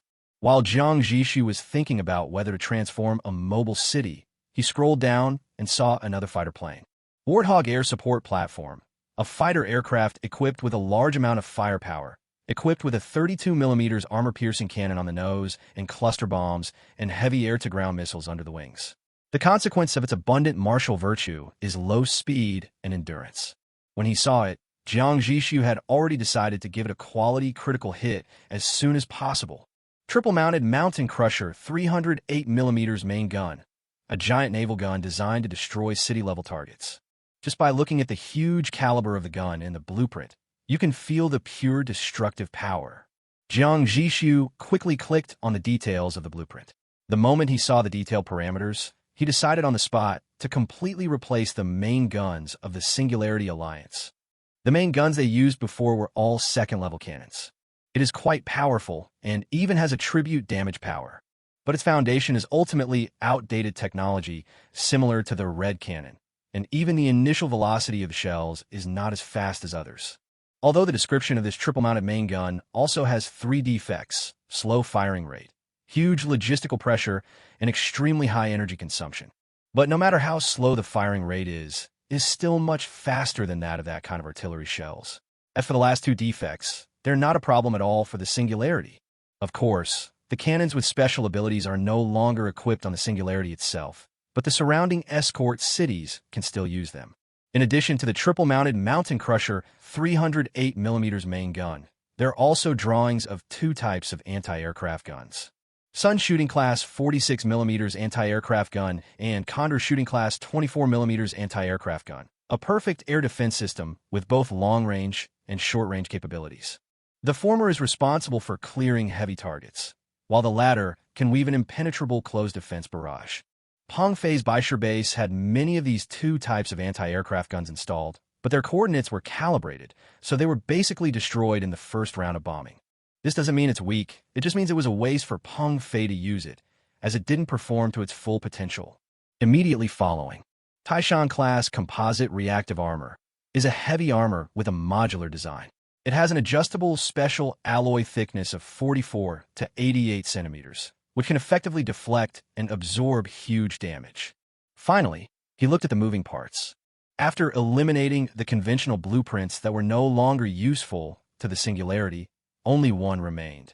Shimikame Land Cruiser Track System, a giant track system designed for super heavy land cruisers. It sacrifices speed in exchange for unparalleled carrying capacity and stability. Its internal multi-layer hydraulic shock-absorbing structure allows a 300,000-ton city to travel smoothly on complex terrain, like a moving island. Jiang Zhixu's gaze lingered on this blueprint for a long time, and he moved its critical strike sequence forward before looking down again. In addition to these dazzling, fine drawings, he also saw the first and second level common components that were equipped in large quantities by the hunting team itself.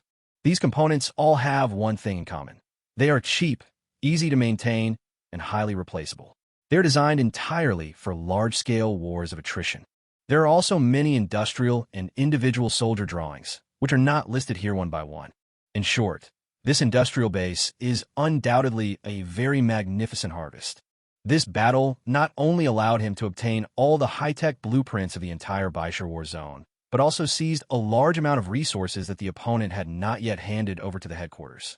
Jiang Zhixu pondered for a moment, packed up the list of all the blueprints, and sent it to Honglang. Not long after, the other party's communication request came in immediately. His voice was a little excited. City Lord, Supersonic Fighter. Among the entire blueprint list, Honglang immediately fell in love with this beautiful, pure black aircraft. The reason was simple. It was so cool. He even thought that the number of Vulture attack helicopters in service could be greatly reduced and all replaced by Blackwing fighters. While there's nothing wrong with a Vulture attack helicopter, a supersonic fighter jet is clearly more capable. Honglang chuckled and rubbed his hands excitedly. It's really strange. Peng Fei collected so many exquisite blueprints, but he didn't plan to hand them in. Why didn't he make them himself? If they had a few supersonic fighters today, we wouldn't have one so easily. Of course, he also knew that even if the other party had supersonic fighter jets, the outcome would not change. Faced with their overwhelming information advantage, the enemy's 20 Sun-shooting-class anti-aircraft guns placed on the hilltop were instantly destroyed, and the Eagle-shooting-class anti-aircraft guns were reduced to ashes in the first wave of bombing. Even the most advanced aircraft were just targets. Honglang sighed in his heart that it was a waste of talent to let someone like Peng Fei get these top-level, second-level blueprints. They were destined to be with their singularity. The reason is simple. It's either due to cost control or Peng Fei feels that the current configuration of the hunting team is sufficient to deal with most enemies. This is indeed true. If they had not encountered a completely superstandard force like the Singularity Alliance, any hunting team would basically be able to crush one or two ordinary second-tier cities in the Skynet area. Or these are all his assets that he plans to use to go solo. Since Peng Fei is dead, there is no way to know his true thoughts. Upon hearing this, Honglang laughed and joked. There's another possibility. What if he builds a plane, but can't find a pilot? Ha ha ha. He suddenly stopped laughing in the middle of the conversation and said, could it be? Now that you put it that way, it seems possible. Jiang Zhixu touched his chin in thought. Having a blueprint does not mean that you can form combat effectiveness. The supersonic aircraft produced does not have the corresponding technical documentation and training manuals. It is nothing but a fantasy to rely on one's own exploration. The time and resources required to train a qualified supersonic fighter pilot from scratch are astronomical. No wonder the soldiers on the front line reported that the enemy's air force was simply vulnerable. Honglang suddenly realized their singularity has military flight instructors sent from Baishan. Well, no need to discuss a dead man anymore. Jiang Zhixu interrupted the conversation, his eyes sharp again. Order the troops to withdraw and rest. Retreat 200 kilometers. We're also preparing to report the coordinates at the scheduled time. Over the next few days, we'll need to fully digest this massive harvest. Jiang Zhixu's gaze suddenly became deep, and his fingers stroked the second-level blueprint of Island Turtle Landcraft Track device. He's going to crit it first. With a better mobility system, the Singularity will undergo a complete transformation. P.S. I hope to get some star-rated book reviews to suppress the negative reviews. Chapter 112. Chapter 112. What does it mean that the city is flying? At 12 o'clock midnight, a new day came, and Jiang Zhixu's talent was refreshed on time. Almost at the same time, the detailed coordinates of the Singularity Alliance were also announced through a small loudspeaker, stirring up countless undercurrents. Jiang Zhixu, on the other hand, selected the newly manufactured Island Turtle Landcraft Track device in the system warehouse panel and launched a quality critical attack. The reason why he didn't directly critically attack the blueprint was because he was afraid that he would be too lucky today and accidentally upgrade this top-level, second-level blueprint into a third-level blueprint that he could not currently produce. By then, all we can do is sigh in despair at a high-level blueprint. Quality Critical Strike was launched successfully, multiplier, 8 times. Jiang Zhixu was stunned when he saw the multiplier. Then he breathed a sigh of relief and said thankfully, "Fortunately, there is no critical hit blueprint." 8 times, reaching the critical point of the third-level component. Anti-gravity device. Quality, level 3. Features, generates a stable anti-gravity field covering the entire ship, capable of lifting a 1 million ton land ship by 20 meters. For every additional 10,000 tons of load, the maximum suspension height decreases by 1 meter. Thanks to advanced anti-gravity technology, the interior of the ship can remain relatively still even under the most violent external impacts, thereby protecting high-precision equipment and important personnel. Description. This was by no means a perfect technical sinking. After all, our original intention was just to enable the land ship to cross the mountains. Therefore, this technology did not pass the approval of the audit committee, but in the increasingly severe war situation, facing the 5-front invasion of Zerg, machines, colonials, chaos, and the Resistance Alliance, a batch of it was still produced. Jiang Zhixu's gaze lingered on that description. Jiang Zhixu could understand the Zerg and the Omnics, but what kind of civilizations or forces were the colonists, chaosers, and Resistance Alliance that came after them? In other words, this mysterious civilization, which was always attacked by him to produce various black technology components, was actually in a 1-against-5 situation for a long time. Although they seem to be at a disadvantage, their strength is unquestionable. Jiang Zhixu couldn't help but start reminiscing. It seems that since the second-level components, this familiar yet unfamiliar civilization has been in constant war. I don't know what they went through. Jiang Zhixu silently kept these in mind and returned his attention to the modified component, the anti-gravity device. It is worth mentioning that although the installation of this advanced retrofit component still requires a large number of manpower, the system will also provide adaptive modification at the same time. Otherwise, it would be impossible for a bunch of primitive people to figure out the principles of these components, let alone install them. The projection of the anti-gravity device slowly rotating on the panel in front of me is not very large compared to the track it replaces. It is just a sphere with a diameter of 3 meters. Although it is derived from the critical hit of the track device, it does not occupy the modified part of the moving parts, but is classified as the core power system. In other words, the Singularity can actually be equipped with an Island Turtle Landcraft track unit at the same time. Without any hesitation, Jiang Zhixu ordered another seat. Today's talent has been used up. Alas, when can I upgrade my talent so that I can critically attack twice or even 3 times a day? Jiang Zhixu thought a little greedily. At the same time, the Iron Spine. Since taking over the city, Lin Tao has always sat in the commander's seat with a sullen face. Everyone was silent, not even daring to breathe loudly, and could only operate their own equipment honestly. Although the 2 bodies belonging to the former city lord and the supervisor had been dragged away, the faint smell of blood in the air continued to penetrate everyone's noses. No one knew that beneath Lin Tao's seemingly calm surface, his heart was far from calm. Defecting from the Pastors' Union is a very risky decision. One general success is built on the sacrifices of thousands of men. As Peng Fei's confidant, or in other words, as the confidant of all commanders stationed in subordinate cities, according to regulations, he would never be allowed to become the city lord. This is a regulation from headquarters. It would be fine if this job as a supervisor had a future, but he knew better than anyone that being a dog in the Shepherd Alliance had no future. All valuable blueprints and rare resources obtained in each battle must be handed in. All they could keep were some mass-produced, modified parts that were neither high nor low quality. A few hunters plus a dozen hunting dogs can just form basic combat power and pose a deterrent to ordinary second-tier cities. But that's all. Their ceiling was firmly set from the very beginning. No matter how hard they try or how many contributions they make, there is no way for them to advance. They will always be consumables kept in captivity by the headquarters and can be sacrificed at any time. The emergence of the Singularity Alliance gave Lin Tao an opportunity. He knew clearly that this was courting disaster. Believing that the other party would actually pay the reward and offering himself up to them was tantamount to washing his own neck clean and then offering himself up to the other party's knife. But that's 100 million gold coins.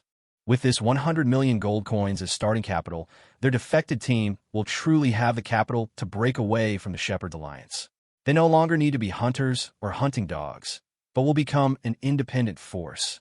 If they can't get this money, then their hunting team, which has lost the logistical support from the headquarters, will soon be laid to rest.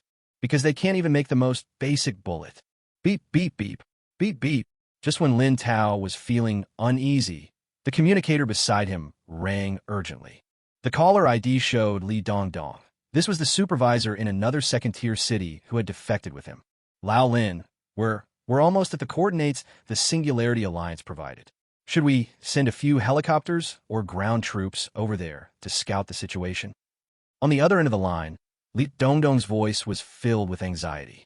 Hearing this, Lin Tao shook his head decisively without even thinking. No need. We are here to surrender and claim the bounty, not to test you. Lower your stance and show your sincerity. He paused, then added, besides, I don't think it would matter if we scouted the other side in advance. Do you really think our hunting team is capable of competing with the Singularity Alliance, which wiped out the Whitestone base in just 1 hour? Li Dongdong hesitated for a moment, but still said worriedly, what if they just tricked us into coming here and want to catch us all in one fell swoop? The worst that can happen is that both sides will be destroyed. Lin Tao had already made a plan in mind, and his tone became extremely fierce. Before I die, I will bite off a piece of flesh from him. Li Dongdong on the other end of the line didn't say anything else and hung up the phone worriedly. But after a while, Lin Tao still saw from the radar that several high-speed armored reconnaissance vehicles were quietly thrown out from behind Li Dongdong's second-tier city, like taking a shit. Obviously, the other party still plans to explore the way ahead first. Lin Tao shook his head, but didn't say anything else. As time passed, the atmosphere in the command room became increasingly solemn. After about 10 minutes, the reconnaissance vehicles should have arrived at the target area. At this moment, Li Dongdong's call came in again as if urging his life. This time, the other party's voice was extremely shocked and even contained unconcealable fear and trembling. Lao Lin, no, something bad has happened. What happened? Tell me slowly. The Singularity Alliance's city, it's flying. Lin Tao held the communicator in his hand, and before he could even recover from the other party's shock, he was deeply shocked by the content of the sentence. What did you say? He asked subconsciously, his voice out of tune. What the fuck is a city flying? Chapter 113, Chapter 113, Get Out. It really fucking flew. Lin Tao was almost pressed against the porthole, holding the telescope tightly in his hand. The two observation tubes were deeply embedded in his eye sockets, but he was completely unaware. At the end of his sight, the mobile city, which is a whole circle larger than an aircraft carrier, is leaving the ground in a manner that completely defies common sense of physics. It rose rapidly, and in the blink of an eye, it reached a height of 20 meters. 20 meters! This is not an astonishing height. It is equivalent to a 6 or 7-story residential building. However, when a giant steel object that occupies your entire field of vision is suspended in the air, the sense of oppression can make even people who do not have gigantic fear feel a deep sense of unease. Just when more than a dozen mobile cities, including the Iron Spine, were all silent, a slight electric current sound was heard from the public channels of all cities, and then a broadcast came in clearly. On the radio, there was still that calm male voice. Welcome to the Singularity Alliance.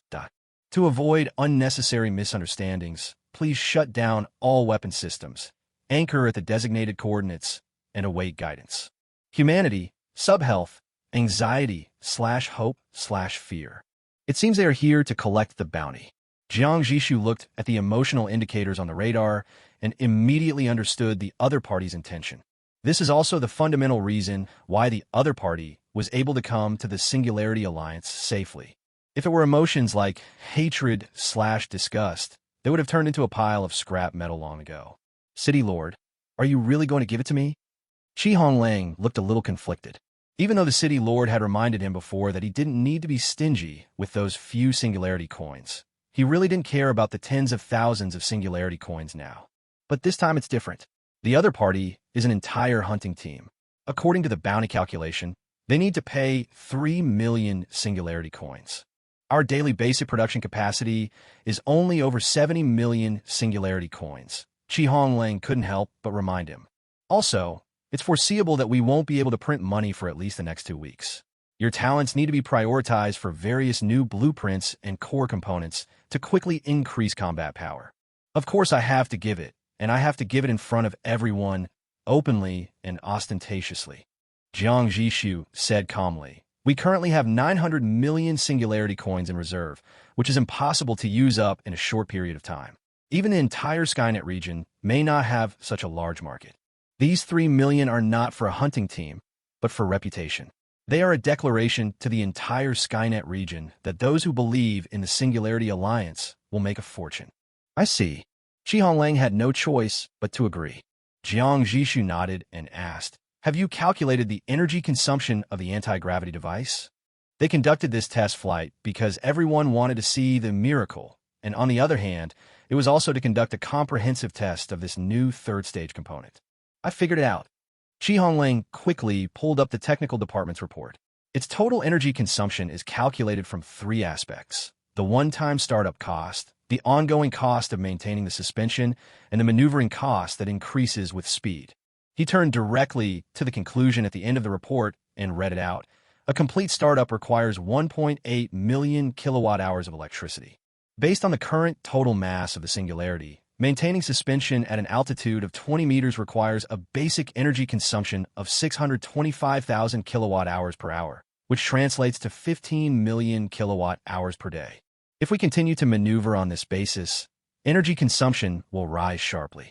At a speed of 30 kilometers per hour, an additional 500,000 kilowatt-hours of electricity will be consumed.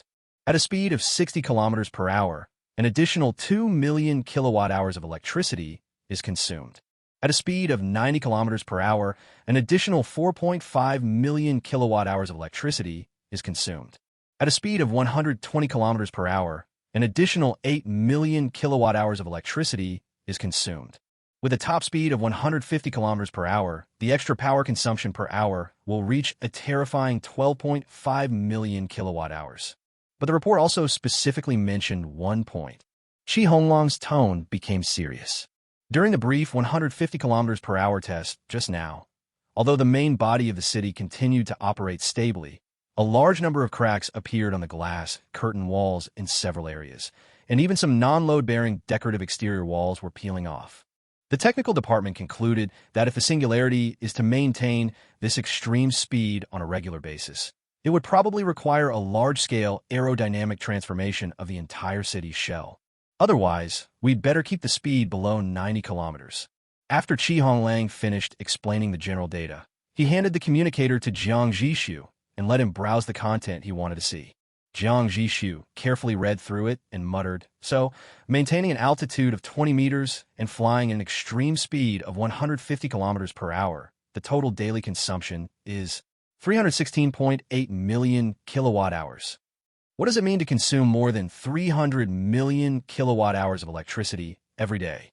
The total electricity consumption of a modern metropolis with a population of 2 million is only about 100 million kilowatt-hours throughout the day.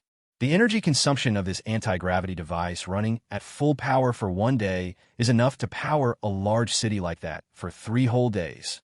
Who can afford this? What a coincidence. Jiang Zhixu can afford it. Simply floating at an altitude of 20 meters for a day will consume only 16,800 singularity coins, which is enough for sprinkling water. However, if it flies at a speed of 150 kilometers for another day, the consumption will soar to 316,800 singularity coins, which is not a small amount, almost catching up with the energy of half a high-density energy block. The consumption is indeed high, but it is also really handsome. However, while flying like this, Jiang Zhixu discovered a problem. It feels great to see the whole mountain from a high perspective, but how do you get up there with a ground vehicle? Jiang Zhixu thought for a long time and finally came to a conclusion. There is no solution. Land safely. Therefore, Lin Tao's hunting team and even the people of the Singularity Alliance looked at them with respect, shock, and even a hint of pilgrimage. The city suspended in the air began to fall slowly and steadily. However, the Singularity did not completely touch the ground, but instead hovered stably again at a height of about 3 meters above the ground. At this height, the city's tracks will not touch the ground and raise dust, and the vehicle can move in and out freely through the lifting platform at the bottom. Just as the vanguard of the Iron Spine was slowly approaching the outer parking area of the Singularity Alliance with awe and following the guidance of the broadcast. Inside the Singularity command room, City Lord, a young communicator quickly ran to Jiang Zhixu, saluted and stood at attention, and reported at a very fast speed. The radar has detected a new signal 48 kilometers away. The target is 2 clusters of red dots. Judging by their movement trajectory, they are engaging in a small-scale conflict. Can you identify both parties' identities? Honglang immediately asked from his side. Yes, the communicator said without hesitation. That cluster of red dots at the back clearly carries malicious intent, and judging by the number of red dots, it should be the hunting team that hasn't defected. And the other one? The other cluster's sentiment indicators are very complex, mainly anxiety and expectation.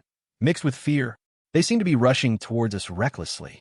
Jiang Zhixu and Honglang looked at each other and instantly understood the situation.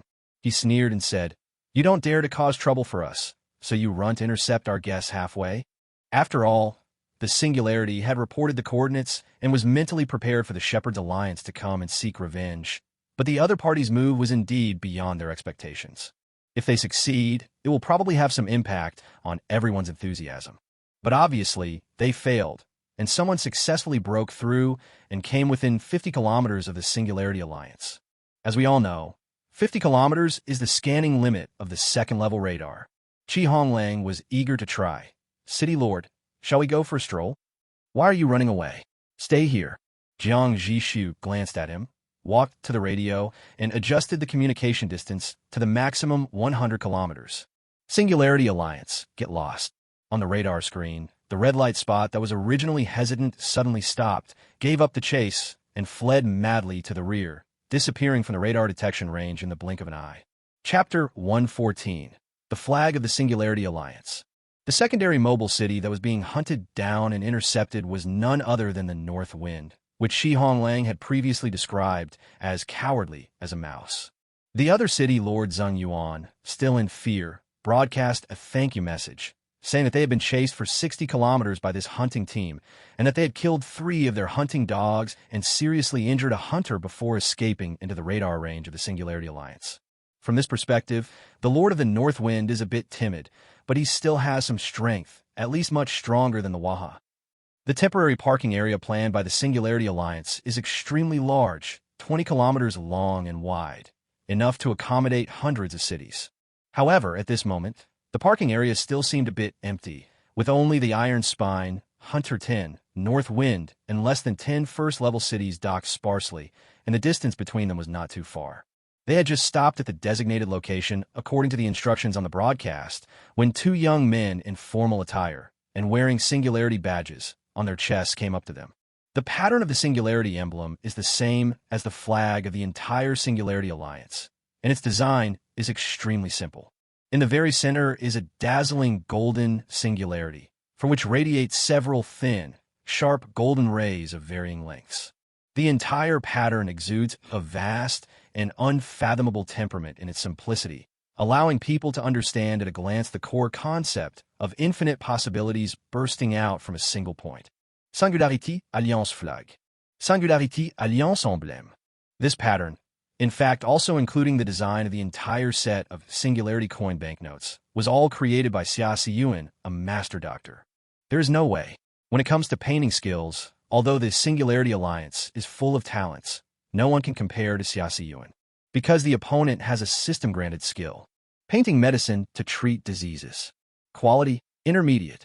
Passive enhancement. The lack of medical care and medicine has honed your skills, allowing you to develop incredible drawing skills. Completely draw the corresponding medicine packaging in front of the patient, and there's a chance that the patient will truly enjoy the therapeutic effects of the medicine. The downside is that the patient may mistake you for a psychopath, only for ordinary grade medicines. Trigger probability, 10%. Description. When it comes to curing illnesses, sincerity is key. Look, the illness is healed, isn't it? The key lies in the miraculous painting skills in the skill description. The seemingly insignificant accessories granted by this system have brought a variety of aesthetic designs to the entire Singularity Alliance. Let's get back to the topic. The man and woman wearing the Singularity badges both have outstanding appearances. They are trade commissioners from the newly established department, the Ministry of Foreign Affairs and Trade, which was created specifically to cope with the increasing number of intercity transactions in the future. Mr. Lin Tao, Mr. Li Dongdong, hello, I'm Wu Hao. Hello, Mr. Zheng Yuan, I'm Wang Yueran. When the transaction specialist's polite greeting came, Zheng Yuan and Lin Tao, who were looking at each other, retracted their gazes. They each smiled friendly and turned their heads away. Lin Tao, Li Dongdong, and Zheng Yuan were guided to board 2 shuttle buses respectively, but the destination of the 2 buses was exactly the same, the Life 01 city. From now on, similar meetings will be held in this living city, firstly for safety reasons, and secondly, because the environment here is more comfortable and pleasant. By the way, after the upgrade of Storm and New Sea City, they were also converted into living cities. Although their original names did not change, their internal numbers were also arranged as 02 and 03. After getting off the car, several people went to different meeting rooms under the guidance of the trading specialists. Wang Yueran poured Zheng Yuan a cup of tea and then got straight to the point. Mr. Zheng Yuan, you said you have blueprint for sale? Be concise, speak directly from the heart, and avoid unnecessary pleasantries. This is the tone that Jiang Zhixu set for the entire Ministry of Foreign Affairs and Trade.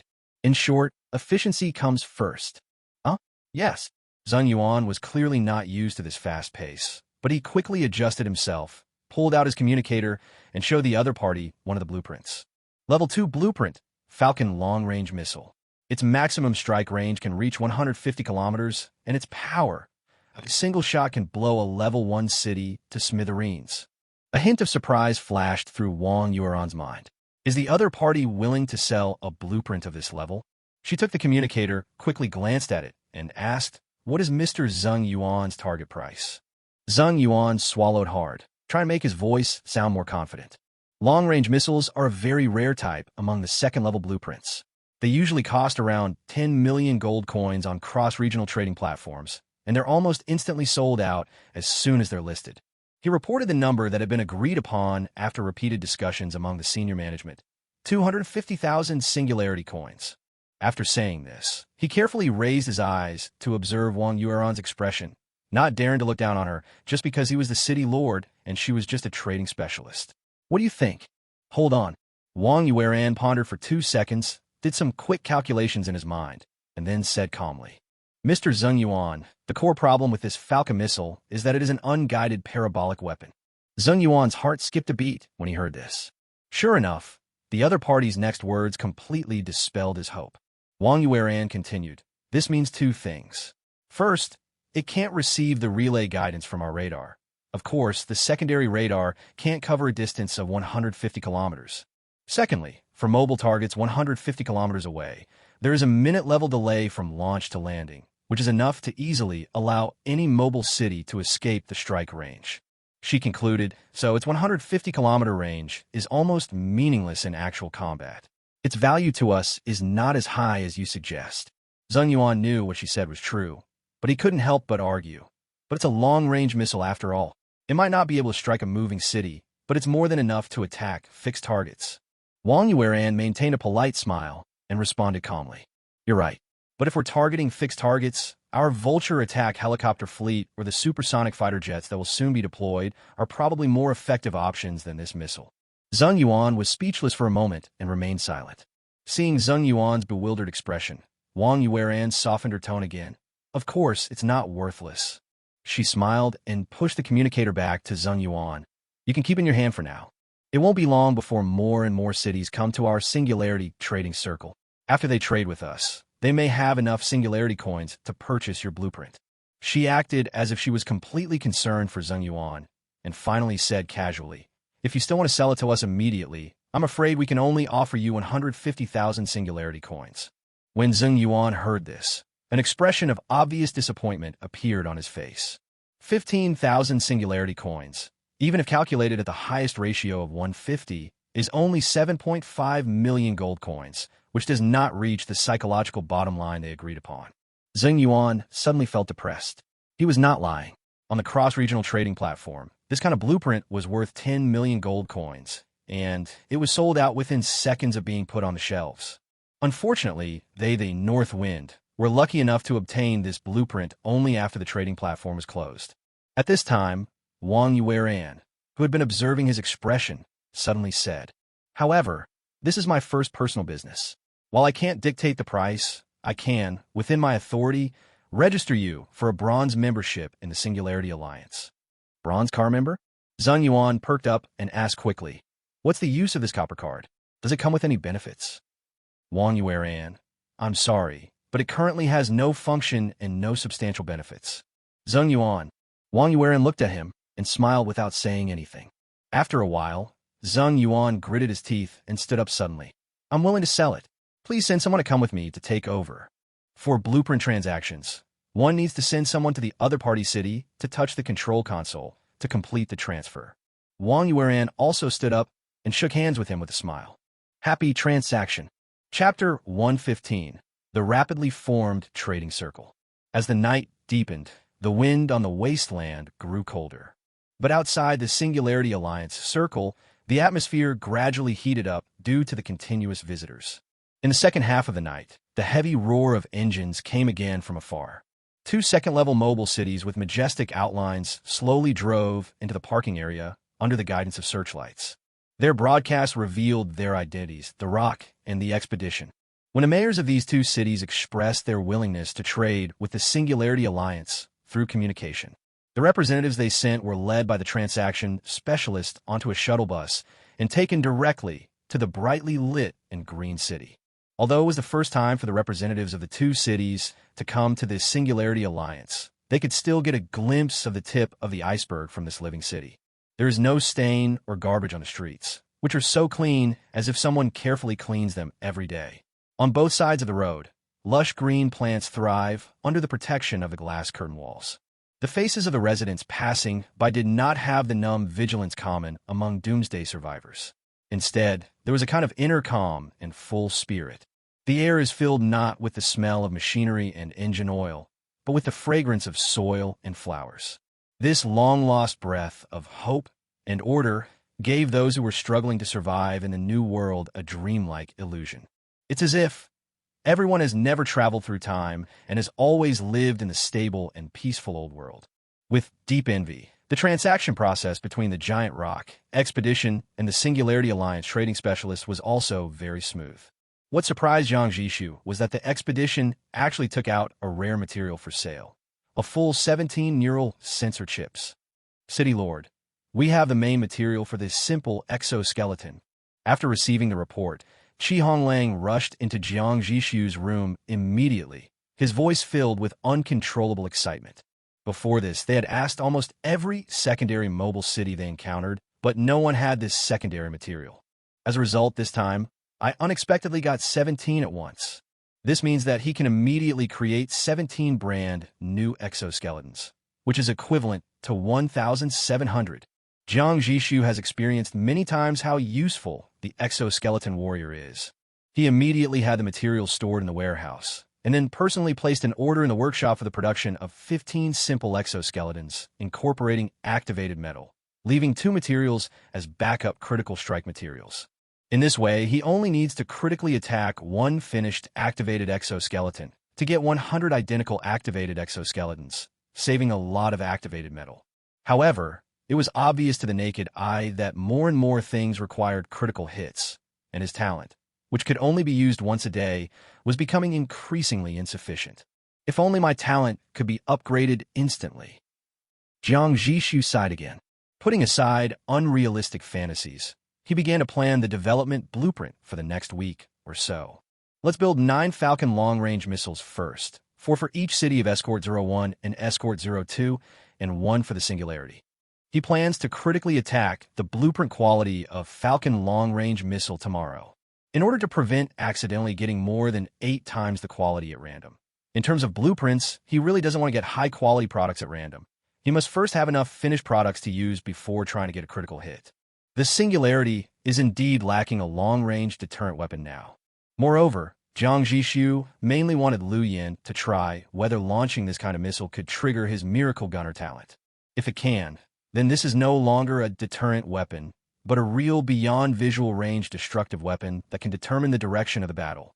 The next day, Jiang Zhixu planned to critically increase the number of finished products of the Blackwing 3rd generation supersonic fighter after fusing activated metals, so that he would have 101 supersonic aircraft. However, if the Blackwing supersonic fighter is to be deployed, there's a problem. That is, the electromagnetic catapult can be used for takeoff, but not for landing. In order to allow this real bird of prey to take off and land smoothly, he has ordered a comprehensive renovation of the deck of aircraft carrier 01, mainly adding a landing runway. On the third day, you'll get a critical hit on the Triple Mountain Crusher 308mm main gun blueprint, and on the fourth day, you'll get a critical hit on the Warthog air support platform blueprint. On the fifth day, you'll get a critical hit on the Taishan-class composite reactive armor blueprint. On the sixth and seventh days, you'll get a critical hit on the Sun Shooting Class 46mm anti-aircraft gun and Condor Shooting Class 24mm anti-aircraft gun blueprints. All of the above are done after producing enough finished products and then improving the quality of the blueprint. For 8 days, the Singularity Alliance will stay here motionless, digesting this huge harvest. Of course, if a better blueprint is purchased during this period, Jiang Zhixu doesn't mind advancing its critical strike priority. By 8 o'clock in the morning, it was bright. 4 more mobile cities arrived together.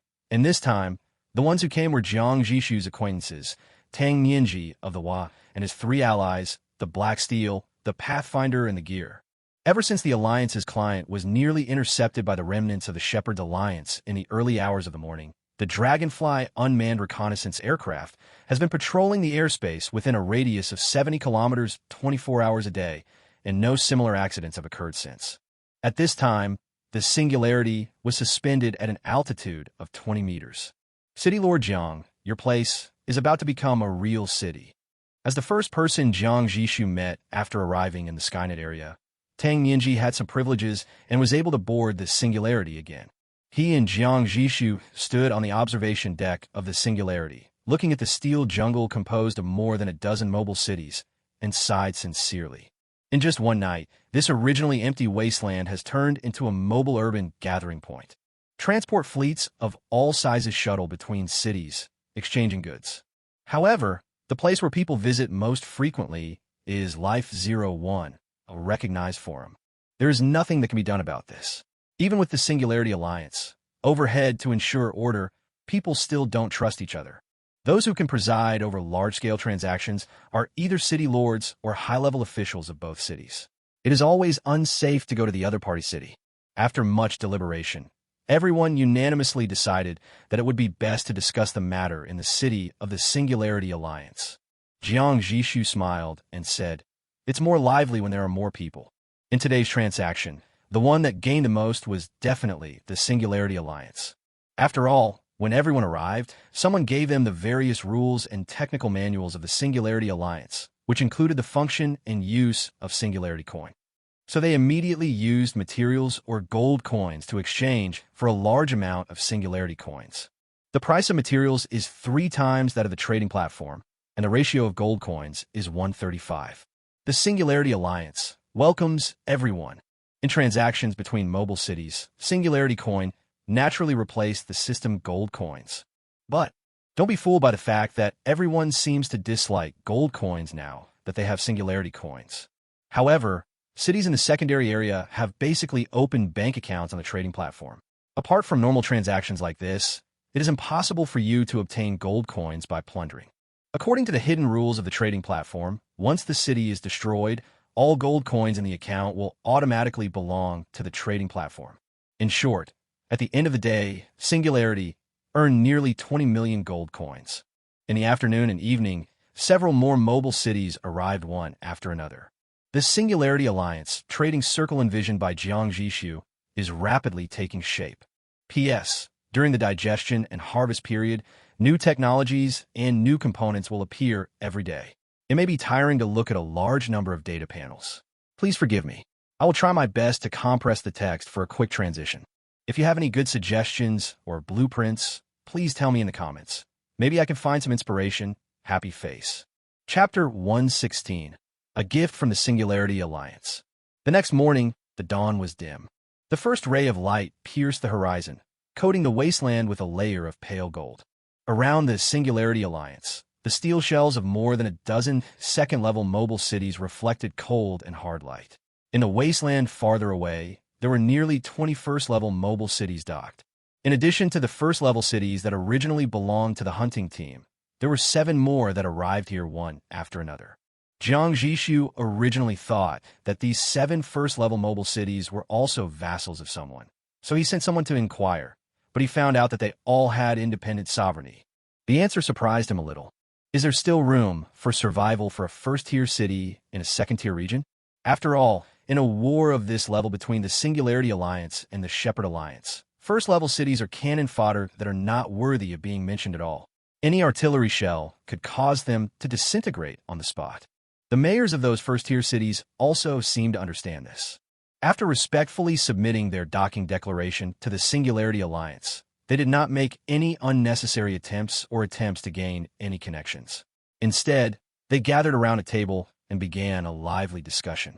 Under the protection of the Singularity Alliance, they gained an unprecedented sense of security and began to integrate resources and share what they had with great peace of mind. You give me a part, and I'll get you a batch of materials. Someone over there took out a hidden second-level blueprint, and everyone immediately gathered together all their second-level materials. However, it was still not enough, so they gathered together some gold coins and humbly begged the surrounding second-level cities to sell them some. Small freight trucks shuttled back and forth between these cities, making dozens of trips without stopping, because the materials for a secondary component usually required sharing among many first-level cities. Until night falls again, the Wasteland is shrouded in starlight. The 7 first-level cities that have been integrating resources all the time have finally gathered all the first and second-level components required for promotion and chose to trigger the promotion task at the same time. Jiang Zhixu stood on the observation deck of the Singularity and watched them with interest for a long time. That's the way we came. Finally, he withdrew his gaze from those insignificant small cities, and with a hint of inexplicable emotion, he said to Honglang beside him. When the latter heard this, the serious expression on his face almost broke. He pursed his lips and did not respond. The way back. Do we have such a thing? It seemed that since the uprising was successful, they had never been troubled by materials. Even if they encountered gaps occasionally, they could solve them all in 1 or 2 days. In the name of the Singularity Alliance, send a congratulatory gift to these 7 quasi-second-tier cities. Jiang Zhixu spoke casually, as if discussing a trivial matter. Give them a gift of 100,000 Singularity coins, and give them a bronze membership card. Sign it with the inscription, "Wishing you everlasting progress." This was a completely spur-of-the-moment act, a gift destined to be unrequited. It's just because Jiang Zhixu likes to see this kind of scene of mutual support and progress, which makes him feel that this world still has vitality.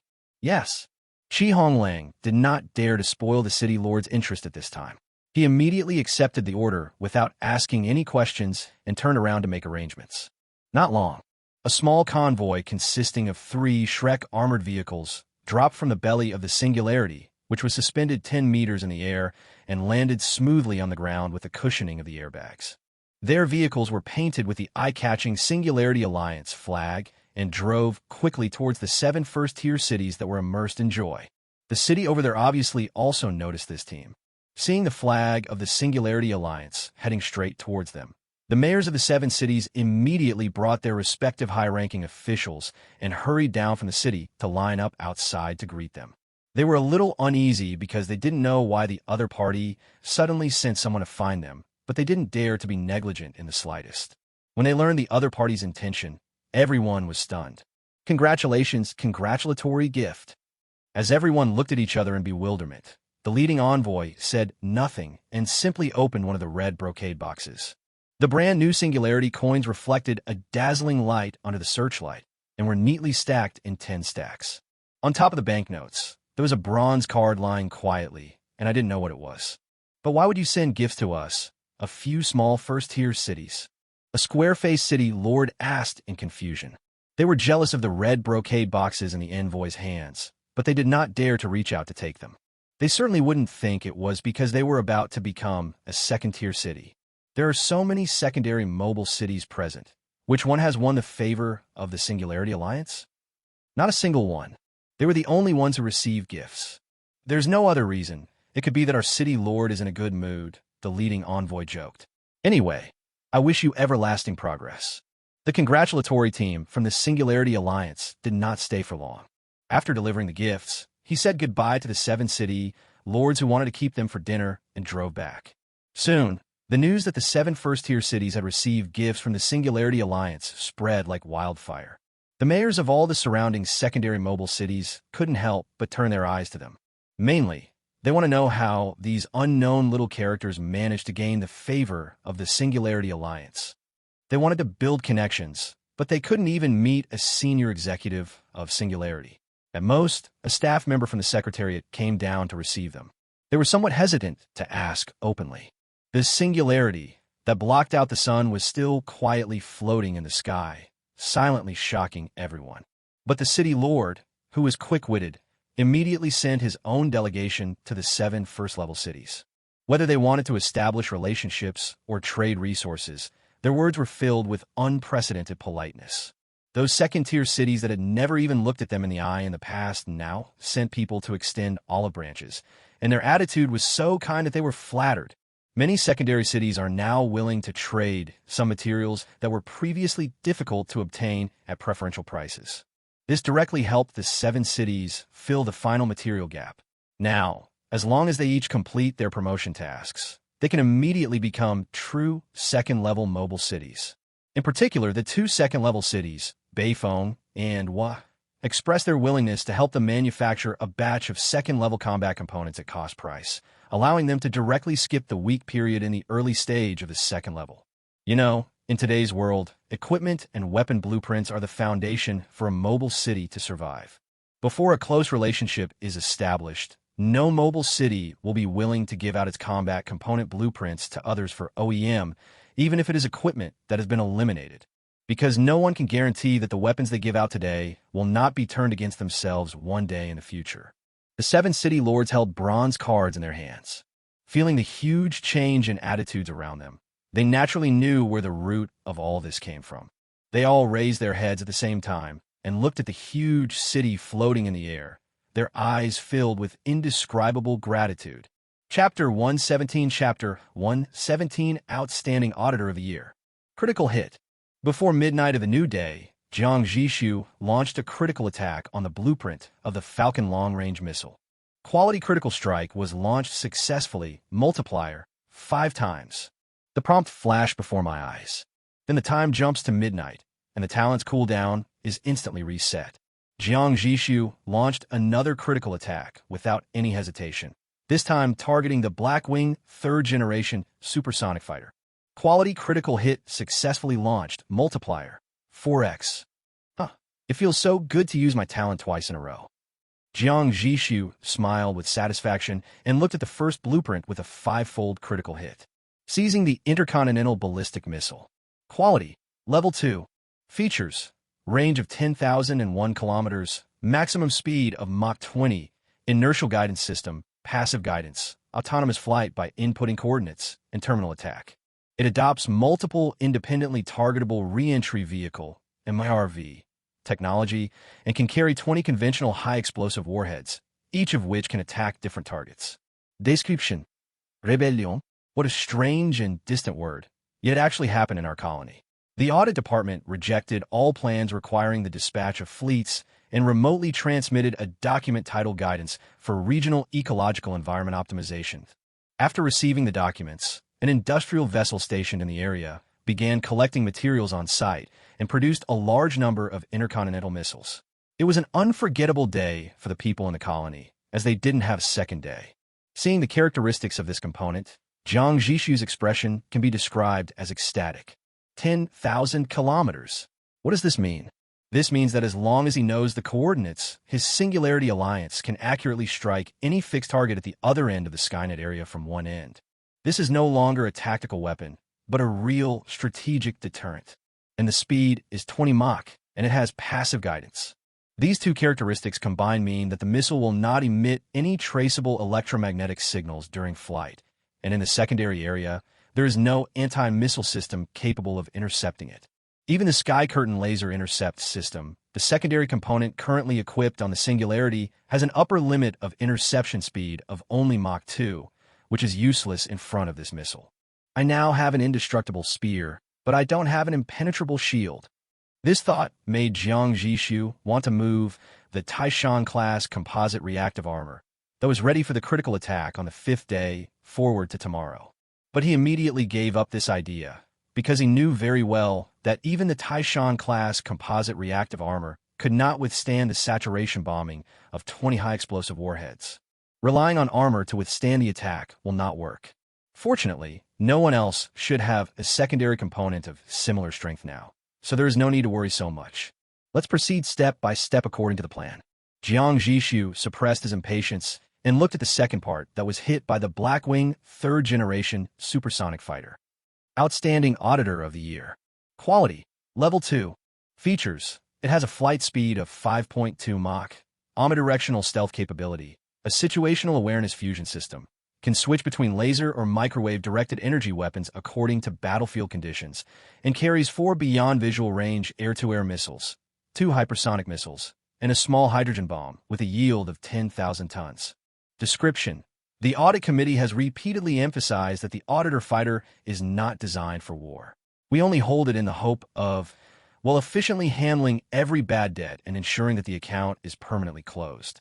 That's all. Jiang Zhixu admitted that he was military blind. Look at these descriptions: omnidirectional stealth, situational awareness fusion system, directed energy weapons. Even though he doesn't know much about technology, he can still feel the power of Outstanding Auditor of the Year from the series of mysterious yet impressive terms. Especially the last, small hydrogen bomb, which made him unable to close his mouth. If he remembered correctly, this was the first time he saw nuclear weapons since he came here. Although this is just a small nuclear bomb with a TNT equivalent of 10,000 tons. At this moment, Jiang Zhixu sincerely recognized the other party's title of Outstanding Auditor of the Year. Honglang, inform everyone to dismantle the previous Falcon long-range missiles. Replace them all with Duosun intercontinental ballistic missiles. Also, prioritize the production of Outstanding Auditors of the Year. Remember to fuse the activated metals. Jiang Zhixu quickly arranged the production of these 2 new high-tech products. The sooner it is put into service, the sooner it can become a real combat force. Today's talent usage has been exhausted again. However, while Jiang Zhixu was deep in thought, his brows suddenly frowned. The radar range in the Level 2 area is too restricted. Regardless of the type, it's only 50 kilometers. Jiang Zhixu initially thought that it was a coincidence that the detection range of his pheromone radar was exactly the same as that of Zhou Yi's conventional radar. After seeing more of the world, I realized that the detection range of all second-level radars is only 50 kilometers. This distance is definitely more than enough in the first-level area. But in the secondary area, it seems a bit stretched. I have to try to crit a Level 3 radar out. Jiang Zhixu has always attached great importance to information. The reason why he didn't pay attention to it before was because 50 kilometers was barely enough, and the Dragonfly unmanned reconnaissance aircraft could make up for it. But now his missile range is over 10,000 kilometers, but his radar is only 50 kilometers. Is this reasonable? This is like having a sword that can take off people's heads from 1,000 miles away, but your eyes can only see things within 10 steps. It's such a waste of resources. What are you planning to attack tomorrow? Oh, the triple-mounted Mountain Crusher 308mm main gun. Jiang Zhixu pondered for a moment and felt that there was no problem with the main gun moving slightly backward. The attack power of Singularity Alliance is barely enough, and further improvement is just icing on the cake. Moreover, it is not that it does not have critical hits, but it is slow, efficient, and orderly, giving the most critical components the highest priority. So, that's the decision. Radar, Q jumping is allowed. Chapter 118, Ballistic Missile Test. After deciding on tomorrow's critical hit target, Jiang Zhixu narrowed his eyes and looked at the night outside the window. There's a saying that goes, when you buy a hydraulic press, the only thing left in your home is the hydraulic press. When you buy a crusher, the only thing left in your home is the crusher. At this moment, with a sharp weapon in hand, the desire to kill arises naturally. Jiang Zhixu was also itching to try out his 2 new treasures. He immediately gave orders, asking Honglang to manufacture and install the 2 new weapons and find suitable targets. 9 hours later, Honglang woke him up and said that the first Duosun intercontinental ballistic missile launch platform had been completed. The workshop also input the missile parameters into the 3rd-level component, Universal Ammunition Printing Workshop, and it only took a few minutes to print out a finished missile that was 30 meters high and 4 meters in diameter. The cost of a missile is about 200,000 Singularity coins, which is the printing price. If you really want to rely on material synthesis, I'm afraid 3 million will not be enough, which is more than 100 million gold coins, which is a real fortune-breaking cannon. Jiang Zhixu marveled at the power of the Universal Ammunition Printing Workshop while quickly rushing to the launch pad. Honglang said that they had found a perfect testing target. 2,700 kilometers away, in the command room of the good people's life is safe. The communicator's voice was filled with a hint of surprise. City Lord, the Singularity Alliance has contacted us again. City Lord Jiang Zhixu was playing games with his head down. He raised his head lazily upon hearing this. What? Didn't they say the distance was too far, and they couldn't come over for the time being? They were the first city to contact the Singularity Alliance to provide coordinates, but were rejected early on because the distance was too far and could not be reached in a short time. The communicator recalled the other party's wording. They didn't elaborate. They just asked us to provide the latest coordinates of the hunting team, preferably when they are resting. During the break, a trace of doubt rose in Jiang Zhixu's heart. Could it be that the other party wanted to catch him off guard? A sneak attack? For a moment, he even doubted the strength of the Singularity Alliance. After all, they still had to rely on sneak attacks to win. How strong could they be? Could it be that this Singularity Alliance is even weaker than us? The strength of good people live a peaceful life is not bad. If they're determined to fight against the Shepherd Alliance, they're fully capable of crippling a hunting team and still have enough strength to escape. However, this behavior does not bring any benefits. There are no gold coins or blueprints, and fighting will only cause trouble. This is one of the reasons why the hunting team can be so rampant. They were willing to provide the coordinates before purely because they hated the Bastard Alliance. Now that someone was willing to take the initiative, they could also collect the bounty, so they were naturally happy to see it.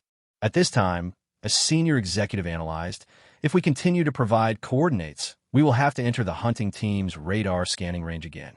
Once we enter, even if they are resting, they will most likely immediately set out to pursue us. Therefore, they were unable to provide the coordinates of the hunting team when they were resting at the original location. Upon hearing this, Jiang Zhixu personally reported the situation to the Singularity Alliance. A minute later, the other party replied, "It's okay. Moving the coordinates is also fine." Jiang Zhixu pressed on, "If we continue to provide coordinates, when can you arrive? Let's make it clear first, we will not engage in direct combat with the hunting team." After another minute of waiting, the other party replied confidently, "We will arrive at the scene within 30 minutes. Please rest assured." "Wait a moment. Let's discuss it." Jiang Zhixu quickly paused the call and looked at his senior team with a frown. "They'll arrive in 30 minutes at the latest. Based on the average speed of a second-tier mobile city, they should have appeared on our radar at this distance. Why is the screen so clear? The coordinates they reported this morning are still over 2,000 kilometers away from us. How could they possibly be in this area right now? Is it possible that they're planning to send a lightweight force? In that case, a surprise attack would make sense. A lightweight force? How could they possibly defeat a fully organized hunting and pasturing troop? Could it be that there are allies here? The discussion among the crowd unknowingly deviated from the initial "should we do it" to how the other party plans to do it. There is no doubt that the Singularity Alliance has thoroughly aroused their curiosity. The final outcome has already been determined. Tell the Singularity Alliance to give us an hour. We need to track the hunting team's location again. We will report the real-time coordinates to them then. Jiang Zhixu made a decision, but he also kept a way out. However, we will only attract the hunting team for an hour. If there is no movement after an hour, we will retreat immediately. Singularity Alliance. Received. To prevent accidental injury, please maintain a distance of at least 5 kilometers from the hunting team. Accidentally hurt us? Jiang Zhixu smiled disdainfully and didn't say anything else. Singularity Alliance Trading Circle. It was just past 8 in the morning. After a night of waiting, perhaps because they saw that the Singularity Alliance had no intention of moving in the short term, several new second-tier cities rushed over after hearing the news. They had just received a copy of the Singularity Alliance Prosperity Circle Instructions Manual and were about to send a team to purchase some Singularity coins when they suddenly saw movement from the floating Singularity in the center of the Alliance. At the same time, a public announcement was made on radio stations in all cities. Singularity Alliance. We will launch a 2,700-kilometer long-range missile strike, targeting the herdsmen and hunters. There is no need to panic. Please believe that the Singularity Alliance has the obligation and ability to protect the safety of the Singularity Prosperity Zone. When they saw the message for the first time, almost everyone thought they had seen it wrong. They rubbed their eyes subconsciously and leaned closer to the screen to count the string of zeros. Ones, tens, hundreds, thousands. That's right, it's 2,700 kilometers. What a joke, someone exclaimed subconsciously. The entire trading circle, now officially called the Prosperity Circle, instantly exploded. Even if the Singularity Alliance said it would strike a target 27 kilometers away, which was beyond the imagination of many people, but considering the unfathomable strength of the Singularity, everyone would eventually choose to believe it. But 2,700 kilometers? This word should not appear in the context of the secondary area at all. The Singularity Alliance obviously did not care about everyone's shock and doubts, and did not provide any explanation except this notice. 2 minutes later, an aircraft roared into the air from the newly renovated runway deck of Aircraft Carrier 02. It is all black and adopts a flat, slender prismatic flying wing layout. It has no vertical or horizontal tail fins. The fuselage and wings are completely integrated like a smooth hole. Everyone only had time to see this clearly, because it broke the sound barrier in the blink of an eye and disappeared into the clouds. Supersonic fighter. There was a storm in everyone's heart. This kind of fighter jet is by no means comparable to an armed helicopter. It is a real killer weapon. What shocked them the most was that someone on the Singularity could actually control this kind of aircraft. Looking at his proficiency in pulling onions out of dry land, you can tell that he is definitely not an ordinary pilot. Of course, they didn't know that this outstanding Auditor of the Year fighter was not only piloted by the flight instructor of the Singularity, but the body of the aircraft was also fused with activated metal. Adding the two together, if this flight instructor could return to the old world, he would definitely be able to retain the title of the world's top pilot competition, assuming such a competition existed. About 20 minutes later, just as the shockwaves from the supersonic fighter jets were still lingering, a burst of light so bright that even the daylight was eclipsed suddenly erupted from the hull of the Singularity. What's that? A rocket? No, it's a missile. What on earth are they going to fight for? No. Where on earth did the Singularity Alliance get all this high-tech stuff? Everyone was speechless with shock at the scene before them. I saw a huge cylinder with a long orange tail rising from the ground with a deafening roar, tearing through the clouds and piercing the sky. That's not a rocket. That's an intercontinental ballistic missile. Chapter 119. Just think of it as a pilgrimage. How long has it been? In the command room of Good People Live a Peaceful Life, the city lord Jiang Zhixu refreshed the highest score snake on the screen again, and finally felt a numb emptiness. He looked up and asked casually, 21 minutes. The person next to him answered immediately. Jiang Zhixu, no movement yet? Yes. He frowned and wanted to say something, but since he had promised to wait for an hour, he decided to continue waiting. The hunting team was chasing him relentlessly 20 kilometers behind him, but he was not in a hurry at all. Anyway, his own air defense is complete and nothing can get close to him, so he is not afraid at all that the other side will send planes to chase him. And the first-level cities, aren't they just here to die? So he lowered his head and continued to pass the time.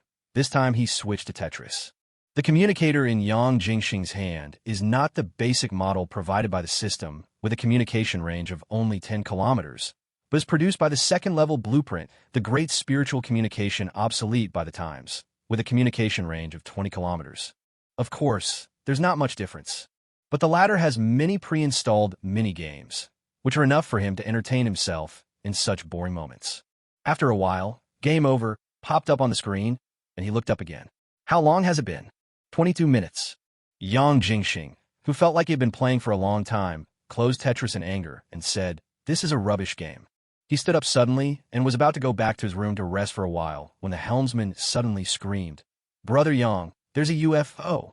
Upon hearing this, Jiang Zhixu immediately rushed to the radar screen. How far away? Who was the target?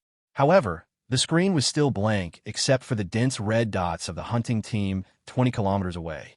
Where? He turned to look at the helmsman. The helmsman stared blankly at the sky and pointed out the window, "Yes, in my eyes." Jiang Zhixu took 2 steps at a time and rushed to the helmsman's side, looking out along his line of sight. He saw it. It was a blinding fire that tore through the sky, as if someone had drawn a golden legendary card in a game. A brilliant arc streaked across the clouds under the azure sky, breathtakingly beautiful. At this moment, no one spoke, because after reaching the apex of the parabola, the arc of light suddenly disintegrated in the air, turning into dozens of smaller flames. Immediately afterwards, the flames suddenly fell at a speed beyond the limit of visual capture. In an instant, light came over. The blinding light illuminated the entire command room as bright as day, and everyone's pupils shrank to the size of needles. During this minute, the command room was dead silent. The communicator in Jiang Zhixu's hand fell to the ground at some point, and he knew nothing about it. The helmsman's brain had stopped thinking, but his hands unconsciously pressed the brake button. The good people live a peaceful life, stands quietly on the grassland, like a solidified sculpture. Nearly a minute later, a violent explosion finally came, and the dull bang penetrated the armor, causing the portholes to vibrate and everyone's eardrums to buzz. This series of loud noises seemed to bring their souls back into their bodies. "Check the radar." Jiang Zhixu roared and rushed to the side of the radar. On the screen, most of the dense red spots representing the hunting team have disappeared. Only a few scattered red dots were left, and they seemed to be frightened out of their wits, running madly in different directions. There's still a few that slipped through the net. Jiang Zhixu didn't know what kind of mood he was in when he murmured this sentence. But after he said this, he still breathed a sigh of relief. It was so scary. It turned out that what they just saw was not divine punishment. Is this missile from a Singularity Alliance? No one answered, but everyone agreed that it belonged to them. So when you said it would arrive within 30 minutes, you were talking about missiles. A deep fear flashed across Jiang Zhixu's eyes, but then a hint of eagerness rose up. There is still a hunter and 5 hunting dogs. Should we go and pick up this reward? With the strength of their city, there would be no loss in taking on this frightened team. It would be like picking up money for free. We are completely. Before Jiang Zhixu finished speaking, the helmsman screamed again. "Brother Yang, there's something going on again." This time Jiang Zhixu learned his lesson and looked up at the sky immediately. They saw a black aircraft with a very high-tech feel roaring through the sky above their heads, and the huge sonic boom made their eardrums hurt. A dozen seconds later, a small mushroom cloud rose from the distant sky, and the shock wave swept across an area of hundreds of meters. "It's gone now," the man in charge of monitoring the radar said dully. On the radar, all the red dots have completely disappeared, of course, excluding that damn aircraft because their radar can't scan it at all. Suddenly, the helmsman's eyes were bloodshot, and his hands danced on the densely packed buttons in front of him. "Attention, it's launching missiles at us." Of course, Jiang Zhixu also saw the missile that separated from the fighter plane. But before he could say anything, he was caught off guard and thrown out by the inertia of the city's emergency start, and he was knocked unconscious. He finally managed to grab the fixed frame nearby and climbed up. He rushed over and slapped the helmsman in the face. "Stop. Fuck you, are you blind? Is a missile that slow?" The missile was dropped by parachute. He basically doesn't curse, let alone do something insulting like slapping someone in the face, but this time he really couldn't hold it back. He hadn't been thrown around like this for a long time, since the city was upgraded to level 2. The damn helmsman made him recall the good old days and all the embarrassments he had experienced in the level 1 city. "Huh? Oh!" After the slap, the helmsman's eyes became much clearer, and he finally saw the missile clearly. It had a small parachute hanging on it, floating slowly in the sky, swaying back and forth, as if mocking him. "Ahem. Well, Brother Yang, are you okay?" The helmsman quickly helped Jiang Zhixu to his seat with a shameless face and wanted to massage his shoulders. Jiang Zhixu slapped his hand away angrily. "Send someone to get the things back immediately. What are you waiting for?" It was a package dropped by the fighter plane before it left, and the helmsman mistook it for a missile. It was thrown very accurately and landed almost exactly on the deck of the good people's life is peaceful. You know, there's wind outside, and it has a parachute hanging on it. This is an ace pilot, so awesome. Jiang Zhixu rubbed his waist, which was hurt from the fall, and sighed sincerely. With this accuracy, if this was really a missile, they would probably be a pile of scrap metal by now. The men quickly picked up the things dropped by the fighter plane. Jiang Zhixu opened the package without any vigilance.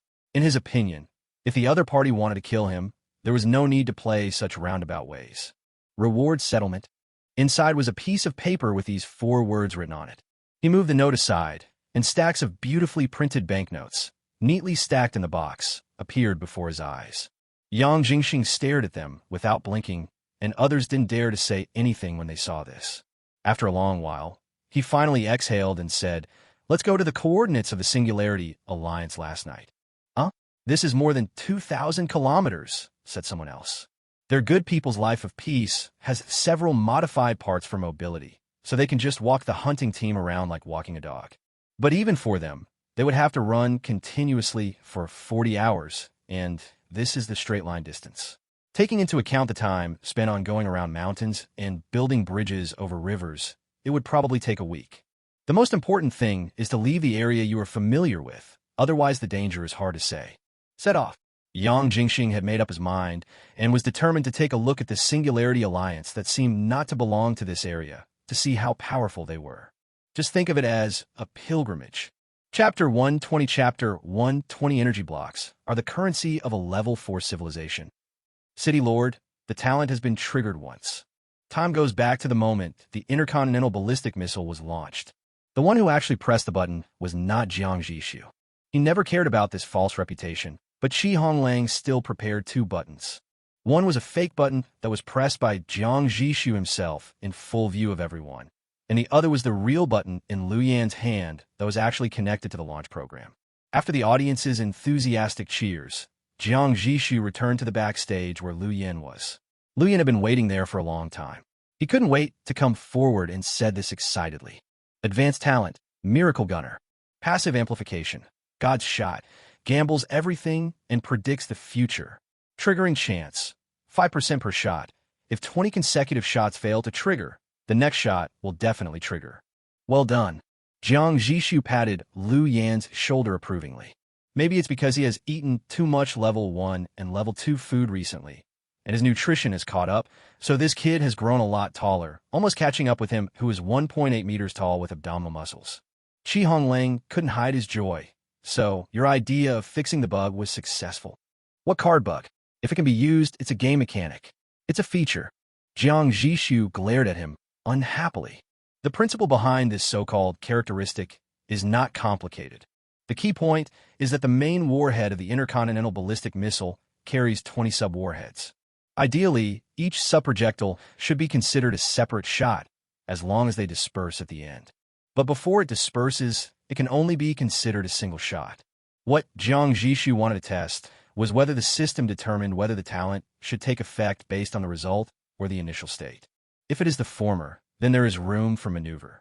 As long as Liu Yan first conducts an air-to-air attack on any target and then launches this intercontinental ballistic missile, he can use the innate guarantee mechanism to make one of the warheads trigger the God's shot with 100% certainty. What's even more amazing is that this sub-warhead affected by talent can predict the future coordinates of the target, and at the same time, it is uniformly controlled by the main warhead. This means that the main warhead will also be affected by this guided missile and arrive at the approximate area of the target together. After all, it is impossible for it to detach midway and run to the destination on its own. As long as it is not intercepted, the leading warhead is bound to hit the target. It will bring the entire missile to the correct position, and the remaining warheads will then rely on their respective terminal guidance systems for fine-tuning, and the final hit probability will soar. After Jiang Zhixu finished scolding Honglang, he said modestly, "But we still need to find a few more targets to try. What if Liu Yan was just lucky and his talent was triggered?" "The City Lord is right. I will go collect more information for testing immediately." Honglang responded, but his feet seemed to be rooted and did not move. The fact that the City Lord didn't let him leave meant there were further arrangements. As expected, Jiang Zhixu changed the subject and asked, "Last time I asked you to acquire 3rd-level materials. How's the progress?" This was an order he issued before the critical strike missile blueprint was obtained, with the purpose of preparing for a rainy day. If they were unlucky and a critical strike produced a level 3 blueprint, they would at least try to manufacture it. The harvest wasn't great. Honglang shook his head. The level 3 area is already where civilizations are officially at war. Even if there are surplus materials to sell, the price is very high. Thus, second-tier cities willing to spend huge sums of money to stockpile third-tier materials are rare. We asked around and only received 4 types of materials, totaling only a little over 100 units. More than 100 units. Jiang Zhixu shook his head secretly. With such a small number, he was afraid that nothing could be produced. Honglang paused and threw out a more important piece of information. City Lord, I also got a key message from the North Wind. A more important reason why there are so few cities with reserves of tertiary materials is that secondary cities are basically unable to manufacture tertiary components. After hearing this, Jiang Zhixu looked up at him in surprise. Why? If it cannot be manufactured, then no matter how many level 3 materials he purchases, it will be useless? Honglang said, because of the workshop level, there's a huge technological gap between level 2 and level 3. Our existing level 2 system workshop is completely unable to analyze the technology contained in level 3 blueprints. He took a deep breath and continued. Even the level 3 workshops that come with those level 3 mobile cities can only meet the most basic level 3 material synthesis needs or analyze some entry-level level 3 blueprints.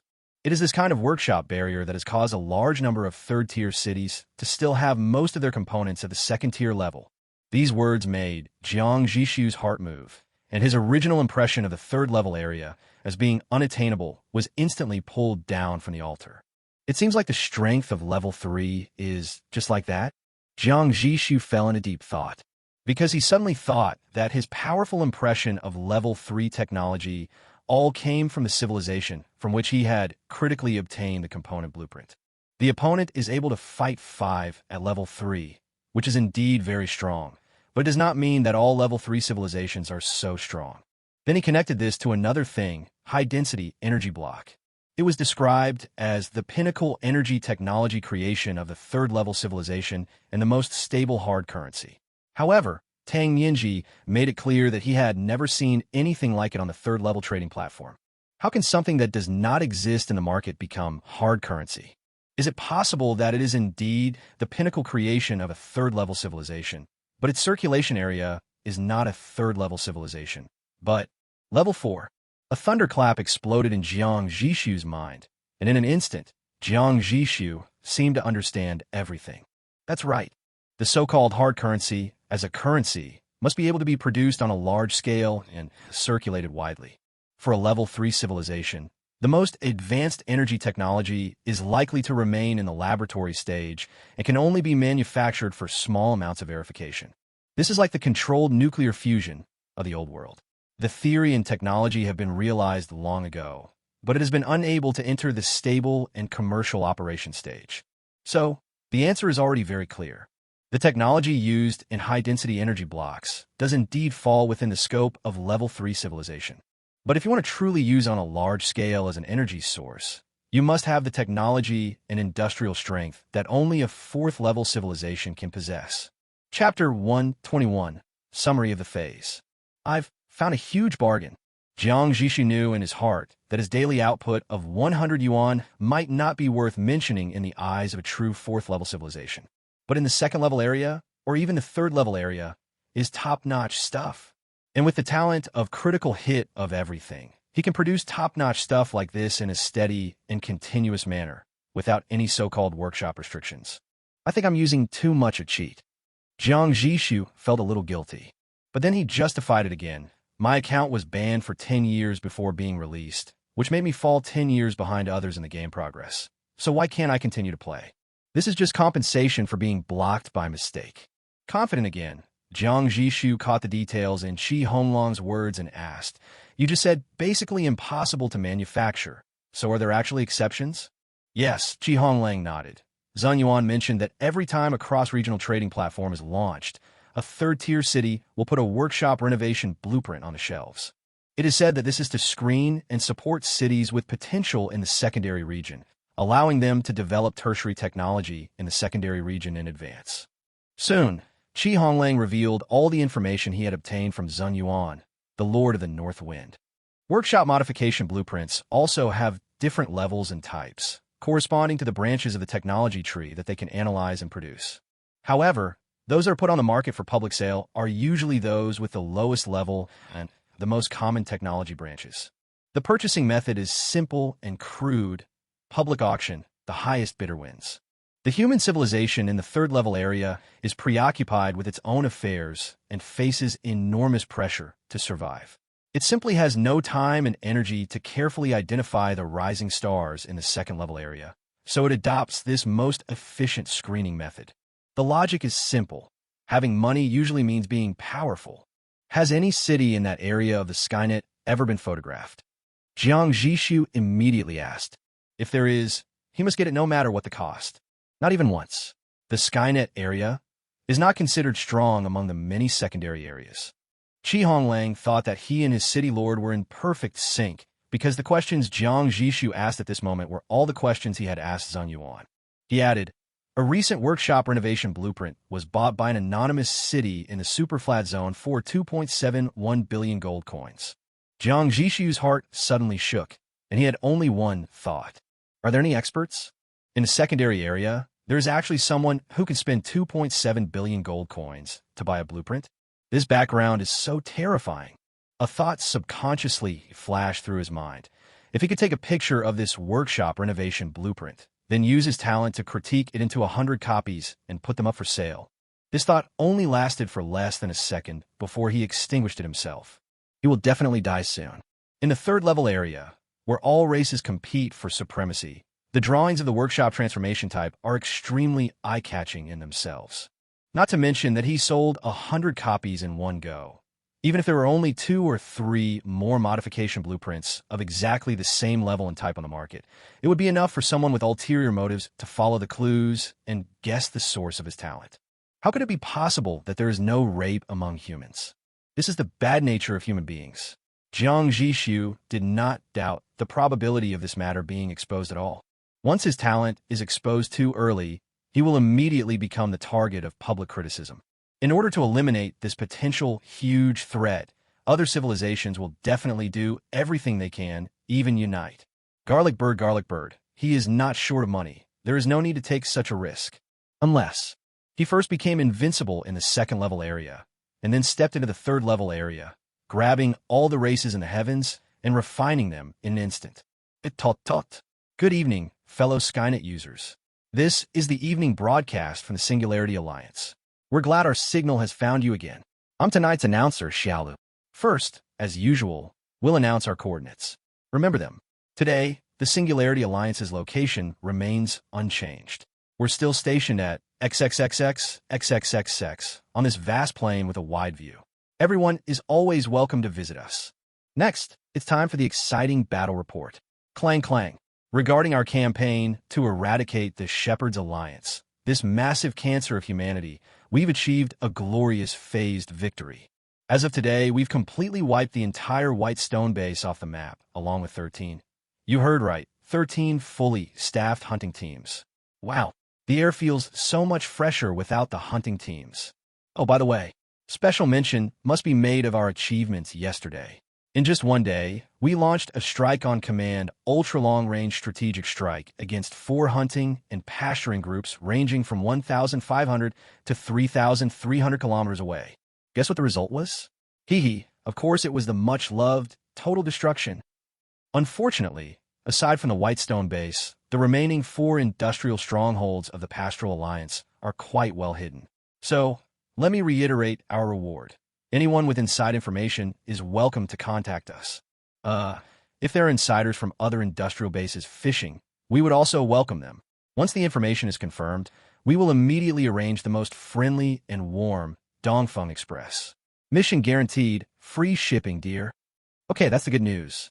Now, there's even better news to announce. The Singularity Prosperity Circle we've built around the Singularity Alliance is growing. Currently, this warm and welcoming community includes 19 second-tier cities and 45 first-tier cities. Our daily gold coin trading volume has easily surpassed a small goal. Even more exciting is that 14 first-tier cities have already successfully triggered their promotion missions. Our human power is growing stronger and more united at a visible speed.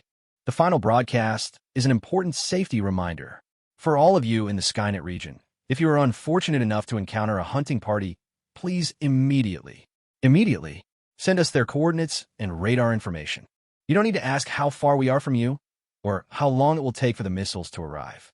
You just need to believe that from the moment we receive the message, the strike will cover the entire map within 10 minutes. Finally, fellow human beings, please remember that the Singularity Alliance will always be your strongest backing. Our coordinates are XXXX, XXXX, and we'll be waiting for you to come home, rain or shine. Today's report ends here. Good night, everyone. Have a sweet dream, ZZ. It is now midnight, 12:02 a.m. As the lively broadcasting sound came to an abrupt end, the Skynet area was once again shrouded in cold silence. In the survivor bases scattered across the country, countless people heard the broadcast and subconsciously looked up at the unfamiliar starry sky. Lao Zhao is one of them. He looked at the bright moon and stars in the sky, and his eyes gradually became confused. He seemed to be having an illusion. He saw the stars like streams of light, slowly flowing into the moon's lake of light. Old Zhao, what are you still standing there for? Hurry and get into the city. The city lord just sent a communication saying we need to abandon our settlement plan and set off for the Singularity Alliance immediately. Old Zhao woke up as if from a dream. It turns out it wasn't an illusion. Chapter 122 Chapter 122 Soul Transfer. Quality Critical Strike was launched successfully. Multiplier 2x. When Jiang Zhixu saw this multiple, he frowned and reached out to click on the details of the new blueprint. Departure Radar. Quality Level 2. Features. It has a regular scanning range of 50 kilometers. When necessary, it can temporarily break the limit and reach 100 kilometers. Description: Civilization game. The battle of all races, directly rewarding high technology. Technology that cannot be understood is worthless. The Civilization Council has decided to establish a relevant academy of sciences and gather the strength of all civilizations to study it. We, this sun-ringing civilization, will not be bound by rules. The launch radar is just the beginning. All alien races that invade our home planet will eventually be annihilated. Our journey is to the stars and the sea. The word committee no longer appeared in the description text, and instead it was replaced by the real name of a civilization, Huanri. Jiang Zhixu immediately became alert. What is the relationship between this circum-sun civilization and the deformed civilization that always requires committee members to take action? If the two are not related, why would the parts obtained by the talent critical hit suddenly change like this? If they're the same person, the style doesn't match. Could it be that this description is the earliest state of that civilization, and some subsequent drastic changes have caused the entire civilization to become deformed? Jiang Zhixu's thoughts were working rapidly, connecting all the critical hit parts information he had in his mind. He tended to think that the two were different periods of the same civilization. Mainly because they had been stable for so long, he didn't think that the components of the innate critical hit would suddenly change. But their way of playing the game seems completely different from ours. From the description, it seems that the circumsolar civilization is still able to stay on its home planet, while all the humans on Earth have been transferred to this new world, and they have no idea what the current situation of their hometown is. This isn't fair, Jiang Zhixu thought gloomily. And the description also mentions the rules. His eyes fell on the shadowy blueprints of the components on the console. Could it be that, although the game modes are different, they are both subject to restrictions similar to the secondary area radar range limit of 50 kilometers? Did they succeed in breaking the rules? Judging from this radar component, they clearly succeeded, but why? How'd they do it? Could it be that because they have their own technology tree, their so-called relevant Academy of Sciences has actually successfully analyzed and even integrated the technology rewarded by the system? Technology tree. Jiang Zhixu muttered to himself. For a real civilization, its own technology tree is of course very important. But at present, it is extremely difficult for humans to rebuild the technology tree. Because the way the game is played is completely different, many elements become incomprehensible. For example, titanium alloy, which is directly transformed into a natural mineral here. You simply cannot apply the experience of the Earth. Even in the Cradle City, the city lord Wen Huaiming has recruited so many talents from the old world and the Wasteland, but now is not still stuck on countless key technologies and can't make any progress. The system's technological blueprint is like a black box, which only tells you the results, but does not explain the process. There is no way to get to the bottom of it. Although this radar component was only obtained by twice the critical hit of ordinary quality, the amount of information contained in it surpassed any previous critical hit. Jiang Zhixu frowned, summarized the information, and sent it to all senior executives with one click. As for this new radar, he planned to install it in subordinate cities first, while the Singularity itself would continue to use the more special biological radar. City Lord, something big has happened. Jiang Zhixu didn't expect that less than a minute after the document was sent out, Tan Yu, the team leader in charge of activated metal research, contacted him in an extremely urgent tone. "Don't worry, what happened?" Hearing his urgent voice, Jiang Zhixu's heart skipped a beat. His first reaction was that the activated metal had some serious side effect that had not been discovered before. It's hard to explain in a few words. "Please, City Lord, come to our research room immediately. This matter is extremely important. It's not necessarily a bad thing, but I'm not sure if it's a good thing either. Anyway, you need to come and see it in person." Tan Yu speaks very fast. Jiang Zhixu became more and more curious. He stopped asking questions, put on his coat, and took the internal shuttle bus to the Xinhaiqing. At present, the technical department has been fully transferred to this living city. "What have you done to me? Let me out. You executioners, you demons. You shall not die a good death. It's so dark in here. Please, don't lock me up like this. Is there anyone? Help me. Help me." Inside the laboratory, bright lights illuminated every corner. There was no laboratory bench in the room, only a long table and a few chairs. At the other end of the long table were several stacks of documents printed on A4 paper. The voices, sometimes cursing and sometimes calling for help, all came from the speaker in the upper right corner of the room. The speaker's sound source was located in an independent compartment separated by thick tempered glass. There was no one in the glass room, but those desperate voices continued to come out from it. Jiang Zhixu stood there, listening silently. Team leader Tan Yu stood beside him with a stern expression. Several of his team members stood far away near the door, and each of their faces was a mixture of fear, excitement, and a hint of uneasiness. "You mean?" Jiang Zhixu listened for a long time before finally speaking, breaking the solemn atmosphere in the room. "You executed a prisoner, and then that prisoner's soul, or consciousness, escaped into that intact piece of activated metal inside."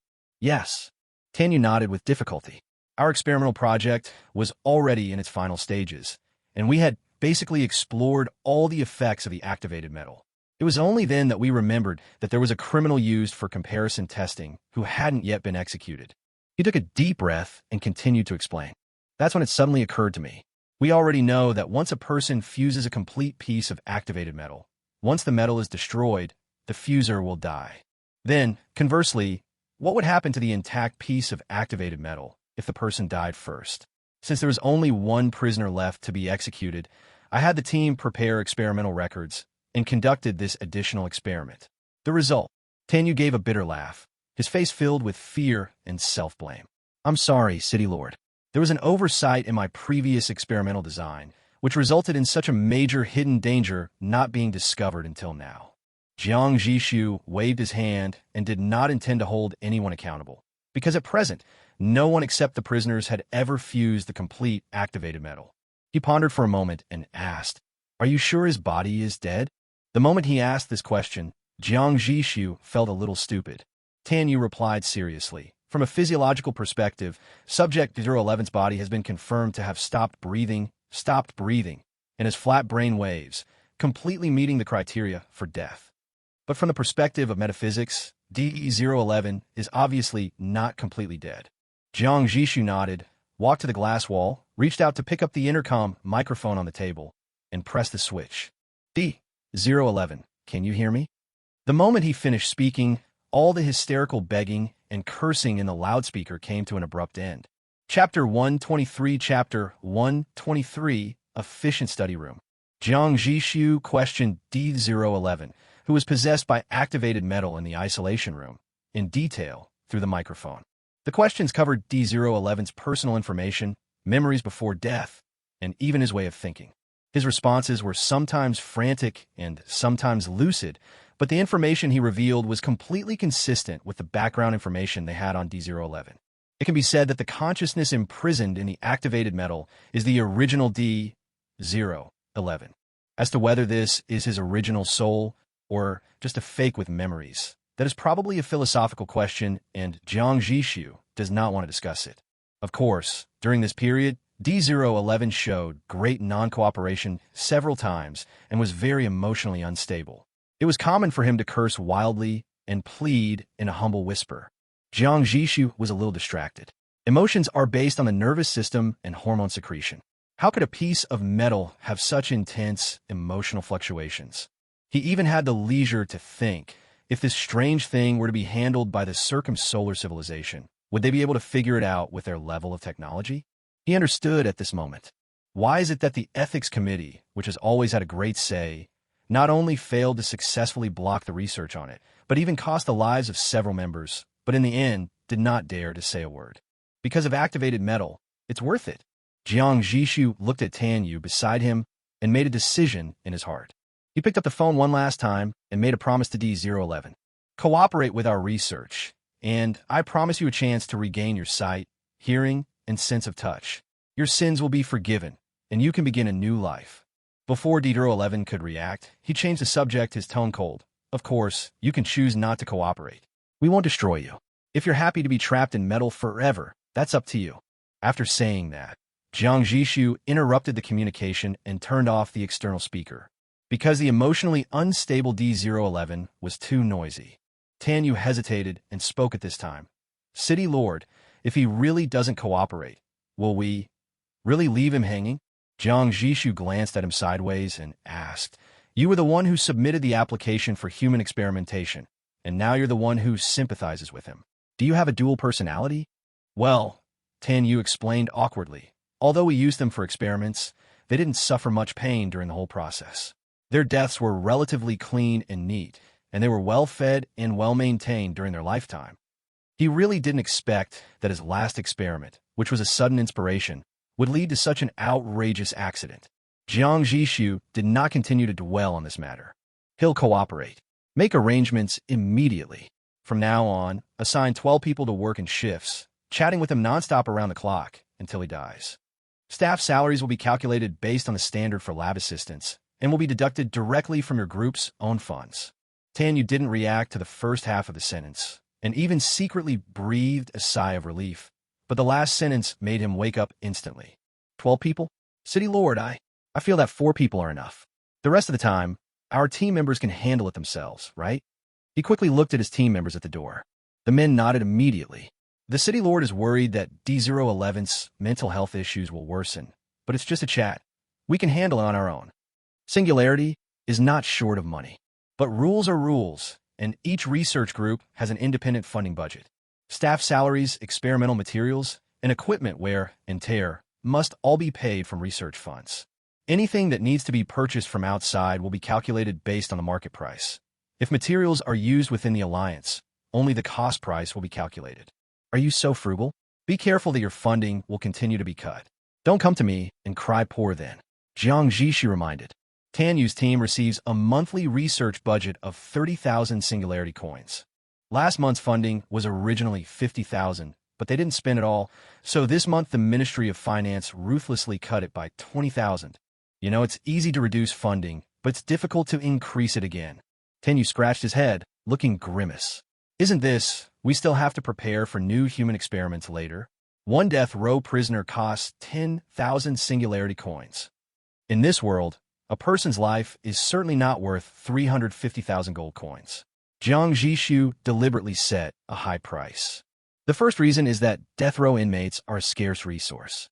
Their current death row prisoners were all brought from the prison at base number 7 last time. None of these people are innocent. In this world where laws are relaxed and petty theft is not considered a crime, they could be sentenced to death. Without exception, all of them had committed heinous crimes, and only then were they approved by the commander of base number 7 to be executed by such death penalty as quartering, execution by cannon, or being cut into pieces. The second reason is that even if they're death row prisoners, Jiang Zhixu does not want these researchers to treat them as guinea pigs that can be consumed at will. Otherwise, over time, he was afraid that he would have a bunch of crazy scientists under his command who despise human life. People like Tan Yu are very good. While not showing mercy to criminals and successfully completing research tasks, they also maintain their humanity and bottom line. Jiang Zhixu was very satisfied. So he said, just keep this in mind. I hope to see some progress soon in the research on activated metals and souls. After saying that, he took the shuttle bus and left the Xinhaiqing. After returning to the Singularity, Jiang Zhixu called Honglang over and asked, how many death row prisoners do we have left? Wait a moment, City Lord. Now that the Singularity Alliance is getting bigger and bigger, Even Honglang, who is knowledgeable and has a good memory, dare not say that he can remember every piece of data clearly. He quickly checked his communicator, then looked up and replied, 13 left. A little less. Jiang Zhixu frowned slightly. There are not many experimental projects that require death row prisoners at present, but it may be the case in the future. Honglang suggested, how about we ask the surrounding cities if there are any criminals who meet the requirements, and then we can buy them from them with singularity coins? Good idea. Upon hearing this, Jiang Zhixu immediately clapped his hands in praise. This way, we'll have a constant supply of death row prisoners. I'm leaving it to you. Get to it immediately. Honglang. He still understood what was being said, and the city lord was obviously trying to trick him. He was silent for a moment, then changed his suggestion. Or, should we go back to base 7 and see if they still have any? That's a good idea. Jiang Zhixu praised again. We searched all the treasures last time, so I'm sure there will be more this time. Next time we go, we'll have as many as we want. If we go a few more times, the entire base 7 will be a peaceful and prosperous place with clear waters and doors open at night. Honglang, the city lord is wise. Then he fell silent completely.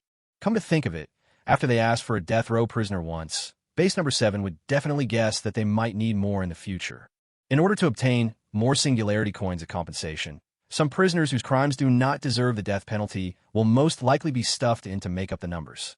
The first time, Jiang Zhixu sent someone to pick up the goods directly, but the other party was unable to react. When he went a second time, the nature of the situation changed completely. He could see that the city lord had no intention of letting him come up with any ideas, because the city lord himself knew that there was almost no solution to the issue of death row prisoners. However, as a confidant, he still planned to go back and organize this matter into a document and hand it over to the secretary's office for brainstorming. Maybe a more reliable solution could be found. Jiang Zhixu shook his head. There were still enough death row prisoners for a while. He would think of a solution when he had the chance. He sat in his chair, pondered for a moment, and then ordered, have the Ministry of Commerce broadcast that the Singularity Alliance will acquire all first and second-level blueprints over the long term. Regardless of type or value, we will accept all offers.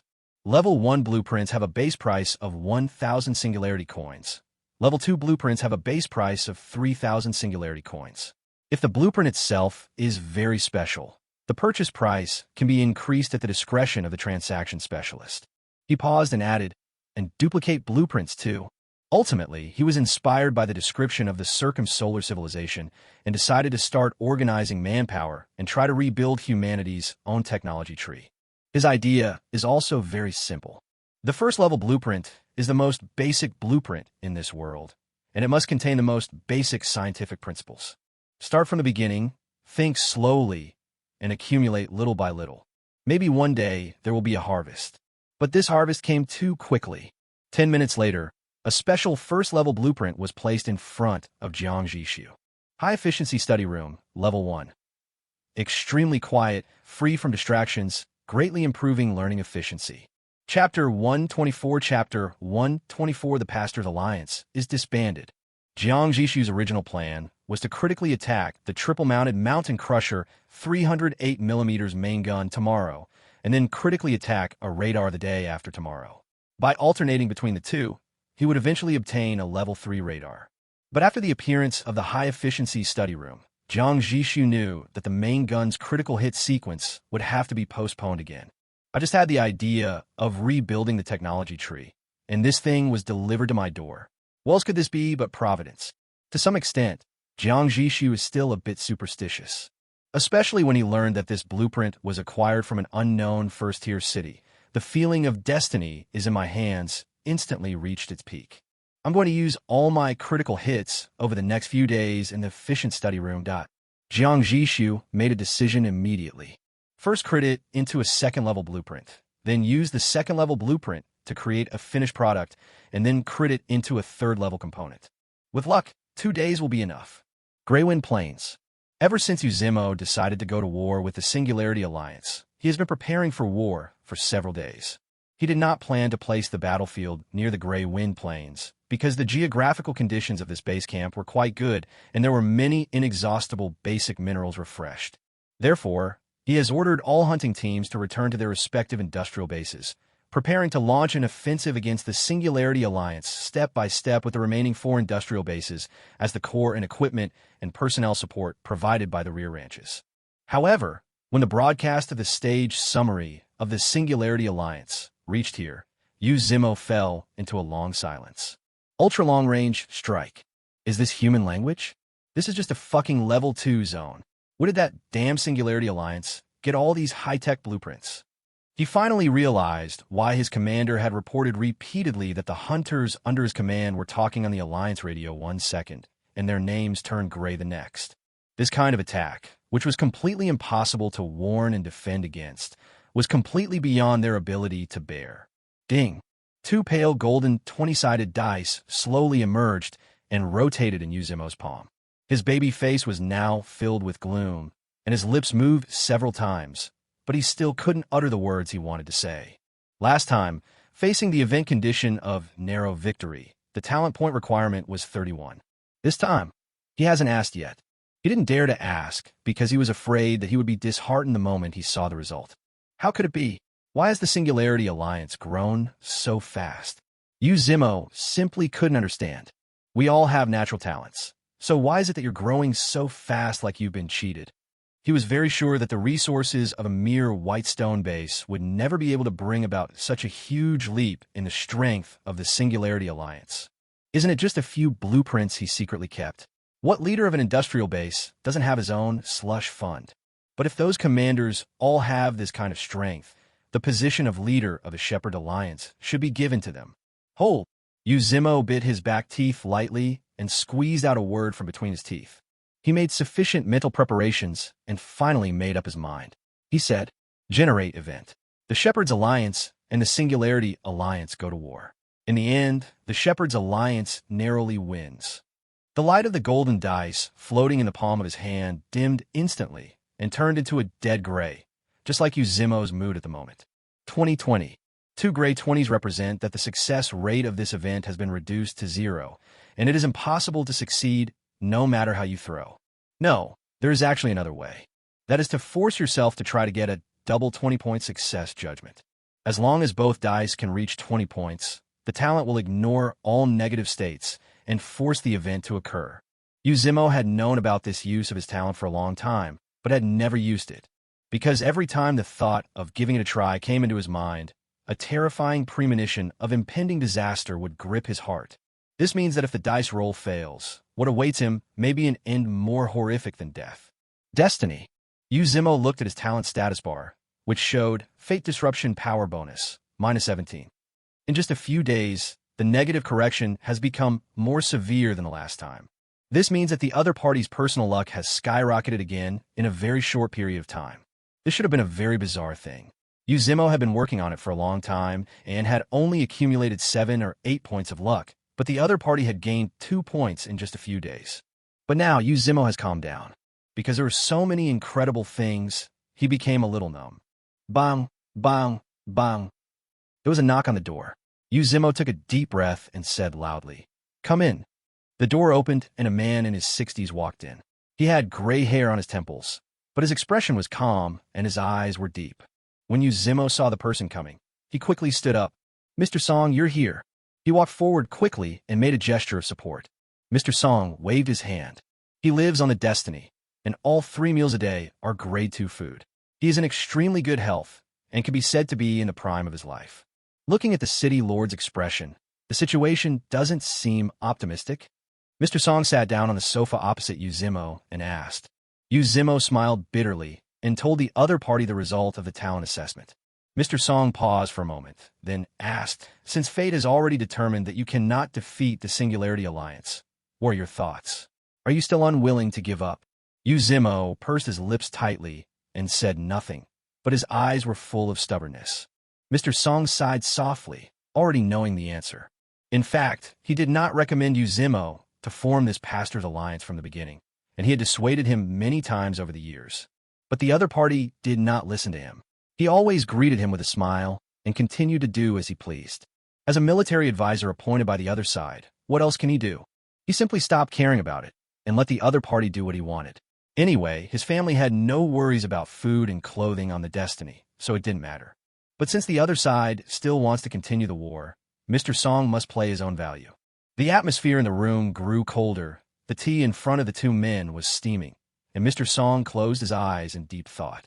After a long moment, he slowly spoke. Since fate has denied us the possibility of defeating the Singularity Alliance, this means that, under the current trajectory, there's no possibility of victory in any direct military conflict. Yu Zimo suddenly looked up and was about to speak. I'm not going to try to persuade you. Mr. Song raised his hand to stop him. So, we must create a new path to victory that doesn't exist in our current destiny. For example, we should stop trying to stifle the behemoth that is the Singularity Alliance and instead target its leader, Jiang Zhixu. Jiang Zhixu's name and portrait have long been widely circulated with the circulation of Singularity coin. Yu Zimo frowned and asked, so you mean to assassinate Jiang Zhixu? No, the assassination cannot succeed. Mr. Song shook his head. To be precise, since he wants to play the game of the lighthouse of civilization, we must first kill his luck and bring his luck back to your level, or even make his luck completely collapse. What do you mean? The first step is to disband the Pastor's Alliance.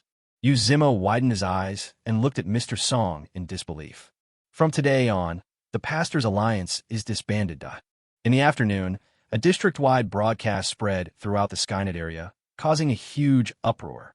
Chapter 125 Chapter 125 Singularity Alliance, Compréhensive Réorganisation.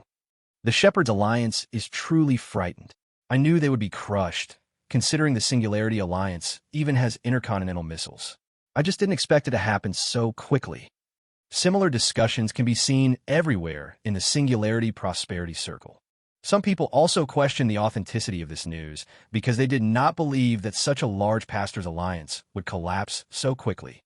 But no matter how the outside world discussed it, this news did not cause any waves within the Singularity Alliance. Because recently, with more and more affairs, the existing management system of the Singularity Alliance has shown signs of chaos, overload, and stagnation. Therefore, the Singularity Alliance political structure restructuring plan that had been prepared long ago was brought to Jiang Zhixu. Although the Alliance currently has a population of less than 30,000, a complete organizational structure is the basis for it to grow from a gang to an organization, or even a force. Jiang Zhixu deeply agrees with this. P.S. If you're not interested in the following content, please skip it quickly. The Singularity Alliance will adopt a highly centralized strong lines and weak blocks governance structure. Strong refers to the absolutely vertical management model from Jiang Zhixu, the Alliance commander down. The Singularity Alliance is divided into 4 levels.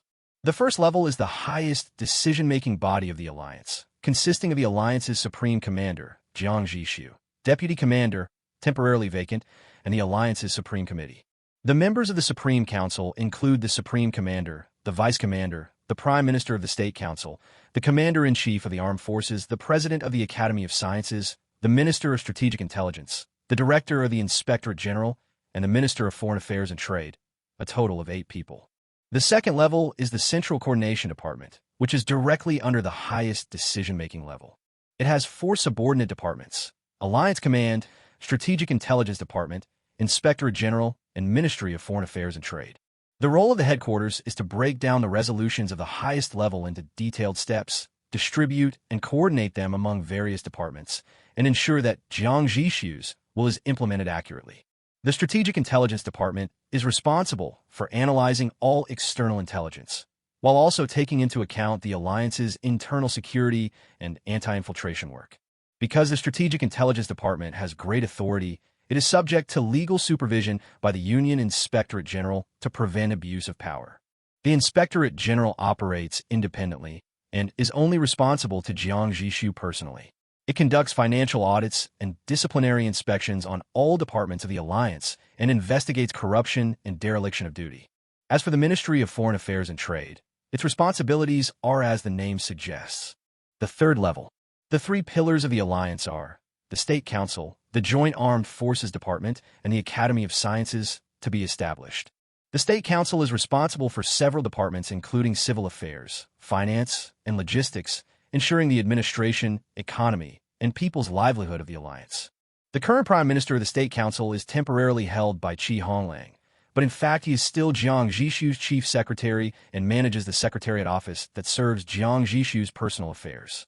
When a more suitable candidate is found, he will resign from the position of prime minister and continue to serve as his chief secretary. This is Honglang's own request. He claims that he still has a lot to learn and is currently not capable enough to serve as prime minister. Seeing that he was speaking sincerely, Jiang Zhixu let him go. Of course, what he didn't say was that he felt the other party's self-evaluation was very accurate. The Joint Armed Forces Department is under the jurisdiction of the Joint Staff Department, the Ground Combat Department, and the Aerospace Department, and the Commander-in-Chief is Yu Qian. In addition to its own scientific research responsibilities, the Academy of Sciences also directly supervises the Ministry of Education, which is to lay the foundation for the education of residents of all ages in the future. As for the fourth level, it is independent of the other levels and has only a Union Ministry of Justice, which is under the jurisdiction of a Union Supreme Court. All of the above are manifestations of lines, and power is highly vertical. The reason why it is a weak block rather than a no block is that each city retains limited independent management rights, which can be regarded as a local government whose power is infinitely weakened. This system itself is established for future development and growth.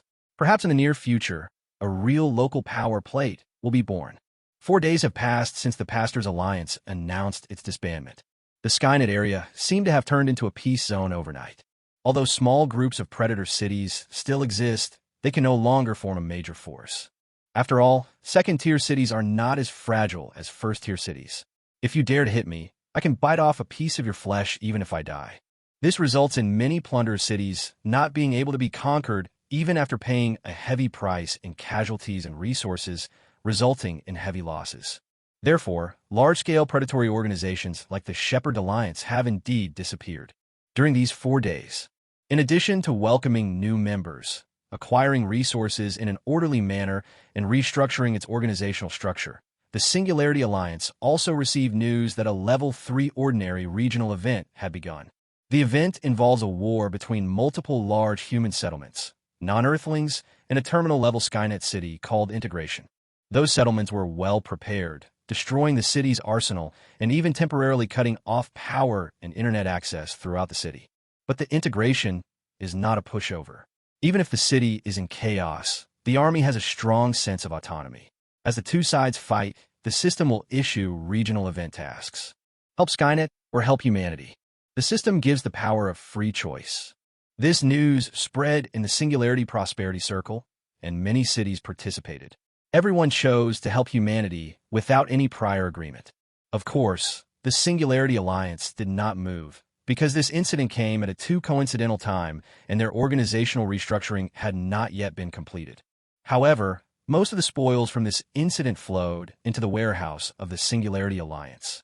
Many city lords, there is no way the Singularity Alliance gave too much.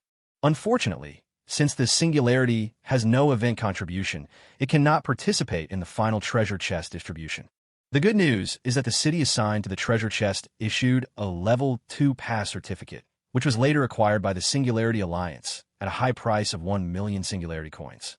In the end, the Singularity Alliance took home most of the core rewards of this event without moving a muscle. No one complained about this, except for a small number of people who did not receive any rewards due to low contributions. All participants made a fortune, and even many first-tier cities got a piece of the pie. During these 4 days, Jiang Zhixu launched 4 critical attacks on the high-efficiency study room. The first time was on the blueprint itself, triggering an 8-fold critical hit. Super Learning Tower. Quality, Level 2. Features.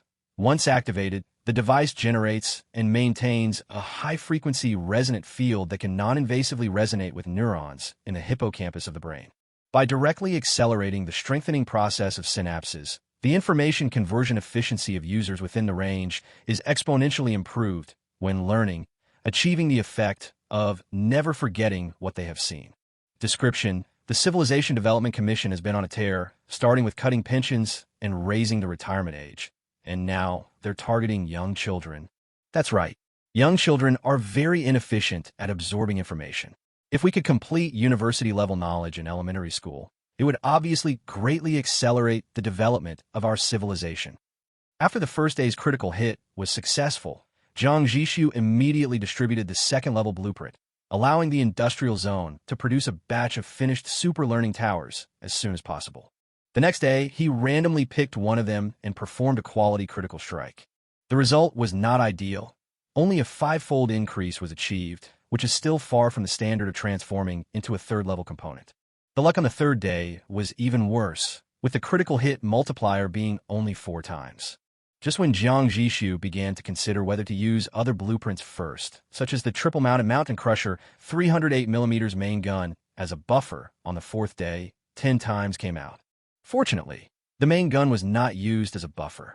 Jiang Zhixu felt relieved and quickly opened the third-level component called Brain Development Platform. Chapter 126, Chapter 126, Preparing for the Enlightenment of a Whole Nation. Brain Development Platform. Quality, Level 3. Features. By implanting a micro-differentiated neural modifier, it continuously and deeply reshapes key brain regions, such as the frontal and parietal lobes. The entire process takes approximately 1 year, at which point the neural modifier will be naturally metabolized by the body, leaving no residue. After the brain is optimized, intelligence will be comprehensively improved. The specific effect varies from person to person, but the increase is expected to be more than 5 times. Description. At the 798th Civilization Development Conference, the Civilization Development Committee seriously proposed a new term, genius deficit. The number of geniuses produced by random genetics is far from keeping pace with the advancement of civilization. Even with the most advanced genetic optimization and a lifespan of 300 years, an ordinary person would be unable to fully master any basic subject. There's no doubt we're experiencing a severe talent deficit, and we need more talent. Ideally, everyone should be a talent. The component that was hit hard was a finished device. Jiang Zhixu did not delay and immediately ordered Honglang to transport it out of the warehouse and find a room in the singularity to install it. Judging from the blueprint displayed on the console, the outline of this device is similar to the hibernation capsule in science fiction movies and is about the same size as a coffin. But 2 hours later, Jiang Zhixu personally stepped into its room and discovered that the entire exposed part of the equipment, plus the attached monitoring and maintenance systems, was very large, almost as large as an old-world MRI machine. It adopts a semi-open cabin design, with a small bed covered with sky blue sheets placed inside. "Commander, I'm going." Honglang stood in front of the equipment, his face full of determination as he was about to die heroically. After all, this thing requires surgery on the brain, and no matter how advanced the technology is, he is still scared. Now that the internal structure of the Singularity Alliance has been reorganized, everyone's way of addressing Jiang Zhixu has gradually changed from the previous city lord to the more formal commander-in-chief. Jiang Zhixu comforted him in a heavy voice. "Don't worry, this is a system component. There's no such thing as a defective product. There probably won't be any medical accidents." "Perhaps."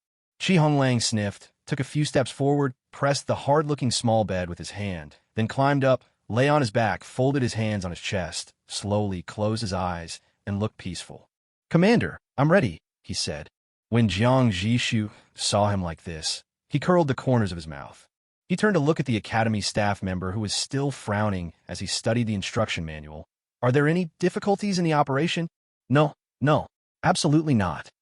The Academy staff member seemed to be awakened and quickly put down the instruction manual in his hand. "The operation of the brain development platform is very simple. It can be started with just 1 click. I'm just trying to figure out how this thing works. It's incredible."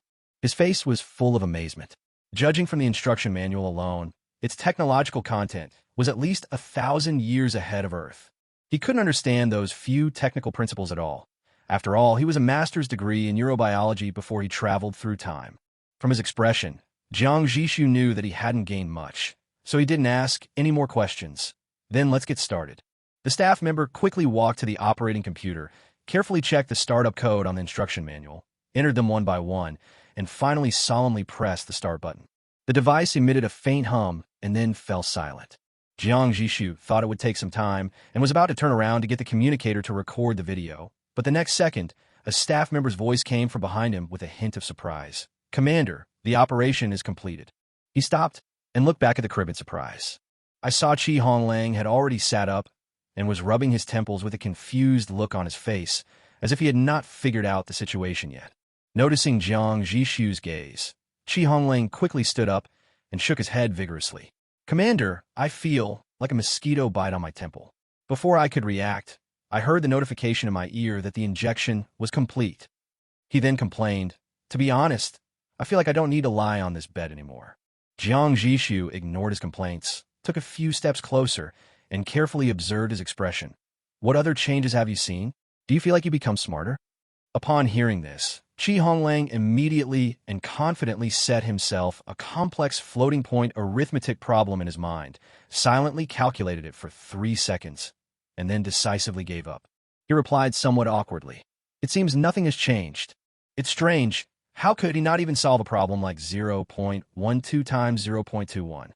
At this time, a staff member nearby came over with fiery eyes and interrupted. "Commander, Prime Minister Qi, this effect won't be that quick.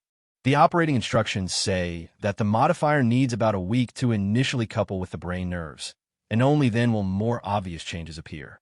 Jiang Zhixu nodded slightly to show his understanding and immediately decided to get a shot as well. The whole process was indeed, as Honglang described, silent and painless. Apart from the system prompt, you have no idea that a micro device has been implanted in your brain at that moment. "I don't know how much of a boost I can get based on my foundation," Jiang Zhixu pondered in his heart. The effect of the micro-differentiation neural modifier is positively correlated with the individual's initial intelligence level. The higher the initial value, the greater the bonus. Thinking of this, Jiang Zhixu shook his head. He didn't hold out much hope for it, because he was originally just above average and was lucky enough to get into a good university. Apart from that, he had no outstanding qualities and was just mediocre. The author's intelligence level is not that high. He mainly hopes that this technology can bring a few real geniuses to this Singularity Alliance to help mankind lay the foundation of the technology tree from beginning to end. Only with basic theories can science and technology develop again, otherwise everything is empty talk. At this moment, the Academy staff member rubbed his hands together, approached cautiously, and asked, "Commander, may I ask, if ordinary residents want to use this device, how many Singularity coins do they need to pay?" This problem is mainly due to his own selfishness. He also wants to use it.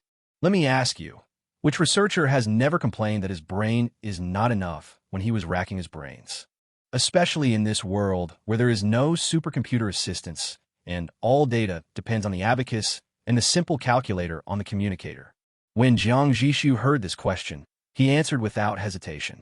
This will be a basic benefit for all residents of the Singularity Alliance, from the elderly to infants, and the injection is free and mandatory. Chapter 127 Chapter 127 Membership System is open. Residents' talents are improved. It is worth mentioning that the Singularity Alliance has long lifted the birth restrictions and encourages everyone to freely form families and raise offspring. But considering the population cap, each family can only have one child at present. Next, Honglang immediately understood and took a step forward, standing straight and waiting for orders. Jiang Zhixu, convey this matter immediately to the command headquarters and have them coordinate and arrange for all residents to be vaccinated as soon as possible. Make sure no one is left out. The sooner the better. After all, it takes time for this thing to take effect. Honglang's eyes flashed, and he replied in a deep voice, "Understood." Upon hearing this decision, the staff nearby were extremely excited, with a flicker of almost fanatical respect on their faces. Commander-in-Chief, wise. In his eyes, Jiang Zhixu's decision was completely worthy of being a saint on Earth. He calculated that the actual cost of injecting a modifier was not high, although it requires the use of third-level materials. Due to the extremely small size of the modifier itself, 1 unit of symbiotic polymer is enough to supply about 10,000 people. Including energy, the total cost is only 1.1 Singularity coins, equivalent to 1,100 energy points. In today's Singularity Alliance, a resident working in an ordinary job generally has a monthly income between 8,000 and 12,000 energy points. A mere 1,100 energy points are nothing to most people. Even if the price of one injection were to increase tenfold, it would only take a month or 2 of saving to cover the cost. But this is something that can fully develop intelligence and can even be considered to elevate the level of life. In the old world, even if the asking price was tens of millions or hundreds of millions, there would be plenty of wealthy people scrambling for it. However, Jiang Zhixu is willing to provide it to all residents as a basic welfare, unconditionally and at any cost. If this isn't a saint, then what is? Therefore, this staff member of the Academy of Sciences was a little inappropriate in praising Jiang Zhixu at the first moment. This was definitely not out of his own interests, but out of gratitude. He was glad that the Singularity Alliance had such a sober commander. A moment later, returning to the newly renovated City Lord's office, Jiang Zhixu immediately pulled up the material list and checked the inventory of the third-level material symbiotic polymer. Only 13 units. Over the past week, second-tier cities have been selling scattered third-tier materials to them one after another. However, since people themselves cannot use the third-level materials, they buy them more out of a mentality of trying new things or stockpiling them. The quantities are very small, and at most only a dozen or 20 units are stored.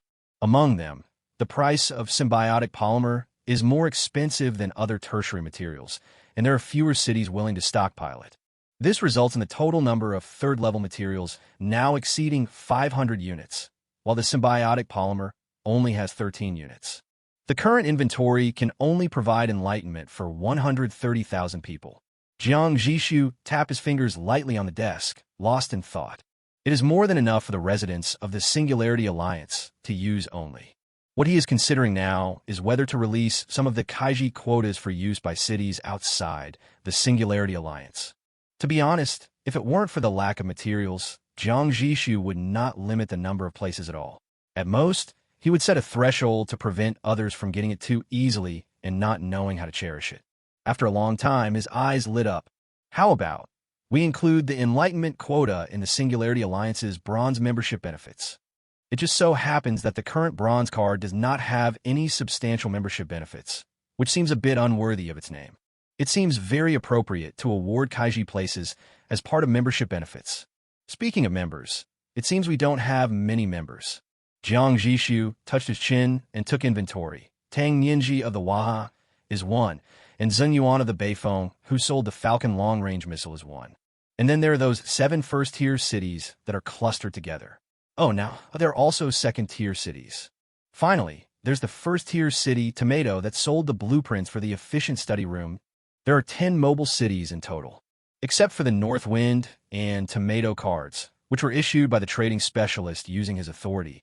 The other 8 were given entirely by Jiang Zhixu, according to his mood. This way of issuing membership cards is too frivolous for a healthy system. Jiang Zhixu pondered for a moment, then assigned the task of establishing a formal membership system to the headquarters. Just 1 hour later, a detailed draft of the membership system appeared before him. Sure enough, an organization is often at its most cohesive and efficient at the beginning. It is only as time goes by that corruption, bureaucracy, internal conflicts, and so on arise. Jiang Zhixu took this as a warning and decided that as long as he was alive, he would never let the Singularity Alliance become like that. After making up his mind, he lowered his head and read the entire draft of the membership system, then sent it back. There is generally no problem with the draft. It's just that it focuses too much on business and links membership levels to the reserves and trading volume of Singularity coin, which is not what Jiang Zhixu wants. Or rather, this wasn't exactly what he wanted. The direction is wrong. Let's start over. I'll look at the final version in a week. 1 week is exactly the time when the brains of the first group of people implanted with a neural modifier have completed initial reshaping and the effects begin to appear. Jiang Zhixu wanted to see with his own eyes the extent of its initial effect, which would directly determine how many kaiji places he would allocate to the membership system. 7 days passed in a flash. A full half-month has passed since the Singularity Alliance destroyed the White Stone base and stationed in the plains. At this moment, outside the prosperity circle of the Singularity Alliance, the birth areas planned to accommodate hundreds of mobile cities are basically filled with cities of all sizes. Second-tier cities, 57. There are 132 first-tier cities. If this force can unite as one to attack Skynet City, it can definitely take down a sector-level city or even a main-brain-level city. But even if you can win, you'll suffer heavy losses in the end. Today, the Singularity Alliance, which has been silent for a long time but has attracted much attention, finally made new moves. This is a public broadcast with a radius of 100 kilometers. The moment the signal came in, all cities inside and outside the prosperous circle, no matter what they were doing, immediately stopped what they were doing after hearing the notification. Quickly rush back to your city or the nearest broadcasting point and listen carefully. Every public broadcast by the Singularity Alliance represents a big move. The Singularity Alliance membership system was officially launched today. First of all, we need to tell you that our Singularity Alliance is by no means a purely commercial platform. So our membership system is a tiered and cooperative system for all partners. Under this system, partners are divided into 4 levels: Bronze member, Silver member, Gold member, and Hub Alliance. The only criterion for promotion is your accumulated contribution to the Alliance. Sources of contribution points include, but are not limited to, providing high-value intelligence, selling rare resources, outstanding military contributions, sharing key technologies, maintaining Alliance order, and completing special tasks issued by the Alliance. While earning contribution points through the above channels, we will still pay the equivalent amount of Singularity coins as normal. Contribution points are a set of honor and rights system independent of Singularity coins. Next is an explanation of the member benefit system. Since there are currently only Bronze card members, only Bronze level benefits are announced. After becoming a Bronze member, you will have the right to fly the Singularity Alliance flag, have priority trading rights with the Singularity Alliance, and you can apply for 10 Kaiji places from the Alliance every month. Each place costs 10,000 Singularity coins. The so-called Enlightenment means to improve an individual's current comprehensive intelligence level by 3 to 5 times through neural remodeling technology. After our internal testing, in addition to making individuals smarter, it also affects the system's judgment of personal talent. A more intelligent person can gain multiple times more professional experience, can advance to a higher level faster, and is more likely to comprehend higher-level talents and skills when promoted. Membership system explained here. Members with Bronze cards will enjoy corresponding benefits immediately. As expected, after the broadcast ended, all the city lords were furious. The first right is to hang a flag, which is a symbol of status. The first 10 cities, which only held a copper card with no benefits before, have received a lot of attention from the outside world and even hidden benefits in the past half-month. There was a first-level city that went on a long trip a few days ago and encountered a second-level predator city in the wild. If they had not revealed their identities in time and scared the other party away, they would have been unable to return. After surviving the disaster and returning to the prosperous circle of the Singularity Alliance, they often talked about this incident, causing everyone to know about it. However, the Singularity Alliance has never publicly released its membership cards, so everyone can only envy them. Now that membership cards have officially been issued, this alone is a reason for them to make contributions. As for the second benefit, the right of priority trading, they don't know what it is for at the moment. What really made all the city lords lose their composure was the so-called Enlightenment quota. Affects personal talent. Everyone's first reaction was, of course, disbelief. Talent is innate, and no one has ever heard of it being able to be improved. But who made it this Singularity Alliance? Who said this? Who doesn't know that the Singularity Alliance always keeps their word? No matter how unbelievable their words may sound, everyone believes they mean it. We must get the spot for enlightenment. Every high-level professional has a foundation. If others have it and we don't, we will be left behind. Although there was no communication, all the city lords reached a consensus in an instant. In particular, Zheng Yuan, who sold the Falcon long-range missile, responded the fastest. He immediately made and hung up the flag of the Singularity Alliance. Zheng Yuan then personally led a convoy of armored vehicles, and had each vehicle in the convoy fly the Singularity Alliance flag. Finally, he deliberately and slowly drove past most of the cities in the parking area. It caused a wave of envy and jealousy. Fortunately, I was decisive enough at that time. He felt somewhat relieved, especially when Zheng Yuan contacted the previous transaction specialist and learned from him that low-level transaction specialists no longer had the authority to issue Bronze card memberships. This relief reached its peak. One step ahead, always ahead. It seems that it is time for me, the North Wind, to rise. Chapter 128 Chapter 128 Kunpeng Strategic Support Platform. In fact, the improvement of intelligence will actually increase the rate of gaining professional experience, which is also an unexpected surprise for Jiang Zhixu. Take Liu Yin as an example. His gunner professional level has long been stuck at the superb level, and ordinary daily training can no longer allow him to improve. Only real bloody wars, such as the intercontinental missiles he launched a few days ago, can allow him to continue to gain experience. However, just after the neural modifier began to take effect, when he carried out his daily artillery training again, the long-lost feeling of improved skills suddenly appeared again. Although the feeling of improvement is still very weak, it is much better than the previous situation where there was no reaction at all. This discovery, after being reported through various levels, quickly attracted the attention of the Alliance's Supreme Council. They then had all residents from all walks of life take the test, such as apprentice cooks, apprentice carpenters, apprentice technicians. Finally, after integrating the data, we came to a conclusion. Just the initial stage of brain transformation has increased the professional experience acquisition rate of all residents by at least 1.5 times.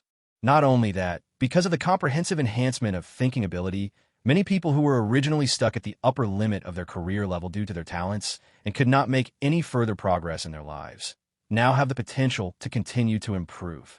According to the preliminary estimates of the Academy of Sciences, when the brain transformation is finally completed in a year, residents will generally be able to obtain at least 5 times the experience multiplier.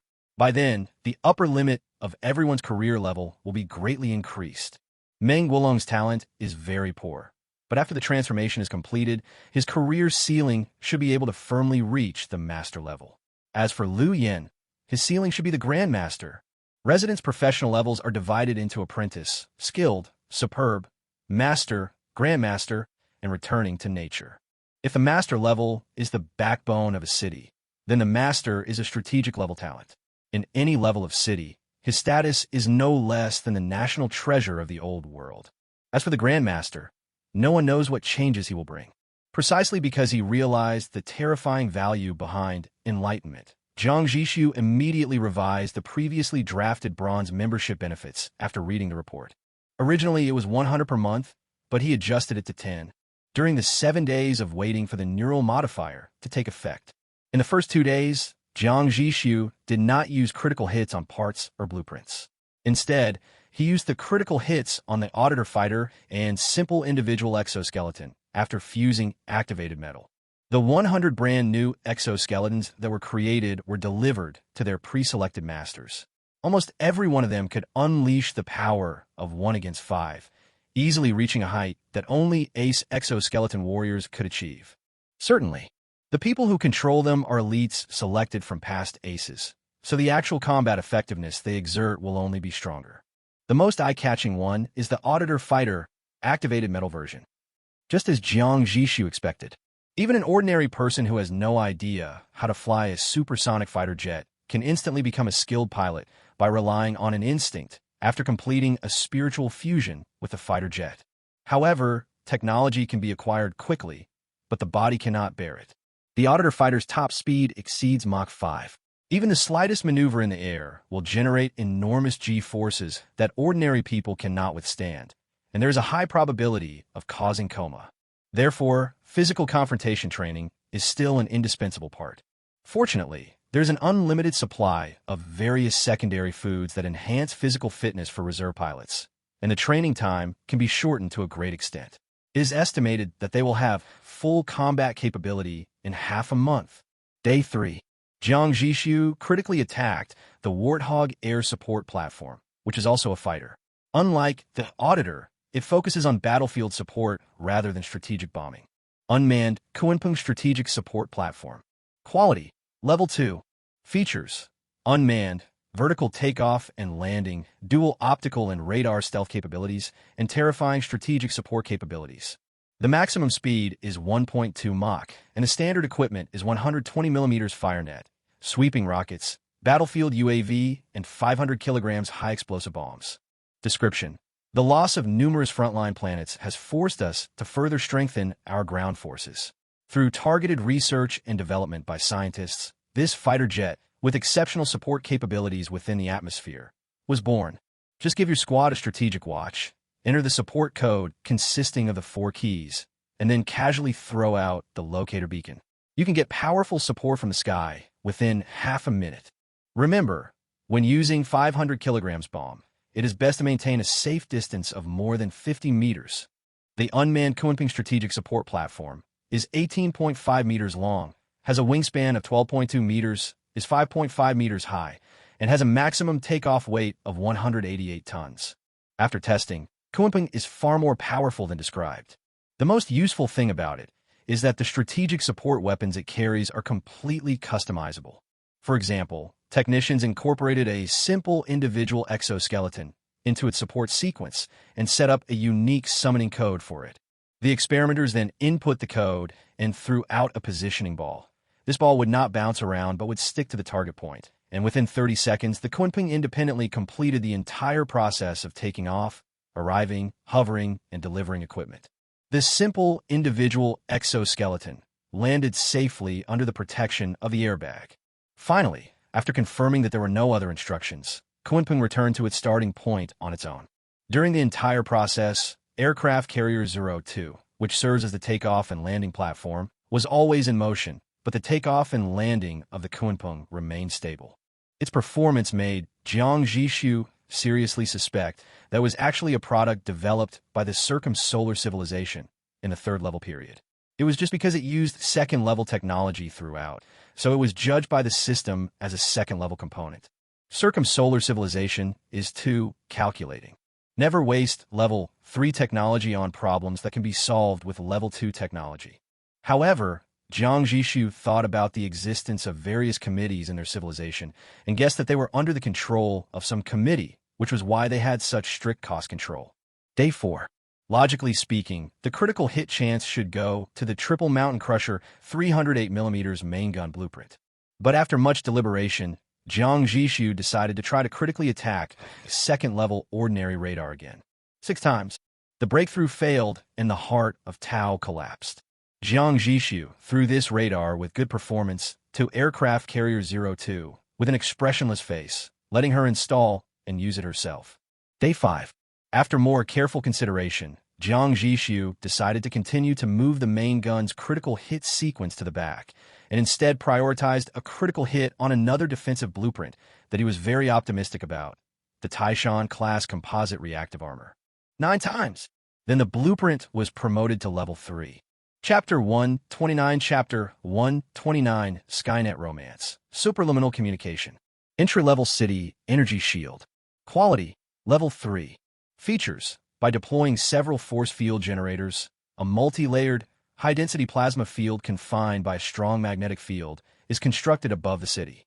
This energy shield can instantly vaporize most incoming kinetic weapons, and through its unique multi-layer structure, effectively decompose the residual kinetic energy impact, and ultimately completely absorb or dissipate the energy of directed energy weapons.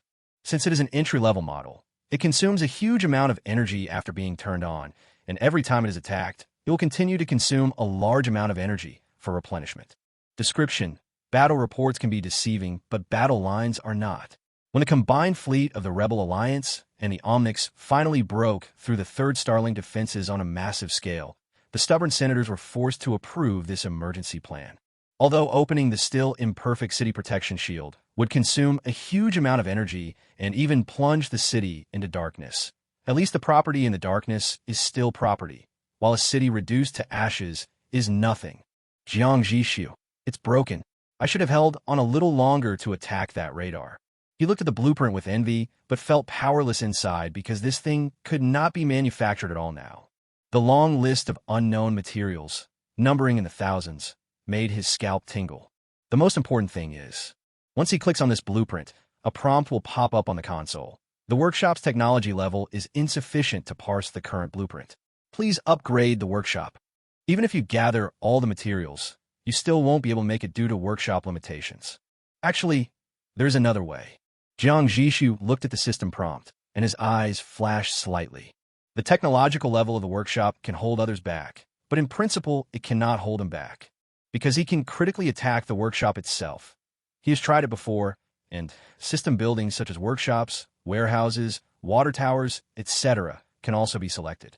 However, once a city's workshop fails in a critical strike, there will be no second chance. He could only bet that when his talent was upgraded in the future, the option of repeatable critical hit items would appear. But in principle, the limit on the number of times cannot hold him back. As long as I can gather the materials to make the energy shield, I'll give it a try. Jiang Zhixu believed that as long as he could successfully upgrade the workshop to level 3 and had enough materials, he would definitely be able to create an energy shield. Because the technology of the two comes from the same source, both from the Ring solar civilization, there is no problem of workshop incompatibility caused by different technology trees. But by then, I can't gamble with the existing cities of the Singularity Alliance. If I fail to critically impact to level 3, that city will be useless and will lose the ability to play an important role at the critical moment. Anyway, I still have plenty of level 2 city building orders. At worst, I can build a new level 2 city right here, specifically for the critical strike. If a level 3 workshop is built, I'll keep it. If not, I'll just demolish it. After making the decision, Jiang Zhixu compiled a list of materials needed for the energy shield and sent it to Honglang, asking him to use the Alliance's trading network for long-term acquisition. These are all rare materials, and the Singularity Alliance offered a very high purchase price. As soon as the acquisition information was released, many people from second-tier cities left immediately. They want to go further, take advantage of the information gap, acquire rare materials from other cities, and then bring them back to sell to the Singularity Alliance to earn Singularity coins. Moreover, these departing cities went in different directions in a very tacit understanding. Then, the 6th day arrived. Logically speaking, after releasing the main gun for so long, we should at least show it some favor today. With his thoughts racing, Jiang Zhixu had already made up his mind. Target, Secondary Alliance radio station. Talent is being activated. He wanted to see what changes would occur after the Alliance radio station was upgraded in a world where communications were strictly restricted. But what Jiang Zhixu didn't expect was that there was a 9-fold critical hit yesterday, and today it was 10 times again. Communication tower. Grade, level 3. Features. Using, the principle is more than one level beyond the current technological level and cannot be decrypted. Zero delay, superluminal communication can be carried out with no distance limit.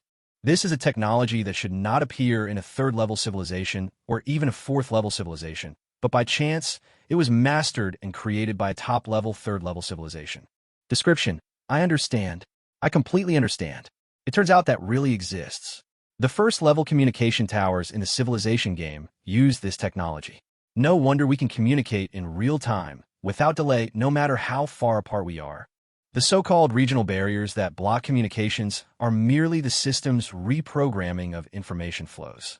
And the communication quota limit is essentially just an additional authentication mechanism for user terminals. It's a pity that our regional barrier disappeared along with the demise of all alien races. It would be great if we could study its structure with our current level of technology. If we can replicate the regional barrier, it might be of decisive help in the war on the front lines. Jiang Zhixu. What is this? What is this component called? What communication tower? What the hell is this that technology above level 1 can't decrypt? This is the first time he knows about this kind of rule, and the first time he sees a component with even its name blocked. Jiang Zhixu was completely confused. Did that sun-ringing civilization actually manage to crack the civilization game? Or was this simply part of the rules? There was already a storm in his heart. In the past, when he saw this civilization fighting 1 against 3 or 1 against 5, he already felt that the other party was very powerful. But it was not until the system commented that the technology should not appear in a 4th-level civilization that he realized that he had underestimated the other party again.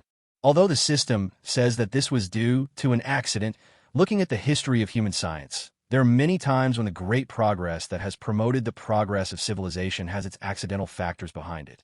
You can't assume that the other party is just lucky based on this. If it were the human civilization of the old world, even if the answer was right in front of them, they probably wouldn't be able to see the mystery. It took a long time for Jiang Zhixu to calm down. Since your name has 3 asterisks, don't blame me for calling you 3 Stars Communication Tower. Jiang Zhixu casually gave it a new name. Since this thing was a finished product, he immediately arranged for Honglang to install it on the Singularity. Such an important component would be safest if placed on the Singularity. After doing this, Jiang Zhixu returned his gaze to the description of this component and analyzed it word by word. A 1st-level communications tower, if nothing unexpected happens, is something similar to the 1st-level Alliance radio station. Because both have quota restrictions and similar effects, both allow communication regardless of distance. Then, With the demise of all alien races, the regional barrier of the Ring Sun civilization disappeared. Before this, Jiang Zhixu always thought that the regional barrier would not disappear. But the circumsolar civilization is said to disappear. Although they are not playing the same civilization game as the Sun Rim civilization. Now, many of the underlying logic should be the same. Since the regional barrier of the other party's world can disappear due to the demise of the alien race. Then by analogy, the so-called aliens in the Skynet area where they are now should be the indigenous people in those Skynet cities. If we destroy them all, the regional barrier might also disappear? No, it seems like we humans are the alien race. Jiang Zhixu's thoughts suddenly stopped, and a trace of something called self-knowledge emerged. The indigenous people and Skynet robots were fighting each other, and it was them, the humans, who suddenly came here and intervened as a third party. After a brief silence, Jiang Zhixu's eyes narrowed, perhaps as if he had thought of something. Who says outsiders can't be natives? At worst, we can stage a Skynet epic right here in the Skynet area. But he saw Jiang Zhixu driving the city forward and throwing out a ballistic missile. The missile flashed in the sky and turned into a golden light and rushed straight into the Skynet city. A long cry came from the city. It's bitter. It was blown to pieces and the ground was flattened to build a human city. From then on, the human beings on Earth lived happily as the natives of the Skynet area. Jiang Zhixu feels that he has a very rich imagination. P.S. Many people complained that the Singularity Alliance's flag was ugly, so I made a new one. Let's see how it looks. If most people think it's okay, the author will use the magic of time travel to modify everyone's memory, making the new flag become the old one. Voting is in the author's comments. If some readers can't see it, they can express their opinions directly in the paragraph comments. Chapter 130, Thoughts on the Clearance Area. Day 7. That was the day Jiang Zhixu officially announced the Singularity Alliance membership system. The entire prosperous circle fell into a strange competitive atmosphere because of this membership system, even though Jiang Zhixu never mentioned that there was a limit on the number of memberships. He wasn't quite sure where this trend came from, so he simply didn't put too much energy into exploring it. As long as it stays within the scope of healthy competition, it doesn't matter. But if they fall into vicious competition, Jiang Zhixu will definitely intervene to stop it. After all, it was they who started it. After the membership system was announced, Jiang Zhixu did not rush to choose a critical target, but instead came to the science of computer science, a department that had just been established and was directly under the Academy of Sciences. In the huge office area, apart from Song Chun, the acting dean appointed by him personally, there was no other person to be seen, making it seem particularly empty. Commander-in-Chief. Acting Dean Song Chun came forward quickly, holding a list in his hand, and respectfully handed it to Jiang Zhixu. These are the candidates I selected from the existing residents. In the old world, they were all computer-related professionals, involved in software development, hardware architecture, and low-level development, but Song Chin's tone was hesitant. They are generally over 40 years old, and programming is something that becomes rusty if you don't touch it for a month. Now that 10 years have passed, they've probably forgotten most of it. The list in his hand was indeed very short, with only about 30 names sparsely listed on it. Then, as if he suddenly remembered something, he added casually, "By the way, the Academy of Mathematical Sciences has agreed to second a mathematics expert to assist us in constructing the mathematical model. I believe that with their help, we will soon be able to develop a basic ternary interpreter." Jiang Zhixu took the list, glanced at it, and then returned it to Song Chun. It doesn't matter. The Samsung Communication Tower uses a brand new ternary computer language. No matter how much they remember, they have to start from scratch. What he needs is these people's procedural thinking. As long as this logical construction ability is still there, learning a new system from scratch will definitely be countless times better than that of ordinary people who have never been exposed to it. Perhaps because the Samsung Communication Tower itself is information-related. In order to facilitate the dissemination of information technology, the Circum-Sun civilization left the manufacturing method of the Samsung communicator in the computer inside the communication tower. In the civilization game, they become level 3 blueprints.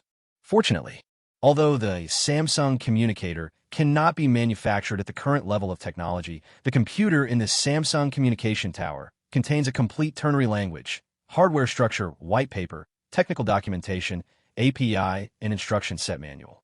Although I don't know why this circumsolar civilization stores this thing as standard equipment in the computer of the communication tower, this is good news for Jiang Zhixu. The ternary language of circumsolar civilization is composed of three numbers, -1, 0, and 1. The underlying logic of this language is not difficult to understand for the residents of the Alliance whose intelligence is rapidly improving. However, it is impossible to truly create our own ternary computer in a short period of time. Therefore, Jiang Zhixu gave Song Chan the task of using the computer mounted on the finished Samsung communication tower as a carrier to build a compiler for this language.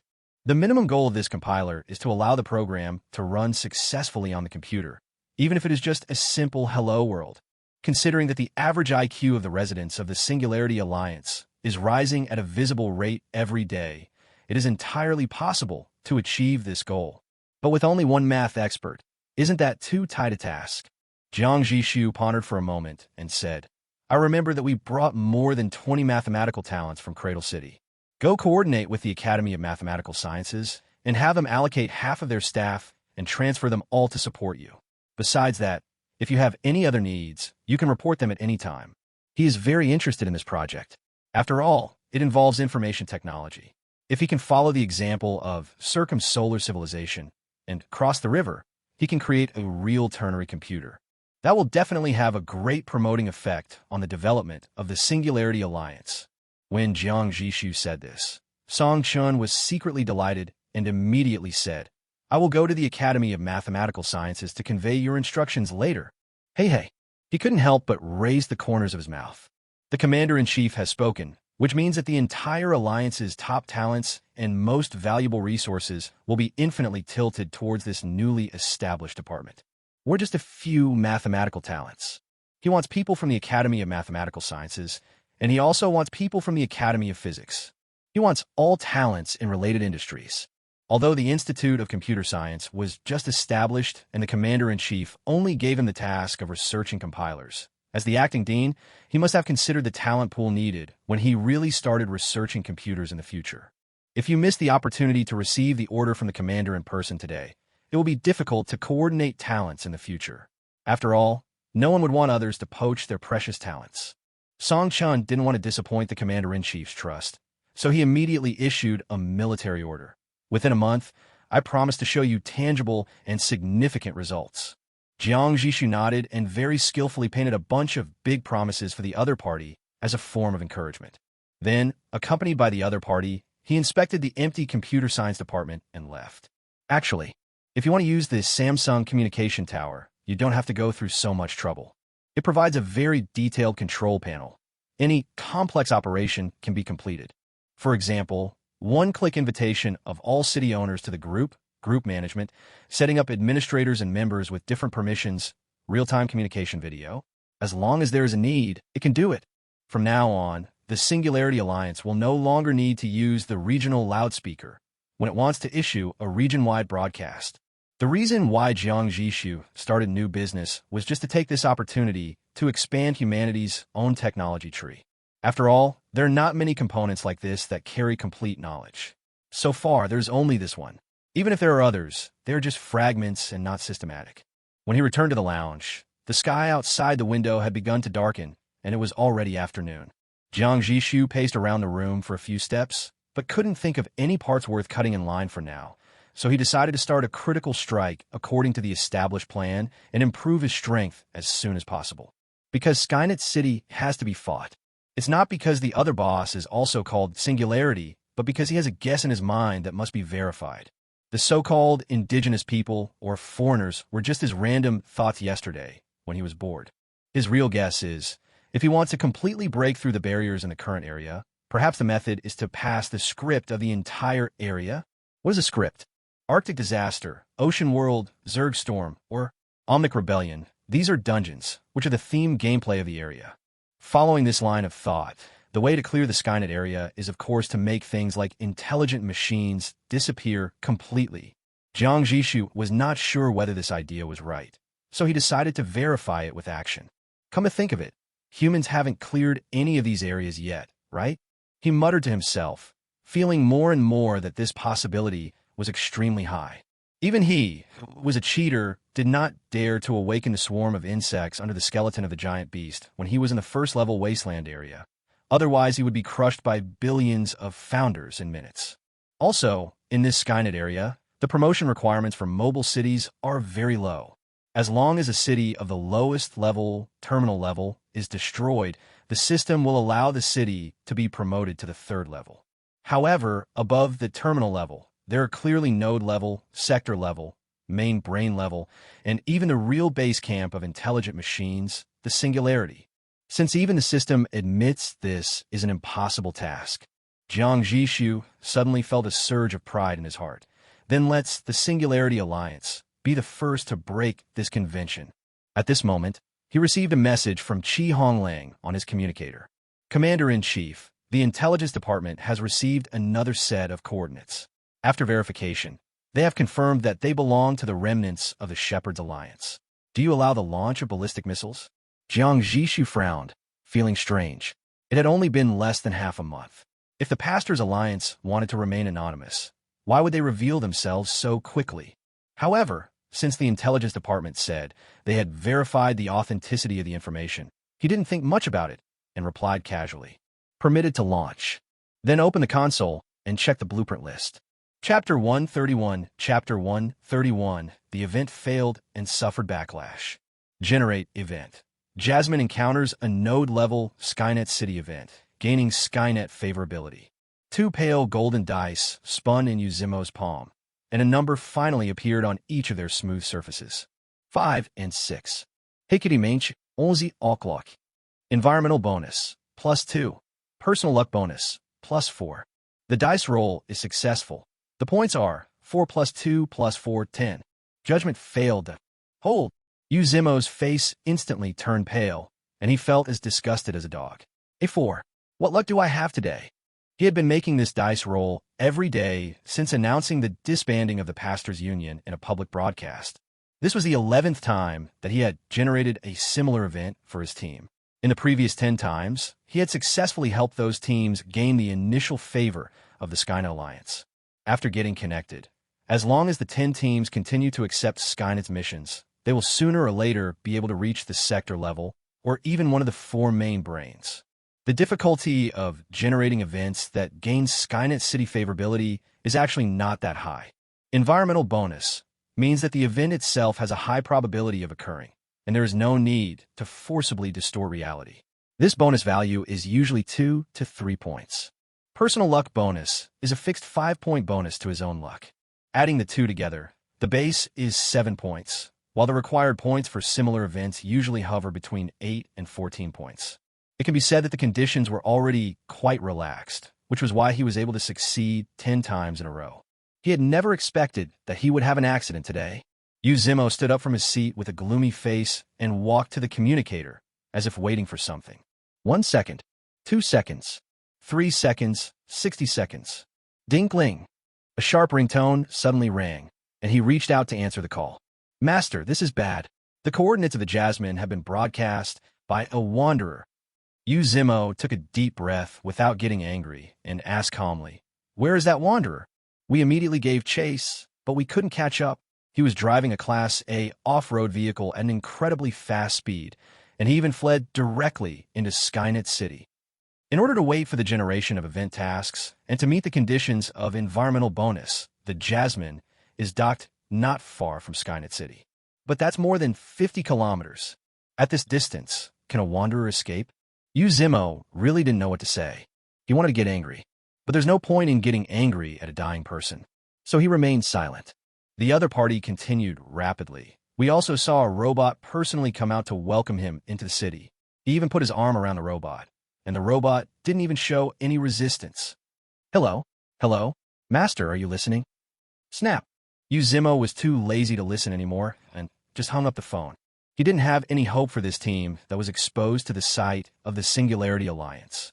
Sure enough, 10 minutes later, the name Jasmine on the Alliance member list dimmed and turned gray, representing offline. Another incredibly accurate, targeted sniper kill. Uzimo murmured. He could fully imagine how the cities, including the Jasmine, tried their best to escape at the last moment, but in the end they still couldn't escape from the big net. He was mentally prepared for this. But I couldn't help but feel frustrated, along with a hint of hesitation and doubt. Can Mr. Song's plan really succeed? He even had a little doubt about himself. Was he doing something wrong by coveting the fortune of the Singularity Alliance? The opponent's unfathomable strength was like a mountain pressing on his heart. He couldn't understand it. It was obvious that half a month ago, the opponent was far from being so powerful. After a long silence, he made a call. More than 10 minutes later, the door was pushed open and Mr. Song walked in. Without any extra greetings, he sat down on the chair opposite him. Mr. Song, tell me honestly, what do you think the chances of success of our plan are? Zhixu asked bluntly.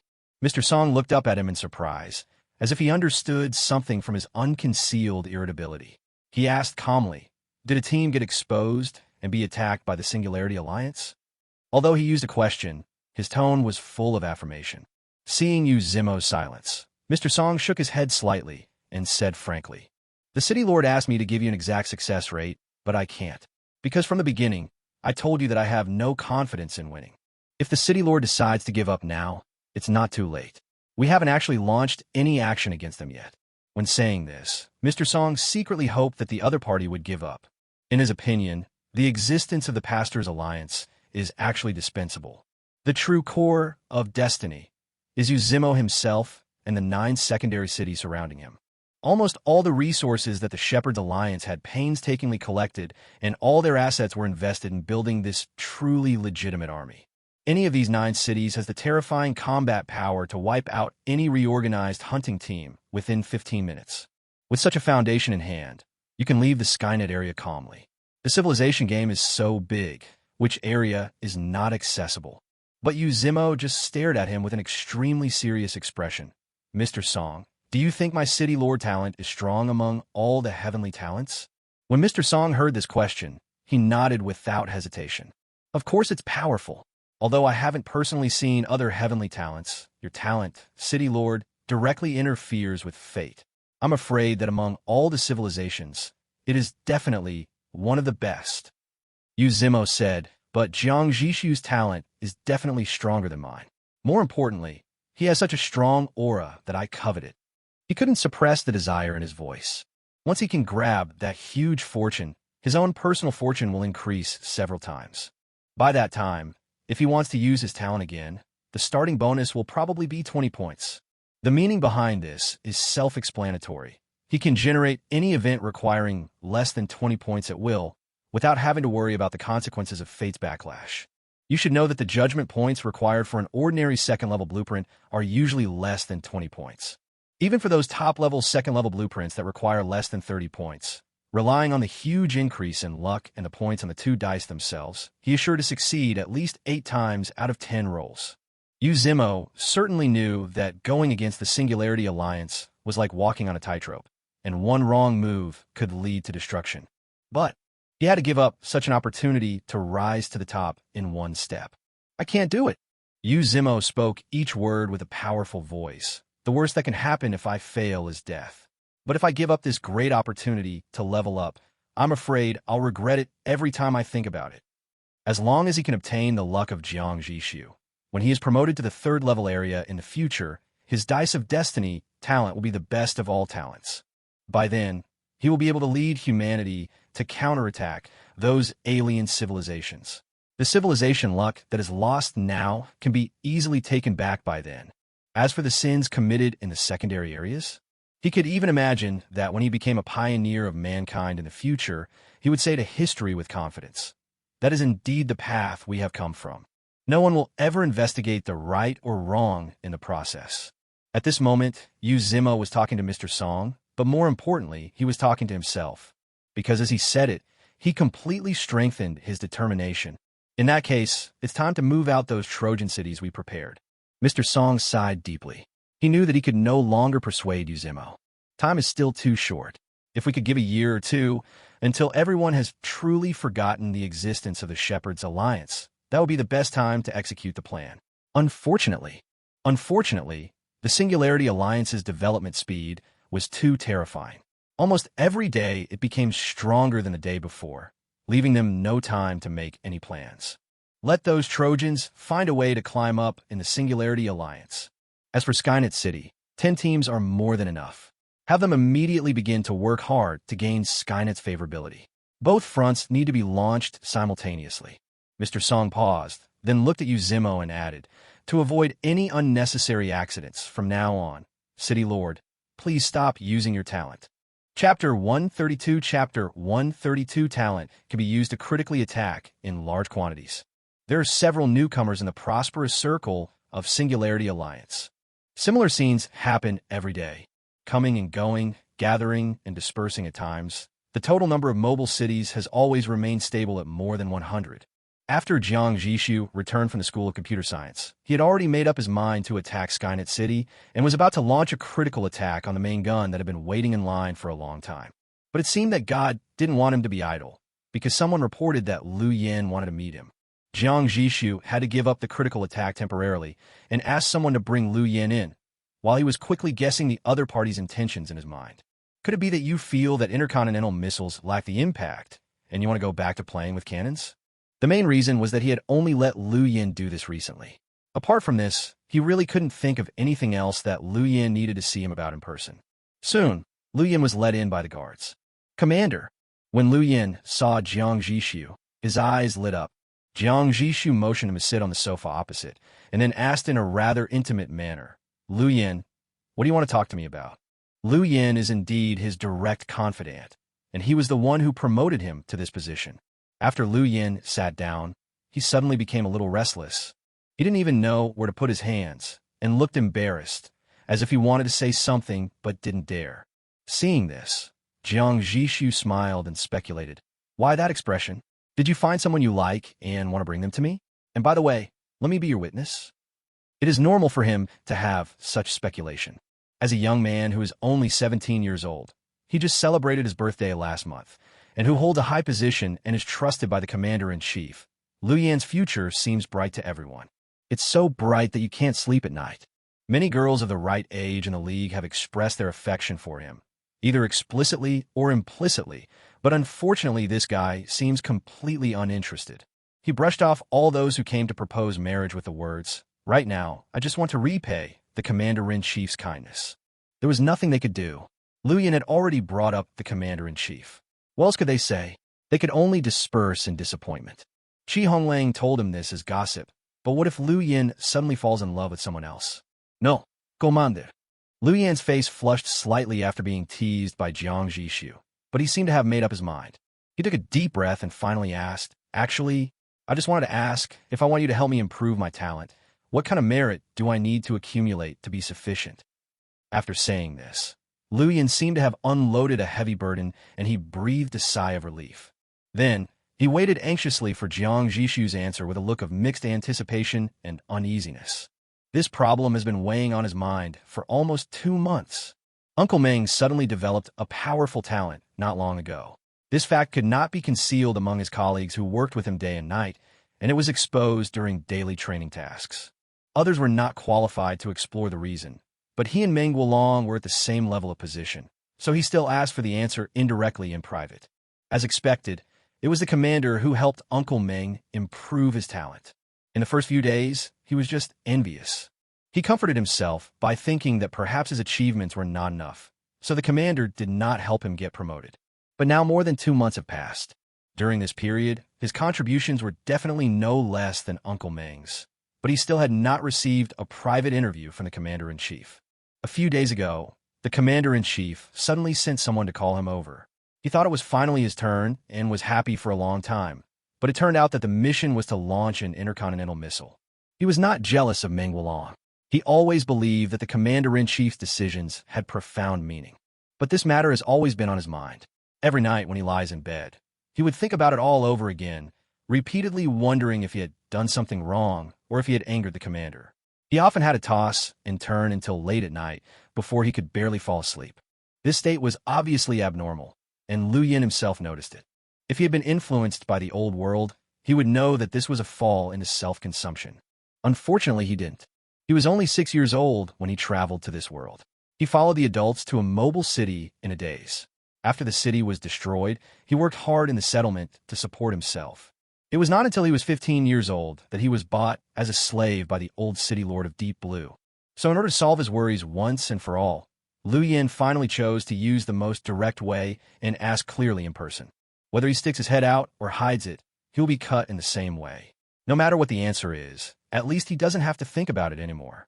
Jiang Zhixu was stunned for a moment, then immediately realized that what the other party really wanted to ask was, why can Meng Guolong do it, but I can't? If it were someone else, he might think that the other party was trying to seek credit or reward. But he understood that Liu Yin was not that kind of person. If he asked such a question, it was probably just out of doubt. It was indeed an oversight on my part.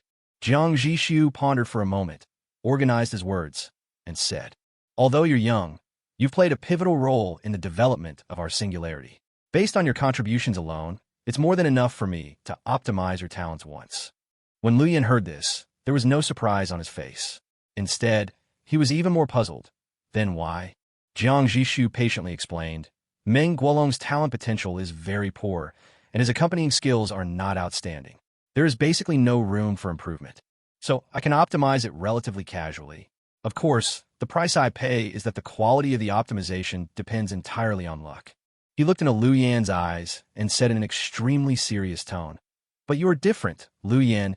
I have very high expectations for you. I hope to wait until the future, when I am more confident, to optimize your talents and skills, rather than gamble your future on an uncertain outcome.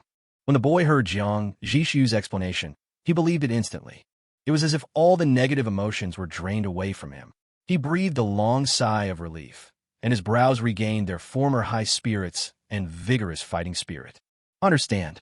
Thank you, Commander, for clearing up my confusion. Liu Yin actually doesn't care at all about when he can optimize his talent. All he cared about was the commander's attitude.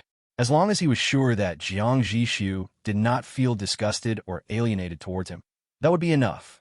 Commander, I'm going back first. Liu Yin stood up, the tone of his voice rising, and he left the room with brisk steps. Jiang Zhixu smiled as he watched his back disappear at the door. The next second, the smile on his face instantly faded, his expression suddenly changed, and he grabbed the communicator. Honglang, check immediately to see if any of our death row prisoners have awakened professional skills. If so, immediately arrange a room for him and me. Take it as a matter of fact, the sooner the better. The person on the other end of the communicator responded hastily. Jiang Zhixu's fingers trembled slightly with excitement. Damn the main gun. Even if the King of Heaven came today, it wouldn't be able to hit the target with a critical hit.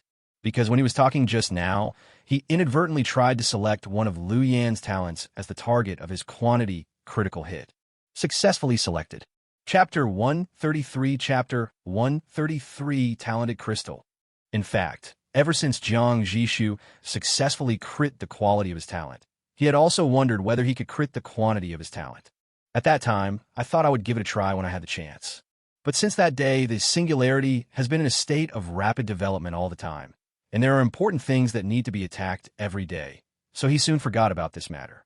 If Liu Yin hadn't come to see him today, he didn't know when he would remember this matter again. What would be the result of directly performing a critical attack on a talent? Would it create 100 people with the same talent out of thin air?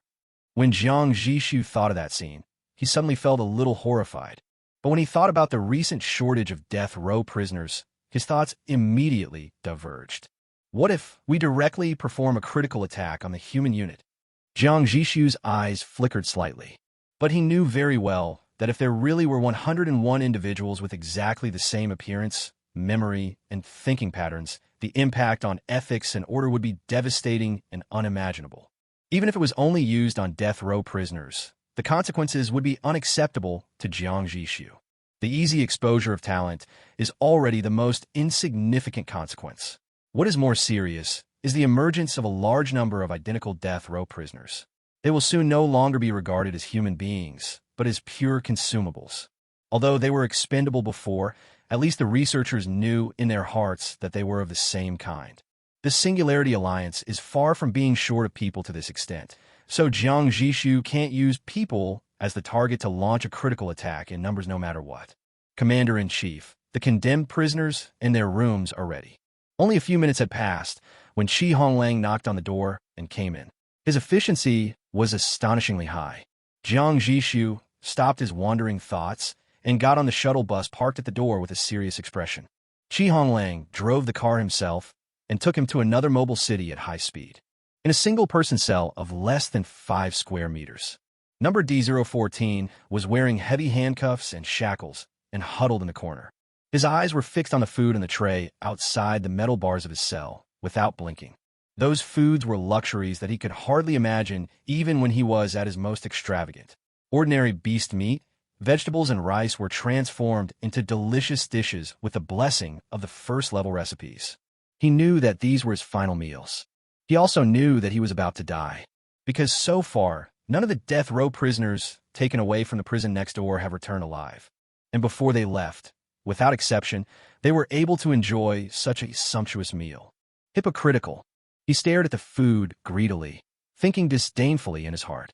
He felt that others were far less open than he was. He loved watching the life and death struggles between children and would openly spend money to buy them. In a year, I'd probably only kill a few hundred of them. If he hadn't run a gladiatorial arena outside the settlement, attracting many like-minded people to watch, he might not have been able to afford this hobby. According to his experience, teenagers between the ages of 12 and 16 have the most fun. Not to mention, although those children are not as strong as adults, when they're fighting for their lives, the ferocity they unleash is much more powerful than many adults. Poking eyes, biting necks, attacking the most vulnerable parts. They don't know any tricks, but they dare to use any vicious and bloody moves they can think of without hesitation. This is the most primitive fight of mankind. If a weapon were thrown into the field at this moment. TSK. Thinking of this, D014 narrowed his cloudy eyes, and a sick smile appeared on his face, as if he was immersed in memories. Click. The door of the prison cell was unlocked, and several figures appeared at the door. Bring it to me quickly. D014 woke up from his beautiful memories and immediately got up from the ground. But those people ignored him. The leader showed the guard next to him a certificate from the commander's secretary's office. Hello. Secretary Chi has ordered that this death row inmate be immediately transferred to room 404 on the 3rd floor. The guard took a closer look at the ID. He knew that Secretary Chi was the Commander-in-Chief's confidant, and that this order must have been the Commander-in-Chief's own intention. Still, he hesitated. D014 was originally a researcher requested from the Activated Metals Research Group. Transferring him to you is no problem, but he hasn't been executed yet. When the staff in the secretarial office heard this, they subconsciously glanced at the criminal information posted on the wall next to them. Then his brows furrowed sharply. An undisguised look of disgust emerged on his face, and he said with disgust, "What are you eating? Just take it away." He had just finished speaking. 2 soldiers behind him wearing a full set of silver-white exoskeletons immediately stepped forward and picked up D014, who was cursing because he didn't get his last meal, like catching a chicken. The guards certainly did not stop him. He looked at D014 with pity, then went in to clean up the room. This sumptuous but unattended last meal naturally belonged to him. "You all go down. Honglang, just stay with me." Jiang Zhixu saw D014 with his limbs locked in the room through the one-way glass. Upon hearing this, the others retreated, leaving only a few exoskeleton warriors guarding the door. What is his professional talent? What are his skills? Jiang Zhixu asked Honglang without turning his head. Honglang had clearly read D014's detailed information thoroughly before coming here, and he answered fluently. "My profession is a doctor, a skilled doctor. Apprentice-level professionals cannot awaken skills. Only when they are promoted from apprentice level to skilled level can they awaken their first professional talent. This skill is low-level, called accelerated healing. As the name suggests, it allows wounds treated by it to heal slightly faster. The effect is very weak and only works on minor injuries." Jiang Zhixu nodded, and through a thick layer of glass, he silently selected D014's promote healing skill in his mind.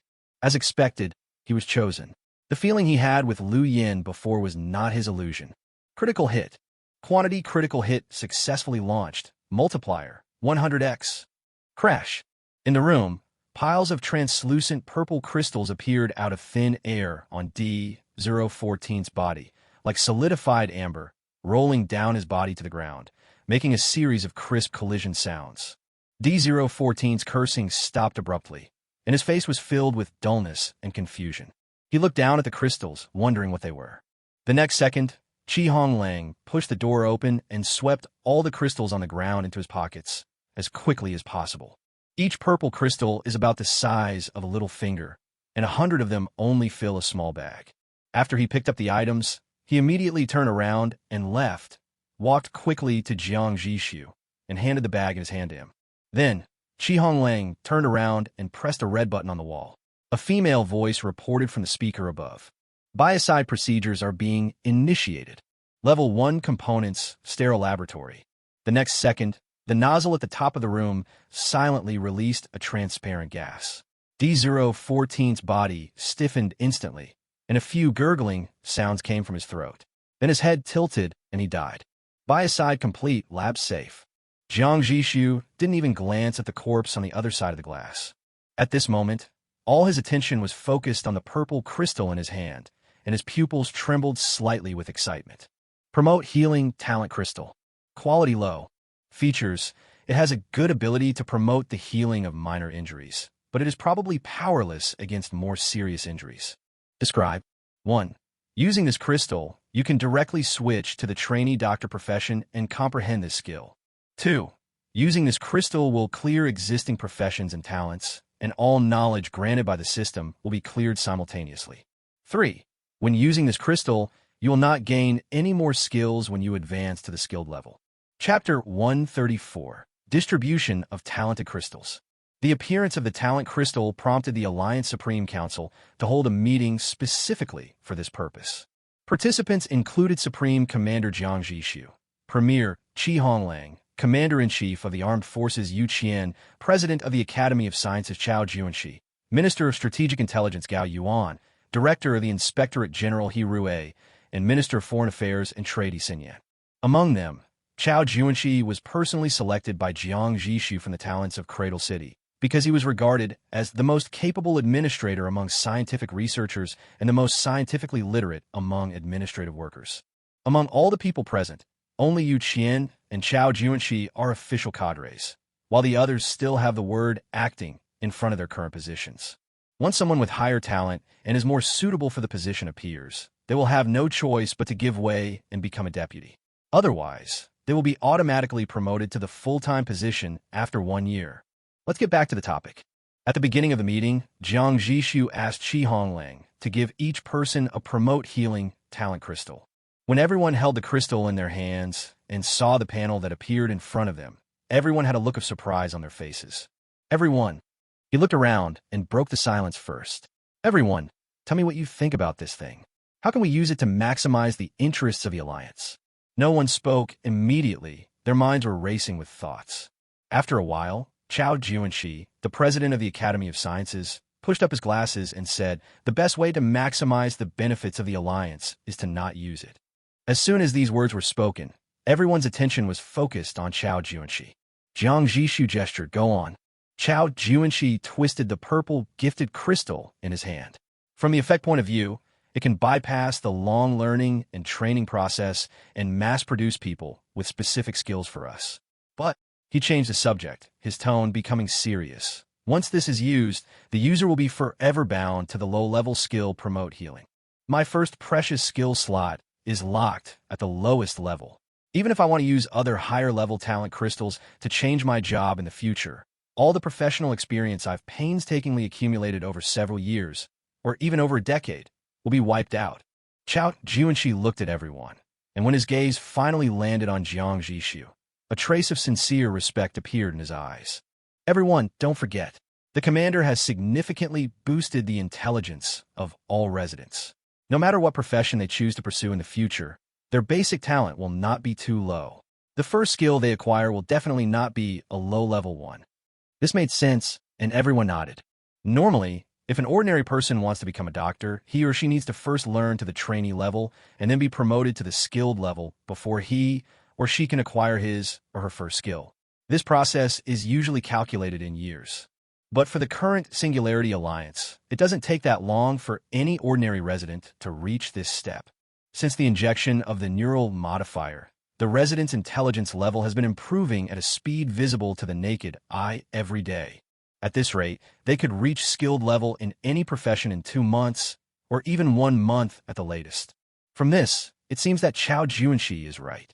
The best way to maximize the benefits of these 100 gifted crystals is to not use them. Honglang took over the conversation, his words full of agreement. I completely agree with President Chao's point of view. Once these inferior talents are used on a large scale within the League, a low-potential class will quickly form whose potential is almost locked. It may seem like just one skill, and it doesn't affect anything, but in the long run, they will definitely be left far behind by others, which is not conducive to social stability and class mobility. Jiang Zhixu looked at Honglang with a little surprise, as if he didn't expect him to say such decent words. It seems that I have been studying a lot recently. The latter felt Jiang Zhixu's gaze and unconsciously straightened his chest. Jiang Zhixu smiled faintly, retracted his gaze, and said, "You have a point.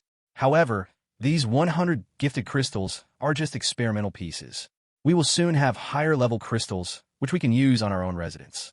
Everyone looked surprised, as if they had not expected there would be more of such precious things. At this time, Minister of Foreign Affairs and Trade He Xinyan, who had been listening quietly, spoke up. "If it is not used within the alliance, can it be handed over to our Ministry of Commerce for processing?" He Xinyan is about 40 years old. She has a gentle and friendly temperament and always has a warm smile on her face. She explained her thoughts softly but clearly. "Although we don't like these crystals, but for those first- and second-tier cities outside the alliance, a profession and skill that allows ordinary people to quickly develop and immediately gain practical abilities is extremely attractive to them. We can do this in two ways. Either we make it a high-value commodity that's unique to the League and sell it to all cities, or we can tighten the channels and sell limited quantities only to bronze or even silver member cities, using this as a special resource to support our allies and further enhance our diplomatic influence. Whichever option is chosen, it will be able to play its due value in the external world." After listening to He Xinyan's speech, Jiang Zhixu tapped his fingers lightly on the table, and he quickly deduced the benefits and risks of this matter in his mind. The benefits are obvious. This can effectively consolidate the centripetal force of the prosperity circle and enhance the enthusiasm of all members and the vitality within the circle. The risks are also obvious. There should be no such thing as a gift crystal on the market. Once it is exposed, it may attract unnecessary prying and trouble. But if it is only a secondary area, the risk should be within controllable range. "Commander, our armed forces wants 50 talent crystals." While Jiang Zhixu was thinking, a steady voice sounded, and the commander-in-chief of the armed forces, Yu Qian, spoke. Jiang Zhixu looked at him. "Why?" Yu Qian said, "There is no soldier profession option in the civilization game, and most of our soldiers have not yet awakened their innate skills. Their daily training tasks are very heavy. It is probably unrealistic to ask them to temporarily leave the army and spend a lot of time learning medical knowledge from scratch. The main reason is that the Singularity Alliance has not yet established a complete military district school system and is unable to systematically train various types of military professionals. Yu Qian, battlefield medical care on the front line is of paramount importance. Previously, we have been relying on hospitals in the rear to treat the wounded, which is very inefficient. If we can have a medical corps with basic first aid capabilities, the situation will definitely be much better." He Xinyan heard this and smiled gently. "If the commander-in-chief allows, our Ministry of Foreign Affairs and Trade will only need 20 talent crystals. The rest can be supplied to General Qian's armed forces first." She was very clear about her position. These crystals were intended to be used as carrots dangling in front of others. If she asked for too much at one time, she would not be able to use them all in a short time. Such valuable items will be constantly monitored by the Inspectorate General to prevent misuse, which is totally unnecessary and makes one feel uncomfortable. Yu Qian's eyes lit up, and he looked at Jiang Zhixu expectantly with his tiger eyes. Jiang Zhixu pondered for a moment and finally made a decision. He nodded gently. "In that case, let's distribute it according to this ratio." Chapter 135 Chapter 135 Advanced Talent. Teaching according to aptitude. Jiang Zhixu made a gesture, and Honglang immediately stood up and handed the bag of crystals to He Rui, director of the General Supervision Office. He Rui took the bag and immediately began to count and register the quantity in front of everyone. Chao Juanxi, the president of the Academy of Sciences, who was sitting next to him, moved his lips, seeming to want to say something but stopped himself. He also wanted a few crystals to take back to the academy for research. But when the words came to my lips, I couldn't say them. He knew very well that the Academy of Sciences was just in its infancy and was extremely short of manpower for various projects, and it was impossible to spare a suitable team to carry out this research. More importantly, he himself understood that this kind of research would not produce any results in a short period of time. After all, this is a direct product of the system and the commander's talent, and its principles far exceed their current technological level. Alas, the Academy of Sciences must be developed as quickly as possible. He made up his mind. When the Academy of Sciences becomes truly powerful and has a large number of talented people under its command, he will have the confidence to ask the commander for resources, even for top projects like this one, that are unlikely to produce results in a short term. Does anyone have any other opinions? Jiang Zhixu once again swept his gaze across the room, taking in everyone's expressions, then stood up and announced, "In that case, let's adjourn the meeting. Honglang, stay. D015, come out." The metal door of the solitary cell was suddenly pulled open, and a dazzling light shone in from behind the figure outside the door, making it difficult for D015, who had just opened his eyes, to adapt. He squinted his eyes, and after several seconds, he finally saw the scene in front of him clearly. "Sir, is it my turn?" D015 wore a nonchalant smile. He craned his neck to peer behind the visitor. "Where's my meal? Didn't I say I could have a full meal before I die?" The guard ignored his shouting and stepped aside. Then a burly man wearing a silver exoskeleton came in from the door. Before the smile on D015's face could change, an irresistible force locked his neck. He felt a pain in the back of his neck and lost consciousness instantly. 15 minutes later, he was injected with a neural modifier while in a coma. It is worth mentioning that this time, the operators of the brain development platform did not perform the injection according to the previous default parameters. After obtaining special permissions, he modified the internal parameters of the neural modifier. The speed of nerve connection has been increased to the fastest. During this process, high-risk warnings popped up on the console screen many times in succession, but the staff chose to ignore the risks and continue the operation. Of course, he knew the risks, because they were all detailed in the operating manual. The reason why the neural modifier takes 7 days to take effect is to perfectly connect with the brain nerves in the most gentle way without affecting the normal functions and potential of the human body. But after entering developer mode, these security parameters can be modified. Now, D015 only needs less than a day to complete the initial docking. The price is that his nerves may suffer severe, irreversible damage, which over time may lead to a series of fatal brain diseases. But it doesn't matter, because D015 does not live to see the disease. Soon, D015 regained consciousness in his solitary cell. When he woke up, he felt a dull pain in the back of his head, but he thought it was the after effect of the exoskeleton warrior knocking him unconscious. He rubbed his head and shouted towards the door, "Hey, what did you do to me? You used me for human experiments and didn't give me food? Where is your humanitarian concern?" As soon as he shouted, someone came in. Unfortunately, the person who came in was not the guard who brought him food, but a middle-aged man wearing gold-rimmed glasses and a white coat. D015, occupation is teacher, trainee level, about to be promoted to skilled level, correct? The man in the white coat asked calmly, holding a file in his hand. D015 curled the corner of his mouth and said nonchalantly, "Where's my meal?" The man in the white coat ignored him and picked up a thick book called Teaching Theory from the cart behind him. "From now on, you need to learn from me nonstop how to be a qualified teacher. If you can reach the skilled level within 3 days, we will give you better treatment, including a bigger room, better meals, and more entertainment facilities." D015 scoffed. 3 days? What pipe dream? Impossible. If you don't want to give me that, just say so. You just need to learn from me. You don't need to worry about whether you can do it or not. The man in the white coat pushed his glasses and flipped through the book in his hand. If the true purpose of education is to create a complete person, then education cannot just teach book knowledge. Comenius believes that a complete education should include 3 aspects: reason, morality, and piety. D015 was a math teacher before traveling through time, and after traveling through time, he continued to work as a math teacher for a period of time in order to make a living. Unfortunately, there is no environment for teachers in this world, and no one is willing to spend years to educate one person. Soon, D015 embarked on an extreme path. He turned all his humanity, morals, and everything he had learned into the capital for his survival. He thought that when he heard about education again, he would feel disdainful or even impatient. But for some unknown reason, he actually listened to it. He even found that his thinking had become clearer than ever before, and he could understand those boring educational theories almost instantly. From time to time, he can also express his own views on the content of the book to the white coat, either agreeing or satirizing that it is already outdated. Time passed by unknowingly.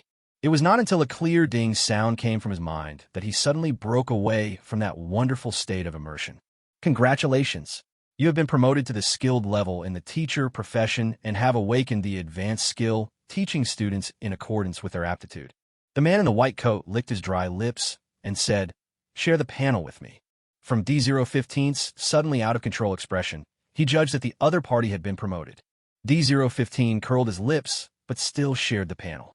Teaching students in accordance with their aptitude. Quality high. Characteristics. Different students should use different teaching methods, but in terms of modern general education, this efficiency is too low. Now, when you're in class, all students will automatically understand the same knowledge point in a language that is more suitable for them. It will be more concise for the top students and easier to understand for the poor students. Description. Respecting individual differences, but not giving up on any student who is willing to learn is the basic principle of being a teacher. After the man in the white coat finished reading it, the fingers holding his glasses trembled slightly. He pushed his glasses again, turned and left without saying a word. He only left one sentence. Get ready. Your treatment will be delivered soon. Chapter 136 Chapter 136 Preschool Education. In front of Jiang Zhixu, there were 100 pale purple, translucent crystals neatly arranged. It is the newly released Teaching According to Students' Aptitude Talent Crystal. These talent crystals were obtained by critical strike, while D015 was unconscious, ensuring that the other party would know nothing after waking up. This was done to maximize his value so that he could accept human experiment applications from other experimental groups in the future. With these gifted crystals, we can open our school, and we will have the best teachers in the world. Honglang stood aside, looking at these little cuties, his tone full of longing. The description of this talent uses a simplistic and crude metaphor of academic masters and academic losers, which does not fully reflect its true value. Even if there are two top students or two geniuses, their ways of thinking may not be completely compatible. This talent can perfectly solve this problem.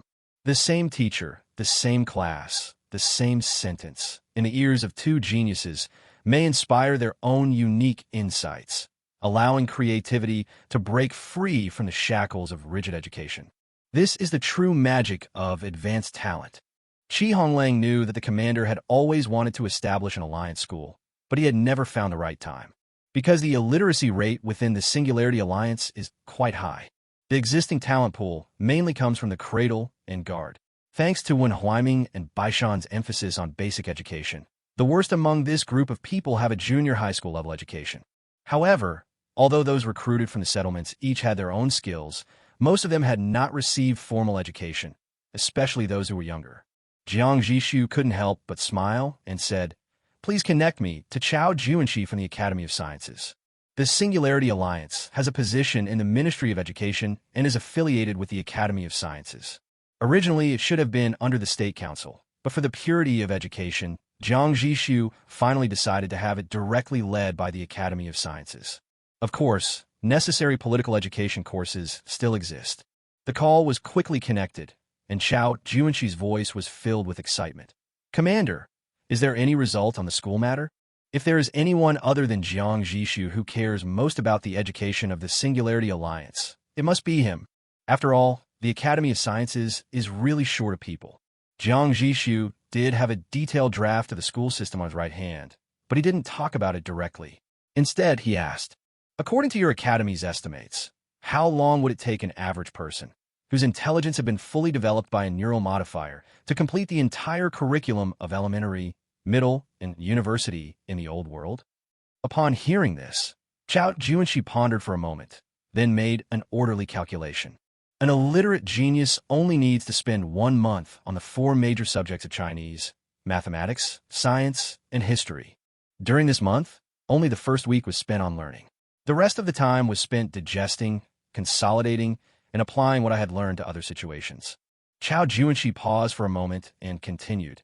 As for middle schools, the old world divided them into junior high and high school, but there is absolutely no need for us to make such a division. From basic algebra to calculus, from Newtonian mechanics to electromagnetism and atomic physics, from the periodic table to organic chemistry, and even more complex biology. Poor students may not realize it, but the knowledge points of these subjects are actually very closely connected. So, throughout middle school, we're training in the same few things: abstract thinking, logical reasoning, systematic understanding, and critical thinking, which happen to be the strengths of geniuses. Adding all these things together, I think 2 months is more than enough. Elementary school plus middle school, a total of 3 months. This number is much bolder than the idea in the draft in Jiang Zhixu's hand. The study hours are shortened by 2/3 to 4/5. However, the draft envisions that students will start writing papers for middle school, so it is understandable that the academic system is more conservative. Jiang Zhixu asked, "What about university?" "University?" Chao Juanxi smiled and said, "After letting the students relax for a few months, it's time to give them some intensity during their college years. Everyone must master relatively simple basic theory courses, such as linear algebra, calculus, general physics, and general chemistry within a week.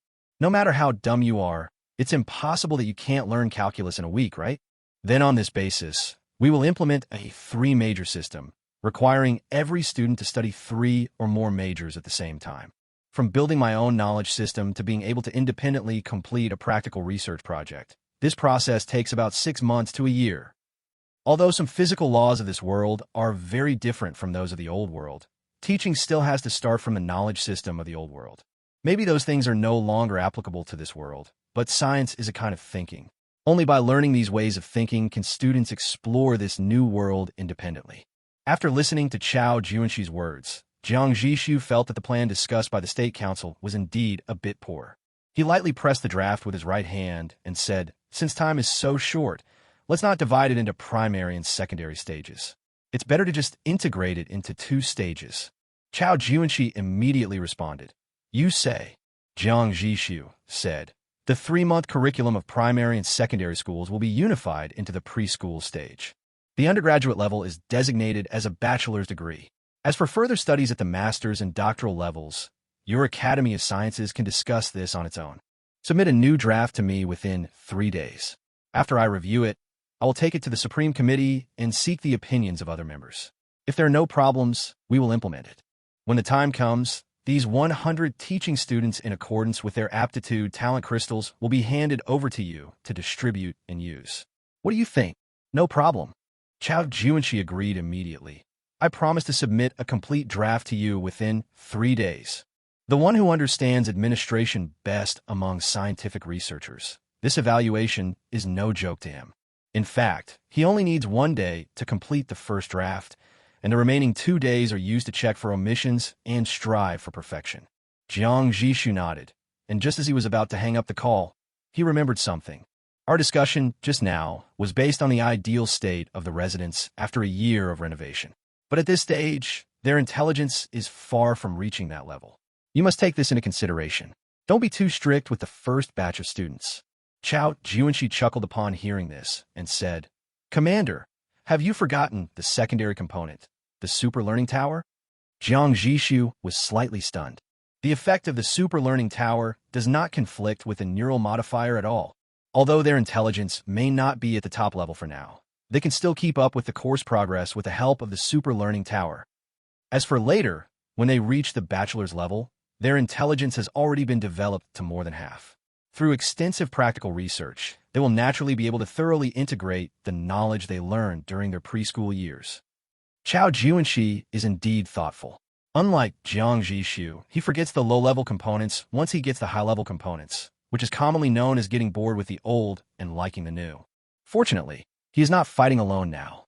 As the structure of the Singularity Alliance becomes more and more mature, Jiang Zhixu no longer needs to do everything himself.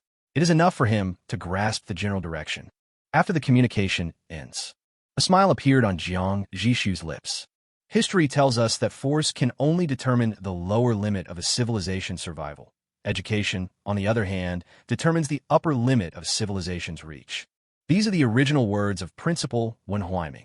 Jiang Zhixu couldn't help but think that since he already had the military power, it was indeed time for him to pursue education.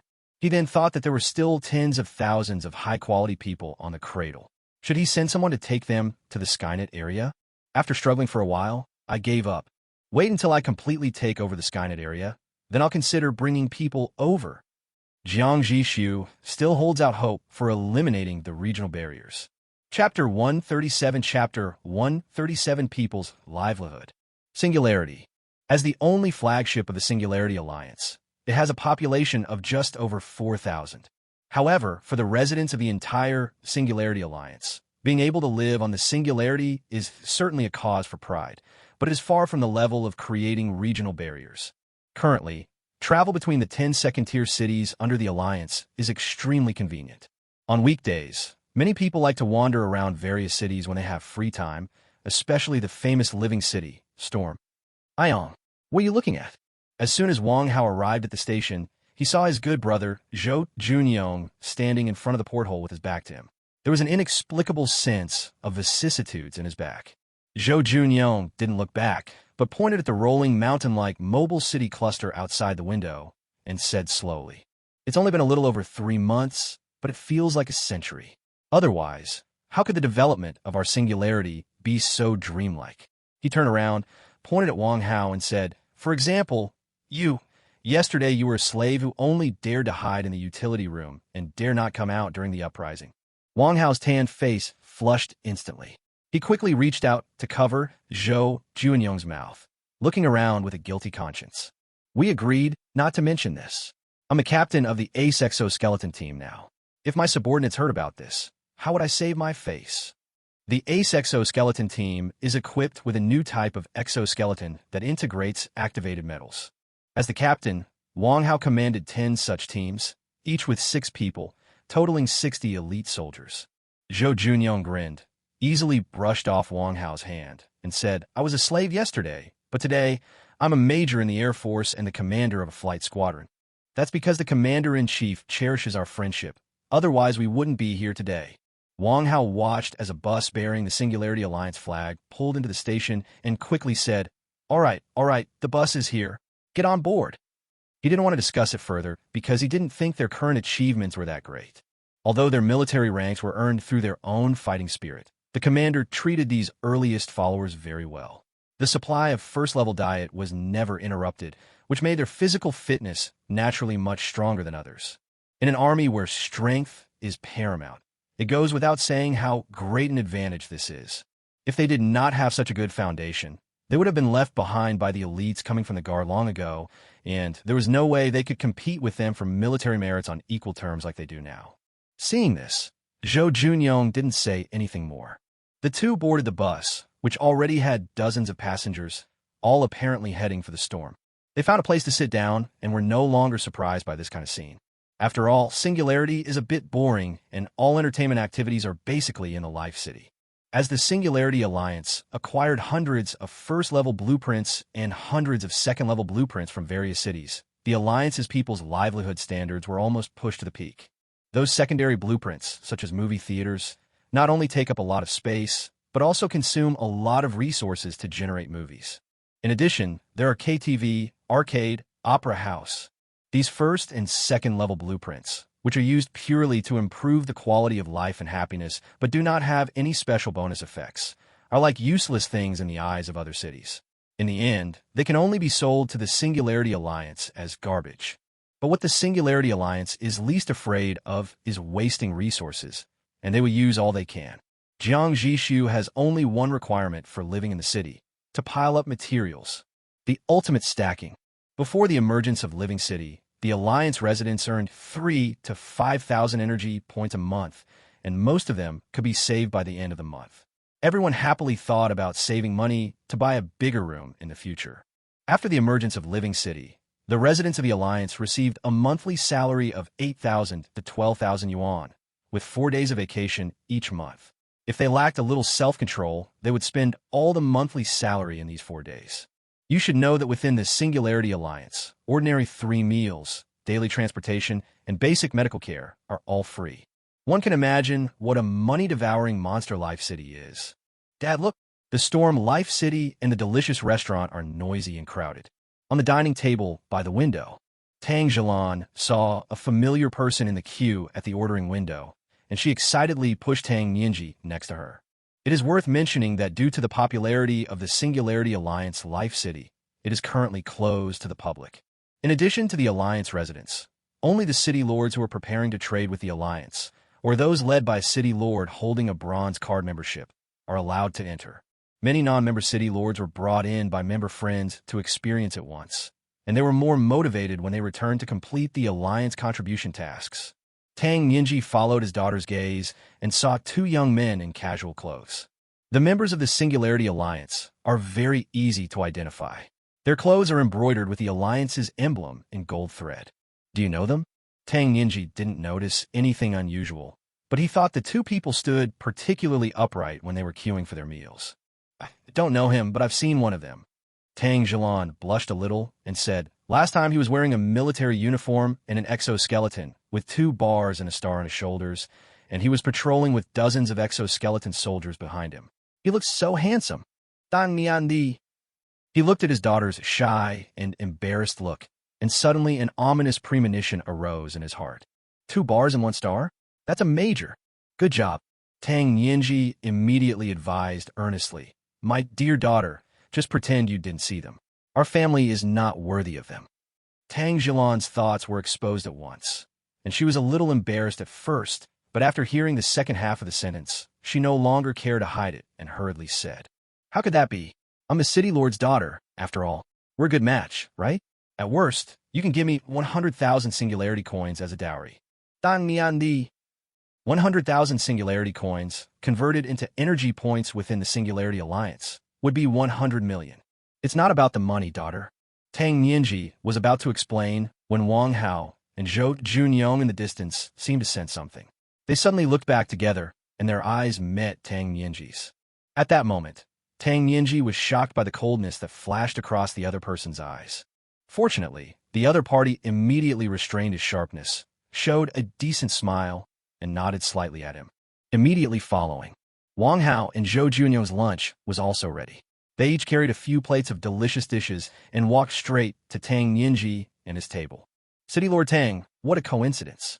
It was Zhou Junyong who spoke up. He smiled and said, the restaurant is full. Do you mind if we share a table? Chapter 138, Chapter 138, Admission Quota. Of course I don't mind. Please sit down. Please sit down. Tang Nianji immediately responded with a warm smile, then asked curiously, do you know me? Wang Hao was not as extrovert as Zhou Junyong. After sitting down, he started eating by himself. Naturally, he didn't notice that the girl opposite him had been secretly looking at him. Zhou Junyong picked up his chopsticks and explained calmly, when we, the Singularity Alliance, first arrived in the Skynet area, we observed the situation outside through the teleportation bubble. That's when we saw your city. The effect of that bubble is similar to a one-way mirror. The inside can clearly see the outside, but the outside cannot see the inside. Therefore, as soon as the Singularity completed the transmission, it discovered a city outside that was suspected to be the Predator Alliance and immediately prepared for battle. The moment the space bubble disappeared, more than a dozen vulture helicopters roared out. Oh, by the way, Zhou Junyong added, the flight squadron that was dispatched at that time was my subordinate. I am Zhou Junyong, the captain of the Singularity Alliance Flight Squadron. The 4 words Flying Squadron made Tang Nianji's heart suddenly concentrate. He instantly recalled the unforgettable scene. The overwhelming air-to-ground missiles rained down on the hunting team. That was the most brutal and shocking firepower coverage he had ever seen in his life. The hunting team that chased the Wa like a dog was almost wiped out. They could only flee in panic, and in the end, only one was left. Tang Nianji couldn't help but swallow his saliva. The image of the smiling young man in front of him instantly became extremely tall in his mind. He immediately put on a smile and started chatting with Zhou Junyong more enthusiastically. As they chatted, Tang Nianji thought about his daughter's thoughts. He glanced at Wang Hao, who was concentrating on eating next to him, and his mind moved. He naturally turned the topic to his daughter Tang Zhilan. My daughter Zhilan is a bit naughty. Luckily, we hired a teacher to teach her how to read and write. We came from the old world after all, and we couldn't let her become illiterate. His original intention was to help his daughter improve her impression points.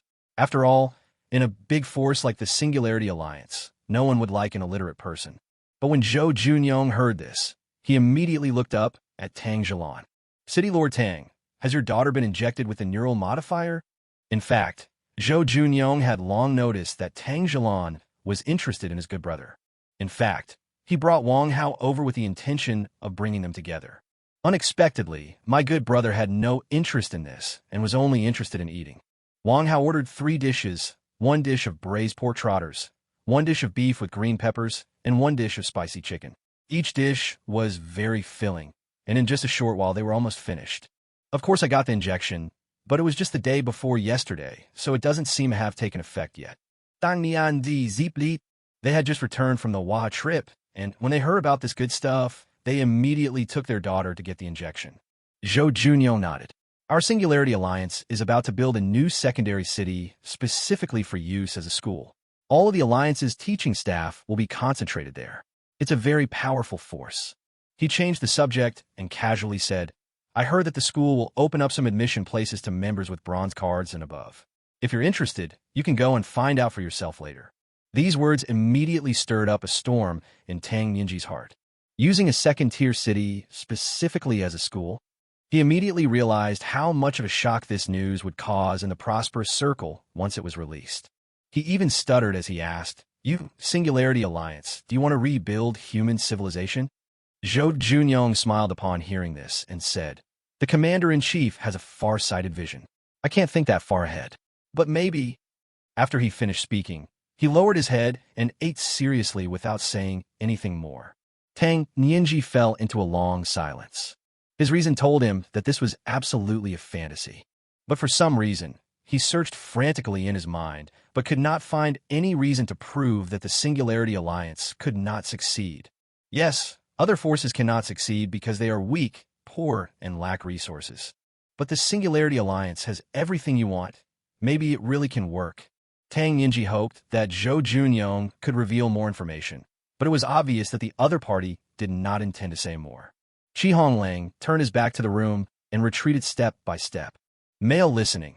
The city lords do not necessarily really attach great importance to education, but everyone will fight desperately for this opportunity to squeeze people into the Singularity Alliance. Once the people they send to study can make a name for themselves in the Alliance's schools, it means that their city has established a deeper bond with the Singularity Alliance. No one would want to miss this kind of opportunity. After thanking Zhou Junyong solemnly with a serious expression, he left the restaurant with his reluctant daughter. Tang Ninji is no longer in the mood to help his daughter find a marriage partner. His mind is full of thoughts on how to make this happen and secure more admission places for his city. But, looking at his daughter's aggrieved look, he still felt a little distressed. He sighed and said comfortingly, Zhilan, this is why I said our family is unworthy. A casual remark from someone else can make your father and I feel like we are facing a formidable enemy. We must rush back immediately to discuss countermeasures with your uncles. He is indeed only a major, but the power under his command is enough to easily flatten a second-tier city like ours several times. Tell me, if you marry her, let's not even talk about whether she likes you or not. Even if it happens, if you get wronged in the future, your father won't have the confidence to stand up for you. As the lord of a city, he actually felt inferior when facing a middle-level officer from another faction. If I say this to others, I'm afraid no one will believe it. Seeing his daughter still looking unwilling, he continued to persuade her. If you like handsome guys, don't we have some in our circle? For example, City Lord Li's son. Tang Zhilan immediately curled her lips. Sissy, not manly at all. That City Lord Zheng of the Qingfeng has a confidant whom you met last time. That central air conditioner? I don't know how old it is. I'm not interested. What about City Lord Yuan's son? I'm only 12. What are you thinking, Dad? The boy is quite handsome. He will definitely be a handsome man when he grows up. If you don't reserve him first, it will be too late later. Tang Zhilan rolled her eyes in unbearable pain, shook off Tang Ninji's hand, and walked towards the opera house on her own. I heard that a little lark came to the opera house. Although she is young, Her singing voice is like the sound of nature, and her acting skills are very spiritual. She is now very popular. There was a high probability that she wouldn't be able to get a boyfriend, so she had to cleanse her soul. Tang Yinji looked at his daughter's receding back, then looked up at the majestic singularity in the distance, sighed inwardly, and quickly caught up with it.